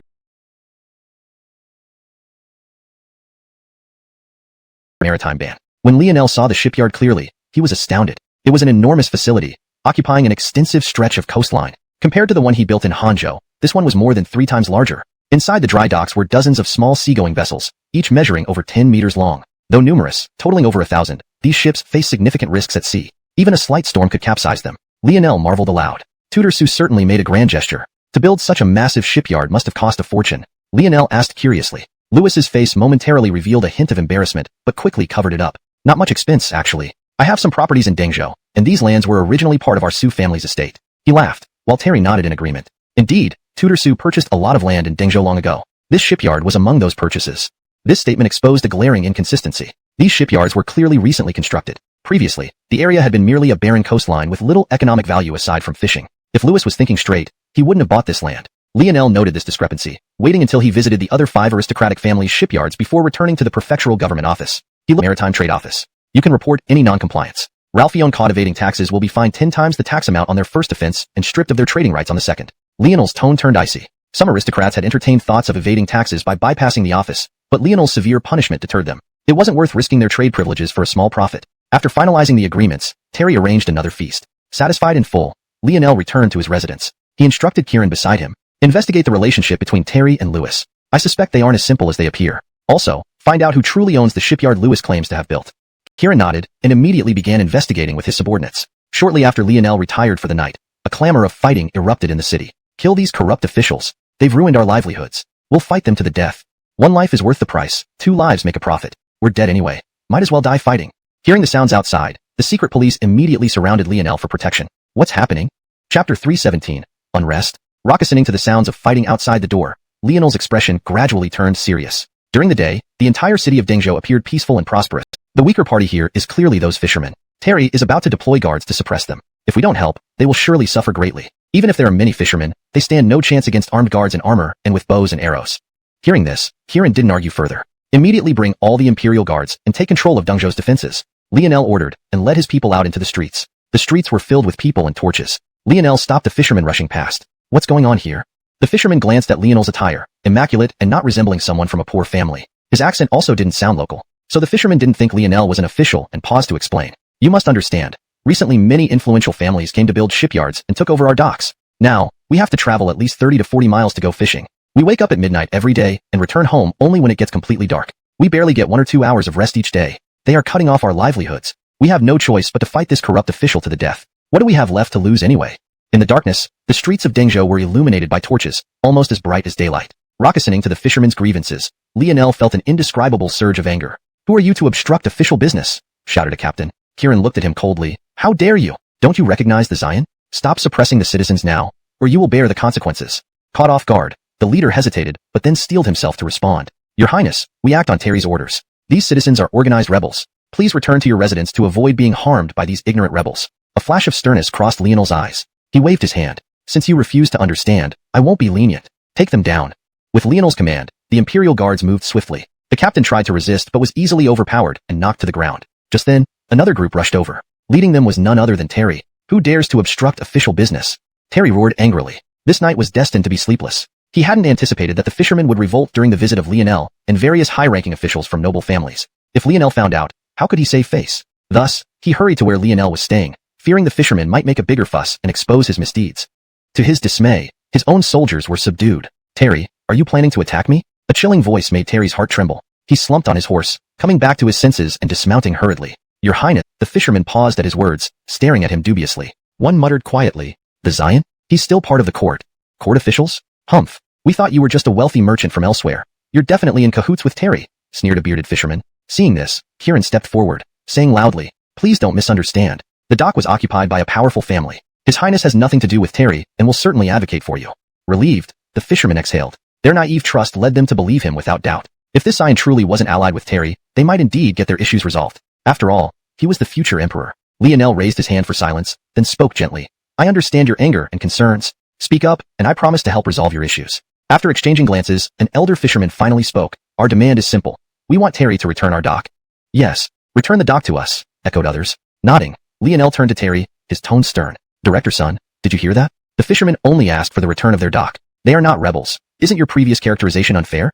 Note, I've maintained consistency by using Director son instead of Sundarun to ensure it reads naturally in English and keeps title translations consistent. Terry's face flushed red as he returned.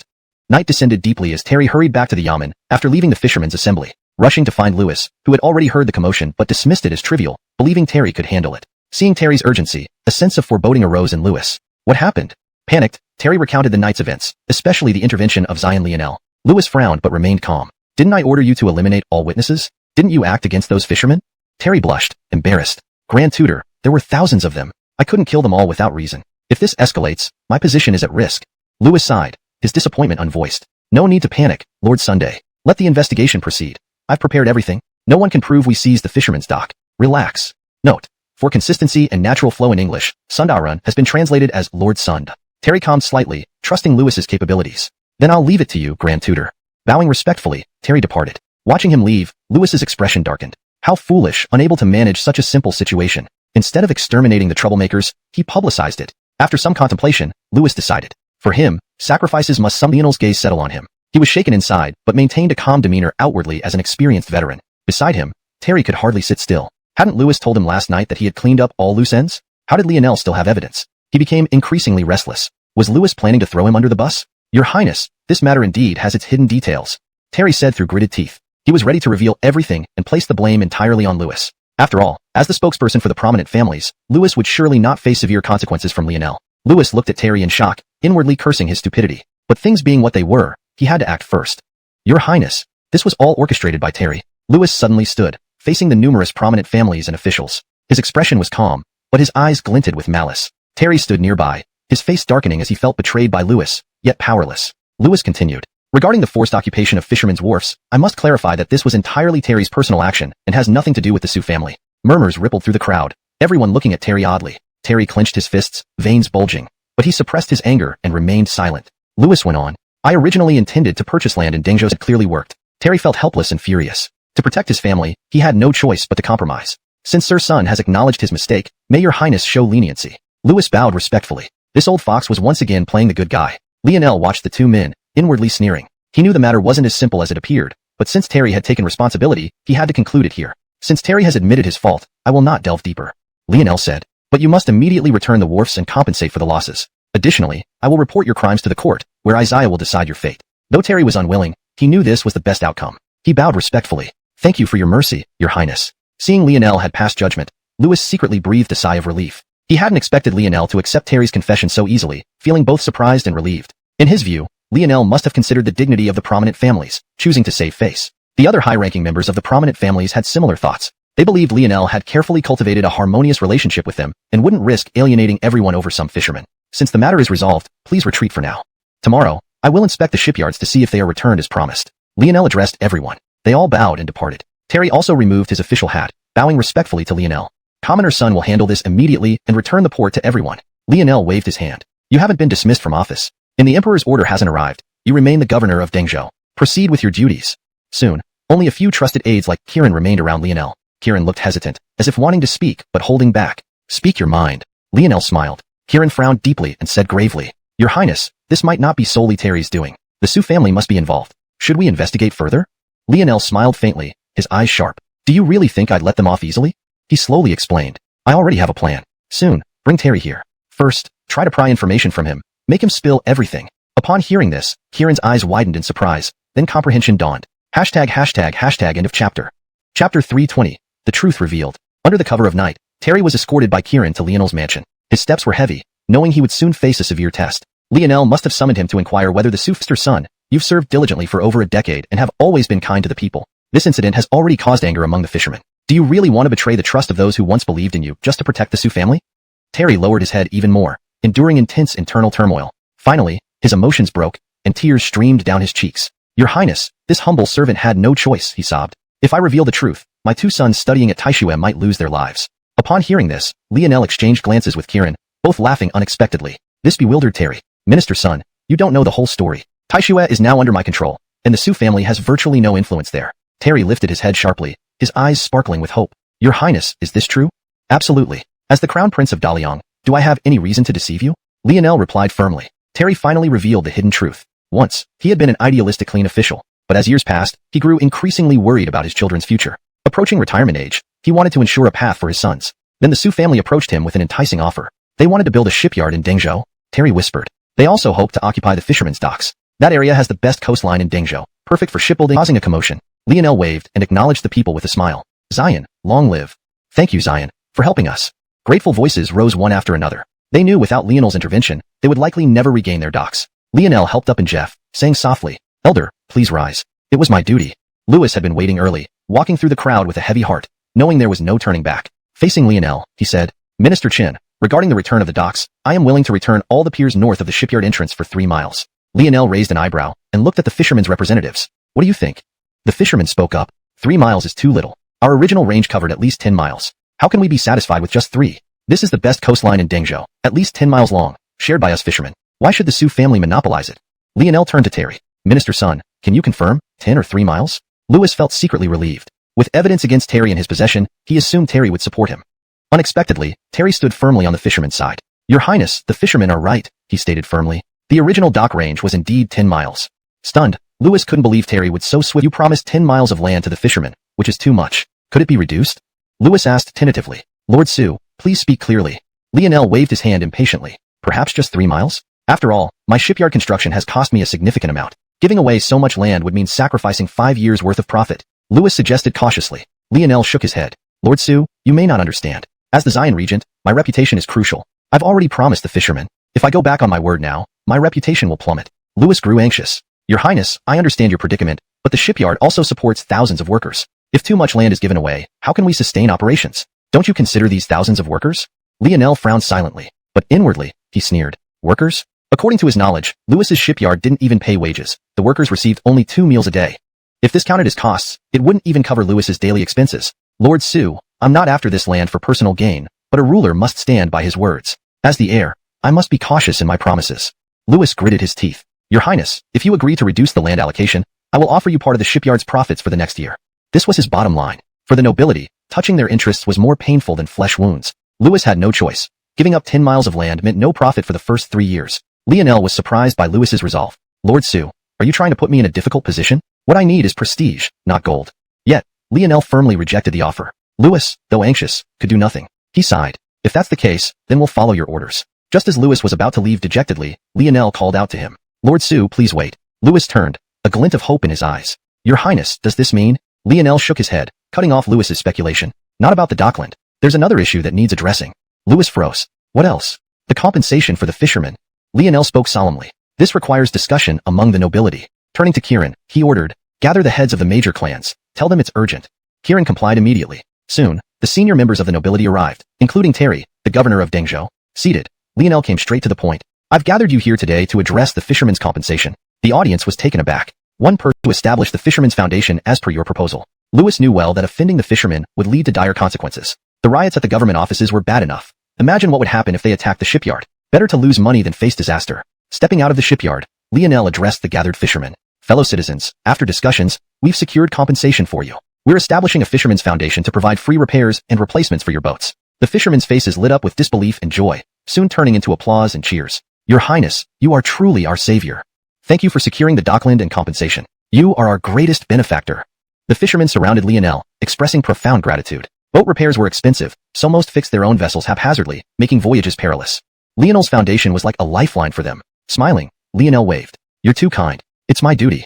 Meanwhile, Louis and the nobles watched the scene, feeling a mix of emotions.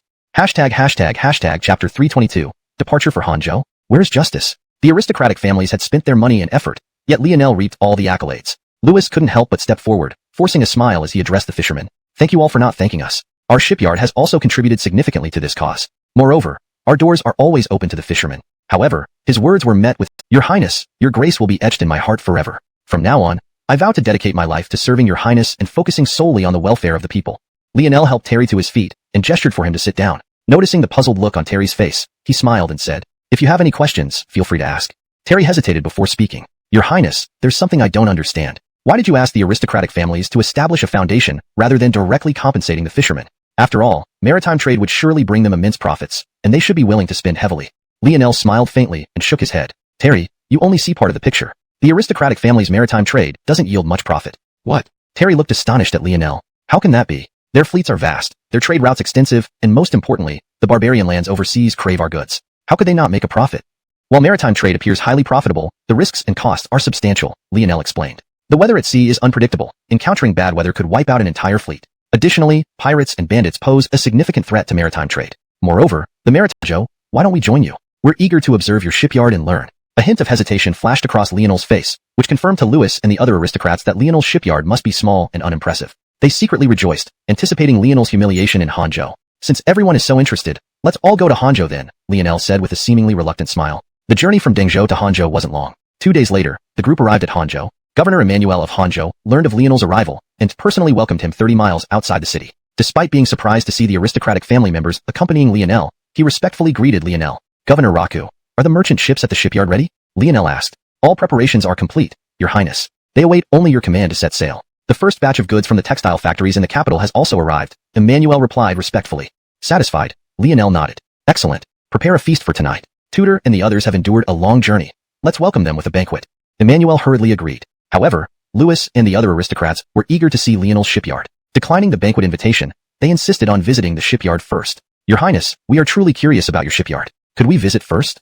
Louis asked. Of course, and his companions were inwardly shaken. They still harbored some reluctance. They believed that in shipbuilding technology, Lionel could never surpass their established families. After all, the true art of building large ships was only mastered by a few top craftsmen who had long been monopolized by the aristocratic families. Your Highness, Louis spoke up again. Can we see the seagoing vessels you've built? After all, the quality of a ship isn't just about the scale of the shipyard, but also the vessel itself. Lionel smiled as if he had anticipated this question. Certainly, please follow me. He led the group to the dock where several completed and partially constructed seagoing vessels lay anchored. When the aristocrats saw these ships, they were once again profoundly stunned. Each vessel before them was colossal, exceeding 100 meters in length. Standing in front of these giants made them feel incredibly small. Not only were the ships enormous, but they were also elegantly designed with smooth lines, clearly indicating meticulous planning and craftsmanship. Louis and his companions stood there dumbfounded, unable to regain their composure for a long time. They had initially thought that Lionel's shipbuilding skills were merely average, but now realized how laughable their assumption was. Ladies and gentlemen, Lionel's voice broke the silence. These seagoing vessels are the masterpieces of our Hangzhou ship's blueprints himself. Of course. Lionel smiled and summoned 3 craftsmen. These 3 are the main craftsmen responsible for the shipbuilding. This is Chief Engineer Grant, and the other 2 are his deputies. Grant was an elderly man with white hair. Though aged, his eyes were still sharp and wise, and his face bore the marks of time, yet exuded stability and intellect. Upon seeing this, the aristocrats hurriedly greeted him with even greater respect than when they met Lionel. Chief Engineer Ivor, your craftsmanship is truly remarkable. Building such powerful ships is truly admirable. I am the head of the Luo family, located near Hangzhou. If possible, we must exchange knowledge often. You're truly a godlike figure. Your seagoing ships can conquer any sea. Hearing their compliments, Grant shook his head and pointed to Lionel. Everyone, please don't praise me so highly. These ships were all designed by His Highness. We merely followed his blueprints and instructions. Without His Highness's wisdom and talent, we could not have built such ships. Everyone looked astonished upon hearing this. Some thought Grant was being too modest, while most suspected he was flattering. Still, they echoed his words. His Highness actually knows shipbuilding? This is truly surprising. No wonder these ships are so onion, providing excellent treatment and respect. The aristocrats were surprised to find that these newly rich magnates, though from different backgrounds, possessed an aura that rivaled the old aristocratic families. Their confident and poised demeanor compelled respect. What magic did Lionel cast over Hangzhou? ####Chapter 324, Digging Up Roots. Louis and his companions were puzzled. How could these newly risen magnates exude such an imposing aura? So, they began to greet these magnates proactively, trying to uncover the reasons behind their newfound status. The local magnates of Han Prefecture were all quite amiable, showing no displeasure at the inquiries from the aristocratic families. Curiosity got the better of Louis, leading him to ask one of the magnates. Brother, how did you manage to rise so quickly? Could you share some insights with us? Everyone from the noble clans perked up their ears, eager to learn more. The magnate smiled and replied, actually, we owe our success to Fergus Lionel. He introduced the technique of solar salt evaporation, which boosted salt production efficiency by hundreds of times. Ralph, most importantly, he issued us salt licenses, allowing us to distribute salt. This has significantly expanded our businesses. After hearing this, Louis found it absurd and hard to accept such an explanation. Everyone knew that sea salt obtained through evaporation contained many impurities and was inferior to boiled salt. But when he thought about the met, even if Lionel shows goodwill, he won't hand over the ship blueprints. After all, we are competitors in maritime trade. Why would he easily give away such vital technology? Someone else chimed in, since Lionel isn't feasible, let's try approaching the shipwrights. Didn't Yanis say Lionel designed the ships? I think he's being modest. Who doesn't know Lionel lacks the skills to design such massive ships? The true designer must be Yanis. Yes, Yanis is key. Louis's eyes flashed with insight. I already learned where he lives. Let's prepare some gifts, and I'll visit him personally. The atmosphere grew lively as everyone felt this was a viable plan. However, someone voiced concerns. We didn't bring much money on this trip. It might not be enough to impress Yanis. Money is not an issue, Louis said confidently. Just watch my silver tongue. But still, we should not go empty-handed. Let's pool our resources. We can gather a substantial amount to attract Yanis. After discussion, they pooled 300,000 taels of silver notes. Louis carefully secured the money, preparing to visit Yanis that night. Don't worry, I've never failed when I set out, he assured everyone with a smile. Under the hazy night, he and several attendants quietly approached Yanis's residence. He gently knocked, and the door creaked open, revealing Yanis's perplexed. How could Lionel design such a monumental ship? He persisted, Yanis, I know you're clever. Whatever Lionel offers, we noble families can match. With the blueprint, you'll enjoy endless glory. Tell us your terms. Yanis firmly shook his head. Lord Su, I'm not interested in glory. I've lived a life of integrity and will not betray my master. Please leave. Louis was furious. He was the Grand Tutor of Xuanhuan. To humiliate himself like this and be turned down was unbearable. In this chapter, the narrative unfolds as Louis and other nobles try to understand and capitalize on the newfound success of local magnates tied to Lionel's innovations. Their attempt to acquire shipbuilding secrets reveals the complex dynamics between different social classes and the value placed on technological advancements.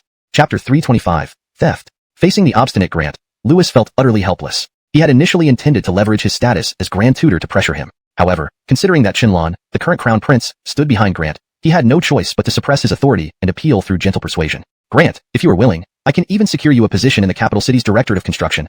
Louis tried to tempt Grant with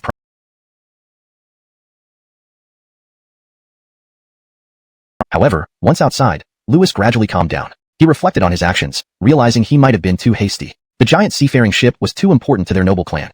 He could not afford to give up easily. Back at his residence, the senior members of the noble clan awaited news from him. Seeing Louis return, they looked at him with hopeful expressions. But when Louis shook his head with a bitter smile, the room fell into a somber mood. Grant is an immovable old man. He's just too stubborn.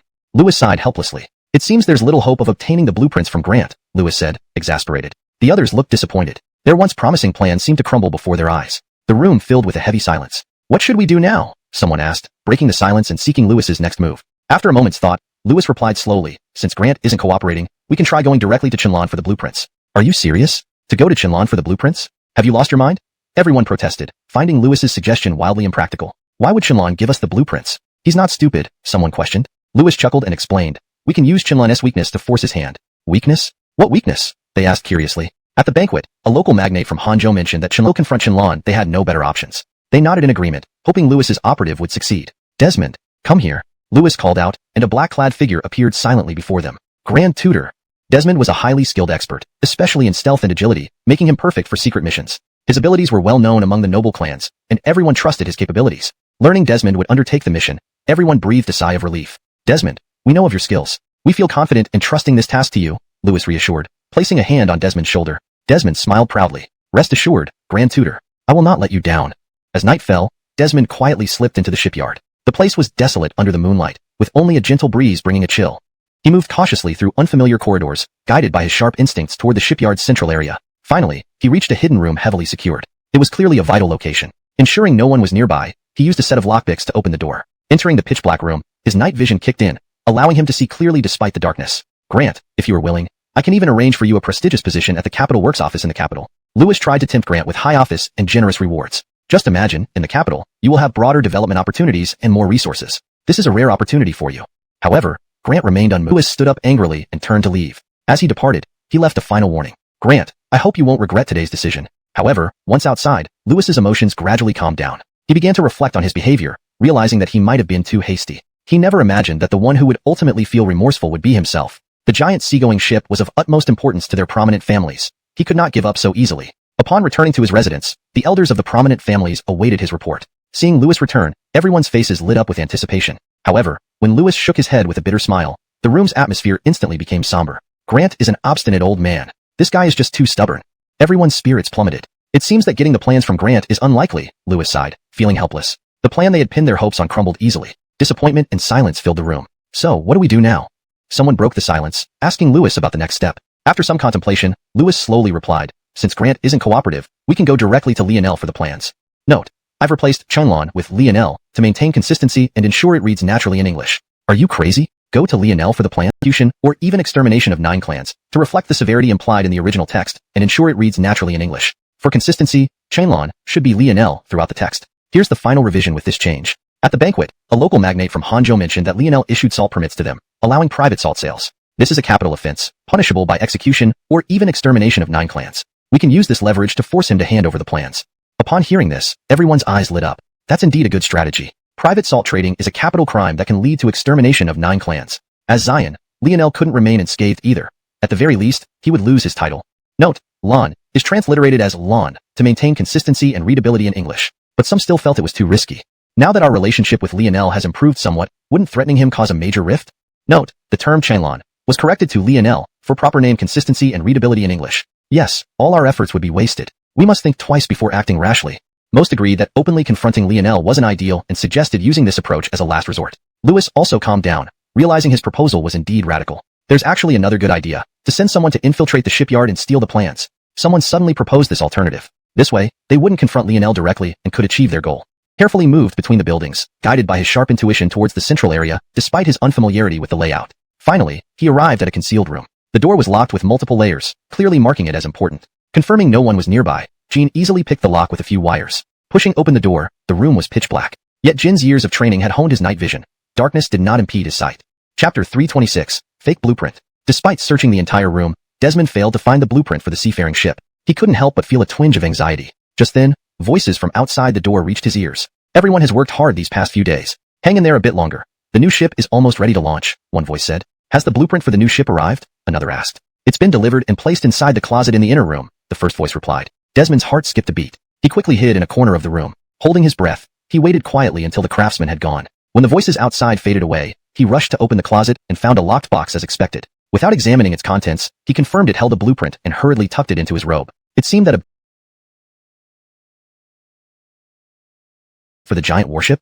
Lewis's eyes blazed with fury as he glared at Desmond and roared, "This is not a damn giant warship. This is a small sampan boat blueprint, utterly useless to us." Startled by Lewis's anger, Desmond froze, unsure of how to react. He had thought he had exceeded expectations, but this was far from what he had imagined. "Why do you say that? I definitely got the blueprint," Desmond stammered. "Are you insulting me?"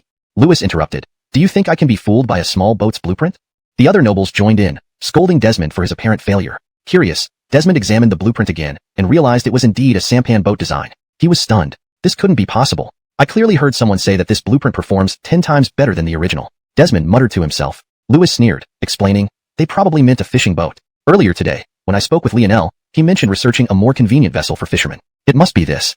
Hearing this, everyone felt a sense of despair. The highly anticipated blueprint for the giant warship had turned into a worthless sampan boat design. They looked at each other, unsure of what to do next. Lewis took a deep breath to calm himself. He knew blaming Desmond wouldn't solve anything and needed to focus on finding a solution. After a moment's thought, he slowly said, it looks like we need to talk to Lionel. The others nodded in agreement. Although they were reluctant to confront Lionel directly, they had no choice now. Tomorrow, I'll lead the group to find Lionel. Humph. You went behind my back without permission. Isn't this disrespectful? Lionel retorted angrily. Lewis quickly defended. Your Highness, we had no ill intent, just desperation. Please forgive our rudeness. As Lionel's anger simmered, Chief Craftsman Ivor burst in, looking anxious. Your Highness, the blueprint you gave us has disappeared. From the setup details in the closet, it appears to have been stolen. Lionel's gaze sharpened, and he coldly demanded an explanation from Lewis. Lewis's face turned red with embarrassment, realizing the theft had been exposed. Wanting to deny it, he found Lionel's intense stare unnerving and involuntarily avoided eye contact. Hashtag chapter 327, threat. Your Highness, this is all a misunderstanding, Lewis explained with a strained smile. Yesterday, it was my subordinate who took the initiative to steal the blueprints without my knowledge or consent. I only found out about this just now. As you can see, I plan to take this opportunity to return the blueprints to you. As he spoke, Lewis retrieved the blueprints from his chest and carefully handed them to Lionel. At the same time, he ordered someone to push Desmond, who was bound in 5-point restraints, to Lionel's presence as a sign of good faith. Your Highness, this is my subordinate, Desmond. He was the one who stole the blueprints without authorization yesterday. I have already punished him by cutting out his tongue as a lesson. Lewis kicked Desmond hard. Still haven't knelt and apologized to his Royal Highness? Desmond could no longer speak. His eyes, red with rage, stared at Lewis. This morning, he had awoken abruptly from sleep, feeling weak all over. He realized that Lewis had drugged him. When Lewis stormed in with his men, they tightly bound him and immediately cut out his tongue. Desmond couldn't understand why Lewis, who had treated him well yesterday, would punish him so severely just for a mistake like stealing the wrong blueprint. Looking at Desmond's stunned expression, Lewis smiled mockingly. You messed up by stealing the wrong blueprint and exposed us. If we don't hand you over today, how can I explain this to Lionel? Consider this your pledge of allegiance. Desmond had been trained since childhood by the Sioux family to become an assassin operating in the shadows. He was illiterate, and now with his tongue cut out, even if Lionel wanted to interrogate him, it would be impossible to uncover the truth behind the theft. Lionel watched Desmond struggle in vain, feeling a deep sense of shock. He hadn't expected Lewis to be so ruthless, willing to abuse his own subordinate just to clear himself. Desmond on the ground glared fiercely at Lewis. Versus with the aristocratic families to impeach you for illegally selling salt in Hangzhou. Illegal salt trading carried the death penalty, and even a prince couldn't escape such a crime if discovered. Lewis believed this threat would force Lionel to back down. However, Lionel only sneered coldly, saying dismissively, Mr. Sioux, you're welcome to try impeachment. But don't forget, your son is still in my hands. Lewis froze, his teeth grinding as he glared at Lionel. He finally realized Lionel had never intended to compromise with the aristocratic families. He had taken Ralph D as leverage. It was laughable how he had thought the relationship between Lionel and the families had improved, leading him to send his son eagerly to Lionel for education. Lewis trembled with anger, yet felt powerless. He knew Lionel was ruthless and true to his word. If he really went through with the impeachment, his son's life would be at risk. Lionel inwardly smirked at Lewis's enraged and helpless state. Keeping Ralph D alive until now was solely for this moment, to pressure these aristocratic families. It seems you finally understand my intentions, Grand Tutor. Lionel said slowly. The blueprints for the large ocean-going ships are the foundation of my maritime business and will never be given to you. Moreover, aren't your commercial ships already at sea? Those vessels should make you enough wondered why Lionel allowed their maritime trade, but kept his son hostage. Let's wait and see. We must be cautious around Lionel during this time. Hashtag end of chapter. Hashtag chapter 328, Pirates. Lionel stayed in Hangzhou for 3 days. Only after all the merchant ships had set sail did he prepare to return to the capital with his contingent of the Imperial Guard. The sea breeze carried a slightly salty and humid air, markedly different from the dry climate inland. Kieran rode his horse closely behind Lionel, his doubts gnawing at him like a thorn in his throat, urging for release. Xiuxian, are we really going to let these noble families engage in maritime trade on their own? Kieran finally asked, his brow furrowed. Lionel smiled slightly, a gleam of confidence in his eyes. There's no need to worry. I've already placed my pieces on the sea. We just need to sit back and watch the show. They're guaranteed to lose everything this time. Though Kieran still had some lingering doubts, he trusted Lionel's capabilities. If Lionel said so, the noble families would certainly not benefit from this maritime venture. Without further questioning, he simply nodded, spurred his horse, and followed closely behind Lionel. Meanwhile, out on the vast ocean, sails competed under the sky, boats racing against each other. To minimize risk, the noble families gathered all their ships into a massive fleet, sailing grandly southward. Morris, a retainer of the Sioux family, stood at the prow of the ship, holding a compass, gazing steadfastly ahead. Beside him, several sailors unfolded an ancient sea chart, their guide for this journey. This chart is over 100 years old. We shouldn't fully rely on it, one sailor commented, eyeing the yellowed map with concern. Morris glanced at the chart and shook his head nonchalantly. The ocean remains constant, as do the islands and lands. Though old, this chart must be correct in the broad directions. Pointing to the numerous islands marked on the southern seas of Darakawang, he spoke confidently. Our destination is the South Seas, where we will exchange silk, porcelain, and tea for precious spices. These spices are invaluable inland, and this voyage will ensure we return laden with riches. Hearing Morris's words, the sailors' faces lit up with excitement and anticipation. They knew that this voyage not only affected the interests of the noble families, but also their own gains. After all, every trip at sea warranted a little extra income for themselves. Just a few pounds of spices or gems could make them wealthy instantly. Lord Ivor, when will we reach the South Seas? A young sailor couldn't help but ask. Soon, Morris replied, looking up at the sky, judging by his years of experience. If the winds and weather cooperate, we should arrive within a month. Rockoff at sea was long and monotonous, yet the crew of the noble family's ships remained spirited and hopeful. They dreamed of bringing back precious spices to the capital and imagined the wealth they would accumulate. Their lives, once ordinary, now seemed filled with the promise of wealth and comfort. After a fortnight of tossing and turning in the waves, the noble family's fleet finally reached the waters near Rakongnan. Morris, sea chart in hand, stood at the prow, the sea breeze rustling his clothes, a look of satisfaction on his face. Tell everyone, we have arrived in Rakongnan's waters. Let's continue onward, he called to the sailors behind him, his voice confident. The sailors, however, felt a pang of anxiety. General Ivor, we've heard that Elmo's navy has been patrolling these waters recently. What if we encounter them? Yes, we should proceed cautiously, another agreed. Morris snorted. You worry too much. Have you forgotten that Fergus Crown has subdued Elmo? If we do encounter Elmo's ships, they'll be here to assist us. Relieved, everyone breathed easier. Just as they were about to continue, a soldier rushed over, panic-stricken. Lord Ivor, trouble. A fleet of ships is approaching us. Morris's brows knitted, but he quickly regained his composure. No need to panic. It might just be Darakawang's navy on patrol. We'll be fine. He tried to calm everyone with a steady voice. Walking to the deck, he saw the approaching fleet. Initially, he wasn't too concerned, even smiling, thinking it was routine naval patrol. However, as the ships drew closer, his smile froze. He was shocked to see that each ship was impossibly large, nearly 100 meters long. Such a scale was far beyond what Darakawang's navy possessed. What kind of ships are these?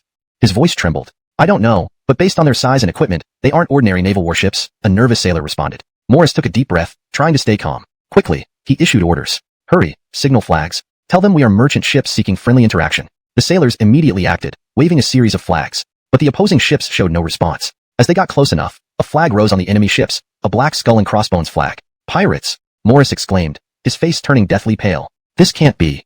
Standing at the prow, eyes wide as saucers, Morris couldn't believe the crisis unfolding before him. His voice cut through the sea breeze, disbelief evident. Lord Ivor, the pirate ships are getting closer. What should we do? A panicked sailor asked. Morris was still in shock, unable to fathom how pirates could exist in Darakawang's territorial waters. This completely threw him off guard. Lord Ivor, give the order. We can't just sit here and wait to die. Ralph other sailor urged, his voice trembling with fear.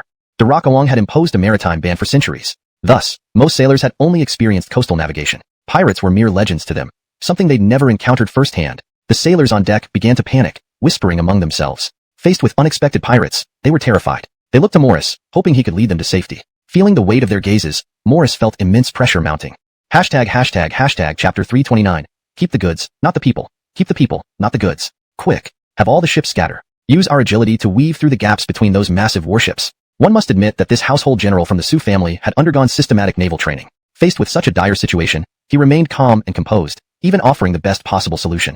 Generally speaking, when small ships face large ships, dispersing for attack is undoubtedly the optimal choice. However, the ocean vessels they faced were clearly not ordinary. Seeing the enormous sea vessels begin to disperse in response to the scattered merchant fleet, unsure of how to respond. In traditional naval battles, combatants would either engage in close-range arrow duels or wield long poles for distance attacks. He had never experienced anything like this, a barrage of meteor-like projectiles shattering their ships mercilessly. On the vast ocean, there was no place to hide. A profound sorrow welled up inside Juan. After being away from the sea for so long, have the pirates become this audacious? We are no match for them.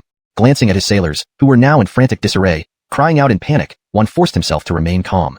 Hoist the white flag, he ordered. Juan knew very well that if he continued to resist, it would be futile. His own sailors would likely mutiny and force him to surrender rather than await the pirates' assault. So, it was better to issue the order himself and avoid losing his life in a mutiny. Hearing Juan's command, the already prepared to surrender sailors sighed with relief. They hastily hoisted white flags to signal surrender. Seeing Juan raise the white flag, the other noble family's ships followed suit, one by one displaying white flags. The distant cannon fire finally ceased, allowing Juan to breathe a sigh of relief. It seemed they were after loot, not lives. The giant warships gradually gathered all the merchant ships together. A dark-skinned man else don't blame me for seizing both your goods and your lives.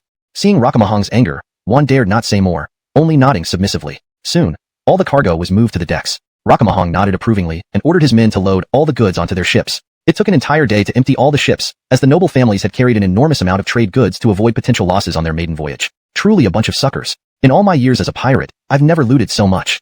Rakamahong sneered before leading his ships away. Left behind, Juan and his companions stared at each other in dismay. The sailors quickly surrounded him. Lord Ivor, what do we do now? Returning without goods, the noble lords won't forgive us easily. But we can't reclaim the loot with our current strength. I have an idea. Why don't we continue south to the South Seas and conduct some cost-free business? We could at least bring back some spices instead of returning empty-handed.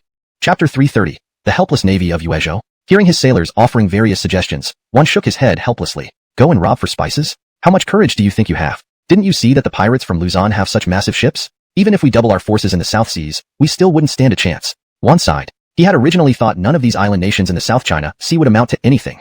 Therefore, this voyage was treated more as a funded tour rather than taking pirate threats into serious consideration. After all, with over 100 ships, even a large-scale pirate attack should have fled at their sight. But who knew the pirates from Luzon already possessed such enormous warships? What can we possibly fight them with now? Fortunately, they were hijacked by Dirk beforehand. Otherwise, bringing so many ceramics and teas for trade might result in losing everything, or even lives. What should we do now? We can't go back for punishment, right? Maybe we should just follow Dirk's example and roam free on the ocean. After all, we do have over 100 ships and nearly 10,000 crew members. However, one once again glared at them. Are we qualified to be pirates? With what we have now, just old wooden planks. The group looked embarrassed. Indeed, compared to Dirk's pirate ships, their own vessels seemed quite inadequate. Let's head west along the coastline to Xuanhuan and Rakongnan, find our navy there, and see if they can help recover our stolen goods. Juan's idea made sense. Dirk had been roaming around the South China Sea for so long. He must have some connections with the navy. They might get useful information about him from the navy. Everyone agreed. Having no other options, they followed Juan's suggestion and set off toward the coastline, and is far beyond our capabilities. Sometimes, Dirk even leads his navy to attack Xuanhuan directly. If not for the tall walls of Xuanhuan City, the entire Rakongnan region would be under his control. Your cargo being seized, you should just accept it. Wu Shaoan waved a hand helplessly. Juan panicked upon hearing this. Commander Wu, don't hold back. I know your navy has connections with those pirates. If you can help us retrieve the cargo, whatever means necessary, we will offer a generous reward. Regardless of Juan's pleas, Jimmy refused repeatedly. Dirk isn't stupid. No matter how high a price you offer, it can't exceed the value of the cargo itself. You'd better give up completely. If you're short on food, I can provide some grains to help you return north. But helping you recover the cargo, I'm afraid I must say no. Juan nodded reluctantly. Thank you, Commander Wu. We indeed need some food supplies. Half a day later, the merchant fleet, fully stocked with supplies, started its grand journey back northward. Standing on the deck, Juan felt aged by decades. Looking at the endless sea, he wished he could dive into it and end it all. He knew as the fleet captain, he'd bear the brunt of the responsibility when returning home. His crew also wore worried expressions. Everyone had hoped for a windfall from this voyage, never expecting all their goods to be seized by pirates within Rakongnan's territory. At Xuanhuan, Jimmy spoke confidently, his eyes filled with anticipation. As the Grand Naval Commander of Xuanhuan, he naturally wished for the warships under his command to be as powerful as possible. Benedict chuckled and shook his head. I see you're envious of the maritime trade. Even though His Highness left us only 3 super warships, we've already conducted 2 rounds of maritime trade with them. The profits earned are enough to make the leaders of the 3 major forces set aside their old grudges, he said with a tinge of emotion. Jimmy's eyes also revealed a hint of admiration. All of this is thanks to His Highness. If it weren't for him sending us such massive warships, and if it weren't for him helping us obtain the policy to lift the maritime ban, the major powers in our Rakongnan region would still be squabbling over petty gains. Jimmy continued. Alright, stop thinking about it so much. Hurry up and unload all the cargo from these ships. It's uncertain when the second batch of goods from the noble families will arrive. Once that happens, we'll grab another wave of opportunities. After the second wave, most people will likely realize there's an issue with the route and change course. Chances like this to make quick money are rare. Benedict quickly instructed his subordinates to start unloading the cargo. Jimmy hurriedly ordered the navy to assist as well. Looking at the fully loaded 3 giant ships, Jimmy's face showed a smile. In the capital city, after a period of travel, Lionel finally returned to the Fergus's palace. But before he could even settle down, he received a summons. Do you have? Speak up so that I can share in your joy. Only then did Lionel detail how he had long arranged for the navy of Xuanhuan to disguise themselves as pirates. Upon hearing this, Horatio's eyes widened. Such a move exists? You actually used our navy as pirates. How did you come up with such a scheme? What if those navy officers get addicted to the huge profits from robbing merchant ships? Horatio said sternly, but it was more to reprimand Lionel lightly. He knew that the Xuanhuan navy was already under Lionel's control, and there was no risk of them getting addicted to being pirates. Inwardly, he was delighted. What should we do with the looted goods? Horatio suddenly thought of something and asked, frowning. Lionel smiled again. How hard can it be? My cargo ships are each over 100 meters long. Selling these goods to the South Sea island nations will surely yield significant profits. Horatio marveled inwardly. He didn't expect Lionel to engage in this kind of no-capital business. Good boy. Indeed, I haven't misjudged you. You are truly the bane of the aristocratic families. I almost feel sorry for old fellows like Louis. Horatio chuckled and immediately ordered preparations for a family banquet, arranging for Lionel and Amaris to have dinner at the palace. For a moment, imperial favor was abundant. Meanwhile, at Su Mansion, there was no detail and personal involvement. Your health will definitely suffer. You're not young anymore. They advised. They did not want anything to happen to Louis. Louis shook his head painfully, clutching his chest and pretending to be in distress. To be honest, it's a heart ailment. Ever since my son was captured by Lionel, I haven't had a single peaceful night's sleep. I always think of Liangzhou suffering in the dungeon of the Eastern Palace, while I enjoy comfort here. How bitter my child's fate is. At this point, Louis shed 2 streams of turbid tears. Chapter 332. The Struggles in the Imperial Court. The aristocratic families were instantly alarmed. This was the first time they had seen Louis shed tears. Grand Tutor, there's no need to worry. At worst, we can collectively bring up Lionel's abuse of private power in court tomorrow, and force him to hand over Crosby. This is the critical moment for you to groom Crosby to be the next spokesperson of the noble families. Who would have thought that your nephew would be arrested by Lionel? It's like stepping on our faces to climb up. Everyone spoke with righteous indignation. They feared that Louis might quit over his son's matter, leaving the aristocratic families without a leader, which would ultimately harm them. Moreover, Lionel could possibly use Maximilian as leverage against Louis, resulting in even more severe consequences. Thinking of this, everyone exchanged glances. A firm resolve could be seen in each other's eyes. They were by the supreme judicial institution, not Lionel. The Xiuxian is abusing his power. Previously, he had a conflict with Maximilian regarding whether the Imperial Academy should accept science. We suspect this is an act of revenge. Yes, we absolutely cannot let Lionel continue to investigate this case. Please hand over Master Su's case to the Supreme Judicial Institution. Enraged by these remarks, Horatio was momentarily speechless. He turned his gaze toward Lionel. Lionel sighed helplessly and saluted Horatio, coldly eyeing the crowd of aristocrats. Do you forget that Armin assigned the Rex kidnapping case to me and the prefect of Jingzhou? Even if I interrogated Maximilian, it shouldn't be inappropriate, right? Why do you suddenly jump to conclusions? Could it be that you know Maximilian is indeed involved in the kidnapping of Rex, thus forcing me to give him up? After Lionel's words left them speechless, the crowd exchanged glances, unsure of what to say. Louis glanced at these officials from the noble families, feeling somewhat disappointed. He had said he would support him in court today, yet ironically, they were utterly silenced by Lionel, a mere youth with bad teeth. Louis weakly saluted Horatio and then stared sharply at Lionel. Xiuxian, you claim my son was involved in the kidnapping of Rex. But what solid evidence do you have? He didn't even know if the black-clad figure he saw during his kidnapping was the real culprit or merely a puppet. But that didn't stop him from siding with Lionel. Hearing the victim, Rex, speak like this, Louis's tears instantly stopped. He glared hatefully at Rex. He never imagined this court mascot would dare defy him openly. Louis fixed a fierce stare on Rex. Lord Elmo, think carefully before speaking. Consider the consequences of your words. Louis openly threatened. Lionel exploded with anger. Old fool, threatening someone right in front of him? Grand Tutor, I advise you to think carefully before speaking. Your son is in my hands. Not torturing him is already the best outcome. Do you want to see what my Imperial Guards can do? Upon hearing Lionel's words, Louis instantly calmed down, cold sweat breaking out on his forehead. Since becoming Xiuxian, Lionel's control of the Imperial Guards was no longer a secret. Ralphio knew how terrifying they were. Even iron would melt under the torture of the Imperial Guards. Translation by AI model with manual adjustments to ensure context and tone coherence. Chapter 333. Seeking a different path. He knew all too well that Maximilian wouldn't be able to withstand the torture of the Imperial Guard. Louis forced a smile onto his face. His Highness, the Xiuxian, must be joking, slightly in resignation. Has father not noticed the conflict between Lionel and the aristocratic families? He took this opportunity to arrest Maximilian, not just to help father find the real culprit, but also to eliminate potential threats. Upon hearing his daughter's words, Alpha's eyes widened in surprise as he glared at her fiercely. You troublesome girl. How dare you speak so impudently about someone who worked so tirelessly on my behalf, even opposing Louis amidst great political pressure. Normally, I might have considered establishing a closer relationship with him. I see you're quite taken with him, huh? Maybe I can put in a good word for you? Alpha teased. Instantly, Gwen deflated. He's already married. Moreover, Amorous surpasses me in beauty and intelligence. How can I possibly hope to compete? Alpha sighed, understanding his daughter's heart well. He already has a proper wife, the official Xiuxian. If I were still in power, I might have helped you vie for that position. But now, securing a secondary wife status for you would be challenging enough. From what I observe, Lionel isn't a man who forgets kindness for profit. He might indeed be worthy of your lifetime trust. You know very well that many in this city wish me dead. If anything happens to me, having the Xiuxian support you would ensure you don't end up destitute. With these words, tears welled up in Gwen's eyes. I'll follow father's wishes and weren't without white gloves, willing to carry out dirty work for them in dire circumstances. Families with centuries, or even millennia of history, aren't exactly squeaky clean. What do you suggest, head of Casimir? Louis asked curiously. We simply need to identify the jailer guarding Crosby and bribe him generously. With money beyond his wildest dreams, he can release Crosby secretly. Casimir's patriarch waved his hand nonchalantly, explaining. Admittedly, this plan was straightforward and efficient, but Louis still shook his head anxiously. Few jailers would be foolish enough to do that, especially knowing Lionel's vast influence. They might take the money but risk losing their lives. Casimir slapped his hand down firmly. This can be resolved easily. Since we're already involved in maritime trade, smuggling Crosby into a merchant ship should be feasible. Once the storm dies down, the jailer can return. Hearing this direct and simple suggestion, everyone's eyes lit up. This strategy is indeed brilliant. We overcomplicated things and hesitated too much, which delayed our rescue efforts. Why confine ourselves to saving Crosby through official means when alternative methods are available? Everyone agreed enthusiastically, but Louis remained hesitant. Even if we rescue Crosby this way, what will happen next? Should he lick families gathered after leaving Lewis's residence, starting to gather information on the jailers guarding Lewis. After 3 days, they learned that all the prison guards were members of Lionel's secret service, fiercely loyal to her. Upon hearing this news, Kane turned pale. He had proposed bribing the guards, but didn't expect them to be members of the secret service. What do we do now? Those dogs of the secret service are completely devoted to Lionel and may not accept our bribes easily, Kane said helplessly. The others sneered derisively. I believe bribery can still work. Aren't the secret service agents human too? They need food and drink just like anyone else. Money can always persuade people. We'll simply offer more.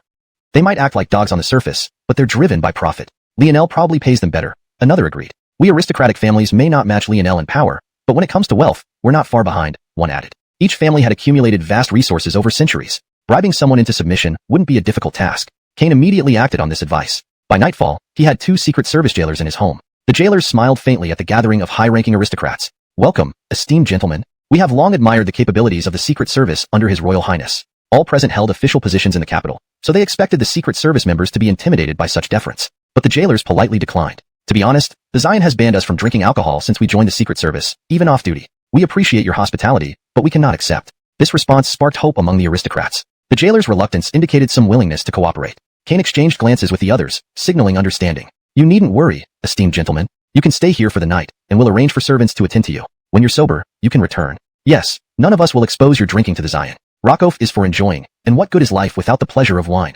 After some hesitation, the Secret Service agents nodded. It's been years since we've had a drink. Let's make an exception for this occasion.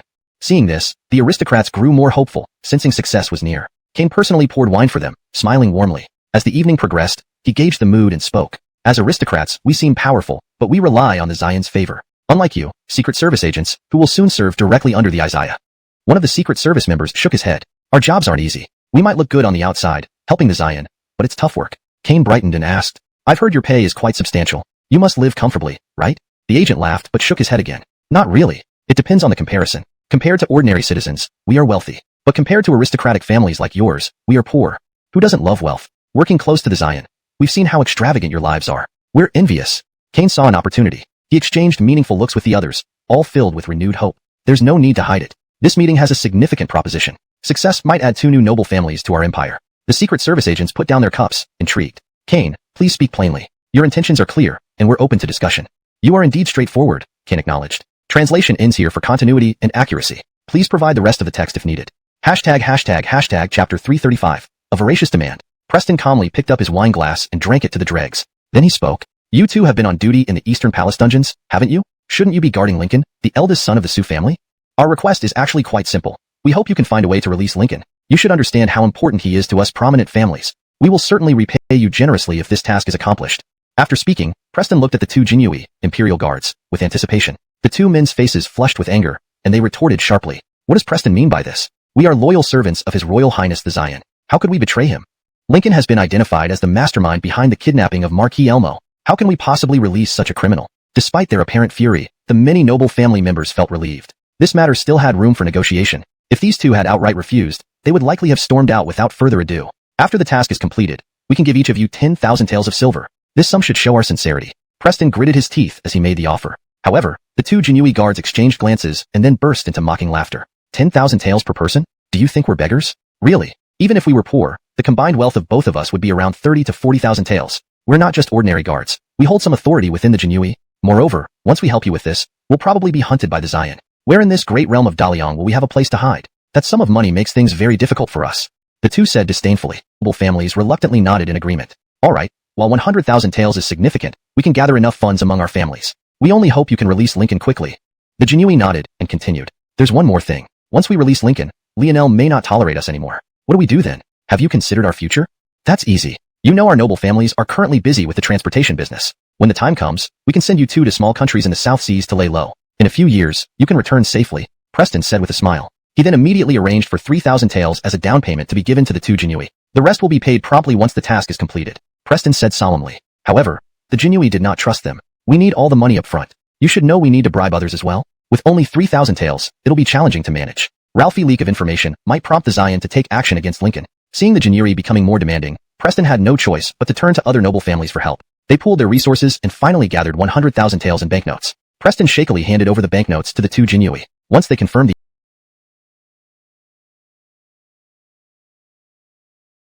some impatience. Seeing them arrive, he was overjoyed. How did it go? Have we got results?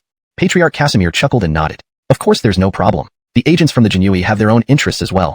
They are extremely greedy for money. It took us a full 100,000 taels of silver to bribe them properly. Within 3 days, we will have a result. Within 10 days, Ralphie will definitely be released. Hearing this, Louis finally felt his anxiety ease. He gratefully patted Patriarch Casimir on the shoulder. I owe you one. If not for your plan, I would still be worried about Leandro's life. He then raised his head and bowed deeply to the other senior members. I also thank all of you for your assistance. Thanks to everyone's efforts, we managed to save Leandro's life. The senior members quickly waved their hands, declining the credit. It's nothing. Tutor Su has always been so dedicated to our noble families. These things are just what we should do. After we save Leandro, Tutor Su must nurture him well. He is destined to take your place in the future. Once the situation settles down, Leandro can reappear. That's right. We watched Leandro grow up, and it's unacceptable that he was arrested without reason by Lionel. They said this with solemn expressions. Louis smiled and waved his hand. Bring food and wine. Let me entertain all of you well. Our noble families have never been this united. Perhaps Leandro's arrest and tremblingly accepted the silver notes from Lionel. They were incredibly moved. Their loyalty to Lionel had long transcended monetary value. Even after receiving the 100,000 taels, they reported immediately without any private agenda, following Lionel's instructions faithfully. Lionel was very satisfied with their attitude. For him, the 20,000 taels weren't much, but to the agents, it was a huge sum. Using it to win loyalty was a good choice. Now, what should we do next? Asked the Jianhui agent curiously. Lionel narrowed his eyes, a sly look in them. When someone pays you, you return favors. Since we've taken the noble family's money, let's release Ralphie. He waved his hand nonchalantly. His aides, like Kieran, exchanged confused glances. They couldn't understand why, after finally finding a reason to imprison Ralphie, Lionel would suddenly release him. Your Highness, arresting Ralphie was part of our plan. If we release him, we won't have a good reason to capture him again. Kieran said anxiously. Lionel smiled. Relax. Even if I release him, he won't escape my grasp. Soon enough, you'll see everything is under control. Everyone relaxed upon hearing this. The 2 Jianhui agents returned to the prison. Ralphie was now disheveled, his clothes tattered and hair unkempt. He looked like a madman. Seeing the Jianhui agents enter, he stopped shouting, his eyes filled with despair. He even doubted he would spend his entire life in prison. The environment around him caused a fine rash to form on his skin, making him feel extremely uncomfortable. Just when he had lost hope, the 2 agents walked over with smiles on their faces. Sacrificial Master Su, please hold on a bit longer. In a few days, I'll find a way to get you out, one of them said. Ralphie remained unmoved. To him, the Jianhui were Lionel's henchmen who wanted to tear him apart. Why would they release him? Do not mock me. Ask what you need to ask. Ralphie said calmly. The 2 agents exchanged looks, smiling. It seems you really don't believe us. But whether you believe us or not, we will get you out. After all, we've taken 100,000 taels from the noble families. When someone pays, we return favors. It's our specialty. Hearing this, Ralphie's eyes finally regained a spark of hope. He looked at them, hardly believing it. You're not joking? You really intend to release me? They nodded with smiles. In a while, our Jianhui will go out to purchase supplies. At that time, you'll travel with our supply team, and we'll find a way to send you away. To be honest, I prefer not to risk my neck, but the noble families paid too well. After this, I can retire peacefully. Tears welled up in Ralphie's eyes, a spark of hope returning. Thank you, lords. Once I'm out, I will repay you generously. Hashtag chapter 337. It's good to be back. The 2 Jianhui guards chuckled and waved their hands. No need for lavish rewards. We've already been paid more than enough, and I'm very content with that. Just remember, make sure to find a way to get us out of the capital when the time comes, so we can leave with our earnings and never look back. Maximilian nodded hurriedly. Rest assured, gentlemen, I have many connections not only in the capital but throughout all of Darakuang. I can ensure your safe departure from the capital and help you evade Lionel's manhunt. If necessary, you can hide with me for a while. After all, I'll need to stay hidden too once I leave. Maximilian said with a chuckle. The 2 Jianhui guards nodded, smiling. In that case, Grand Secretary Su, please be patient for a few more days. In the following days, their attitude toward Maximilian significantly improved. They even brought him food and wine, allowing him to feast in the dungeon for several days. This made Maximilian, who had endured intermittent hunger, feel somewhat surreal. On the 6th day, the 2 Jianhui guards sneaked into the dungeon, opened the door, and motioned for Maximilian to come over. Come on, it's time for you to see the light of day again. Maximilian felt both thrilled and skeptical. He couldn't shake the feeling that these 2 guards might have other intentions. What do you mean compensate us well once you escape? Otherwise, we'll lose money on this deal. The Jianhui guard said with a sigh. Convinced by this explanation, Maximilian nodded hastily. Don't worry. You should know that my family, the Su clan, are one of the ruling noble families, and we have mountains of wealth. If you need money, just take as much as you like. Maximilian said excitedly. They wandered through alleys until they reached a secluded corner. One of the guards pointed to a small alleyway. Run from here. At the end of the alley, there will be someone from your noble family waiting to pick you up. Maximilian bowed to them. Are you not coming with me? Won't you be punished if you return? Maximilian asked, puzzled. They laughed and shook their heads. We still have some loose ends to tie up. Once done, we'll visit you, Grand Secretary Su. Make sure to help us leave the capital then. Maximilian nodded solemnly. You saved my life. I will definitely arrange your departure. Then, he turned and ran into the alley without looking back. At the end of the alley, indeed, he found a carriage from his family waiting for him. The driver was an old and loyal servant who had run to the Su estate to alert them as soon as Maximilian was detained. Master, I never thought I'd see you again. Seeing a familiar face, Maximilian burst into tears. Forget it. You wouldn't understand what I've been through these past days. Let's go home. Immediately, the carriage headed towards the outskirts of the city. Upon arriving at the Sioux residence, Louis and the other seamen, this matter will likely have blown over. Everyone advised him. Louis felt a twinge of dissatisfaction. Father, I've endured so much in the Donggong dungeon. Can you not do anything? Chapter 338. Avoiding calamity. Louis's face showed a hint of embarrassment at Maximilian's words. Thoughts? Of course he had them. At this moment, Louis wished nothing more than to skin Lionel and extract his tendons. Lionel was not only a major threat to their family, but also posed a danger to all the prestigious families. You can rest assured, I will certainly find a way to settle this score. We all thought that lifting the maritime restrictions was a gesture of goodwill towards us, but no one expected it to be merely a temporary strategy to let our guard down. Louis squinted his eyes. However, now is not the time to make our move. Lionel's influence in the capital is growing stronger, and we must gradually reduce his power before we can strike. Hearing this, a flash of disappointment crossed Maximilian's face. He realized that despite his father's fine words, he lacked the courage to confront Lionel. If you do not intend to avenge me, then I will take matters into my own hands. Clutching his fists, Maximilian declared boldly. Hearing this, Louis's eyes widened in shock, and he slapped him across the face. However, he seemed to remember something and asked, what about the two Jinui officers who freed me? Should they follow me to leave as well? If they remain in the capital, they might not escape death. Louis sneered coldly. Do you think our family runs a charity? What does it matter if those two die? They got what they deserved.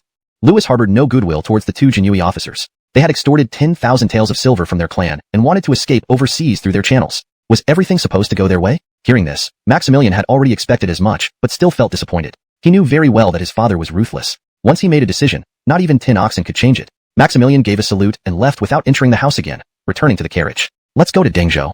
Watching the carriage drive away, Louis's eyes dimmed. Children grow up and act of their own accord. Seeing Louis's dissatisfaction, the other senior members of prestigious families quickly comforted him. Crosby is an outstanding person. Believe that he will earn a good name at sea. Grand Tutor, there's no need to worry.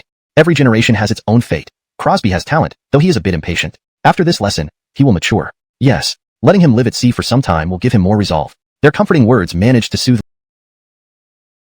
Don't think I'm weak in the dungeon. Here, my words carry weight. Let's prepare thoroughly. The second fleet sets sail in 3 days, and I'll need both of your help. Maximilian bowed to the two Jinui officers. Chapter 339.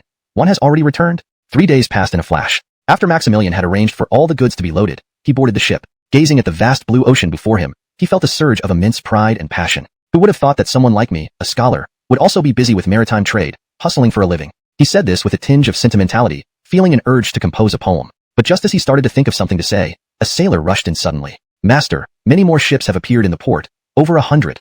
Hearing this news, Maximilian was terrified. Hundreds of ships? Could it be pirates attacking?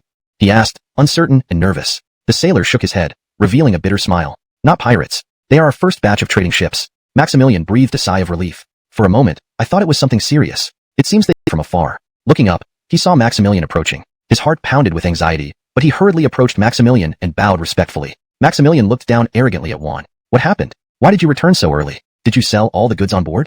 Hearing Maximilian's angry questioning, Juan sighed heavily before recounting everything that had happened at sea. The pirates from Luzon were extremely rampant. No one expected them to wreak havoc in our Rakongnan waters, armed with giant warships, against which we stood no chance. They seized our cargo mercilessly. If we hadn't surrendered the goods, none of us would have returned alive. Even the merchant ships would have been destroyed. The losses would have been far greater.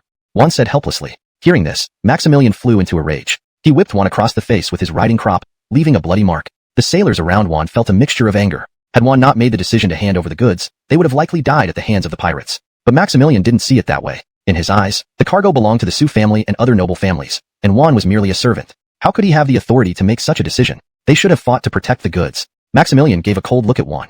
You damn dog slave, can't even handle a small matter like this. Don't tell me you didn't know that Luzon is just a tiny island. How could they build such enormous warships? Clearly, you colluded with ordinary pirates and transported us. Noticing the guard's actions, Maximilian came to his senses, as if doused with cold water. Looking at the furious sailors, he shuddered. All the sailors were glaring at him with wrath, ready to tear him apart.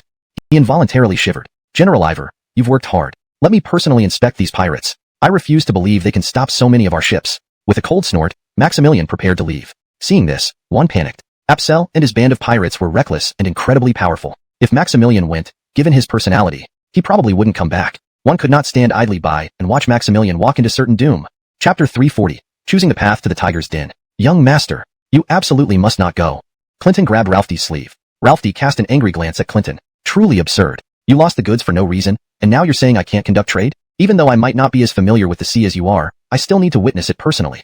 Ralphie spoke indignantly, having suppressed his anger from earlier. He couldn't believe Clinton dared provoke him. Clinton internally laughed bitterly. He didn't really need to stop Ralphie. Sometimes, one should respect others' fates and let them make their own decisions. But Ralphie was the eldest son of Louis, set to inherit the...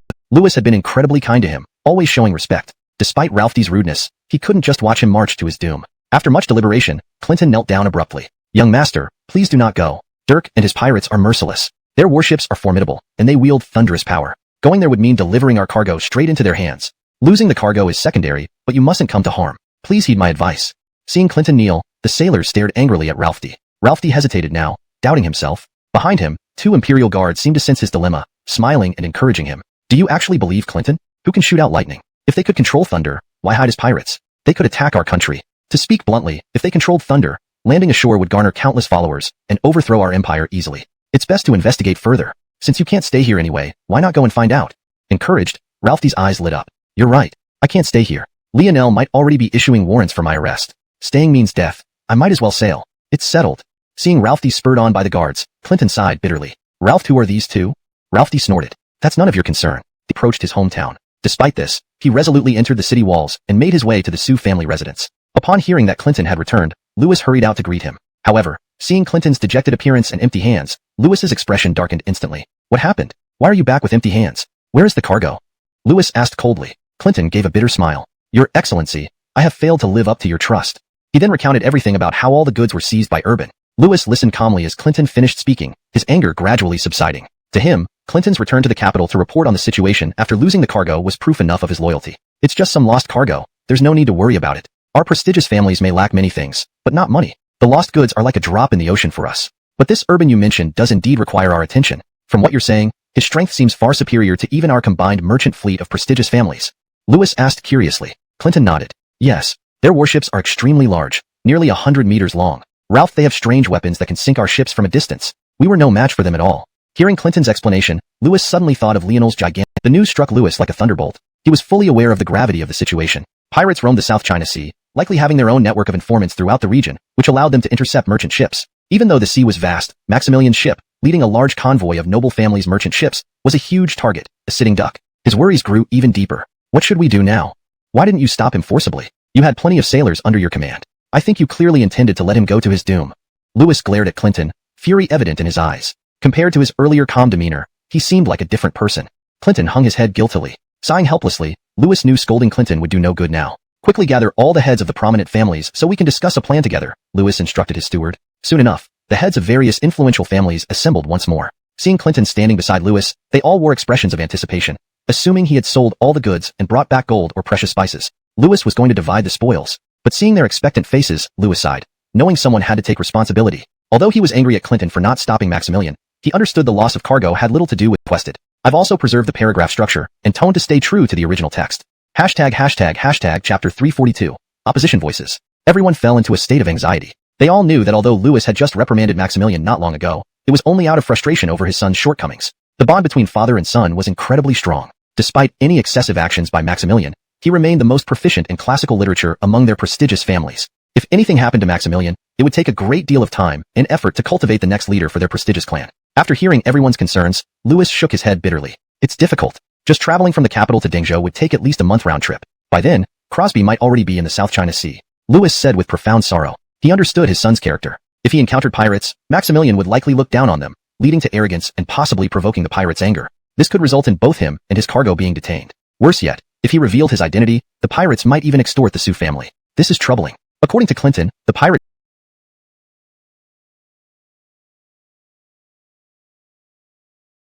Yes, we must find Lionel. You've seen the giant ships he built in Hangzhou. They're as tall as city walls. Even the most powerful pirates might not stand a chance against him. Upon hearing this, they smiled. Just a few days ago, they had freed Maximilian from the Eastern Palace dungeon through collective efforts. Now, Louis was turning to Lionel for help. They chuckled wryly, saying, Isn't going to Lionel like delivering ourselves to the wolves? It would mean admitting we helped Maximilian escape, giving Lionel leverage over us. Fearfully, we'd lose both our family and our soldier. With this admission, Lionel could do whatever he wants to us. Perhaps we should reconsider. Absolutely, we cannot act rashly. You should know that Lionel has always harbored ulterior motives. His friendliness is merely a ruse. Naturally, they opposed Louis's idea of seeking help from Lionel. After all, organizing Maximilian's escape involved no direct involvement from the Sioux family. It was orchestrated by other prestigious clans led by the Casimir family. Louis could easily stay out of it. Feeling increasingly disheartened by their opposition, Louis sighed inwardly. He knew that apart from Lionel, No one else could save Maximilian now. Yet, these prestigious clans didn't seem to agree with his suggestion. He could only nod wryly. Fine. I promise I won't contact Lionel. Let's explore other options. Hearing his promise, they relaxed ever since Maximilian's escape. After hesitating outside the gate, he finally decided to visit. Please note that the translated text closely follows the original paragraph structure and line breaks, ensuring coherence and continuity. Hashtag chapter 343. I want 1,000 acres of good land. Hashtag in the Eastern Palace. Lionel looked at Louis, who was clearly embarrassed, and a smile appeared on his face. Your Excellency Taifu, it's been quite a while since you visited my Eastern Palace. What brings you here today? He asked with a chuckle. Louis felt somewhat awkward, and didn't know how to respond to Lionel's question immediately. After much deliberation, he finally spoke up. Does His Highness the Xian know if you found my son yet? As soon as the words left his mouth, he regretted them. Wasn't this akin to provocation? Sure enough, Lionel's expression darkened almost instantly. Is Your Excellency Taifu trying to challenge me? I know what you're thinking. Do you believe that now that your son has escaped, I can't do anything about him? Louis's face showed a hint of embarrassment. How could I think that? Leandro's situation has nothing to do with me, but I do know where he is. Louis's words earned him a mocking laugh from Lionel. Don't you find your own statement contradictory? If Leandro's escape has nothing to do with you, then why laid out all the facts openly? His intention was simple. He hoped Lionel would intervene and eliminate the pirates. Lionel stroked his chin, showing a thoughtful expression. Seeing this, Louis felt incredibly hopeful. He knew that if Lionel hadn't outright rejected him, there was a good chance of success. He continued persuading. Highness, stability in the South China Sea is crucial for both our noble families and your interests. We must set aside past grievances and address this crisis together. Earning money together is the best outcome, but if we don't solve the piracy issue, it will be very hard to profit. Lionel seemed swayed by Louis's argument. You're right. Pirates must be eradicated. However, it needs to be done at the right time and place. Moreover, what does your son's fate have to do with me? He's a fugitive. His death would be a blessing. Louis's face changed. He didn't expect Lionel to say that. If I hadn't provided the sailing routes, would you even know where those pirates are hiding? With them around, common folk won't dare sail, affecting Darakoang's tax revenue. Louis spoke seriously. Lionel waved dismissively. Do you really think I'm a fool? Am I going to let you use me without a reason? Don't you also have your own merchant fleets and ships? Louis felt embarrassed. He hadn't expected Lionel to see through his intentions. Highness, state your terms. As long as they're reasonable, I'll do my best to meet them, Louis said through gritted teeth. He knew Lionel was only motivated by self-interest. If offered enough, he sounded defeated. Though his words were nonchalant, it hurt internally. Lionel smiled approvingly. Excellent. I'll send word to Hangzhou immediately to dispatch ships to help find those pirates and save your precious son. Louis smiled slightly. Thank you, Your Highness. But please keep our agreement between us and not involve a third party. Hashtag chapter 344. Is it too little? Not letting a third person know. Lionel was taken aback for a moment, seemingly puzzled by Louis's words. But he quickly recovered, a smile spreading across his face. It appeared that Louis had come to him without consulting other senior members of the noble families. This was purely an individual initiative. Lionel smiled and nodded. Don't worry. You should know I'm not one to gossip. This is just business. As long as you're willing to hand over those 1,000 acres of fertile land to me, this small request of yours can be fulfilled, he said with a chuckle. Louis breathed a sigh of relief. He understood that Lionel must have already guessed his intentions, and might even use this to manipulate his relationship with the senior members of the noble families. However, for Louis, as long as his son could be saved, everything else was negotiable. As long as he remained alive, those noble families would still submit to his authority. Thinking of this, a smile crept onto his face, and he regained confidence. After Louis left, Kieran hesitantly asked, should we really help Louis rescue his son? Recently, he had often come to court with dark circles under his eyes, arriving just moments before Isaiah Horatio entered. The officials assumed Lionel, newly married, was indulging in marital pleasures, and thus was always late. Even Horatio hadn't criticized him, hoping for an early grandchild. Zoltan, stroking his beard, asked with a smile, Zion, why so early today? Lionel's face showed a hint of embarrassment. Recently, I've been focused on developing certain devices at home, which is why I've been late. Zoltan merely smiled without pressing further, also eager to have grandchildren. Meanwhile, Louis entered the hall with the representatives of the noble families. Upon seeing Lionel, Louis looked embarrassed and walked past him without greeting, even letting out a cold snort. Lionel smiled but didn't respond. However, his subordinates were furious. Grand Tutor, you're becoming arrogant in your old age. How dare you show no respect to the Xian, the future ruler of Daliang? Shameful. Where are your manners? Ralph, you call yourself a great scholar and mentor to scholars. Some people's noses grow higher than their eyes. These nobles are nothing but parasites in the court. Enraged by these insults, the noble family officials retaliated, accusing them of being lackeys of Lionel, acting on his disrupting its traditional order. Now he wants to establish an institute. This cannot stand. Note, the translation maintains the original paragraph structure and line breaks while ensuring natural and coherent English flow. Chapter 345. Research Institute? Horatio furrowed his brows. He glanced at the person speaking. It was none other than the Minister of Rights, Fagin. He asked with evident displeasure. Didn't the promotion of science in the Imperial College go through a unanimous decision among all of you? Didn't both officials like yourselves and the students agree when Ralph D. and Lionel jointly lectured on the classics in the Imperial College?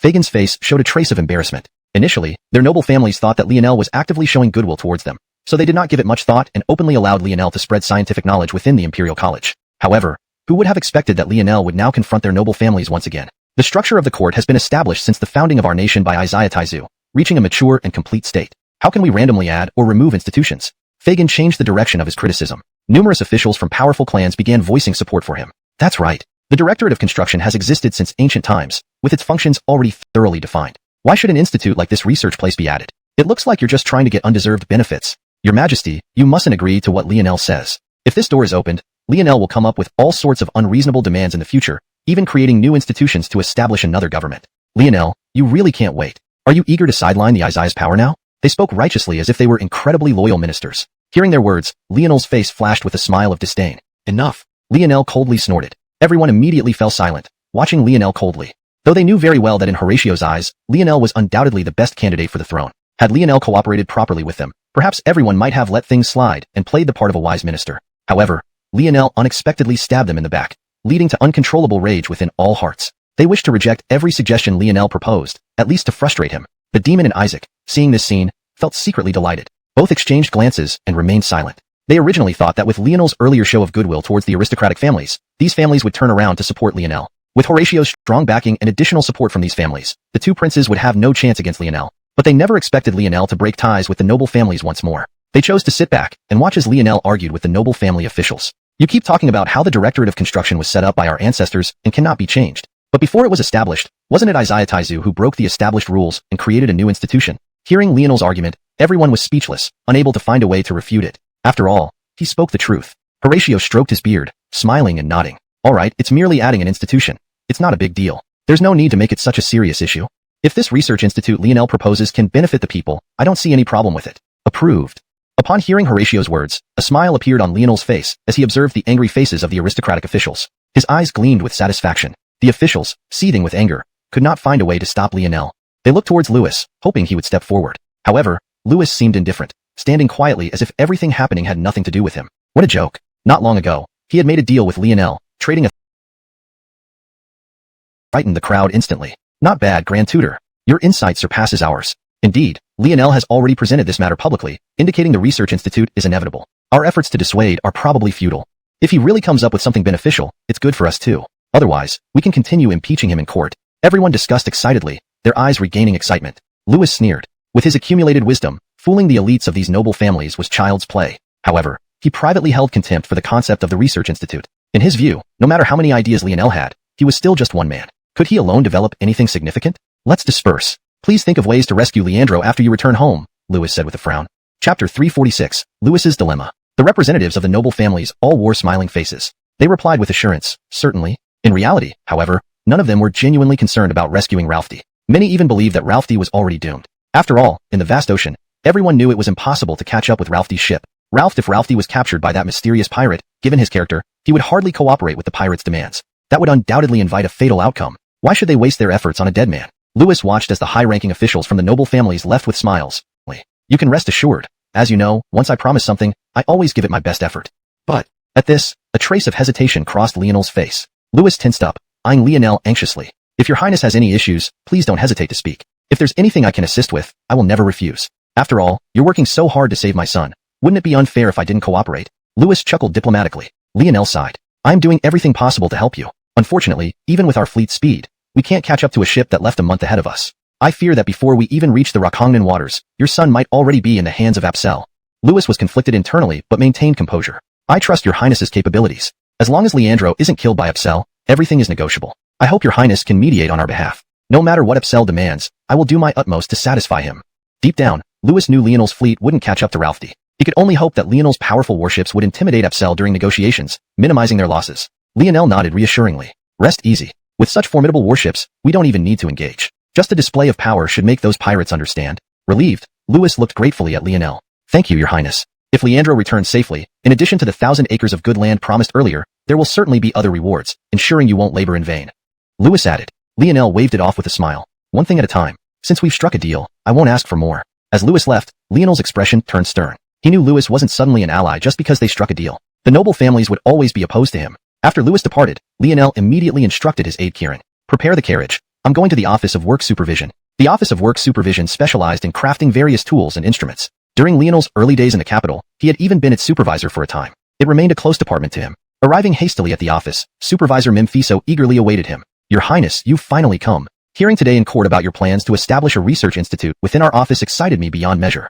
Since you left, we've struggled to innovate. The craftsmen often doubt themselves. Memphiso greeted Lionel warmly. Previously under Lionel, Raku had been deputy supervisor and was promoted due to Lionel's recommendation. Someday, arrange for you all to study natural sciences at the Imperial Academy. Right now, you're merely reinventing the wheel without practical inspiration, Lionel joked. Curious, Memphiso asked. What brings you here, Your Highness? Do you need us to manufacture something? Lionel nodded. Indeed, I recently drew a design. Let's see if it can be made.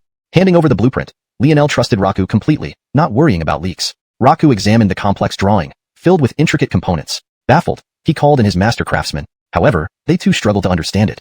Chapter 347, Steam Engine Blueprint. Everyone looked at Lionel with curiosity. Your Highness, where did you get this blueprint? It's incredibly complex. We don't even know what this thing is supposed to do.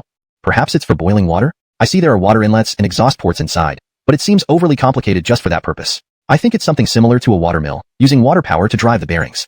Upon hearing this last comment, Lionel's eyes lit up. Indeed, this device is actually a power unit, utilizing steam to drive the bearings, with very high efficiency. Lionel said with a smile. Hearing his words, everyone seemed puzzled. Steam? How can this thing have any kinetic energy? Boiling hot water sometimes can't even lift a teapot lid, not to mention being less efficient than our water mills. Yeah, this thing has no practical use at all. It let you down. It's just a small steam engine. There's no way we can't handle it with so many of us here. Memphis spoke confidently. Seeing his confident demeanor, Lionel's lips twitched. Making a steam engine wouldn't be that easy. It involved a lot of material science and physics knowledge. With just a blueprint, they had no idea what difficulties they might encounter. However, he didn't want to dampen their enthusiasm. If you encounter technical challenges, feel free to come to me for discussion. Don't push yourselves beyond your limits. Also, be cautious during experiments. The pressure in a steam engine is not to be trifled with. If it accidentally explodes, casualties are inevitable. Lionel repeatedly reminded them. Seeing Lionel's serious expression, Memphis finally nodded gravely. Don't worry, Your Highness. We will be careful. After instructing them, Lionel left. With the blueprint in hand, everyone began to study it. This is an important task entrusted by His Highness. Everyone must take it seriously. Let's do our best to complete it brilliantly. 10 days later. Bam!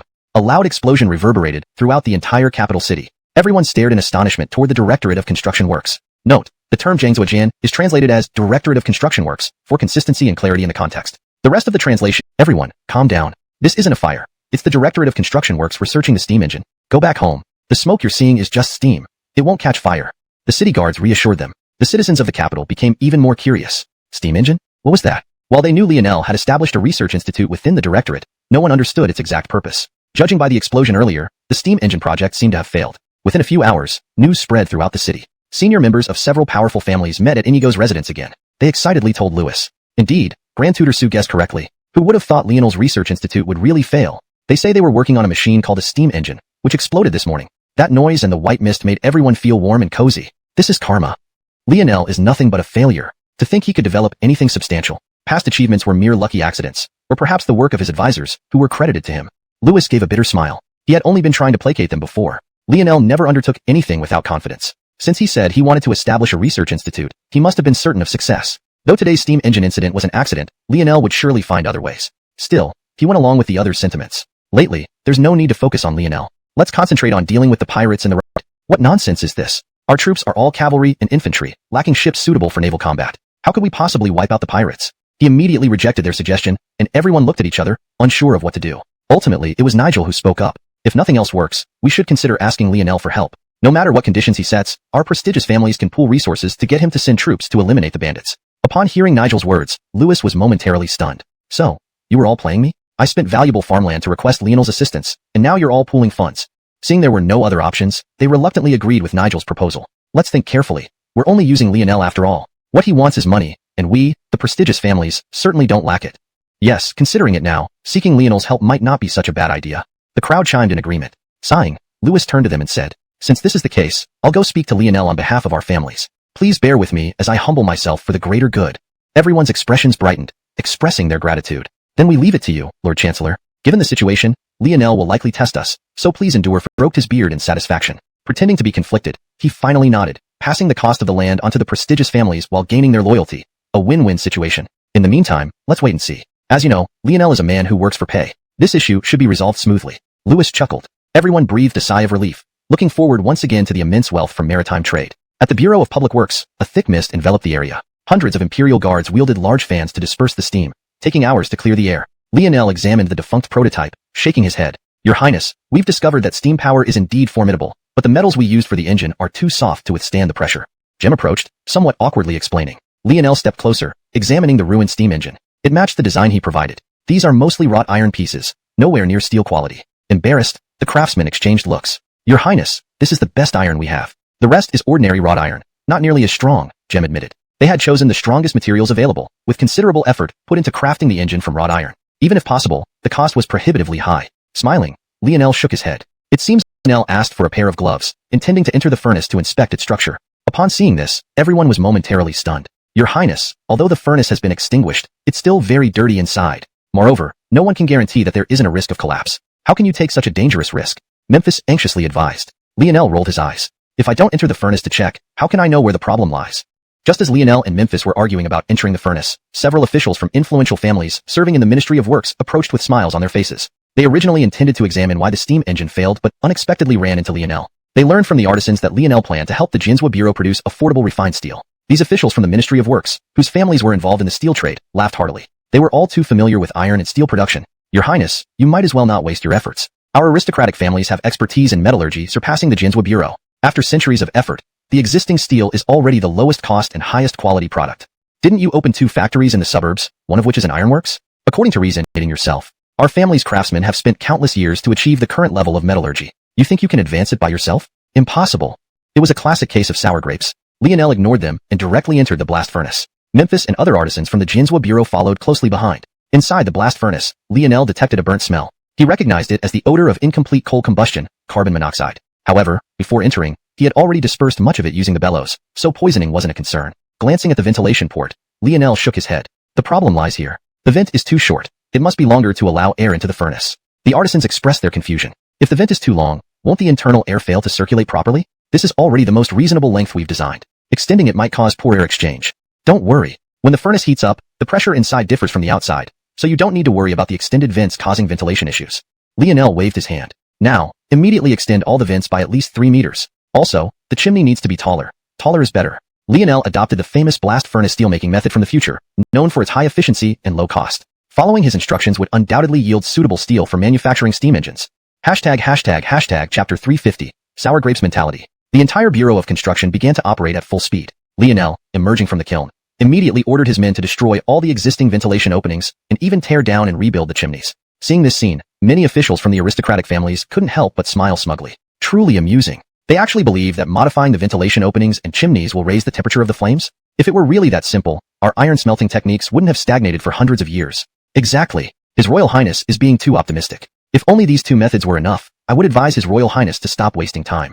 Ventilation openings can hardly make a significant difference. They can only slightly increase the flame's temperature. The most critical factor in improving iron smelting technology is discovering new fuel. Various officials voiced their opinions one after another. Lionel didn't argue back upon hearing them. Instead, a faint smile appeared on his face. Let's wait and see. Exquisite steel, but it was only transitional. What else was in Lionel's mind? Following Lionel's instructions, Memphis began remodeling the kiln according to the blueprint. Under his constant urging, the transformation was completed within a day. Standing before the towering chimney and deep ventilation opening, Memphis felt somewhat anxious, doubting if mere adjustments would produce any substantial results. The next morning, Lionel hadn't arrived yet when some officials from the aristocratic families showed up. Even officials from other departments came to gawk at the transformed kiln. Looking at the unrecognizable kiln, they sneered endlessly. What audacity! To transform such a fine kiln into this mess. Truly the biggest wastrel in our Great Liang Dynasty. This scandalous act will make us a laughingstock to other nations. Laughter indeed. Other princes are competent rulers, yet the crown prince position went to this wastrel Lionel.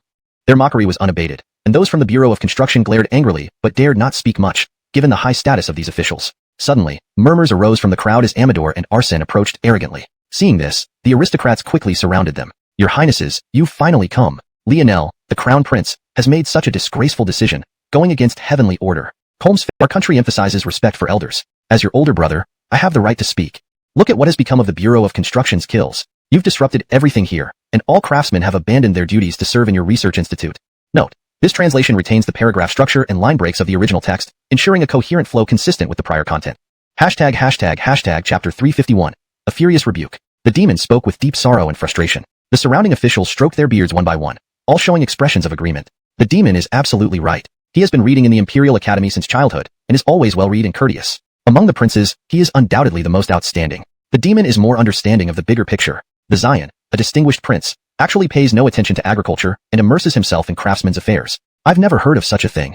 The nation's affairs should prioritize agriculture as the foundation. The Xian has been focusing on merchants, which already baffled us. Now, mixing with craftsmen daily is sheer negligence of his duties. Everyone began to criticize loudly. Seeing the demon gaining so much support, the Isaac became anxious. He hurriedly stepped forward and said to Lionel, "Although I read less, I also know that agriculture is the foundation of the nation. But the Xian doesn't understand this. If people knew this, wouldn't they laugh? If I were the Xian, far beyond anyone's imagination." Lionel's confident tone infected Memphis and others. Memphis cast a proud look at everyone present before immediately leading the craftsmen to start the fire. The aristocrats felt insulted, their faces turning grim, eyes filled with fury. He's just pretending again. Does he really think he's that powerful? It's all tricks. Let's see what he can do.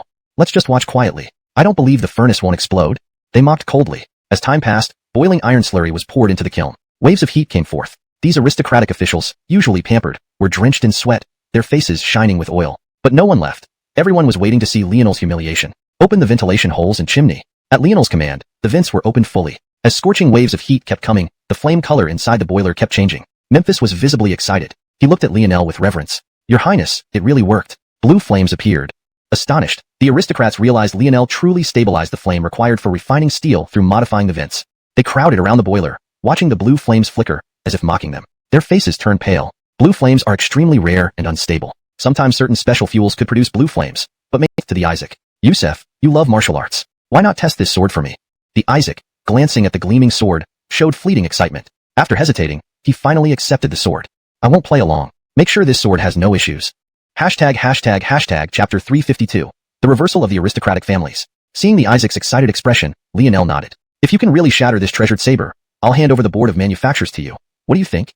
Hearing Lionel's words, the Isaac's eyes immediately lit up. While the board of manufactures might just be a small department, it still held a certain amount of power. Naturally, the Isaac was more than willing to take control of it. "It's a deal. If I manage to damage this sword, you mustn't go back on your word," the Isaac said with a smile. He was determined to get the board of manufactures. Upon hearing Lionel's words, Memphis and others all showed looks of concern on their faces. "Your Highness, isn't this bet too rash? Although we know that steel refined at such high temperatures is incredibly hard, no one knows what means the Isaac will use." Yes.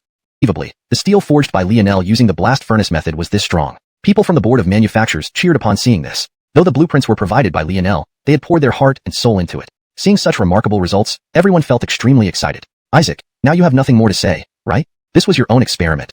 Surely you can't accuse us of tampering with the test?"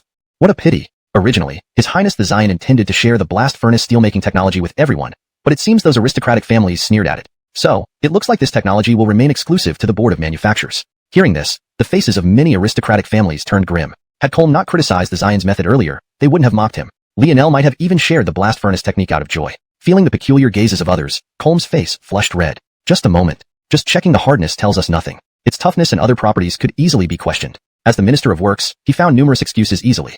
Hearing his words, doubt rose in everyone's minds once more. "That's right. Only hardness and sharpness don't mean much. Let's test its toughness. I refuse to believe that with such a hard blade, its toughness will still be perfect."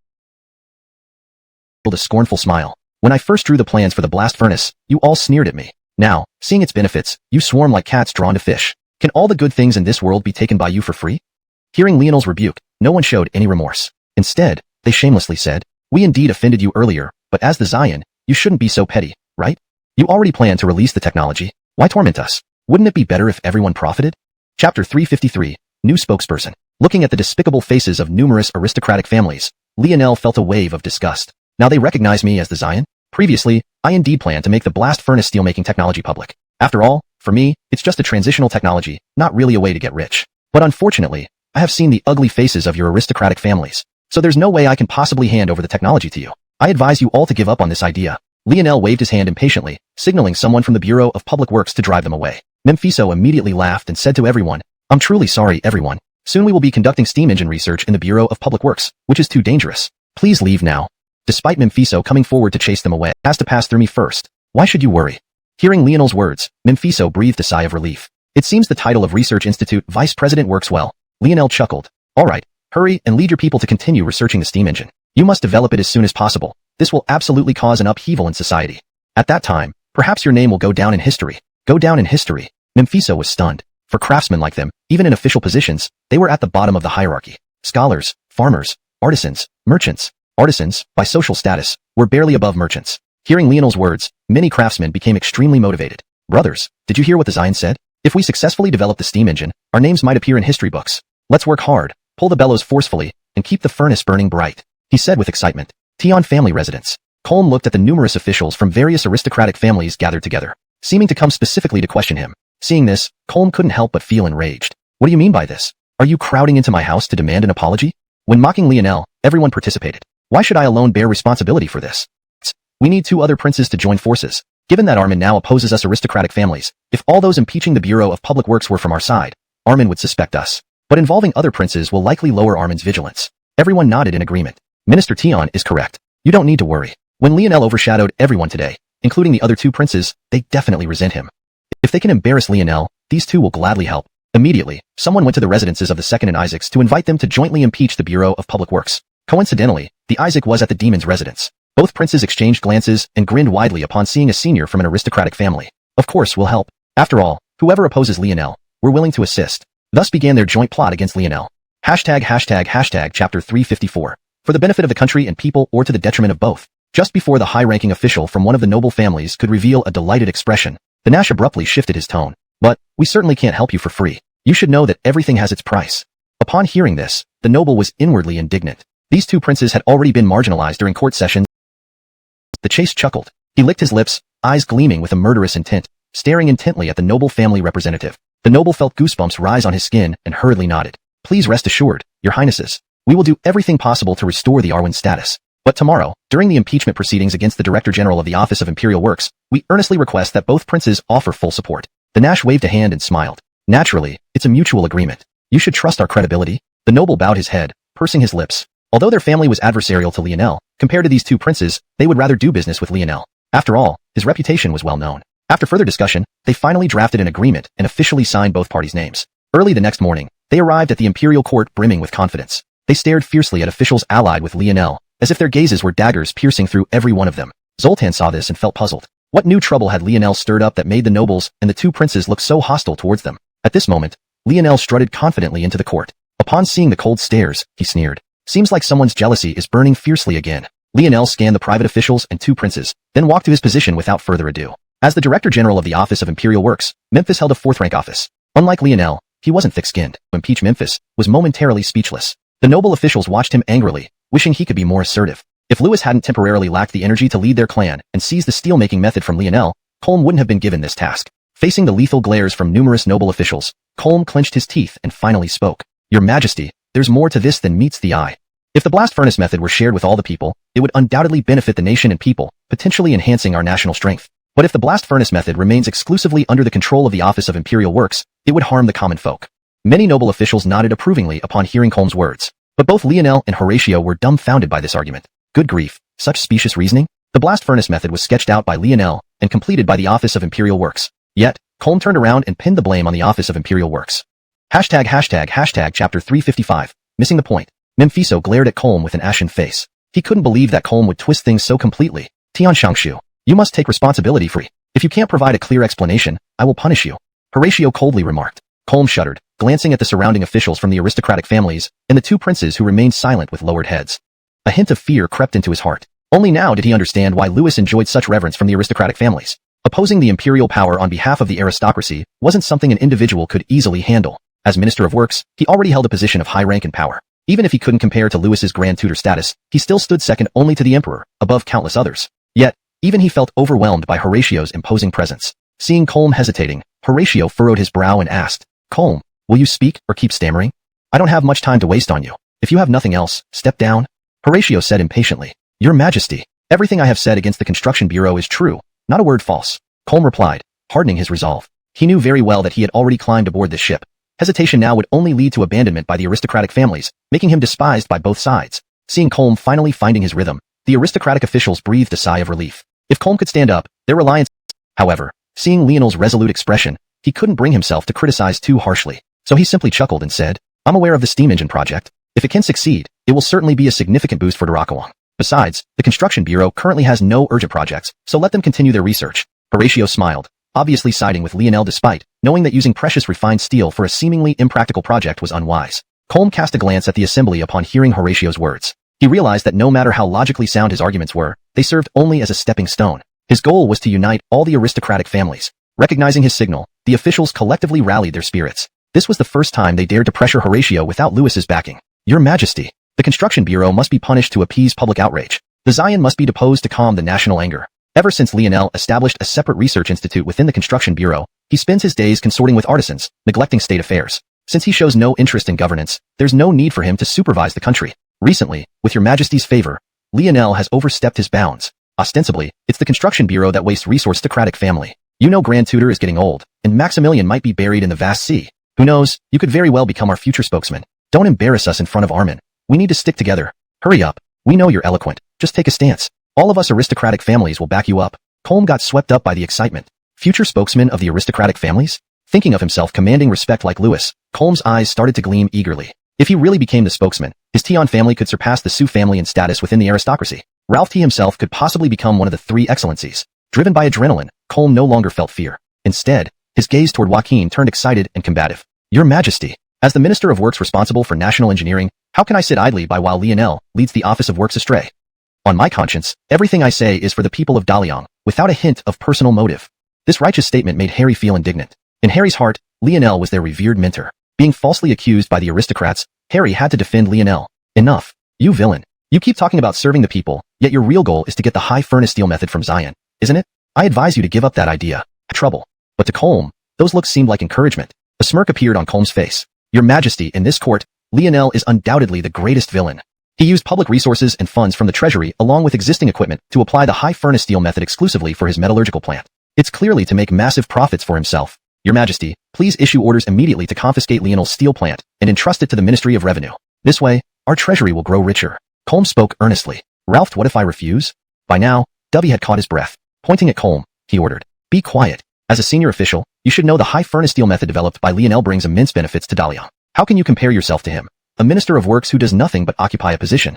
From now on, I forbid any impeachment of Lionel regarding the steam engine or the high furnace iron method. Lionel's decision on sharing this technology is his right. Even the court cannot interfere. Dovey said angrily. Colm's eyes widened as if deeply wronged. Looking around at the worried faces of the aristocratic officials, Colm, now thoroughly emboldened, started imagining his role as the spokesman for the aristocracy. Feeling his responsibility heavy, respiratory alkalosis occurs because there's too much oxygen in the system, specifically, a lack of enough carbon dioxide. Lionel quickly grabbed the inkstone and placed it over Horatio's nose. This method could help enrich the carbon dioxide, alleviating the symptoms of respiratory alkalosis. The other officials thought differently. To them, Lionel grabbing an inkstone and pressing it firmly against Horatio's nose seemed like an attempt to suffocate him to death. Seeing this scene, everyone sucked in a cold breath of air. The two princes could no longer remain seated. If Horatio truly died at Lionel's hands, they, with their current weak positions, would be no match for Lionel. They could only watch helplessly as Lionel ascended the throne, or perhaps killed them both or stripped them of their royal titles, making them ordinary commoners. With these thoughts in mind, the two princes exchanged glances, seeing resolve in each other's eyes. They rushed forward, rolling up their sleeves, ready to confront Lionel. Fortunately, Carson trusted Lionel implicitly. Though he had never seen this miraculous treatment before, whenever Lionel acted, he always instilled a sense of reassurance. Upon seeing the two princes rush forward, Carson urgently directed the palace guards to stop them. Demon shouted angrily, Carson, father has always treated you well. How can you team up with Lionel to kill our father? Look at Lionel's actions, obviously trying to suffocate father to death. Demon pointed angrily at Lionel, who was still treating Horatio. Isaac was even more impulsive. Relying on the guards' reluctance to harm them, he attempted to charge through using his physical strength. However, the palace guards weren't easily swayed and subdued both princes in just a few moves. Demon looked around at the courtiers and hastily called out, ladies and gentlemen, witness this. You saw Lionel plotting to murder our father. Such a person doesn't deserve to be the Isaiah of Great Rockawang. Why are you all standing idly by? Aren't you going to stop Lionel? Are you really willing to let Lionel become emperor? Demon tried to persuade them. Upon hearing this, Colm and others lit up with resolve. Turning the tide when things seemed hopeless and stabilizing a situation on the brink of collapse was something none of them, especially members of influential families, would pass up. Colm roared first and lunged at Lionel. Lionel, don't you dare stop. Look at what you've done. Armin was already unconscious, and you took advantage of the situation to try to suffocate him. Is this loyalty and filial piety? A man without conscience like you doesn't deserve to live, let alone be our emperor. Get lost. Everyone, filled with righteous indignation, moved to attack Lionel. Lionel glared fiercely at them. Useless and meddlesome bunch. You filling him with embarrassment and anger. This is ridiculous. Is this how you save someone? Look at what you're doing. If your majesty continues to be treated like this, he will likely suffocate and die very soon. Colm said furiously. But under Lionel's furious gaze, Colm dared not move forward for a moment. However, the two princes became unusually proactive at this time. They both felt that Lionel was attempting to kill Joaquin and then declare himself emperor. Lionel, our father has always been generous to you, even showing favoritism. Is this how you repay him? Disloyal and unfilial person that you are. How sad that he never saw your true nature. Just stop it. Even if you ascend the throne through such reckless means, I believe no one in court would willingly submit to you. Their eyes almost bulged out of their sockets, wishing they could rush forward to stop Lionel. But the palace guards held them back firmly. Even Zoltan couldn't help but feel disturbed. With some worry he asked, "Can this treatment save Armin?" Lionel sighed. He knew that people of this era had no knowledge of respiratory alkalosis, so their strong reaction was understandable. Armin has experienced respiratory alkalosis. Because of excessive anger, his respiratory system malfunctioned. The only way to treat it is to let him inhale more of the air he has just exhaled. Lionel knew that none present understood oxygen or carbon dioxide, so he had to explain it in simple terms. Just as the Nash was about to berate further, the supposedly unconscious Horatio suddenly coughed a few times. Accompanied by bouts of coughing, Horatio, lying on the ground, opened his eyes. The closest eunuch, Gainer, exclaimed joyfully upon seeing this. It works, it works. Armin has awakened. The Xian's skillful hands have truly amazed us all." Hearing Gainer's words, Zoltan and others finally breathed a sigh of relief. They were all members of Lionel's faction. If Horatio passed away and Lionel ascended the throne, it would greatly benefit them. But the charge of killing the emperor in court was too serious, and it would definitely stain his reputation. At the very least, they should have discussed it in secret, disposing of Horatio quietly. Now, it seemed it had all been a misunderstanding. Upon hearing that Horatio had awakened, Colm, who had started to calm down, felt a jolt in his heart, sinking into despair instantly. Horatio slowly stood up with the help of Lionel and Gainer, then sat back on the dragon throne. He was still somewhat dazed, unaware of what had happened. "Your Majesty, you fainted due to overwhelming anger. Fortunately, the Xian rescued you in time." However, his rescue had pushed forward. Though powerful as Minister of Works, to them, even sacrificing Colm wouldn't hurt. There was still Louis as an option. Seeing the silence among the nobles, a flash of despair crossed Colm's face. He hadn't expected to become the scapegoat for everyone's schemes, used as a tool by others. Just as Colm sank deeper into despair, a voice surprised him. "Father, Secretary Tian must have spoken for the overall benefit of the Construction Bureau. You know he understands its affairs best as Minister of Works. If Secretary Tian had any selfish intentions, he could have used his position to force the Construction Bureau to hand over the blast furnace steelmaking method." Colm looked up to see that the person speaking for him was the Nash. He felt deeply grateful. He had initially looked down on the Nash, knowing well that the second in chases had lost all advantage in competition with Lionel. There was no way either would become the crown prince. He contacted the two princes merely to strengthen his stance. Never did he expect that, in a crucial moment, the nobles proved unreliable, while the prince he least respected actually stepped forward to defend him. The nobles also froze, astonished that the Nash would defy the tide, daring to confront Horatio so openly. This was courting death. Chapter 259, The Demon's Plan. As expected, Horatio's gaze towards the demon immediately turned cold and sharp. "Second son, what do you mean? Don't you know that Colm almost infuriated me to death just now?" Upon hearing this, Colm's eyes showed a hint of reluctance. As Minister of Works, he had utilized his position to establish countless metallurgical factories. Handing them all over would be a significant blow to the Tian family. He considered arguing but, thinking about his situation at court, instantly felt dejected. He knew that giving up his wealth might be his only chance to save his life. Originally furious, Horatio felt the demon acted improperly. But after hearing his suggestion, his eyes brightened. Since Lionel helped him invest in the Imperial Chamber of Commerce, the national treasury grew immensely, especially under Zoltan's governance. However, human greed knows no bounds. Horatio still yearned for more wealth. Getting additional riches would naturally be best. Turning his thoughts around, he came up with an idea. "Second son, it seems you've been away from politics for too long, making your mind faulty." Horatio scolded, seemingly disappointed. This made the previously confident demon look confused. His proposal seemed sound, easing the tension between the nobility and the emperor while enriching the national treasury. There was no reason for rejection, in his view. "Father, this is a surefire plan." Colm, having served as Minister of Works for so long, understands the department thoroughly. If he willingly hands over all his assets, it proves how appearing as opportunistic wolves. After resolving this matter, Horatio addressed some minor issues before dismissing court. Colm approached the demon, bowing respectfully. "Thank you, Your Highness. Without you, I would surely be executed by now." Colm remarked with gratitude. The demon waved dismissively. "Ralphion can see Minister Tian's devotion to the nation, proven by his actions. How could I allow such a loyal subject to be wronged?" Colm felt increasingly grateful. He directly stated, "From today, my life belongs to you. If you need assistance, simply ask." Chapter 360, Colm's thoughts. The demon was overjoyed. He had risked his life to save Colm, all for the sake of gaining a capable subordinate. He feigned calmness and waved at Colm. "Why are you so courteous, Secretary Tian? I merely did my duty. Speaking of which, we should indeed interact more. I'm quite curious about the affairs of the Ministry of Works." The demon chuckled amiably. Hearing this, disdain welled up in Colm's heart. As the head of a family, however, these noble clan members, after seeing him cornered, remained silent or even threw him under the bus, hoping Lionel could vent his anger on someone else. They had no conscience at all. "I appreciate your kindness, but I've tenfold." Seeing Lionel's confidence, Horatio relaxed. Then they began discussing today's events. Louis has been absent lately, thinking the clans would quiet down, but they pushed Colm forward unexpectedly. Horatio mused aloud. Lionel shook his head. "That makes sense. I heard pirates appeared off the coast of Rakongnan. Louis rescued Ralphie and sent him to trade overseas. He might encounter those ruthless pirates. Louis obviously has no time to lead the clans against us." Horatio nodded, understanding now. Ralphture flashed across his face. How audacious! Pirates ruling the Rakongnan waters, openly defying Duracoang. Horatio, as emperor, couldn't tolerate pirates in his waters. Lionel looked embarrassed and chuckled. Is it possible those pirates are actually our navy? Seeing Lionel's sly expression, Horatio realized the plan and laughed. You're clever, using this strategy to disrupt their sea trade. Now they can't even set sail? Horatio praised Lionel's ingenuity. Thinking he had compromised on sea trade, he admired Lionel's foresight. The pirate method was never thought of before. Thanks, father, for understanding. Horatio smiled, appreciating Lionel's creativity. Chapter 361. Would this be too hurtful? Isaiah Horatio chuckled and waved his hand. So, the methods are indeed somewhat underhanded, but as long as it can curb the development of the aristocratic by the demon. Lionel nodded in agreement. My only worry is that Colm might instead use the demon, inciting him to do things that please our enemies and anger our allies. Then, I won't know how to interact with my brother anymore.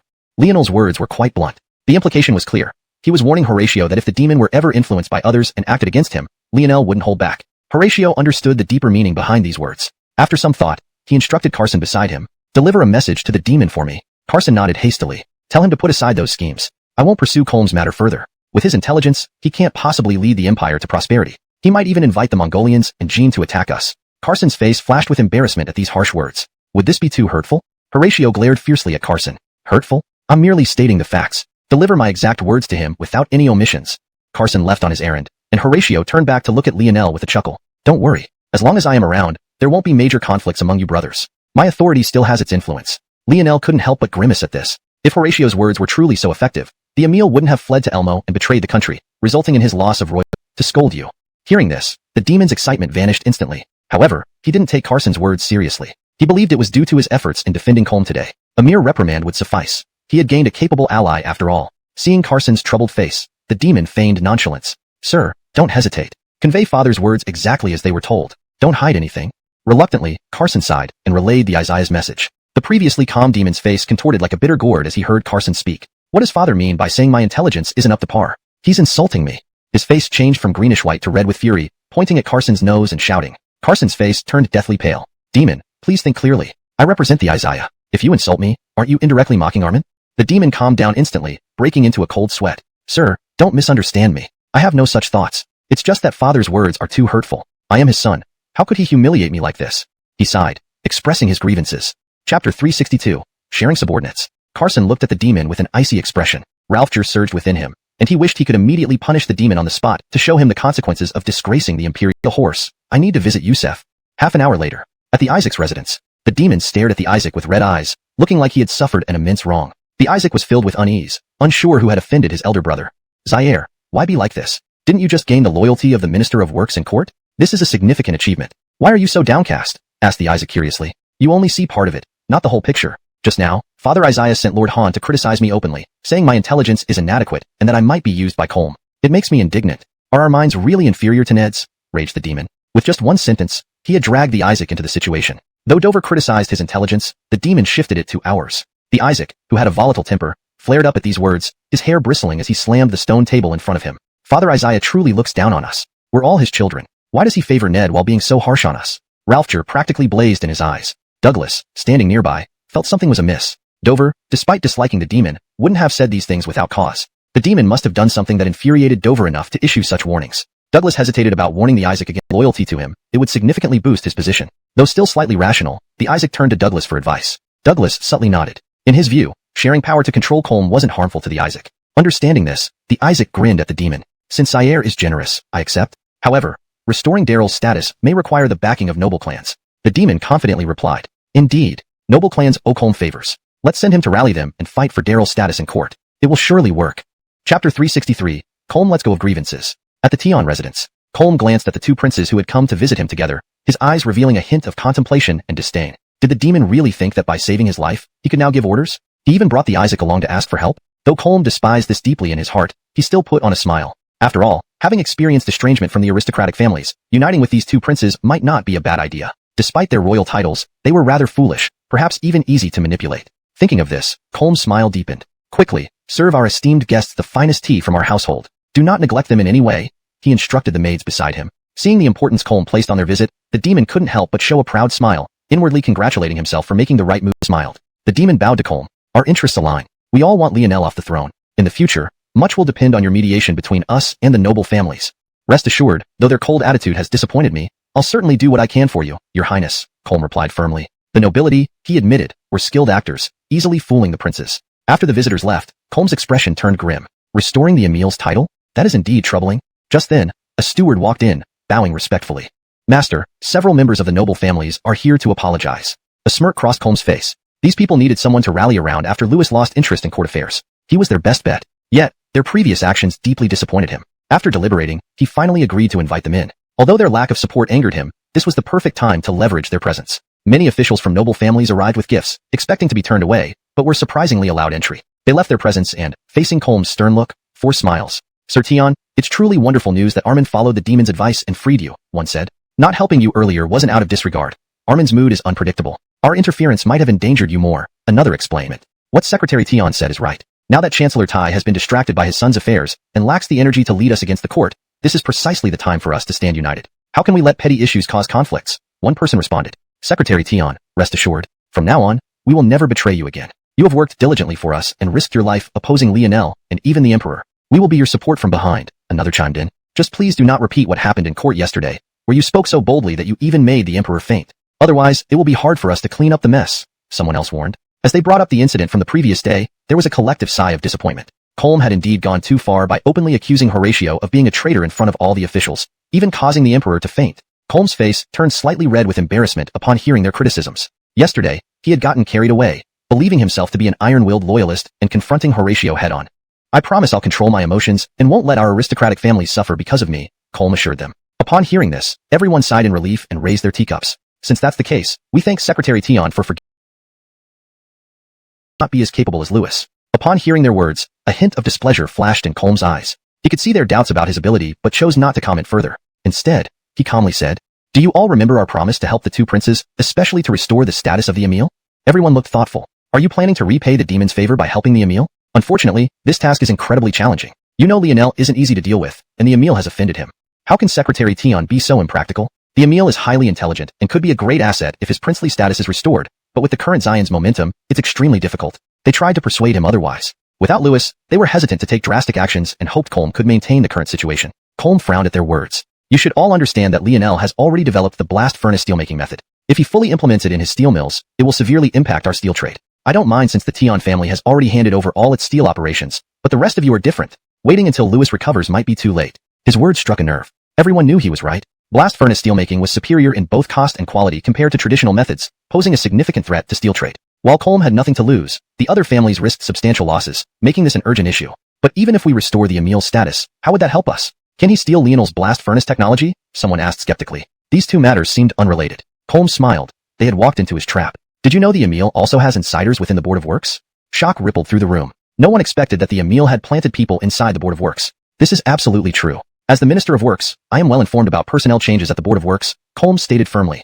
Hashtag chapter 365, the bewildered Emil. Everyone was now convinced. They all knew that David wasn't a fool. If he hadn't been certain, he wouldn't have made such a statement. If the Bureau of Construction really does have people working for the Emil, we should indeed consider cooperating with him. We absolutely cannot allow Lionel to monopolize the technology of blast furnace steelmaking. Otherwise, our family's iron and steel trade will certainly be halved. However, it won't be easy to help the Emil regain his princely status. He conspired with the enemy, which is an unforgivable act. Even if officials in the court support him, Armin probably won't restore his title. Seeing that he had swayed everyone to support the re-establishment of the Emil, a smile appeared on David's face. Actually, how could he possibly know whether the Emil had people within the Bureau of Construction? He only said this to gain their credence. It took him about the length of one cup of tea before he finally arrived. At this moment, the Emil looked nothing like his former self. He appeared extremely despondent, wearing silk robes yet looking listless, with a lackluster gaze that betrayed no trace of his past brilliance. Seeing this, the officials felt a mix of emotions. Initially, after Lionel appeared, the previously unremarkable Emil had suddenly become a rising star. But no one expected that, in order to compete for the position of Crown Prince,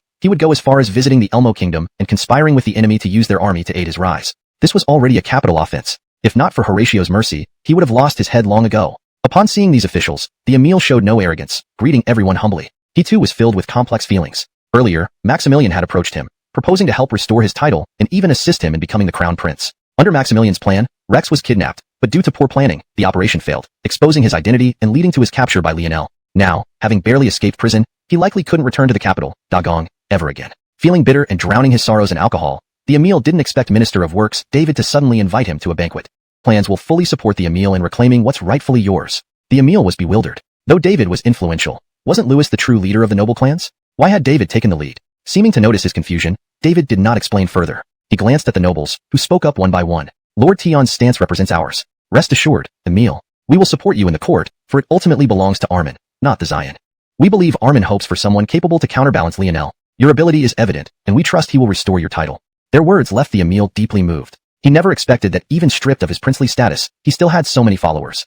Chapter 366, The Stirred-Up Emil. To say that he was touched, the Emil felt nothing of the sort in his heart. He was fully aware that whether it was the demon or the numerous officials from the prestigious families present, they were willing to help him restore his status as a prince only because they had something to ask of him. Otherwise, there was no way they would offer such significant benefits to him for nothing. Thus, after he took his seat, he intentionally and unintentionally inquired about the difficulties these members of prestigious families were facing. Soon, he gathered indirect information on the current situation. High furnace steelmaking method? It doesn't seem extraordinary just from the name. It should merely be a new steelmaking technique. We don't need to rush with the high furnace steelmaking method. Let's first think about how to restore your princely status, someone spoke. One needs to give some incentives before utilizing someone. Otherwise, how could there be any motivation? Hearing this, the Emil was naturally satisfied. After pondering, his eyes flashed with a gleam. Restoring my princely status isn't too difficult. He confidently held his wine cup, taking a sip nonchalantly, giving everyone immense confidence. How should we proceed? Please instruct us, Your Highness.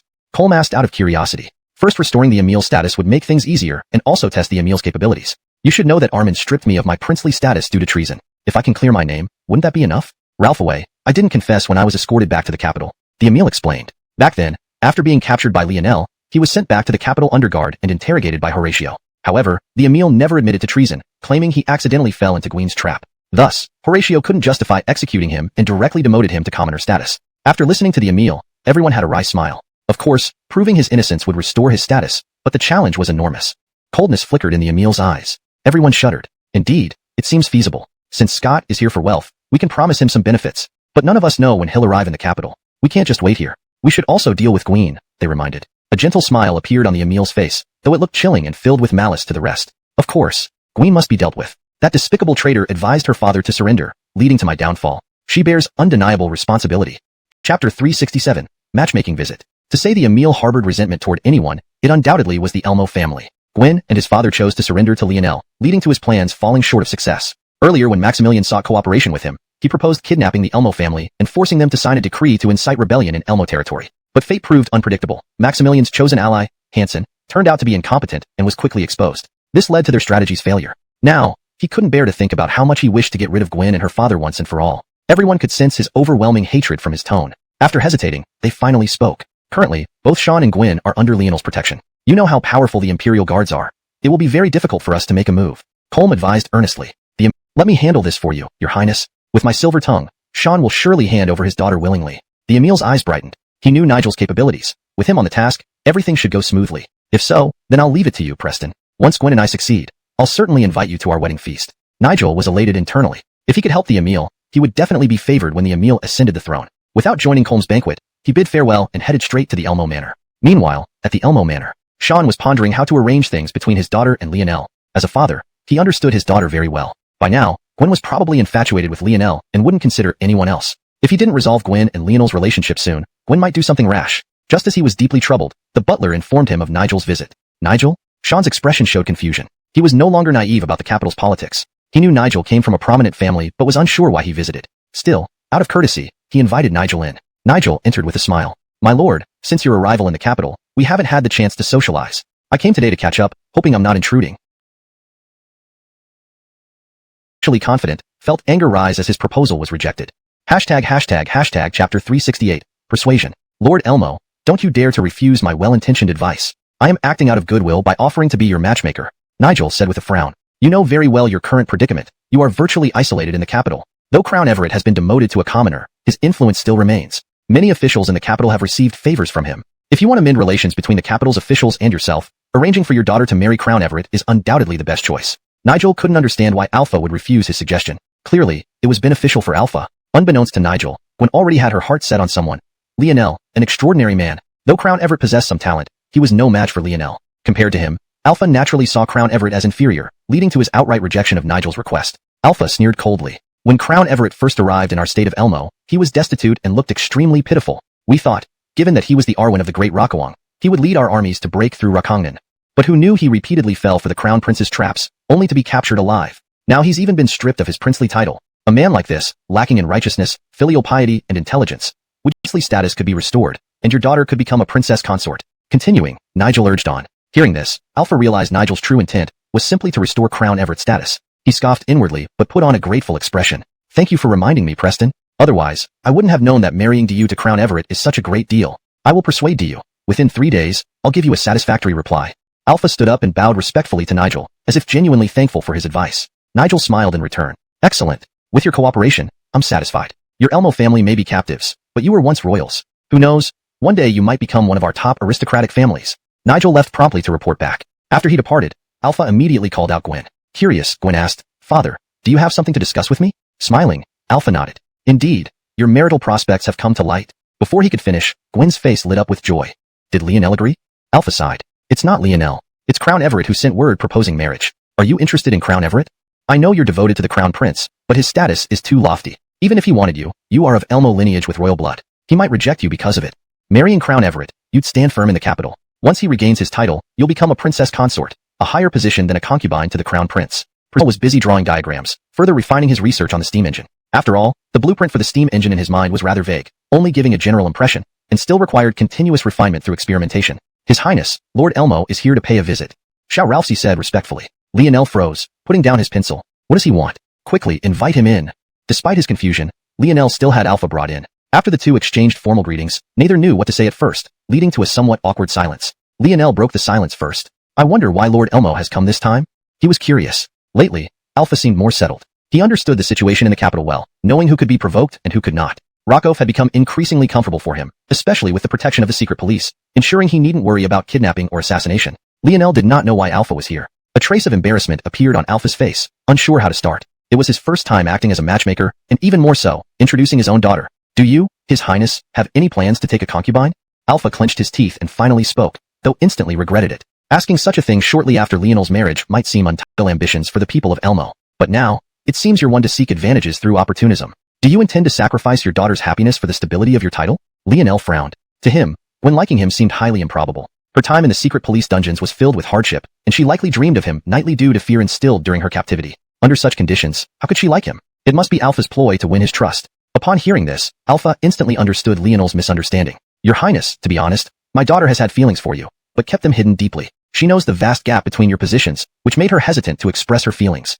Ever since you married the Zions, she's barely eaten or slept, locking herself in her room. I worried this would harm her health, hence my bold attempt to bridge this connection. Alpha smiled bitterly. Just now, Nigel came, saying Emile has shown interest in our DU and wants me to arrange the marriage. Still, I respect DU's wishes and wanted to consult you first. Emile wanted to marry Gwen? Lionel felt something was amiss, but quickly realized Gwen genuinely. But think about it. DU is truly pitiful. You should at least pretend to take her as a concubine to help her out. Hearing this, Lionel no longer hesitated. Fine. Since Gwen has shown interest in me, I wouldn't want to disappoint her feelings. Lord Elmo. Lionel looked at Sean with determination. Sean nodded with a smile. You tell DUF for me that if she really has feelings for me, I will not betray her. Sean was elated. He had expected difficulties this time, given neither Amaris nor Lionel were easy to deal with. Yet, Lionel had agreed so readily. Thank you, Zion. Being your concubine would be a blessing for my daughter. She will surely be thrilled upon hearing this news, Sean said cheerfully. Without even finishing his tea, he patted his buttocks and left, eager to share the good news with his daughter. After Sean left, Lionel revealed a somewhat concerned yet amused smile, looking at Amaris. Were you just speaking out of spite? There's still time to change your mind. Amaris smiled warmly and took Lionel's hand. Isn't it normal for a man to have multiple wives and concubines? If I didn't allow you to have concubines, it would make me seem like a jealous and vicious woman. Moreover, I genuinely like Gwen. She is kind and simple. Even if she enters your harem in the future, she will definitely be an asset and won't cause trouble. Amaris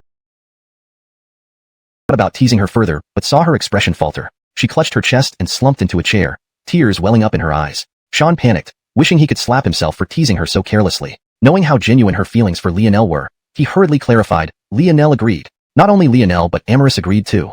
The sudden rise and fall of emotions made Gwen feel like she was on a roller coaster. Her face instantly regained its luster.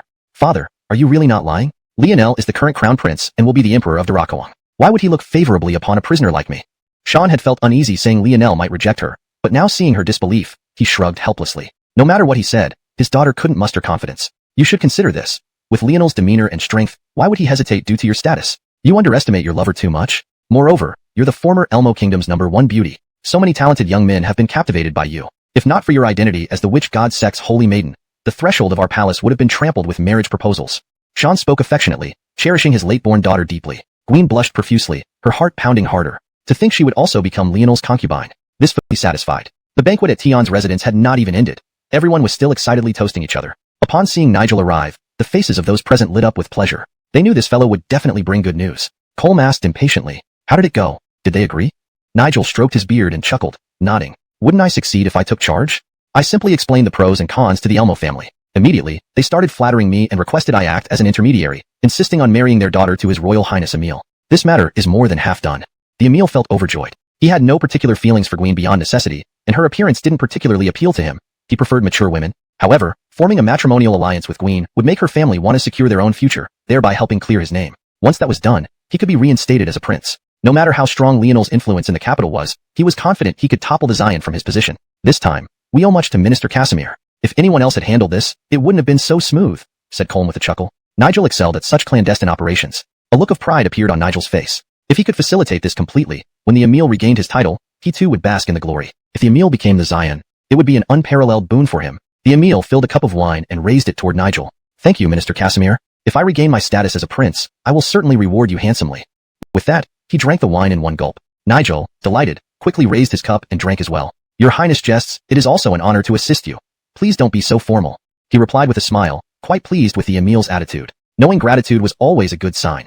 It hadn't been in vain to put in the effort. "So what should we do next?" "Just wait," Colm asked curiously. Though intelligent, he struggled to keep pace with the Emil's plans. Shaking his head, the Emil smiled. "Certainly not just wait. We need to build momentum. It will require all of your assistance to arrange for your heirs to spread word at the Imperial Academy or any scholarly gathering that I am innocent. My trip to Rakongnan was merely to pacify the region. Lionel framed me because he didn't wish to compete further, knowing he couldn't match me, so he resorted to despicable means." As he spoke, his tone turned dark, his eyes brimming with intense malice, making it sound less like a fabricated lie and more like a factual statement. Hearing this, the others couldn't help but show a flash of wariness. The Emil was too relations. Some mills barely broke even. If private industries became a reality, they believed they could easily make huge profits. "Is this true, Your Highness?" asked Colm excitedly. "Absolutely true. You can count on it." Overwhelmed with excitement, everyone responded, "Please rest assured, we will start promoting you immediately through our respective heirs at places like the Imperial Academy." Colm hurriedly added. The banquet ended hastily. Everyone was eager to support the Emil to gain more power for their clans. Seeing everyone disperse, the three princes also departed. On the road, the demon remarked reflectively, "It really takes you to handle matters. Although I saved Colm's life, his respect for me pales in comparison to yours." Thoroughly convinced of the Emil's capabilities, the demon, despite wanting to become the Xiuxian himself, knew Lionel was far too formidable for him. Only the Emil could challenge Lionel effectively, which was why he had meticulously helped restore the Emil's identity, hoping to suppress Lionel's arrogance once and for all. Chapter 372. Seeking marriage in court.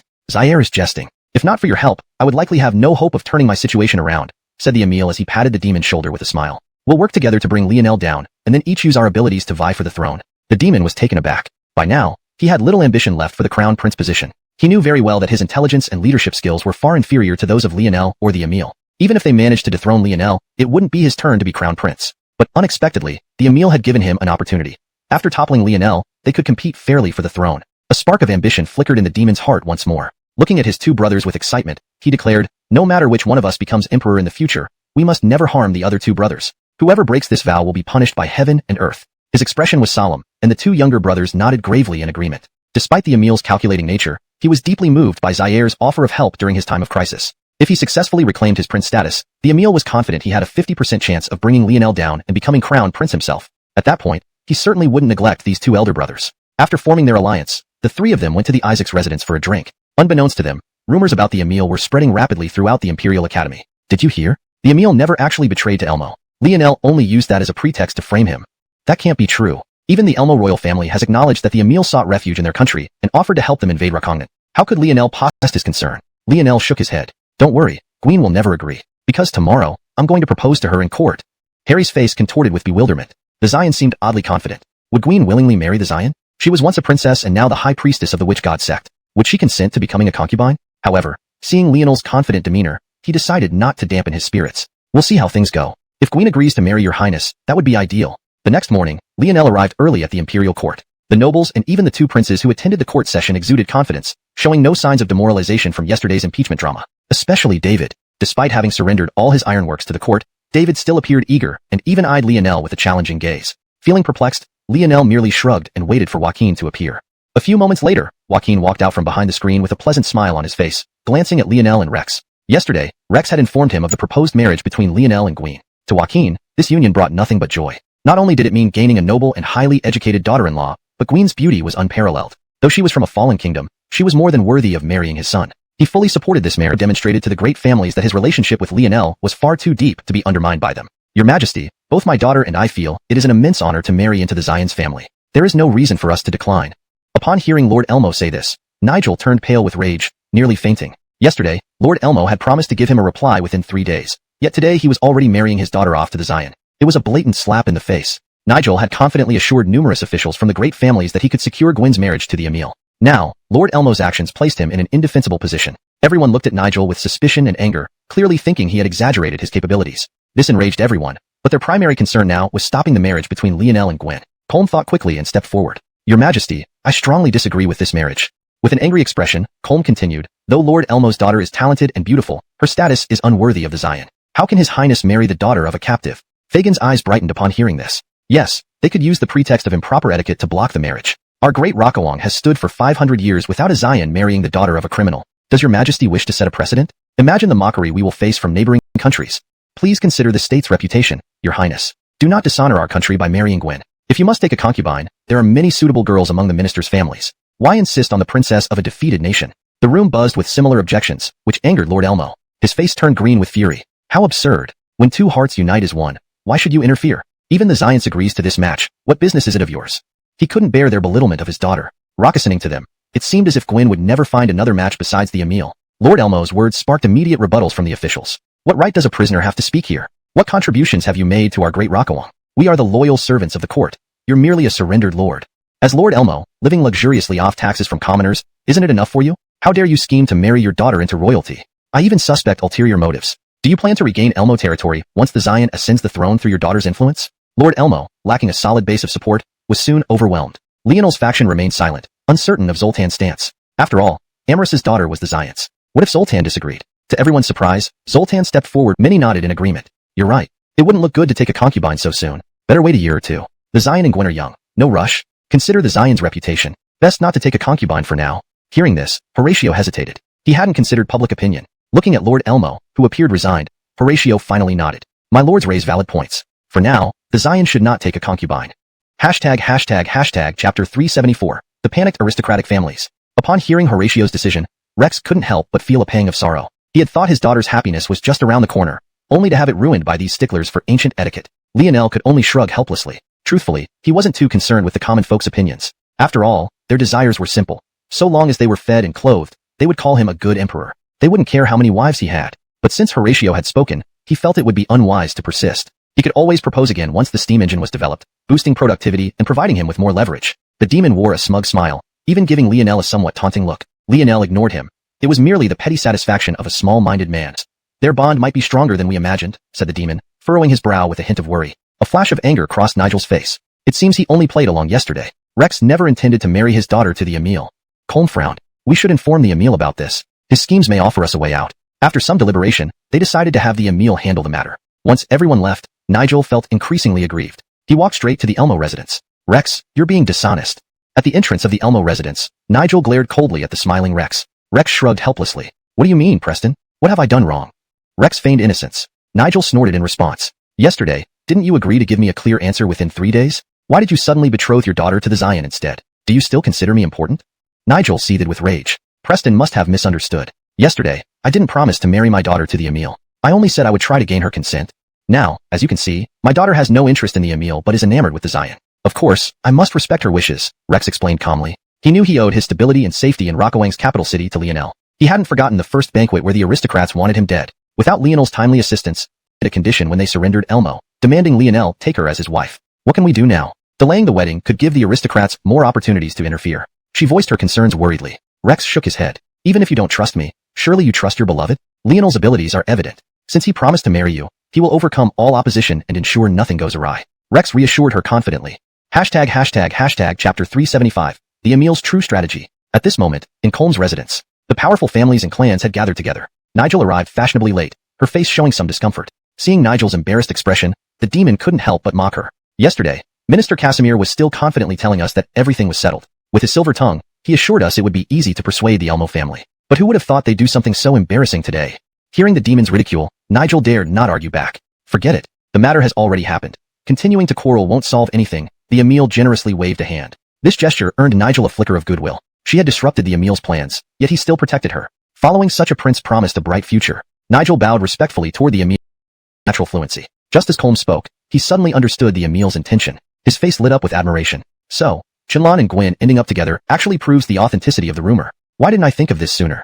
Note: the name, Lionel, should be consistent with the original text spelling. If Xuanhuan is a typo or non-English character issue, it should be corrected to Lionel. Here's the revised sentence assuming it should be Lionel. So, Lionel and Gwen ending up together actually proves the authenticity of the rumor. Why didn't I think of this sooner? The officials from various powerful families also realized this, their admiration for the Emil clearly visible. Who would have thought that your plan linked together so seamlessly? Truly a two-pronged approach. If Elma Wuning had agreed to the Emil's proposal, she would naturally have cleared your name. By choosing Qianlan instead, it confirms that the Elmo family and Qianlan had pre-existing collusion from the beginning. Note: for the purpose of fluency and natural reading in English, ulterior motives is changed to pre-existing collusion, which fits better in this context. The crowd praised enthusiastically. Even the two princes looked at their younger brother with newfound respect. The demon breathed a sigh of relief, reassured by his decision. We'll just wait for public opinion to unfold, Colm laughed. Lionel was completely unaware that the Emil strategy had succeeded. Note: I've corrected Qianlan to Lionel to maintain consistency in terminology and ensure it reads naturally in English. Even if he knew, he wouldn't have cared. The Emil was now seen as a failure. Lionel's influence was fully established, and even with the support of the powerful families, the Emil couldn't cause much trouble. Note: I have made Lon to keep consistency and readability in English, especially since Louis, the spokesperson of the powerful families, had his son's life firmly in Qianlan's control. For better fluency and accuracy, it should be, especially since Louis, the spokesperson of the powerful families, had his son's life firmly in Lionel's control. Note: Lon is transliterated as Lon to maintain consistency and readability in English. Currently, Lionel was holding the final steam engine design and visiting the Institute of Engineering Research. Note: Lon is a part of the character's name, Lionel, which should be consistently used in English as a proper noun. Ensuring the name is presented correctly maintains consistency and clarity. Memphiso and others surrounded him, pointing at the initially designed steam engine with frustration. The seal is still poor. We've tried sealing it with wax and other methods, but the steam still leaks out. Lionel glanced at the machine and smiled. Note: Lon is part of the character's name, which should be kept consistent as Lionel in English. You started off on the wrong path. Waglish and maintains consistency. Following his instructions, the engineers began mixing and testing the new material, achieving success within a day. Watching the rubber applied to the steam engine, everyone was intensely curious. Will this gel really make the steam engine run? Memphiso wondered. Why don't we try? This is our best effort. If it doesn't work, it's out of our hands. Lionel sighed. It seems like there was a mix-up with the name translation. In the original text, the character's name is Qianlan, which should be consistently translated as Lionel in English to maintain consistency and readability. Here's the revised and natural-sounding translation of the provided snippet. Lionel sighed. This ensures the name is correctly and consistently used in the English translation. If you need more context or further editing, feel free to provide additional sections. He couldn't recall the exact diagrams of the steam engine, but sketched them from memory. This version was the result of countless iterations. If it still failed, the current technology wasn't mature enough. They would need more time for further development. Everyone grew serious upon hearing Ned. Note: for consistency in character names, Lan should be translated as Lamb to maintain uniformity throughout the text. Let's begin the experiment. Chapter 376. The steam engine succeeds. Everyone began with serious expressions, lighting the boiler. They filled the steam engine's water tank to the brim. Rocket the fire. On Jim's command, the steam engine's boiler roared into flames. Steam surged through the pressure valve, continuously pulsing and generating tremendous force. Finally, it set the bearings in motion. Seeing the bearings spinning faster and faster, everyone cheered excitedly. It worked. We actually managed to develop this steam engine. I thought it was just something His Royal Highness drew on a whim, but who would have thought it would really work? With this machine, we can liberate human labor, and its efficiency far surpasses manual labor by many times. In the future, all factories will definitely use steam engines. This is a great boon for the nation and the people. Whether it's textile mills or metalworks, the efficiency with steam power as the driving force will undoubtedly increase significantly, and the costs for daily necessities for the common folk will gradually decrease. Everyone expressed their feelings with visible emotion. The artisans of the Department of Works were not solely focused on their own skills. They were also well-read scholars. They knew all too well the immense impact of the invention of the steam engine. Lionel watched the rotating bearing with a smile, his eyes filled with satisfaction. Perhaps Horatio sighed. As you said, the appearance of the steam engine will inevitably replace human labor. Now, your few factories employ tens of thousands of civilians. If steam engines replace human labor, what will become of them? Even if we produce enough goods, how much money do the people of Durakoang have to buy them? Who will we sell our products to?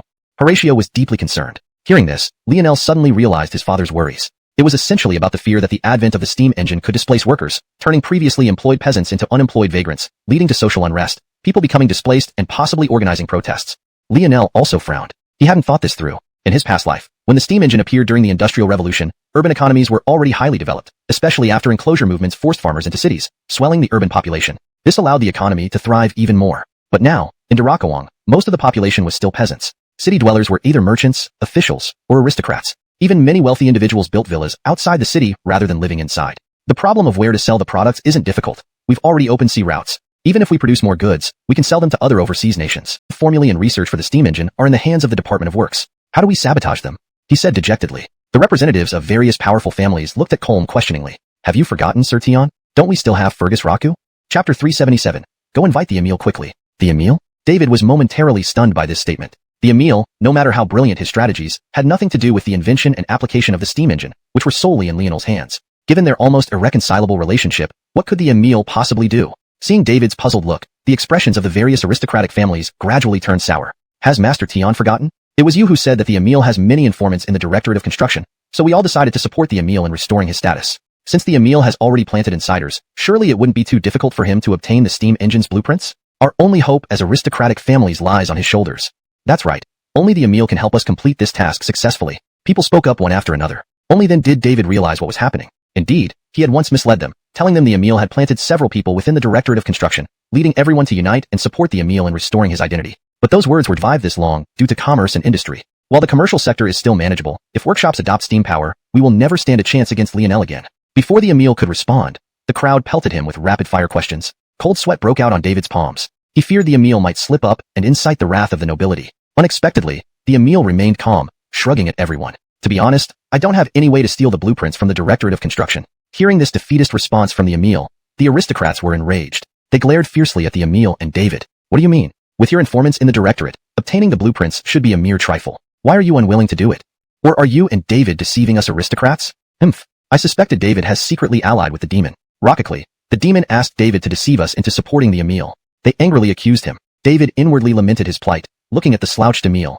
This brat was ruining everything. Everyone, please calm down. The Emil definitely has a plan. Although Lionel's invention of the steam engine poses a threat to our families, it is an even greater threat to the Emil. Hearing David, the crowd calmed down. Indeed, while Lionel's invention might not benefit them, it posed a much bigger threat to the Emil, who sought to regain his title. He wouldn't sit idly by. The crowd managed to smile. Emil, David and the other sighed helplessly. Emil, it's not that we aren't trying to help you. Whether facilitating connections between you and Joaquin or spreading rumors at Taishua, we've done our best. We simply have no other good options. Chapter 378. Setting conditions? No good solutions? Everett's eyes narrowed, and he gave a cold glance at the representatives of the noble families. Those who met his gaze felt as if they were being stared down by a cobra, their skin prickling with goosebumps. No one dared to offend Everett easily.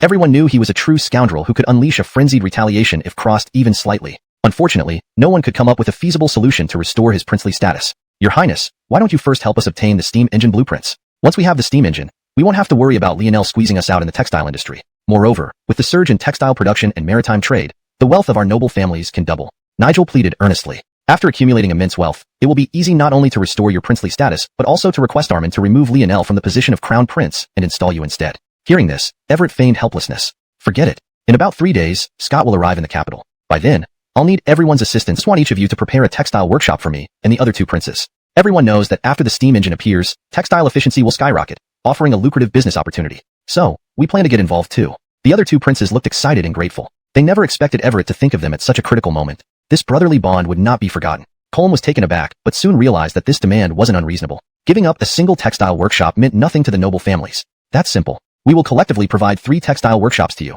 all near the capital, guaranteed to meet your satisfaction, Colm promised readily. A satisfied smile finally appeared on Everett's face. Don't worry, I'll get the steam engine blueprints within 3 days. I hope you can complete the transfer of the textile workshops during this time. After speaking, Everett exchanged a look with the other 2 princes, and they bowed farewell. After they left, Colm felt a great sense of relief. Though young, Everett always gives me an inexplicable pressure, like facing a 1,000-year-old fox. We should be glad that such a brilliant person is on our side, fighting Lionel together. I believe Everett holds a favorable view of our noble families. It might be wise to support him in ascending the throne, which will surely benefit us greatly. People started chattering. Colm shook his head with a knowing smile. You're thinking too much. Everett will never ally with our noble families for long. Despite current pressures, he will likely rise above and turn against us once in power. This made people uncertain. Princely status, it would be forgotten completely. Chapter 379. The Emil Scheme. At the residence of the Emil, 3 princes and David were savoring a pot of tea. The 4 of them had temporarily formed a small interest group. David was regarded by the demon as his confidant, which was why he was invited to this meeting. Moreover, he was fully aware that the Emil likely had informants within the Bureau of Works, making their interests deeply intertwined.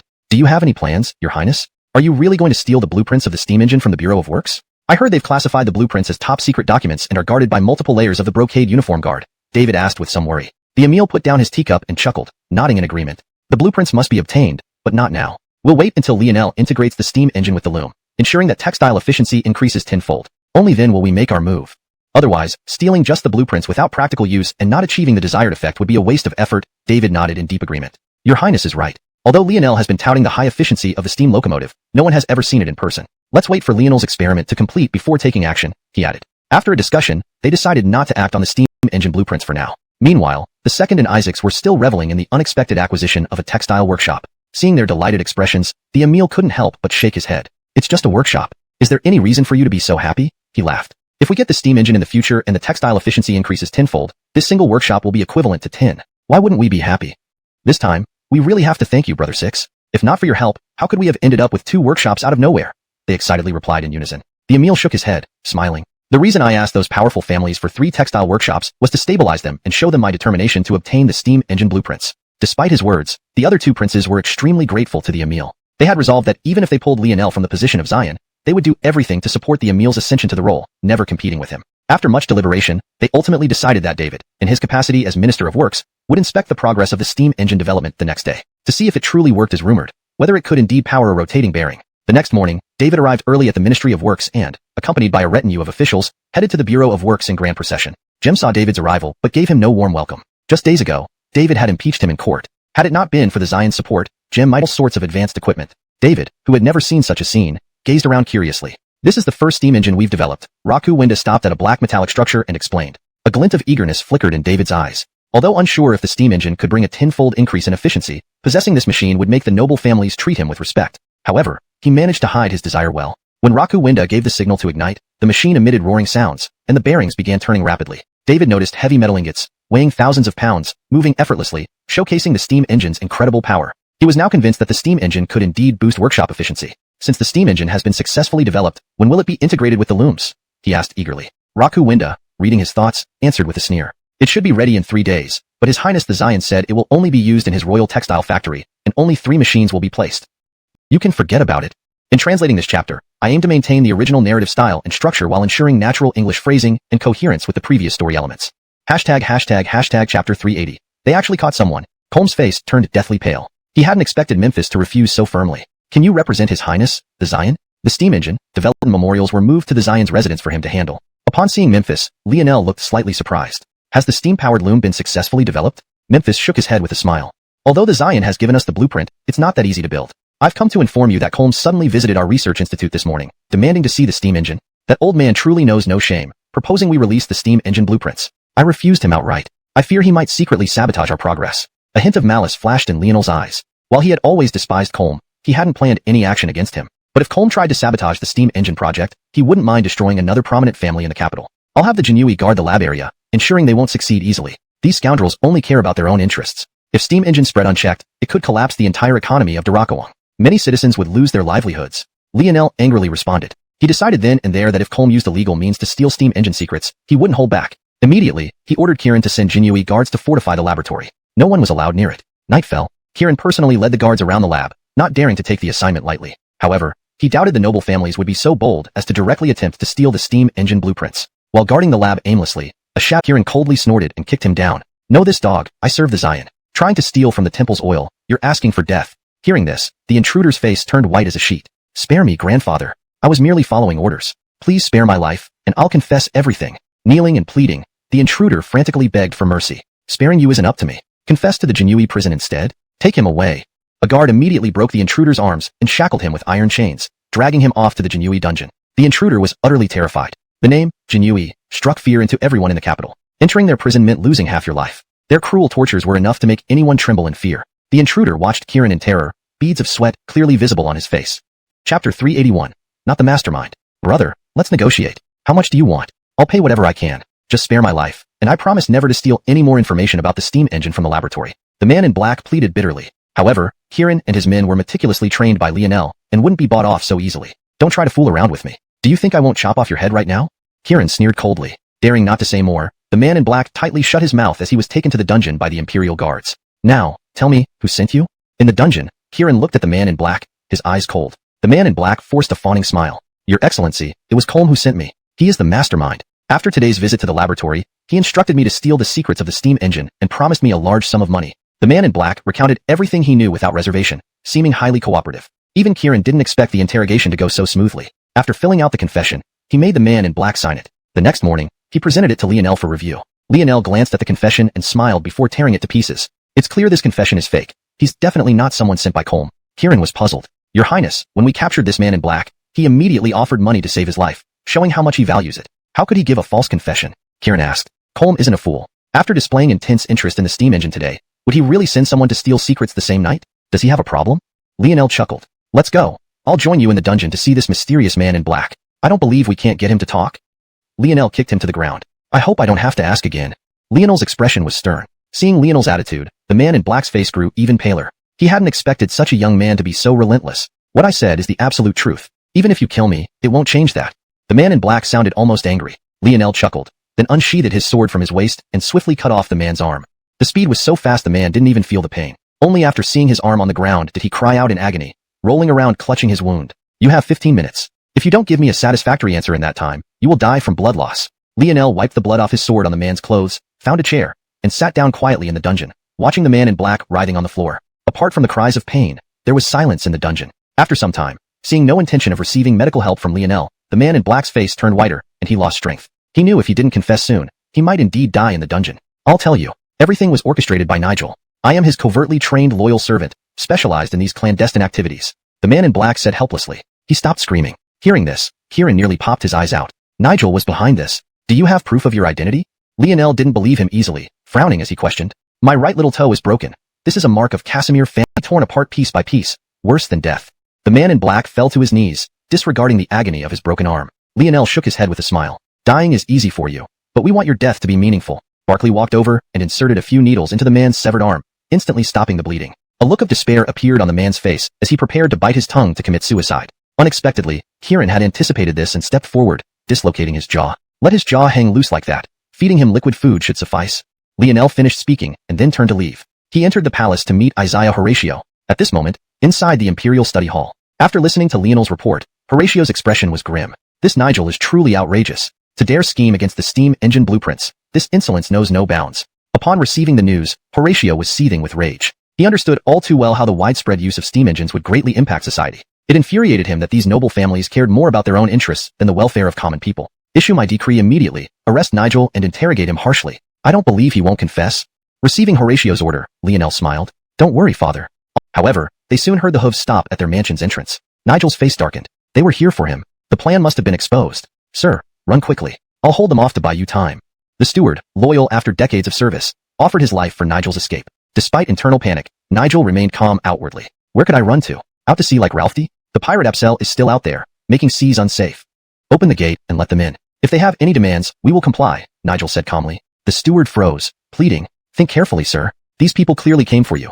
Surely our theft has been exposed. Preserve yourself for future opportunities. Nigel had already decided. Running away was not an option. Though escaping might be simple, returning to the capital would be impossible. Seeing Nigel's resolve, the steward reluctantly instructed the servants to open the gate. The Casimir family servants, though skilled and fiercely loyal, trembled upon seeing the heavily armed Jinui surrounding their mansion. Jinui warriors were battle-hardened and legendary figures who struck fear even in children. Riding his horse, Lionel was surprised to see Nigel lounging nonchalantly. You certainly live a leisurely life, Preston. Lionel rode down the steps into the courtyard, violating the laws of Darakuang. My father has issued an imperial decree ordering me to apprehend you. With that, Lionel pulled out the decree from his sleeve and threw it in front of Nigel. Nigel's face turned pale. He hadn't expected Lionel to be prepared with an imperial decree. Initially, he planned to use Lionel's lack of jurisdiction against him. But now, with the decree, Lionel's actions were justified. Ralphie resistance would amount to defiance of an imperial order. He could be executed on the spot. His face ashen, Nigel extended trembling hands. I believe there must be some misunderstanding. I will fully cooperate with your investigation, Your Highness. I have nothing to hide. Realizing resistance was futile, Nigel gave a subtle signal to his steward before being led away. However, Lionel didn't give the steward a chance to seek help. Take everyone in the Casimir household into custody. Not a single person should be left behind, he instructed the guards coldly. Nigel became furious. Fergus, isn't this going too far? There are hundreds in the Casimir family, many of whom are poor souls I bought to employ them. What crimes have they committed? Arrest me alone. You can do whatever you want with me, but please spare the others. He screamed desperately. However, Lionel ignored him. The Imperial Guards had already uncovered the crimes of everyone in the Casimir household. None were innocent. Even the sight sickened Lionel, almost making him vomit his breakfast. Inform me when he confesses. Covering his nose, Lionel left the dungeon, unable to bear the scene. At the Tian residence, Colm hosted a gathering of nobles to strategize how to confront Scott upon his arrival in the capital. The guests laughed and conversed, but Colm's expression turned grim as he noticed an empty seat where Nigel should have been. How could Nigel skip such an important meeting? Several nobles sensed his displeasure and remarked, "Nigel is indeed disrespectful. As part of our noble alliance, we stand together. Yet he skipped this banquet. He isn't giving us face. It's a direct insult to you, Colm. We must address this behavior to maintain our unity." "Yes. I've long suspected Nigel is unwilling to stay beneath anyone. Skipping this crucial meeting confirms my suspicions." Colm felt a twinge of satisfaction hearing their comments. They seemed united under him. "Haha, no need to worry. Perhaps Preston couldn't avoid some matters. Let's wait for his explanation," Colm chuckled. The Emil, seated nearby, felt an ominous premonition, his eyelids twitching uncontrollably. He knew Nigel was ruthless, possibly even dissatisfied with Colm's leadership. Nigel might do something reckless. "Colm, please send someone," said to the Emil. "Your Highness, there's no need to worry. That fellow Nigel probably just thinks I'm in the limelight now and wants to pour cold water on me." Hearing this, the Emil could only force a smile. Shrugging helplessly, he arranged for the demon to investigate the situation. The demon, being obedient to the Emil, quickly sent people to investigate at the Casimir residence. Soon, the person sent to investigate hurried back with a grave and terrified look on his face. He whispered to the demon, "Hundreds of people from the Casimir family have vanished without a trace. No one knows where they've gone." Upon hearing this, the glass cup in the demon's hand fell and shattered into pieces. This incident naturally drew everyone's attention. "Second Highness, what's wrong?" Colm asked. "The Casimir family is in trouble. Nigel and his entire family have disappeared," the demon said gravely. Everyone fell silent. The once lively banquet suddenly became deathly quiet. Colm reacted first. "Impossible. Did that scoundrel abscond with the funds? I suspect he stole the steam engine blueprints, wanting to monopolize the benefits." The Emil shook his head. Everyone knows the importance of the steam engine. Would its developer, Lionel, not know that too? He must have set up layers of protection in the laboratory. For hundreds of people, including our collaboration with you. Yes. If Nigel can't withstand torture and exposes our cooperation, it would be detrimental to you as well. At present, you're just a commoner. Lionel has many ways to manipulate you.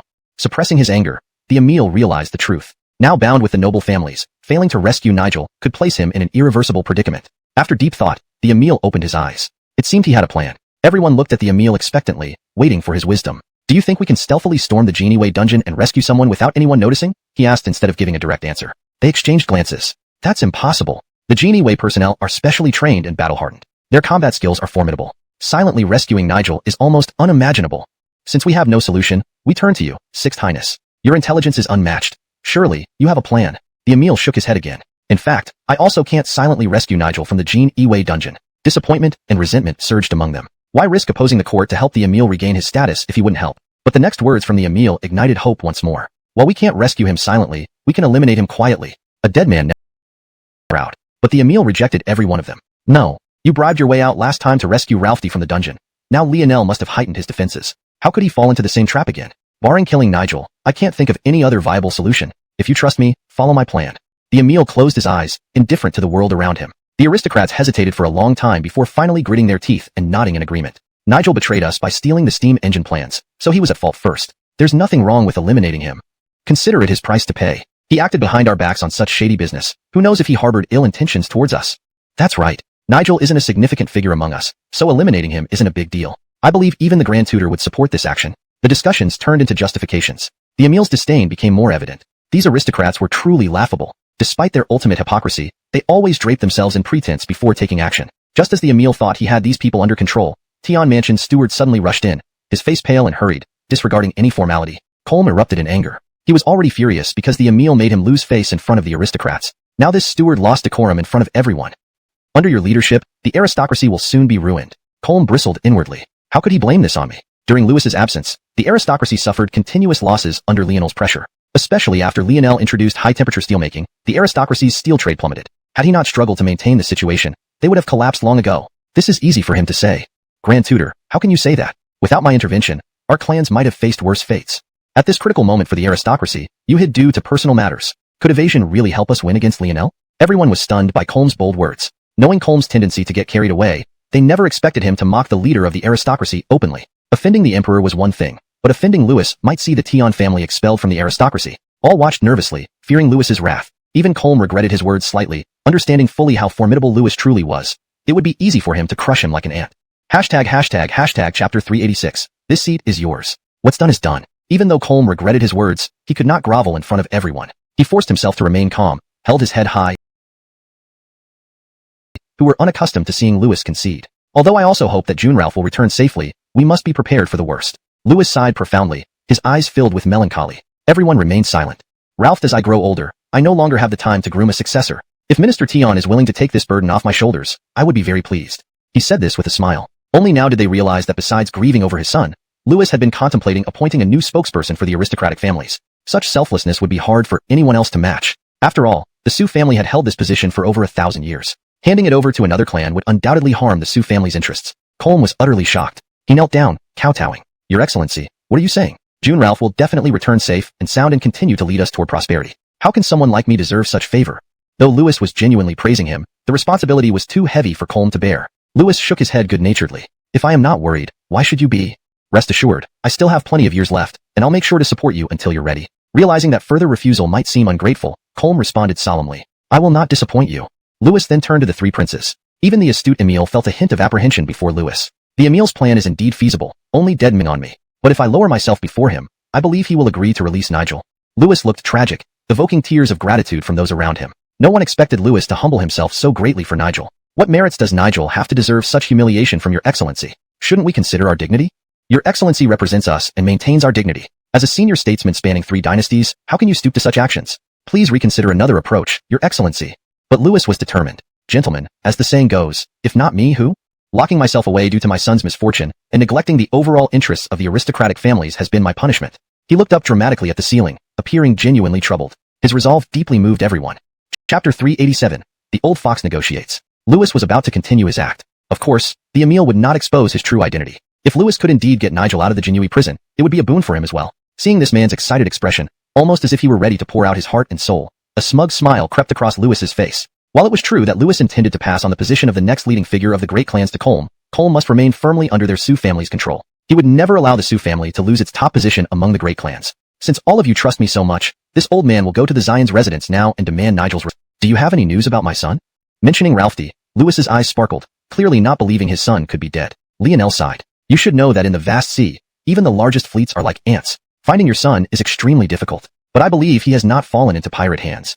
In a month or two, he might return with wealth from trading, giving you a pleasant surprise, Lionel added smilingly. Louis wasn't comforted by this. He knew Lu Machi had extensive information networks in the South China Sea. Ralph D. was likely in danger. Shaking his head, Louis spoke up. I didn't come for Leandro's matter, but for Nigel.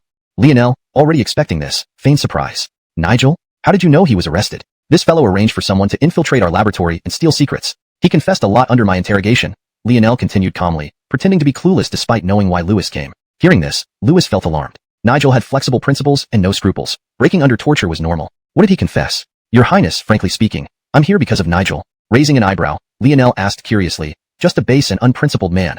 Why does Grand Tutor seek him? There must be some misunderstanding. I know Nigel best. Though he uses dubious methods to benefit himself, kept the same paragraph structure and style as the original text, ensured fluency and natural English phrasing while preserving the story's tone.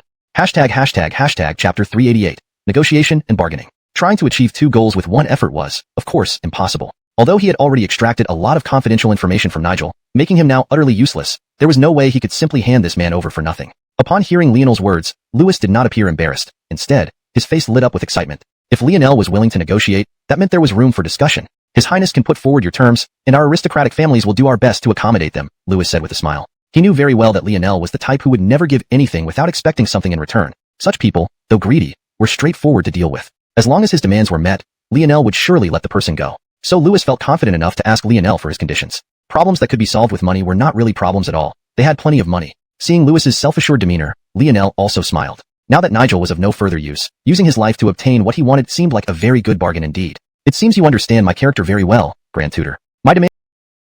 Why should we have to hand everything over to the Royal Chamber of Commerce?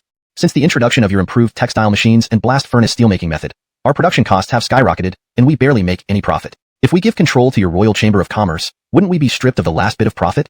This demand Louis could absolutely not agree to. He represented the interests of the noble families, and hoped to gain their favor again by bringing Nigel out alive. But who would have thought Lionel would demand such exorbitant terms, asking for control over their textile and steel industries? If he agreed, he'd become a common enemy of all the noble families, which did not align with his interests. Lionel smiled as if he had anticipated Louis's rejection. How about this? Let's compromise. After all, since the advent of my blast furnace steelmaking method, your noble family's steel trade has barely been profitable. What if I only ask for the rights to the steel trade? Louis calmed down. Looking at Lionel's smiling face, he realized he had fallen into a trap. Lionel's initial aim was likely only for the steel trade, and mentioning textiles was just to create a sense of disparity, spot untouched by torture. He appeared numb, with wounds still oozing blood. yet remained silent. Seeing Louis, Nigel regained a little vitality, but quickly lost it when he glanced at Kieran. Louis's face showed a trace of sympathy. Sir Casimir, you're free now. His Highness has agreed to let you go. Expecting Nigel to be overjoyed, Louis was surprised when he saw terror in Nigel's eyes instead. He looked nervously at Lionel, waiting for confirmation. Chapter 389. Nigel's tearful gratitude. Lionel nodded at Nigel. You are free now, on the condition that you hand over half of your family's assets and all steel trade operating rights to our Royal Chamber of Commerce. Quentin has already agreed on your behalf. If you refuse, you can return to prison. Lionel chuckled as if joking with him, but Nigel didn't take it as a joke. Recalling his torment in the dungeon, he shuddered involuntarily. He hurriedly knelt down. I agree, of course. Never mind half my wealth. Even if I must give everything to His Highness, so be it. I only ask for a chance to live and escape that terrifying place. Nigel dared not mention those 5 words. Jinyui dungeon. He had developed a psychological scar. In the dungeon, Jinyui tortured him relentlessly. The tiger bench, Zhuyu water. These were torture methods Lionel had found from memory, and the original tone of the original statement. Lionel has become more brazen recently. Since inventing the steam engine and the blast furnace method, he no longer respects us aristocrats. What about the future? Won't we fall behind Lionel in both iron and textile industries? Some comforted Nigel, while others voiced grave concerns. Upon hearing these remarks, Louis clapped, attracting everyone's attention. Ladies and gentlemen, I pleaded humbly before Shang-Qing to finally release Nigel. But to save Nigel, I had to agree to 2 conditions from Lionel. At Louis's words, aristocrats murmured dissatisfaction. Why should they all bear responsibility for Nigel's folly? Blushing with shame, Nigel blamed himself for being reckless enough to steal steam engine secrets without informing anyone. Relax. In my negotiations, Lionel's conditions are not harmful but beneficial to us. Louis chuckled. Stunned, the crowd listened intently as Louis outlined the terms. They nodded in agreement. So, it's just transferring steel trading rights to the Royal Chamber of Commerce. Indeed beneficial. Lionel will monopolize steel trade and restrict our routes. If our products can be sold on Lionel's platform, even with low profits, we wouldn't incur losses. Truly advantageous. Taifu's insight turned a disadvantage into an advantage. Louis modestly waved a hand. Not much, just help.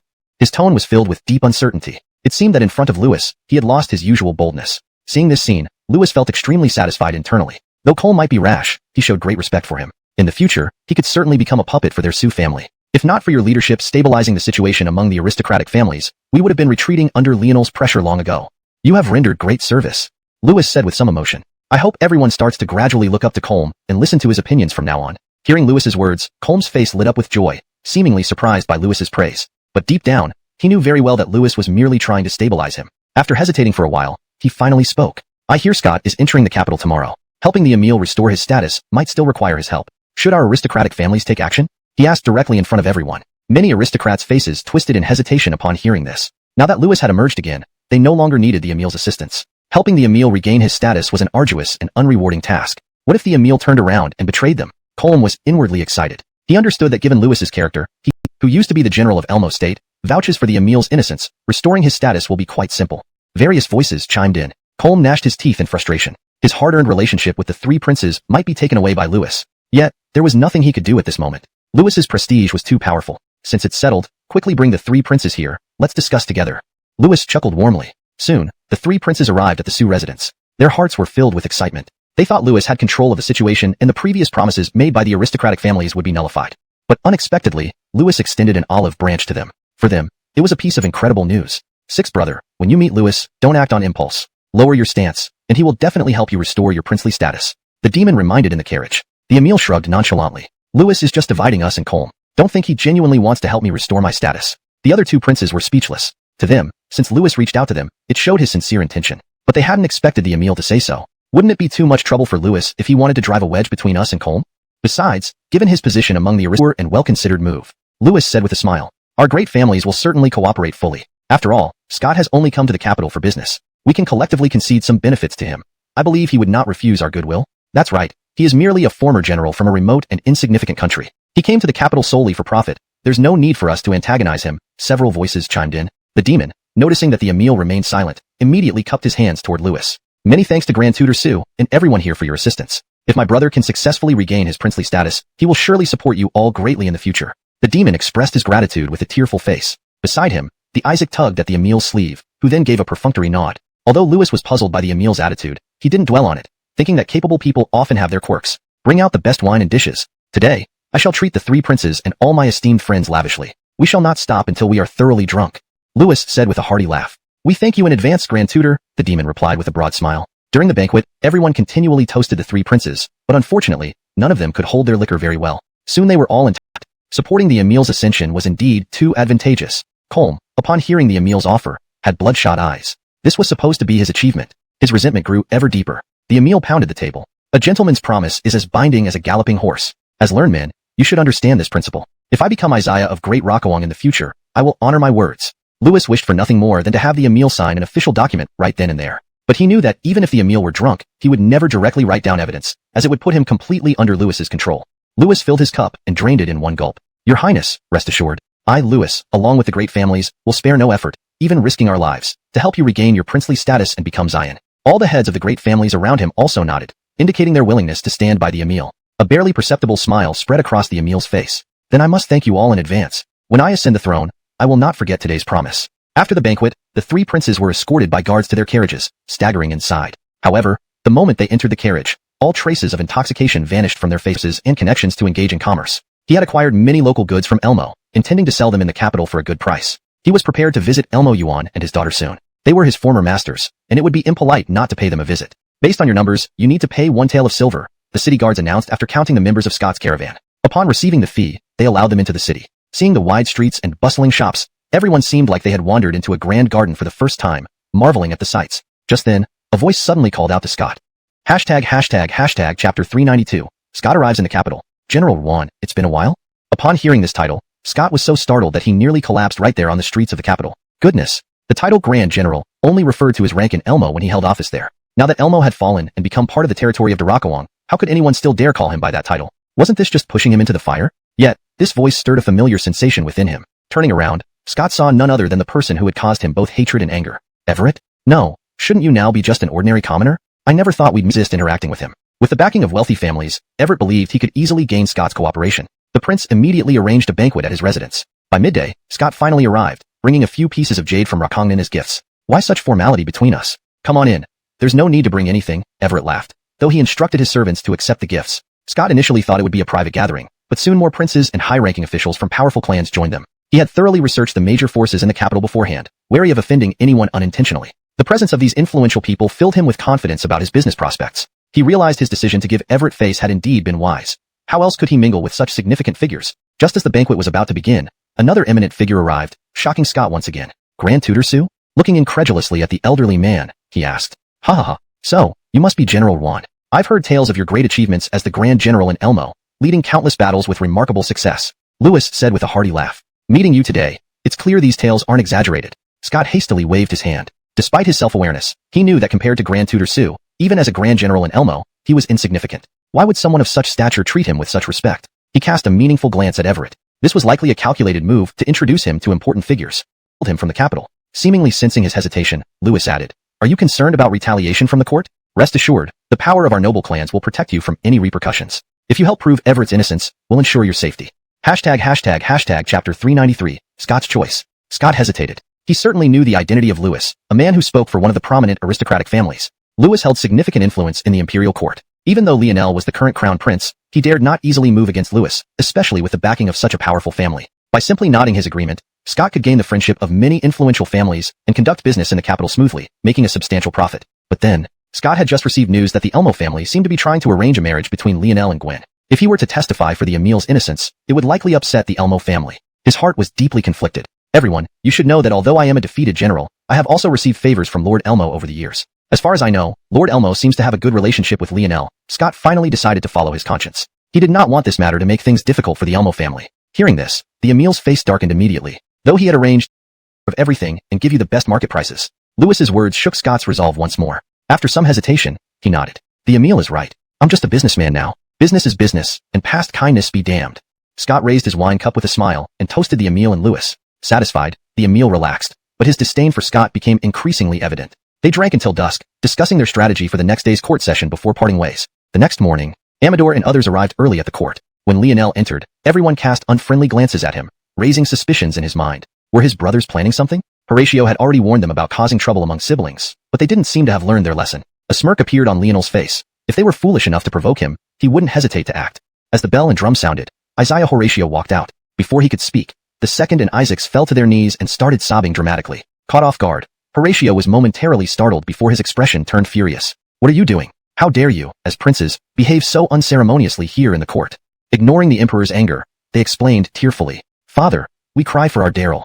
Alpha spoke firmly. Since everything he said was true, his expression appeared calm and composed. The officials from Lionel's faction, witnessing this scene, began to rebuke. Demon, where did you hear such absurd news? Are you trying to defend a traitor? Could it be that you're also learning from your sixth brother, becoming a disloyal and unfilial person? His Highness the Xian has served the great Rokuang loyally, even completely annexing the state of Elmo into our territory, and you actually believe these slanders against the Xian. I think you have ulterior motives. The officials collectively condemned him. Ultimately, the demon could not match the composure of the Emil. Faced with everyone's united attack, he lost his composure for a moment, stuttering and unsure of what to say. Seeing this, Horatio sneered coldly. If there's nothing else, shut up immediately. I don't want to hear another word from you. Louis sighed helplessly. Indeed, he is a liability. Yesterday afternoon, they had clearly discussed their strategy in court. Unexpectedly, the demon was so intimidated by Horatio that he forgot everything. Louis stepped forward and said, Your Majesty, perhaps there is some misunderstanding. Why not let the demon explain clearly? If the demon is framing the Xian, we can punish him accordingly. But if the Emil has been wronged, shouldn't we restore his good name? Under such circumstances in the court of the great Rokuang, fate was indeed capricious. Scott, when you were the general of Elmo responsible for leading troops against Rokuang, was the Emil involved in inciting rebellion? Horatio asked, frowning. Scott glanced at Louis, who stood among the officials, and exchanged glances with the two princes. Thinking of the immense wealth he would earn by helping Raku Fangzi regain his identity, his wavering heart became firm. He nodded. Your Majesty, the Emil was framed. He never conspired with our state of Elmo. His previous visit to Rakongnan was merely to mediate conflicts among the three major forces.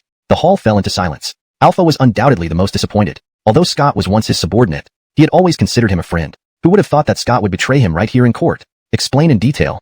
Horatio frowned. Your Majesty, the one who really conspired with the state of Elmo was not the Emil but the Xian. Biting his lip, Scott recounted what they had planned yesterday. How dare you? Don't spew slanderous lies. The Xian has already conquered your state of Elmo. How could he possibly collude with you? I think you are lying. How dare you insult the Xian? Do you think fabricated rumors will be believed in court? Your Majesty, please execute this liar immediately. Chapter 395. Restoration of the Fergus's status. Alpha was naturally enraged. Everything Scott had said were meticulously fabricated lies, unjustly tarnishing his reputation. It was as if he had surrendered the entire nation for personal gain. If this spread, wouldn't it be a disgrace to his honor? Who would have thought that Scott would stoop so low just to win the favor of the aristocratic families and curry the goodwill of the Emil? Scott, do you dare to say with a clear conscience that everything you've said is true? I really misjudged you. Alpha yelled, pointing an accusing finger at Scott. For a brief moment, a trace of guilt flickered across Scott's face, but he quickly concealed it. Fergus Elmo, you should know well what you have done. Every word I speak is true, and without regret. Even if Armin orders me to be executed on the spot, I must tell the truth and cannot allow you and the Xian to succeed in your schemes.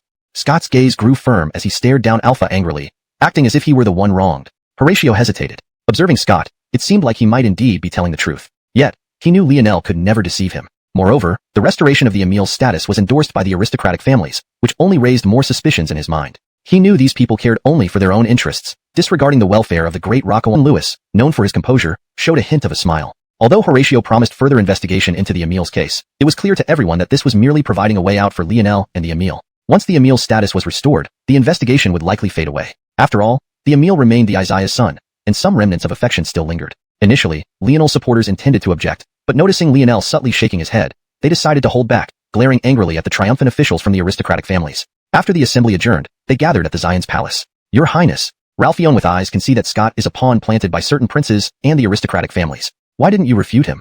This matter can't withstand scrutiny. We only need to contact several former officials from the Elmo Kingdom to prove Scott's lies. As long as we insist on the falsehoods of Scott, surely Armin will conduct a thorough investigation. Voices echoed, filled with regret, especially Alpha, who was hopping mad. I never imagined Scott would be so heartless, forgetting all the favors I bestowed upon him, only to frame me as his stepping stone. Hearing everyone's concerns, Lionel smiled and responded. You're overthinking this. If you noticed the crude nature of their plan, how could Phoenix overlook it? Father still harbors some affection. Without seeing the Emil's crimes with his own eyes, he would find a way to restore his status. Upon hearing Lionel's announcement, we're unsure if other officials will agree. Railways sound far-fetched to them, and they probably doubt such efficient transportation exists. At worst, we start with a short segment to demonstrate its speed and efficiency. Lionel waved a hand. Meanwhile, my research institute will begin developing steam-powered locomotives. Chapter 396, Railways. Steam locomotive. Upon hearing these four words, the eyes of the numerous officials present lit up with enthusiasm. They had all heard Lionel describe trains before. The efficiency was incomparably greater than horse-drawn carriages, and most importantly, it only required burning coal. Moreover, its transportation capacity was far superior. If steam locomotives were developed and countless railway lines spread across the country, the dream of swift communication between the capital and distant regions might not be impossible. At that time, the court's control over local regions would be significantly enhanced. During this period, His Royal Highness, the Xian, should focus entirely on the steam locomotive. We will definitely help you shoulder any pressure from the court. Yes, If the nobility opposes laying railways, we will risk our lives to advise Armin. I'm already looking forward to the day when trains cover the entire nation. Everyone said this with a look of deep sentiment. Lionel smiled bitterly and shook his head. He lacked a system or exceptional memory, so his knowledge of steam real court session, which he had been absent from for so long. Unexpectedly, he encountered many officials loyal to Lionel en route. Upon seeing the Emil's carriage, they lifted their curtains and began to ridicule him coldly. Armin is still investigating whether you committed treason. Your princely status has only been temporarily restored, and yet, you have the audacity to attend the court assembly. How ridiculous. I've never seen anyone so shameless. They mocked him mercilessly. Even if the Emil maintained a good demeanor, such words left him somewhat embarrassed. He let out a cold laugh and lowered the curtain. Inside, however, he began to anticipate Lionel's reaction upon seeing him return to court. Ralphture? Resentment? When he entered the court hall, Lionel gave him a cold glance. His gaze was filled with disdain and contempt. Seeing Lionel's look, the Emil, who had planned to annoy him, instantly felt a chill run down his spine. Rage surged within him. He never expected Lionel to look at him with such disdain. In Lionel's eyes, he seemed no better than trash. Fergus Dovey stepped forward and, seeing the Emil in the hall, sighed deeply.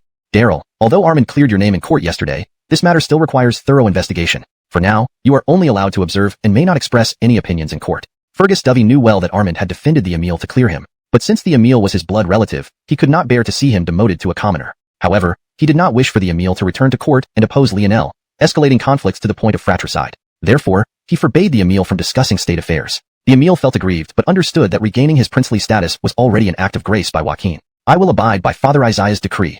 After settling matters, Lionel stepped forward and said, Father, I plan to construct a railway between the capital and Tongzhou. Please grant me permission. The Emil's eyes widened, surprised that Lionel would seize this opportunity to make a request. Railway? What is this? Among the crowd, Colm's eyes darted around, sensing an opportunity to gain recognition. He hurriedly asked. Lionel glanced at him but still explained. A railway transports goods far more efficiently than horses and at a faster speed. It involves laying iron tracks and sleepers on the ground, with steam locomotives pulling trains along these tracks. After hearing Lionel's explanation, Colm threw his jade tablet to the ground. Ridiculous. Just because you invented the blast furnace steelmaking method, saving on iron production costs, you think you can do whatever you want. Steel is a crucial resource for the families present also made valid points. If they were to follow Lionel's plan and construct railways, it would certainly require vast amounts of steel. The current Daliang Empire was at a critical juncture for civilian development. Allocating large quantities of steel to railway construction would undoubtedly affect the lives of commoners. Wouldn't issuing such an order make him seem like an incompetent ruler in the eyes of his people? Seeing Horatio's conflicted expression, a hint of disappointment appeared on Lionel's face. He hadn't expected that even his father would hesitate here. Your Majesty, constructing the railway is a monumental achievement. If we were to lay railways throughout the empire, even the farthest regions like Rakongnan could be reached within 3 or 4 days. No matter what changes occur on the frontiers, our soldiers can respond immediately, which is a great boon for the stability of Daliang. Lionel earnestly advised. He knew his father's personality well. Merely emphasizing the efficiency of the railways might not persuade Horatio. But if he linked railway construction to the governance of Daliang, Horatio would surely be delighted. No one knows a father better than his son. Indeed, upon hearing that railways would benefit Daliang's governance, Horatio's eyes lit up with interest. At this moment, several princes and representatives from the aristocratic families felt their hearts sink. They realized Horatio was likely to steam locomotive is developed. We'll start by laying a railway from the palace to your Xiuxian residence to inspect its effects before making further decisions. Horatio waved his hand and declared. After court adjourned, the Emil approached Lionel with a mocking grin. Xiuxian, you really have lost it. With the blast furnace method, focus on refining steel for monopolizing the market. I didn't expect you to foolishly waste excellent steel, not for helmets or civilian use, but rather laying it on the ground. That's incredibly stupid. Faced with the Emil's ridicule, Lionel was unmoved. Once the train was developed, these people would beg for transport rights. Back home, Lionel immediately began sketching designs based on his deep memory, taking 3 full days to complete a blueprint for the steam locomotive, then handed it over to the Research Institute. Memphis, examining the complex design, felt a headache coming on. Quite a challenge indeed, he remarked with a sigh. Lionel smiled and responded, naturally, as a groundbreaking invention, once successful, it will transform society. How easy could it be? But since we've invented the steam engine, should we worry about a steam locomotive? Lionel's words instilled boundless confidence in Memphis and the engineers. Your Highness, rest assured, we will do everything to complete the steam locomotive. He developed the steam locomotive within a month. Failure would result in dissolving the Research Institute. Regarding stripping Lionel of his crown prince status as suggested by the aristocrats, Horatio was not foolish and would not consider such an action. Chapter 398, the first steam locomotive experiment. Lionel respectfully received the imperial decree from Barker's hands. Barker sighed. Your Highness, the Xiuxian, your position is now very secure. As long as you don't make any major mistakes, it will be impossible for you to lose your title as Xiuxian. Why go through so much trouble for a steam locomotive? It has only brought about the Isaiah's displeasure. Having bet on Lionel from the start, Barker could not help but give him some friendly advice. Lionel smiled bitterly and shook his head. Do you think, Barker, that managing court affairs and balancing various factions is all a ruler should do? Not necessarily. If I can successfully develop the steam locomotive, imagine the benefits it would bring to our people. This too is something a wise and benevolent ruler should strive for. Barker shrugged and laughed. I may not understand all this, but since the Xian has made up his mind, I naturally support you. Rest assured, I will do my best to gain more time for you in front of Armin. Lionel smiled gratefully and took out a bag of gold leaves, handing it to Barker without a decade of his arrival in this era. He had overcome numerous obstacles and managed to develop a steam locomotive. Regardless of whether one acknowledged it or not, the age of steam had indeed arrived in this world. Our current tests show an average speed of 40 kilometers per hour. At this speed, traveling from the capital to Rakongnan would only take 3 days. Memphiso watched the metal contraption with excitement, feeling deeply moved. He never thought that following the Xian would lead to such an incredible invention. Accurately speaking, the steam locomotive before him was no longer just a simple machine. It was a masterpiece that rivaled nature's own creation. Lionel stroked the locomotive and gazed at it with reverence. He glanced at the underground environment and smiled. Trains don't necessarily have to run on the ground. They can also travel underground. We call this the subway. However, given our current technology, the cost of digging underground railways is prohibitively high, so it's not necessary for now. He laughed. After inspecting the steam locomotive's performance, Lionel returned home. There, he found an unexpected guest. Ralphie. Ralphie looked utterly disheveled, and his eyes were filled with intense hatred and fear as he stared at Lionel. Lionel chuckled. Look who's here. Lord Jiju. What happened to you after a few months? How did you end up in such a pitiful state? Hearing Lionel's words, Ralphie felt immense frustration. After Flynn help but be deeply moved. A parent's love for their child truly extends far beyond words. How true this saying is. According to intelligence from my people, the sailors accompanying the voyage have already revealed Ralphie's real identity. Now, those pirates know that he is the famous heir of the Sioux family. So, the pirates have made quite a hefty demand. At this point, Lionel's face showed a flicker of hesitation. Louis gritted his teeth and said, Your Highness, please feel free to speak. You know how much effort I've put into raising Liangzhou. Moreover, there's no doubt about my feelings towards him. He is my son. No matter what it costs, I must save him. Louis's expression was resolute. Lionel sighed before stating the pirates' demands. In fact, it's very simple. Those pirates intend to monopolize the sea routes to Nanyang. In the future, if you wish to conduct business in the south, you will need to leave half your cargo. Upon hearing this news, Louis's complexion turned deathly pale. He had prepared for an exorbitant demand, but he never expected these men to be so ruthless. They wanted half the cargo right away. Although overseas trade indeed was profitable, paying such a huge price up front might make no one from prestigious families willing to accept it, even for his son. Thinking of this, he was filled with worry, unsure of what to do next. He waved his hand, signaling dismissal. Louis walked out dispiritedly. Looking at the dimming sky, his face wore a lost expression. Could it be that after dedicating his life to the welfare of noble families, he would now have to sacrifice their interests for his son? Back home, he immediately gathered the top officials of the noble families. He informed them that Ralphie was still alive and presented Rakomaki's demands. After hearing this, the nobles looked solemn, their expressions questioning. Dare I ask Tutor Sue, did you agree to this condition?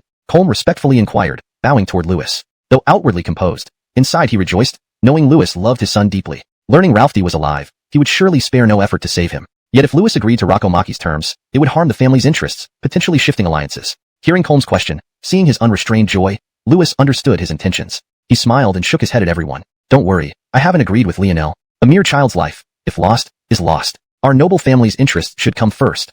Upon hearing this, the nobles were profoundly moved and expressed immense gratitude. They knew Louis's deep affection, bordering on doting, towards his son. Yet he prioritized collective interests over saving his son. What kind of gratitude could suffice? How? Let me thank you all on behalf of Crosby. With these words, he bowed deeply to everyone. The surrounding aristocrats hurriedly stepped aside and helped him up. Grand Tutor, you're making us feel unworthy. Since you're willing to sacrifice your own son for our families, it's only natural that we contribute some funds. Everyone, let's gather enough money. Let's strive to make Lionel agree. One by one, the aristocrats started contributing generously. They amassed a staggering 80,000 silver taels. That amount was comparable to half a year's revenue from the national treasury. Louis happily held the banknote as he once again came to Lionel's residence. Your Highness, I need to trouble you one more time. Louis humbly said while shakily pulling out the banknote from his sleeve. Seeing the enormous figure on the banknote, Lionel's eyes widened. He hadn't expected Louis to actually gather this much money. 80,000 silver taels. Grand Tutor, this is indeed a delightful surprise. Lionel smiled. Louis sighed. These funds were collectively raised by the aristocratic families to save my son. However, this isn't ransom. It's a gift for your Highness. Since you can find the pirates' whereabouts, I believe with your mighty fleet, you can easily crush them. Please send troops to rescue my son. Hearing Louis's plea, Lionel chuckled. This is simple. I'll accept. Upon seeing Louis, Maximilian's eyes reddened. Regret filled his heart. Why did he go out to sea? Father, are you here to take me away? There were no pirates. Everything was orchestrated by Lionel. All our goods have been plundered by him. Louis's hand trembled upon hearing this, his face paling as he stared at Lionel, unable to speak. Lionel shrugged, smiling. Grand Tutor, don't die on me. It wouldn't look good for my reputation. Louis nearly fainted with rage. He realized the pirates never existed. Had their 2 batches of cargo and the 80,000 silver taels gone straight into Lionel's pockets? He pointed at Lionel, furious. Your Highness, is this fair? Our ships paid taxes before sailing. Why did you arrange for people to attack us in the Rakongnan waters? Lionel leisurely sipped tea. Grand Tutor, don't slander me. Are you just believing whatever Maximilian says? I risked everything to rescue him from pirates, and this is how you treat a savior. Louis froze, starting to doubt. As Fergus, Lionel had no reason to lower himself and impersonate pirates for mere goods. That would harm his reputation. Seeing Louis hesitate, Maximilian was stunned. Father, don't fall for his lies. Remember the two brocades? What does this mean? I've already given you 80,000 taels of silver. Can't I take Crosby with me now? Louis raged. Lionel shrugged and smiled. Minister Tutor, aren't you oversimplifying things? The matter of Maximilian's jailbreak hasn't been fully investigated yet. He's on my wanted list, and now that he's back in the capital, he must face further questioning. Louis almost choked. He couldn't believe Lionel's audacity. You are truly unreasonable. Didn't we have a written agreement? After giving you 80,000 taels of silver, you were supposed to hand Crosby over to me. Louis said angrily. Lionel chuckled and once again pulled out the agreement he had just signed. Pointing to the text, he said, Minister Tutor Sue, read the agreement carefully. This 80,000 taels of silver was to request your assistance in rescuing Maximilian from the pirates, not to hand him over to you. Since Maximilian is free from the pirates, I have fulfilled my task. As for your son, because he is an escaped convict, he must be temporarily held in my dungeon. If you have any questions, feel free to take this agreement directly to Armin. Let him decide. Looking at the agreement, Louis turned pale. How could he not realize he had fallen into Lionel's trap? Maximilian was on the verge of tears. He had thought his father's payment would secure his freedom, but he had fallen into a deeper trap. Now, that would only worsen his position. Leaving the Eastern Palace, Louis felt incredibly disheartened. Rockhoke, a deflated man, he slumped in his carriage, swaying with the motion. He felt decades older. Sir, shall we head straight back to our residence? The steward asked from outside the carriage. Louis snapped out of his daze, his eyes blazing with hatred. No, we can't go back yet. Head immediately to the Emil's residence. I need to discuss matters with him. The carriage changed direction, speeding towards the Emil's residence. Upon hearing Louis's unexpected visit, the Emil was thrilled. He knew Louis's visit at this time indicated significant matters needing discussion. Otherwise, Louis could easily invite him to their residence. Minister Tutor, what brings you here? If you need my help, anything is possible. The Emil bowed respectfully. Louis finally found the respect he deserved from the Emil. Compared to Lionel, who treated senior officials like himself disrespectfully, the Emil showed appropriate deference. Do you intend to be Xian? This single question silenced the Emil. His expression revealed astonishment and disbelief. He knew Louis, despite offering support against Lionel, was wary of him. After all, as future Xian, Louis would also be a threat to the power of noble families. Yet, he couldn't help feeling elated. Ministering this, Louis left immediately without even drinking the tea served for him, as if his sole purpose was to present this grand opportunity to the Emil. After Louis left, the Emil remained immersed in joy, unable to regain his composure. After calming down with a trembling sip of tea, he immediately called the other two princes over. Great matters are accomplished. Louis visited personally, telling me that the noble families will fully support my candidacy for Xian. From now on, we three brothers will likely enjoy endless glory and wealth, the Emil said excitedly. The second and Isaacs were also deeply moved. It seems the noble families have finally come around. The three of us should unite, removing Lionel from his position as Xian through cooperation with the noble families. I heard Lionel's steam locomotive experiments have hit a bottleneck. Tomorrow, we will use this as an excuse to ask Father Isaiah to immediately shut down the research institute and seize all its current achievements. The demon said excitedly. The Emil nodded. Noble families have recently developed a strong interest in steam engines. I heard Lionel's textile factory has started using steam engines as the power source, increasing production efficiency by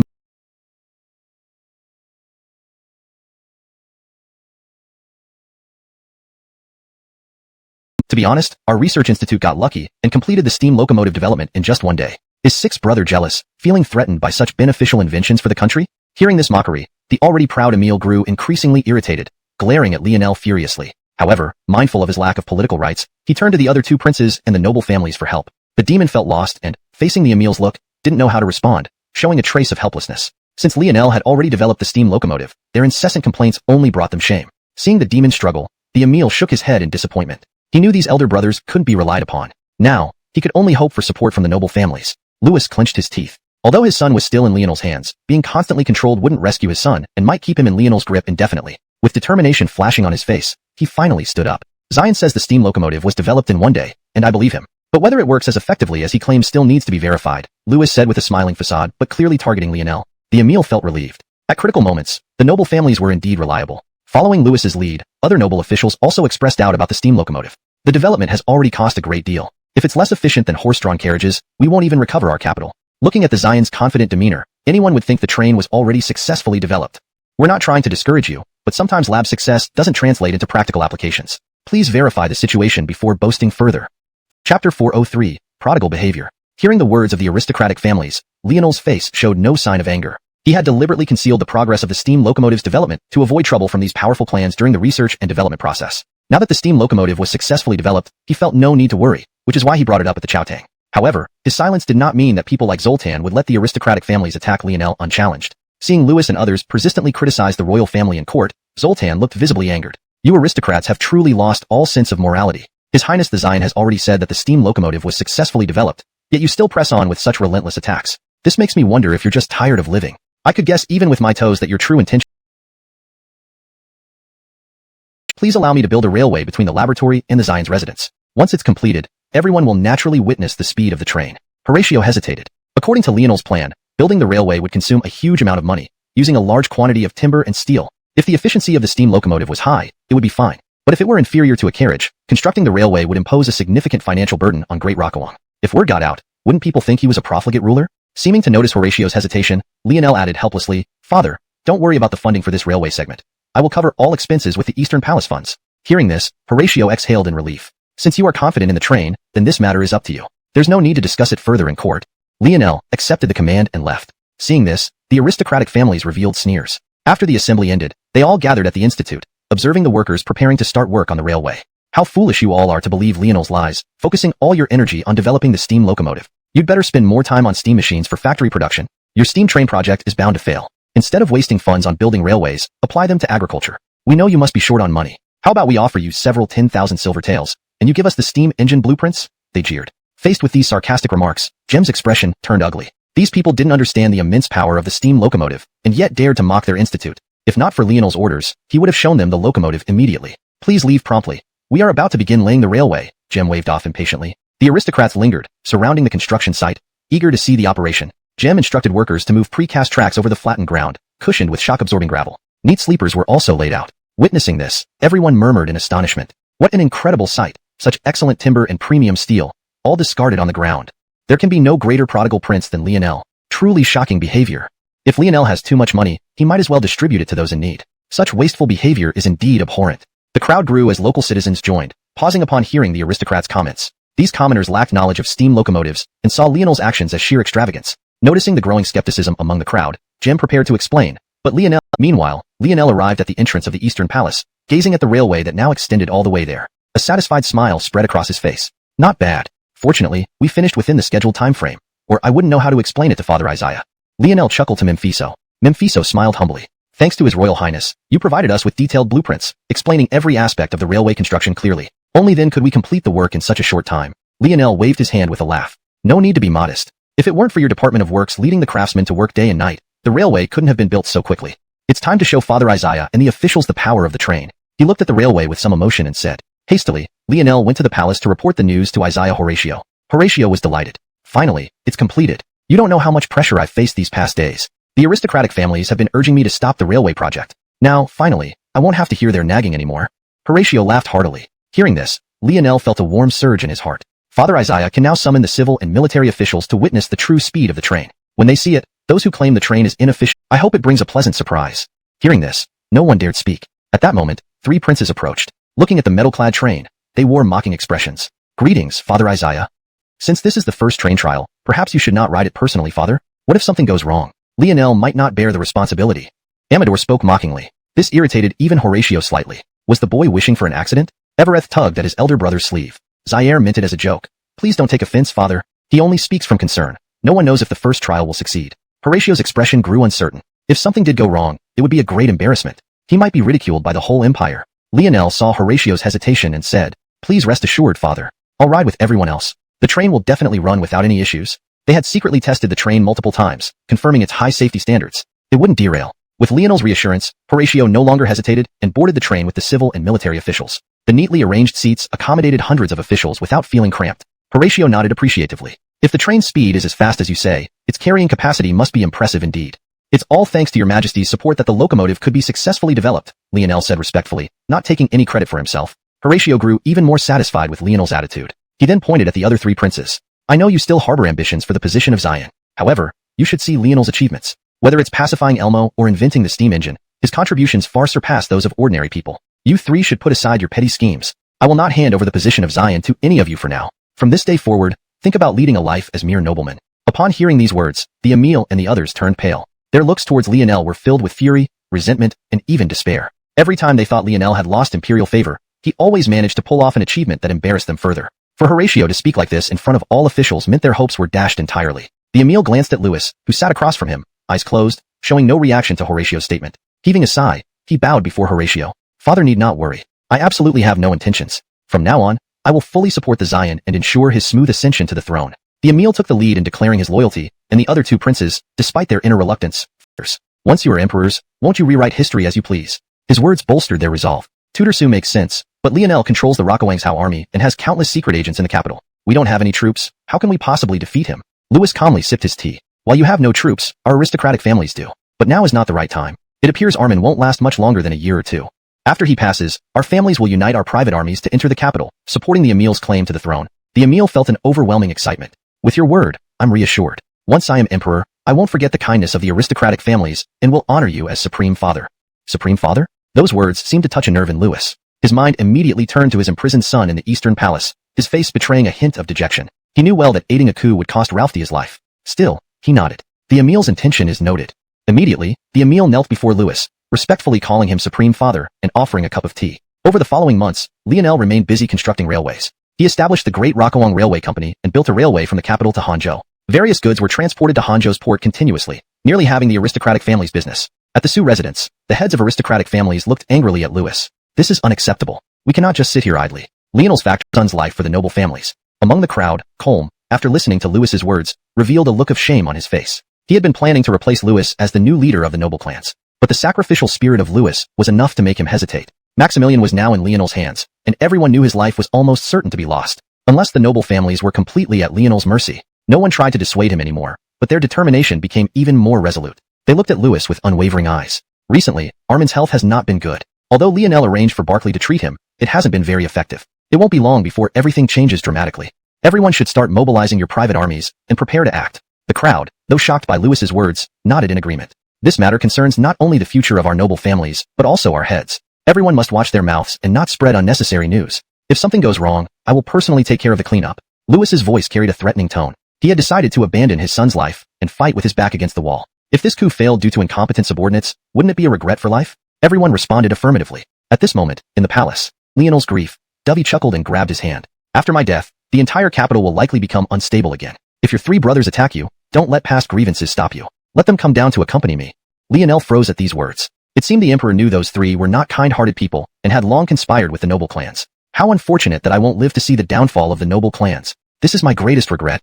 Son, once you become emperor, always think of the common people. Don't trust court ministers, noble clans, or your siblings. Only the masses are truly trustworthy. With the people's hearts, your reign will be secure. Speak and act carefully, for the nation and the people. As soon as he finished speaking, Dovey's arm dropped. Lionel sighed upon seeing this scene, tears streaming down his cheeks. Ralph announced to all officials that Armin has passed away. Prepare for the funeral. Typically, an emperor would appoint several regents before death to handle posthumous affairs. But since Lionel had already taken over administrative duties, there was no need for regents, which would otherwise limit Lionel's power. Lionel dressed in white, sitting quietly before the hall. The hurriedly arriving officials saw this scene and exchanged looks. Finally, Zoltan spoke up. Gentlemen, although Armin has filial piety, he pounded the dragon chair fiercely, eyes brimming with fury. Zoltan remained relatively calm, suggesting, why don't we retreat from the palace first?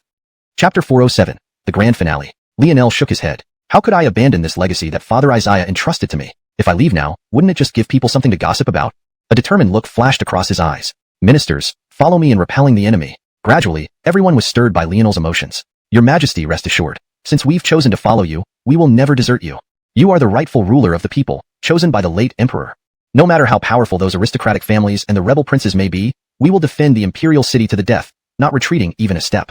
Come with me to the city wall. After speaking, Lionel led his followers directly to the city wall. Looking at the vast sea of enemy troops, a disdainful expression flickered in his eyes. Indeed, he had been well prepared all along. Leading the rebel forces was none other than Everett. Clad in armor, he looked haughty and triumphant. By his side were Brian and Trevor. Behind them followed Louis and a group of high-ranking members of the aristocratic families. Seeing Lionel appear on the city wall, Everett, even with the Genuese support and firearms. Before he could continue the attack, more cries erupted from behind him. Soldiers in Rokuangshao army armor surged toward them, filled with killing intent. Darn it! How did the Rokuangshao army get here?